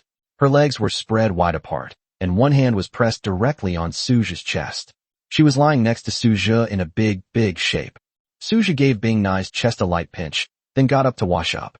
Suja received his daily rewards as usual. The spirit crystal fruit tree produced 10,000 gold coins, and the battle power ranking rewarded him with 100 spirit ores. Upgrade. Suja pondered for a moment and finally decided to use the barracks upgrade card. As for the troop refresh recruitment card, he would save it for later. After a quick wash, Suja arrived at the immortal creation platform. Manhwa, Diana, Emily, and the others are already here. Lord, do you remember what happened last night? Mingbai looked at Suja with a big smile, and everyone else also smiled and looked at him. Suja was stunned for a moment, then turned his gaze to Manhwa and the others, wondering what they meant. I don't remember. I drank too much last night and blacked out. What did I do last night? Suja asked curiously. It's nothing serious, Manhwa said with a smile. The others just looked at Suja with smiles on their faces, which made Suja feel a little flustered. Getting blacked out from drinking isn't scary. What's scary is having someone help you remember what happened last night. What exactly did you do? Tell me quickly, Suja asked, his curiosity growing. Upon hearing Suja's question, Manhwa smiled and began to recount Suja's glorious deeds from the previous night. Last night, after getting completely drunk, Suja started to let loose. He stripped naked and ran around everywhere. He even plunged into Xingqiuan, shouting that he could hold his breath all day and no one could stop him. In the end, Angela reacted quickly and pulled Suja out of the water. Upon hearing this, Suja's face immediately darkened, and he secretly resolved to quit drinking. All right, it's all in the past. Let's not bring it up again, Suja said slowly. Manhwa and the others were laughing so hard they could hardly close their mouths, and they kept laughing as they looked at Suja, whose face was embarrassed and dark. Suja didn't take it too seriously. After a brief moment of awkwardness, he turned his gaze to the immortal creation platform and took out the upgrade card. Ding. Upgrade the barracks. Build a Sendai. Upgrade. Suja decisively used the barracks upgrade card without hesitation. Ding. Your barracks, Immortal Ascension platform has been successfully upgraded. Current level 4. You can check the specific attributes yourself. Suja quickly checked the attributes of the Immortal Creation platform. Name, Sendai. Level 4. Faction, Immortal. Unit type, Celestial Warrior. Recruitment, 80 out of 80, daily. Gold coins, 1 gold coin / 1 time, constant. Characteristics, 1. Fruit of the Immortal Race. 2. Upgrade, Divinity X1, Origin Crystal X100. Upon seeing this, Suja couldn't help but ask in confusion, Godhood? Seriously? Are you kidding me? What kind of barracks upgrades require Godhood? Suja couldn't help but gasp when he saw the conditions required for upgrading the Immortal Creation platform after it had been upgraded to level 4. What am I going to do? If I don't have upgrade cards, when will I be able to gather all these upgrade materials? Suja's eyes were full of astonishment. Without the help of upgrade cards, he had no idea when he would be able to obtain a godhood. Forget about that for now, let's recruit first, Suja said as he walked into the Immortal Creation platform. It didn't look much different from before, and the statue was still exactly the same. Ding. Do you wish to spend 80 gold coins for daily recruitment? Summon. Suja stared intently at the statue, his eyes filled with anticipation. In an instant, a yellow light suddenly rose up, and the golden light intertwined and entwined within the Immortal Creation platform. One by one, figures slowly emerged from the golden light. Suja looked closely and saw that the person walking in front was a woman with short blonde hair, wearing black leather armor that perfectly showcased her curvaceous figure. Especially in her eyes, there was an endless greedy desire, as if she wanted to possess everything in this world. Barbara greets your majesty. Barbara smiled and knelt gracefully on one knee, not caring at all that she might be exposing herself. The other newly recruited celestial warriors did the same. Get up first, Suja said, glancing at Barbara's attribute panel at the same time. Name, Barbara. Loyalty, 100. Experience points, 0 out of 100. Level 1. Rank, God level. Hero, Greedy Warrior Barbara. Talent, Greed. Skill, Greedy Touch. Accompanying weapon, Dagger of Greed. Potential, S rank Saint rank. Description, a hero unit of the celestial race, filled with greed for all the treasures of the world. Greed. Suja looked at Barbara, pondering to himself. Barbara, these are Manhwa, Diana, and Emily. Get to know each other. From now on, you'll be in charge of the Greed Warriors, Suja said slowly. Understood, Lord. Barbara smiled at Suja before turning her gaze to Manhwa and the others. Manhwa explained the rules of the territory to Barbara in detail. I'm going to check out other places, Suja said with a smile, then turned and left the Immortal Creation platform. At this moment, Suja still needs to recruit other types of soldiers. After leaving the Immortal Creation platform, Suja headed straight for the Divine Source Temple, where Amaya and Luna happened to be. My lord. Amaya wore a gentle smile, and Luna's previously expressionless face also showed a faint smile. The two of them looked at Suja at the same time. You two know about what happened last night? Suja asked Amaya and Luna. Amaya and Luna nodded with smiles. When Suja saw them nod, he couldn't help but cover his face with his hands. He was so embarrassed that he couldn't show his face to anyone now. Don't tell anyone about this, Suja warned, though he knew it was a bit like burying his head in the sand, but he really didn't know what else to say. Chapter 140 Another day, full of improvement. As Suja spoke, he took out an upgrade card and turned his gaze toward the Divine Source Temple. Ding. Upgrade the barracks. Upgrade, Suja said calmly. Ding. Your barracks. Divine Source Temple has been successfully upgraded. Current level 4. You can check the specific attributes yourself. Suja checked the attributes of the Divine Source Temple after the upgrade, and found that the upgrade conditions were the same as those of the Immortal Creation platform, and there were no major changes in other aspects. After leveling up to level 4, the number of units that can be recruited per day becomes 80, which is a fairly significant improvement. Let's go, Suja said to Amaya and Luna. After saying that, he led the two directly into the Divine Source Temple. Ding. Do you wish to spend 80 gold coins for daily recruitment? Recruit. Suja looked up at the dome of the Divine Source Temple, where countless stars twinkled with brilliant light. Just then, figures radiating moonlight and sunlight slowly emerged. The Sun God and the Moon God. Seeing this, Suja's eyes flashed with a hint of contemplation. Could it be that the only star gods are the Moon Star God and the Sun Star God? He didn't believe it was that simple. There must be other kinds of star gods that he just hadn't recruited yet. We pay our respects to Lord. The 80 star gods knelt in unison before Suja. Get up, everyone, Suja said with a smile. Thinking to himself, 80 star gods are 80 high-ranking true gods. Just thinking about it made him feel wonderful. Amaya, Luna, I'll leave these star gods to you two to manage. I'll go recruit other companions from the other barracks first, Suja said with a smile. Amaya and Luna nodded to indicate that they understood. Suja then left the Divine Source Temple and headed towards the Elemental Tower. Outside the Elemental Tower, Isabella and Leon were already waiting. Suja saw the two of them looking at him with smiles on their faces. His face darkened instantly, and without saying a word, he walked straight to the front of the Elemental Tower. Humph! Suja gave a haughty snort, deliberately ignoring Leon and Isabella. He figured he would probably be mocked by the two of them all day, and he thought it was very likely to become a reality. Seeing Suja like this, Leon and Isabella's smiles became even brighter. Ding. Upgrade the barracks. Upgrade. Ding. Your barracks. Elemental Tower has been successfully upgraded. Current level 4. You can check the specific attributes yourself. Suja checked the attributes and found that they were similar to the previous Immortal Creation platform and Divine Source Temple, with no major differences.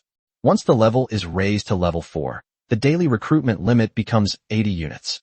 The materials required for upgrading are the same as those for building the Immortal platform. You need Divine Essence to combine with other materials for the upgrade.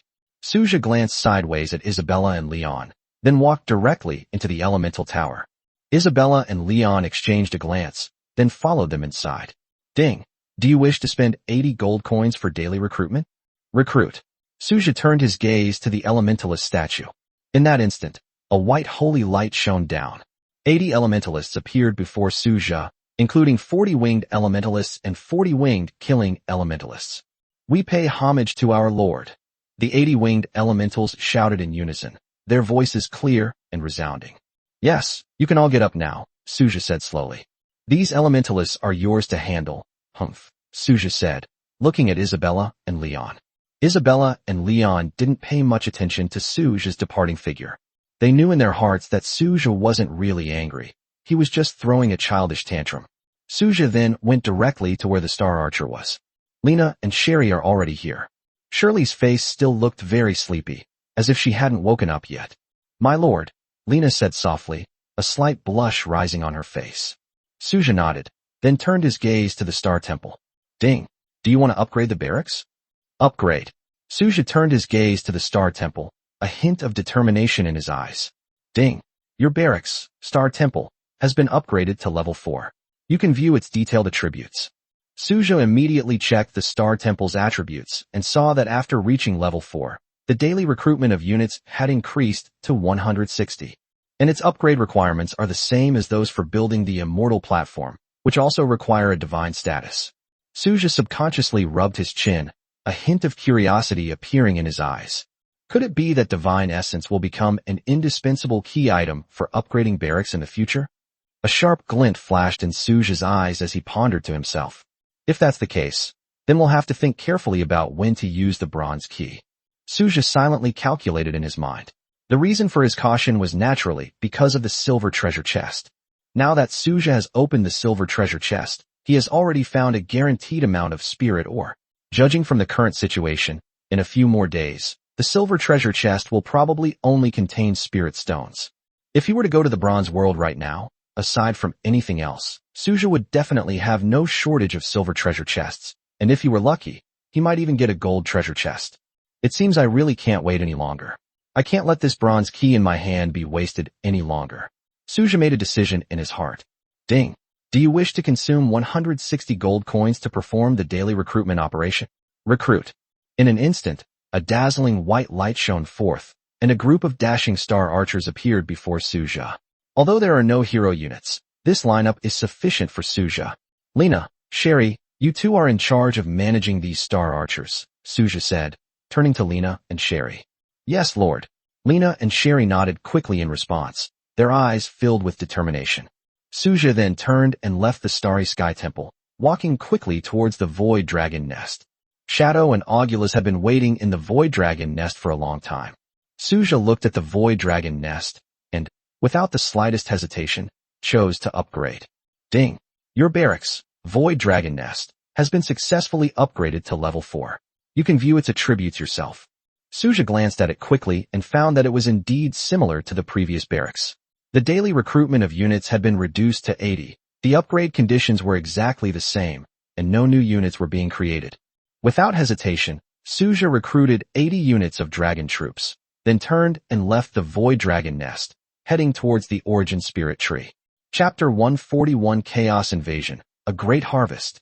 The situation was the same when they arrived at the Origin Spirit Tree, so Suja decisively chose to upgrade. The upgraded attributes were no different from those of other barracks, and Suja then recruited 80 units of troops. Afterwards, Suja arrived at the Fallen Temple. Suja originally only had 6 barracks upgrade cards, one for each of the following: Immortal Platform, Divine Source Temple, Elemental Tower, Star Temple, Void Dragon Nest, and Origin Spirit Tree. He no longer has any barracks upgrade cards. The Fallen Temple cannot be upgraded at the moment, and Suja has no plans to recruit troops from the Fallen Temple for the time being. The reason is simple. He plans to wait until the Chaos Invasion ends, obtain the upgrade card, and then recruit, so as not to waste today's recruitment opportunity. Chelsea looked at Suja quietly, with a gentle smile on her face. We won't recruit Chelsea today. We'll start recruiting after the Chaos Invasion ends and the barracks are upgraded, Suja said to Chelsea. Yes, Lord. Chelsea had no objections. After all, Suja had made it very clear that recruiting after upgrading was indeed a good arrangement. After upgrading, she will definitely be able to recruit more companions, so Chelsea naturally has no reason to be unhappy. Let's go. Let's go to Blackrock Wall first, Suja said slowly, but his mind was still preoccupied with the matter of the bronze key. Blackstone Walls. Suja sat cross-legged on the Blackstone City wall, his eyes slightly narrowed, revealing a thoughtful expression. A bronze key quietly appeared in Suja's hand. So, is it time to use this thing? How can we make this key as effective as possible? Suja muttered to himself. Excluding the robots, his largest force, the Frost Warriors, already numbered 800 units. Chelsea sat quietly beside Suja, not making a sound to disturb his thoughts. Suja narrowed his eyes slightly, a hint of hesitation on his face. He originally planned to wait until he had a larger number of troops under his command, so that he could upgrade all of them to the silver rank at once. This maximizes the benefits of the bronze key. However, given the current situation, this seems unrealistic. Fine, I'll use it today. Suja took a deep breath and made up his mind. Today there's a chaos invasion, and Suja plans to use this key after the Lord War ends. The reason is simple. If he doesn't use it now, and all the items he gets from the silver treasure chest are the guaranteed items, Suja will lose even more. In the bronze world, it is relatively easier for Suja to obtain silver treasure chests. If all these treasure chests only contain the guaranteed items, then we'll have lost out big time. Damn it, this welfare system is so annoying. Suja couldn't help but complain inwardly. The existence of this system was clearly forcing the lords to keep moving forward. Otherwise, they would be stuck with welfare for their entire lives, and the idea of developing and expanding their businesses would be an unattainable fantasy. Ding! The chaos invasion is about to begin. Lords, please select the difficulty level. S, A, B, C, or D. S rank. Without the slightest hesitation, Suja decisively chose the S rank difficulty. Chelsea stood up from beside Suja, her gaze fixed on the churning void. The next moment, terrifying-looking insects surged into Suja's territory from nothingness like a tidal wave. Suja didn't even glance at it, completely focused on planning his own scheme. A fierce massacre instantly erupted. Thousands of insects crawled out of nothingness in a frenzy. The dragon roared deafeningly, and terrifying dragon breaths swept across the battlefield like surging waves. Holy angelic light intertwined, and the light of the sun and moon shone brightly. As time passed by, second by second, 2 hours later, the last insect finally collapsed, and Suja successfully obtained an S-level rating treasure chest. Suja began to carefully take stock of his gains. The number of gold coins has increased by 800,000. The number of common loot chests is 6,000.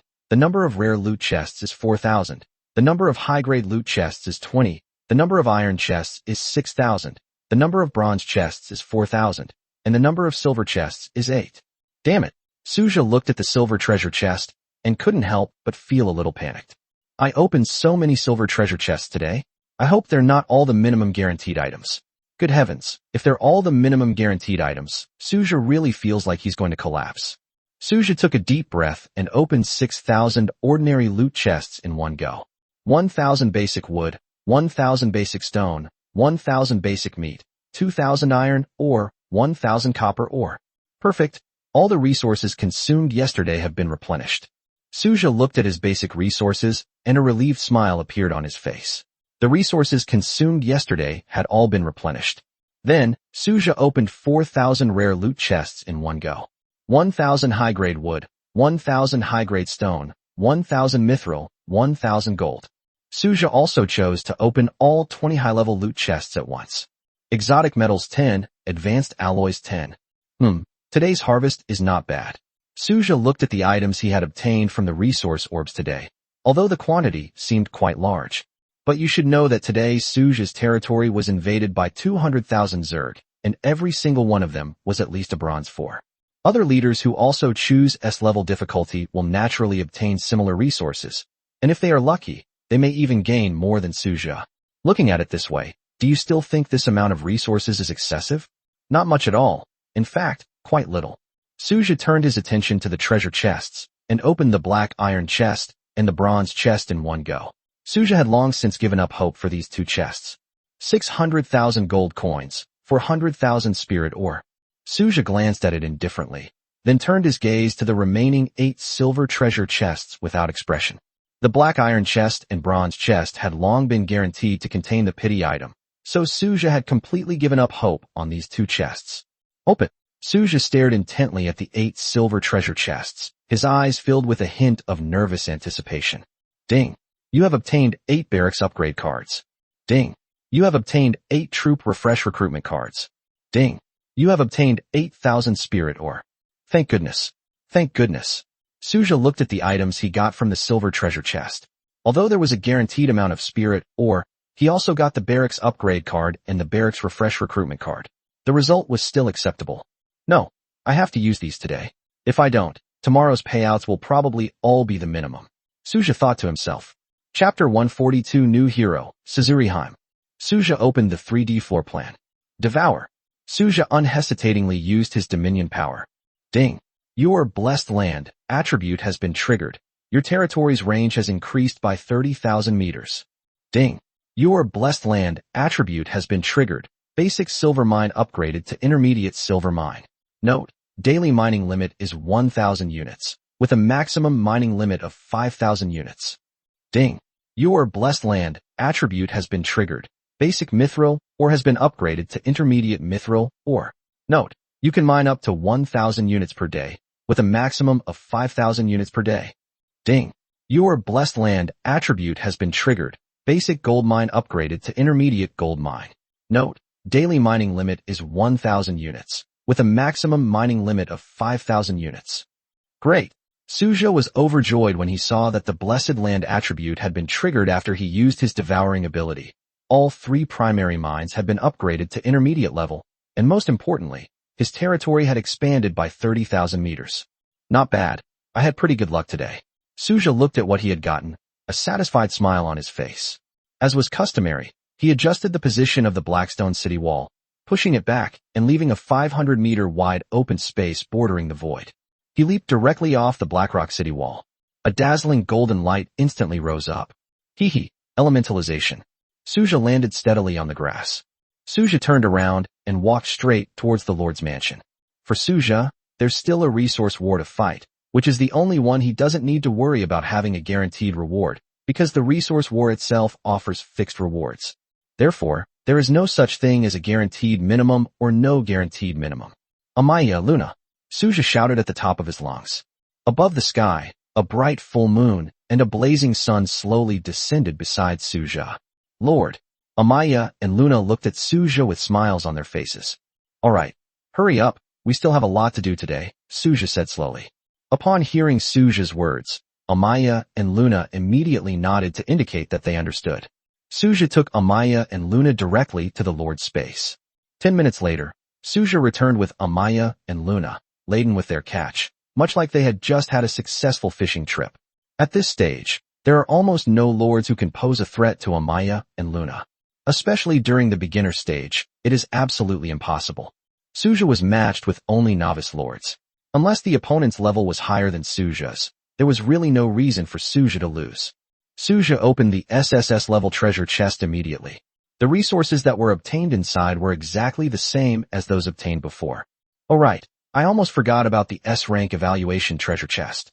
Suja suddenly slapped his forehead and remembered. Ding. Open the S-rank rating treasure chest. Open it, Suja said, looking at the S-rank treasure chest. Ding. You have obtained 1 barracks upgrade card. Ding. You have obtained a troop refresh card X1. Ding. You have obtained 1 wonder upgrade card. Not bad.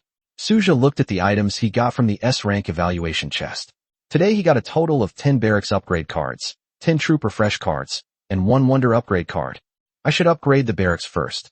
I haven't finished today's daily recruitment task yet, Suja thought to himself. He walked straight toward the Temple of the Fallen Angels, where Chelsea had been waiting for a long time. Lord. Chelsea looked at Suja with a bright smile. Suja smiled and nodded in response. Ding, upgrade the barracks. Upgrade. Suja looked at the Fallen Temple and said firmly. Ding, your barracks, Fallen Temple, has been successfully upgraded to level 4. You can check its specific attributes yourself. Suja glanced at the level 4 Fallen Temple and found that its upgrade requirements were the same as those of the Immortal Creation platform, both requiring a divine spark. Apart from that, the daily recruitment limit has been increased to 80 units, but there are no other significant changes. Suja led Chelsea directly into the Fallen Temple. Ding. Do you wish to spend 80 gold coins for daily recruitment? Recruit.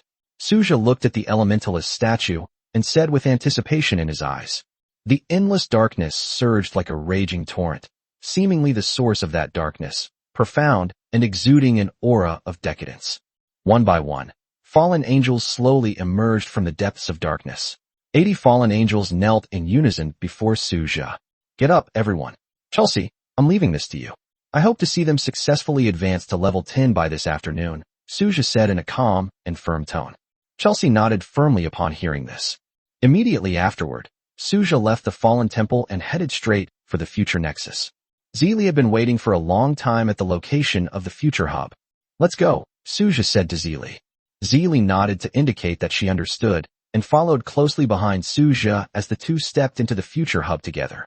Suja's gaze fell on the huge ball of light. Ding. Do you wish to spend 1 gold coin to perform daily recruitment? Recruitment. Suja stared intently at the slowly emerging portal before him. his eyes filled with eager anticipation. However, not long after, a blueprint flew out with a whoosh. Suja pursed his lips slightly upon seeing this and reached out to catch the blueprint. Dark Matter Destruction Cannon. Epic level blueprint. Requirement. Learnable by the mechanical class. Oh well, if I didn't recruit any heroes, I'll just consider it a free blueprint. Suja thought to himself. It was only 1 gold coin, so it wasn't a big deal. If we could recruit new heroes, that would be great, but even without Suja, I didn't feel too disappointed. Since it was essentially free, Suja felt he hadn't lost out no matter how you looked at it. Suja immediately took Zi Li to the shrine. Yodoheim, Tamamonome, and Reikage were all waiting here. My lord. Tamamonome smiled as she looked at Suja. Suja nodded slightly, which was considered a response to Tamamonome's greeting. Let's get to the recruitment first. We still have a lot to do today, Suja said in a deep voice. After saying that, Suja walked straight into the shrine. Ding. Do you wish to spend 1 gold coin to perform daily recruitment? Recruitment. Suja was filled with curiosity and couldn't wait to see what kind of hero they were recruiting today. A fiery red light flashed like lightning, accompanied by an ethereal sound. Hisashi Suzuri greets your majesty. Fiery red lights intertwined and flickered, and a tall figure slowly emerged from the light. Suja stared intently at the newcomer, a hint of surprise flashing in his eyes. Susoriheim is the daughter of Susanoo in Japanese mythology. Get up first. Suja looked Sushiri up and down. Her long pink hair was swaying gently in the wind.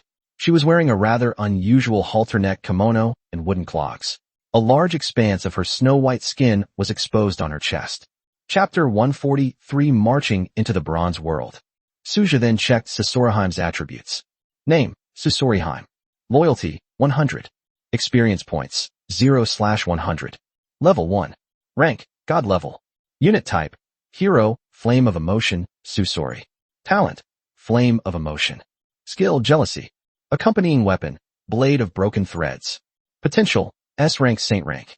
Description, possessing the power to control the flames of emotion, with abilities beyond imagination. Flame of Emotions? Suja looked at Susoriheim, a sharp glint in his eyes, secretly thinking that it was quite good. Susoriheim, this is Shiri, and these are Yodoheim, Tamamonome, and Reikage. Please get to know each other, Suja said slowly. Susoriheim nodded to Zili and the others with a hint of arrogance in her expression. Alright, Demon Blade Princess, you take Suzuri Princess to the Black Iron World, and make sure to raise her level to 10 before this afternoon, Suja said firmly.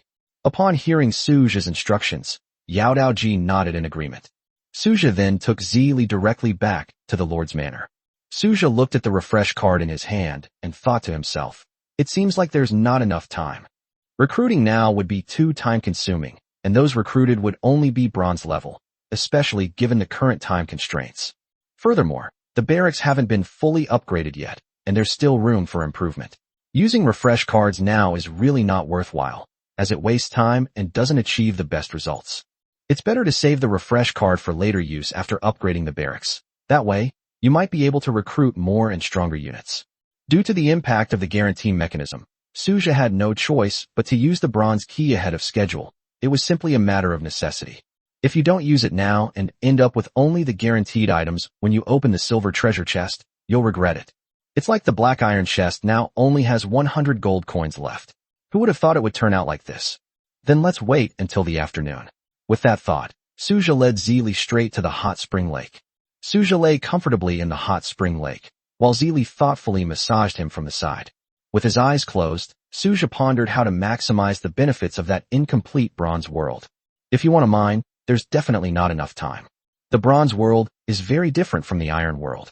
Although there are some iron-level monsters in it, most of them are bronze-level beings. In this situation, mining successfully is not an easy task, especially with time being so tight. Spending time mining may not only be futile, but also a waste of precious time. There are 2 main points. First, to upgrade all my troops to level 20. Second, to acquire as many treasure chests as possible, Suja silently calculated in his mind. That's pretty much the plan. Mining not only takes time to find suitable mining sites, but also requires manpower to guard them, which is really not cost-effective. Time slips away slowly without us even realizing it. 1 o'clock in the afternoon. Suja held a key that shimmered with a bronze light tightly in his hand. All the troops within Suja's territory quickly assembled. Ilea, The safety of the territory is entirely in your hands. Suja said solemnly to Ilea. Understood, my lord. You may go with peace of mind. I will protect the territory, Arya said with a confident smile. She led a robot army of 2,000 men, standing ready to guard the territory and prevent any unexpected situations from arising after Suja and the others went to the Bronze World. Suja glanced at the assembled legion around him. Celestial units, 440, divine units, 430, elementalist units, 430, frost warrior units, 800, dragon units, 380, elf units, 270, fallen angel units, 240, shrine units, 4 hero units, Yodoheim, Tamamonome, Reikage, Suzuriheim, technology units, 5, hero units, Isla, Liyue, Zili, Qin Shiryao, Arya. These are the hero units currently under Suja's command. If other lords saw such a powerful lineup, they would probably be stunned. Hero units, these aren't ordinary units. Who else has as many hero units as Suja? Suja took a deep breath. Apart from Zili, all the other personnel from the technology side remained in the territory. Arya was responsible for guarding the territory, while the others were doing their own things and had little to do with the operation. Suja looked at the heroes and soldiers standing around him and said solemnly, I have only one request for this trip to the Bronze World. You should all prioritize leveling up to level 20. Don't worry too much about anything else. If you come across a treasure chest, just bring it back. There's no need to search for it intentionally. You can start looking for treasure chests after you reach level 20. Before that, don't waste your energy searching for them. The other heroes nodded in agreement, indicating that they understood Suja's meaning. The bronze key in Suja's hand shone brighter and brighter. Ding! Use the Bronze World key. Use it, Suja said decisively, staring at the Bronze World key in his hand. Ding! You have used the Bronze World key, which will last for 24 hours. You can choose to accept the main quest or complete a side quest to obtain rewards. The Bronze World key slowly rose and eventually transformed into a huge portal to space and time, appearing in Suja's territory. Zili, dressed in military uniform, came to Suja. Yaodalheim, Reikage, Tamamonome, and Suzuriheim also appeared beside Suja. Their mission is to protect Suja with all their might until an absolutely safe zone appears in that world. Roar! The shadowy creature let out a deafening dragon roar. One after another, giant dragons flapped their wings and soared into the sky. Aguilas and Shadow charged into the Bronze World side by side. My lord, I'll be waiting for you over there. Manhwa had a charming smile on her face. Kill! Leon unleashed endless killing light and flew into the portal of time and space. Elementals, dragons, immortals, gods, elves, star archers, and frost warriors, each leading their legions, surged into the portal of time and space in turn. Let's go. Suja's eyes gleamed as he looked at the 5 people beside him, and then they stepped into the huge portal of time and space together. After a dizzying spin, Suja has already entered the Bronze World. Looking at the scorched earth beneath my feet, it was clearly a trace left by the dragon's breath. Ding! This is a shattered world, level, bronze. This world was once incredibly prosperous, but an accidental experiment led to a devastating catastrophe. Ding! Main quest generating. Ding! Main quest 1. Find the source of the anomaly. Ding! Main quest 2. Following the path of the star speaker. Ding! Main quest 3. Eradicate the corruption of this world. Suja didn't even glance at these main quests. For Suja, unless he could obtain permanent access to this world, he would never accept these main quests. Chapter 144. Effortless monster slaying and crazy leveling up. Star Speaker? Suja's gaze was fixed on the name that popped up in the mission. Although he didn't know what it meant, it wasn't a big problem for him. As long as they don't cause any trouble, it'll be fine. Suja then turned his attention to the achievement task. Ding! Achievement Quest 1. Hunt 1,000 monsters. Reward, Bronze Treasure Chest. Ding! Achievement Quest 2. Hunt 10,000 monsters. Reward, Silver Treasure Chest. Ding! Achievement Quest 3. Hunt 100,000 monsters. Reward, Golden Treasure Chest. Strange? Could it be something like Cthulhu? Suja narrowed his eyes slightly, pondering to himself. Lord, be careful! Zili's shout suddenly rang out, and in an instant, the azure spiritual energy around her surged and erupted like a volcanic eruption, and the long sword in her hand was also completely enveloped by the light of spiritual energy. A streak of azure light, imbued with psionic energy, flashed and carved a deep trench into the earth. A creature that had been hiding in the soil was cleanly and decisively sliced open by Z Lee's blade, and a foul-smelling black liquid immediately splattered in all directions. Suja narrowed his eyes slightly, carefully examining the strange-looking creature. Its shape vaguely resembles that of a human, but its abdomen has a huge mouth with interlocking canine teeth. Even more terrifying is that its limbs have completely transformed into the shape of tree roots, deeply embedded in the ground, and black liquid continues to flow, wantonly eroding the surrounding land. Name: Macrophage. Level: 12. Race: Alien. Skills: None. Description: a creature mutated from the flesh and blood of an ancient god. It has voluntarily given up its own mobility, but possesses an astonishingly powerful devouring ability, and will capture any passing creature without any pattern. This thing, Suja subconsciously thought of Qin Shiryao, the flesh and blood of the ancient gods. Suja stroked his chin, lost in thought. Everyone, be careful, Suja said slowly, never expecting that such a dangerous existence was hidden beneath this seemingly barren and scorched earth. Thinking of this, Suja immediately took out his interstellar sports car, then sat in it, and made the car float in midair. Bang! A deafening roar resounded, followed by a burst of golden light that bloomed like fireworks. It was Augulus. At this moment, Augulus's opponent is a mountain of flesh as large as a small hill. Name: Giant Monster. Level: 19. A giant monster? Suja frowned slightly, a hint of wariness flashing in his eyes. Augulus opened his gaping maw, and golden light rapidly gathered within it like rivers flowing into the sea. In an instant, a powerful shockwave, like a solar flare, erupted from Augulus's mouth and blasted straight towards the enormous mountain of flesh. This world seems to be full of complexities. What exactly is the Star Speaker? Suja narrowed his eyes, his mind filled with doubt. Could these guys be natives of this world who overheard some secret they shouldn't have heard and then performed some kind of evil ritual? Suja wondered to himself, his gaze then falling on the second main quest, the journey of the Star Speaker. Whatever, let whoever wants to study the old gods can study them, Suja thought to himself. At the same time, Qin Shiryao sneezed for no reason in her territory. Then her eyes flashed with fanaticism as she stared intently at the black gene serum in her hand. It's such a pity, it was just a little short. Qin Shiryao muttered to herself, her eyes revealing a sharp glint of unwillingness and determination. After saying that, she carefully stored the black gene serum away. Looking at the bronze world, although it is already dilapidated, its scale is much larger than the iron world that Suja currently controls. Each level the world ascends in is like an insurmountable chasm. On the surface, it may seem like only a one-tier difference, but in reality, this difference is far greater than the tier difference between different troop types. This is a fundamental difference in the world. After all, this is a complete world. As Suja gave the order to unleash the killing, Manhwa was the first to successfully advance to level 20. Immediately afterwards, Shadow also successfully advanced. Then came Augule. Subsequent troop types also achieved breakthroughs one after another as time went on. Suja finally found a relatively safe place to stay. Sigh, it's a pity there's a time limit. If there weren't, it would be perfect. Suja couldn't help but sigh, looking at this world with great potential for development with regret. If there were no time limit, Suja could explore this world without any scruples or constraints, just like he did in the Black Iron world. But then again, being able to raise all my troops to level 20 is quite a rewarding achievement. I can't be too greedy, Suja muttered to himself. Time slips away unnoticed.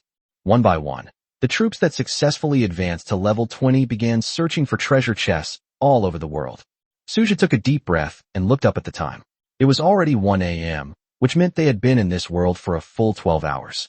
Except for those technological units that hadn't entered this world, all of Suja's troops successfully advanced to level 20.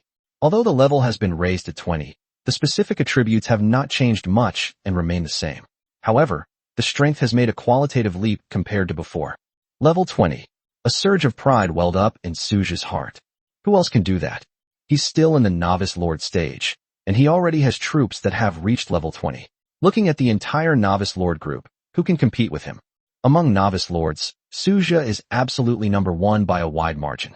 It's 1 a.m. now, marking the start of a new day and the 19th day of the beginner phase. On the 19th day of the beginner period, there are very few lords who can get their troops to level 10. In the next few days, there may be an explosive increase, After all, most beginner lords are still quietly accumulating strength at this stage. With 10 days left in the countdown, it's estimated that people will gradually achieve breakthroughs. Accumulating resources during the beginner phase is a common strategy adopted by most lords. For the first 20 days, we will concentrate on building up our forces and improving our strength step by step. Over the next 10 days, we will gradually increase the difficulty and go all out to achieve even greater success. Chapter 145, A Wonder, the King's Treasury. This is basically the correct way to develop a lord. Suja's situation is truly unprecedented and unparalleled. Who else has god-level units right from the start? There has never been such a precedent before. Suja is a unique individual. Time passed slowly. The next morning, Suja embarked on his journey back to his territory. Despite not having slept a wink all night, Suja showed no signs of drowsiness as figures appeared one after another behind him. As the last person walked out, the portal to time and space slowly closed and finally disappeared completely. Each time Suja and his group came out of the portal would automatically close and disappear.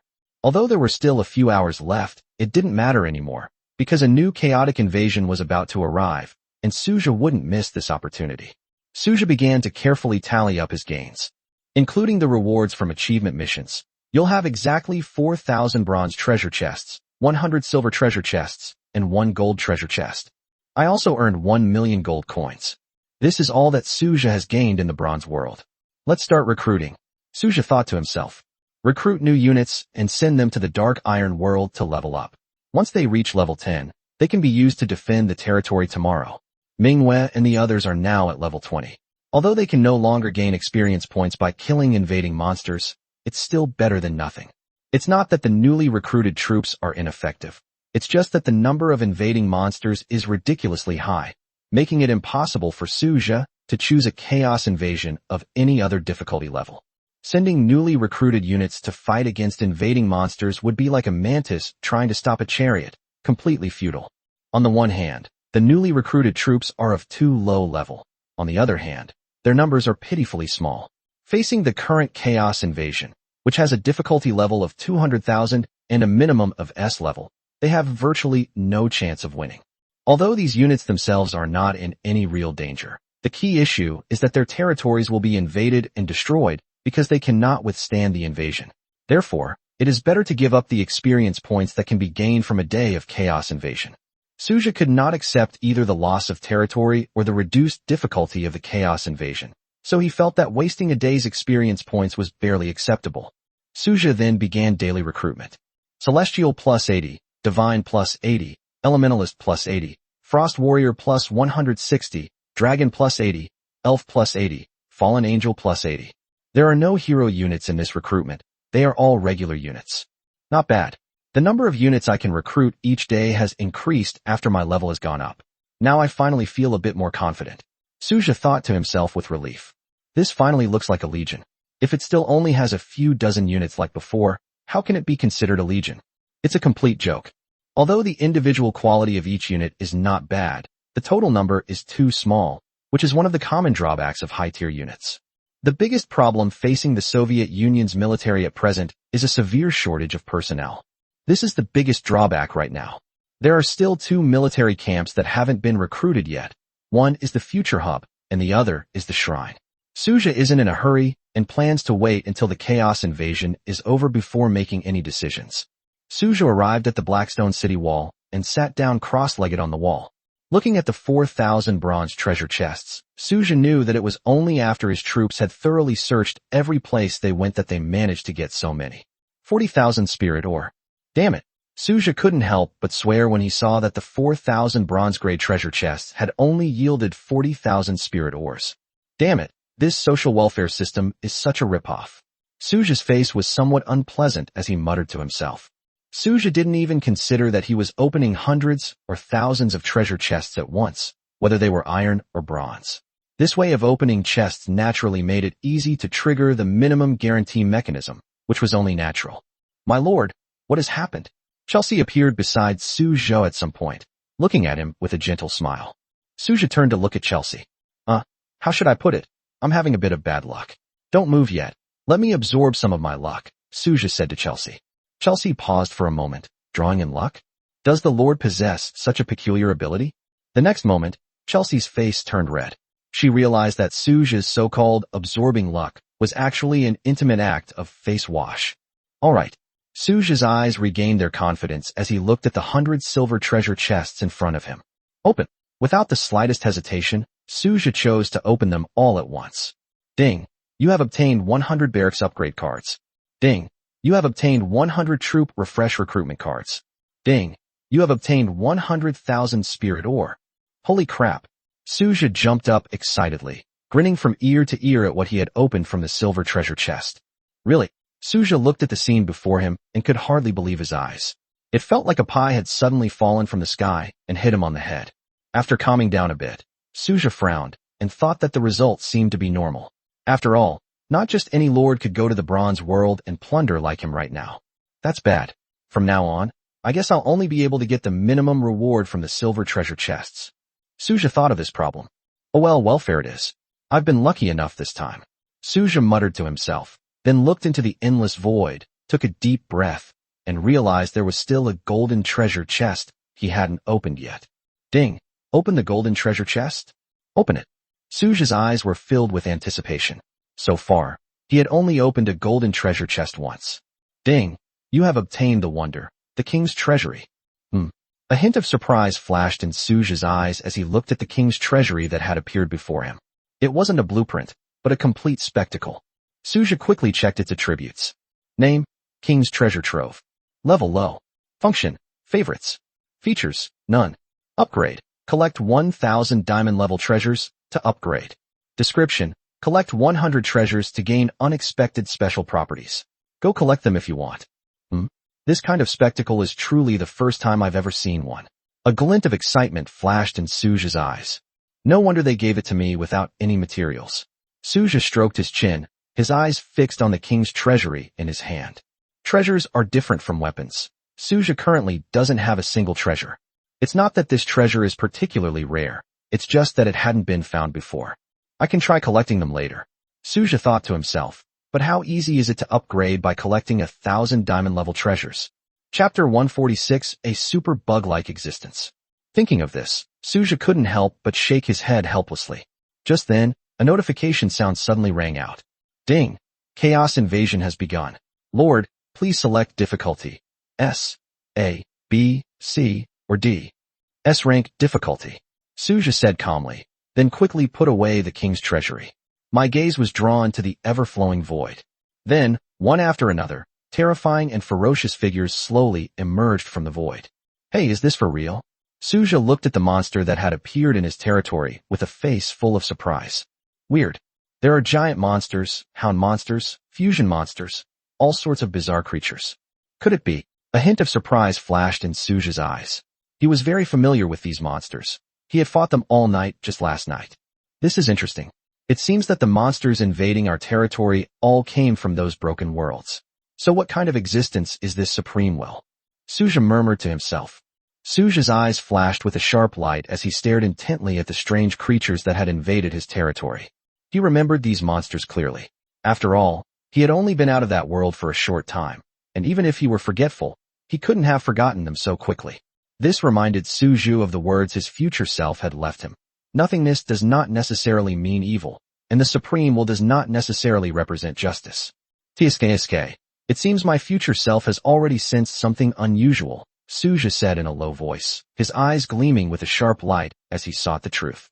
Suja simply didn't believe it was just a simple coincidence. How could such a coincidence happen? So what exactly is the significance of the Lord's existence? And what role does he play in this turbulent change? Suja couldn't help but fall into deep thought. Or perhaps the reason why these strange things have become what they are now is inextricably linked to the supreme will. In an instant, all sorts of thoughts surged into Suja's mind like a tidal wave, his thoughts in complete disarray. After all, Suja has never believed in coincidences. There are hardly any coincidences in this world without a reason. Behind every seemingly coincidental event, there is a high probability that it was meticulously planned and arranged by someone without your knowledge. Forget it. I'll stop thinking about that for now. Suja narrowed his eyes slightly, thinking to himself that there was no practical use in thinking about these things now, so he should focus on dealing with this invasion first. The battle began instantly. Suja sat on the wall, yawning, watching the unequal war unfold before him. One side consists of invading monsters with an overwhelming numerical advantage, while the other side comprises friendly troops with an overwhelming qualitative advantage. As time passed by second, 2 hours later, the last strange creature collapsed with a thud in Suja's territory, marking the end of the invasion. Suja looked at the S-rank evaluation treasure chest he had obtained, without showing any surprise on his face. After all, from a certain perspective, it would have been truly surprising if he hadn't gotten the S-rank evaluation treasure chest this time. Suja yawned and said slowly, "You guys go back and rest first." Manhwa and the others nodded in acknowledgement, and then dispersed and left. Suja then began to take stock of his gains. There are a total of 1 million gold coins, 8,000 common loot chests, 4,000 rare loot chests, 40 high-grade loot chests, 8,000 iron chests, 4,000 bronze chests, and 10 silver chests. Okay, open. Suja made a quick decision and chose to open all 8,000 ordinary loot chests at once. After some operations, the items obtained were 2,000 basic wood, 2,000 basic stone, 2,000 basic meat, and 2,000 basic iron ore. Not bad. Suja nodded in approval to himself, and then opened another 4,000 bronze treasure chests at once. The haul was quite good. 1,000 high-grade wood, 1,000 high-grade stone, 1,000 mithril, and 1,000 gold. Okay. Suja looked at his haul and nodded with a satisfied expression. Suja also decided to open all the remaining black iron and bronze treasure chests at once. In the end, I received 800,000 gold coins and 40,000 spirit ore. Suja turned his attention to the last 10 silver treasure chests and, without hesitation, chose to open them all at once. However, the result was only 10,000 spirit ore. Sure enough, I'm starting to rely on welfare now. Suja looked at the contents of the silver treasure chest and said helplessly, pursing his lips. Suja had actually anticipated that opening silver treasure chests would lead to receiving a minimum allowance, given the sheer number of chests he had opened. Take opening those 100 boxes this morning, for example. Suja felt like he was exploiting loopholes in the rules and taking advantage of bugs, which wasn't exactly a little-known secret in the Lord's world. When you realize you're about to reach the minimum loot threshold, the best approach is to stockpile a large number of loot boxes and open them all at once. Perhaps this will allow us to exploit a small loophole and squeeze out as much of the resources that can be obtained from the chest at the last minute. The 100 silver treasure chests were obtained using this method, but Suja wasn't sure how many to hoard. From a risk probability perspective, hoarding too much is definitely not advisable. Therefore, Suja did not dare to hoard too much, for fear of losing even this last chance to exploit the bug. The items that have been opened from the silver treasure chests have now confirmed that Suja has started to rely on welfare. From now on, he can no longer expect to get anything particularly good from treasure chests below the gold level. Sigh, I'm a little depressed, Suja muttered to himself. Getting a golden treasure chest during the beginner stage is incredibly difficult, almost like climbing to the sky. Suja's 2 existing golden treasure chests were obtained from other worlds, not through the Chaos Invasion. There is a fundamental difference between the two. To some extent, it's impossible for a newbie to get a golden treasure chest under normal circumstances, and Suja himself seems to be a super bug-like existence. No kidding, this is really true. Then, Suja turned his attention to the final S-rank treasure chest. Ding! Open the S-rank rating treasure chest? Open it, Suja replied calmly. Ding! You have obtained a barracks upgrade card. Ding! You have obtained a troop refresh recruitment card. Ding! You have obtained a wonder upgrade card. Not bad, Suja said, looking at the items he had obtained. Today's harvest can be described as quite substantial, though this mainly refers to the harvest from the Chaos Invasion. Instead, it was the results obtained from going to the Bronze World, the biggest gain of which was the 100 silver treasure chests obtained by exploiting a bug. Chapter 147, The Spirit Forest, Nurturing the Wonders of Heaven and Earth. Strictly speaking, this isn't entirely a bug. It's more like a special mechanism. If others can also figure out how to do it, then naturally there's no problem. However, this method of exploiting bugs theoretically only exists in the Novice Lord stage. It is said to be theoretical because only Novice Lords can achieve it. Once the beginner period is over, regardless of your level, opening chests below your level will generally only yield the minimum reward. So, does this mean that after the beginner period, opening silver treasure chests will no longer result in the minimum reward? Suja couldn't help but ponder. Upon closer examination, this does seem like a bug, but Suja isn't entirely sure about the specifics and needs to observe further. It's probably not that simple. Devour. Suja directly used the powers he possessed. Ding. Your blessed land attribute has been triggered. Your territory has expanded by 20,000 meters. Ding. Your blessed land attribute has been triggered. The spirit forest has expanded by 1 kilometer, with a chance to nurture rare and precious creatures. Suja looked at the spiritual forest, which had expanded by 1,000 meters and now even had the potential to nurture spiritual treasures, and couldn't help but say, "That's good. That's good." He nodded in satisfaction and then, following the old custom, pushed the black stone city wall outward, leaving a 500-meter-long open space that met the void. After completing these tasks, Suja returned directly to the Lord's manor. As soon as Suja returned to the manor, a white light emanated from his body. Become a god in 7 days? A look of surprise flashed across Suja's eyes. He had almost forgotten about this term. 7 days have already passed? Suja was secretly surprised at how fast time had gone by. Ding! You have leveled up. Current level, 15. It's upgraded. We can draw entries again. I hope I can get a good one this time. A glint of anticipation flashed in Suja's eyes. Amaya, Luna! Suja shouted, raising his voice. Amaya and Luna appeared instantly beside Suja. I'm sorry to trouble you two again, Suja said with a smile to Amaya and Luna. My lord, you don't need to be so polite. This is just our duty. Amaya replied with a smile, while Luna nodded expressionlessly. Let's go. Suja's face was beaming as he led Amaya and Luna straight into the Lord's space. Ding! Please select a mode. Solo, team, arena. Arena. Suja selected the arena mode without hesitation.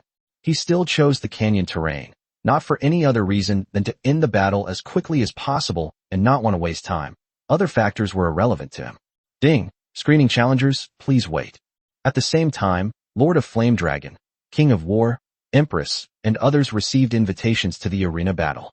Suja sat to the side, looking at these familiar names with great interest. Interesting. They've all reached level 10. It seems they chose an invasion difficulty of at least level B. Suja looked at these familiar names and noticed that their levels had all reached level 10. It's about time we've reached that stage. Among the new lords, they are considered to be among the top, unlike Suja who seems to have cheated his way through. They all relied on their own luck, talent, and strength to get to where they are now, and can be said to be true genius lords. Unfortunately, they were unlucky enough to run into Suja, a being who was like a cheat code. Based on the timeline, today is the 19th day of the beginner period.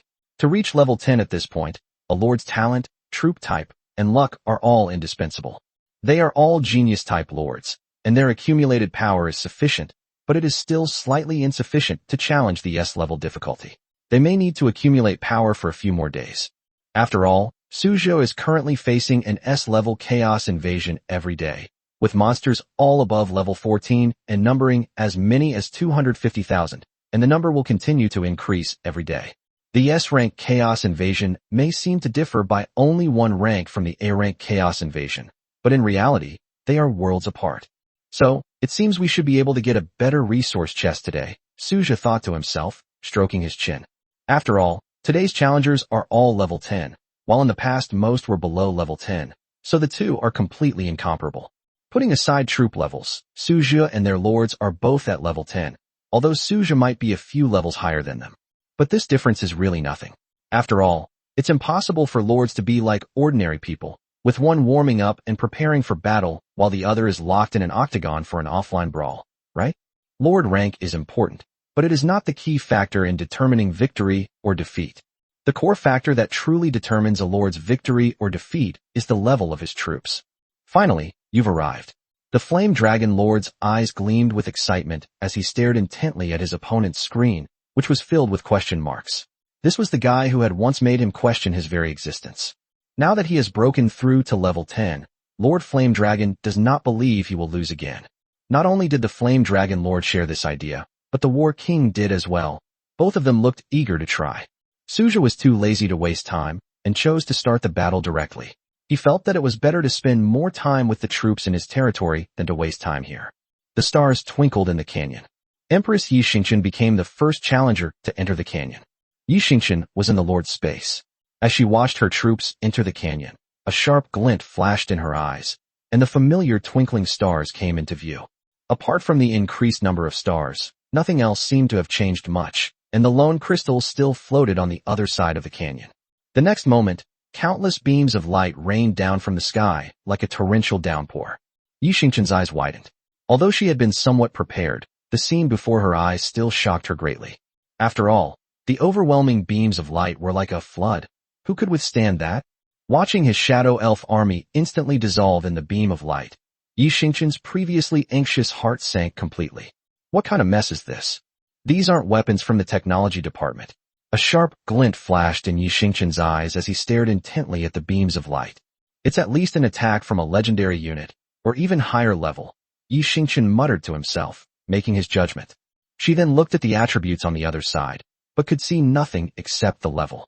What could this Lord level possibly mean? Chapter 148 Soul Devouring Missile, Level 60 Blueprint.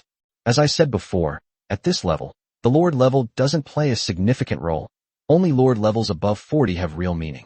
Suja watched the battle in the canyon with great interest. Though it was called a battle, it was more like a one-sided, brutal massacre. It would be truly strange if the other side were able to retaliate. Under the condition of units of the same level, Suja did not think any Lord could defeat him, or even be able to injure one of his units. He simply did not believe that anyone of the same level could have such ability. Time passed slowly.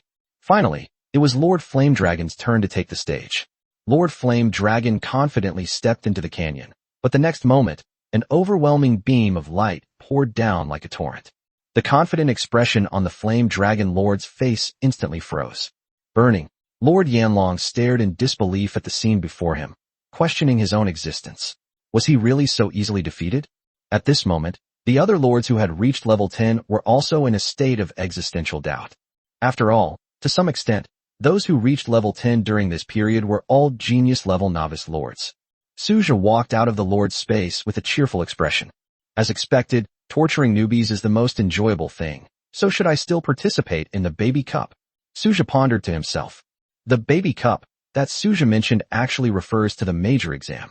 Going is definitely a must, since Suja has neither a background nor a Beijing resident, so the only way for him to get into those top universities is through his own hard work. What else can we do? Are we really going to go to a diploma mill? Suja could simply reveal his god-level unit, which would indeed allow him to directly enter the best university, but could he bear the consequences of doing so? Obviously, that was impossible, so Suja had no choice but to participate in the baby cup. Moreover, Suja had already decided on the school he wanted to attend, the Department of Science and Technology at the Imperial University in the capital. Outside, Suja planned to pursue a development path as a technology-based lord. The reason was simple. The technology-based system was not lacking in resources and could also cooperate with the Empire. Entering the Imperial University at least provides some security, and the ability to cooperate with the Empire is the most crucial point. When you venture out into the world, you need influence and connections. Azu had said this before, otherwise you'd only end up as a nobody. Looking at the bronze-level SSS resource chest in his hand, Suja was filled with anticipation. A level 10 resource chest should yield some good stuff, right? Ding. Open the bronze-level SSS level resource chest. Open it. Suja said, his eyes filled with anticipation. Ding. You have obtained 1,000 mithril resource cards. Ding. You have obtained 1,000 gold resource cards. Ding. You have obtained 1,000 advanced timber resource cards. Ding. You have obtained 1,000 advanced stone resource cards. Ding. You have obtained 1,000 exotic metal resource cards. Ding. You have obtained 1,000 advanced alloy resource cards. Ding. You have obtained 100 special alloy resource cards. Ding. You have received 1 million gold coins. Ding. You have obtained 100,000 spirit ore. Ding. You have obtained barracks upgrade card 1. Ding. You have obtained 1 troop upgrade card. Yes. Suja looked at the items that came out of the bronze tier resource chest, and they were all high-level materials, which were exactly what he needed right now. If only all the challengers tomorrow were level 10, you guys need to step up your game and level up quickly, Suja muttered to himself.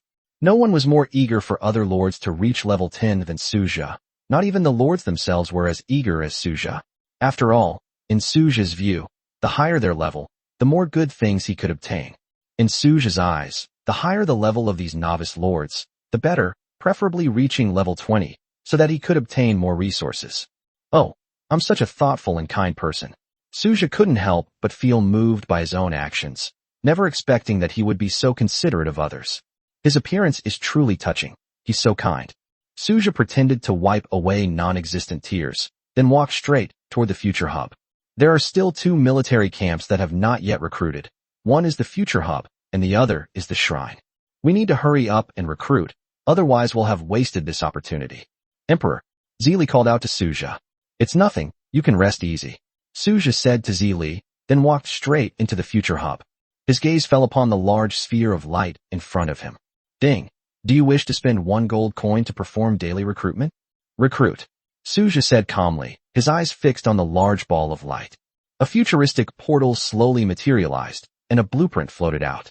Suja reached out and took the blueprint, then looked at it closely. Soul-eating missile, level 60 blueprint, requirement, bacteriology expert. Suja glanced at it, and then threw it into the warehouse to gather dust. As things stand, this thing is of no use to Suja. Even if it were useful, Suja didn't have the corresponding hero unit under his command. These blueprints require specialists capable of cultivating bacteria and viruses, but given the current personnel situation in Suja's territory, only Qin Shiyao could barely be considered an expert in this field.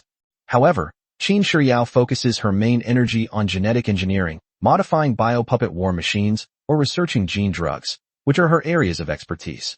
Qin Shiyao certainly knew something about bacteria and viruses, but she was far from being an expert, since it was a completely different field from her main profession. Suja then went directly to the shrine. Yodoheim, Tamamonome, Reikage, and Suzuriheim are all here, and they have naturally all advanced to level 20. In particular, Suzuriheim was recruited just yesterday and immediately leveled up to rank 20.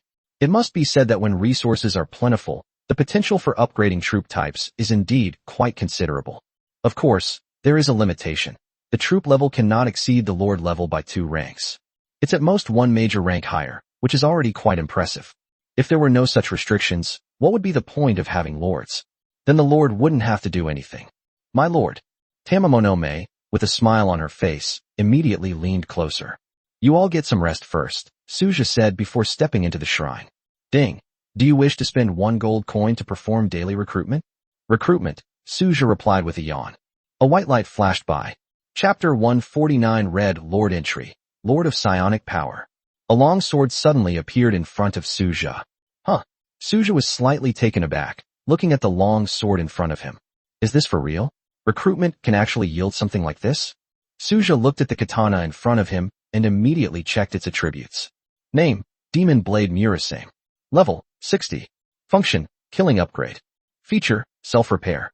Description, a legendary demon sword that can be upgraded by killing enough people, and can self-repair by absorbing blood even if it is damaged. That's it.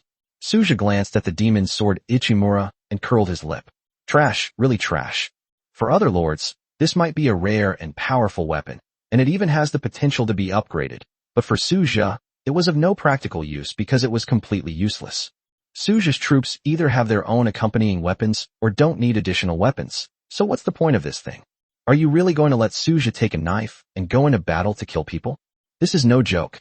You have to understand that Suja is a lord. What kind of lord would personally go to the battlefield to kill people? Wouldn't that be a joke? Well, something is better than nothing, Suja muttered to himself, pursing his lips. This thing is level 60, just right to be added to my king's treasure vault. While the royal treasury is considered a wonder, it is not a building in the traditional sense, but rather a portable spatial device. What's unusual is that the royal treasury currently doesn't possess any particularly special characteristics or functions. The only function is collection, and collecting treasures grants corresponding attributes. Suja directly threw the demon's sword Murasame into the king's treasure vault. He even tried to exploit a bug by throwing diamond grade or higher blueprints into the king's treasure vault as well. However, it had no effect. So, stop thinking about exploiting bugs. Suja looked at the treasures displayed in the king's treasury. 1. They then shut down the king's treasury. He was actually quite curious about what the characteristics of the Gate of Heroes were. Could it be the same as Gilgamesh's? If that were the case, I'd be really impressive. Suja stretched and walked out of the shrine with a smile on his face. Yodoheim, Tamamonome, Reikage, and Suzuriheim were all waiting outside. You haven't gone to rest yet? Suja asked them with a smile. Upon hearing Suja's words, the most lively one, Tamamonome, spoke up first. We're not tired, Lord. We only rest when we have nothing else to do. Okay then. You guys come with me to take a bath to relax and relieve your fatigue, Suja suggested with a smile. Yes, my lord. Tamamonome smiled broadly and readily agreed. The other three blushed slightly, especially the Demon Blade Princess, whose face showed a distinct blush. Tamamonome didn't react much. The Raikage looked at Suja expressionlessly, and Suzuriheim seemed to take Suja's request for granted. It's as if everything was meant to be this way. In Xingchuan Lake. Suja breathed a blissful sigh of relief in the hot spring pool, with Tamamonome and Suzuriheim on his left and right sides, respectively. Yaodaoheim was a little shy and stayed with Raikage, but she wasn't far from Suja and was right next to him. Suja had one arm around Tamamonome and the other around Suzuriheim. Both of them were voluptuous and had a very soft touch. I won't go into the specific details. The Supreme will extract sentries. Lord of Psionic Power, Red Lord title. Upon use, you become a unique emperor. All things in the world must bow before you. Your psionic power will continuously increase with the number of your followers. Loyalty. Note, if loyalty is not absolute, then it is absolute disloyalty. Suja's pupils suddenly contracted as he stared intently at the entry. To some extent, this entry has already exceeded the attribute scope that a normal red entry should have. Bound to, Master of Psionic Power. Ding, the attribute, Lord of Psionic Power, has been bound. Specific attributes can be viewed by the Lord himself. At the very moment the keyword was bound, Zili, who had been resting with her eyes closed, suddenly opened them. Her spiritual energy surged like a raging torrent, and in one step, she covered a distance of several hundred meters. In the blink of an eye, we arrived at Xingchuan Lake. Other military units were also alerted by the commotion. How could such a big commotion go unnoticed? Suja was completely enveloped and transformed by Azure's spiritual energy, hovering in the air, but his face showed a hint of bewilderment. Self-awakening. Zili looked at the powerful and abundant spiritual energy emanating from Suja, her eyes burning with an intense, almost manic fervor.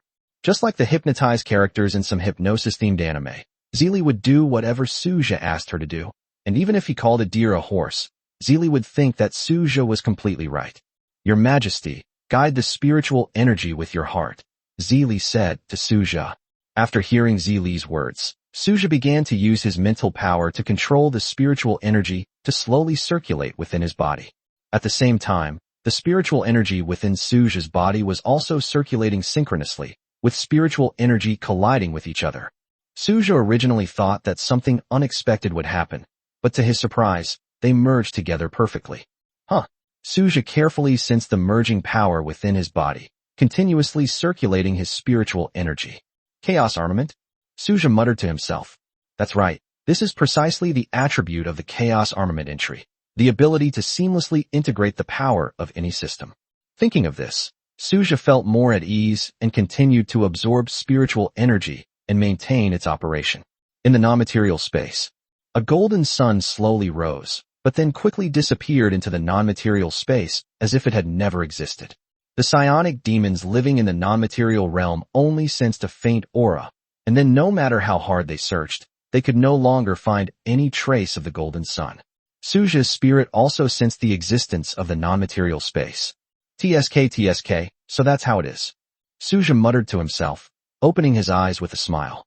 I was worried that I would be targeted by psionic demons from the non-material dimension, but I didn't expect to be discovered. Kid, let's talk about one of the escape routes. Unless Suja reveals himself, it is virtually impossible for him to be detected. Non-material space, a golden sun, holy crap. Suja couldn't help but think of that big golden thing, as if he could see that golden thing grinning and giving him a thumbs up. So I've ended up on this path after all. Suja muttered to himself. Technology, psychic energy, non-material space, the sun, and emperors. All these elements are gathered together. Chapter 150 Lord, it's time for another injection. Damn it. I'm not going to sit on a golden toilet, Suja thought to himself. He then used his psionic powers to return to Star Spring Lake. Zili, what's wrong? Suja asked, looking at Zili. Your Majesty, you actually awakened your spiritual power on your own? Zili said with burning excitement in her eyes. I guess so, Suja replied. It certainly counts. Although it was achieved through an entry, it was an entry he obtained himself, so why doesn't it count? Why shouldn't entries earned through one's own abilities be counted? Your Majesty, although you have awakened your spiritual power, please be careful not to overuse it, otherwise those guys might notice. Zili solemnly warned Suja. Okay, I understand. Suja nodded and said with a smile. Zili was unaware that Suja had the entry for one of the escapees, so it's only natural that she would be so worried. Alright, Zili, come down and soak with me for a while. Everyone else, go back and get some rest. Today is your day off, Suja said with a smile, leaning against the Xingchuan lake and enjoying the leisurely atmosphere with his back against the city wall. Upon hearing this, the others also went back to their respective homes. For a moment, the territory fell silent.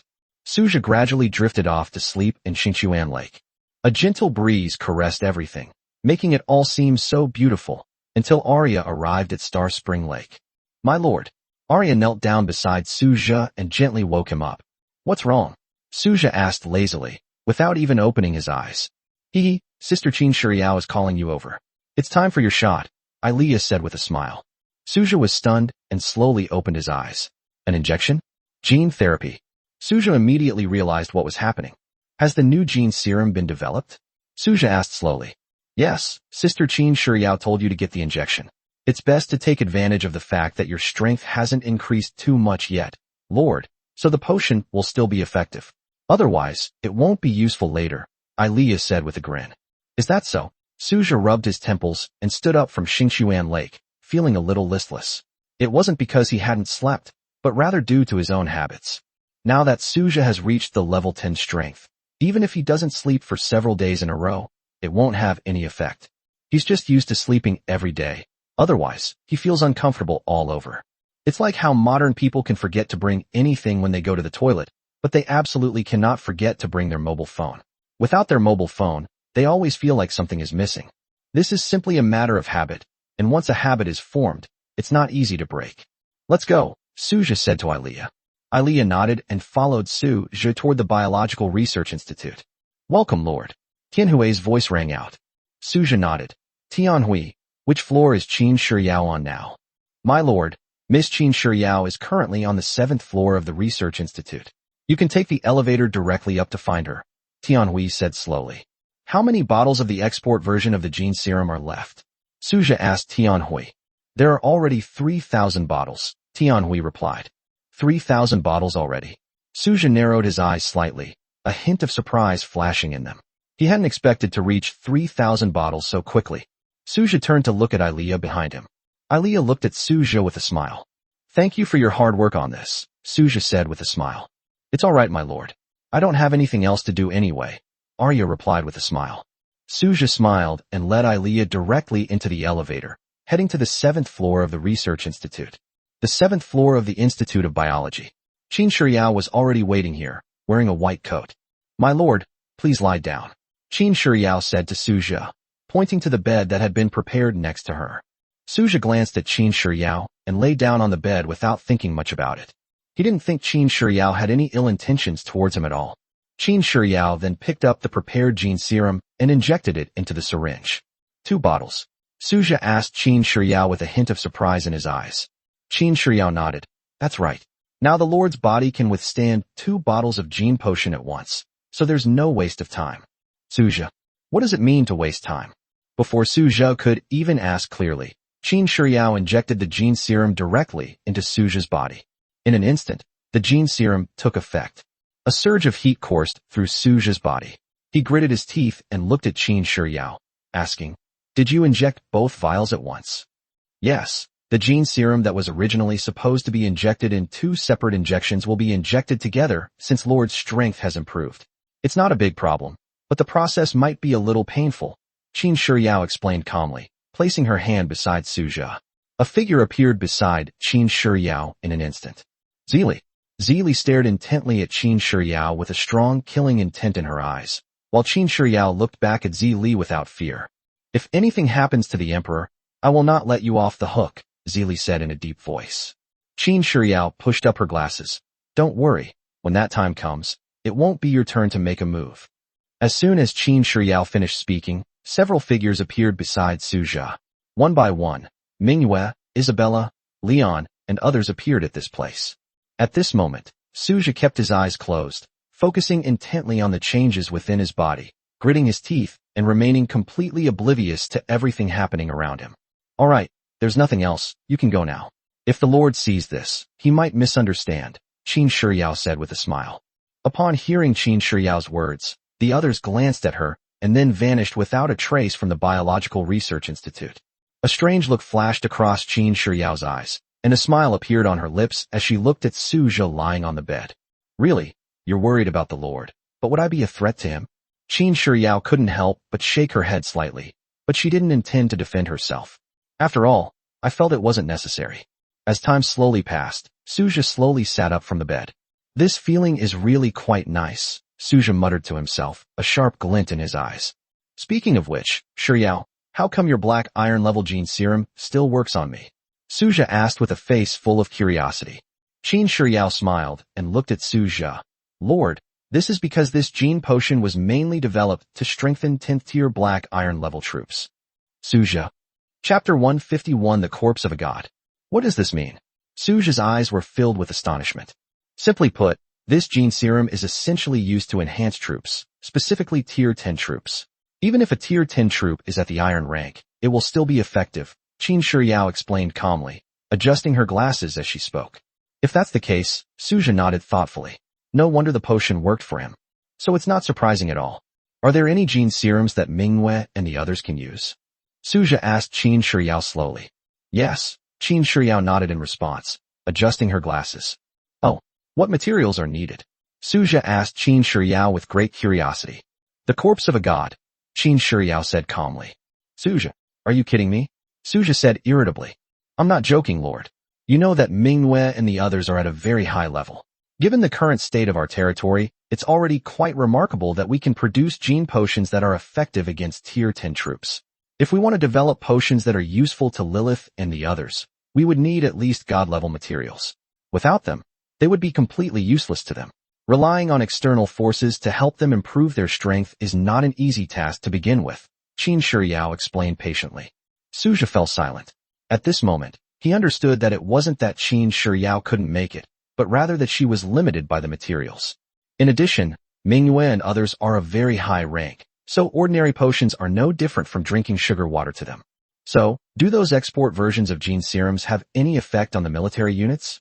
Suja asked Qin Shiyao. It's effective, but it's a weakened version, less than half the effect of the one used by the Lord. Whether the Lord and the troops can use it depends on their own situation, Qin Shiyao said slowly. Then isn't that amazing? Does it still work on tier 10 units? Or is it no longer effective against tier 10 units? Suja asked curiously. It's still effective against tier 10 troops, just not by much, but it's still effective nonetheless, Qin Shiyao said softly. She only reduced the drug's effectiveness, not changed anything else. The fact that it's effective on tier 10 units means that this gene serum has a large profit margin. It's practically a guaranteed profit. Suja has few other things besides a large number of black iron creatures, an abundance of energy-rich water, a continuous flow of life springs, and star springs. In a way, it all seems like it was tailor-made for him. But speaking of which, why are you still level 1? Suja looked at Qin Shiyao curiously, as Qin Shiyao was still at level 1. I don't want to upgrade right now, there's no need, Qin Shiyao said calmly. Suja stared at Qin Shiyao, scrutinizing her closely, while Qin Shiyao met his gaze without flinching. After looking at it for a while, Suja said, All right, you can make the decision yourself, I won't force you. Qin Shiyao smiled and nodded. Tianhui, please help me check my current physical condition, Suja said to Tianhui. Scanning the Lord's physical condition, please wait. Tianhui's voice rang out. Before long, Tianhui provided the answer. Currently, Lord's physical attributes are equivalent to those of an 11th level horned demon. Tianhui's voice came through. Suja curled his lip. It was indeed extremely difficult for a lord to improve his strength. Qin Shiyao smiled. Her physical attributes were equivalent to those of an 11th level horned demon. Tianhui was referring to her physical attributes, not her strength. However, Suja clearly did not notice this, or rather, he simply ignored it. Qin Shiyao didn't remind Suja either, for a simple reason. She sensed that Suja was both a coward and an adventurous person. If he knew his true strength, who knows what he would do? In any case, he's still obedient as he is now.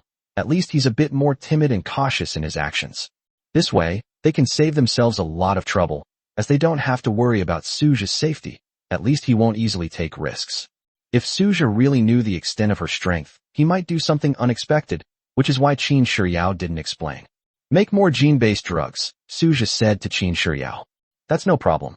As long as we have enough materials, we can make as many as we want, Qin Shiryao said slowly. Anyway, the production line is there, and there are auxiliary robots, so Qin Shiryao doesn't have to worry about anything. With sufficient materials, production lines and auxiliary robots can be used to continuously produce goods.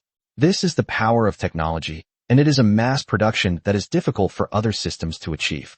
Although the quality is only SOSO, the good thing is that it can be produced indefinitely without too many complicated things. As long as there are enough materials, a production line and an auxiliary robot can continuously produce. This is the power of technology. Suja stretched his body and looked at Qin Shiryao. Qin Shiryao was only level 1, not because she couldn't level up, but because of the achievements she had made. She should have reached level 10 long ago. It's just that Qin Shiryao herself doesn't want to level up. You can handle the matter at the Biological Research Institute as you see fit. I won't interfere, Suja said to Qin Shiryao. Qin Shiryao responded with a smile. Yes, my lord, but I'll have to trouble you to lie down for a while longer. Qin Shiryao said to Suja. What else do we need to do? Suja looked at Qin Shiryao, his eyes filled with surprise. Let me draw some blood from you to check your health, Qin Shiryao said with a smile. Suja didn't think much of it and lay back down on the bed. Qin Shiryao picked up the blood-drawing equipment and drew a large tube of blood from Suja. All right, please wait a moment, Lord, Qin Shiryao said to Suja. He then took the drawn blood and headed towards the third basement level, intending to preserve Suja's blood properly. Just then, a figure appeared silently behind Qin Shiryao. What do you want to do? A cold voice rang out. Qin Shiryao didn't even look up, focusing on carefully placing Suja's blood before finally raising her head to look at the person who had appeared in her laboratory. It's the bright moon. Chapter 152, Don't you want to have a child with the Lord? Just as I expected, you were the first one to arrive. Qin Shiryao smiled at Manhwa and pushed up her glasses. You haven't answered my question yet. Manhwa's tone was calm, but her eyes had turned a deep purple. What a magical power. The invisible and intangible power of moonlight is truly fascinating. Qin Shiryao looked at the bright moon without fear. Manhwa frowned as she looked at Qin Shiryao. Since you want to know, then I'll tell you. I want to create a god, Qin Shiryao said with a smile. Creating a god.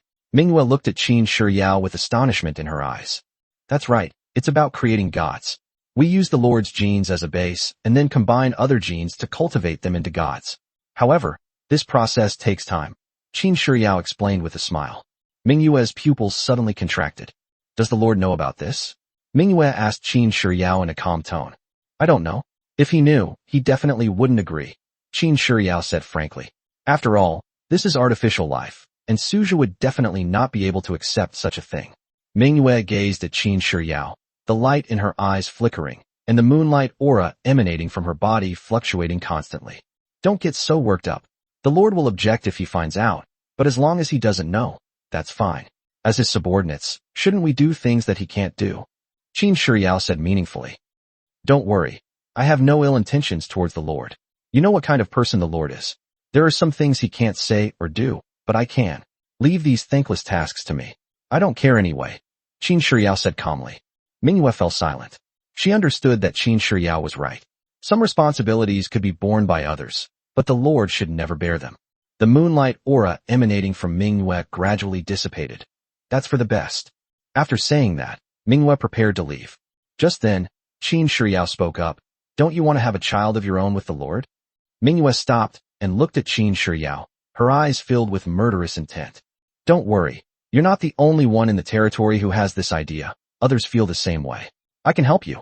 Otherwise, given the current situation, if you want to have your own child with the Lord, you'll have to wait until the Lord becomes a god at least, Qin Shiryao said with a smile.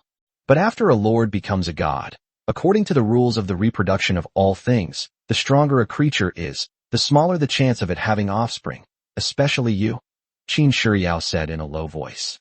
I can help you. Manhwa looked at Qin Shiryao, her eyes flashing with deep purple light, exuding arrogance. Help me? How do you plan to help me? I need your blood. Qin Shiryao revealed her purpose and looked at Manhwa. A sharp glint flashed in Manhwa's eyes as she looked at Qin Shiryao. So-called gene technology? Manhwa said slowly. That's right. Genes exist in everyone's body.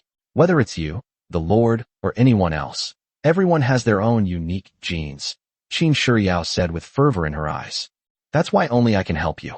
Once the Lord becomes a god, it will be virtually impossible for you and the Lord to naturally conceive a child, Qin Shiyao said calmly. You should know this better than I do. Your existence is an unrepeatable miracle. Only I can help you truly have your own offspring, Qin Shiyao said slowly. Qin Shiyao at this moment is even more like a demon than a demon herself. I hope you won't disappoint me, Manhwa said slowly after a long silence. Upon hearing Manhwa's words, Qin Shiyao smiled happily. At least Manhwa had been drawn into the situation, which would make handling things much easier in the future. Qin Shiyao's face was full of eagerness. Qin Shiyao was fully aware of the situation within her territory. The apparent harmony between the various military branches and factions is actually due to Suju's suppression of them. Because of Suju's presence, even if the troops in the territory don't get along, they won't cause any other trouble. As long as Suju is there, this situation can continue. Moreover, Suju intended to maintain healthy competition within his territory, so secretly, each of the various troop types in Suju's territory harbored their own different thoughts and opinions. After Manhwa left, Qin Shiyao stared at the blood in the test tube in her hand, a charming yet dangerous smile appearing on her face. So, among the remaining people, who will be the first to arrive? Qin Shiyao said to herself with a smile. She then carefully stored the items away. After tidying up, Qin Shiyao went straight to the 7th floor. My lord, all your physical data are normal, there is nothing wrong with you, Qin Shiyao said to Suju. Suju nodded and yawned. Since that's the case, I'll rest for a while. I'm still feeling a bit uncomfortable because I didn't sleep well. Suju muttered softly as he squinted his eyes and laid down on the bed. Qin Shiyao did not disturb Suju, and Zili quietly stood guard beside her. As for Arya has long since disappeared to who knows where. Rather than staying in the Biological Research Institute, Arya was more interested in the Dark Iron world, commanding her legion of fighting machines to capture void creatures. These organisms will become Qin Shiyao's live experimental subjects, and also the materials needed to make gene-based drugs. Time passes. Before we knew it, it was afternoon. Suju woke up in bed. Tianhui, what time is it now? Suju asked Tianhui. My lord, it is 3 o'clock in the afternoon, Tianhui's voice rang out. It's already 3 in the afternoon? Suju yawned and sat up in bed. Where's Shiyao? Is she still on the 3rd basement level? Suju asked Tianhui again. Yes, my lord. Shall we summon Lady Qin Shiyao? Tianhui asked in a deep voice. No need. Let her do her own thing. Suju stretched and then looked at Zili beside him. Chapter 153 Level 4 Territory, the final 10 days of the newbie period. Let's go, Suju said and left the Biological Research Institute with Zili. After leaving the Institute of Biology, Suju went straight to the Immortal Creation platform.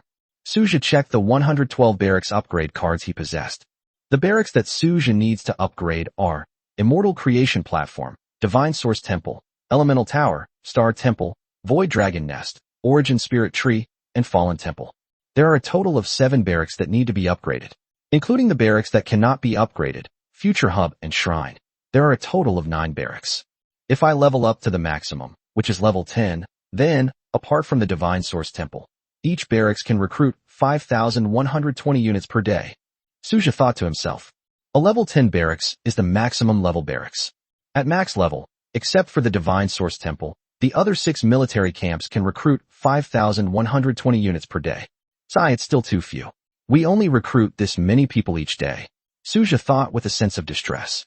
This wasn't just Suju pretending, it was indeed the case. The Legion wars between lords are just the beginning. When cross-realm battles begin, the number of units killed every day will be in the hundreds of millions. This is no joke. To put it simply, if Suju were to conquer a platinum world in the future, could he do it with only a territory of a few 100,000 units? Obviously, this is impossible. Conquering a world is no easy feat, especially those worlds corrupted by the void. To obtain the heart of that world, the first step is to clear out at least 80% of the void in the entire world. This is the primary task. Only after completing the first step can we discuss the rest. It's incredibly difficult to achieve this with only a few 100,000 units and a rank of only 50, especially considering how vast the platinum world is. A broken bronze world is as big as an ordinary iron world, so you can imagine how vast a platinum world must be. It's still too little. This is outrageous. Suja stared at the immortal creation platform in front of him, a sharp glint in his eyes. Wait, there's another problem. Suja looked at his territory, realizing he had overlooked a crucial point. His territory seemed unable to accommodate too many units. Although its territory has a diameter of 150,000 meters, the biggest problem is that its area is too small. If all the barracks are upgraded to the maximum level, then the question arises, can Suja's territory accommodate so many units? After all, this is not a military camp, nor is it a single type of soldier. In particular, the dragon unit has an enormous appetite and consumes an astronomical amount of food every day. If it were to be upgraded to the maximum level, Suja's current abilities would be insufficient to meet the unit's food requirements. Damn, this is so troublesome. Suja couldn't help but complain. However, compared to other lords, Suja's situation is much better. Other lords have to worry about the biggest and most unstable factor in troop loyalty, but Suja doesn't need to consider this at all. So the most important thing right now is to upgrade my territory. Suja pondered and opened his territory panel to check. You should know that Suja didn't upgrade his territory before because he was thinking of saving resources to build up the core buildings. Although Suja is still short of resources, he can still provide enough resources to upgrade his territory.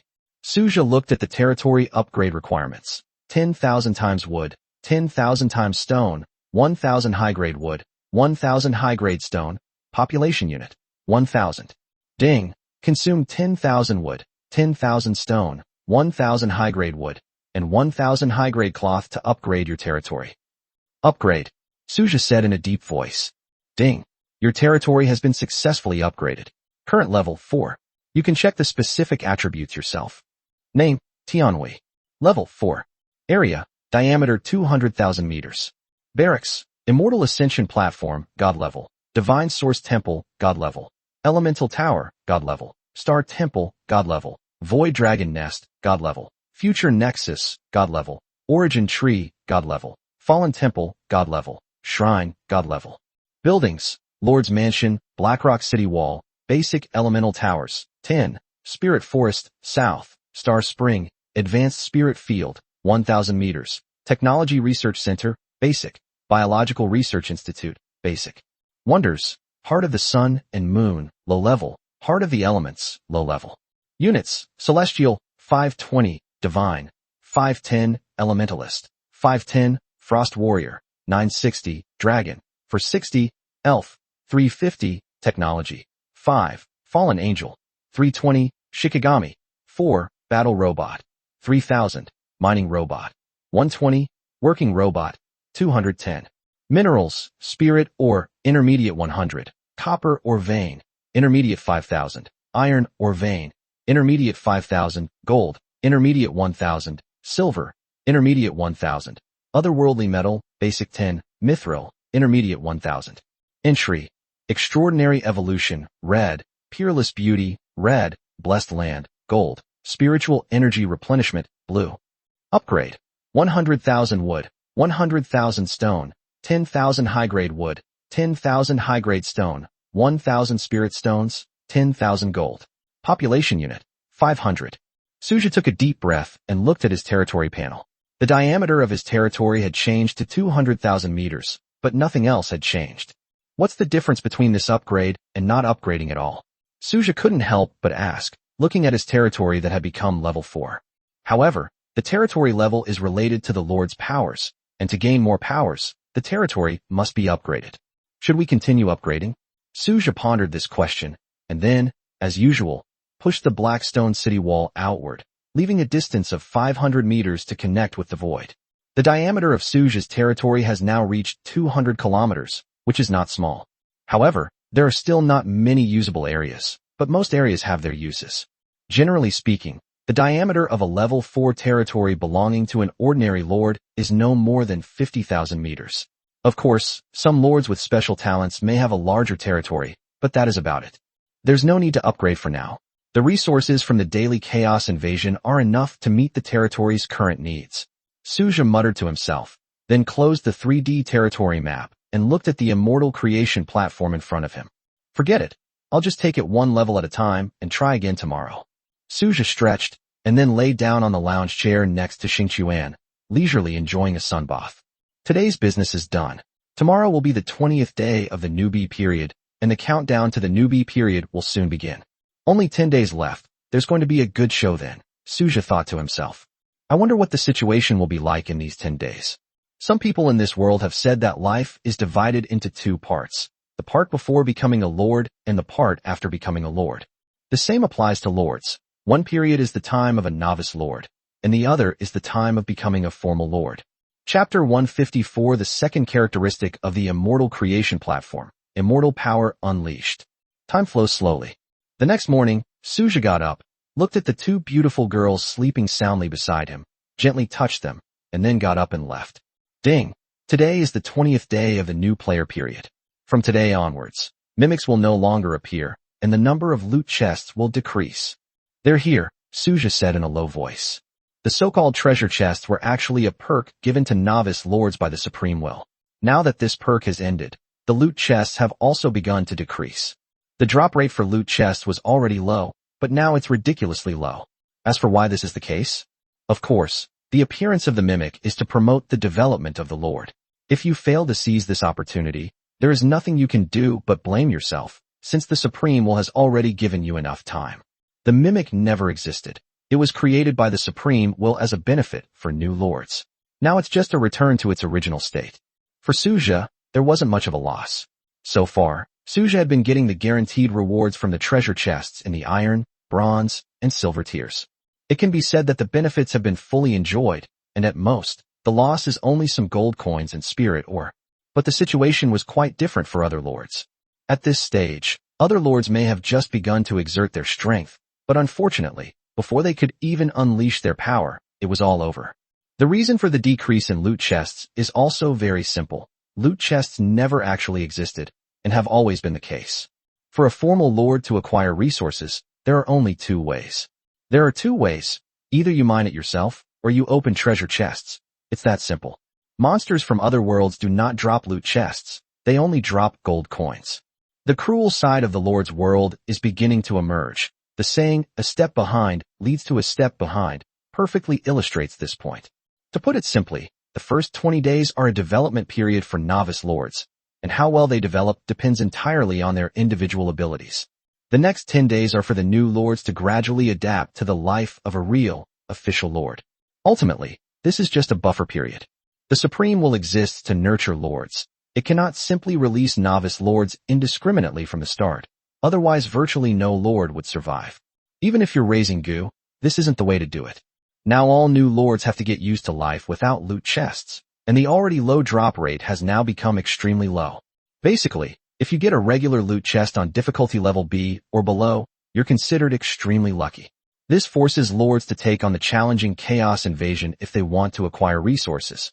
Otherwise, they can simply lie low if they don't want to take the risk, but that's about it. Of course, second-generation lords are an exception. Ordinary lords who want to obtain the final benefits have to fight hard. Otherwise, they can only wait until the novice period ends and try their luck in the void. If you're lucky, you might have a serendipitous encounter. If you're unlucky, you're out of luck. This is the predicament of ordinary lords. Every step they take is like walking on the edge of a cliff, unlike second-generation lords whose paths are basically paved by their families. There's no need to worry about resources. When they venture out on their own, they'll have someone to protect and support them. This is the most fundamental difference between an ordinary lord and a second-generation lord. This world has never been fair. Suja shook his head and stopped thinking about these things. For him, thinking too much would only add to his troubles. Never mind, let's upgrade the barracks first. Suja arrived at the immortal creation platform. Manhwa, Diana, and Emily were all waiting here. Suja looked at the immortal creation platform in front of him. Ding, upgrade barracks. Upgrade. Suja used a barracks upgrade card directly. Ding, your barracks. Construction platform upgraded, current level 5, new features added. View details here. Suja looked at the immortal creation platform in front of him. Multicolored light intertwined on the immortal creation platform. Suja looked at Manhwa and the others. Their auras had completely changed, as if they had been completely liberated. Suja immediately turned his gaze to the attribute panel of the immortal creation platform. Name, Sendai. Level 5. Faction, Radiant. Unit type, Celestial Warrior. Recruitment, 160/160 daily. Cost, 1 gold coin / 1 time fixed. Characteristics. 1. Fruit of the celestial race. 2. Release of celestial power. 3. Upgrade requirements. 10 divine essences. 1,000 primal crystals. Suja's gaze fell on the characteristics of the immortal creation platform. He put aside the immortal fruit for the time being and focused his attention directly on the second characteristic. Celestial power unleashed. All celestial warriors can unleash the latent celestial power within them, thus entering a state of liberation, truly mastering the power of the celestial race. It is important to know that the power of the immortal race is on the same power level as divinity. Note, we have merely released our true power and shown our most authentic selves. This is what a certain immortal race warrior once said. Immortal power unleashed? Could this be what a true immortal warrior should look like?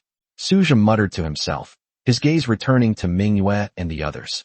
Only now were Manhwa and the others truly revealing their true forms. Prior to this, Suja had always believed that Manhwa and the others would only reveal the true form of the immortal clan's power after reaching a certain level. However, it now appears that this is not the case. That's right, Lord, Manhwa said to Suja with a smile. So this is your stance of liberation now? Suja asked, looking at Leon and the others. That's not the case. Leon shook his head. Huh. Suja looked at Leon with a puzzled expression. How come this wasn't considered a gesture of liberation? We're only in a semi-liberated state right now. We've just returned to our original state, Leon grinned, explaining with a broad smile. As she finished speaking, her aura began to surge violently, and everything around her seemed to be eroded by an invisible force. Suja stared at the surging immortal power emanating from Leon's body, rage. That power constantly exuded a chilling aura. It was an extremely terrifying conceptual power, its strength in no way inferior to divinity. Suja didn't know exactly what kind of power rage was, but he knew what divinity meant. In the world of lords, there is a saying, only a god can contend with a god. Ultimately, this is due to the difference in power levels. Even the weakest god cannot be harmed by ordinary forces because of the difference in power levels. Simply put, it is impossible to break through the defenses of a god. The key factor lies in divinity, which can be said to be the external manifestation of the power of each deity, belonging to the category of ultimate power. The reason why the defense cannot be broken is largely because the divinity of the deity cannot be broken. Chapter 155, True Jealousy. Gaia. The immortal power wielded by the immortal warriors today possesses a level of power comparable to divinity. From a certain perspective, immortal power can be considered a manifestation of ultimate power. So, can we understand immortal power as your divinity? Suja asked with some curiosity. If that's how you see it, Lord, then there's no problem, Leon grinned. After hearing what Leon said, Suja pondered for a moment and felt that this was absolutely the best thing for him. Alright, let's start recruiting first. Suja glanced at Manhwa and the others, then walked straight towards the immortal creation platform. The statues inside the church have also undergone tremendous changes, the most striking being the omnipresent and intense divine power that is almost tangible. Ding! Do you wish to spend 160 gold coins to conduct daily recruitment? Recruit. Suja looked at the immortal statue in front of him and decisively chose to recruit. In an instant, streaks of pink light shot into the sky, and figures slowly emerged from the pink light. Leading the way was a fairy warrior with long pink hair and pink eyes. Gaia of Jealousy greets your excellency. Gaia looked at Suja with a smile on her face, her eyes seemingly calm, but beneath that calmness lay endless madness. Okay, get up first, Gaia, Suja said slowly. Gaia stood up from the ground, and the other fairy warriors behind her also stood up.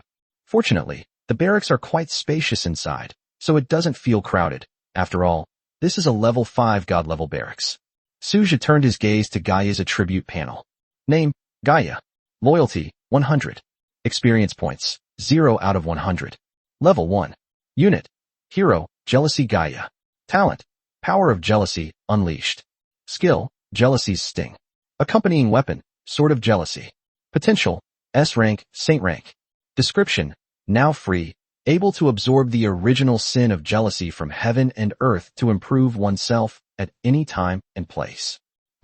Suja was surprised when he saw Gaia's talent. In his unleashed state, Gaia was able to improve his strength by absorbing immortal power. Holy crap! Suja quickly turned to look at Manhwa and the others, and found that their talents were also in a state of liberation. In other words, The immortal warriors under his command can all improve themselves by absorbing the immortal power between heaven and earth. If we go to the non-material space, wouldn't Manhwa and the others become gods very quickly? Suja couldn't help but recall the space filled with immortal power that he sensed when he awakened his spiritual energy. After thinking about it carefully, Suja felt it shouldn't be that outrageous. Even if it could be absorbed, there would likely be certain limitations. Given Manhwa and the others' current strength, even if they were able to absorb immortal power, they would certainly be constrained by factors such as distance. Gaia, this is Manhwa, and also Leon, Emily, and Dina. Get to know them. From now on, the Jealousy Legion will be under your command, Suja said with a smile. Yes, my lord. Gaia licked his lips and replied with a smile. Now I can finally relax. Manhwa stretched and looked at Suja with a smile. Suja didn't say anything more. Manhwa was never too keen on leading the immortal warriors, and now that Gaia had appeared as the last immortal warrior, Manhwa naturally handed her over to Gaia. Alright, but before that, you still need to guide Gaia and explain the rules of the territory to her. I'm going to other places first, Suja said slowly. Understood, Lord. Manhwa nodded and looked at Gaia, her mood noticeably improved. Suja doesn't plan to use the Troop Refresh recruitment card right now, feeling it's unnecessary. It will be more cost-effective to use them when the barracks level is upgraded in the future. After all, these items are basically one less to use once they're gone. Without the Mimic Monster, Suja's only remaining ways to obtain them are S-rank chests and Bronze/SSS rank resource chests. Therefore, we should save money where possible now and just recruit troops normally every day. There is no need to refresh the recruitment for the time being. Suja went straight to the Divine Source Temple. My lord. Amaya looked at Suja with a smile. Suja nodded, his gaze sweeping over Amaya and Luna. Luna still had that emotionless, lowly-like expression. Suja turned his gaze toward the Divine Source Temple. Ding, upgrade barracks. Upgrade, Suja said, looking at the Divine Source Temple. In an instant, the sky seemed to darken, and countless brilliant stars intertwined and twinkled. Throughout the entire territory, one could clearly see the endless stars shining brightly as they converged towards the Divine Source Temple. The brilliance of countless stars intertwined, and then slowly merged into the Divine Source Temple. Ding, your barracks. Divine Source Temple has been upgraded. Current level, 5. New features have been added. Please check the attributes. Suja looked at the Divine Source Temple in front of him and saw endless starlight intertwined and intertwined, as if it contained endless stars. Suja immediately checked its attributes. Name, Divine Source Temple. Level 5. Faction, Protoss. Unit, Protoss Warrior. Recruitment, 160/160 daily. Cost, 1 gold coin/1 time, constant. Characteristics, 1. Eternal Starlight, 2. Blessing of the Gods, 3. Upgrade requirements, 10 Divine Essences, 1,000 Primal Crystals. The Blessing of the Stars. A hint of curiosity flashed in Suja's eyes as he directly checked the detailed attributes of this trait. Blessing of the Stars. Your Protoss units will be blessed by the stars during battle, receiving a 50% increase in overall attributes. Note, the blessings left behind by the ancient stars beneath that distant starry sky are only effective on Protoss units. Not bad, quite good. Suja was very pleased with the Blessing of the Stars trait. This is undoubtedly an extremely useful feature that directly increases combat power by 50%. Combined with the Conqueror attribute, Suja's Protoss units will have their attributes in battle maximized. If several buffs are stacked together in a Legion battle, Suja's Protoss units might not be weaker than the Celestial Warriors and Dragons. Let's go. Suja looked at Amaya and Luna and then walked straight into the Divine Source Temple. Ding. Do you wish to spend 160 gold coins to conduct daily recruitment? Recruit. Suja said in a deep voice, looking at the dome inside the Divine Source Temple, which was a vast and boundless sea of stars. Chapter 156 The Star Eater, Luomao. In an instant, the starlight suddenly rose up, but quickly dimmed. The endless starlight seemed to be mercilessly swallowed up by an inexplicable and powerful force, disappearing without a trace in the blink of an eye. A look of surprise suddenly flashed in Suja's eyes. Amaya and Luna both had solemn expressions as they watched the scene unfold before them intently. Just then, a petite and adorable figure appeared in front of Suja without warning. She was a little girl wearing a black Lolita-style dress, with long, soft black curly hair cascading over her shoulders. However, she wore a wild and arrogant smile, especially her eyes, which were as red as blood and seemed to burn with eerie flames. The Star Eater, Luo Mao, has come to pay her respects to the Lord. Luo Mao looked at Suja with an arrogant expression, her eyes undisguisedly releasing a strong, corrosive gaze as she stared straight at Amaya and Luna, as if trying to see through them. A Star Eater? Suja looked surprised, his gaze fixed on Luo Mao, then quickly turned to Amaya and Luna, who were staring intently at Luo Mao with serious expressions and a hint of wariness in their eyes. Get up first, Suja said to Luo Mao. Luo Mao obediently stood up from the ground. Only then did Suja notice that Luo Mao was only about 1.6 meters tall. Her figure appeared exceptionally thin, and the term flat-chested was the most apt description. That's exactly what it means literally. Just from her appearance, she seems to be in a state of perpetual dissatisfaction, as if she wants to devour everything in the world before she's satisfied. Upon seeing this, Suja immediately checked Luo Mao's attributes. Name, Luo Mao. Loyalty, 100. Experience points, 0/100. Level 1. Unit. Hero, Star Eater, Loose Eyes. Talent, Devour. Skill, Devour. Accompanying weapon, Devouring Hammer. Potential, S rank. Affix bonus. Introduction. A variant among the star gods. It is a unique star god that evolves by devouring all things, a one-of-a-kind existence. Suja took a deep breath, his gaze fixed on Luo Mao's talent, noticing an intriguing question mark next to the potential column. Luo Mao, these two are Amaya and Luna. You two must get along well, Suja said slowly to Luo Mao. Yes, my lord. Luo Mao responded obediently, but her scarlet eyes made Suja instinctively feel that Luo Mao was by no means the kind of person who would behave himself. Amaya, explain all the rules of the territory to Luo Mao in detail, then take her to the Black Iron world to level up. Luo Mao, you're not allowed to hurt your companions. Suja looked at Amaya and Luo Mao and said seriously, Understood, my lord. When Amaya looked at Luo Mao, a hint of apprehension unconsciously crept into her eyes. On Luo Mao's seemingly innocent and harmless face, only the depths of her eyes concealed an endless aura of savagery, coupled with the uniquely shaped devouring hammer in her hand. No matter how you look at it, you can see that apart from her appearance, which makes her look like a delicate little girl, Luo Mao has absolutely nothing to do with being delicate. Suja didn't linger any longer and left the Divine Source Temple directly, heading towards the Elemental Tower. When Suja arrived at the Elemental Tower, Isabella and Leon were already waiting there. Suja turned his gaze to the Elemental Tower. My lord. Isabella and Leon greeted Suja in unison. Suja nodded slightly in response. Ding, upgrade barracks. Upgrade, Suja said calmly. In an instant, divine power enveloped the Elemental Tower like a tidal wave. Immediately afterwards, the horns of heaven sounded thunderously, their resounding sound seemingly possessing the power to penetrate everything, instantly spreading throughout the entire territory. At the same time, endless holy light began to intertwine and spread, like a huge net of light wrapping the Elemental Tower layer by layer. This is really unpleasant. Chelsea narrowed her eyes slightly, looking at the blindingly bright holy light in the territory with disgust. As a fallen angel, Chelsea was born with an instinctive aversion to the holy light. However, to say that holy light can completely suppress Chelsea is simply nonsense, since there is no absolute restraint relationship between powers in this world. It's like water and fire. When there's enough water, you can extinguish a flame, but if the fire is strong enough, it can also evaporate all the water. So-called restraint is ultimately just a matter of strength. A divine light continued to envelop the Elemental Tower, and melodious hymns played in due time. Countless small and adorable elementalists, each holding a horn, harp, bagpipes, and other musical instruments, performed a sacred and solemn melody. As time went by, everything gradually returned to calm. Ding, your barracks. Elemental Tower has been upgraded. Current level, 5. New features have been added. Please check them out, Lord.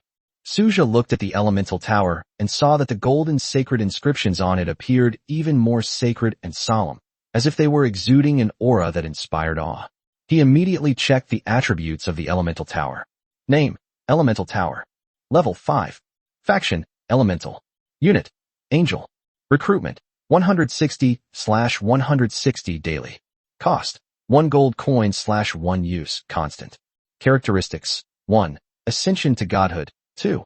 Elementalist Reincarnation Pool, 3. Upgrade, Divinity X10, Origin Crystal X1000. Angel Reincarnation Pool. Suja looked at this newly unlocked feature of the Elemental Tower, and his heart stirred. He then checked its detailed attributes. Elementalist Rebirth Pool. Your Elementalist will not truly die. Once defeated in battle, they will automatically return to the Rebirth Pool for resurrection. This effect is similar to the Frost Warrior's Undying Spirit, both being group resurrection buffs. Suja couldn't help but ponder to himself, his gaze fixed on the Elementalist Reincarnation Pool. This effect is really good. Although it does not directly improve the strength of the troops, it greatly increases the margin for error. In this way, Suja's two important troop types, Frost Warriors and Elementals, would not need to worry too much about the losses caused by their deaths. Ding! Do you wish to spend 160 gold coins to conduct daily recruitment? Recruit, Suja said in a deep voice without hesitation. With a dazzling holy light descending, 160 holy elementalists instantly appeared before Suja. No hero units appeared this time, but Suja didn't seem to care much about it. Isabella, Leon, these elementals are now in your care, Suja said to Isabella and the elementals. Chapter 157. Someone actually challenged S-rank difficulty? Isabella and Leon nodded simultaneously, indicating that they understood. Suja then turned and left the elemental tower, just as he was about to head towards the Star Temple. Suddenly, a notification tone rang out abruptly. Ding! The Chaos Invasion is about to begin today. Please select difficulty S, A, B, C, D. Note: no loot chests will appear below difficulty B. Please choose carefully. Suja looked at the notification sound that appeared in front of him and thought to himself, just as I expected, the Supreme will has now begun to screen potential lords. In a sense, this is probably the situation that the Supreme will hopes to see. The welfare period is completely over. Whether he has real skills, or is just all show and no substance, we'll find out soon enough. Suja muttered to himself, recalling how he used to be able to get by relatively easily. But the situation is completely different now. For lords who are not from prominent families, if they still think about continuing to drift through life, it is basically equivalent to waiting to die. Without sufficient resources and lacking potential, no one will be willing to invest in it, thus creating a vicious cycle. Of course, becoming a vassal of those powerful families is also an option. The problem is that being a vassal is not an easy job, and few people have a good ending. Forget it, I was just a little lucky. I really don't have the right to judge others. The key is to do my own job well. This has nothing to do with me anyway, so I'll choose S-rank difficulty, Suja said calmly, and then headed straight for the Blackstone City Wall without hesitation. For now, we can only wait until the Chaos Invasion ends before we can resume daily recruitment. However, this is not a big problem, as we have plenty of time. When Suja rushed to the Blackstone City Wall, Mingwei and the others were already waiting there. The previously recruited units have all gone to the Black Iron World. For today's Chaos Invasion, we will use level 10 units as the main force, while level 20 units will provide support, Suja directly instructed the group. In Suja's territory, most of the troop units are at level 20, with only those recruited yesterday reaching level 10. A level 20 unit can only obtain a very limited amount of source energy when hunting a level 10 unit. However, since Suja chose the S-level difficulty, the units from the first few barracks recruited today have all gone to the Black Iron World to upgrade, and relying solely on the units recruited yesterday is clearly far from enough. It's not that these military units are weak, but rather that there is a huge gap in their numbers. With fewer than 1,000 units tasked with dealing with over 250,000 monsters, even the strongest units would inevitably miss a significant number of monsters. Therefore, Suja deliberately arranged for level 20 units as support and level 10 units as the main force, so that he could better control the overall situation. At the same time, you don't have to worry about missing monsters, which could lead to damage or contamination of your territory's buildings. In the void, darkness surged like a raging tide. Immediately afterwards, one after another, the insectoids slowly crawled out of the dark void. The weakest of these insectoids was level 15, and the strongest could even reach level 17. It's these old rivals again, Suja thought to himself. A sharp, insect-like hissing sound suddenly rang out. Suja narrowed his eyes slightly, looking at the scene before him with a hint of regret, and said, "What a pity, there are no more mimics now." Suja then sat cross-legged on the black stone wall, and thus, the battle officially began. Or to be more precise, for Suja's troops, it was almost a one-sided massacre. The only problem these monsters caused them was that there were simply too many of them to kill. Taking advantage of the break, Suja opened a chat channel that he hadn't used in a long time and checked the chat messages inside. Turtle's black head. Bro, I'm totally doomed.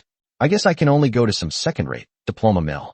Milk White Yukiko. Brothers, take my advice. Let's just stick to the B difficulty level. Better safe than sorry. To be honest, making some easy money seems like a good idea, but I chose the A difficulty level, and wow, this difficulty is seriously high. Basically, all the monsters I encountered were level 11, and there were probably tens of thousands of them. Turtle's black head. I'm so envious of the pros. But speaking of which, does anyone choose S-rank difficulty? I heard S-rank is incredibly difficult. It's on a completely different level from A-rank. Does anyone know anything about it? I'm not being argumentative. At this point, who would impulsively choose S-rank? Almost no one would. That's hellish difficulty. Going in is basically a death sentence. Maybe someone might want to try it on the last day, but right now, definitely no one would choose it. Turtle's black head. Even the top-ranked player on the power ranking isn't good enough? His power level is almost 10 million.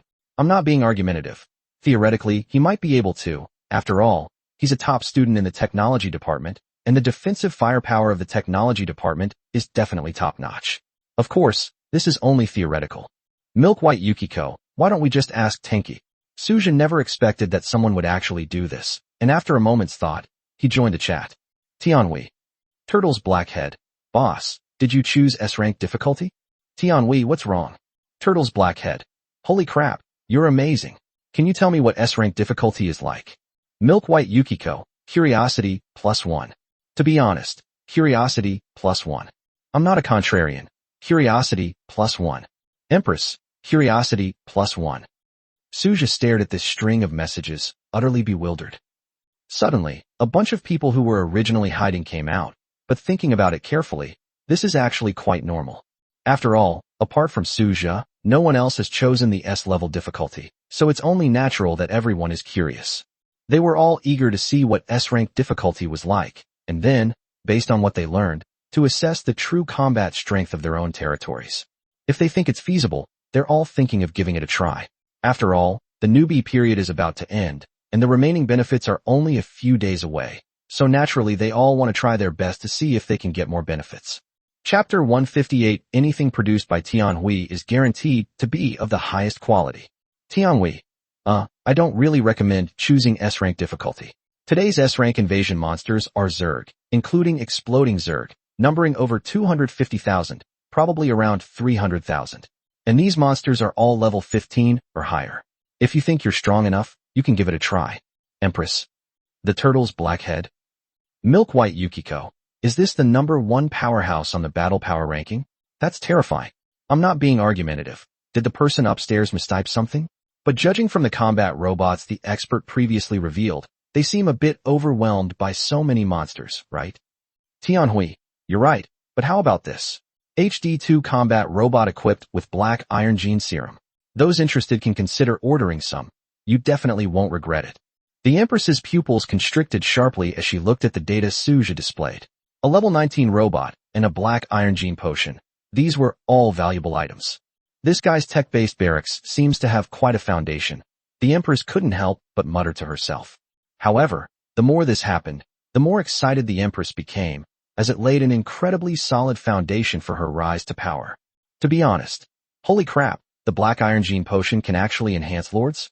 This is the first time I've ever seen that. And it can even enhance troops. These level 19 robots can even self-destruct. That's amazing. I'm impressed. The pro player definitely has the confidence to choose S difficulty. I'm not a troll. Hey bro, I want this black iron gene potion. How much does it cost? Tianhui, we'll discuss the price after the beginner period ends. Don't worry about the price. It won't be too expensive, and everyone will be able to afford it. By the way, this black iron gene potion is also effective for tier 10 units, but not for units above tier 10. Please buy according to your needs. Remember, Tianhui products are always top-notch. Tianhui, when you have 100,000 HD2 combat robots, you'll find that there's basically no difficulty you can't overcome. After saying this, Suja closed the chat channel. Suja wasn't actually worried about his situation being exposed, since everyone in the Department of Science and Technology knew the situation. In this world, people's preconceived notion is that those with a technological background aren't very good at high-end combat. And that is indeed the case. Because the high-end combat power of the technology department is weak, no one will pay too much attention to Suge's current prominence. Some people might feel envious, and some might be secretly jealous, but basically no one would do anything to harm Suge. Why is it that everyone tries to please Suge? The reason is simple. Everyone wants to buy combat robots or gene serums from Suge. In the general understanding among the lords of this world, technology-based lords are like merchants. Everyone adheres to the principle of not offending them if possible, since sometimes the number of troops in their own territory is indeed limited. Buying some combat robots to bolster the scene would be a good option. This is the status of the technology faction in the eyes of other lords. They may envy or be jealous of it, but they will never easily offend it. To other lords, the technology-based lords are not their enemies, but rather potential partners. As soon as Suge closed the chat channel, private messages started ringing immediately. Suge opened the private chat and saw that it was sent by the Empress, Yi Xingchen. Empress, I need some of that gene serum. Tianhui, no problem. Since we're partners, I'll give you the cost price, 50 spirit ores per bottle. How does that sound? Empress, okay, I'll pre-order 10,000 bottles. We'll trade after the newbie period ends. Tianhui, okay, my dear partner, it's been a pleasure working with you. The Empress glanced at the message Suge sent, then casually closed the chat panel, inwardly grumbling that a strong aura of a shrewd businessman was emanating from him. But then again, is a bottle of black iron gene potion worth 50 spirit ores? That depends on the person. For the Empress, it was definitely worth it. Even if this stuff were sold for 100 spirit ores per bottle, there would be plenty of people scrambling to buy it. After all, it can not only strengthen troops of rank 10 and below, but also strengthen lords, which is the most crucial point. Whether it's an improvement in troop strength or an increase in the lord's own power, it's all the better for the Empress. Suge set the price so high for a reason, of course.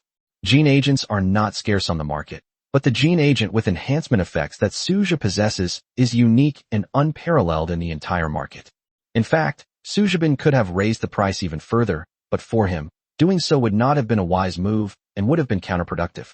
After all, the cost of this gene-based drug is negligible, so reasonable pricing is the most appropriate choice. Setting the price a little more affordable so that everyone can afford it will make everyone happy. Everyone will be happy, and Suge himself will be happy too. Suge closed the chat panel after pondering this. Time passed slowly. Before we knew it, 3 hours had passed. With the last Zergling falling to the ground, the invasion officially came to an end. Suge then began to carefully take stock of the gains from this invasion. This time, I obtained a total of 1.2 million gold coins, 6,000 common loot chests, and 4,000 rare loot chests. There were no other gains. The drop rate is just too low. Suge couldn't help but complain. He had chosen the S-level difficulty, and more importantly, the number of Zerg invaders was as high as 300,000. The fact that the final harvest was so meager was truly disappointing. It seems this is encouraging the lords to explore the unknown world. Suge muttered to himself, a sharp glint in his eyes. When the territory level is raised to level 7, the lord will gain another special power, the Gate of Time. However, the location where the portal opens is completely random, and it can only be used once a month. Each time it is opened, a portal to another dimension will appear randomly, and no one knows what the world behind the portal looks like. You might step out of this door and find an evil god waiting menacingly at the entrance, or you might find a world overflowing with treasures behind it. Anything is possible. The Gate of Time and Space is fraught with immense risks and is filled with too many unknowns. You have no idea what the world on the other side of the door looks like, nor do you know what powerful beings exist in that world. Chapter 159 Undying Glory, Invincible for 10 seconds. Only by truly stepping into that world can one truly understand what level of world it belongs to. The specifics of the portal will be discussed in more detail later. Suge looked at today's harvest rate with a hint of disdain. After all, he was used to having a lot of income every day, so he was naturally a little dissatisfied with the meager harvest. Of course, there are S-rank chests, but that's about it. Fortunately, this battle didn't actually involve the use of robots. If robots had been involved, we probably wouldn't have even been able to recoup the costs, Suge thought to himself. Given the current resources, it is indeed difficult to recoup the costs. Based on a battle loss ratio of 1 to 10, Suge was undoubtedly in a loss-making situation. Given the existing resources alone, it can be said that they have lost everything. Suge immediately opened 6,000 ordinary loot chests at once. The harvest includes 1,000 units of basic timber, 1,000 units of basic stone, 1,000 units of basic meat, 1,000 units of basic copper ore, 1,000 units of basic steel, and 1,000 units of basic iron ore. Not bad. Suja looked at the basic materials that had been gathered in an instant, so this round wasn't a complete loss. Immediately afterwards, Suja opened 4,000 rare loot chests in one go. You have obtained 1,000 units of high-grade wood, 1,000 units of high-grade stone, 1,000 units of mithril, and 1,000 units of gold. Suja then took out an S-rank evaluation treasure chest. Ding! Open the S-rank rating main box. Open it. Suja said, his eyes fixed on the S-rank treasure chest. Ding! You have obtained a barracks upgrade card. Ding! You have obtained a troop refresh recruitment card. Ding! You have obtained a wonder upgrade card. Not bad. Suja stroked his chin, looking at the items he had obtained and pondering to himself. It's a pity there are no more treasure chests. It would be even better if there were. Although opening treasure chests usually only yields the guaranteed reward, something is better than nothing. Even if the reward is as meager as a mosquito's leg, it's still a real benefit. Amaya, Luna, Suja called out. Amaya and Luna appeared in front of Suja instantly. Let's go, Suja said with a smile to the two of them. Amaya and Luna nodded in acknowledgement, and then entered the Lord's space together with Suja. 10 minutes later, Suja emerged from the Lord's space with Amaya and Luna, holding an SSS bronze resource chest in his hand. After all, the process was as easy as frying fish. 5 out of those 10 minutes, Suja was waiting for the other party to get ready, and the actual time spent fighting added up to no more than 5 minutes. That's exactly what fried fish is all about. How could it possibly be a close contest? That would be utterly absurd. Suja opened the bronze-level SSS Lord resource chest without hesitation. The results showed that the reward was no different from yesterday's, with no changes whatsoever. Not bad. We've stockpiled another batch of resources, Suja said with a smile as he looked at the reward. You two go have fun first, Suja said to Amaya and Luna. Suja then arrived at the Temple of Heroes. Previously, the Immortal Ascension platform, the Divine Source Temple, and the Elemental Tower had all been upgraded to the Divine level, and now it's the turn of the Star Temple. When Suja arrived, Lena and Sherry were already waiting for him. Lord, you finally arrived, Lena said casually, wrapping her arm around Suja's neck as she spoke. Want to have some more drinks tonight? Lena asked Suja. Okay, but don't drink too much, Suja said slowly. All right, my lord. Lena smiled and released Suja. Suja turned his gaze toward the Star Temple. Ding, upgrade barracks. Upgrade, Suja said, his eyes filled with anticipation as he stared intently at the Star Temple.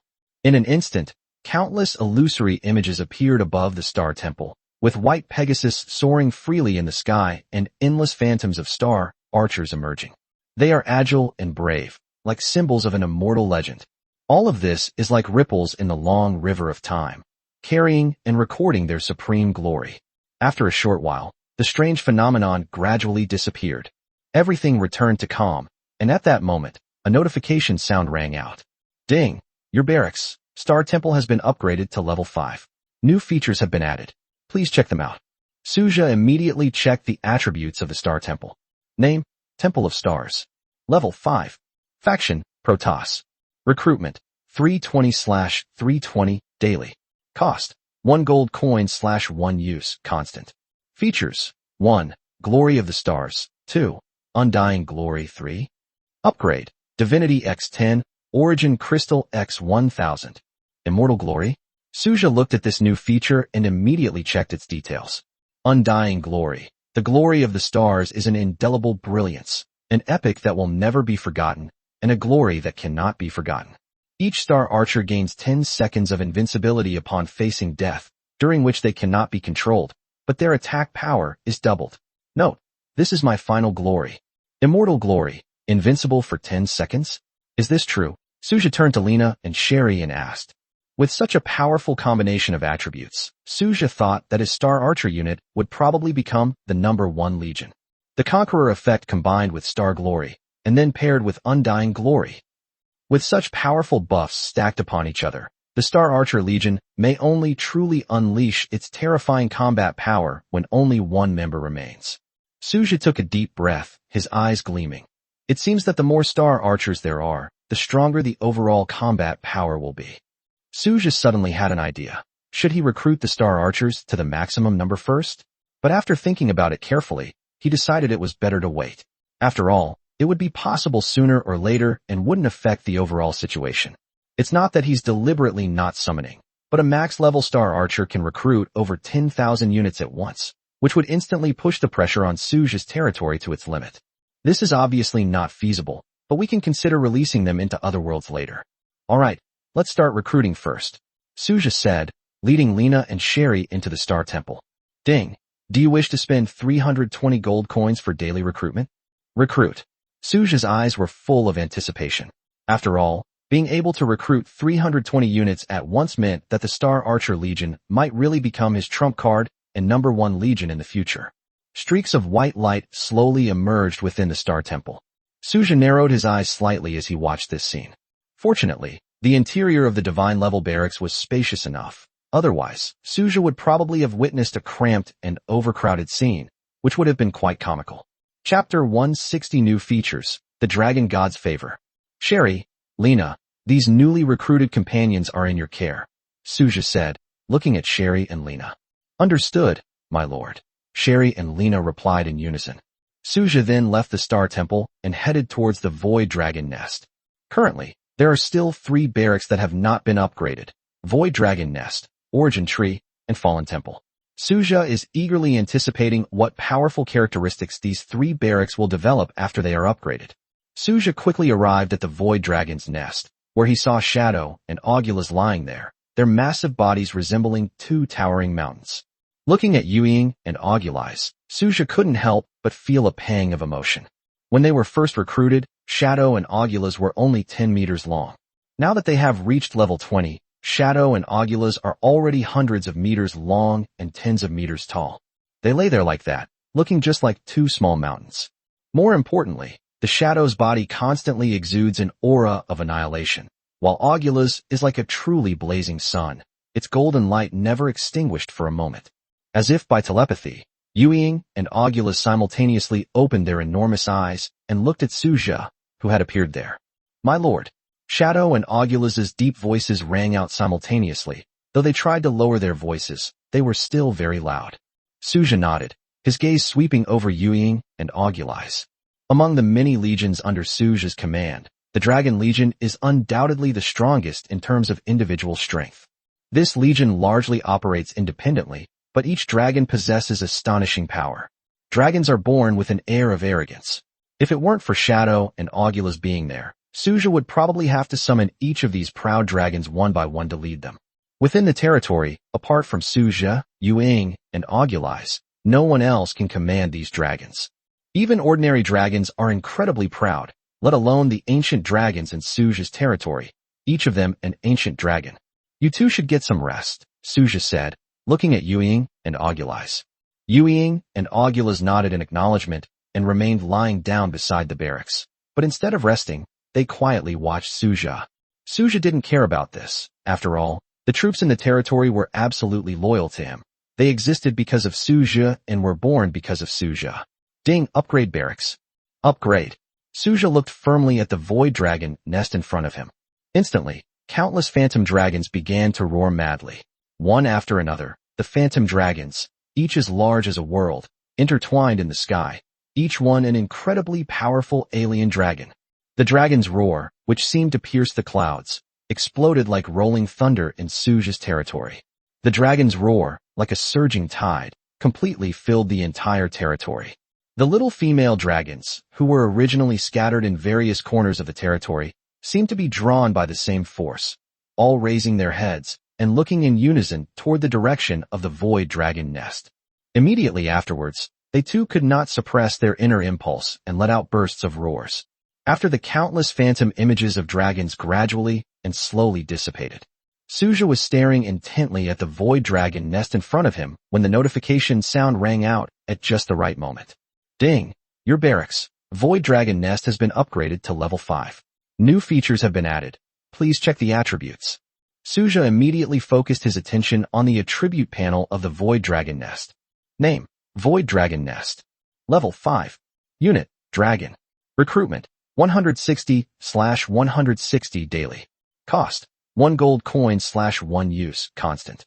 Characteristics, 1. Dragon's Majesty, 2. Favor of the Dragon God. 3.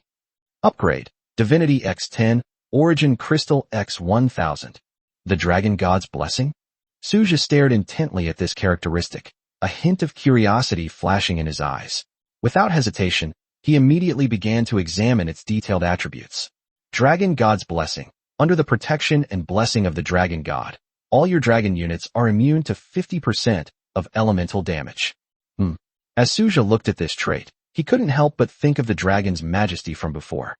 Dragon's Majesty was a talent that could increase a dragon's combat power by 50%. In this way, Suja thought that his dragon troops would probably become unbeatable in one-on-one combat. Especially Shadow, whose physical body is already extremely strong, and whose talent grants her immunity to 99% of elemental damage, now coupled with the Dragon God's favor. If we calculate it according to the usual percentage, then if we use elemental skills to attack the Shadow, will she actually recover health instead? Suja couldn't help but ponder to himself. But then he shook his head slightly, thinking that this was unlikely to happen, since the idea was too far-fetched. The most likely scenario was simply immunity to elemental damage. That means Shadow is practically invincible among those of the same rank. Suja's eyes gleamed with excitement. It seems that the Dragon Legion has become the strongest legion under my command in one-on-one combat, Suja said with a wry smile on his face. However, the Dragon Legion currently has a minor flaw. Its rank is somewhat low. However, upon closer examination, this cannot be entirely attributed to the Dragon Legion. The root cause lies with Suja himself. Suja knew very well that it was because he did not have enough resources to improve them. I should have known better than to choose the Become a God in 7 days option. Suja couldn't help but secretly regret it. This was truly embarrassing. I originally chose this option so as not to hold the team back, but I never expected that I would end up becoming an obstacle myself. Fortunately, this is only a problem that will be faced in the early stages, and the situation will definitely improve as resources continue to accumulate. With these thoughts in mind, Suja steadily walked into the Void Dragon Nest. Ding! Do you wish to spend 160 gold coins to conduct daily recruitment? Recruit. Suja took a deep breath and then said calmly. In an instant, a beam of light shot straight into the sky like a sharp sword, and little female dragons of different colors flapped their wings and flew out from the light. Their flying posture was crooked and twisted, but it revealed a unique cuteness. These little female dragons are rich and colorful, with reds like burning flames, blues like the deep ocean, purples like dreamy mists, and cyans like dense forests, etc. Each color represents their unique elemental attributes. Chapter 161 The Guardian of Origins. There were exactly 160 little female dragons.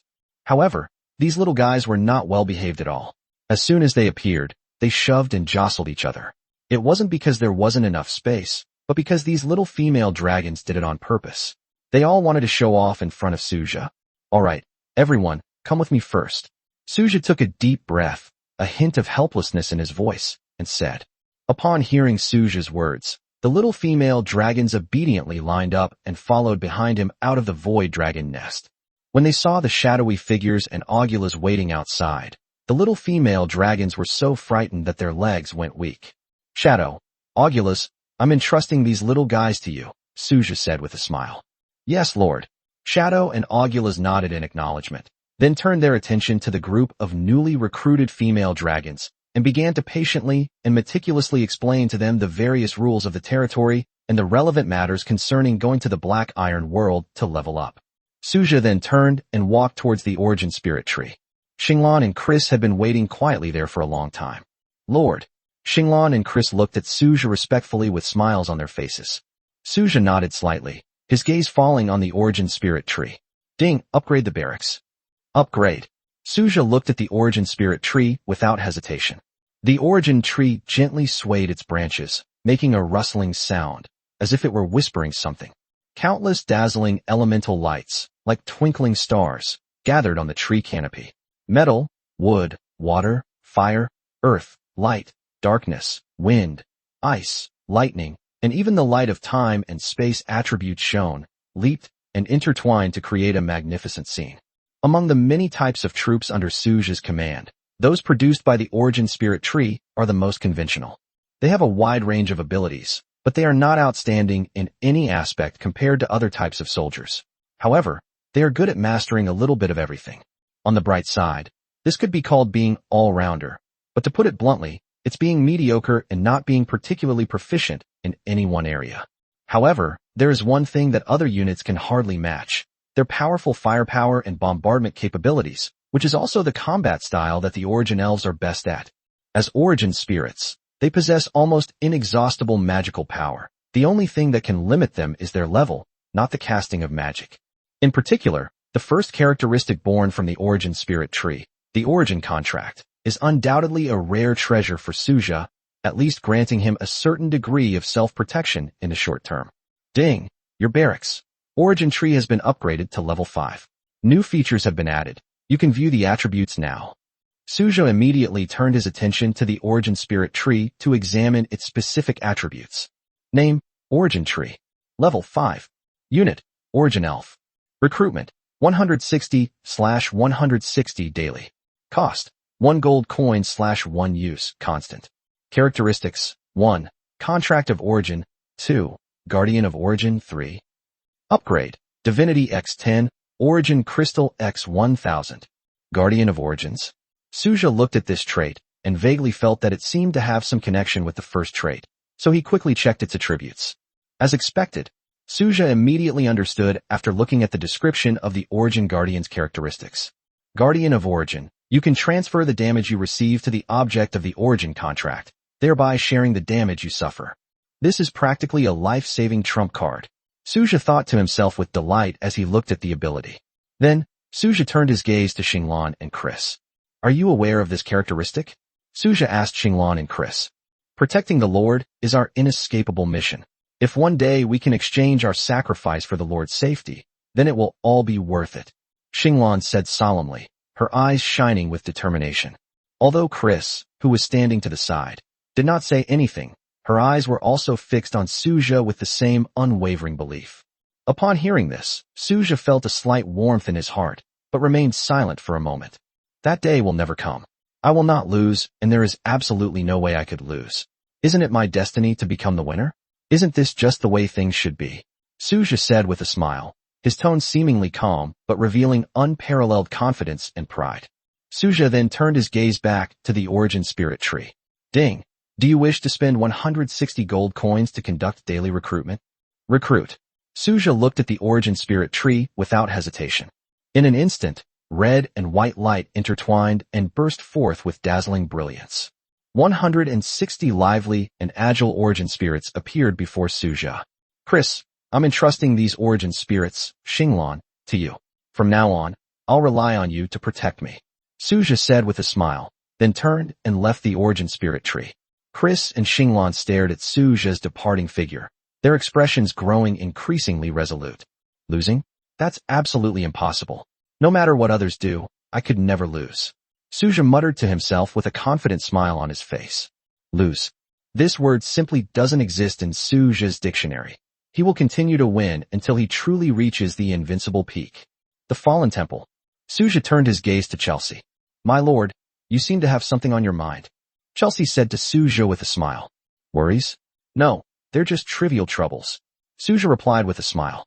Chelsea smiled gently and said nothing more. Suja then focused his gaze on the Fallen Temple. Ding! Upgrade barracks. Upgrade. Suja looked at the Fallen Temple with a hint of anticipation in his eyes.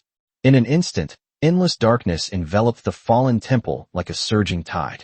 The darkness was as deep and dangerous as the original darkness, as if it exuded a seductive and tempting aura. At the same time, Leon and Isabella in the Elemental Tower looked towards the Fallen Temple at almost the same moment, a fleeting hint of displeasure flashing in their eyes. Ding! Your barracks. Fallen Temple has been upgraded to level 5. New features have been added. Please check them out. Chapter 162 The Fallen Reincarnation Pool, Infinite Resurrection. Suja looked at the Fallen Temple in front of him and immediately chose to check its attributes. Name: Fallen Temple. Level 5. Faction: Angel.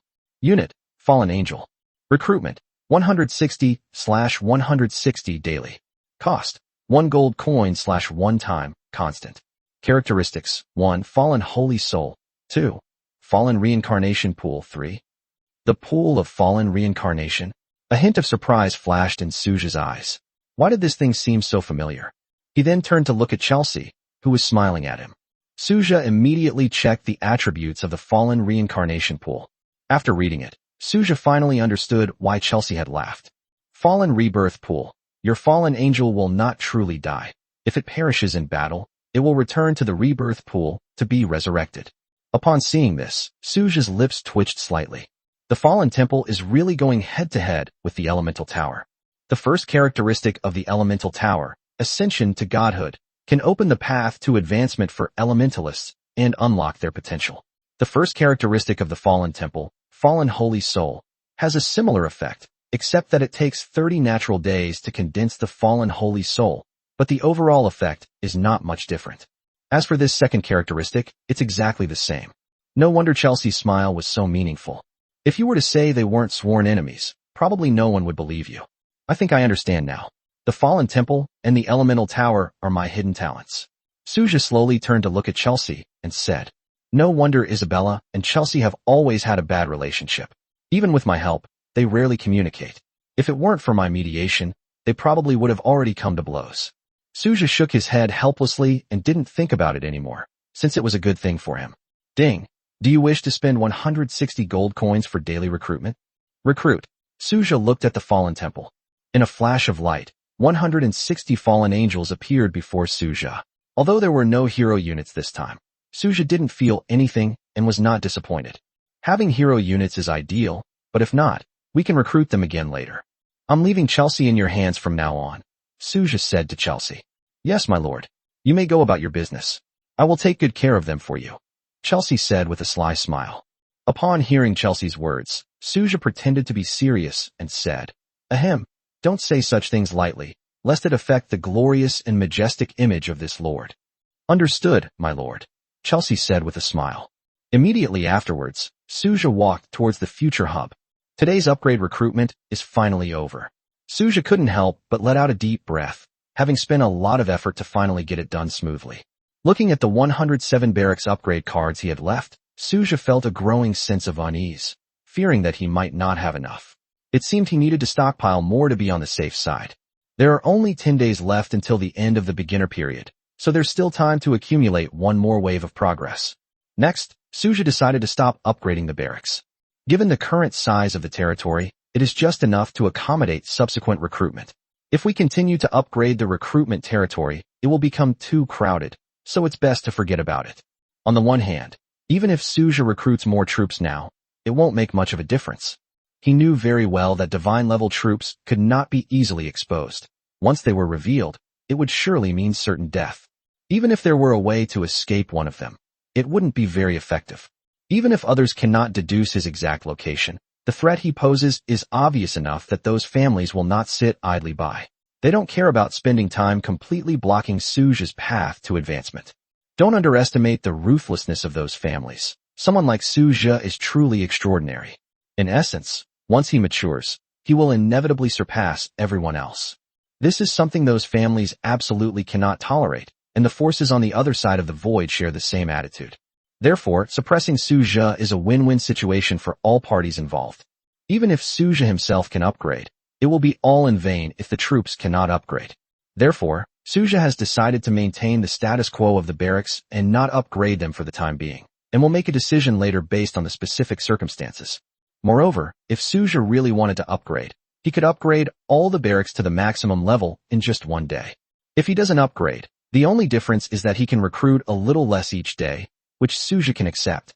However, Suja could not afford the consequences of his whereabouts being exposed. The more types of soldiers there are, the easier it is to expose a weakness, so Suja plans to recruit them step by step. On the other hand, the carrying capacity of the territory is also an issue that must be considered. Although Suja's territory appears vast on the surface, in reality it can only accommodate a limited number of military units. Finally, the beginner period is about to end, and Suja will lose the beginner benefits and won't be able to support so many troop types. The dragon units alone consume at least 500 meat resource cards every day. If Suja continues to recruit on a large scale, he simply cannot afford it, which is a factor he must consider. Moreover, after the novice period ends, Suja will appear before everyone as a technology lord. Even if we recruit more soldiers now, we can't show them to the world and can only keep a low profile. Therefore, developing steadily is Suja's top priority right now. Recruiting 160 units per day is enough to allow for gradual development. Even if you recruit a lot of different types of troops, they won't be able to appear in front of the world in the short term, except for technology-based troops. Other military units can only operate covertly, and even then, they cannot conduct large-scale operations to avoid being exposed. Therefore, everything must be done slowly, and what Suja lacks most right now is time. Oh dear, it seems like there's something I've completely forgotten. Suja suddenly slapped his forehead, remembering something. I'm so busy I'm dizzy. Suja took a deep breath and opened the 3D territory map, only to realize that he hadn't devoured any territories today. Devour! Suja shouted loudly, directly activating his powers. Ding! Your blessed land attribute has been triggered. Your territory has expanded by 30,000 meters. Suja. That's all. Suja looked at the log with a blank expression. Suja then reluctantly pushed the black stone wall outwards, leaving a 500-meter gap connecting it to the void, as was the usual practice. Suja closed the 3D territory map and went directly to the future hub. Chapter 163 Thunderblade, Soul Control. Zeely had been waiting here for a long time. Your Majesty, Zeely said respectfully to Suja. Suja nodded and then turned his gaze to the future hub. Today's tasks are just 2 recruitments left. After that, I can finally rest. Just thinking about it makes me feel good. Suja led Zeely straight into the future hub. Ding. Do you wish to spend 1 gold coin to perform daily recruitment? Recruit. Suja looked towards the future hub, his eyes full of anticipation. A futuristic portal slowly unfolds. The sound of clattering came from over there. A hint of surprise flashed across Suja's face. Was this time it not a blueprint that he recruited, but a hero unit? Not long after, a tall figure walked out of the portal. Her long, golden hair was casually piled on top of her head, and she was wearing a white research lab coat. She looked at Suja with a cold expression, her hands in the pockets of her lab coat, and her eyes were filled with curiosity as she sized him up. She wore gold-rimmed glasses and exuded an air of shrewdness and competence. Alice greets your Majesty, Alice said to Suja, then glanced at Zeely with a hint of indifference in her eyes. That indifferent look instantly reminded Suja of someone, Qin Shiyao. When Qin Shiyao was engrossed in her research, her eyes also revealed a detachment from life, or even a kind of fanaticism. Of course, Qin Shiyao's main research focuses on biological structure and genes, which is precisely why she appears so dangerous. And here comes another one like this. Suja quickly checked Alice's attributes. Name, Alice. Loyalty, 0/100. Experience points, 0 out of 100. Level 1. Rank, God level. Unit type, Hero Destroyer Alice. Talent, Germ Analysis. Skill, Fusion. Potential, S rank Saint rank, attribute bonus. Introduction, World Destroyer isn't just a title, she truly possesses that ability. She has unparalleled research capabilities, able to analyze any virus or bacteria, and even create superbugs. Please note, you have recruited a true demon. Suja felt a chill run down his spine as he looked at Alice, especially after hearing the description in the notes, a true demon. Among the troops that Suja has recruited so far, only Alice, who has just appeared, has received such a high evaluation. Moreover, Alice's talent is simply outrageous. Pathogen analysis. Given enough time, Alice can conduct analytical research on any virus. Fusion. Alice is able to fuse different viruses and bacteria together while retaining their individual characteristics. My goodness. Suja looked at Alice with a slight sense of unease. Fortunately, Alice is 100% loyal to him, otherwise Suja really wouldn't dare to use her. Alice, what are you planning to do right now? Suja was a little unsure of what to say, so he just asked casually. Alice looked at Suja with a calm expression, as if she could see through his thoughts. My lord, you needn't worry that I would do you any harm. I'm only interested in viruses and bacteria, and if I were to say what I want to do, it would naturally be to conduct research. By the way, my lord, is there a biological research institute in the territory now? Alice asked Suja. I've got it. Since you want to go, wait a moment, and I'll take you there, Suja said, taking a deep breath. Okay, Alice replied casually, adjusting her glasses. Then Suja led Alice and Zeely toward the shrine. Along the way, Alice observed everything in Suja's territory with great interest, especially the elementalists, gods, immortals, dragons, frost warriors, elves and other types of troops she passed by. Her eyes were practically sparkling. These were all rare experimental subjects. Seeing this, Suja couldn't help but ask Alice. Alice, why are you staring at other people? They are all excellent test subjects. They are all mythical beings. I am particularly curious to know what kind of viruses and bacteria would work on them. Alice said without any pretense. No, Suja said seriously. Alice looked at Suja in astonishment, and Suja continued. What kind of biological research you conduct is your business, but you are absolutely not allowed to use your fellow villagers in the territory for experiments, Suja emphasized solemnly. This kind of thing must be absolutely forbidden. Not only should it not be done, but it shouldn't even be thought about. Seeing Suja's serious expression, Alice realized the gravity of the situation. I see, I understand. I will remember that, my lord. Alice nodded, though a hint of regret flashed in her eyes. But since Suja had already given her such a serious warning, this kind of thing was definitely forbidden. Just remember that. As long as it's not in our territory, you can study it however you like. Suja breathed a sigh of relief and realized that his tone had been a bit harsh. As long as it's not in our territory, it's fine? Alice looked at Suja. Suja nodded. Apart from our own people, you can study whatever you want, as long as others have it, Suja said slowly. Suja wouldn't interfere with this kind of thing, since he was the beneficiary and had no reason to stop it, as long as it didn't involve his own people. However, Alice's desire to experiment on her own people must be explicitly prohibited without ambiguity, otherwise who knows what will happen in the future. Some things need to be explained clearly and cannot be left ambiguous. Understood, my lord. Alice nodded solemnly. Suja then continued leading Alice and Zi Li to the shrine. Tamamonome, Susuriheim, Yodoheim, and Reikage are all waiting here. Suja greeted them and walked straight into the shrine. Ding. Do you wish to spend 1 gold coin to perform daily recruitment? Recruitment, Suja said expectantly. A white light flashed, and a long sword appeared in front of Suja. Suja looked at the long sword in front of him, which was flashing with lightning and had patterns on it, and couldn't help but stroke his chin to check its attributes. Name Mitama. Rank, Legendary. Function, Master Thunder. Special feature, Lightning Blade. Description, the legendary Thor's Blade, possessing a faint trace of divine power, capable of controlling the power of thunder. Suja curled his lip and looked at the soul in his hand with some disdain. This thing was not as useful to him as a hero unit. Suja then directly put it into the king's treasure vault that he carried with him. Treasure Trove Collection, +1. Suja already has 2 treasures in his treasury. Suja stroked his chin as he looked at the shrine. Won't this recruit all the legendary treasures from the island nation? That would be interesting, Suja thought to himself with a smile. He was particularly eager to see the expressions on the faces of the islanders when they saw him wielding their legendary treasure and hacking at them. That scene would surely be incredibly amusing. Although Suja disliked the Japanese, he treated all the Shikigami soldiers he recruited equally. Suja walked out of the shrine and looked at Alice. He could finally relax after finishing the last thing for today. Let's go.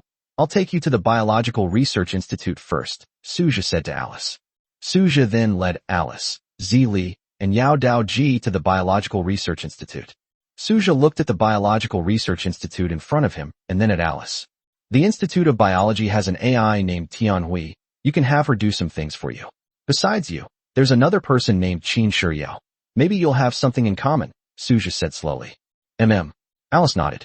Just then, the door of the Biological Research Institute opened, and Qin Shiyao walked out.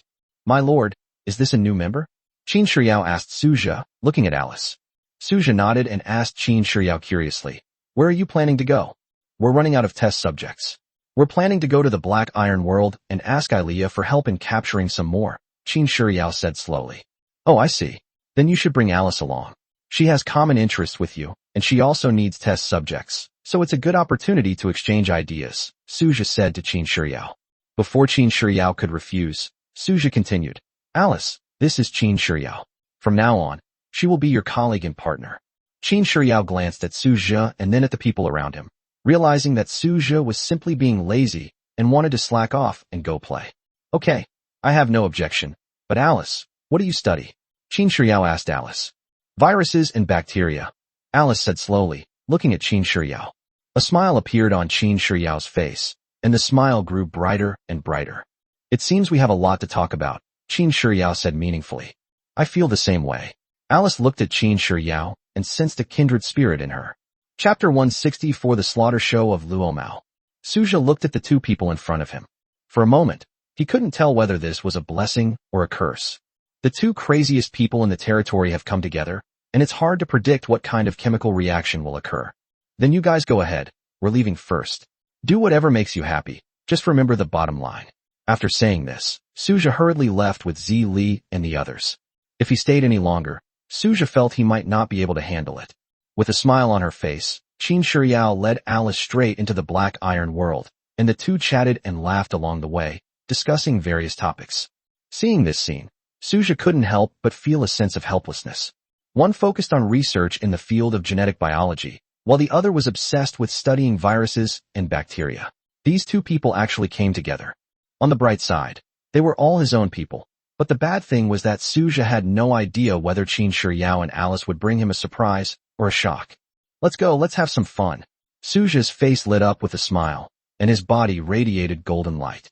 In the blink of an eye, Suja's figure disappeared from the spot, covering a distance of tens of meters in the blink of an eye. This was movement at the speed of light. Although Suja's current abilities are not yet sufficient to instantly traverse hundreds or even thousands of meters, this is enough to meet his daily needs. Upon seeing this, Zi Li and the others shook their heads slightly, and then hurriedly chased after them. The group arrived at the diving platform by the lake. Wow! Suja suddenly experienced a perfect free fall, plunging into the lake with a plop, splashing up a large amount of water. Suja popped his head out of the water and wiped the water off his face. Lord, come and play with us. A group of elementals, gods, elves, and others gathered around Suja. All right, Suja replied with a smile, and then plunged into the water, catching an elementalist in no time. He caught you. Watch how I punish you, Suja said with a smile. As for the specifics of how to punish them, I will not go into details here. Time flows slowly. The next day, Suja slowly woke up amidst the flowers and looked at the elementalists and gods lying haphazardly beside him. He smiled, gently stroked them, and then got up. A new day has begun, and only 9 days remain after today, Suja murmured to himself. Suja stepped out of the Lord's mansion and went straight to the Star Spring. After washing up briefly, he received the rewards from the Battle Power ranking and the Spirit Crystal Fruit Tree, as usual. Then Suja looked at the Lord's mansion. After yesterday's upgrade, the Lord's mansion did not seem to have changed much and still maintained its original appearance. He estimated that another level up would be needed before any new changes would occur. After washing up, Suja immediately. Recruiting daily has begun. Immortal plus 160, God plus 160, Elementalist plus 160, Star Archer plus 320, Dragon plus 160, Elf plus 160, Fallen Angel plus 160. With this round of recruitment concluded, only the Future Hub and the Shrine remained to be recruited. As is customary, the troops that Suja just recruited were directly handed over to the hero units to take to the Black Iron world for upgrades. Suja reassigned the troops that had reached level 10 yesterday to guard the territory. This can be considered a virtuous cycle, but such cycles may gradually decrease over time. Only 9 days left. Tisk. I'm actually a little reluctant to let it go. Suja thought to himself. The daily chaos invasion was quite good, as it could reliably supply him with resources, which was really quite pleasant. However, once the beginner period is over, these wonderful days will probably come to an end. Ding! The chaos invasion is about to begin. Lord, please select the difficulty. S, A, B, C, or D. S rank. Suja replied calmly. Feeling like he'd be doing himself a disservice if he didn't choose an S-class car, Suja pulled out his interstellar sports car and sped towards the Blackrock City Wall like a whirlwind. Looking at the Blackstone City Wall and the Elemental Tower, Suja felt a little guilty, as if there was no need to build them in the first place. But how could Suja have foreseen that he would one day possess a technology-based unit? After all, the Tech God Cult's military camp hadn't even appeared back then. Should we continue upgrading or just demolish it? Suja stared at the Blackstone City Wall and the primary Elemental Tower, lost in thought. Continuing the upgrade seems too costly, but demolishing it seems a bit of a waste. I'll dismantle it once the novice period is over. Anyway, there won't be any more chaos invasions by then. As long as I don't flaunt my presence or reveal my whereabouts, no one will be able to find my territory, not even the gods. Suja pondered to himself. Ultimately, the decision was made to dismantle them. However, they still serve some purpose for now, at least in limiting the rampaging monsters of chaos. Although their effect is not very significant, it is better than nothing. In this way, There's no need to waste resources upgrading the city walls and elemental towers, which will save a lot of resources, Suja thought to himself.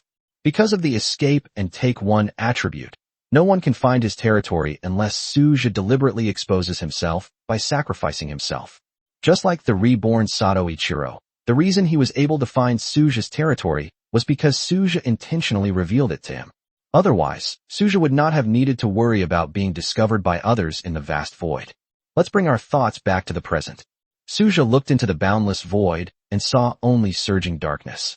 One after another, ferocious-looking monsters slowly emerged from within. They were insectoids.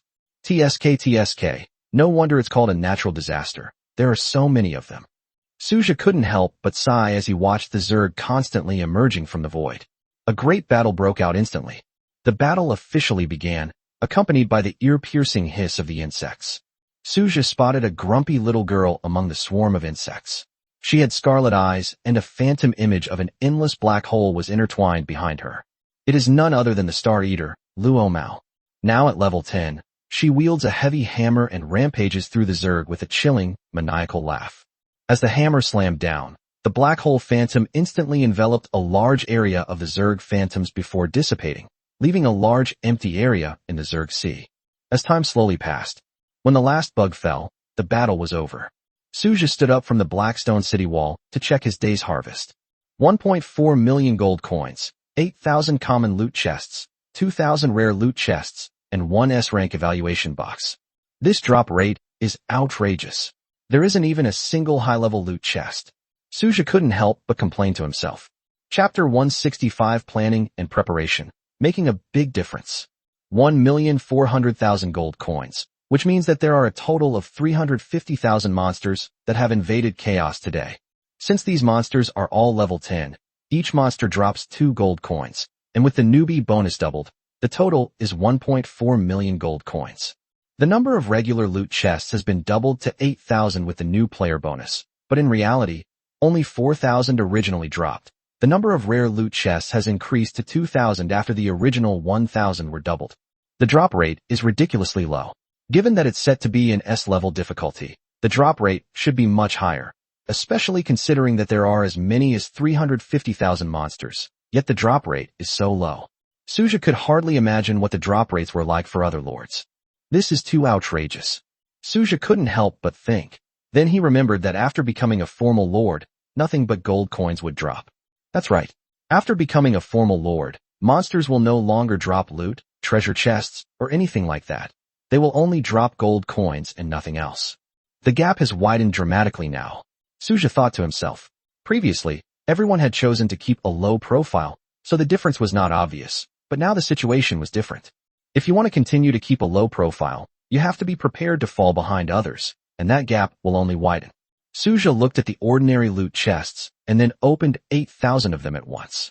1,000 basic wood, 1,000 basic stone, 2,000 basic meat, 2,000 copper, or 2,000 iron ore. It's alright. Suja nodded slightly as he looked at the resources he had acquired. Then Suja opened 2,000 rare loot chests in one go. 500 high-grade wood, 500 high-grade stone, 500 mithril, and 500 gold. It'll have to do.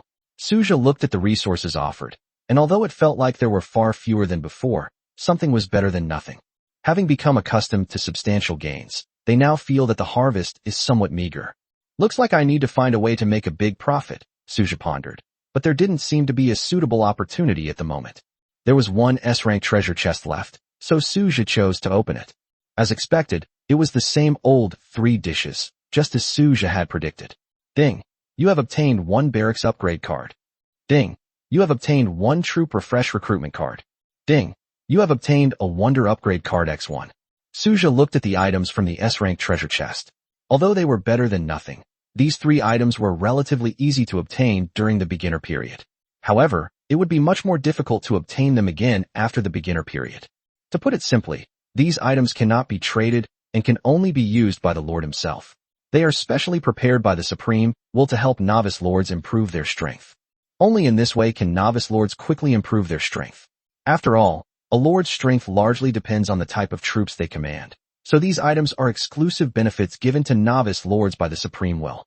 After the beginner period, it's almost impossible to unlock these items. If you want to upgrade your barracks, you can only rely on materials.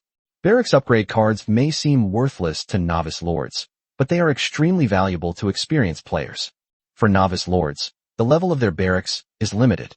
Except for special cases like Suja, other novice lords can only avoid losing out by using barracks upgrade cards on troops of level 10 or above. Using barracks upgrade cards for units below tier 10 won't necessarily result in a loss, but it certainly won't generate much profit either. It's just barely satisfactory. This leads to the situation mentioned earlier, where novice lords see this item as not much different from the guaranteed reward. A simple example will make it clear. At level 1 of a tier 3 barracks, you can recruit 1,000 units. The number of units you can recruit depends on the strength of the units. Some tier 3 barracks at level 1 can even recruit 2,000 or 3,000 units.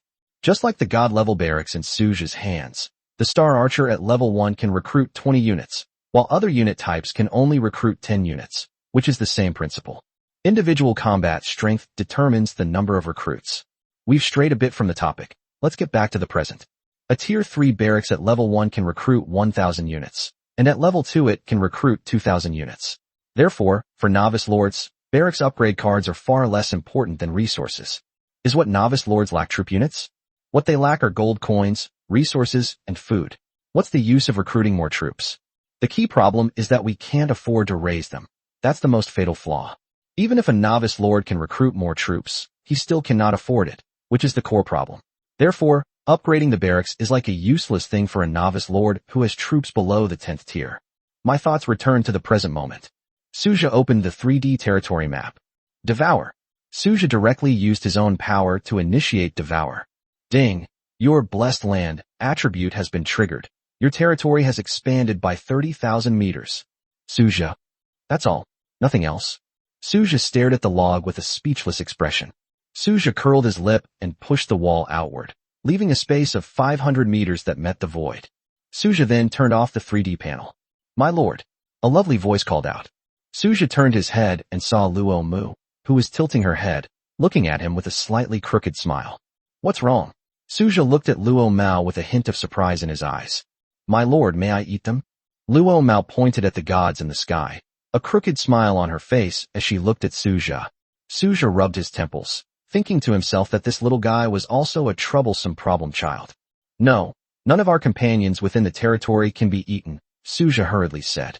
I see. Luo Mao pouted in disappointment, gazing longingly at the gods in the sky and swallowing hard. Good girl, I'll definitely bring you delicious food in the future. Suja gently stroked the little head with her bright eyes and said, Yes, my lord. Luo Mao swallowed and replied obediently. All right, from now on you'll be following me. Suja said slowly, looking at Luo Mao. Suja was really worried about letting Luo Mao go out alone. After all, this little one has some mental illness and Yandere tendencies. Apart from showing a well-behaved side in front of Suja, she is also a character who dares to bare her teeth even when facing Yuing. Suja was genuinely worried about letting her act alone. It was safer for him to keep an eye on her. Yes, my lord. Luo Mao smiled and replied as Suja obediently followed behind him. Luo Mao belongs to the alien god race and is a unique Star Eater. There are no other Star Eater soldiers besides her. Like Shikigami and Zeely, she is a standalone hero unit. Currently, there are no troops that she needs to manage, at least not at the moment, but the future is unpredictable. Suja looked at Luo Mao, who was hopping around behind her. If it weren't for those scarlet eyes, she wouldn't be much different from an ordinary little girl. Amaya, Luna, Suja called out. Amaya and Luna appeared in front of Suja instantly. Chapter 166, A Brand New Black Iron World. Oh, Luo Mao sat down next to Suja with a wronged look on her face. Suja looked into Luo's eyes and knew perfectly well that her aggrieved appearance was obviously an act. What she really wanted was to go into the canyon and devour everything in her path. That was her true purpose. Suja sat in the spectator area, intently watching the battle in the canyon, while Luo Mao, as if suffering from ADHD, fidgeted and tossed, and turned in her seat, never staying still for a moment. Seeing Luo Mao's state, Suja simply hugged her like a doll, and Luo Mao finally calmed down. 10 minutes later, Suja discovered that Luo Mao had fallen asleep, drooling from the corner of her mouth, and was snoring soundly. Suja then settled Luo Mao in the Lord's manner. Suja opened the bronze-level SSS resource chest he had just received. Goodness, The contents inside are exactly the same as what I got before. Not bad. I've accumulated another batch of resources. Suja looked at today's gains and then set off for the future hub. After all, there are still 2 barracks that haven't been recruited yet. Zeely had been waiting there for quite some time. Suja led Zeely straight into the future hub. Ding. Do you wish to spend 1 gold coin to perform daily recruitment? Recruitment. Suja stared intently at the large ball of light in front of him, his eyes filled with anticipation. Then, a futuristic portal slowly appeared, and a blueprint floated out. Suja raised an eyebrow and reached out to take the blueprint. High-frequency psionic blade, diamond-tier weapon, required, mechanical unit. Without saying a word, Suja put the blueprints away. The quality of this diamond-grade weapon is quite good, but unfortunately we can't use it right now, or rather, we can't manufacture it under the current conditions, Suja said as he carefully put away the blueprints. Afterwards, Suja took Zeely to the shrine. Yaodalheim and the others had been waiting there for quite a while. Suja immediately started recruiting daily. Ding. Do you wish to spend 1 gold coin to perform daily recruitment? Recruit. Suja stared at the shrine with anticipation, full of curiosity about what rare things he could recruit this time. A gleaming, sharp katana appeared before Suja, and he quickly checked its attributes. Name, Amanomura Kumanotsuruji. Rank, Legendary. Function, Ignore Defense. Characteristic, Indestructible. Introduction. One of the legendary 3 divine weapons of the island nation, possessing the characteristics of ignoring defenses and being indestructible. Note.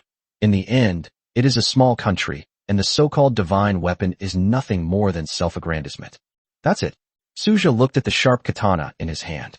Objectively speaking, the katana was indeed not bad, but as one of the 3 legendary divine weapons, wasn't it a bit too disappointing? As for the indestructible characteristic, Suja was puzzled. How could something that doesn't even have divinity be indestructible? Perhaps it's some special kind of indestructibility, like something that can reappear even if destroyed, which would make a little more sense. Although this sword appears to have the ability to ignore defense, its actual effect on combat power is quite limited. If the difference in combat power between the 2 sides is too great, the so-called ability to ignore defense is just a joke. Suja curled his lip, completely losing his expectations of the shrine. The legendary 3 sacred treasures were really this bad? He casually tossed the katana into his royal treasury and let it gather dust there.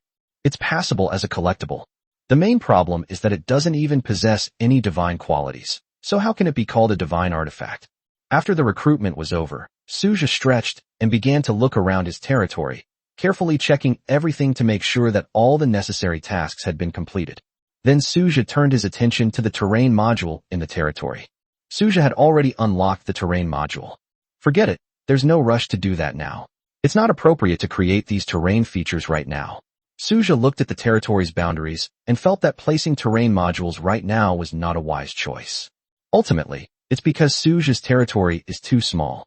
Once these terrain features are set up, the activity space for other troop types will be compressed due to the terrain, which is not a good thing. Time for some fun. Suja stroked his chin and suddenly realized that he seemed to have nothing to do. Upon closer examination, it's true. Currently, Suja doesn't need to worry about scientific research, and the other military branches are all arranged in an orderly manner, so there's no need for Suja to do anything else. Wait, it seems like it's been a long time since I've been back to the main world. I should go back and take a look. Suja suddenly slapped his forehead, realizing that it had been a long time since he had been back to the main world. The beginner period is almost over, so it's time to go back and check on things. Thinking of this, Suja called Manhwa over. Manhwa, I need to return to the main world. I'll entrust the territory to you for now, Suja said to Manhwa. If you're going back to the main world, Lord, Ella said you need to visit her before you leave. She has something for you, Manhwa relayed to Suja. Why did she ask you to tell me? Suja asked curiously. Ella has already spoken to all the hero units in the territory, but she has too many things to do and is constantly traveling between the territory's technology center and the Dark Iron world. So she asked us to keep an eye out for you and remind you to go to her place if you need to go back, Lord, Manhwa explained slowly. Hearing what Manhwa said, Suja nodded. Where is Ella now? Suja asked Manhwa. They're usually either at the Technology Research and Development Center or in the technology base of the Black Iron world. Never mind, I'll take you there, Lord, Manhwa said, picking up Suja in one swift motion, and in the blink of an eye, they arrived at the Technology Research and Development Center. However, There was no one inside. That's probably in the technology base of the Black Iron world. Suja and Manhwa immediately headed to the technology base in the Black Iron world. Lord, Liyu's face lit up with a smile the moment she saw Suja. What are you planning to do? Suja asked Liyu curiously. I'm planning to go sightseeing with Arya. Liyu replied to Suja with a smile. Oh, Suja responded, looking at the dramatically changed technology base before him. Robots were busy everywhere. New, flat roads crisscrossed the ground, and factories sprang up like mushrooms after rain. Suja suddenly felt a little unfamiliar, as if he knew nothing about many things here. Liyue, how did you make all of these? Suja asked Liyue curiously. All of this is thanks to Sister Ella.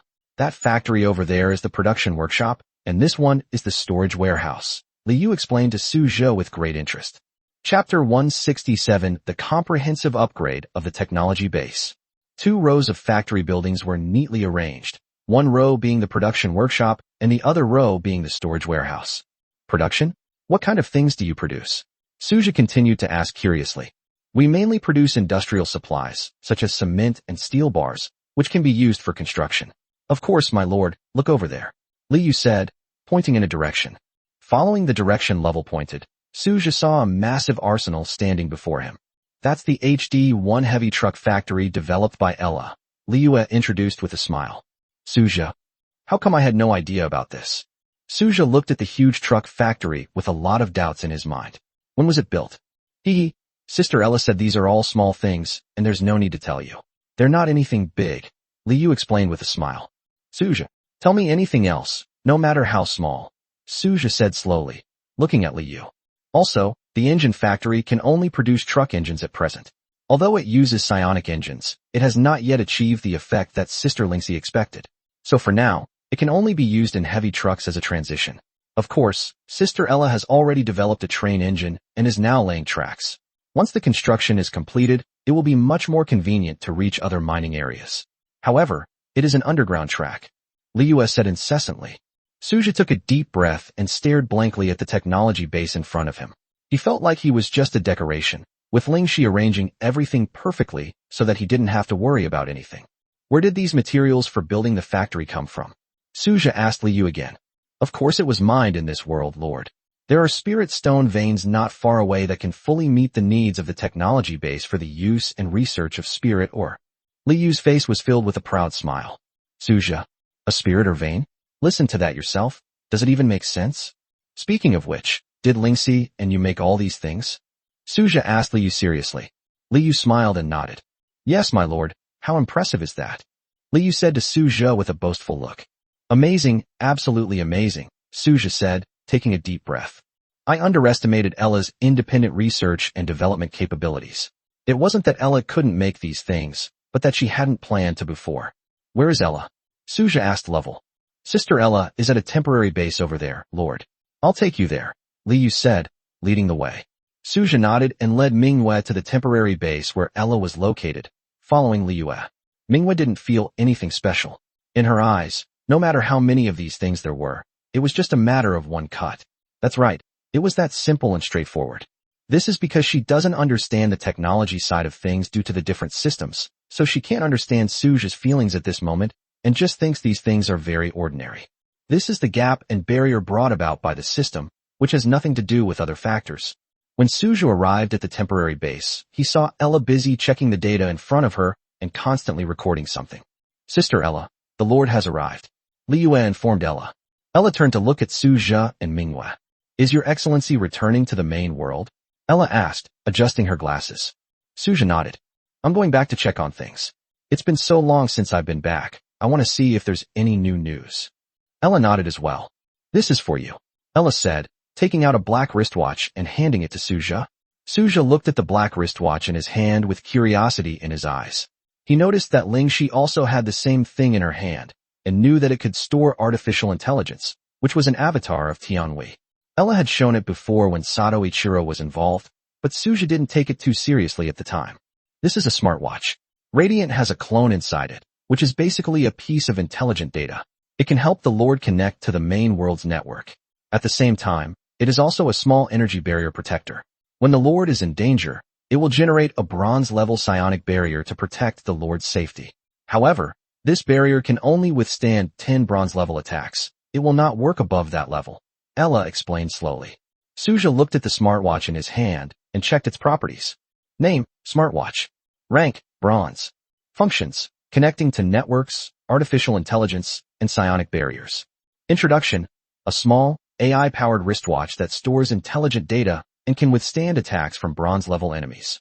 It is a casual creation of Ella, the mechanical overlord. Suja was genuinely surprised as he looked at the smartwatch in his hand. Can this be mass-produced? Suja asked Ella. You can do it, but I don't recommend it, Ella said, shaking her head. Suja looked at Ella with a puzzled expression. This is just a transitional product. There's no need for mass production. The others in the territory don't need it either, Ella said calmly. After hearing what Ella said, Suja nodded. After thinking about it carefully, he realized that this thing didn't really have much value for mass production. Although it can protect the Lord, its effect is limited, and there are many other good things in the Lord's world that can protect the Lord and are much better than this. What's truly valuable is the AI clone data stored inside, but this is only significant to Suja. It's not so important to other lords. Suja abandoned the idea of mass production and then looked at Ella. Tell me in detail what new things have been added to Ella's technology base, Suja asked Ella curiously. Ella looked at Suja with a mixture of curiosity and surprise. My lord, when did you become interested in these things? Huh? This is my world. What's wrong with me caring? And do you really think I'm that unreliable? Suja looked at Ella incredulously. Yes, the Lord is indeed quite reliable. It would be even better if he didn't give any bad orders and could be made into a mascot, Ella said seriously. Suja looked at Manhwa and Liyue, both of whom were suppressing laughter, and he felt a sense of helplessness. Ella, you've really hurt my fragile heart. Suja looked at Ella with a hint of resentment. Although it was true, couldn't you have been a little less blunt? Really? I'm sorry, Ella said calmly, without any change in expression. Your apology has absolutely no sincerity. Suja couldn't help but complain. Although Ella's sharp tongue annoyed Suja a little, that was all. He wasn't that petty. There's a saying that goes, if someone has to be the loser, why can't it be me? Tell me quickly what new gadgets have come out of the technology base. Suja asked Ella with great interest. The engine factory can currently only provide power for cars and trains. It doesn't provide enough power for airplanes. In addition, it has some steel smelting technology, cement production, and other basic factory facilities. Ella gave a brief introduction. Chapter 168, The Fallen Lord's Trail. Suja nodded slightly and asked, so, modern infrastructure construction has already begun in some areas? Am I right in my understanding? That's not wrong. But there are still many aspects that are not yet perfect, and we are still far from true modernization. At this stage, we are more focused on laying the foundation for the industrial base, Ella said slowly. Suja understood that the various facilities in the science and technology base were obviously laid out around industrial development. After all, there was no need to consider the living needs of ordinary residents, so it was moving straight towards heavy industry. Are there enough resources for development? Suja asked Ella, turning his gaze to her. Suja has always adhered to one principle. He may not participate in specific affairs, but he must never become an obstacle to development. Ella smiled at Suja and said, My lord, I will definitely inform you if there is a shortage of resources. As things stand, the basic resources provided by this world should be sufficient to support the development of basic industries without any problems. All right, I'll leave this to you. I won't interfere any further, Suja said with a smile. Ella nodded. Suja then looked around the industrial base and found that the number of auxiliary robots had increased by 500. This is understandable, since these auxiliary robots are responsible for tasks such as mining, laying railway tracks, and building factory facilities, all of which require them. Moreover, these auxiliary robots were all created by Lingxi after she mined resources in the Black Iron world. They were entirely self-reliant. Afterwards, Suja took Manhwa back to his territory. Sigh, I feel like I've failed as a lord, Suja said, feigning self-reproach. If it weren't for the smile on his face, Manhwa would have almost believed him. All right, Manhwa, I'll go back to the main world and be right back. After saying that, Suja disappeared from the territory. Back to the main world. Suja stretched and sighed. It's been so long since I've been back. He took out his phone to check, but found no response. Out of power. Suja was a little helpless and was about to charge his phone when Tianhui's voice came from his smartwatch. Lord, an available network has been detected. Do you want to connect? Connect, Suja said, looking at the smartwatch on his wrist. Connection successful. Lord, would you like to transfer the information from your phone to your wristwatch? Tianhui asked Suja. Transfer, Suja said with curiosity. All data has been transferred. The Lord can view the data himself. A bright blue floating screen appeared in front of Suja, and all the software on his phone had been transferred there. Tianhui, open WeChat and help me sort out the useful information, Suja said to Tianhui while lying in bed. Yes, my lord. In less than 10 seconds, a series of useful pieces of information appeared before Suja's eyes. The first message, posted on the 10th of this month, states that traces of a fallen lord have been discovered in Luotian City, reminding new lords to be cautious. The second piece of information is related to the major exam. This year's major exam has been moved up. It will be held a week after the novice period ends. Suja was filled with doubt as he looked at the message. It's worth noting that in previous years, the major exams only started a month after the novice period ended. This is to give new lords time to fully utilize the resources they acquired during the beginner phase, thereby enhancing their own strength. It's actually earlier this year? Interesting, Suja muttered to himself. Next came the third message, which was also the last important message. Lords who are going to take the major exam need to register at the school, and it is best to go as soon as the novice period ends. At the same time, the school will reward lords who successfully pass the novice period with some resources, but Suja does not know the specific amount. Should I go to the baby cup? Suja stroked his chin and pondered for a moment before deciding to go. He has always liked competitions like the baby cup, since participating in them is as risk-free as frying fish. In some ways, frying fish is where the real fun lies, especially in tournaments like the baby cup. Speaking of which, I'm pretty lucky this time. The big exam is in a week, so I don't have to worry too much about facing those second-generation lords, Suja thought to himself. In previous years, a month would have been enough time for those second-generation lords to undergo a complete transformation and grow stronger. Those guys taking the big exam are the real fishing behavior. However, this year's major exam only has a week, which is simply not enough time for those second-generation lords to develop. Recruiting troops is a challenge, and the number of troops is also a problem. It is difficult to build them into a powerful fighting force in just 1 week. Perhaps I could try to get first place. First place in Luotian City seems pretty good. At least I get a lot of resources, Suja thought. If there were a month like in previous years, Suja wouldn't have had this thought. Relying solely on the Robot Legion would make it virtually impossible to get first place, given the level restrictions. But even with only a week left, Suja is still full of confidence. If it were only a month, Suja would lose hope. His Mechanical Legion alone was no match for those second-generation lords. Unless you send your God-tier units, but that's not worth it. Exposing himself for the sake of a first place in the city is something only someone out of their mind would do. It really seems like I have a chance, Suja thought to himself, believing he had a chance to break into first place. But why is the big exam being moved up? Suja narrowed his eyes and thought. Usually, the time for the big exam is fixed and will not be changed unless there is a major change. But now it's been moved up, which is beyond Suja's expectations. Luckily, he came back today and saw the news. I can start preparing now, Suja thought. There are currently 2,000 level 19 robots in the territory, but none of them are equipped yet. If they are equipped with gear, that's fine, but if they aren't, their combat power is just average and not considered strong. Whatever the reason, even if the sky falls, there are tall people to hold it up. What's the rush for a nobody like me? Suja said with a smile. Even if something truly terrible happens now, Suja is powerless to do anything about it. Suja turned off the projector in front of him, went to the bathroom to wash up quickly, looked around the room, and then returned to his territory. Return to territory. Suja lay down on the grass, gazing at the azure sky with his eyes slightly narrowed, enjoying the view. It's definitely more comfortable to stay in my own territory, Suja murmured. The big exam has been brought forward, so we should start preparing. We'll have Arya lead the robot army into battle then. Suja thought to himself as he lay on the grass. War Queen Arya is currently the only hero unit under Suja's command capable of commanding large-scale combat operations. Moreover, since Ilea is a science and technology major, Suja is not worried about her being exposed. Chapter 169. The moment is imminent. The big test is at hand. There's nothing for Arya to reveal. Even if she appears on the battlefield, people will only think of her as a technology-based war commander and won't associate her with a god-level unit. It is normal for tech-based units to have commanders, and the commanders themselves are usually relatively weak, which is a common weakness of tech-based units. In that case, Ilea will lead the team for the big exam.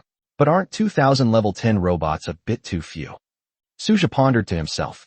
Under normal circumstances, a lord can have at least tens of thousands of troops. If he recruits every day for more than a month, the number of 6th and 7th tier troops can reach tens of thousands. If that doesn't work, we need to build more robots, and also arrange for drones and bombs. Suja pondered that these could all be used to arm the troops. If all else fails, we'll build 100,000 combat robots first. Anyway, it won't go to waste. We can sell them later, Suja muttered to himself. We'll get as many weapons and equipment as we can. Anyway, these resources are all serving the science and technology department right now, so it's not a big problem. Suja frowned as he thought. A woo! A sound came. Suja looked up and saw the sky darken as a figure lunged at him. It's Luo Mao. My lord, where have you been? Luo Mao has been looking for you for ages. Luo Mao straddled Suja and asked, looking at Suja lying on the ground. I've gone back to the main world. You can go play by yourself, Suja said with a smile. Luo Mao wants to play with Lord. Luo Mao looked at Suja with her scarlet eyes wide open, her little face showing an adorable expression. Okay, then I'll play with you. Suja stood up from the grass and took Luo Mao to play. Time passed slowly. The next day, Suja got out of bed and looked at Luo Mao beside him with a smile on his face. Little girls have their own charm, like being able to be picked up and cuddled, cough cough. Seeing Luo Mao still drooling in her sleep, Suja didn't wake her up. Suja quickly washed up. As usual, I received the 100 spirit or reward from the battle power ranking, as well as the 10,000 gold coins reward from the spirit crystal fruit tree. Then, the daily recruitment process began. Immortal plus 160, God plus 160, elementalist plus 160, star archer plus 320, dragon plus 160, elf plus 160, fallen angel plus 160. Although no hero units have appeared, this is enough. The daily recruitment is sufficient to meet the growing demand for troops in Suja's territory. Ding! Chaos Invasion is about to begin. Please select difficulty. S, A, B, C, D. S-rank difficulty. Suja directly selected S-rank difficulty and was just about to head to Blackrock Wall when a figure appeared beside him. It's Luo Mao. My lord. A still sleepy-eyed Luo Mu appeared beside Suja. Go to sleep if you want to, Suja said to Luo Mao. Luo Mao smiled at Suja, her scarlet eyes becoming even more sinister. With a broken expression on her face, she looked at Suja and said, No, Luo Mao isn't going to sleep. Luo Mao is going to kill monsters. Those monsters are delicious. As Luo Mao spoke, her mouth was practically watering. Blackstone walls. Suja sat cross-legged on the Blackstone City wall. Today was the 22nd day, and there were still 8 days left until the end of the novice period. There are still 8 days left after today. I hope I can level up again and draw a useful affix. Suja thought to himself with anticipation. The beginner period ends in 8 days. The attribute granted to Suja by the 7 days to godhood entry will also allow him to draw an entry again during the beginner period. Speaking of which, do I not need to participate in that baby cup? Suja suddenly remembered that the Empire has always had a support policy for technology-based lords. Unlike regular lords, technology-based lords in the Lord's world also have another name, merchant lords. This title comes from the fact that all the technological products of a technology-based lord can be traded. Forget it, let's go anyway. Otherwise we'll have no hope of getting into Imperial University. Suja clicked his tongue. If he doesn't participate in the baby cup, Suja does have a chance to enter Imperial University, given his status as a technology lord and the quality of the robots he creates. Note that this is only a chance. But some things can't be accomplished simply by being qualified. With numerous local powers in the capital, Suja thought it unrealistic to expect to be specially admitted to the Imperial University solely based on his status as a lord of the technology department. Human relationships and social dynamics are the same in every world. It's a bit annoying, Suja muttered. It wasn't for any other reason. He just felt that participating in the baby cup was pointless, and frying fish didn't interest him at all. It would also be a waste of time. Suja would rather use this time to develop his territory and run his own business. Is this the helplessness of someone without connections trying to get special admissions? It's utterly wishful thinking. Why don't we give it a try? Suja thought to himself. The Empire had a special channel for applying for special recruitment, so he could fill out an application. Give it a try, it's free anyway. After the beginner period, fill it out, and if you're lucky, you'll get a special admission and won't have to waste time participating in the baby cup. Suja pondered. Then it settled. Go apply for special admission. Suja took a deep breath. Actually, it wasn't necessary for him to go to Imperial University. Besides Imperial University, there are several other universities in the Empire with comparable strength that you can apply to. Since the application process is free, you can apply to all of them. Suja pulled himself out of his thoughts and looked into the void. One by one, insects emerged from the void. They were all old adversaries. Each insect possesses strength of level 16 or higher. The great battle has begun. Suja sat cross-legged on the Blackstone city wall, not even glancing at the battlefield. A massacre began. Over time, 2 hours later, the last insect fell to the ground, signaling the end of the invasion. Suja stretched and stood up from the Blackstone city wall. Boring. Suja yawned, looking at the piles of insect corpses that filled the open space where his territory met the void, and began to check his spoils. Gold coins plus 1.6 million. Common loot chests, 10,000. Rare loot chests, 4,000. S-rank chests, 1. Suja pursed his lips as he looked at today's harvest. Although the quantity was not small, there were a total of 400,000 monsters invading today, and they were all at level 16 or above. From this perspective, the resources seemed too few, a typical case of the effort and reward being disproportionate. Suja directly opened the 3D territory map. Devour. Suja directly used his powers. Chapter 174 Keys. Ding. Your territory's blessed land attribute has been triggered. Your territory has expanded by 40,000 meters. Huh? That's all the hint. Suja stared at the abruptly ended log with astonishment in his eyes. For several days in a row, every time it was triggered, it was the same simple hint. As is customary, Suja pushed the Blackstone city wall outwards from his territory, leaving a 500-meter space connecting it to the void. He then closed the 3D territory map. Looking at the 10,000 ordinary loot chests in front of him, Suja opened them all at once without hesitation. 2,000 basic wood, 2,000 basic stone, 2,000 basic meat, 2,000 iron ore, 2,000 copper ore. Looking at the resources that had been offered, Suja thought to himself, not bad. These resources aren't too bad. Then Suja opened all 4,000 rare loot chests at once. 1,000 high-grade wood, 1,000 high-grade stone, 1,000 mithril, 1,000 gold. Suja directly stored these resources in his territory's warehouse. Finally, his gaze fell on the S-rank treasure chest. Ding. Open the S-rank rating treasure chest. Open it. Suja said calmly, and even yawned. Ding. Barracks upgrade card X1. Ding. 1 troop recruitment card refreshed. Ding. Wonder upgrade card X1. Suja glanced at the items he had opened from the S-rank treasure chest and curled his lip. Just as he had expected, this was the kind of thing he could get at the moment. The reason is actually quite simple. The evaluation chest will yield the corresponding items based on what the Lord is missing. Suja is not short of resources at present. The only thing he lacks is barracks upgrade items and more troop types. This can be considered as taking advantage of a loophole. Suja deliberately did not upgrade the barracks to the top level all at once. After all, this thing doesn't seem very useful now, but once the beginner period is over, you won't be able to buy it no matter how much money you spend. Suja casually put away everything he had found. He leaped from the Blackstone city wall, his body radiating countless particles of light as he landed steadily on the ground, then slowly walked towards the Lord's mansion. There is still 1 arena battle to be fought and 2 special troops to be recruited. Hurry up and get it done so we can rest. Suja muttered to himself and quickly returned to the Lord's manor. Amaya, Luna. Suja shouted loudly. Amaya and Luna fell from the sky like shooting stars and appeared in front of Suja. Suja looked at the two of them and said, "Let's go." Amaya and Luna nodded at the same time. Suja walked into the Lord's space, stroked his chin and muttered to himself, "I feel like I've forgotten something. Oh right, where did Luomao go? Never mind. I'll think about it after the arena battle. Anyway, nothing will happen to her in the territory." 10 minutes later, Suja emerged from the Lord's space, carrying a bronze-level SSS level resource chest. "Thank you for your hard work.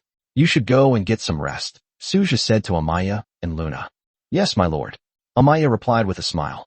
Suja returned to the Lord's manor, sat on the sofa, and stared at the bronze-level resource treasure chest in front of him. Ding. Open the bronze-tier SSS Lord resource chest.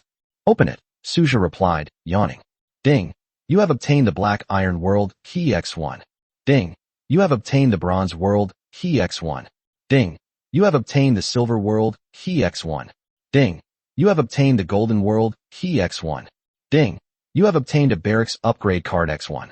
Ding. You have obtained 1 troop refresh recruitment card. Ding. You have obtained a wonder upgrade card X1. Ding. You have obtained 1,000 special metal resource cards. Ding. You have obtained 1,000 advanced alloy resource cards. Ding. You have obtained 100 special alloy resource cards. Huh? Wow. Suja looked at what he got from the resource chest. He thought it would be similar to the previous ones, but he didn't expect to get so many different things. The Black Iron World Key? What can this thing do? Suja stared at the Black Iron World Key. To him, it was currently useless. Suja had no desire to go to the Black Iron World. The things in that world were basically useless, and even if he could open a treasure chest, it would only be a guaranteed drop and a complete waste of time for Suja. However, the other keys are quite good, whether it's the Bronze World Key, the Silver World Key, or the Gold World Key. These are all things Suja needs. But there is a problem. These keys have a time limit and can only be maintained for a maximum of 24 hours. How can we maximize our profits? Suja pondered. As things stand, Suja does not intend to use the Silver World Key and the Gold World Key for the time being. Firstly, due to his own strength, Suja did not consider using the Golden World Key. Secondly, although Suja's strength met the standard for entering the Silver World, Manhwa and the others had also reached level 20. The problem is that Suja is currently at level 10, and Manhwa and the others cannot advance to level 30, so they cannot maximize the benefits of the Silver World Key. For Suja, the principle is that if he doesn't find money when he goes out, he's at a loss. If he can't maximize his profits, then he's at a loss. We can sell the Black Iron World Key. I reckon a lot of people would want it. After all, the treasure chest in a broken Black Iron world is quite attractive. As for the Bronze World Key, we can wait until we have more troops. We can keep the Silver and Gold World Keys for now. Suja quickly made his decision. Going to the Black Iron world would be a complete waste of time for Suja. It would be better not to go at all. Using the keys to the worlds of Silver and Gold now would be a waste of resources. Going there without maximizing benefits would be a loss, and Suja wouldn't do something so foolish. The most suitable option is still the Bronze World Key, but it's not the right time yet. We should wait until we've accumulated more units. My luck seems pretty good today, Suja said, looking at the contents of the resource chest. He then proceeded to the future hub. Zeely had been waiting there for a long time. Emperor. Zeely looked at Suja with fervent eyes. Suja nodded. Let's go. Let's see if we can recruit any new partners today. Zeely responded and followed Suja into the future hub. Ding. Do you wish to spend 1 gold coin to perform daily recruitment? Recruit. Suja said, looking at the large ball of light in front of him. A futuristic portal appeared before Suja, and a blueprint slowly floated out. Suja looked at the blueprints and wasn't surprised. He picked up the blueprints and saw that it was a piece of equipment. Positron hand cannon, diamond grade. Requirement. Learnable by mechanical engineering majors. Although I don't quite understand it, since it's diamond grade, it shouldn't be bad. Suja looked at the blueprint in his hand and put it away. Suja currently has countless blueprints, most of which are technology related, and the lowest level is platinum, which is simply outrageous. Chapter 171, the last 7 days of the newbie period. But when I think about the recruitment for the future hub, and how it costs 1 million per recruitment, if the term reckless consumption isn't included, it seems reasonable. Zeely, let's go to the shrine, Suja said to Zeely with a smile. Yes, Your Majesty. Zeely nodded and followed behind Suja. Zeely, smile more. You look so beautiful when you smile. Don't always have such a long face. Suja said, gently lifting Zeely's chin. Zeely's face flushed instantly. Understood, Your Majesty. All right, let's go. Suja, with a smile on his face like a spoiled brat, walked casually towards the shrine. When they arrived at the shrine, Yodoheim, Tamamonome, Reikage, and Suzuriheim were already waiting there. My lord. Tamamonome walked straight up to Suja with a beaming smile. That vixen. Suzuriheim looked at Tamamonome's actions, a hint of displeasure flashing across her face. The Reikage and the Demon Blade Princess didn't react in any particular way. Wait a minute, let me finish recruiting first, Suja said, looking at Tamamonome. Nowadays, Suja is often accompanied by Zeely, Luo Mao, and the shrine's 4-person group. As for the other hero units, they all have their own affairs to attend to and their own subordinates to manage, so naturally they don't have that much time to spend with Suja all the time. Most of those who could follow Suja were hero units that did not have subordinates to manage. The other hero units weren't unwilling to join, but they genuinely had their own things to do. According to unreliable rumors, Manhwa is currently busy managing her 7 hero units. Of course, this is just hearsay, and its authenticity remains to be verified. Suja didn't care too much about the specifics, but he believed Lilith could handle it. When Manhwa encounters a problem she can't solve, she will naturally come to him for help. The guys under her command were no pushovers, so managing them was quite a challenge. Let's return to the present moment. Suja entered the main hall of the shrine. Ding. Do you wish to spend 1 gold coin to perform daily recruitment? Recruit. Suja stroked his chin, staring at the shrine, eagerly anticipating what treasures he might recruit today. A white light flashed. A long sword appeared in front of Suja. This? Suja looked at the long sword in front of him and hurriedly checked its attributes. Name: Tatsuka Ken. Rank: Legendary. Function: Godslayer. Special ability: Godslaying power. Introduction: The Tatsuka Blade, also known as the Aim no Habakiri, is a legendary sword of the gods in Japan, possessing the ability to slay deities. Note: slaying gods? What a joke. Who knows if it's true or not. However, it does possess a slight god-slaying power. It can be nourished with the blood of gods, and perhaps one day it can truly transform into a god-slaying sword.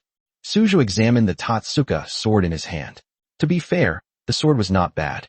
Although it only had a slight god-slaying power, it seemed alright. However, it's not of much practical use to him at the moment. He can only put it in his royal treasury as a collection. After all, the troops under Suju's command don't need this thing right now.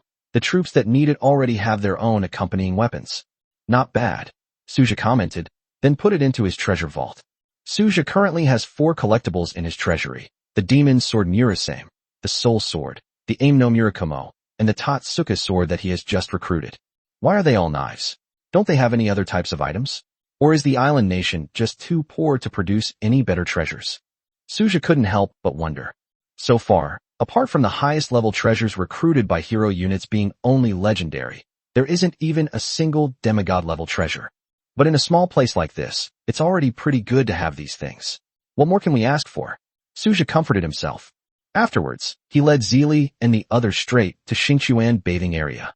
Today's mission was complete, and it was time to relax. Lord, open your mouth. Tamamonome gentle voice rang out, and Suju obediently opened his mouth.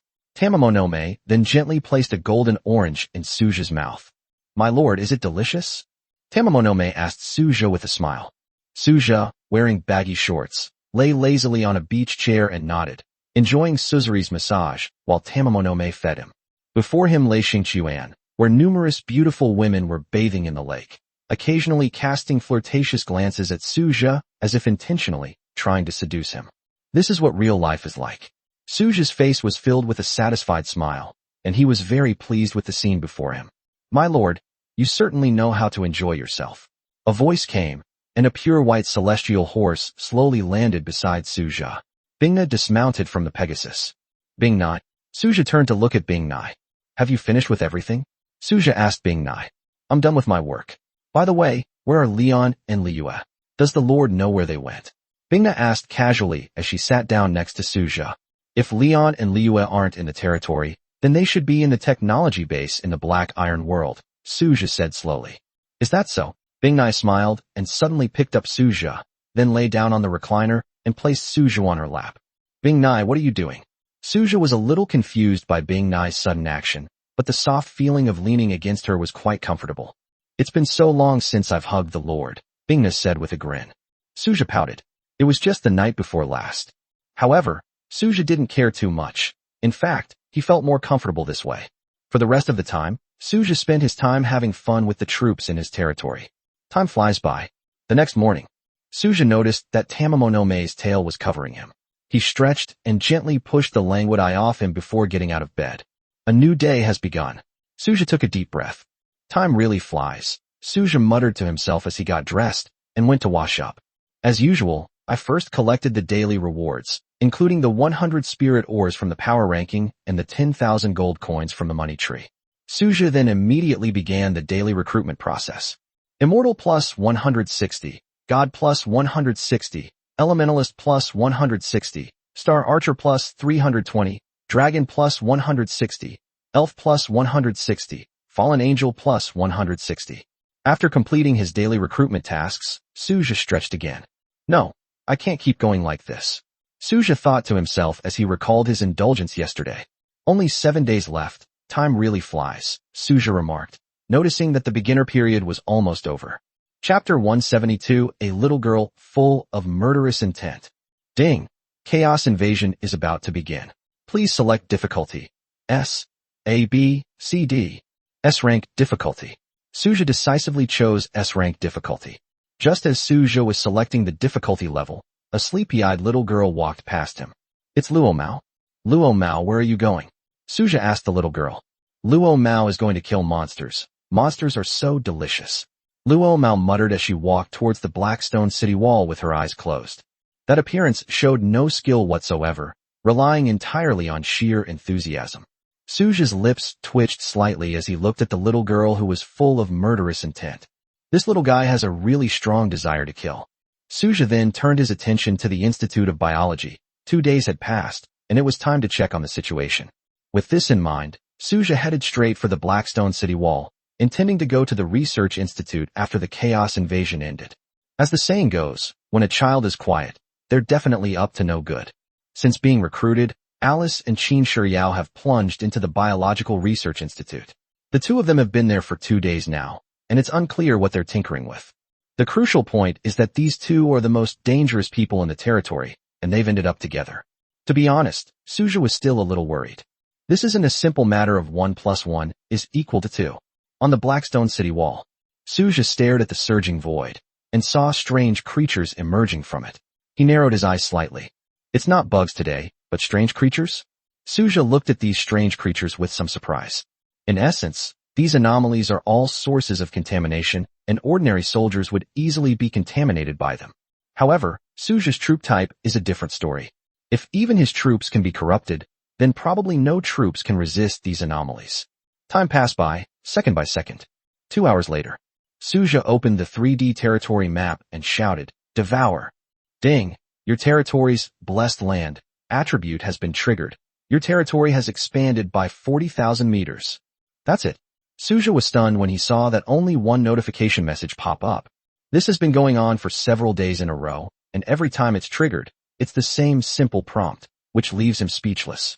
Afterwards, Suja began to take stock of the gains from today's Chaos Invasion. Gold coins plus 1.8 million. Common loot chest plus 4,000. Rare loot chest plus 4,000. 1 S-rank evaluation box. This is outrageous. 450,000 monsters, and only 8,000 ordinary loot chests. No, it should be 4,000 chests. Could the drop rate be any lower? Suja looked at his loot today, and felt like he was being targeted. Without saying a word, Suja opened all the ordinary loot chests and rare loot chests at once. 1,000 basic wood, 1,000 basic stone, 1,000 iron ore, and 1,000 copper ore. These are the items you get from a regular loot chest. 1,000 high-grade wood, 1,000 high-grade stone, 1,000 mithril, and 1,000 gold. This was obtained from a rare loot chest. The S-level evaluation box still contains the same 3 items as before. Unit Refresh Card X1, Barracks Upgrade Card X1, Wonder Upgrade Card X1. Suja glanced at it, and put it away. Then, as usual, he pushed the Blackstone City Wall outward, leaving a 500-meter-long open space that met the void. That's about it. Suja stroked his chin and jumped off the Blackstone City Wall. At that moment, a dark figure appeared beside him. It was the little lowly Luo Mao. Are you full? Suja asked, looking at Luo Mao. I'm full, Luo Mao replied with a simple, honest smile. All right, you go play first. I'll come find you later, Suja said to Luo Mao. Luo Mao nodded and skipped away. Zili, let's go to the Biological Research Institute, Suja said to Zili. Yes, Your Majesty. Zili nodded and followed Suja to the Biological Research Institute. Soon, Suja and Zili arrived here. As soon as they entered, Tianhui's voice rang out. My lord, are you looking for Miss Qin Shiryao and Ms. Alice? Tianhui asked Suja.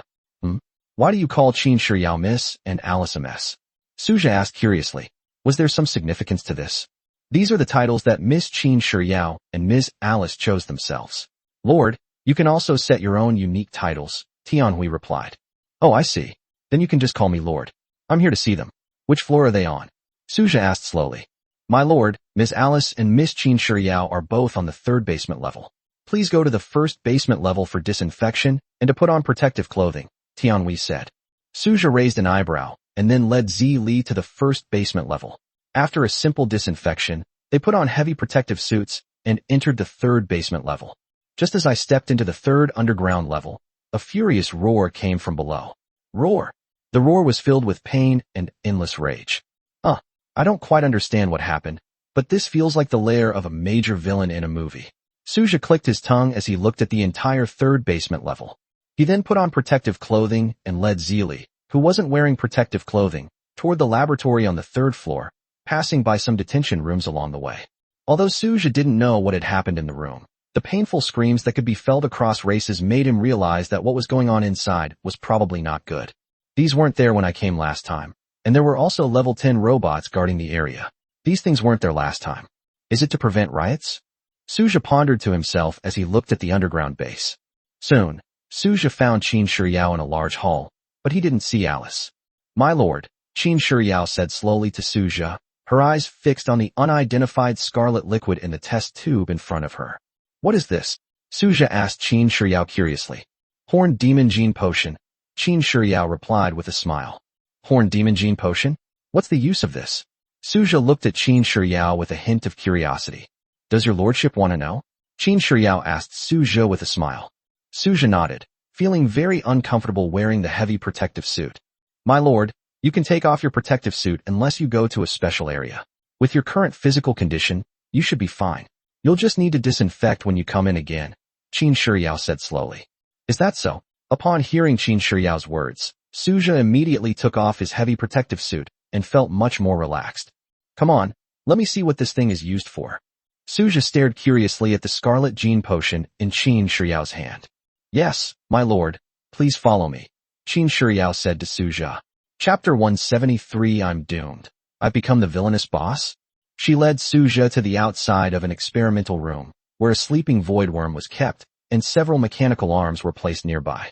In front of Suja, Qin Shiyao put the medicine into a container. As the container rotated, the robotic arm turned and a syringe appeared at the front of the robotic arm.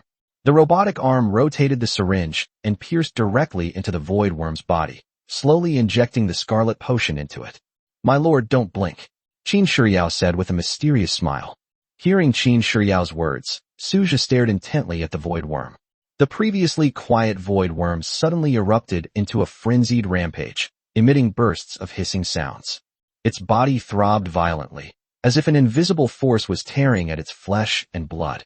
Suja's pupils contracted as he saw the voidworm's body grow larger and larger, with countless worms seemingly writhing and surging beneath its black, keratinous skin.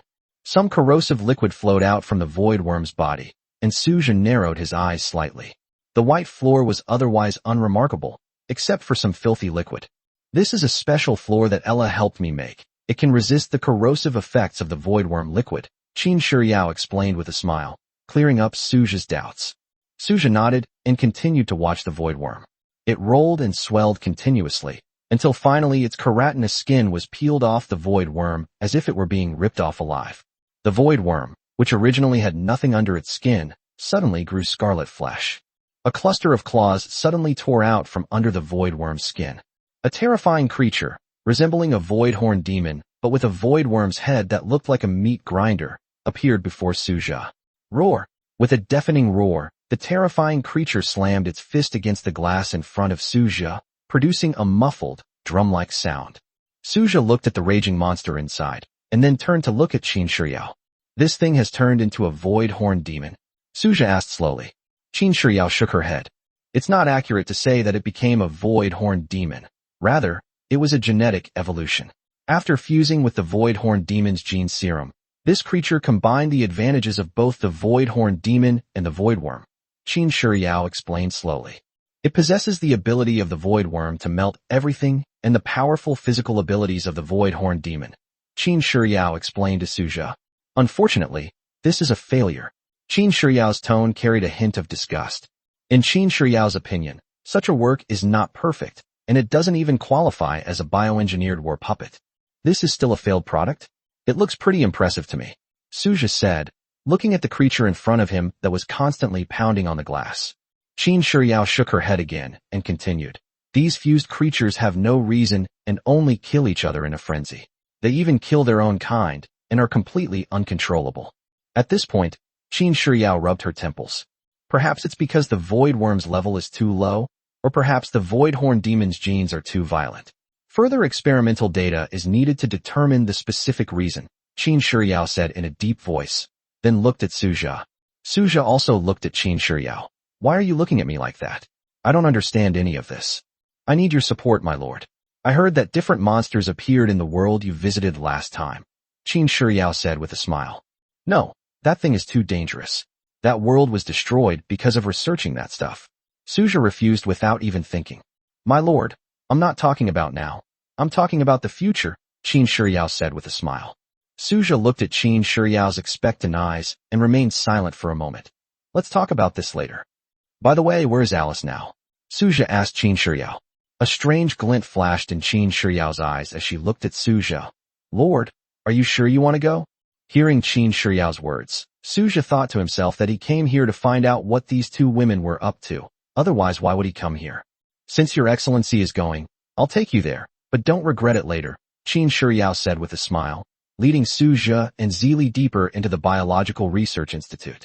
Suja and Zili followed closely behind Qin Shiyao. Seeing the danger signs posted everywhere, Suja couldn't help but feel a little scared. But he still followed Qin Shiyao to a laboratory. This is the deepest laboratory on the 3rd floor. Alice was wearing a white lab coat and seemed to be preparing something. Lord, Alice turned to look at Suja, a hint of surprise flashing in her eyes. She hadn't expected Suja to come here. Alice, I came to see what you've been up to lately, Suja said slowly. Oh, I see. There's an experiment going on. Would you like to see it, Lord? Alice asked Suja. A strange look flashed in Qin Shiyao's eyes. Suja was filled with curiosity. An experiment? What kind of experiment was it? Sure. Suja walked up to Alice with curiosity. Before Alice was a huge experimental room, inside which a void horn demon was imprisoned. My lord, you've come at the perfect time. The experiment is all ready. With that, Alice pressed a red button.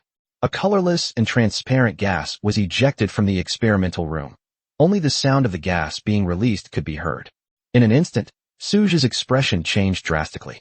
Inside the experimental room, the void horn demon was emitting painful howls as its body rotted at a visible rate. Suja almost threw up the barbecue he ate last night. Oh no, I've become the villainous boss. Suja had only this one thought left in his mind. What is this thing? Suja stammered as he looked at Alice, staring wide-eyed at the void horn demon being rapidly corroded in the experimental room. Keep in mind, this is a bronze rank void horn demon. Corrosive bacteria, Alice said slowly, adjusting her glasses. These are pathogens extracted from dead void creatures. I've discovered something interesting. These extraordinary creatures already possess pathogens on their bodies, and decomposing bacteria even appear after they die. Alice explained slowly. I only slightly modified this corrosive bacterial colony, but I didn't expect it to be so effective on living void creatures. Alice smiled as she looked at Suja. Suja looked puzzled. Just a slight modification? Listen to yourself. Does that make sense? Is this thing harmful to us? Suja asked solemnly, looking at the experimental subject room with a hint of fear in his eyes. Yes, but it's not a big threat. As things stand, it's easy to deal with. This horned demon is so terrifying because it's been injected with an inhibitor and can't use its supernatural abilities. Alice said, crossing her arms and carefully observing the void horned demon's condition. Chapter 174 The Perfect Pathogen. Bronze tier extraordinary creatures far surpass iron tier creatures in both physical strength and power. If it were an iron tier creature like a lesser demon, it would probably be dead by now. The fact that it is still struggling shows that the corrosive bacteria is not very effective, and that the inhibitor has rendered it unable to resist, Alice said slowly. Perhaps I should try other methods. At present, this type of bacteria is not suitable for actual combat, Alice explained to Suja. Suja was speechless for a moment. However, this thing has one advantage. It disappears automatically after decomposing an individual. If there are no individuals to decompose, it won't survive for more than 24 hours. The harm isn't as serious as you might imagine, Alice said calmly. Suja couldn't help but ask, what if something like a mutation happens? Mutation? Alice looked at Suja with a hint of doubt in her eyes. Why would it mutate? This bacterial population was cultured through simple decomposition of bacterial populations. Theoretically, there should be no possibility of mutation. Of course, we cannot completely rule out the possibility of mutation, But the probability is almost zero, Alice said meticulously. I won't make things up without verification. This thing looks dangerous, but it's actually not very efficient and hasn't achieved the expected results, Alice said, shaking her head helplessly. Not efficient. Suja looked at Alice in astonishment. This is not efficient? There is a clear deficiency in the biocorrosion bacteria population at the bronze rank. If this Voidhorn demon hadn't been injected with an inhibitor, it wouldn't have achieved this effect at all. Even with the inhibitor, it took so long, which is obviously unacceptable. Secondly, this type of bacterial group is extracted from the corpses of void creatures and has a significant effect on void creatures, but its effect on other creatures is greatly reduced, or may even be completely ineffective. Finally, this type of bacterial group does have a significant effect on void creatures of the black iron rank, but that alone is not enough. It has many flaws, such as infection rate, survival rate, and indiscriminate lethality. In short, this thing isn't good enough yet. It needs further development before it can be used in actual combat, Alice said slowly. Suja felt a chill run down his spine, as if he were in danger. But please rest assured, my lord. You have many special abilities, so there's no need to worry about these things, Alice said with a smile, quickly explaining to Suja, who seemed somewhat uneasy. Ahem, I just came to check it out. I'm not scared. By the way, Zeely, what should we eat later? Suja tried to change the subject by speaking incoherently. Hearing Suja's words, Alice and Qin Shiryao couldn't help but laugh. By the way, Alice, have you ever thought about developing a virus that turns people into the undead? Suja felt a little embarrassed and asked the two people who were laughing at him, wanting to regain some face. The living dead virus? Lord, could you explain its characteristics in detail? Alice asked Suja with great interest. Suja smiled and thought it was time for him to show off. As far as I know, there is a virus that can bring the dead back to life, as long as the body is not completely decomposed. After being resurrected, they will attack other living things indiscriminately. Any living thing will be attacked. And they also have a strong bloodlust and aggression. The more Suja spoke, the more he felt that the atmosphere was not right. He saw Qin Shiryao and Alice staring at him with a fanatical look in their eyes, and his voice grew softer and softer. My lord, please continue. What happened next? Alice asked with a hint of fervor in her eyes. Suja calmed himself down, thinking that this was just something he had seen in a movie in his previous life, and it wasn't from the same world, so what was there to be afraid of? Thinking of this, Suja continued. People attacked by carriers of the undead virus will also turn into undead in a short time and join the undead army to continue attacking other creatures. Unless the undead's head is destroyed, they will not stop. That's roughly it. By the way, these are all things I heard from others. I don't know anything else, Suja said slowly, recounting all the characteristics of the biozombies he had seen in his previous life. Alice's eyes lit up, and Qin Shiryao also looked at Suja with great interest. According to what the Lord said, this kind of virus is indeed very novel. Manipulating the dead to launch attacks? I've never thought of such a thing before, but it does provide a new direction, Ella said to herself. Soon, Alice looked at Suja. My lord, you said that destroying their heads is the only way to completely eliminate these undead. It's most likely because of their nervous systems. That's why they stop moving after their heads are destroyed. After all, the reason they were resurrected is because a virus controlled the nervous system of the corpses. Whoever came up with this kind of virus is a genius. Ellie became more and more excited as she spoke. Suja's eyes widened in surprise. Really? He looked at Alice and felt a little flustered. He had only casually mentioned the characteristics of the zombie virus from his previous life, and she had deduced the principle so quickly. I didn't mention anything about the nervous system. Furthermore, this virus can revive the dead, so there is no need to worry about its mortality rate, because the carrier is already dead. When other viruses spread, the mortality rate needs to be considered. Once the virus carrier dies, it is easy to stop the spread of the virus. But this virus won't. As long as the corpse hasn't decomposed, it can become a carrier and spread continuously. It's fantastic. I just don't know which level of creatures it's effective against. Creatures above the gold level basically won't die as long as their vital parts aren't damaged. Creatures above the diamond level no longer have any real weaknesses. The only way to kill them is through absolute strength. Considering this, it can be confirmed that this virus is ineffective against creatures of the diamond rank and above. Whether it is effective against the gold rank remains to be verified. After all, gold creatures have a real fatal weakness. However, since it has undergone a transformation, the specific effect still needs to be determined through experiments. Alice muttered to herself, and then took out a small notebook to write it down. This is so interesting. I never thought this virus could be used like this. Using the dead as a virus carrier is simply amazing. Alice's eyes gleamed with fervor as she kept taking notes on the virus characteristics that Suja described. A perfect pathogen-carrying method, an excellent transmission route, and effective infectivity and lethality. This virus is really amazing, Alice said with a burning light in her eyes. Chapter 175, A Wonder, The Fountain of Youth. Suja was completely panicked. Oh no, have I done something terribly wrong? Suja felt deeply regretful as he looked at Alice, who was in a frenzy. My lord, do you know of any other characteristics of this virus? Alice asked, looking up at Suja. Suja was speechless for a moment. As for its special features, it can evolve by consuming flesh and blood, and can also repair its body, Suja said slowly. Really? That's wonderful, Alice said, her eyes shining with fervor. I was just saying, don't take it too seriously, Suja said, looking at the enthusiastic Alice. No, my lord. I know you said it casually, but from the perspective of pathogen carriers, this virus is indeed the most perfect means of transmission, Alice said with a serious expression. I will try to develop a virus in this area, Alice said, her eyes gleaming with fervor. Really? Good luck then. I have something to do, so I'll be going now. Suja forced an awkward smile, then hurriedly left with Zili. Qin Shiryao looked at Alice and said with a smile, You scared the Lord away. It seems the Lord won't be coming here again anytime soon. Alice looked at Qin Shiryao. Don't you want to study such experimental subjects? Yes, I do, Qin Shiryao answered without hesitation. Although the Lord said it casually, since the Lord could think of it, such a thing might exist, Ellie said slowly. Qin Shiryao looked puzzled. Is that so? Yes, I'm quite interested in this kind of creature as well. In some ways, it would be a perfect bioengineered combat puppet sample, Qin Shiryao said slowly. Alice nodded with a burning light in her eyes.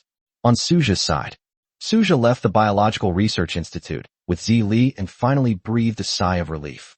Zili, do you think I've gotten into trouble? Suja scratched his head and asked Zili, regretting that he hadn't pretended to know. Your Majesty, everything you said is correct, Zili said firmly, her eyes revealing absolute trust in Suja. Well, it's pointless to ask. Given Zili's fanaticism towards her, even if Suja was wrong, she would still think he was right, and there was no other possibility. Forget about that for now. We haven't started recruiting yet. Let's go recruit first. Suja straightened his expression and led Zili back to the future hub. Ding. Do you wish to spend 1 gold coin to perform daily recruitment? Recruit, Suja said in a deep voice, looking at the large ball of light in front of him. A futuristic portal to another dimension appeared before Suja, and a blueprint slowly floated out. If I could get a blueprint every day by recruiting, it might be acceptable. Suja looked at the blueprint in his hand and couldn't help but think that everything had become abnormal since he recruited Alice. Including Ella, who appears normal on the surface, she is not much different from Qin Shiryao and Alice, except that one focuses on mechanics and the other two specialize in biological genes and viruses respectively. They're all pretty much the same and quite dangerous. Suja looked at the blueprints in his hand. Laser gun, platinum-grade blueprint, required 4 mechanical engineering units. That's great. Suja looked at the laser gun blueprints in his hand.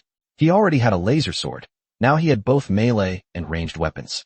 If I add another piece of single-target damage equipment, then I'll be all set. Suja thought to himself as he looked at the laser gun blueprint in his hand, then put the blueprint into the territory warehouse. Zili, let's go to the next place.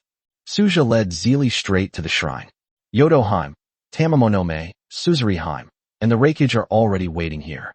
Suja walked directly into the shrine. Ding. Do you wish to spend 1 gold coin to perform daily recruitment? Recruitment, Suja said, stroking his chin as he looked at the shrine. A golden light suddenly rose and illuminated the entire shrine. Suja narrowed his eyes slightly as he looked at the golden light. Could it be that another hero unit has been recruited? The golden light gradually faded, and a figure appeared in front of Suja. The man was dressed in a kimono and looked at Suja with a solemn and sacred expression.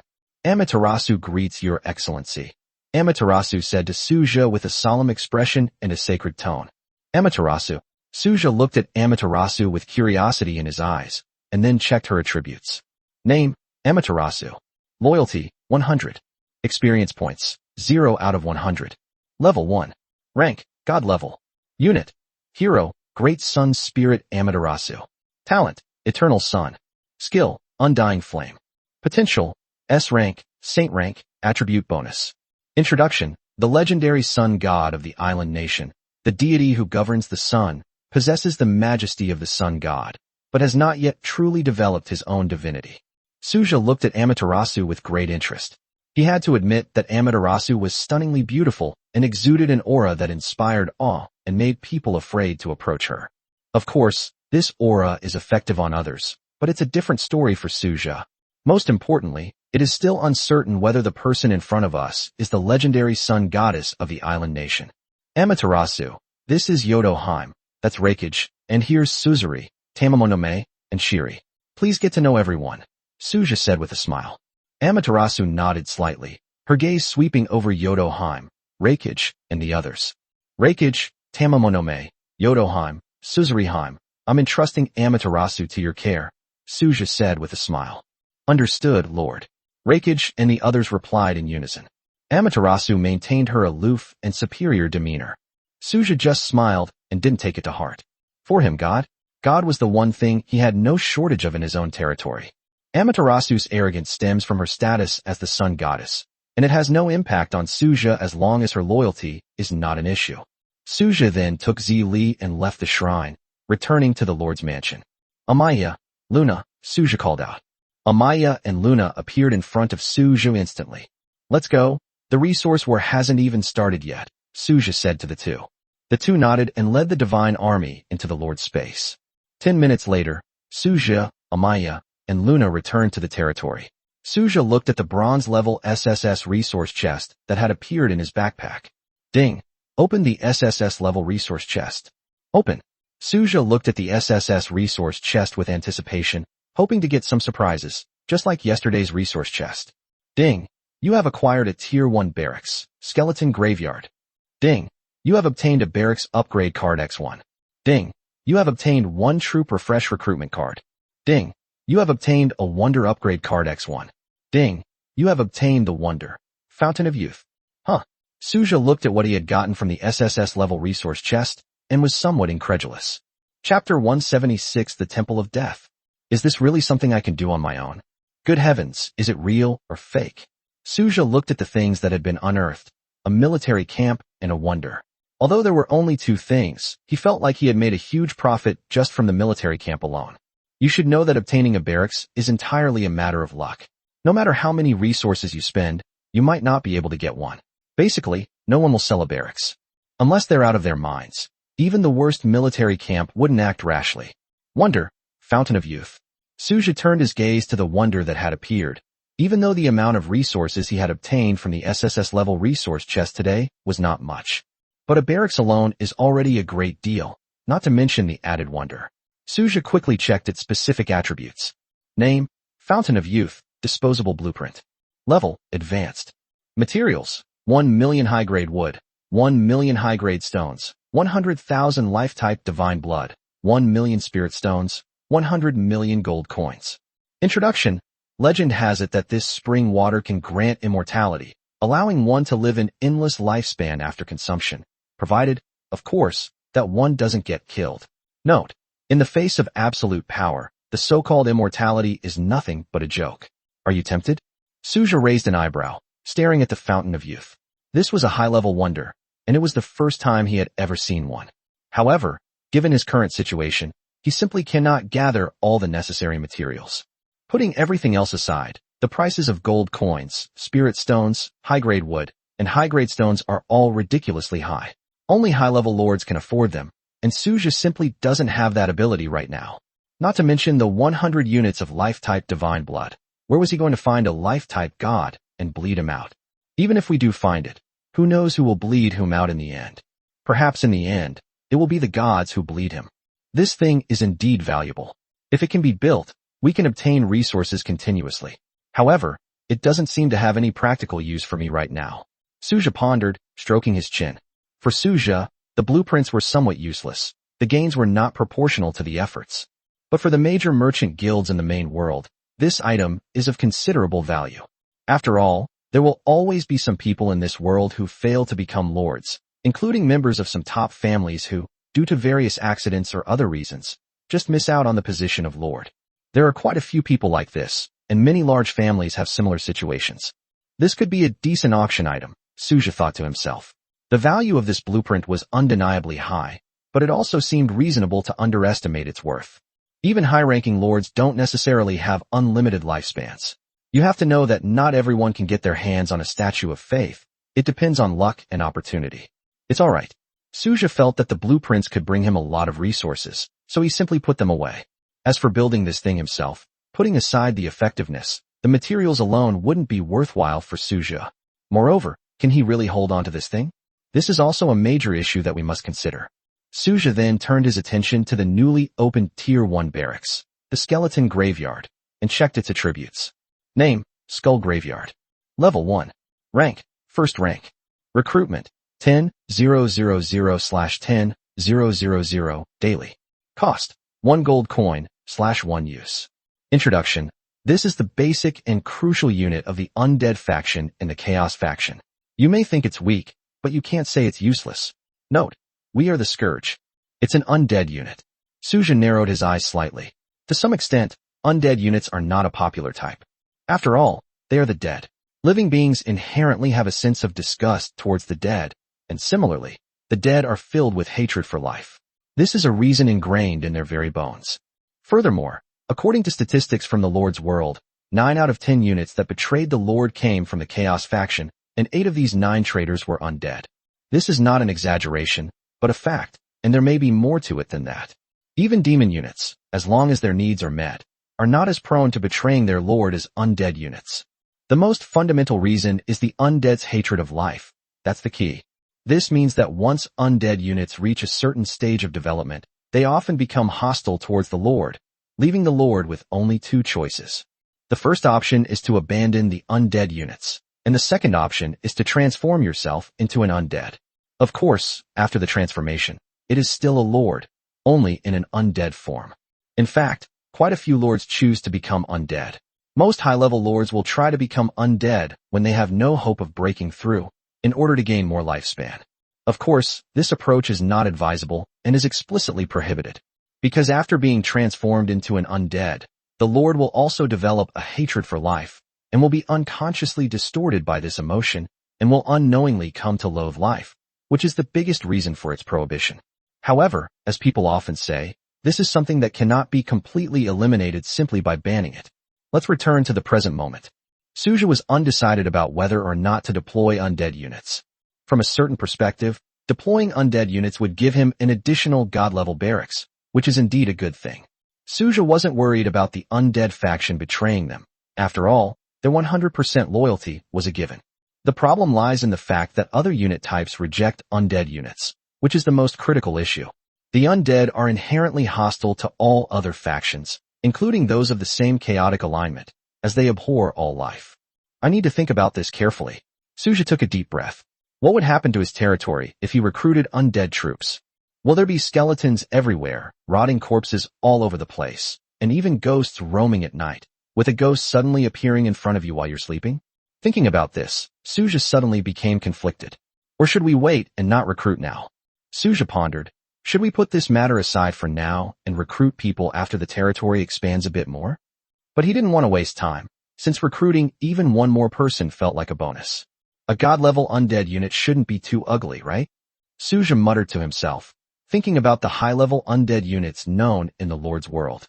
Corpse Amalgam, Metal Butcher, Bone Dragon, Lich, Undead Archmage. These are passable. I can tolerate their ugliness, but the key is their stench.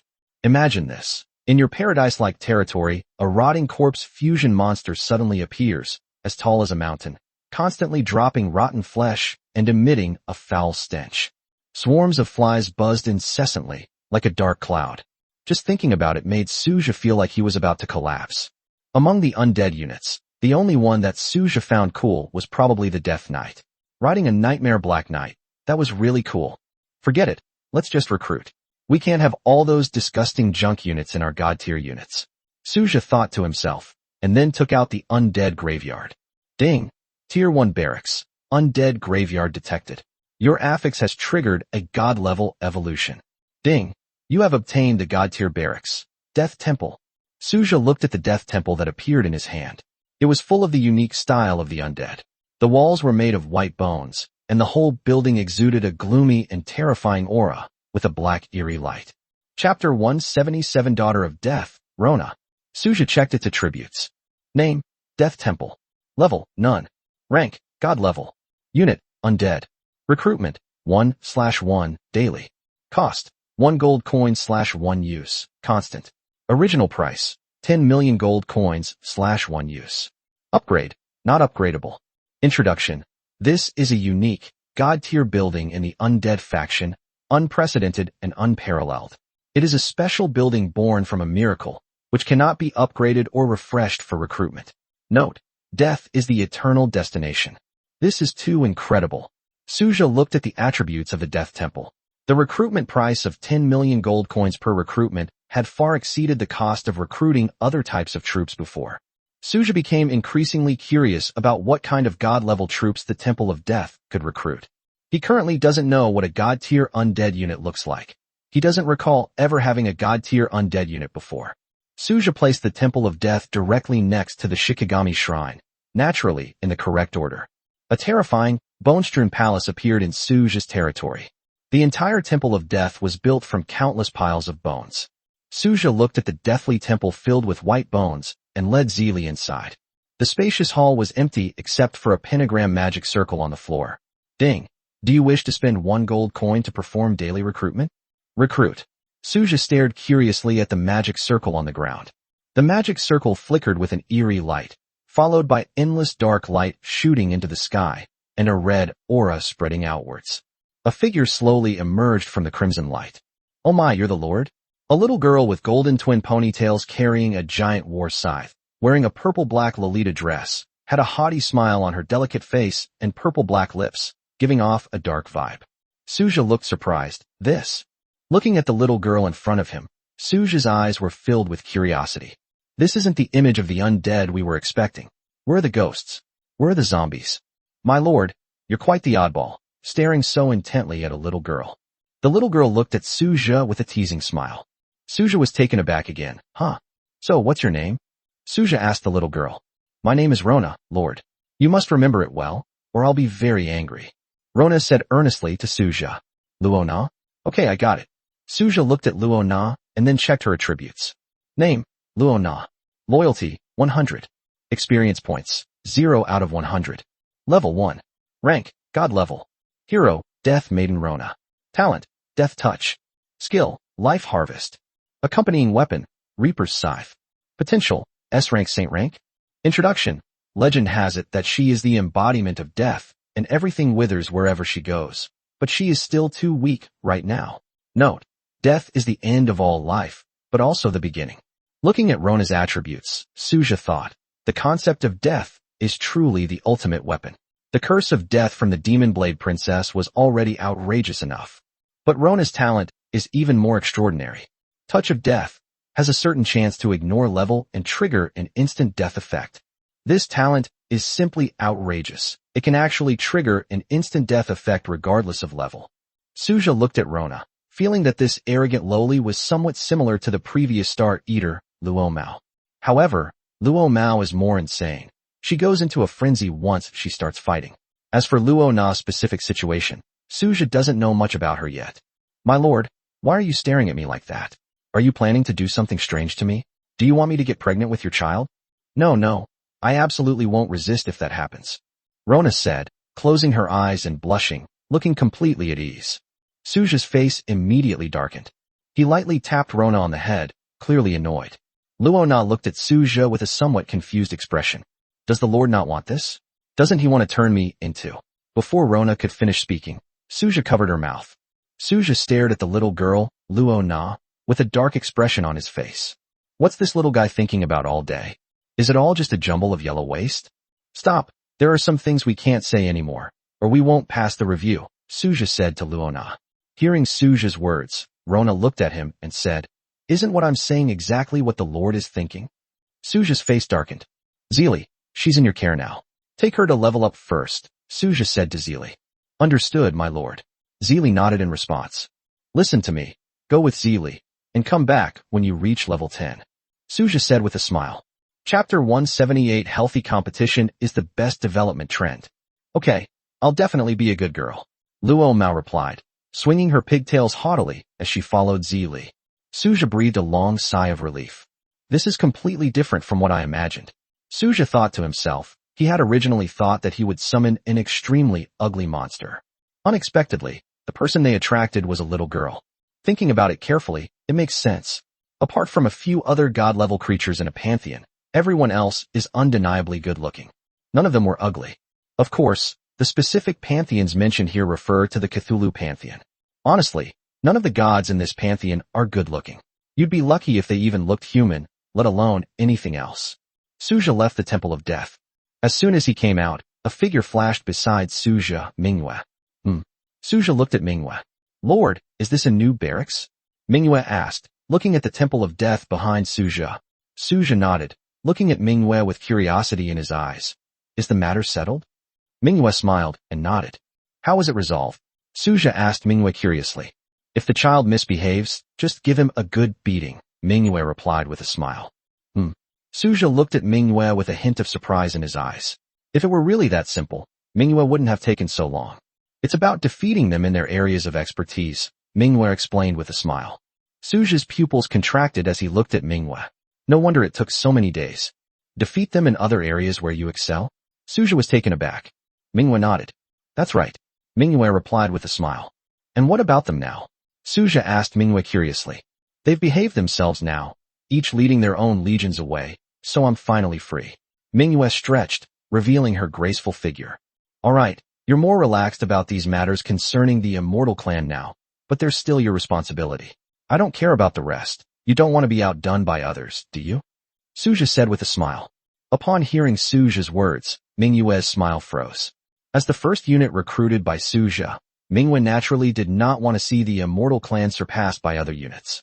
However, among the legions under Suja's command, the Dragon Legion is the only one whose individual strength can rival that of the Immortal Clan.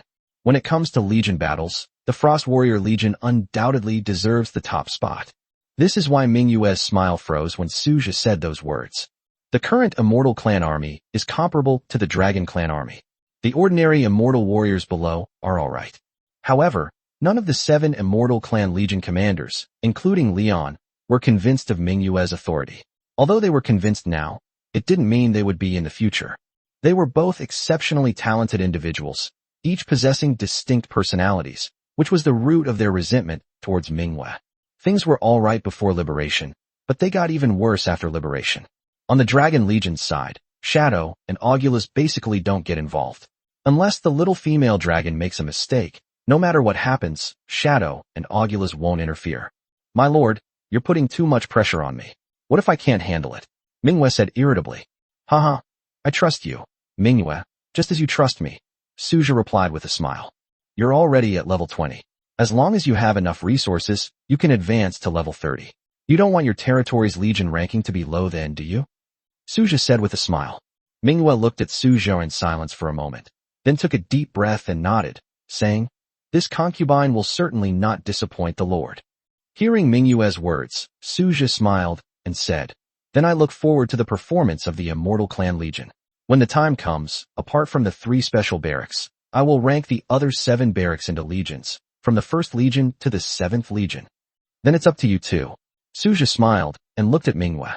My lord, you really know how to put pressure on me, Manhwa said helplessly, but her eyes revealed confidence. Suja smiled, put his arm around Manhwa's waist, and walked towards Xingchuan without saying another word. The so-called Legion ranking was just something Suja said offhand. Suja's army consists of 7 major military units: Immortals, Gods, Elementals, Frost Warriors, Dragons, Elves, and Fallen Angels. As for technology, Shikigami, and Undead, they cannot form an army yet, or they may in the future. Technology and Undead will definitely be able to form an army in the future. However, compared to these 7 God-level units, the gap is too great. Both individual strength and legion strength are far inferior. There may be an 8th Army Corps or a 9th Army Corps in the future, but definitely not now. Suja had already planned the legion rankings, so he ranked them according to the time the barracks were acquired, since both legions were equally important to him. Are we really going to let them fight and rank them by strength? That's definitely impossible.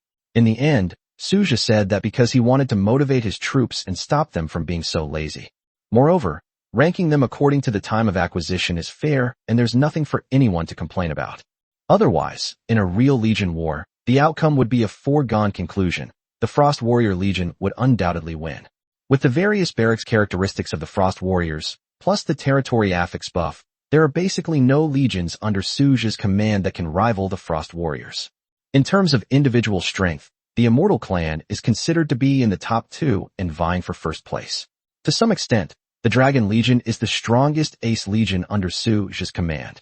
With the unique characteristics of their barracks and the inherent strength of their units, the Celestials can indeed rival the Dragons, but they are no match for abnormal units like the Shadow. It's hard to say for sure about Manhwa. We can only say that we'll do our best to secure second place and strive for first. Manhwa's strength is no joke. Now, the Immortal Warriors have begun to unleash their power.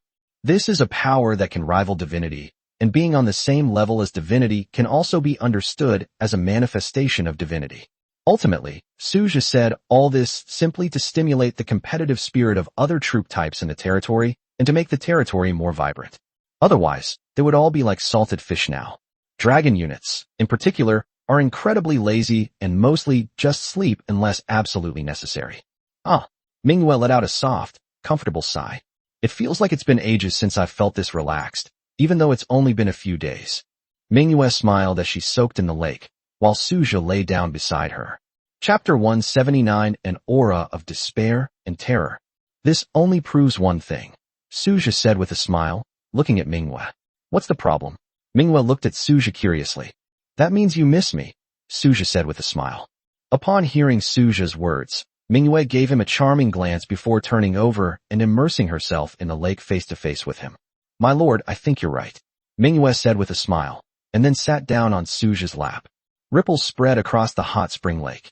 Inside the bathing terrace, Leon, Dana, Emily, Gaia, and others gathered together. Leon sat in the church, nonchalant and indifferent. Dana, on the other hand, was eating the barbecue with gusto. Emily lay lazily on the ground, looking completely unconcerned. Gale looked at the others expressionlessly. Hey, have you had enough? Leon said calmly, his tone carrying a strong sense of pressure. Diana looked at Leon. You're not convinced?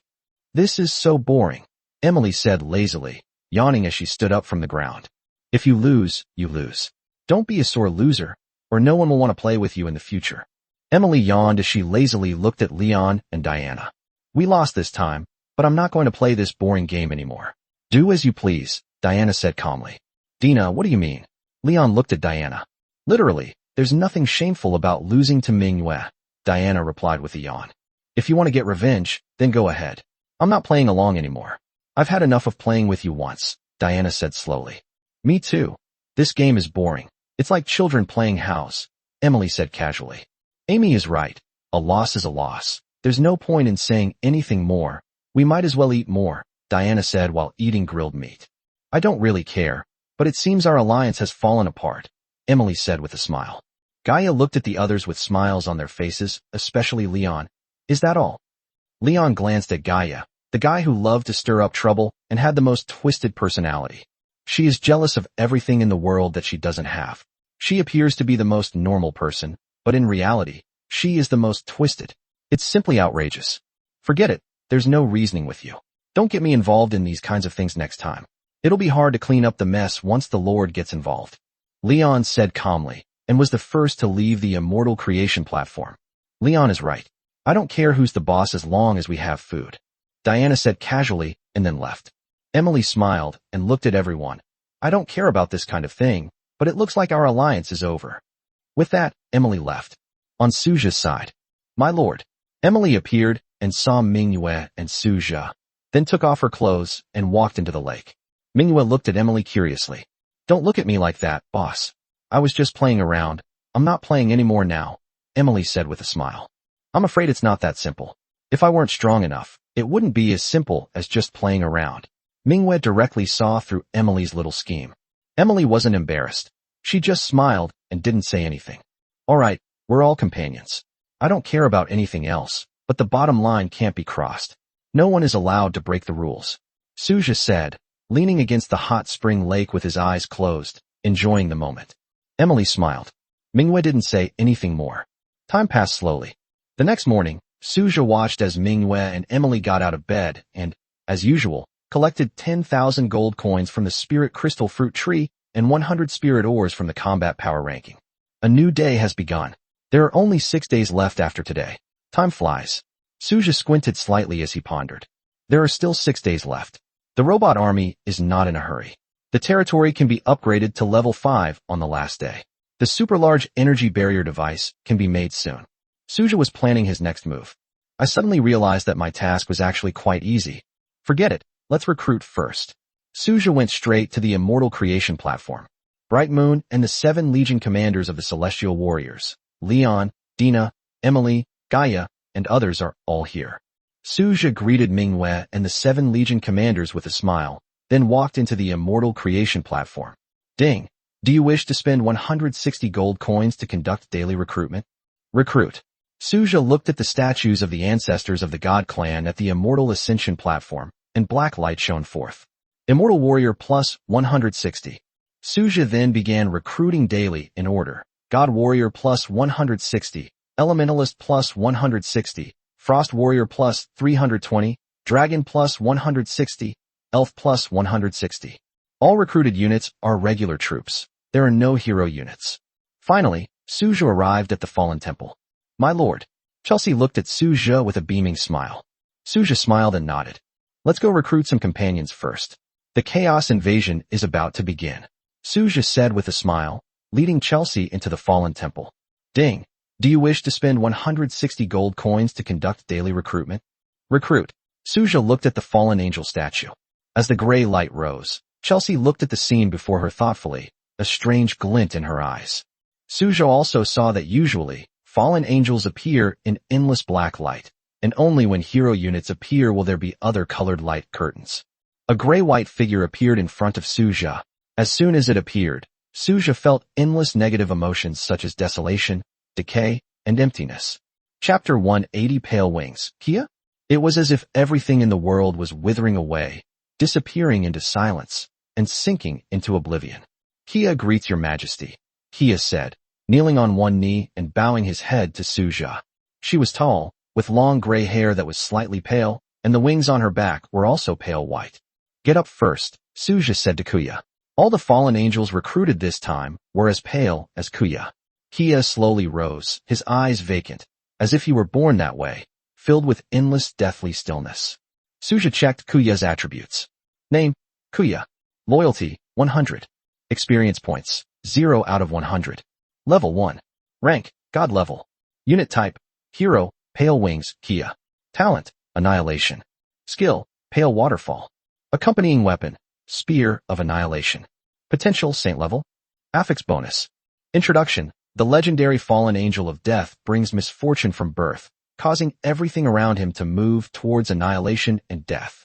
He controls the power to cause all things, tangible and intangible, to wither away.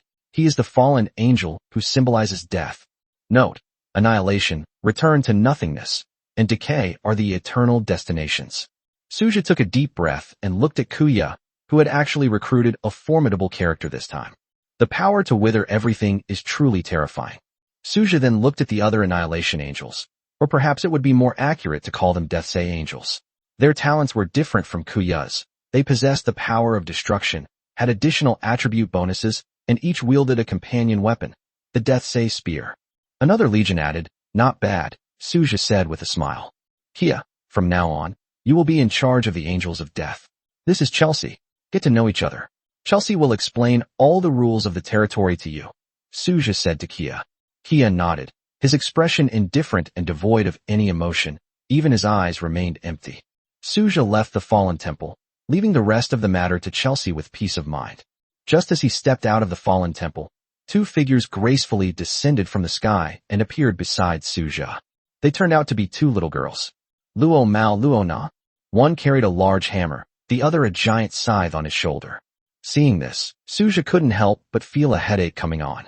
Now he was certain that Luo Mao was a severely self-conscious psychotic, while Luo Na was a dirty little girl with a head full of lewd nonsense. We saw it all. What the Lord did to Sister Mingwei and Sister Emily at the hot spring lake yesterday was really perverted.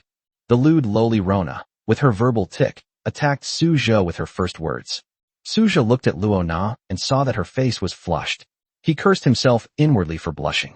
The Lord is looking at us with such a perverted look. I feel like I'm not clean anymore. What if the Lord makes me turn into a cream puff? How scary, Rona said as she moved closer to Su Zhe. Su Zhe's face darkened. This little girl was simply a filthy girl whose brain was filled with lewd nonsense. Luo Mao stood there obediently, letting Luo Na hold her hand. Ding!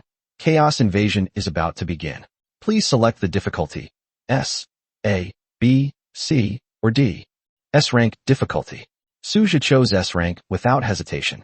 The chaos invasion is about to begin. Let's go, Su Zhe said to the two little girls. Upon hearing this, Luo Mao's scarlet eyes grew even redder. Can Luo Mao go kill monsters now? Su Zhe looked at Luo Mao and nodded in response. However, let's go find your sister Zili first, Su Zhe said to the two little girls. After saying that, Su Zhe led the two little girls straight to the future hub and found Zili. Afterwards, Su Zhe led the three of them to the Blackstone City wall. Su Zhe sat cross-legged on the Blackstone City wall, gazing at the churning void from which countless insects emerged. Luo Mao is going to kill monsters, and these monsters look so delicious. Luo Mao's eyes grew even more bloodshot, and her mouth was practically watering. Hee. Rona let out a strange laugh. Su Zhe looked at Luo Na. A deep red killing intent flashed in Rona's eyes, and the aura of death permeated the air. Su Zhe retracted his original assessment of Rona. This Rona was not only full of lewd nonsense, but also a god-level undead who hated all living beings. Luo Mao couldn't hold back any longer. Let's start killing. Luo Mao had a crooked smile on her face, picked up the disproportionately large hammer, and leaped directly from the Blackstone City wall. It crashed into the swarm of insects like a cannonball. A black hole appeared behind her, spinning continuously, absorbing, crushing, and devouring any insects that approached. On the other hand, Rona appeared much more elegant, wearing a black gothic Lolita dress and wielding a huge scythe of death. Although the insects' bodies were not destroyed by the sickle, their souls were completely extracted by Rona. Su Zhe witnessed this scene. Whether it's Rona or Luo Mao, they completely transform once they get into battle. What's most frightening is that they all have high potential, on par with Manhwa, Yuying, and others. I'm not afraid of encountering people with mental problems. I'm afraid of powerful people who are also mentally unstable. These two crazy little girls happen to possess both strength and potential, as well as mental illness. Looks like I'll have to keep these two little ones with me from now on. Su Zhe looked at Luo Mao and Luo Na. If he let these two crazy girls run around freely, who knows what kind of disaster they might cause. Zili, keep an eye on these two crazy girls when you have time, Su Zhe said to Zili. Zili nodded. As time slowly passed, 2 hours later, with the last monster falling to the ground, today's chaos invasion came to an end. Su Zhe immediately opened the 3D territory map. Devour. Su Zhe activated his power. Ding! Your territory's blessed land attribute has been triggered. Your territory has expanded by 40,000 meters. Ding! Your territory's blessed land attribute has been triggered. Basic demonic metal has been upgraded to intermediate demonic metal. Note, you can mine up to 100 units per day, with a maximum mining limit of 1,000 units. Su Zhe looked at the notification with a hint of surprise in his eyes. It had triggered an additional attribute, and the demon metal mine had been upgraded. Not bad. Su Zhe looked at the triggered extra attributes. Although he didn't know what the use of the alien metal was, the more of it the better. Materials will always come in handy eventually, and even if they aren't used, exchanging them for resources is still a good thing. As is customary, Su Zhe directly pushed the territory outward, leaving a 500-meter open space to connect with the chaos space, and then closed the 3D territory map. Su Zhe began to tally up his day's gains. 2 million gold coins, 10,000 common loot chests, 4,000 rare loot chests, and 1 S-rank evaluation box. 500,000 invading monsters, and this is all we get. Su Zhe couldn't help but complain as he looked at the spoils of the invasion. This drop rate is outrageous. It's practically comparable to the Antarctic beasts of my past life. Su Zhe opened 10,000 ordinary loot chests at once. 2,000 basic wood, 2,000 basic stone, 2,000 basic meat, 2,000 iron ore, 2,000 copper ore. Is this the final madness?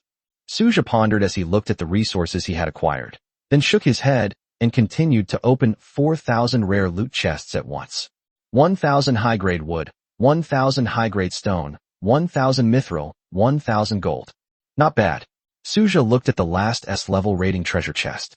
Chapter 181 Super Teleportation, The Leap Gate. Ding. Open the S-rank rating treasure chest. Ding. You have obtained a barracks upgrade card X1. Ding. You have obtained 1 troop refresh recruitment card. Ding. You have obtained a wonder upgrade card X1. Suja wasn't surprised by the items he got. These days, the only way to get anything else was probably to look for treasure chests of gold or higher and SSS level resource chests of bronze. Most other treasure chests have a fixed pity system. It's alright, something's better than nothing. Suja looked at today's invasion hall and thought, it's all over after the newbie period. We'll have to explore on our own now. It's practically impossible to just sit back and wait for an invasion to acquire resources anymore. Suja led Zili directly back to the Lord's mansion from the Blackstone City Wall. As for where those 2 crazy girls, Luo Mao and Luo Na, had gone, Suja didn't know, but it didn't matter since the safety level within the territory was quite high to some extent. Especially after Suja acquired the Escape 1 entry, he was basically unlucky unless he was extremely unlucky. That's why monsters might accidentally wander into the territory. There's no other possibility. For Luo Mao and Luo Na, the Black Iron world was simply a playground, so Suja had no worries. Amaya, Luna. Suja called out. Amaya and Luna appeared beside Suja. Suja looked at the 2 of them with a hint of curiosity in his eyes. What have you 2 been busy with lately? Amaya smiled at Suja.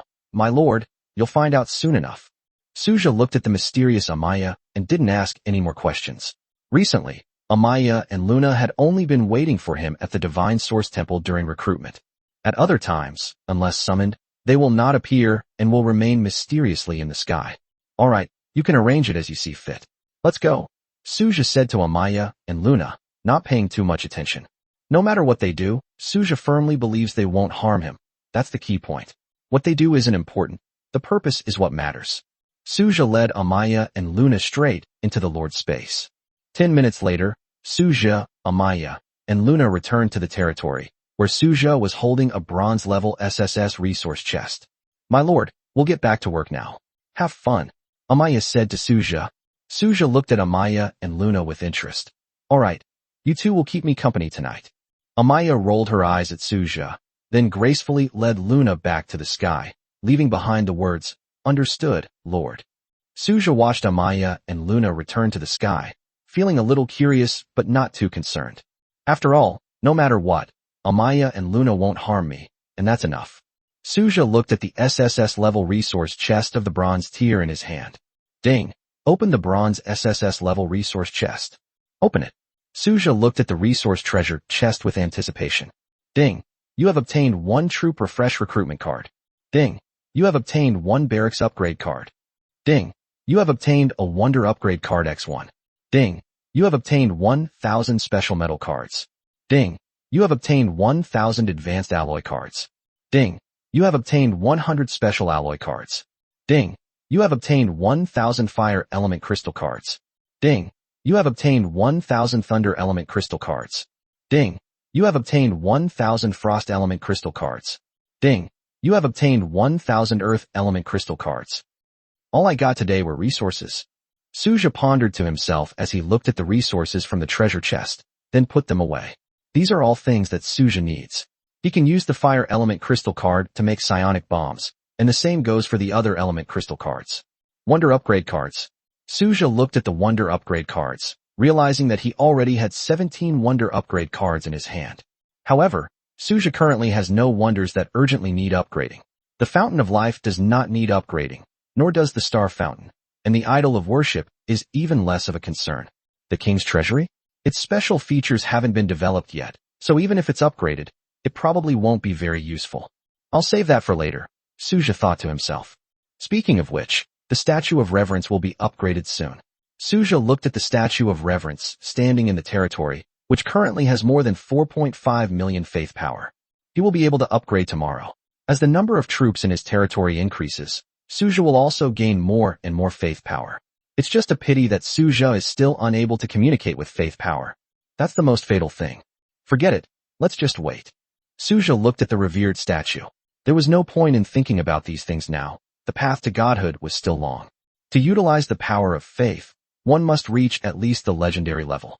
Only then can one communicate with the power of faith, condense divine power to temper the divine body, and reach the demigod level.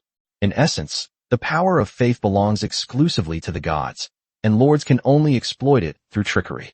Go recruit, and today's mission is complete. Suja walked towards the future hub with a smile, with Zili following behind him. Suja went straight to the future hub. Ding. Do you wish to spend 1 gold coin to perform daily recruitment? Recruit. Suja looked at the futuristic-looking portal in front of him.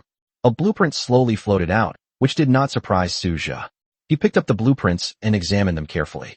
Leap forward, legendary blueprint, requirements, can be learned by mechanical engineering units. A leap gate. Suja looked at the design blueprints in his hand and began to study the function of the leap gate carefully. Leap gate, a space-time warp technology that enables spatial jumps, allowing travel from planet A to planet B. Description, a prerequisite building for the space-time gate. Suja narrowed his eyes slightly as he looked at the warp gate. This thing could be understood as a technological version of a teleportation array. It allows one to instantly travel from one planet to another. In the late game, the technology-based troop transport system is indispensable. Of course, if it's an interstellar war, then a space-time portal would be needed. Not bad. Suja put the blueprints away. This thing is extremely useful to Suja. Conquering a world is no easy task. Both military strength and resources are indispensable, especially for large worlds and large worlds with star systems. Interstellar war is inevitable. Otherwise, conquering such a world would be virtually impossible. Most of the high-level lords participate in these interstellar wars, which are the so-called high-level games, but they are not yet considered the pinnacle matches. It is almost impossible for a lord to conquer a large world. Even if it were possible, no one would be willing to try. Unless the troops do not consume resources, any mishap in such a high-level game often results in the loss of the military strength of an entire planet, which is no joke. Who can withstand such consumption? Having the leapfrog portal offers a glimmer of hope. Without it, it's practically a dead end. These high-level games are often simple and brutal. No one will waste time with you. They basically just blow up planets. The leap gate should fetch a good price, right? Suja said with a smile as he led Li to the shrine. Suja looked inside the shrine and saw only Amaterasu. Amaterasu, where are they? Suja asked Amaterasu. They've gone out to play, and I don't want to go, so I'll stay here, Amaterasu said slowly. Suja nodded. Chapter 182 The Flesh and Blood of the Old Gods. Alright, you don't have to stay here if you want to play, Suja said to Amaterasu. Amaterasu nodded and said nothing more. Suja led Amaterasu and Zili into the shrine. Ding. Do you wish to spend 1 gold coin to perform daily recruitment? Recruitment. Suja looked at the shrine with a hint of curiosity in his eyes. In an instant, a dazzling display of white light intertwined. A long black sword suddenly appeared before Suja's eyes, its blade engulfed in black flames. Suja raised an eyebrow, looked at the black longsword, and then checked its attributes. Name, Netherflame Blade. Grade, Diamond. Function, Netherworld Flame. Feature, never goes out. Description, the legendary Hellblade, forged from hellfire, burns with an inextinguishable flame. Not bad. It meets the collection standard. Suja looked at the dark flame blade with surprise in his eyes. It's diamond grade, so it's not bad as a collectible. Suja directly put the Netherflame blade into his king's treasury.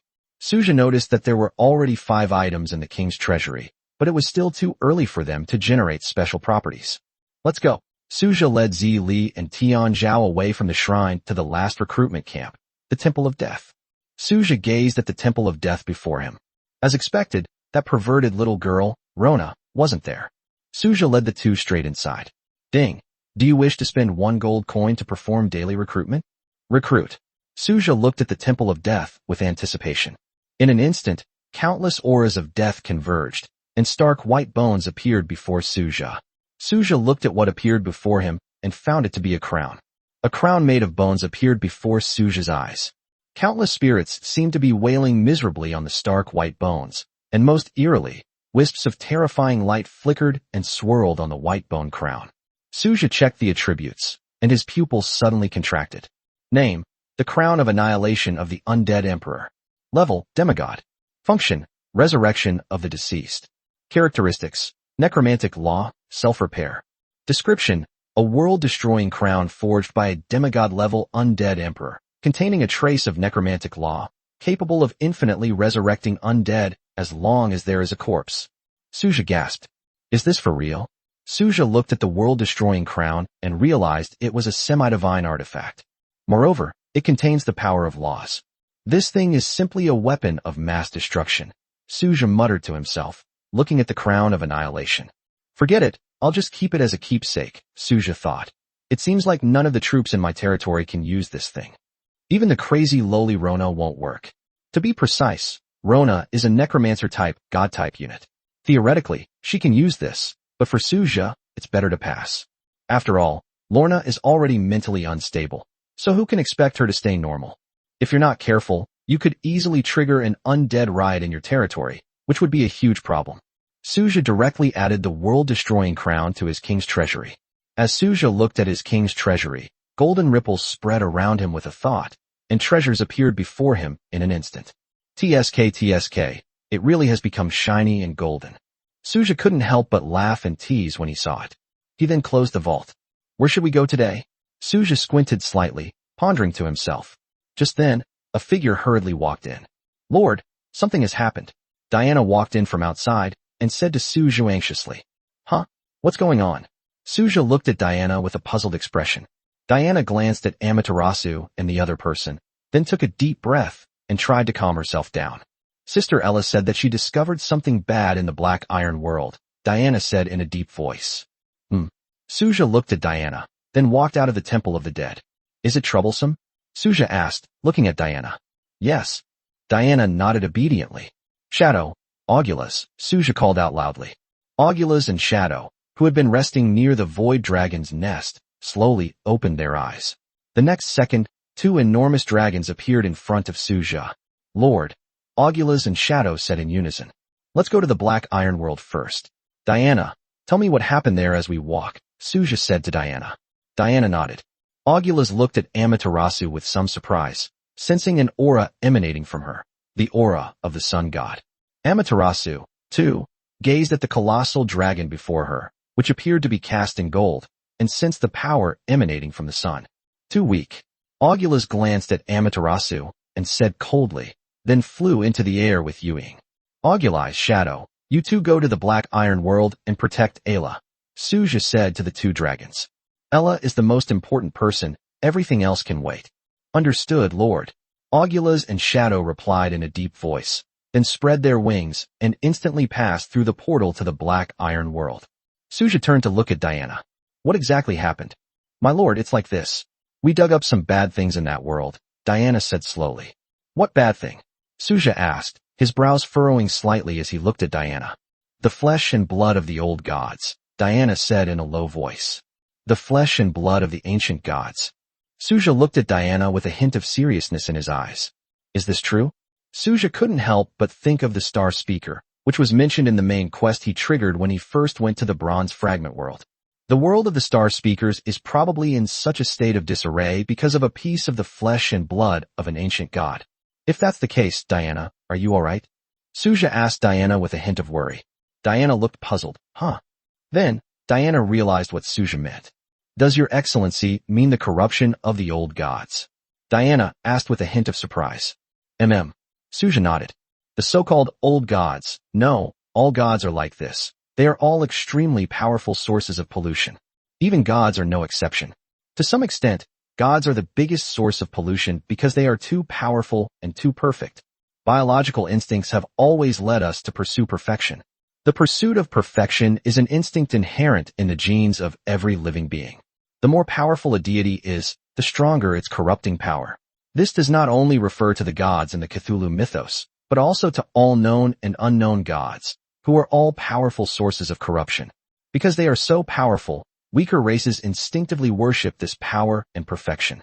The only difference is that the gods of the Krishnamurti lineage cause people to become twisted and deformed, while other gods do not. Chapter 183, A Terrifying Source of Pollution. Every god is a terrible source of pollution, not from their hearts, but from their divinity, from the biological instinct to pursue perfection. That is why it is said that every god is a powerful source of pollution, which is the suppression of lower dimensional life by higher dimensional life.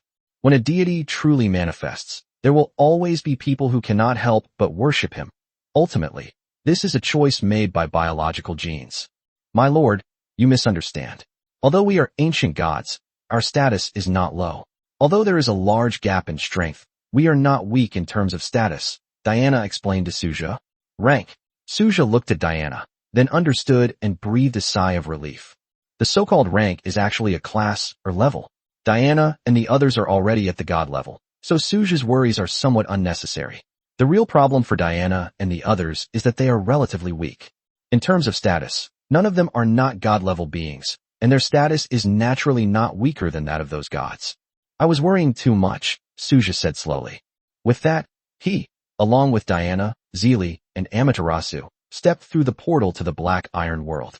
My lord, they're over there, Diana said to Suja, pointing to Aguilas and Shadow in the distance. All right, let's get in the car and go. Suja glanced at the distance and realized it was still quite far. Aguilas and Shadow, who were usually so huge, looked like tiny grains of rice. The location where the flesh and blood of the old gods were discovered is outside the technology base. Suja drove Diana directly there. Zeely and Tianzhao caught up using their own abilities. Suja arrived at his destination very quickly. Aguilas, Shadow, Ella, and Arya were all there, standing on the edge of a large pit. Suja got out of the car, walked forward, and stood at the edge of the pit. He estimated that the pit was about 100 meters deep. Beneath the crater, crimson flesh throbbed incessantly, and thick, vein-like structures were deeply embedded in the earth. The earth is constantly changing, just as the color of a stain on your hand gradually changes as you wash it. The earth is doing the same thing now, under the influence of those robust vessels. The nutrients in the earth are being constantly extracted and consumed. When was this discovered? Suja asked, taking a deep breath as he looked at the blood and flesh before him.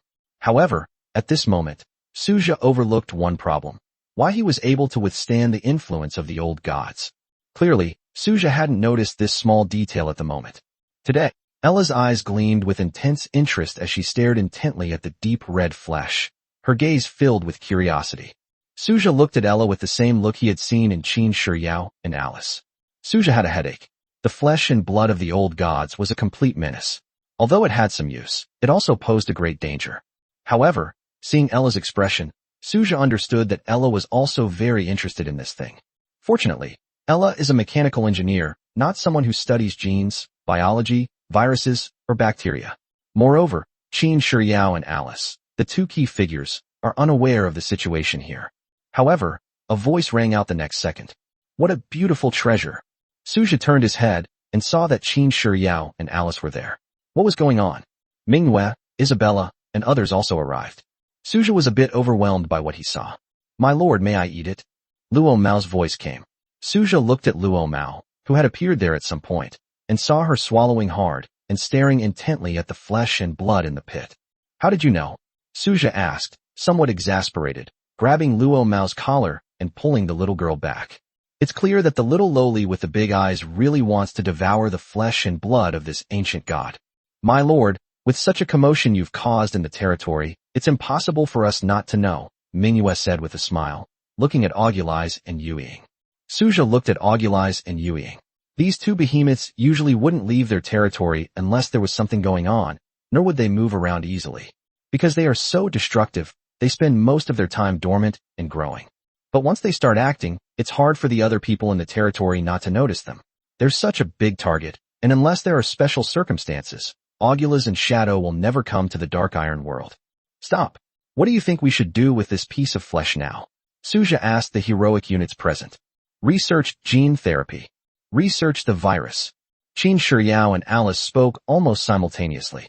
The other hero units watched this scene indifferently. They weren't interested in it. After all, it was just a piece of flesh and blood. Even if it were a true god, they wouldn't be tempted. They all have their own power, and there's no need for them to seek the power of other gods. That would be a completely unprofitable endeavor. Before we consider how to deal with it, Ella, tell me how this thing came about. Suja asked Ella. Lingxi pushed up her glasses. This morning, a meteorite fell from the sky and landed here. I sent a few robots to investigate, and the result was, Ella looked at Arya. Arya clapped her hands. Several robots threw some debris from a distance, but dared not approach the large crater. What's bizarre is that flesh and blood have grown on these robot wreckages. Yes, flesh and blood combined with steel. That's the most terrifying part. It's as if flesh and blood have grown out of the steel itself. Note the word growth, meaning flesh and blood have grown out of the steel.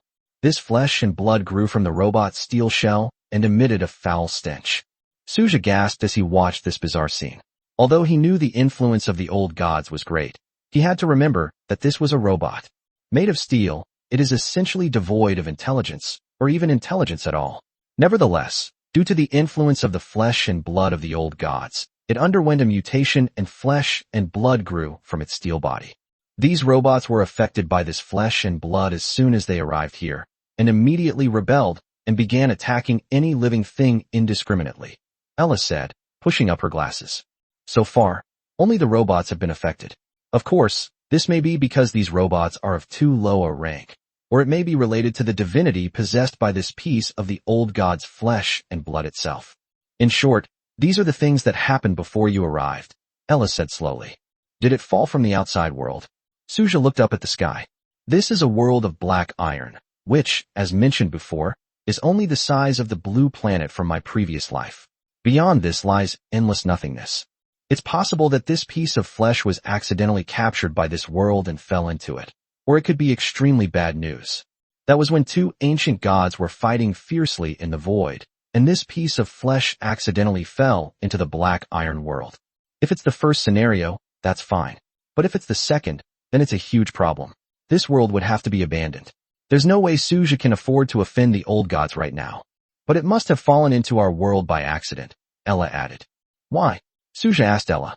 If there really were old gods fighting outside the black iron world, then this world would have ceased to exist long ago. Ella looked at Suja and slowly explained, seemingly understanding what Suja was thinking. Chapter 184 The Power of the Moon Goddess, the power to purify everything. Hearing Ella's words, Suja came to his senses and realized that he had indeed been overthinking things.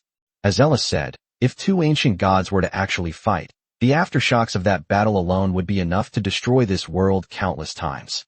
The only problem right now is whether the owner of this flesh is still alive.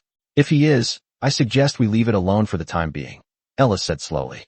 If they are already dead or in a deep sleep, things will be relatively easier, Ella said, looking at Suja. Suja nodded. If the old gods are still alive, that would indeed be a huge problem. But if they have already fallen or are sleeping, it might be good news. But as of now, we don't have the ability to determine whether the owner of this thing is alive or dead, or whether it fell into a deep sleep because of the god war, right? Suja said slowly. That's right, Ella replied. It seems this is indeed a tricky situation. Suja stroked his chin, staring at the flesh and blood of the ancient god. This was truly a hot potato. Do you have any ideas? Suja turned to the other hero units beside him and asked. Kill it. Eat it. Study it. Suja finally understood that each of his hero units truly had their own unique and ingenious ideas. Putting everything else aside, anyone who says they want to eat it is definitely not mentally sound. Suja looked at Luo Mao, whom he was holding, and thought, well, she really wasn't quite right in the head. Then what do you think we should do? Suja asked Ella, hoping that she could come up with a proper solution. They couldn't just leave this piece of flesh here and ignore it. Isolate it first, and at the same time, try to mine the resources of this world as soon as possible. However, I feel that the owner of this thing is most likely dead, Ella said hurriedly, as if she had suddenly thought of something. Hearing Ella's words, Suja looked at her with surprise in his eyes. How could Ella come to such a conclusion? Ichiro Sato, Ella said in a deep voice. Is it the guy I'll turn into a bioengineered war puppet in the future? Qin Shiryao remembered. If Ella hadn't mentioned him, she would have almost forgotten about him. If that's the case, then Ella's judgment should be correct. Qin Shiryao's eyes lit up, and she looked at the piece of flesh with a hint of excitement. Suja remained silent as he looked at Ella. Although I don't know exactly when Sato Ichiro was modified, I remember him saying that he was captured by us in a world full of lords. This means that at that time we already had the ability to seal off the world so that those lords had nowhere to escape in order to capture him, Ella said slowly.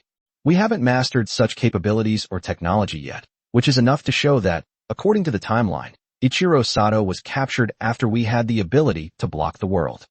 And Sato Ichiro spent 15 years in this world as a bioengineered war puppet after being captured, which means that the owner of this flesh and blood either perished completely or at the very least fell into an endless slumber, Ella said slowly, looking at the flesh and blood in the crater. Although our timeline has changed, the changes mainly affect Ichiro Sato and have little to do with other aspects. Of course, it has a greater impact on the lords on the island nation. Ichiro Sato's position should have been replaced by someone else, but it won't affect us much, Ella said in a deep voice. Suja stared at the large pit in front of him, his eyes flickering uncertainly. No one knows what will ultimately be discovered from the flesh and blood of the old gods. But for now, Ella's words seemed to make some sense. So this isn't a problem, but rather a big surprise? How about we test this thing's capabilities first? Suja said in a deep voice. Ella nodded. I'll do it, Manhwa stepped forward. Suja nodded in acknowledgement. He grabbed Luo Mao and backed away. Ella, Arya, and the others also retreated to the back. Shadow and Augula stood guard beside Suja, watching the large pit warily. A crimson moon appeared in Mingyue's hand, and with a swing of her arm, a purple slash shot out. Just as the slash was about to reach the flesh of the old god, a thick tentacle suddenly burst out of the ground and blocked the slash. However, a deep gash was still cut into the tentacle. A deep roar echoed, and the earth trembled. Tentacles emerged one after another from the ground. The skin of the flesh cracked open, and a blood-red eye, exuding evil and chaos, slowly opened, with blood gushing out. Damn bugs, you all have to die. The roar was so loud it hurt your eardrums. Suja narrowed his eyes slightly, looking at the mountain of flesh and blood that was slowly floating up in front of him. This piece of flesh, hundreds of meters tall, was suspended in midair. Countless tentacles stretched out from beneath the flesh, constantly drawing nourishment from this world. Blood flowed from that crimson eye, its gaze filled with chaos, evil, and boundless savagery, fixed intently on the bright moon. Upon seeing this, Suja's expression instantly darkened. It wasn't for any other reason than that the earth had turned a grayish-white color, as if it were gradually fading, and this grayish-white color was continuing to spread. This means that the nutrients of this land are being frantically drained by the flesh and blood of this ancient god. Chop it up. Chop it up. I've never suffered such a loss before. Where did you get the guts? Suja gritted his teeth as he looked at the graying earth. That land was deathly silent, devoid of any life, and had become a complete wasteland. In Suja's heart, everything in this world belongs to him. Even a blade of grass or a pebble is his property. What gives you the right to do this? I am flesh and blood. The flesh and blood of the ancient god had not yet finished speaking. The shadowy figure unleashed a burst of dragon breath directly at them. Annihilation? The flesh and blood of the ancient god let out a painful cry, his voice filled with disbelief. How could these ants possess such powerful strength? Logically speaking, only divine power can counter divinity. Chapter 185 Who is the ant? Even though it is now just a piece of the flesh and blood of an old god, it is a divine being with divinity, not to mention that it has developed intelligence. Although their rank is not high, they are still beyond the reach of these ants. It's so brave. Doesn't it know who I am? Suja said, his face dark as he looked at the flesh and blood of the ancient god. Perhaps it really doesn't know, Ella said meaningfully. Liu, standing to the side, couldn't help but laugh heartlessly. Suja's transformation from cautious to arrogant and conceited perfectly illustrated what it meant to change one's mind faster than turning the pages of a book. Previously, I was worried that the big boss behind the flesh and blood of the ancient god was not dead, but now it seems that even if the big boss behind him is not dead, he must be in a deep slumber. For deities, they are not easily injured. Once injured, they cannot be cured like ordinary people who can be healed with a few stitches and some medicine. The only ones who can injure them are opponents of the same or even higher level. Such an injury would take at least 100,000 to 200,000 years to heal. No matter what the situation, Sujo is not worried. If it's the first type, then so be it. But if it's the second type, Sujo is even less worried, since this kind of injury won't heal in a short time. It takes a long time to wash away the damage and rely on the passage of time to slowly repair the scars left behind. But Suja's growth rate is unusually fast. In 10 years, he will be invincible. At that time, it will be hard to say who will be the prey and who will be the hunter. The crimson moon immortal sword of the bright moon shines with the purest divine power of moonlight. Isabella's elemental powers seem poised to judge everything in the world. The dragon's breath, emanating from the shadowy figure, seemed capable of annihilating everything. Augula's dragon breath shimmers with an undying golden light. Suja's 4 generals attacked simultaneously. The flesh and blood of the ancient god were completely stunned. It never imagined that these ants possessed extraordinary power capable of contending with divinity. The reason why gods are gods is because they possess divinity. Divinity is the essence of a deity and the manifestation of power. It can be considered a product of the ultimate sublimation of the individual power of a deity. Only forces of equal strength can contend with it. These guys in front of me aren't gods and have no divinity whatsoever, yet they possess the power to counteract divinity. It's simply unbelievable. In fact, both Mingyue's original sin power and Isabella's elemental divine power belong to high-level, high-dimensional powers. Otherwise, how could they become god-level powers? The same goes for Shadow and Augulus. The only difference between the power they possess and divinity is that they lack divine power. That's the only difference. However, the flesh and blood of the ancient gods are merely pieces of flesh that fell from the ancient gods. Even if they are born with intelligence and possess divinity, they still lack divine power. Actually, the situation is similar to that of Manhwa and the others. The only problem is that this piece of ancient god flesh is at level 40, which is a whole level higher than Manhwa and the others. But it's not a big problem. Bright Moon, Isabella, Shadow, and Augulus, except Isabella, is relatively weaker in comparison to Bright Moon and the others. But each of them is a hero unit with bug-level power. In sex, the flesh and blood of the ancient god roared angrily, but was interrupted by the shadowy figure just as he was about to speak. The shadowy figure, carrying the power of annihilation, pressed down directly on the flesh and blood of the ancient god, its raging dragon body ruthlessly stepping on its face. The shadowy dragon's dark golden eyes shone with boundless coldness as it stared at the flesh and blood of the ancient god beneath its feet, opening its dragon mouth and brewing a violent aura. Dragon's breath. The annihilation dragon breath once again spewed upon the flesh and blood of the old god. The ancient god, enraged by his flesh and blood, unleashed endless crimson light, the power of divinity representing the ultimate power wielded by this deity.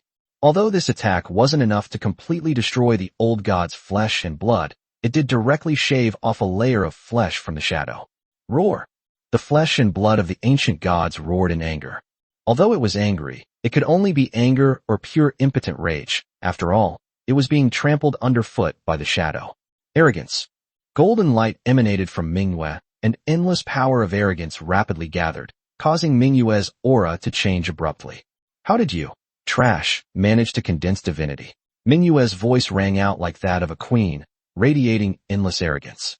The power of the moon goddess, the power to absolutely control everything. As the power of the moon goddess coalesced, Mingyue's hair turned pure silver white, and the red moon in her hand transformed into a silver longsword. Honestly, trash should just stay in the garbage dump. Mingyue's figure seemed to have traveled through time and space, instantly appearing on the flesh and blood of the ancient god. The silvery moonlight intertwined and shimmered like a deep, full moon. Two bright moons rose within the silver pupils, their cold light gazing upon the flesh and blood of the ancient gods. Flesh and blood divinity? Trash, Manhwa said disdainfully, as silver light enveloped the flesh and blood of the old god, constantly eroding it. How dare you? The flesh and blood of the ancient god roared angrily, feeling its own divinity crumbling and twisting, which was simply terrifying. How could divinity, as the ultimate power, possibly be distorted or disintegrated? Trash, shut your stinking mouth. Mingyue's cold and arrogant voice rang out. With a flick of her silver longsword, she plunged it directly into the flesh and blood of the ancient god. A dazzling interplay of silver light. Split. Mingyue's arrogant voice rang out, and the silver power directly disintegrated the flesh and blood of the ancient god. The flesh and blood of the ancient god instantly tore apart, physically splitting into large and small pieces that fell to the ground.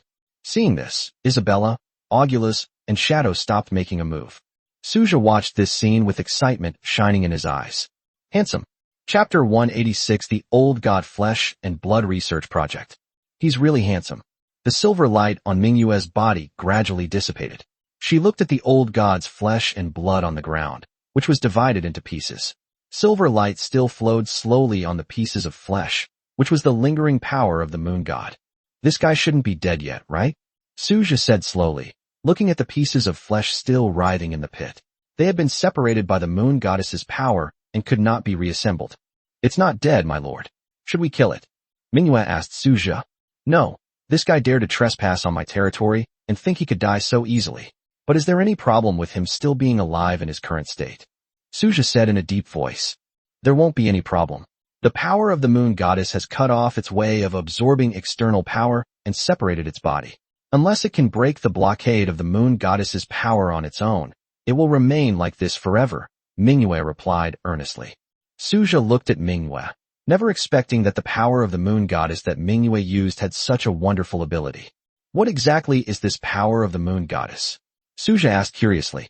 The power of the moon goddess is the power of absolute control, capable of controlling any power, including divinity, Manhwa explained softly. Suja's pupils contracted slightly as he looked at Manhwa. The power of the moon goddess has absolute control, so do the other gods also have their own unique powers? I merely used its divinity to limit itself. It's not actually as powerful as it seems, Manhwa said softly. Suja, okay, that's enough. If you keep going, it'll sound like you're showing off. Will there be any side effects after using the power of the moon goddess? Looking at the ancient god's flesh and blood still writhing in the pit, trying to merge but failing, Suja pondered. What should I do with it next? It would be such a waste to destroy this thing, but keeping it doesn't seem to have any practical use. Just as Suja was pondering, Qin Shiryao and Alice came to Suja's side. My lord, can we handle these things? Qin Shiryao asked, her eyes filled with fervor as she stared intently at the flesh and blood of the ancient god in the crater. Alice, standing to the side, also looked at Suja with eager eyes. Suja fell silent. From a certain perspective, is it possible to kill the flesh and blood of this ancient god? The answer is yes. But the key question is whether killing it would bring more benefits or keeping it for research would be more advantageous. This is a question that needs careful consideration. Another point is that Alice and Qin Shiryao are both research fanatics. Once they enter a research state, they will ignore any taboos and go crazy, capable of doing anything. Ella, do you think it's better to completely eliminate this thing or keep it for research? Suja asked slowly. A hint of surprise flashed in Ella's eyes as she looked at Suja, and then she understood what he was thinking. If Suja truly wanted to kill this ancient god's flesh and blood, he wouldn't have come to ask for my opinion. When he raised this question, he had already decided the fate of the old god's flesh and blood. Let's do research, Ella said slowly. All right, since you've said so, Ella, then let's take it and study it, Suja said slowly. Ella looked at Suja and thought to herself that this guy wasn't even pretending anymore. However, the research cannot be conducted within the territory. It can only be carried out here in the Black Iron world. In addition, one person must be stationed here every day to prevent any accidents, Suja said solemnly. The other hero units nodded in agreement. Also, Alice and Shiryao, if you're going to conduct research, it's best to have a high-level combatant present. I don't want anything to happen to you, Suja said solemnly. Alice and Qin Shiryao responded with smiles. Understood, Your Majesty. Then the rest is up to you. From today onwards, apart from Rona and Luo Mao, all other hero units in the territory will take turns guarding this place for one day. Unless there are special circumstances, this cannot be changed. By the way, Amaya and Luna are unable to come due to other matters. You can make your own arrangements for the rest of you. Thank you all for your hard work, Suja said earnestly. Manhwa and the others nodded in agreement. On the one hand, it is to prevent accidents from happening, and on the other hand, in case anything happens to the flesh and blood of this ancient god, it can be destroyed immediately. So who should we send to protect you? Suja asked Alice and Qin Shiryao. Suja then glanced around at the people around him. The people who were to protect them could not have any military units under their command, and they were not currently occupied with any other matters. Suja looked at Zi Li and Tian Zhao. Currently, apart from the two crazy Lolas, the only ones who have no troops under their command and can stay in the Black Iron world for a long time to protect Alice and Qin Shiryao are the 5-person group from the shrine and Zi Li. Let's talk about this when we get back to the territory, Suja said, taking a deep breath. I will guard this place today, Manhwa said calmly. The other hero units nodded in agreement. For them, it was just a matter of spending a day in a different place. Suja looked at Alice and Qin Shiryao and warned them, don't do anything reckless. Yes, my lord, we will be very obedient, Qin Shiryao said with a smile. Suja. Afterwards, Suja led Zi Li and the others away from the Black Iron world. Qin Shiryao, Alice, Ella, Liyue, Arya, and Manhwa stayed in the Black Iron world, while the others returned to their territories. After returning to the territory, Suja, along with Zi Li and Amaterasu, found Yao Daoji and the others. Yodoheim, Tamamonome, Suzuriheim, and Reikage are soaking in the hot spring. Lord, Yadaoji and the others greeted Suja. Lord, would you like to come down and play with me? Tamamonome looked at Suja with a beaming smile. We'll talk about playing later. I have something to tell you guys first, Suja said, looking at Tamamonome and the others. My lord, what is it? Tamamonome asked curiously. There's been a bit of a problem in the Black Iron world. Ella and the others need protection. I've thought about it, and it doesn't seem fair to send just anyone. So I'm planning to arrange for you, Amaterasu, and Zelie to take turns protecting Alice, Ella, and Shin Shiryao, one person per day, Suja said slowly. Understood, Lord. Tamamonome nodded in response, and the others also indicated that they understood. Chapter 187 Bio-Enhanced Armor. Today, Zelie, you go and protect them first. Remember, if there's any danger, nothing else matters. Your safety is the most important thing. Resources can be found again, but I can't afford to take responsibility if anything happens to you. So, prioritize your own safety, Suja said seriously, having prepared for the worst. Although the chances of this happening are very small, it is still possible. Suja didn't want his hero units to be damaged due to his negligence. Also, notify me immediately if anything happens, Suja said solemnly. Zelie nodded to indicate that she understood. Suja rubbed his temples, feeling somewhat helpless. How did the flesh and blood of an old god appear, especially a level 40 being? Other lords might have been wiped out by now. To reiterate, the only thing that can rival divinity is a power on the same level as divinity. Luckily, I have Manhwa. Suja couldn't help but think of Manhwa. To some extent, I underestimated the power of the bright moon. Or perhaps it means that you has never shown her true strength in front of him. Of course, one reason is that there had never been any enemy that Manhwa was willing to go all out against. Before the appearance of the flesh and blood of the ancient gods, no one could force Manhwa to use her true power. The power of the moon goddess, the power of absolute control. Suja narrowed his eyes slightly. This power was indeed quite terrifying. They could easily control the flesh and blood of the old gods. Unfortunately, there aren't many people in the territory who possess this power. Forget it. I can't keep thinking like this, or my head will get all messed up, Suja thought to himself. On this side of the Black Iron world, Ella, Qin Shiryao, Liyue, Ilea, and Alice are all present. The sight of the flesh and blood writhing in the large pit was somewhat horrifying. But in the eyes of Ella and others, this was excellent research material. This thing, in a sense, is part of the gods. What do you plan to do with it? Ella said slowly. I want to see what kind of gene serum will be made from this stuff, Qin Shiryao said without hiding her thoughts. Viruses and genes cultivated using the flesh and blood of gods should be very powerful, right? Alice said, pushing up her glasses. After they finished speaking, they both looked at Ella. Ella looked at the writhing chunks of flesh, a strange light flashing in her eyes. Bio-reinforced armor. It would be very interesting to use this to make bio-armor. Perhaps the bio-armor we create will have unexpected effects, Ella said slowly. A bio-armor? Liu looked at Isla with shining eyes. Ella nodded. Bio-armor is much more complex than nano-armor. This thing can grow together with its host, and is alive, Liu said excitedly. This can be described as an advanced product of the combination of biology and mechanics. It's not that simple to make it grow along with its host, and the bio-armor has significant side effects. I'm just trying it out, Ella said slowly. It's rare to have such materials now. It would be a real shame not to give it a try. Ella finished speaking with a smile and looked at Alice. If you want to use this to cultivate new viruses or microorganisms, it won't be an easy task, Ella said seriously. Alice nodded. What is God?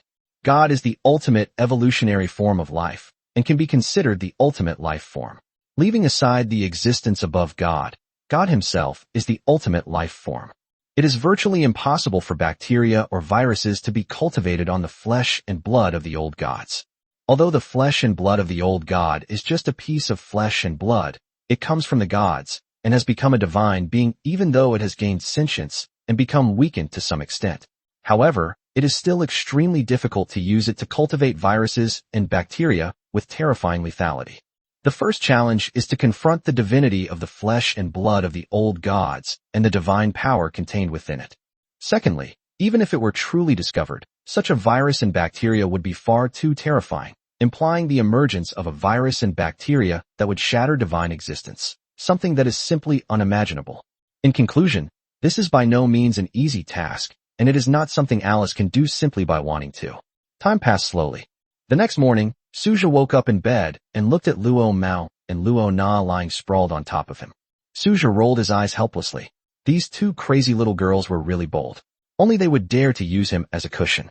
If it were anyone else, wouldn't they be lying on top of them? Suja gently pushed aside the two little girls lying on top of him and got up from the bed. Suja's spiritual energy surged, and he leveled up. Has 7 days already passed without me realizing it? Suja felt the surge of spiritual power, or rather, chaotic power, within his body. In fact, Suja's spiritual energy was increasing almost every moment. Ding, your level has increased. Current level, 7. An extra chance to draw a term. Suja stroked his chin thoughtfully. A new term? This is probably my last chance to draw entries during my beginner phase. Let's not rush to extract the entries. Let's get the daily recruitment sorted out first.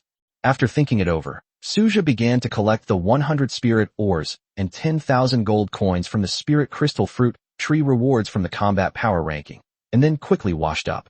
Suja then immediately began the routine recruitment process. Immortal plus 160, God plus 160, Elementalist plus 160, Frost Warrior plus 320, Dragon plus 160, Elf plus 160, Fallen Angel plus 160. All recruited units were ordinary units. No hero units appeared. After the recruitment was completed, Suja led Li straight to the Blackstone City wall. Nothing happened in the Black Iron world yesterday, right? Suja asked Li. Reporting to the Lord, nothing major has happened in the Black Iron world. The only issue is that an auxiliary robot accidentally came into contact with the flesh of an old god and was corroded, Li replied in a deep voice. Suja looked at Li. It was an accident. The auxiliary robot bumped into it by accident, Li said softly. Is that so? Suja nodded and didn't say anything more. Who is the person we're protecting today? Suja asked Li again. It's Yao Daoheim. Today it's her turn to go to the Black Iron world to protect Ella and the others, Li said slowly. Okay, I understand. Suja nodded and stroked his chin. The flesh and blood of the ancient gods. A thoughtful look flashed in Suja's eyes.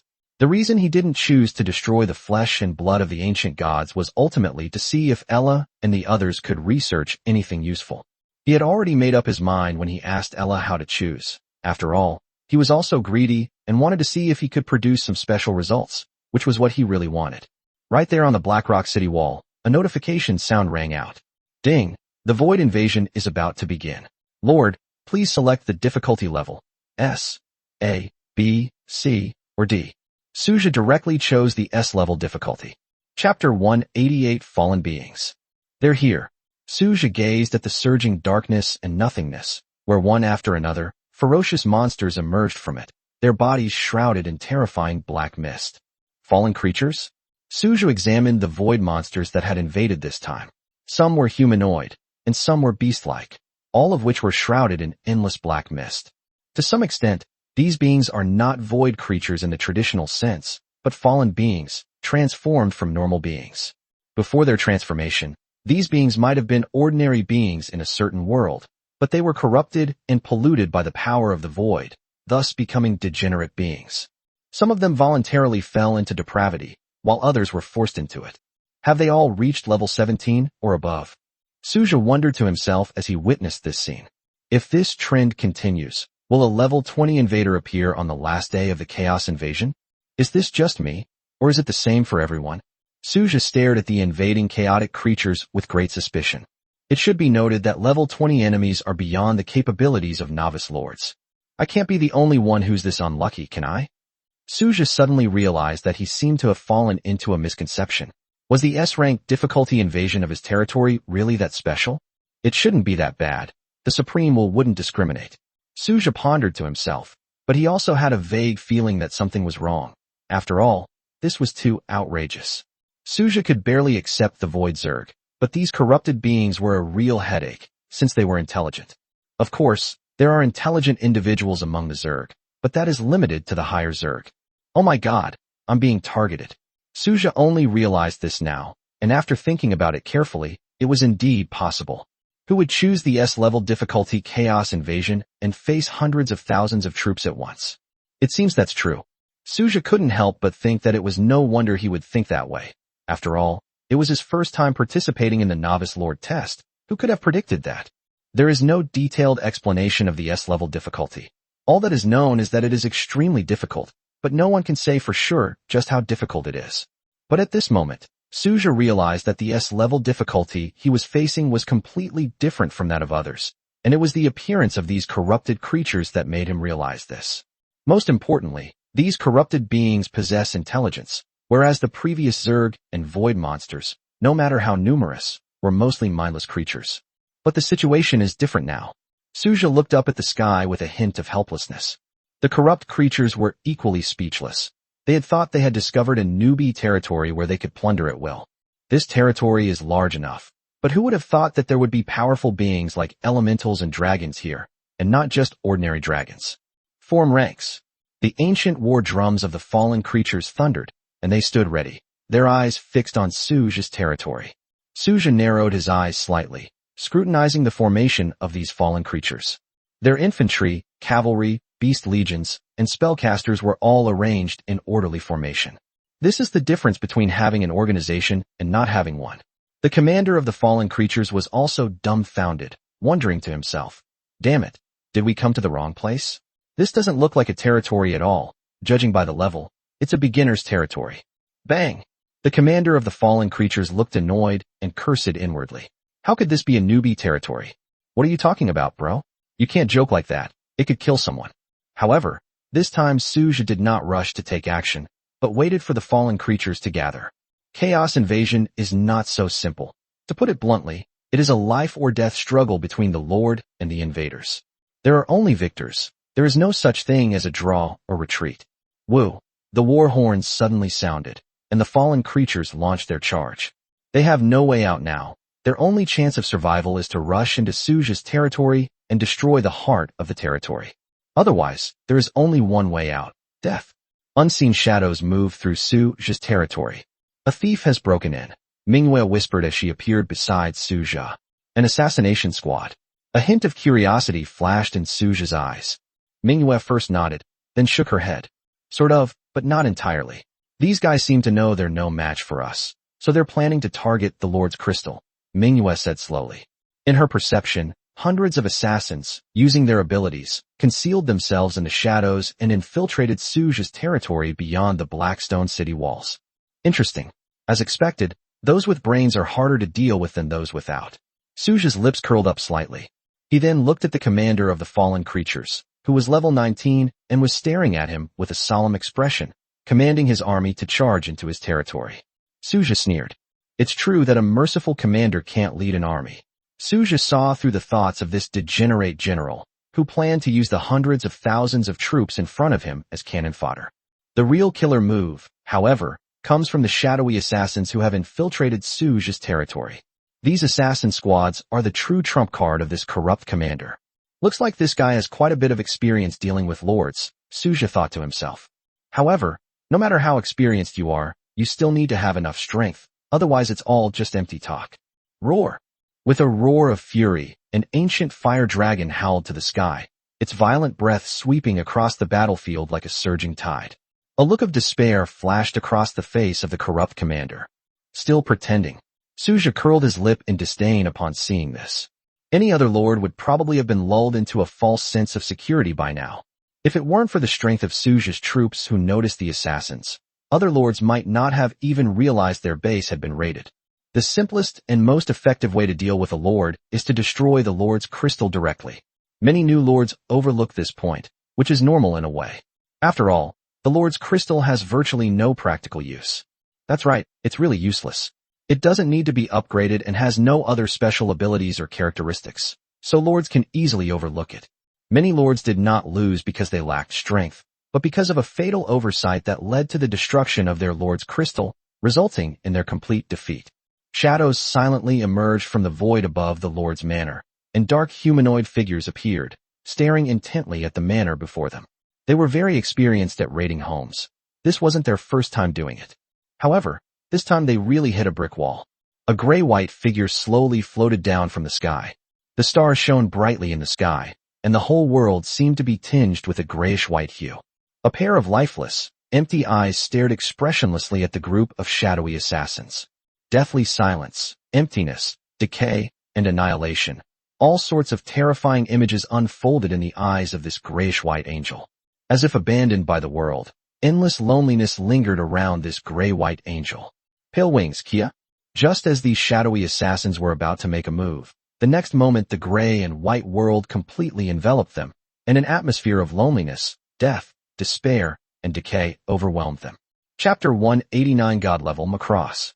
When the gray-white angel figure disappeared, these shadow assassins have also vanished without a trace, as if they had never existed, abandoned and forgotten, with all traces erased completely. This side of Blackrock Wall. The fallen commander was getting impatient. According to the timeline, the shadow assassin should have succeeded by now, so why hadn't the territory collapsed yet? When the fallen commander saw the mocking smile on Suja's face, he completely panicked. His face turned as pale as a sheet of paper as he watched the one-sided massacre on the battlefield, and his heart was filled with despair. A dragon's breath swept straight toward the fallen commander. Suja curled his lip in disdain, thinking, that's it? That's too boring. However, Suja also knew in his heart that only he could deal with it. Apart from him, most novice lords would die if they encountered this corrupt legion. The reason is simple. Just because Suja was able to detect the shadow assassin doesn't mean other lords can too. Moreover, with hundreds of thousands of troops pressing in, Suja might be able to massacre everyone else, but that might not be possible. As the last fallen being fell, the intrusion has ended. Devour. Suja opened the 3D territory map and directly unleashed his power. Ding! Your territory's blessed land attribute has been triggered, expanding your territory by 50,000 meters. Suja was stunned when he saw the notification log. That's it? That's all. Somewhat helplessly, Suja pushed the wall outward, still leaving 500 meters to border chaos, as per the old rule. Suja then began to tally up his gains. 2.2 million gold coins, 10,000 common loot chests, 8,000 rare loot chests, and 1 S-rank evaluation box. The harvest is getting smaller and smaller. Suja looked at the spoils. Today, 550,000 fallen beings participated in the chaos invasion, and this is all they got? Suja directly opened 10,000 ordinary loot chests and 8,000 rare loot chests. 2,000 basic wood, 2,000 basic stone, 2,000 basic meat, 2,000 iron ore, 2,000 copper ore. This is the loot from 10,000 ordinary loot chests. It's all basic resources, nothing else. Then, Suja opened 8,000 rare loot chests. 2,000 high-grade wood, 2,000 high-grade stone, 2,000 mithril, 2,000 gold. It's alright, better than nothing. Suja looked at the resources he had acquired today. Although it wasn't a loss, it wasn't exactly a profit either. After all, it's hard to say that we made a profit with such a small gain when faced with 550,000 corrupted beings. Suja looked at the S-level evaluation box. Ding! Open the S-level evaluation box. Open it. Suja stared intently at the S-rank evaluation box with a hint of anticipation in his eyes. Ding! You have received 100,000 gold coins. Ding! You have obtained 10,000 spirit ore. Ding! You have obtained 10,000 spirit ore. No way. Suja looked at what he had gotten from the S-rank box with astonishment in his eyes. Damn, could it get any more outrageous? Suja took a deep breath and looked at what he had gotten. This was too ridiculous. Did they not even give out the guaranteed reward anymore? With only 20,000 spirit ores and 100,000 gold coins, is this enough to feed a beggar? Outrageous. Suja couldn't help but complain as he looked at the S-level evaluation box. He then walked toward the Lord's Manor. Soon Suja returned to the Lord's Manor. You've worked hard, Kia, Suja said to the empty Lord's Mansion. A gray-white figure appeared instantly beside Suja. It's what I should do, Kia said softly, her voice melodious yet cold and hollow, perhaps related to the power she wielded. Kia, why don't you go out and meet more people?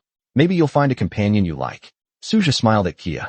Since recruiting Kia, she has stayed by Suja's side except when she went to the Black Iron World to upgrade to level 10, a fact that Suja was well aware of. Of course, this was something that Kia took the initiative to let Suja know. The reason is simple. Kia is a loner, not very sociable, and doesn't know how to communicate with others in the territory. Yes, I understand. Kia responded softly, a flicker of liveliness flashing in his empty eyes, but it quickly disappeared. Suja looked at Kuya and smiled slightly. Kuya then disappeared from Suja's sight. Suja knew that she had not left, but was hiding beside him. If he needed her, he could call out to Kuya, and she would appear immediately. Amaya, Luna, Suja called out, and Amaya and Luna gracefully descended from the sky. My lord. Amaya smiled at Suja. Suja nodded and looked up at the sky, but couldn't see any changes. He gave up on finding out what Amaya and Luna were doing, thinking they would tell him when they were done. Let's go. Suja led Amaya and Luna directly into the Lord's space. As usual, it's still the same. Lord resource battles and arena matches. As for the rest, it's still the same old story. Do as you please. I'm invincible. 10 minutes later, Suja emerged from the Lord's space, carrying a bronze-level SSS resource chest. Looking at the SSS-level resource chest in front of him. Ding. Open the bronze-tier SSS Lord resource chest. Open. Suja looked at the Lord's resource chest with anticipation. Ding. You have obtained 1 barracks upgrade card. Ding. You have obtained a troop refresh card X1. Ding. You have obtained a wonder upgrade card X1. Ding. You have obtained the black iron world key. Ding. You have obtained the bronze world key. Ding. You have obtained the silver world key. Ding. You have obtained the golden world key. Wow. Suja looked at what he had gotten from the SSS level resource chest, and had to admit that the harvest was amazing. Aside from the black iron world key, Suja can use everything else, and in fact, he desperately needs it. He had encountered a similar case before, and now Suja had twice the number of keys ranging from black iron to gold. Forget it. I'll keep the black iron world key and sell it. It's a good thing for those bronze rank lords, since it represents resources and treasure chests. Of course, this refers to ordinary lords. Second generation lords wouldn't lack this. Not bad. Suja put away all the resources. Overall, today's harvest was pretty good, except for that S-level evaluation treasure chest. Although the gold coins and spirit ore that are obtained are not useless, on the contrary, they are very useful. It's important to know that in the Lord's world, gold coins and spirit ore are stable trading currencies. Basically, transactions between lords are conducted using gold coins or spirit ore. Imperial coins are a currency used by ordinary people. Lords buy and sell goods using either gold coins or spirit ore. It's worth mentioning that 1,000 gold coins are equivalent to 1 spirit ore, and the two can be used interchangeably. Alright, that's settled then. Suja walked towards the future hub with Zili, his hands behind his back. There are still 3 barracks that have not yet recruited. Future Nexus, Shrine, and Death Temple. Arriving at the future hub, Suja led Zili inside. Ding. Do you wish to spend 1 gold coin to perform daily recruitment? Recruit, Suja said in a deep voice. A futuristic portal to another dimension appeared before Suja. A drawing slowly floated out. Isn't this a bit too much? Suja pondered to himself as he looked at the blueprints in his hand, then examined their contents. Macross, God tier, requires mechanical units to learn. Suja then put the blueprints directly into the warehouse. There was no need to look at them anymore. Looking at them would only make him more annoyed. Next, Suja stroked his chin and headed straight for the shrine. Cherry blossoms drifted down slowly, their pink petals carpeting the ground. Tamamonome sat smiling on a cherry blossom tree, looking at Suja. Chapter 198 Jade, Curved Jewel. Suja's face instantly darkened. My lord.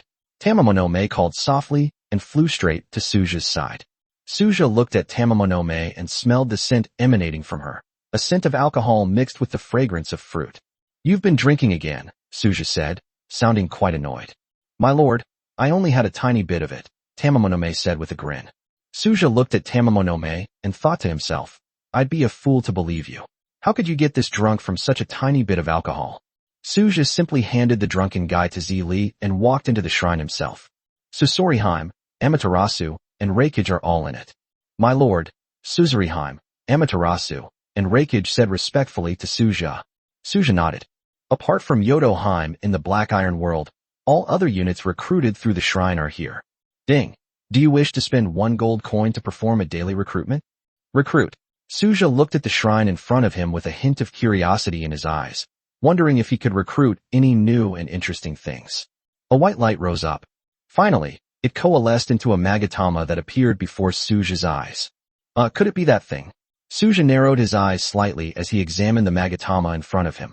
The jade pendant was a warm, smooth, bluish-green color, and occasionally shimmered with light.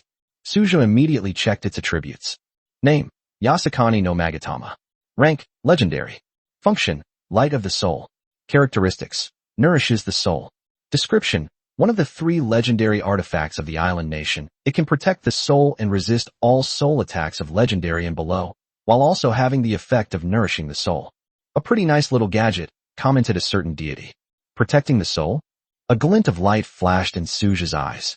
This was not bad. Soul attacks of legendary level and below were ineffective against him. Although Suja has the ability to be immune to curses, it can only protect against those who do evil in secret, such as making paper dolls or drawing circles to curse. Suja can only be exempt from these, but not from direct soul damage.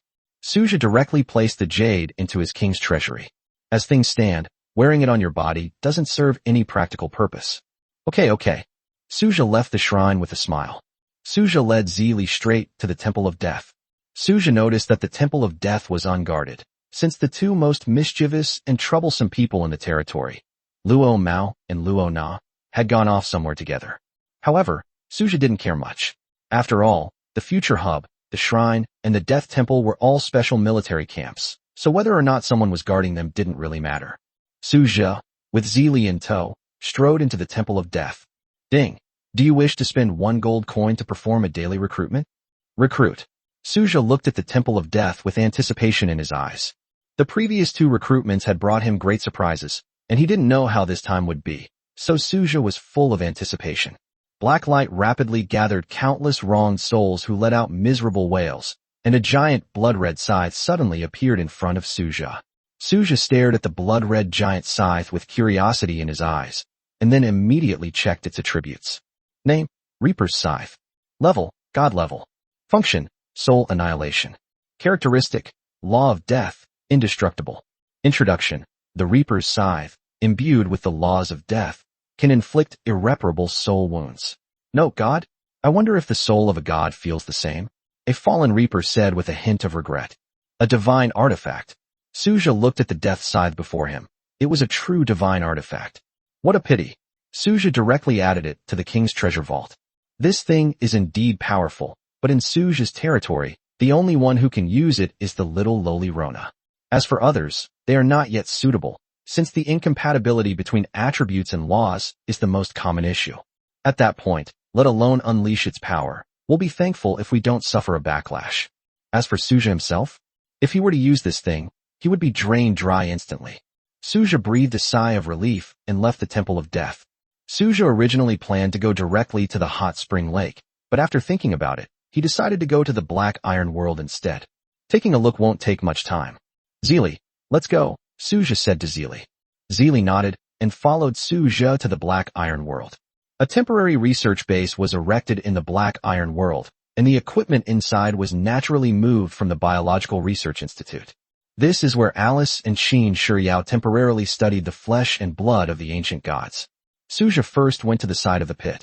The flesh and blood of the old gods were still writhing in the crater, looking rather horrifying. Suja looked around in confusion. Why were there no void creatures coming from outside the base? Are these void creatures too afraid to come, or do they simply not know that there is the flesh and blood of an ancient god here? Suja muttered to himself curiously. They must have sensed the danger here, so they didn't come, Zili said in a deep voice. Is that so? Suja stared at the flesh and blood of the ancient god in the pit and fell into deep thought. Who's stationed here today? Suja looked around curiously. Nobody was here? That was impossible. Then Suja looked up at the sky. A white celestial horse is patrolling the sky. Bing Nai? Suja looked at the person on the white Pegasus. It turned out that Bing Nai was stationed here today. But this guy seems to be sleeping. Suja didn't pay much attention and took Zili back to the technology base. Lord, you've arrived? Li Yu and Arya greeted Suja quickly. Where are you two headed? Suja asked Li Yu and Ilea with curiosity. My lord, let's go capture some void creatures. Sister Ella and the others need them for experiments, Li Yu said with a smile. That's right, Lord. Would you like to come along? Arya asked Suja.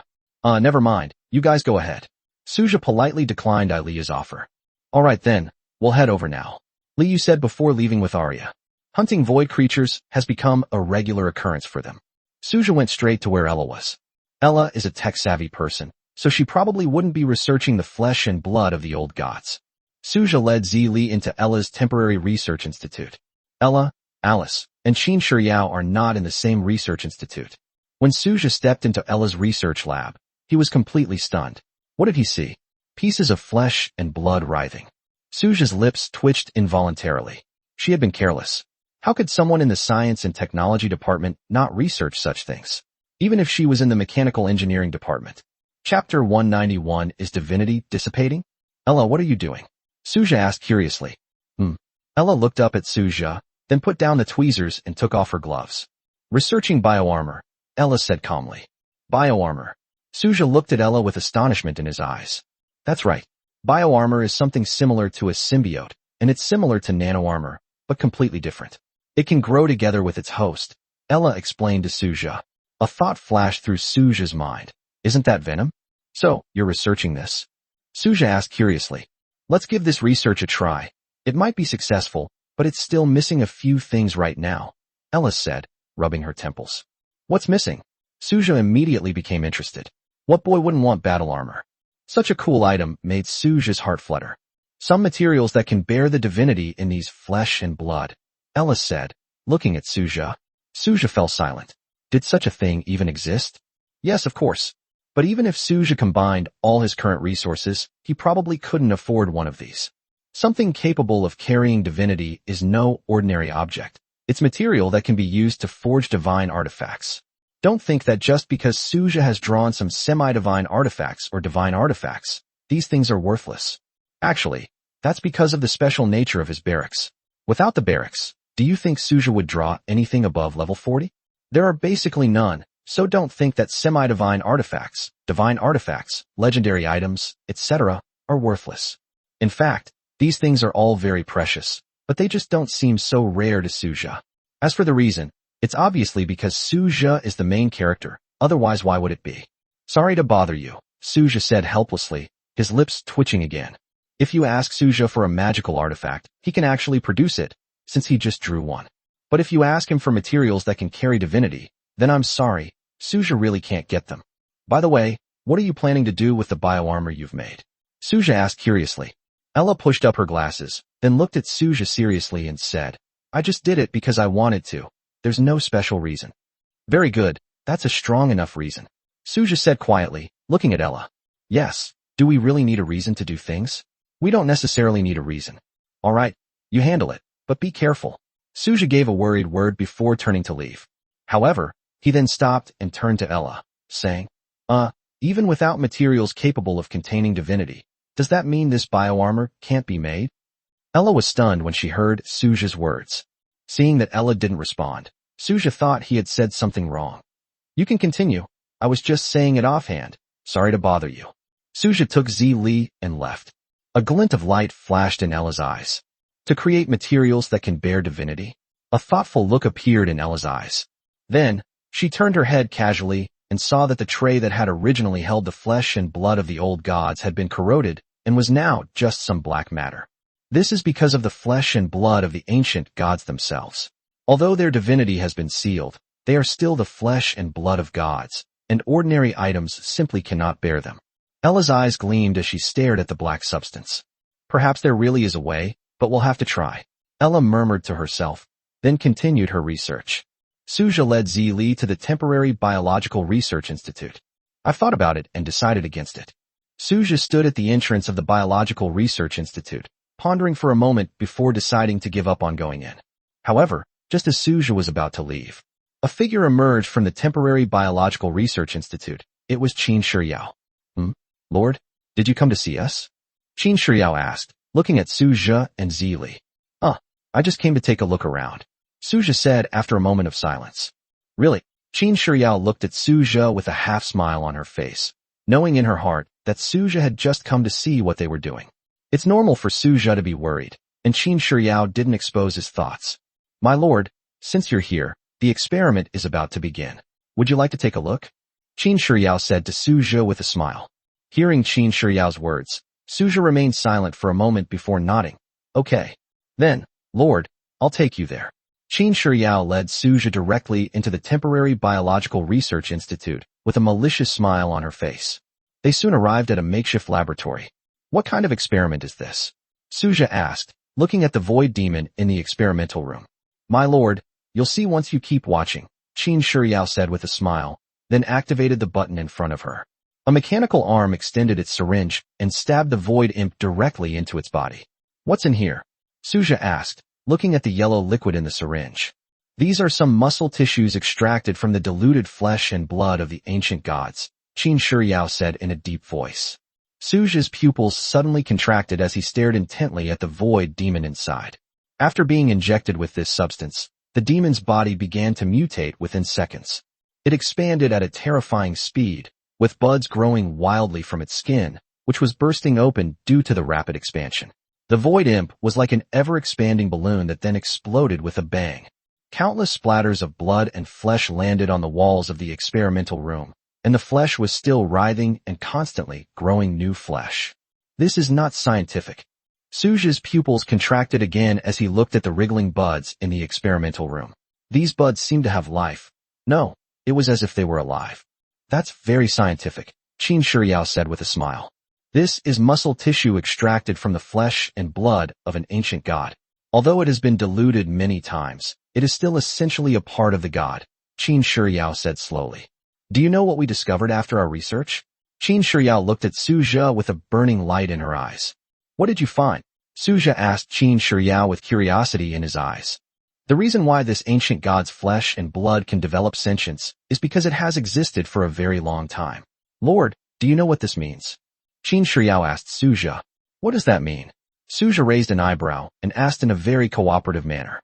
This means that the divinity within this piece of ancient god's flesh and blood is less than 1,000th of its peak, Qin Shiyao said with a smile. The reason gods are gods is because of their existence. Even a single hair on their bodies is incredibly valuable. Things they separate from, unless they intentionally create the separation, generally cannot develop sentience. But this piece of ancient god's flesh and blood has developed sentience, which is quite interesting, Qin Shiyao said, adjusting her glasses. The reason why this piece of ancient god's flesh and blood can develop sentience is that the god himself has a serious problem.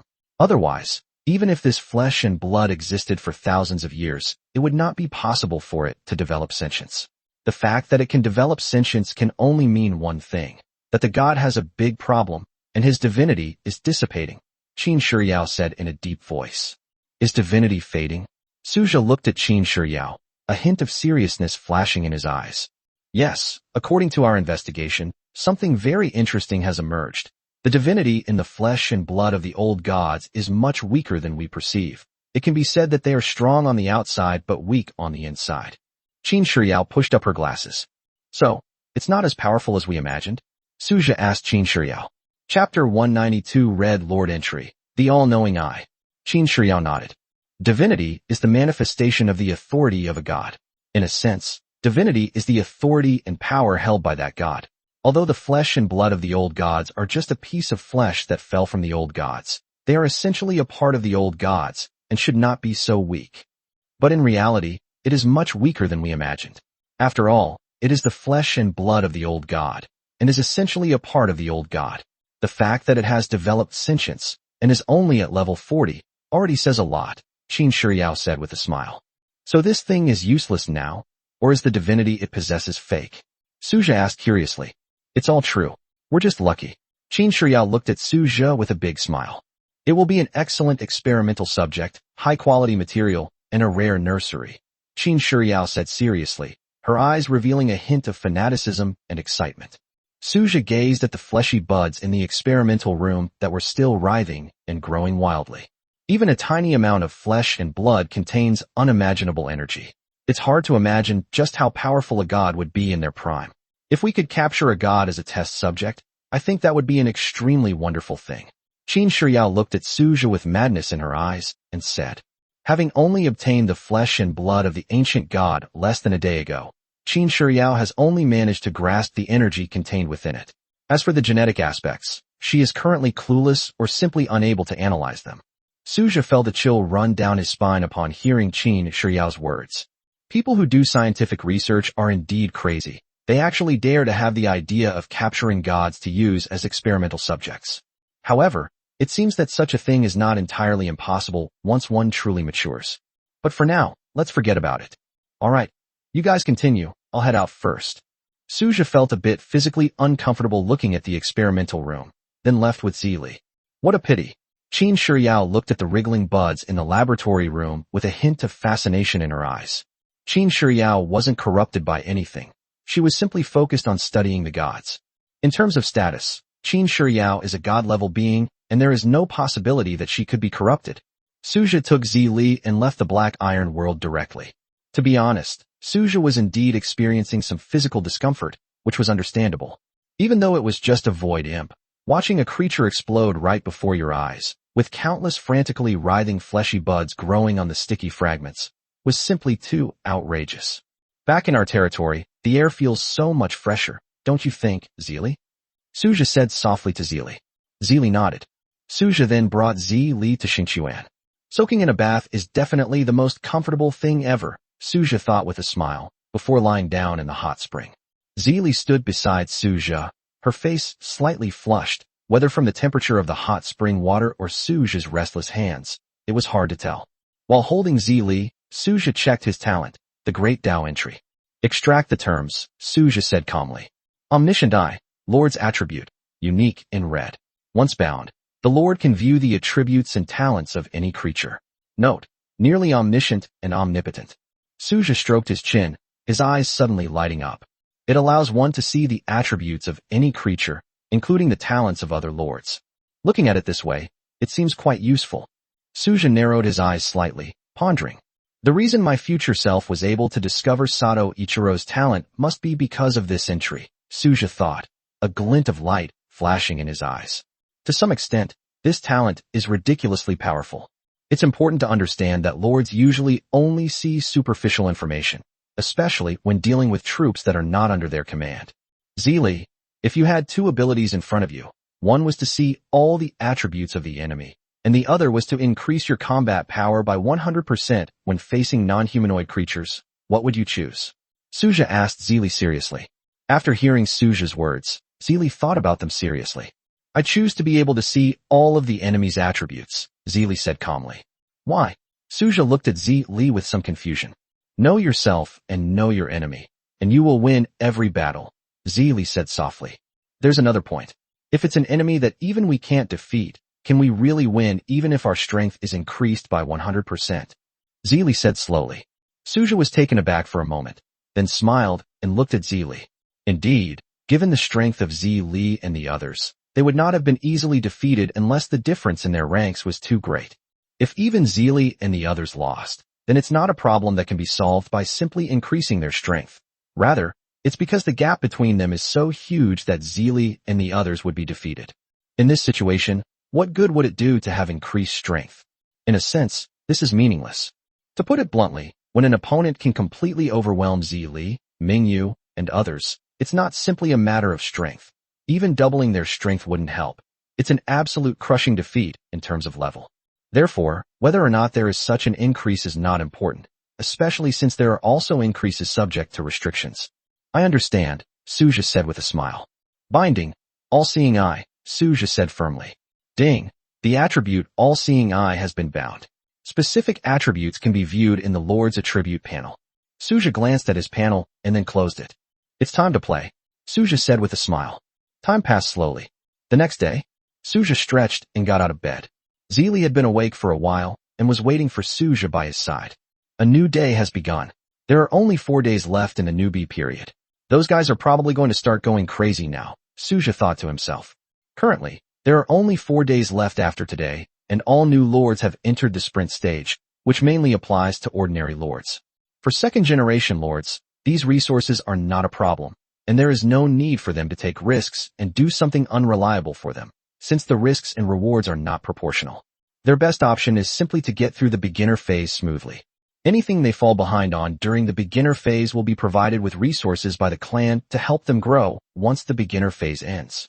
Chapter 193 Chaos Invasion Escalates, Void Orcs. At this stage, only ordinary lords are likely to fight desperately. As for the second-generation lords, most of them held the mentality of, I can do nothing, but I must never make a mistake. Suja went straight to wash up, and on the way he collected the rewards from the combat power ranking and 10,000 gold coins produced by the spirit crystal fruit tree. Then the daily recruitment began. Immortal plus 160, God plus 160, Elementalist plus 160, Frost Warrior plus 320, Dragon plus 160, Elf plus 160, Fallen Angel plus 160. Although there were no hero units and only ordinary units, Suja thought it was still pretty good. Let's go, Suja said to Zili. As the number of troop types in the territory gradually increased, Suja's territory became more lively, no longer as deserted as before, where you could not see a single person for half a day. This situation is more likely to occur when the territory is large and the population is small. But things are different now. The number of various types of troops in Suja's territory is almost over 1,000, and with the increase in population, it naturally doesn't feel deserted anymore. As Suja led Zili toward the Blackstone city wall, he pondered when to use the terrain modules in his territory. Now that Suja's territory has grown to a considerable size, those terrain modules can naturally be loaded. However, Suja did not have many terrain modules. Looks like I'll have to wait until the beginner period is over. Suja thought to himself that he wouldn't be able to dismantle the city walls and magic towers until the beginner period was over. The reason has already been mentioned before. As Suja pondered this, he climbed the Blackstone city wall. Plans can never keep up with changes. Suja couldn't help but sigh. Indeed, there is no perfect plan in the world. Whenever you plan everything, there will always be unexpected changes that disrupt your rhythm. This is the case with Suja's territory. Ding! Today is the 5th day until the end of the beginner's trial period.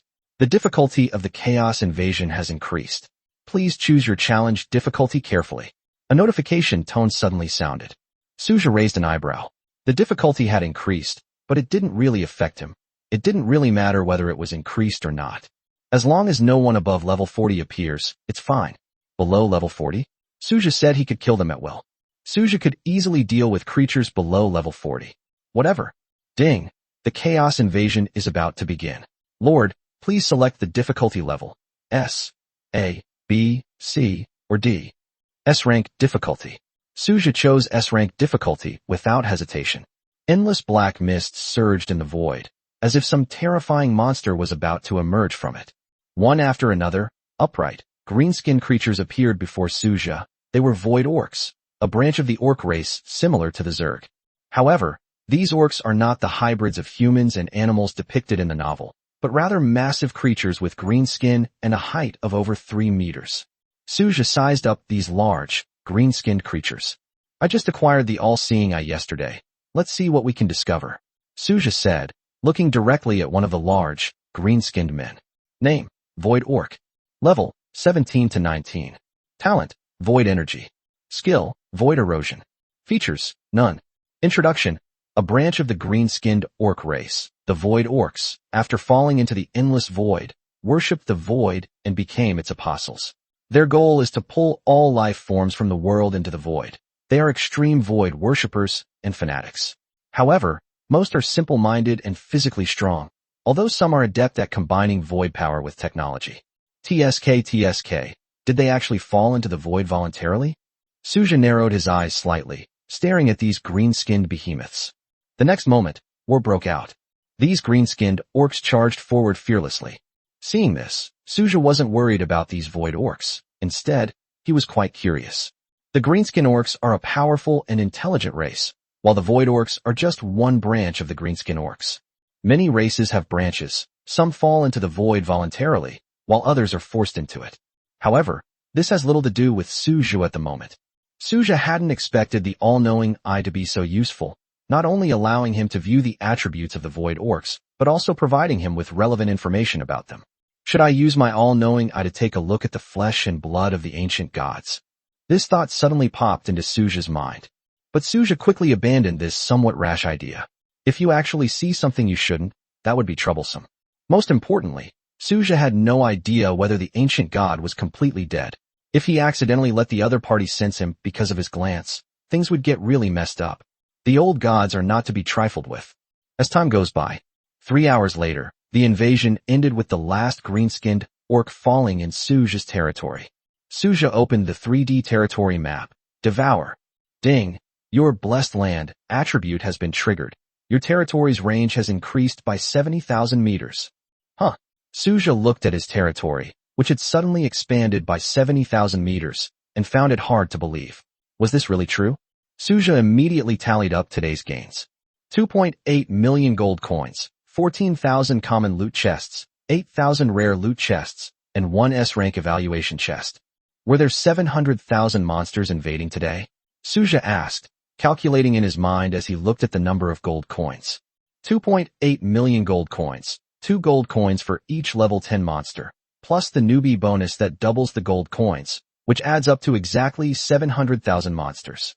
The difficulty has increased quite a bit. Suja couldn't help but remark. After all, today's hints already indicated an increase in difficulty. Suja simply hadn't expected the difficulty level to increase so drastically. Open. Suja directly chose to open 14,000 ordinary loot chests. 2,000 basic wood, 2,000 basic stone, 4,000 basic meat, 3,000 iron ore, 3,000 copper ore. Not bad. Suja looked at the basic resources he had acquired today. Meat is the most abundant crop, and it is also the resource most urgently needed in the Suja territory. Currently, Suja's territory requires approximately 2,000 basic meat resource cards daily just for food consumption. That's right, it's 2,000 basic meat resource cards. This is actually not too bad, since most of the cost is borne by dragon units, and the total cost of other units is not much compared to that. Dragons are the main source of food consumption in Suja's territory. If he were to eat as much as he wanted, 2,000 meat resource cards would be just the minimum. 4,000 meat resource cards a day wouldn't be enough, and would basically deplete Suja's entire stockpile. Suja looked at the remaining 8,000 rare loot chests, and chose to open them all at once.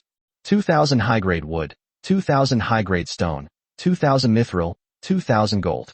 Not bad. Suja was fairly satisfied with the resources he had acquired. Although the difficulty has increased, the drop rate has also increased significantly, and the resources obtained are more than yesterday, which is enough. Suja wasn't afraid of increased difficulty, but he was afraid of increased difficulty without a change in drop rate, which would be frustrating. Chapter 194 Legendary Level, Hyperspace Satellite. Suja then opened the S-level evaluation box. Ding! You have obtained 1 barracks upgrade card. Ding! You have obtained 1 troop refresh recruitment card. Ding! You have obtained a wonder upgrade card X1. Suja thought to himself, looks like I'm having pretty good luck today. The items that came out weren't top tier, but they weren't bad either. Then, as usual, Suja pushed the wall outward, leaving a distance of 500 meters to border the chaotic space, and then headed to the Lord's mansion. Amaya, Luna. Suja called out, and Amaya and Luna descended from the sky to enter the Lord's space with him. As usual, let's start the arena competition. 10 minutes later, Suja returned with a bronze-level SSS rank, Lord's treasure chest. Both recruitment and resource battles are considered routine daily tasks. Of course, you can choose not to do it, but you'll lose out if you don't. Chaos invasions only occur during the Novice Lord phase. They will not happen again after the Novice Lord phase ends. However, it's still recommended to do the daily recruitment and Lord battles. You can skip them if you don't want to, but as I said before, you'll lose out if you don't do them. If you don't recruit each day, you'll waste your recruitment attempts because they're not cumulative. They reset daily. You only have a limited number of recruitment attempts each day, and if you don't recruit, they reset the next day. So, not recruiting is a loss. The same applies to Lord Resource Wars. You only get 1 chance per day. Whether you win or lose, it doesn't matter whether you participate or not.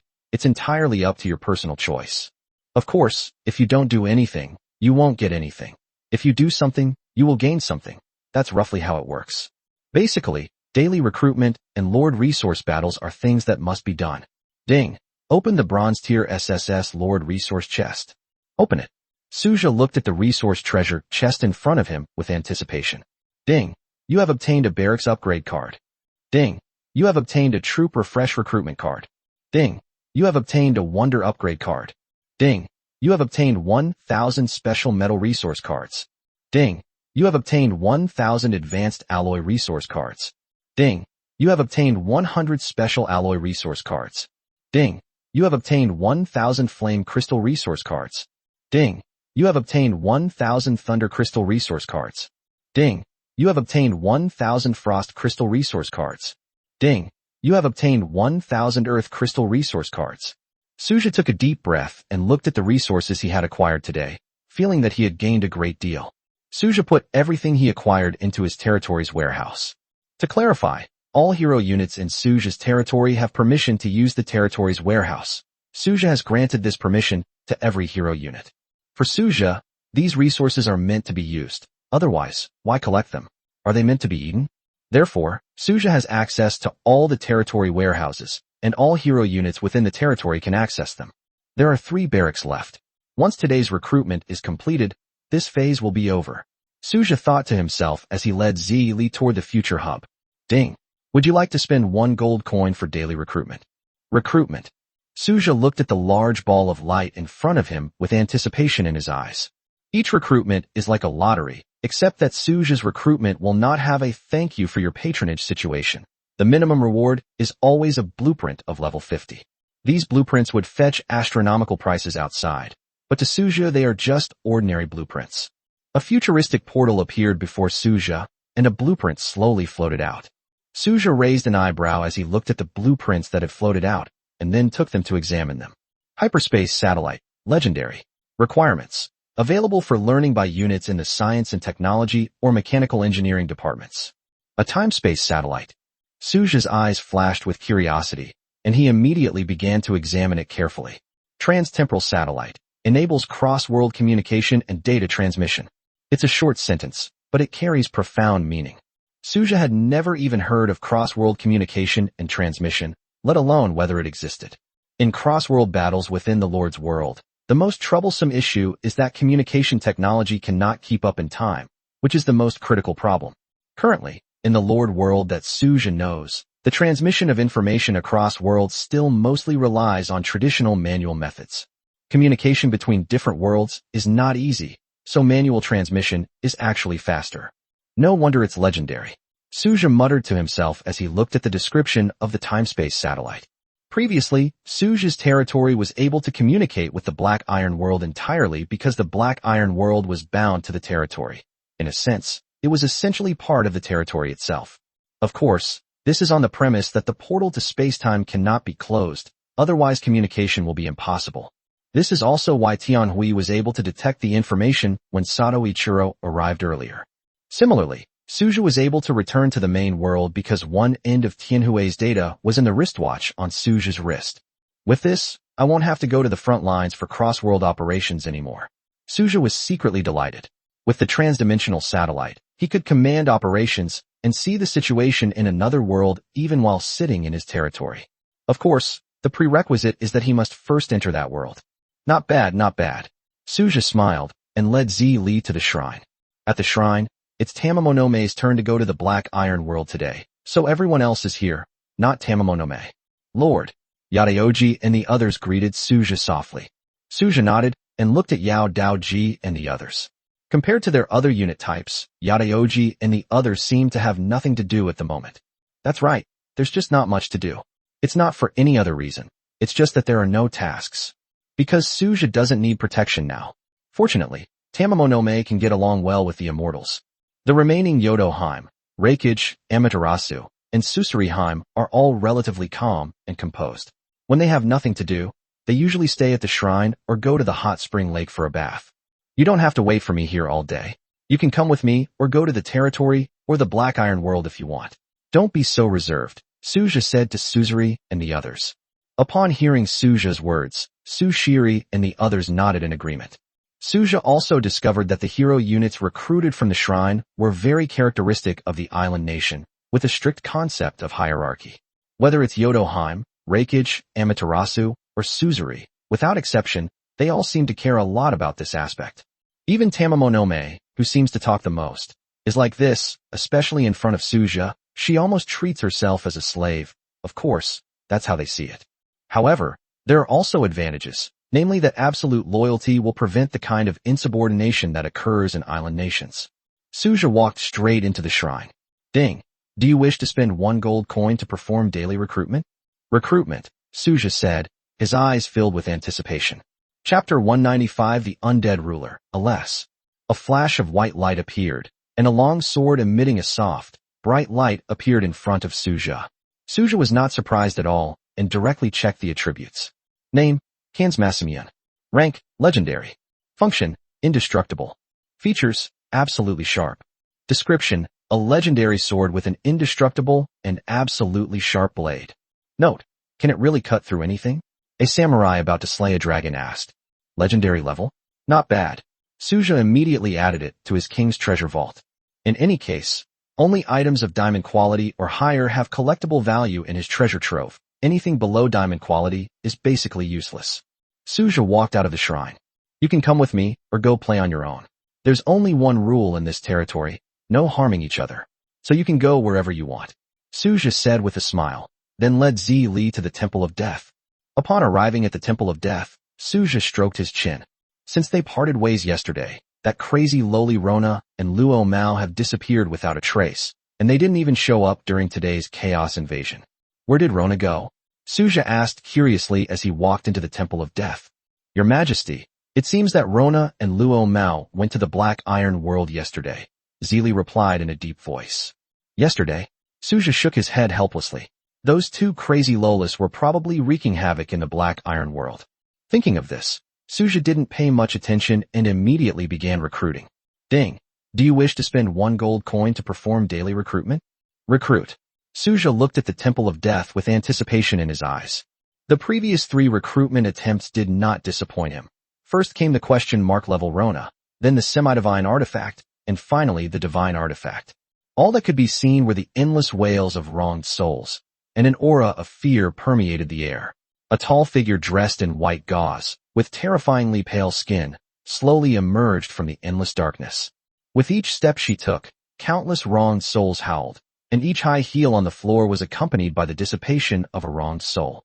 With long, pale hair, a white crown on her head, and flamboyant makeup on her face, especially her red lips that looked as if they were stained with blood, she resembled a ghost bride in a white wedding dress. Alesh greets your Majesty. Alesh looked at Suja, a smile appearing on her blood-red lips. Her eyes filled with endless darkness and greed as she looked at Suja as if she wanted to devour him alive. Suja watched as Alesh directly used her omniscient eye to check her attributes, which was not a normal way of checking attributes. Name, Alice. Loyalty, 100. Experience points, 0 out of 100. Level 1. Rank, God level. Unit, Undead Overlord Alice. Talent, Death Overlord. Skill, Resurrection. Accompanying weapon, Staff of Death. Potential, S-rank Saint rank. Introduction, the sole ruler of the undead, an existence beyond death, possessing absolute dominion over the undead. Note, I am the Calamity. Note 2. This person is extremely Yandra. Please be careful. She will take possession of what she likes. Suja. Suja looked at Alice and realized that it was no wonder he felt something was wrong earlier. It wasn't just his imagination. The possessiveness that Alessi saw was not just a figment of his imagination. A hint of hostility flashed in Zili's eyes as she looked at Aless, and unknowingly, a black aura appeared on Zili's fair hand. Aless, Suja said in a deep voice, his face darkening. Alice looked at Suja. I understand. Alex said somewhat unhappily, and the black aura on Zili's arm disappeared. This must not happen again. No one in the territory is allowed to harm each other. Suja said sternly to Alex. Alice nodded somewhat aggrievedly, and despite her mature and elegant appearance, she ran to Suja's side and pleaded, I understand, Lord. Suja looked at Alice with a headache. This girl was both a Yandra and a madwoman. She had just attacked Zili directly, simply because Zili was too close to Suja. That's why Suja said she was both a Yandra and a madwoman. Suja looked at Alice. This is the first and the last time. Alice's actions just now crossed Suja's bottom line. For Suja, the people in his territory could do whatever they wanted, but the one thing he absolutely couldn't do was attack his own comrades. Alice's direct attack on Zili was why Suja was so angry. Yes, my lord. Alex pleaded cautiously with Suja. You shouldn't have said that to me. You should have apologized to Zili, Suja said in a deep voice. Zili was taken aback, and Alex was also stunned. Then Alex obediently said to Zili, I'm sorry. Zili shook her head. Let's skip it this time. Atlas pursed her lips and looked at Suja. All right, don't do it again. What am I supposed to do if everyone in the territory is like you? Suja said irritably. Hearing Suja's words, Aless nodded. All right, that's settled then, Suja said, taking a deep breath. Zili, take Aless to the Black Iron World to level up first, Suja said to Zili. Zili nodded, then left the Temple of Death with Aless. Suja looked at the Temple of Death with a complex expression in his eyes.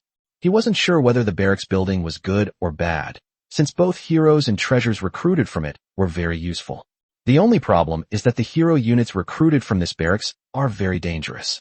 Whether it's Rona, the first hero unit recruited, or Alex, who is recruited now, they are both extremely dangerous undead god-level units, and they are all question mark level existences.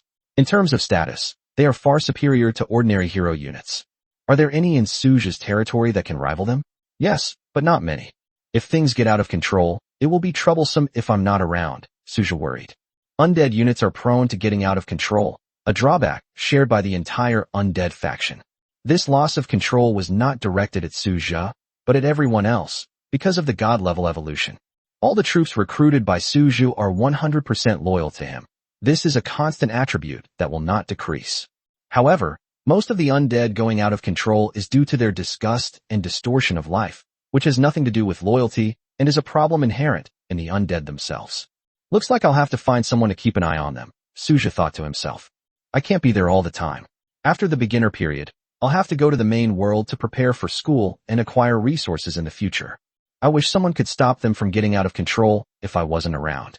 He wasn't deliberately targeting Rona and Aless. They were already at risk of getting out of control, and if no one could stop them, who knew how much chaos they would cause? This is why undead units are a double-edged sword. It is indeed powerful. Once it takes shape, it becomes a catastrophe. However, it also has significant problems. If it gets out of control, it can cause a massive riot. This is why all lords both love and fear the undead. Suja wasn't worried about loyalty. His only concern was losing control. Moreover, even if things get out of control, they won't attack Suja. Their targets will definitely be other people in the territory, which is the key concern for Suja. However, this kind of thing can't be kept secret. It has to be explained face to face. Suja pondered. Of course, he couldn't say it behind Rona and Alice's back. It was best to say it in front of them. They also knew that if Suja wasn't there, they might lose control at any time. It was fine to say it face to face. Chapter 196 Selection of Imperial Guards. This is something they themselves understand. In fact, many undead units will give advance notice before they go berserk. This wasn't a sudden loss of control. Rather, they themselves were aware of the overwhelming murderous intent, twisted emotions, and hatred of life within them. Although it sounds absurd, it is indeed true. Even if many lords have a high degree of loyalty to their undead troops, these undead troops will usually warn the lord in advance when they feel they are about to lose control, so that the lord can be prepared. This is why Suja brought up this matter in person, since it was a problem that even the undead units themselves were aware of. Shadow and Agules are pretty good, Suja thought to himself. They would be perfect for keeping Lorna and Agules in check when they went out of control. In terms of individual combat ability, they are top tier in the territory. In terms of area of effect damage, both Shadow and Agurath are quite outstanding. It's just right to counter Rona and Aless.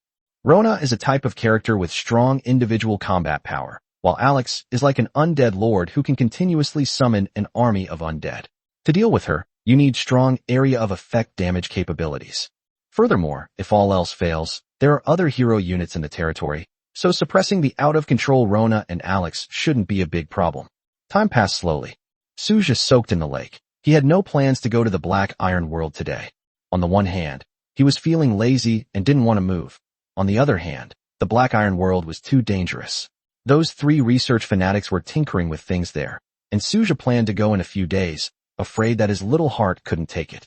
Suddenly, two black dots plummeted straight down from the sky. Suja opened his eyes and saw two crazy little girls appearing on his left and right sides. Where did you two go? Suja asked with a smile, looking at Luo Na and Luo Mao.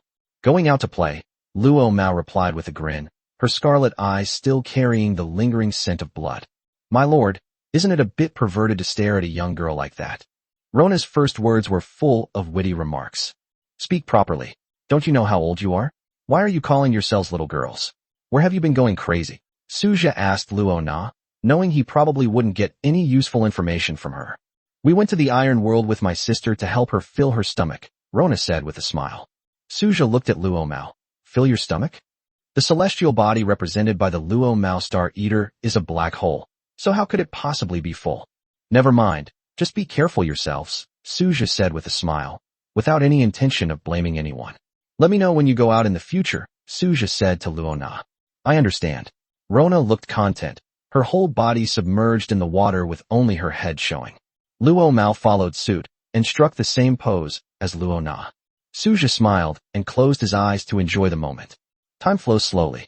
The next morning, Suja opened his eyes and looked at Xinglan and Chris lying next to him.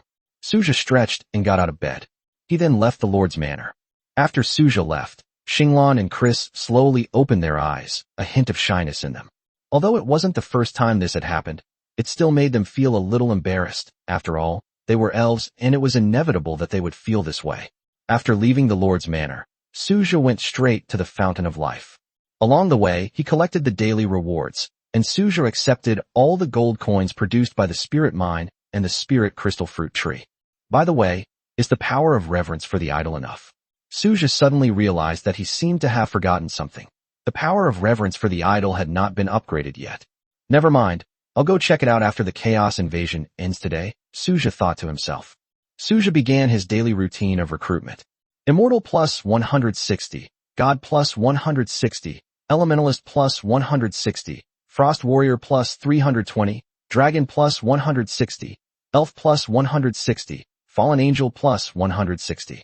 Currently, Suja has over 1,000 troops of all types, and can upgrade his territory to level 5 at any time. However, Suja has no plans to upgrade yet, and intends to get all these things done on the last day of the newbie period. That's about it. After today, there are only 3 days left. Suja thought to himself as he walked towards the Blackstone City wall. There are still 3 days left. I'll go ask how the gene serum is coming along later, Suja thought to himself. The Empress had previously ordered a batch of gene serum. In addition, we should also start working on things like the robot army, the super large energy barrier, and the territory upgrade. Suja stroked his chin and pondered, and before he knew it, he had arrived at the Blackrock City wall. Ding! The chaos invasion is about to begin. Lord, please select the difficulty.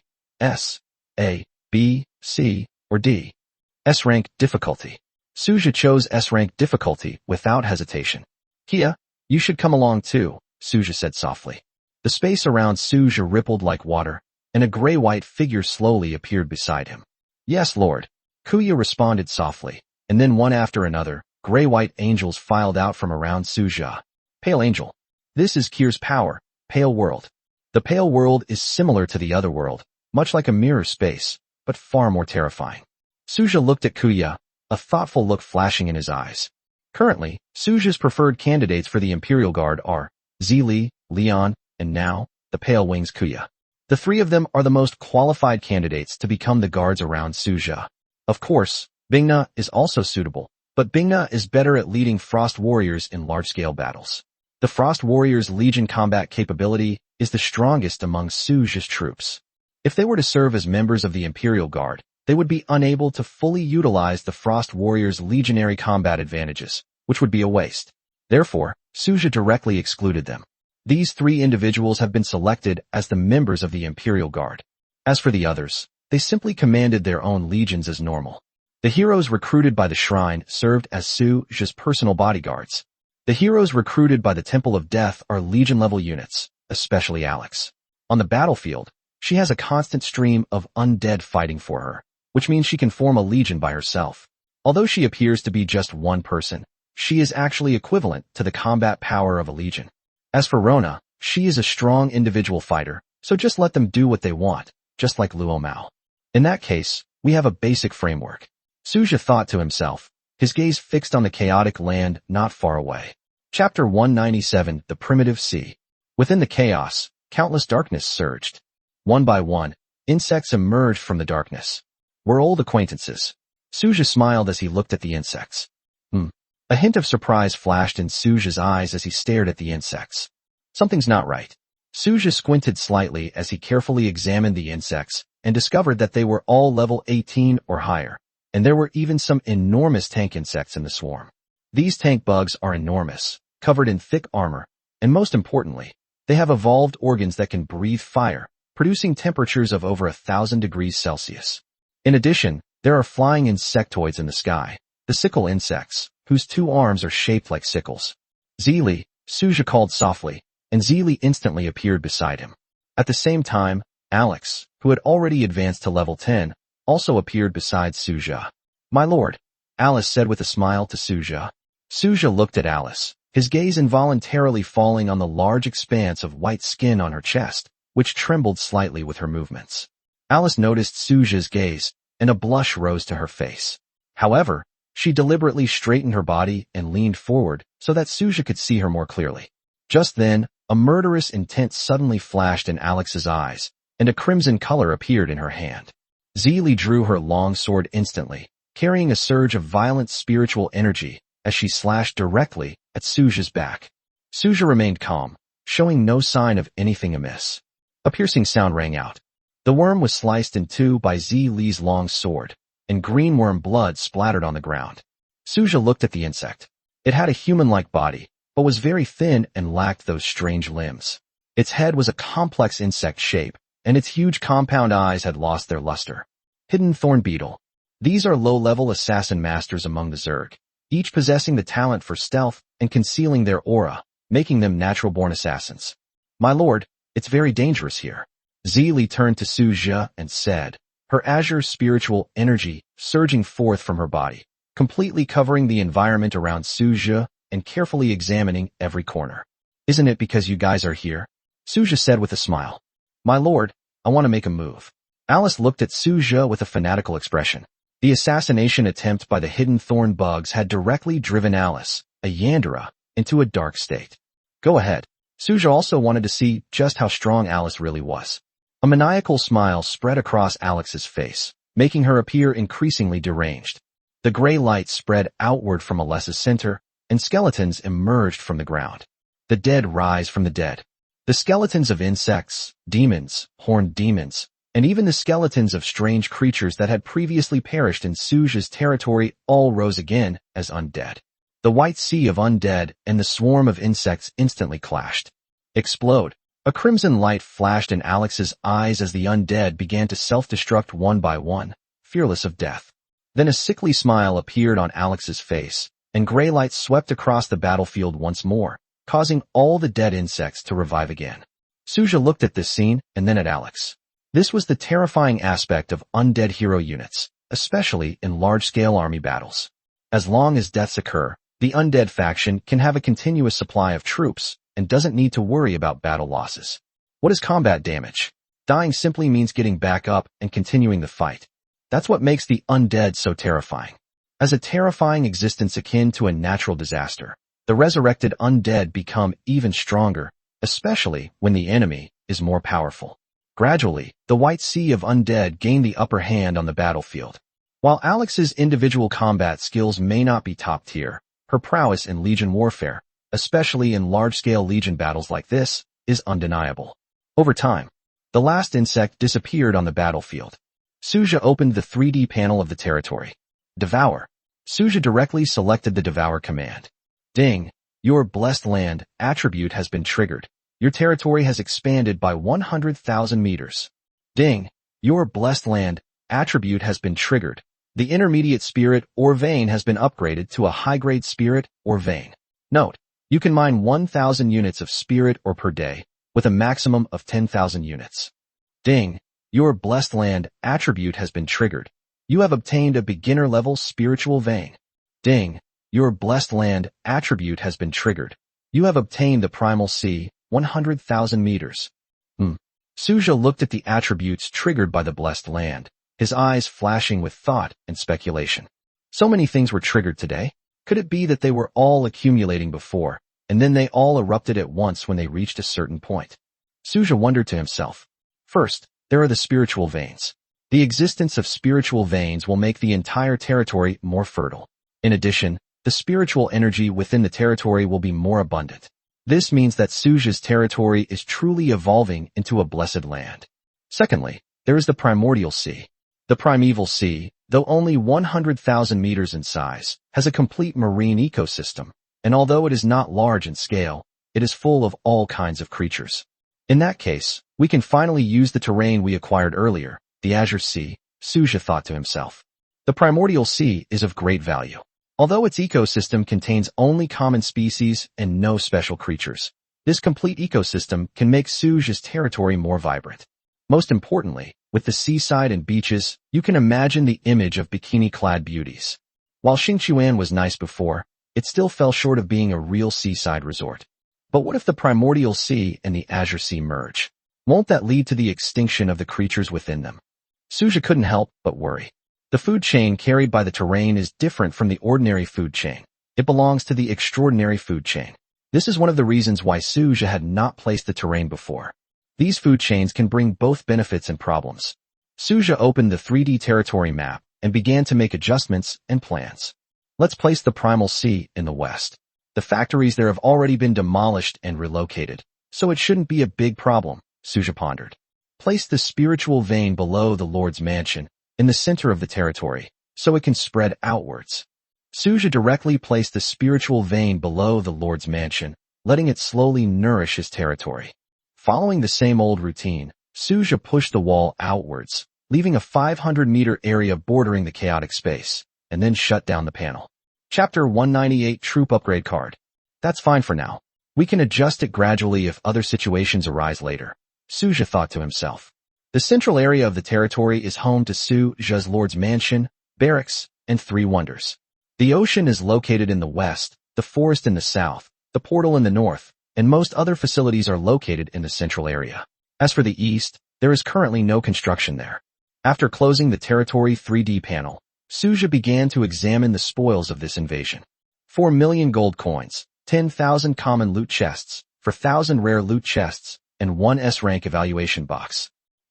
Suja looked at today's haul and couldn't help but complain. Damn, 1 million bugs, and this is all you've got? Is that fair? Suja looked at the spoils of today's chaos invasion with a sense of helplessness. 1 million Zerg, including some tanks, exploding Zerg, and mid-level Zerg units like burrowing Zerg, and this is all we got. Despite his complaints, Suja still opened 10,000 ordinary loot chests. 2,000 basic wood, 2,000 basic stone, 2,000 basic meat, 2,000 iron ore, 2,000 copper ore. Suja then opened 4,000 rare loot chests. 1,000 high-grade wood, 1,000 high-grade stone, 1,000 mithril, 1,000 gold. Alright then. Suja turned his gaze to the S-level evaluation box. Ding. Open the S-level evaluation box. Open it, Suja said calmly. Ding. You have obtained a troop upgrade card X1. Suja was taken aback when he looked at the troop upgrade card in his hand. Really? Suja stared at the card in his hand. He had always thought that this thing only existed in legends, but he never expected that it would actually appear. While troop ranks are not fixed, how many troop types can actually break through their own rank and advance to a higher rank? Basically, only a very small number of individuals have this ability to break through the limitations of their own rank and advance to a higher rank. However, the troop upgrade card, simply put, can directly upgrade a tier 5 troop to tier 6. This is not an ordinary upgrade, but a leap in tier. Upgrading a unit's tier directly transforms a tier 5 unit into a tier 6 unit. Suja knew about this card, but always thought it only existed in legends. After all, this kind of card is a tradable item, and its value is self-evident. It is not only extremely rare, but also incredibly valuable, and it is not in the same league as cards such as barracks upgrade cards and troop refresh recruitment cards. TSK Tisk. Suja looked at the golden troop upgrade card in his hand and pondered to himself. This thing is actually of little practical use to Suja. God level is already the upper limit of the level, and God level is only the limit of the level, not the limit of Suja's troops. This point must be made clear. To some extent, this problem is like a chicken rib for Suja. However, Suja had no intention of selling it. Selling this thing would be tantamount to aiding the enemy. So how could Suja do that? Even if it's left idle, it would never be sold. To put it bluntly, this card can completely enable a second-generation lord to achieve a qualitative leap. For example, upgrading a demigod-level unit will directly transform it into a god-level unit. Why would Suja want to sell it? It seems there must be god-level troops outside, Suja thought to himself, his eyes narrowing slightly. Since such a card exists, someone must possess a god-level military camp. It's just unknown what kind of god-level military camp it is. This is interesting. I just wonder if their god-level units are so easy to control. Suja thought to himself with a smile. God-tier units are not so easy to deal with.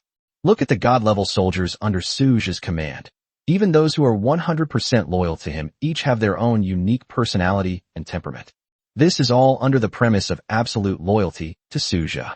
Without this loyalty, Suja doesn't even dare to imagine what would happen. For others, a god-level unit might not be a good thing. They might just be recruiting a tyrant. Suja couldn't help but think with a smile. There's also the issue of loyalty.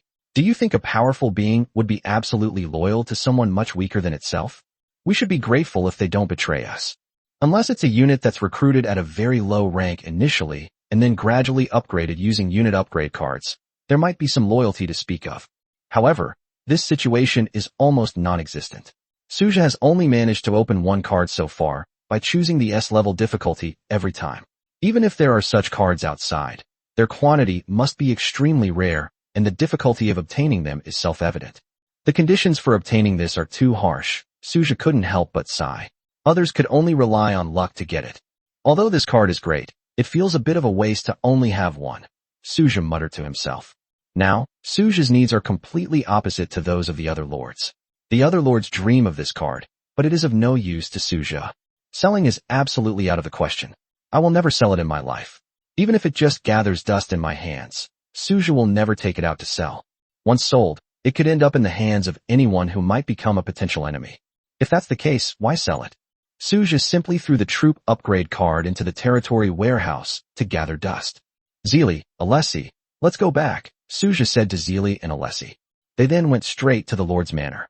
The Lord Resource War hasn't started yet, but it'll only take about 10 minutes and won't take much time. Amaya, Luna, Suja called out. Amaya and Luna descended from the sky and appeared beside Suja. My lord, Amaya and Luna said to Suja. How's your business going? Suja asked curiously. Soon, Amaya replied with a smile. Suja nodded thoughtfully. During this period, Amaya and Luna would appear during recruitment, taking the newly recruited Protoss warriors to the Black Iron world. After that, they would return to the sky and seem to be busy with something. Alright, we haven't finished today's resource war yet. Let's finish the resource war first, Suja said with a smile, then led Amaya and Luna to the Lord's space. 10 minutes later, Suja led Amaya and Luna back to the territory. After saying a word to Luna, Amaya returned to the sky, and no one knew what they were up to. Suja looked at the bronze SSS level resource chest in his hand. Ding!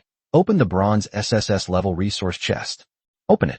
Suja looked at the treasure chest in front of him with anticipation. Ding! You have obtained a troop upgrade card X1. Ding! You have obtained a barracks upgrade card X1. Ding! You have obtained one troop refresh recruitment card. Ding! You have obtained a wonder upgrade card X1. Ding! You have obtained 1,000 special metal resource cards. Ding! You have obtained 1,000 advanced alloy resource cards.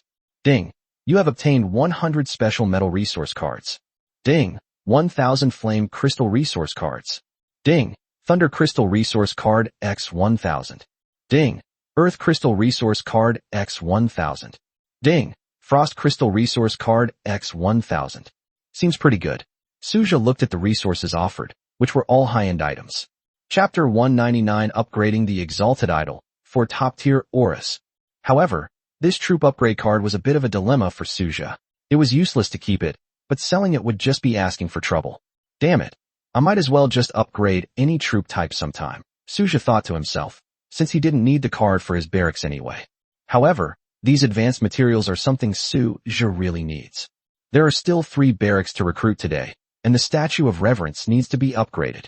I wonder how much reverence power the Statue of Reverence has stored up now. Suja stroked his chin and looked at the Statue of Reverence not far away. In that case, let's upgrade the idol first. Anyway, it's close by here, and we can go to those 3 barracks later, Suja muttered to himself. As he spoke, he walked toward the statue of the deity and then checked its attributes. Power of Reverence, 7.8 million. Oh, you already have 7.8 million reverence points? That's growing really fast. Suja thought to himself. All the troops in his territory had 100% loyalty, so the reverence points were increasing like crazy, as if they were free. Ding! Do you wish to upgrade the Wonder Idol of Reverence by 5 million reverence points? Upgrade. Suja stroked his chin, looking at the revered statue in front of him. A white light shone on the Statue of Reverence, which instantly expanded to a height of 50 meters, standing like an immortal monument in Suja's territory. Brilliant light intertwined across Suja's territory. Reign of Reverence. This is a unique phenomenon that occurs when the idol is upgraded, which nourishes Suja's territory and strengthens the bond between Suja and his territory. It seemed to work well, but in reality, it wasn't very useful for Suja because he didn't need it. Ding! Your Wonder Idol of Reverence has been upgraded. Current level, Intermediate. You can check the specific attributes yourself. Intermediate level. Suja looked at the statue of his revered deity. This is the only wonder that Suja has achieved at the intermediate level so far, and Suja immediately used his omniscient eye to check the attributes. Name, revered deity. Level, intermediate. Functions, blessing, top-tier recovery aura, top-tier attack aura, top-tier defense aura, top-tier speed aura. Respect, 2.8 million. Upgrade, 100 million respect power. Hidden attribute, the path to godhood. Note, this is the foundation upon which you ascend to godhood. Hidden reward, upgrading the idol once within the first month of the new player period will grant you a top-tier aura. Hidden reward for the next stage. Upgrading to advanced level within 1 year will grant a hidden reward. Introduction. This is your path to godhood, and your ladder to the heavens. The next rank requires 100 million points of reverence. Suja took a deep breath and looked at the statue of reverence, but he felt it was worth it. Although this upgrade cost 5 million exalted power, it was definitely worth it. For top-tier halos, halo effects only appear in spectacular events. Moreover, Suja received a hidden reward. Upgrading the statue within a month is no easy feat. First, the power of reverence must be sufficient. Don't be fooled by how easily Suja gains reverence. For other lords, getting 10,000 reverence a month would be quite impressive. After all, the power of reverence is closely related to loyalty. Not all lords have the same 100% loyalty among their troops as Suja. Only loyalty levels above 60 generate the power of reverence, and even then, the amount is pitifully small. 100 million a year? It's not impossible. Suja narrowed his eyes slightly as he pondered. For him, gaining 100 million reverence power a year was really not a difficult task. The more troops you have, the more reverence you will naturally gain. Earning 100 million a year is no problem at all. Suja looked at the aura attribute he had gained from worshipping the statue of the god. Top-tier recovery aura. Within your territory, your troops' spiritual power, mental strength, and injury recovery speed are increased by 100-fold. Top-tier attack aura. Within your territory, your unit's attack power is increased by 100-fold. Top-tier defensive aura. Within your territory, your troops' defense is increased by 100-fold. Top-tier speed aura. Within your territory, your troop's speed is increased by 100-fold. Outrageous, but reasonable. Suja could only sigh as he looked at the 4 top-tier halos, marveling that although the effects were exaggerated, they were still within the realm of reason. It would be virtually impossible for anyone other than Suja to obtain these accolades. First, you need to upgrade the idol of reverence within a month, and that's during the beginner period. Apart from Suja, who is cheating, no one else has a chance to get it. The difficulty in obtaining these halos means that even if their effects are outrageous, they are still quite reasonable. Secondly, these halos also have significant limitations, although they seem very powerful, boosting various attributes by 100-fold. However, the problem is that they are only effective within the territory. Once outside the territory, they have no aura amplification effect. Not bad, my 5 million units of reverence weren't wasted on the upgrade. Suja nodded in satisfaction. In other words, within his territory, Suja's troops can unleash their full combat power with the support of various buffs. Even level 30 hero units with awakened traits can only obediently admit defeat in Suja's territory. Level 40 units might be able to put up a fight, but it is estimated that only level 50 units can slightly suppress Suja's troops. But it's worth noting that Suja's highest troop rank is only 20, which is already quite outrageous. The most terrifying thing is that hero units, after reaching level 30, will awaken their unique characteristics. Even so, Suja's troops still had the upper hand. Now everything is foolproof. Suja took a deep breath. With the amplification of these halos, as long as the difference in rank is not too great, the troops in his territory will be invincible. Suja hummed a little tune and led Zi Li and Ales straight to the future hub. Ding. Do you wish to spend 1 gold coin to perform daily recruitment? Recruitment. Suja looked at the large ball of light in front of him with a smile. The upgrade of the idol's worship today brought Suja many surprises and made him feel particularly happy. A futuristic portal appeared before Suja. A drawing slowly floated out. Just as I thought. These special barracks are easy to recruit hero units at the beginning, but it becomes increasingly difficult to recruit them later. Suja thought to himself as he reached for the blueprints. Suja's pupils shrank instantly after just one glance. Black hole pistol, legendary, requirement, technological mechanical unit. Black hole pistol? Suja looked at the blueprints in his hand and recalled the futuristic vision he had seen before, in which his future daughter was holding a peculiar gun. A single shot can create a black hole. I initially thought I was seeing things, but now it seems to be true. So, at that level, I should have already become a god. That's good news. Suja was secretly pleased, and then put away the blueprints for the black hole pistol. This thing can only be left to gather dust for now. It's simply impossible to manufacture it under the current conditions. Therefore, there's no need to look at any other information about it. It's completely meaningless. Chapter 200 The Azure Sea and the Primitive Sea merged. The black hole pistol? Sounds pretty good. Suja said as he put away the blueprints for the black hole pistol and headed towards the shrine. Zili and Aless followed closely behind Suja as they headed to the shrine. We arrived at the shrine. Yaodaoheim, Tamamonome, Susoriheim, and Amaterasu are all here, but Reikage is nowhere to be seen. It turns out that the Reikage went to the Black Iron World for a rotation to protect Alice, Qin Shiyao, and Ella there. My lord, have you missed me? Tamamonome asked Suju in a sweet voice, her playful words flowing effortlessly from her lips. I miss you, I especially miss your big, cough cough. Suja replied with a smile, deliberately drawing out his words. Ugh, Tamamonome blushed instantly. Although she seemed more lively than other Shikigami heroes, she was essentially no different. It's normal for Tamamonome to blush at Suja's straightforward response. Suja walked into the shrine with a smile. He realized that if he could be more witty, bold, and shy than Tamamonome, he would be the one being teased. Otherwise, he would be the one being teased. Enter the main hall of the shrine. Ding. Do you wish to spend 1 gold coin to perform daily recruitment? Recruitment, Suja said expectantly. A flash of white light appeared, and a long sword appeared in front of Suja. Suja. Without saying a word, Suja immediately checked the attributes of the longsword. Name, Dragon Slayer. Rank, Legendary. Function, Dragon Slaying Power. Special ability, Dragon Slayer. Introduction, a legendary katana that once slew a dragon, possessing a suppressive effect against dragon-type creatures. Note, is it the sword that slays the dragon, or the human who does? That's a question worth pondering. Suja raised an eyebrow, looking at the Dragon Slayer blade in front of him. In a sense, this knife is indeed effective against dragon-type creatures. But it would be naive to think that wielding this sword will easily subdue all dragon-type creatures. The note clearly states whether it was a sword that slew the dragon or a person who slew the dragon. The answer is self-evident. It was only through the crucial role played by humans that the dragon could be slain. No matter how powerful a sword is, it is ultimately an inanimate object. The core of slaying dragons lies in the human wielding the sword, not the sword controlling the human. It's like asking Suja to take this knife and fight any ancient dragon in the territory. The most likely outcome would be that Suja would be lucky if he didn't get badly beaten. It's alright. Suja stroked his chin, examining the Dragon Slayer blade in his hand. This sword feels much heavier and more substantial than a regular katana. However, since it has reached the legendary level, it is enough to be put into his own king's treasury. Added to my collection. At this rate, it won't be long before the king's treasury's special properties are activated. A glint of light flashed in Suja's eyes as he pondered to himself. The king's treasury requires collecting 100 or more diamond-grade treasures to unlock its special feature.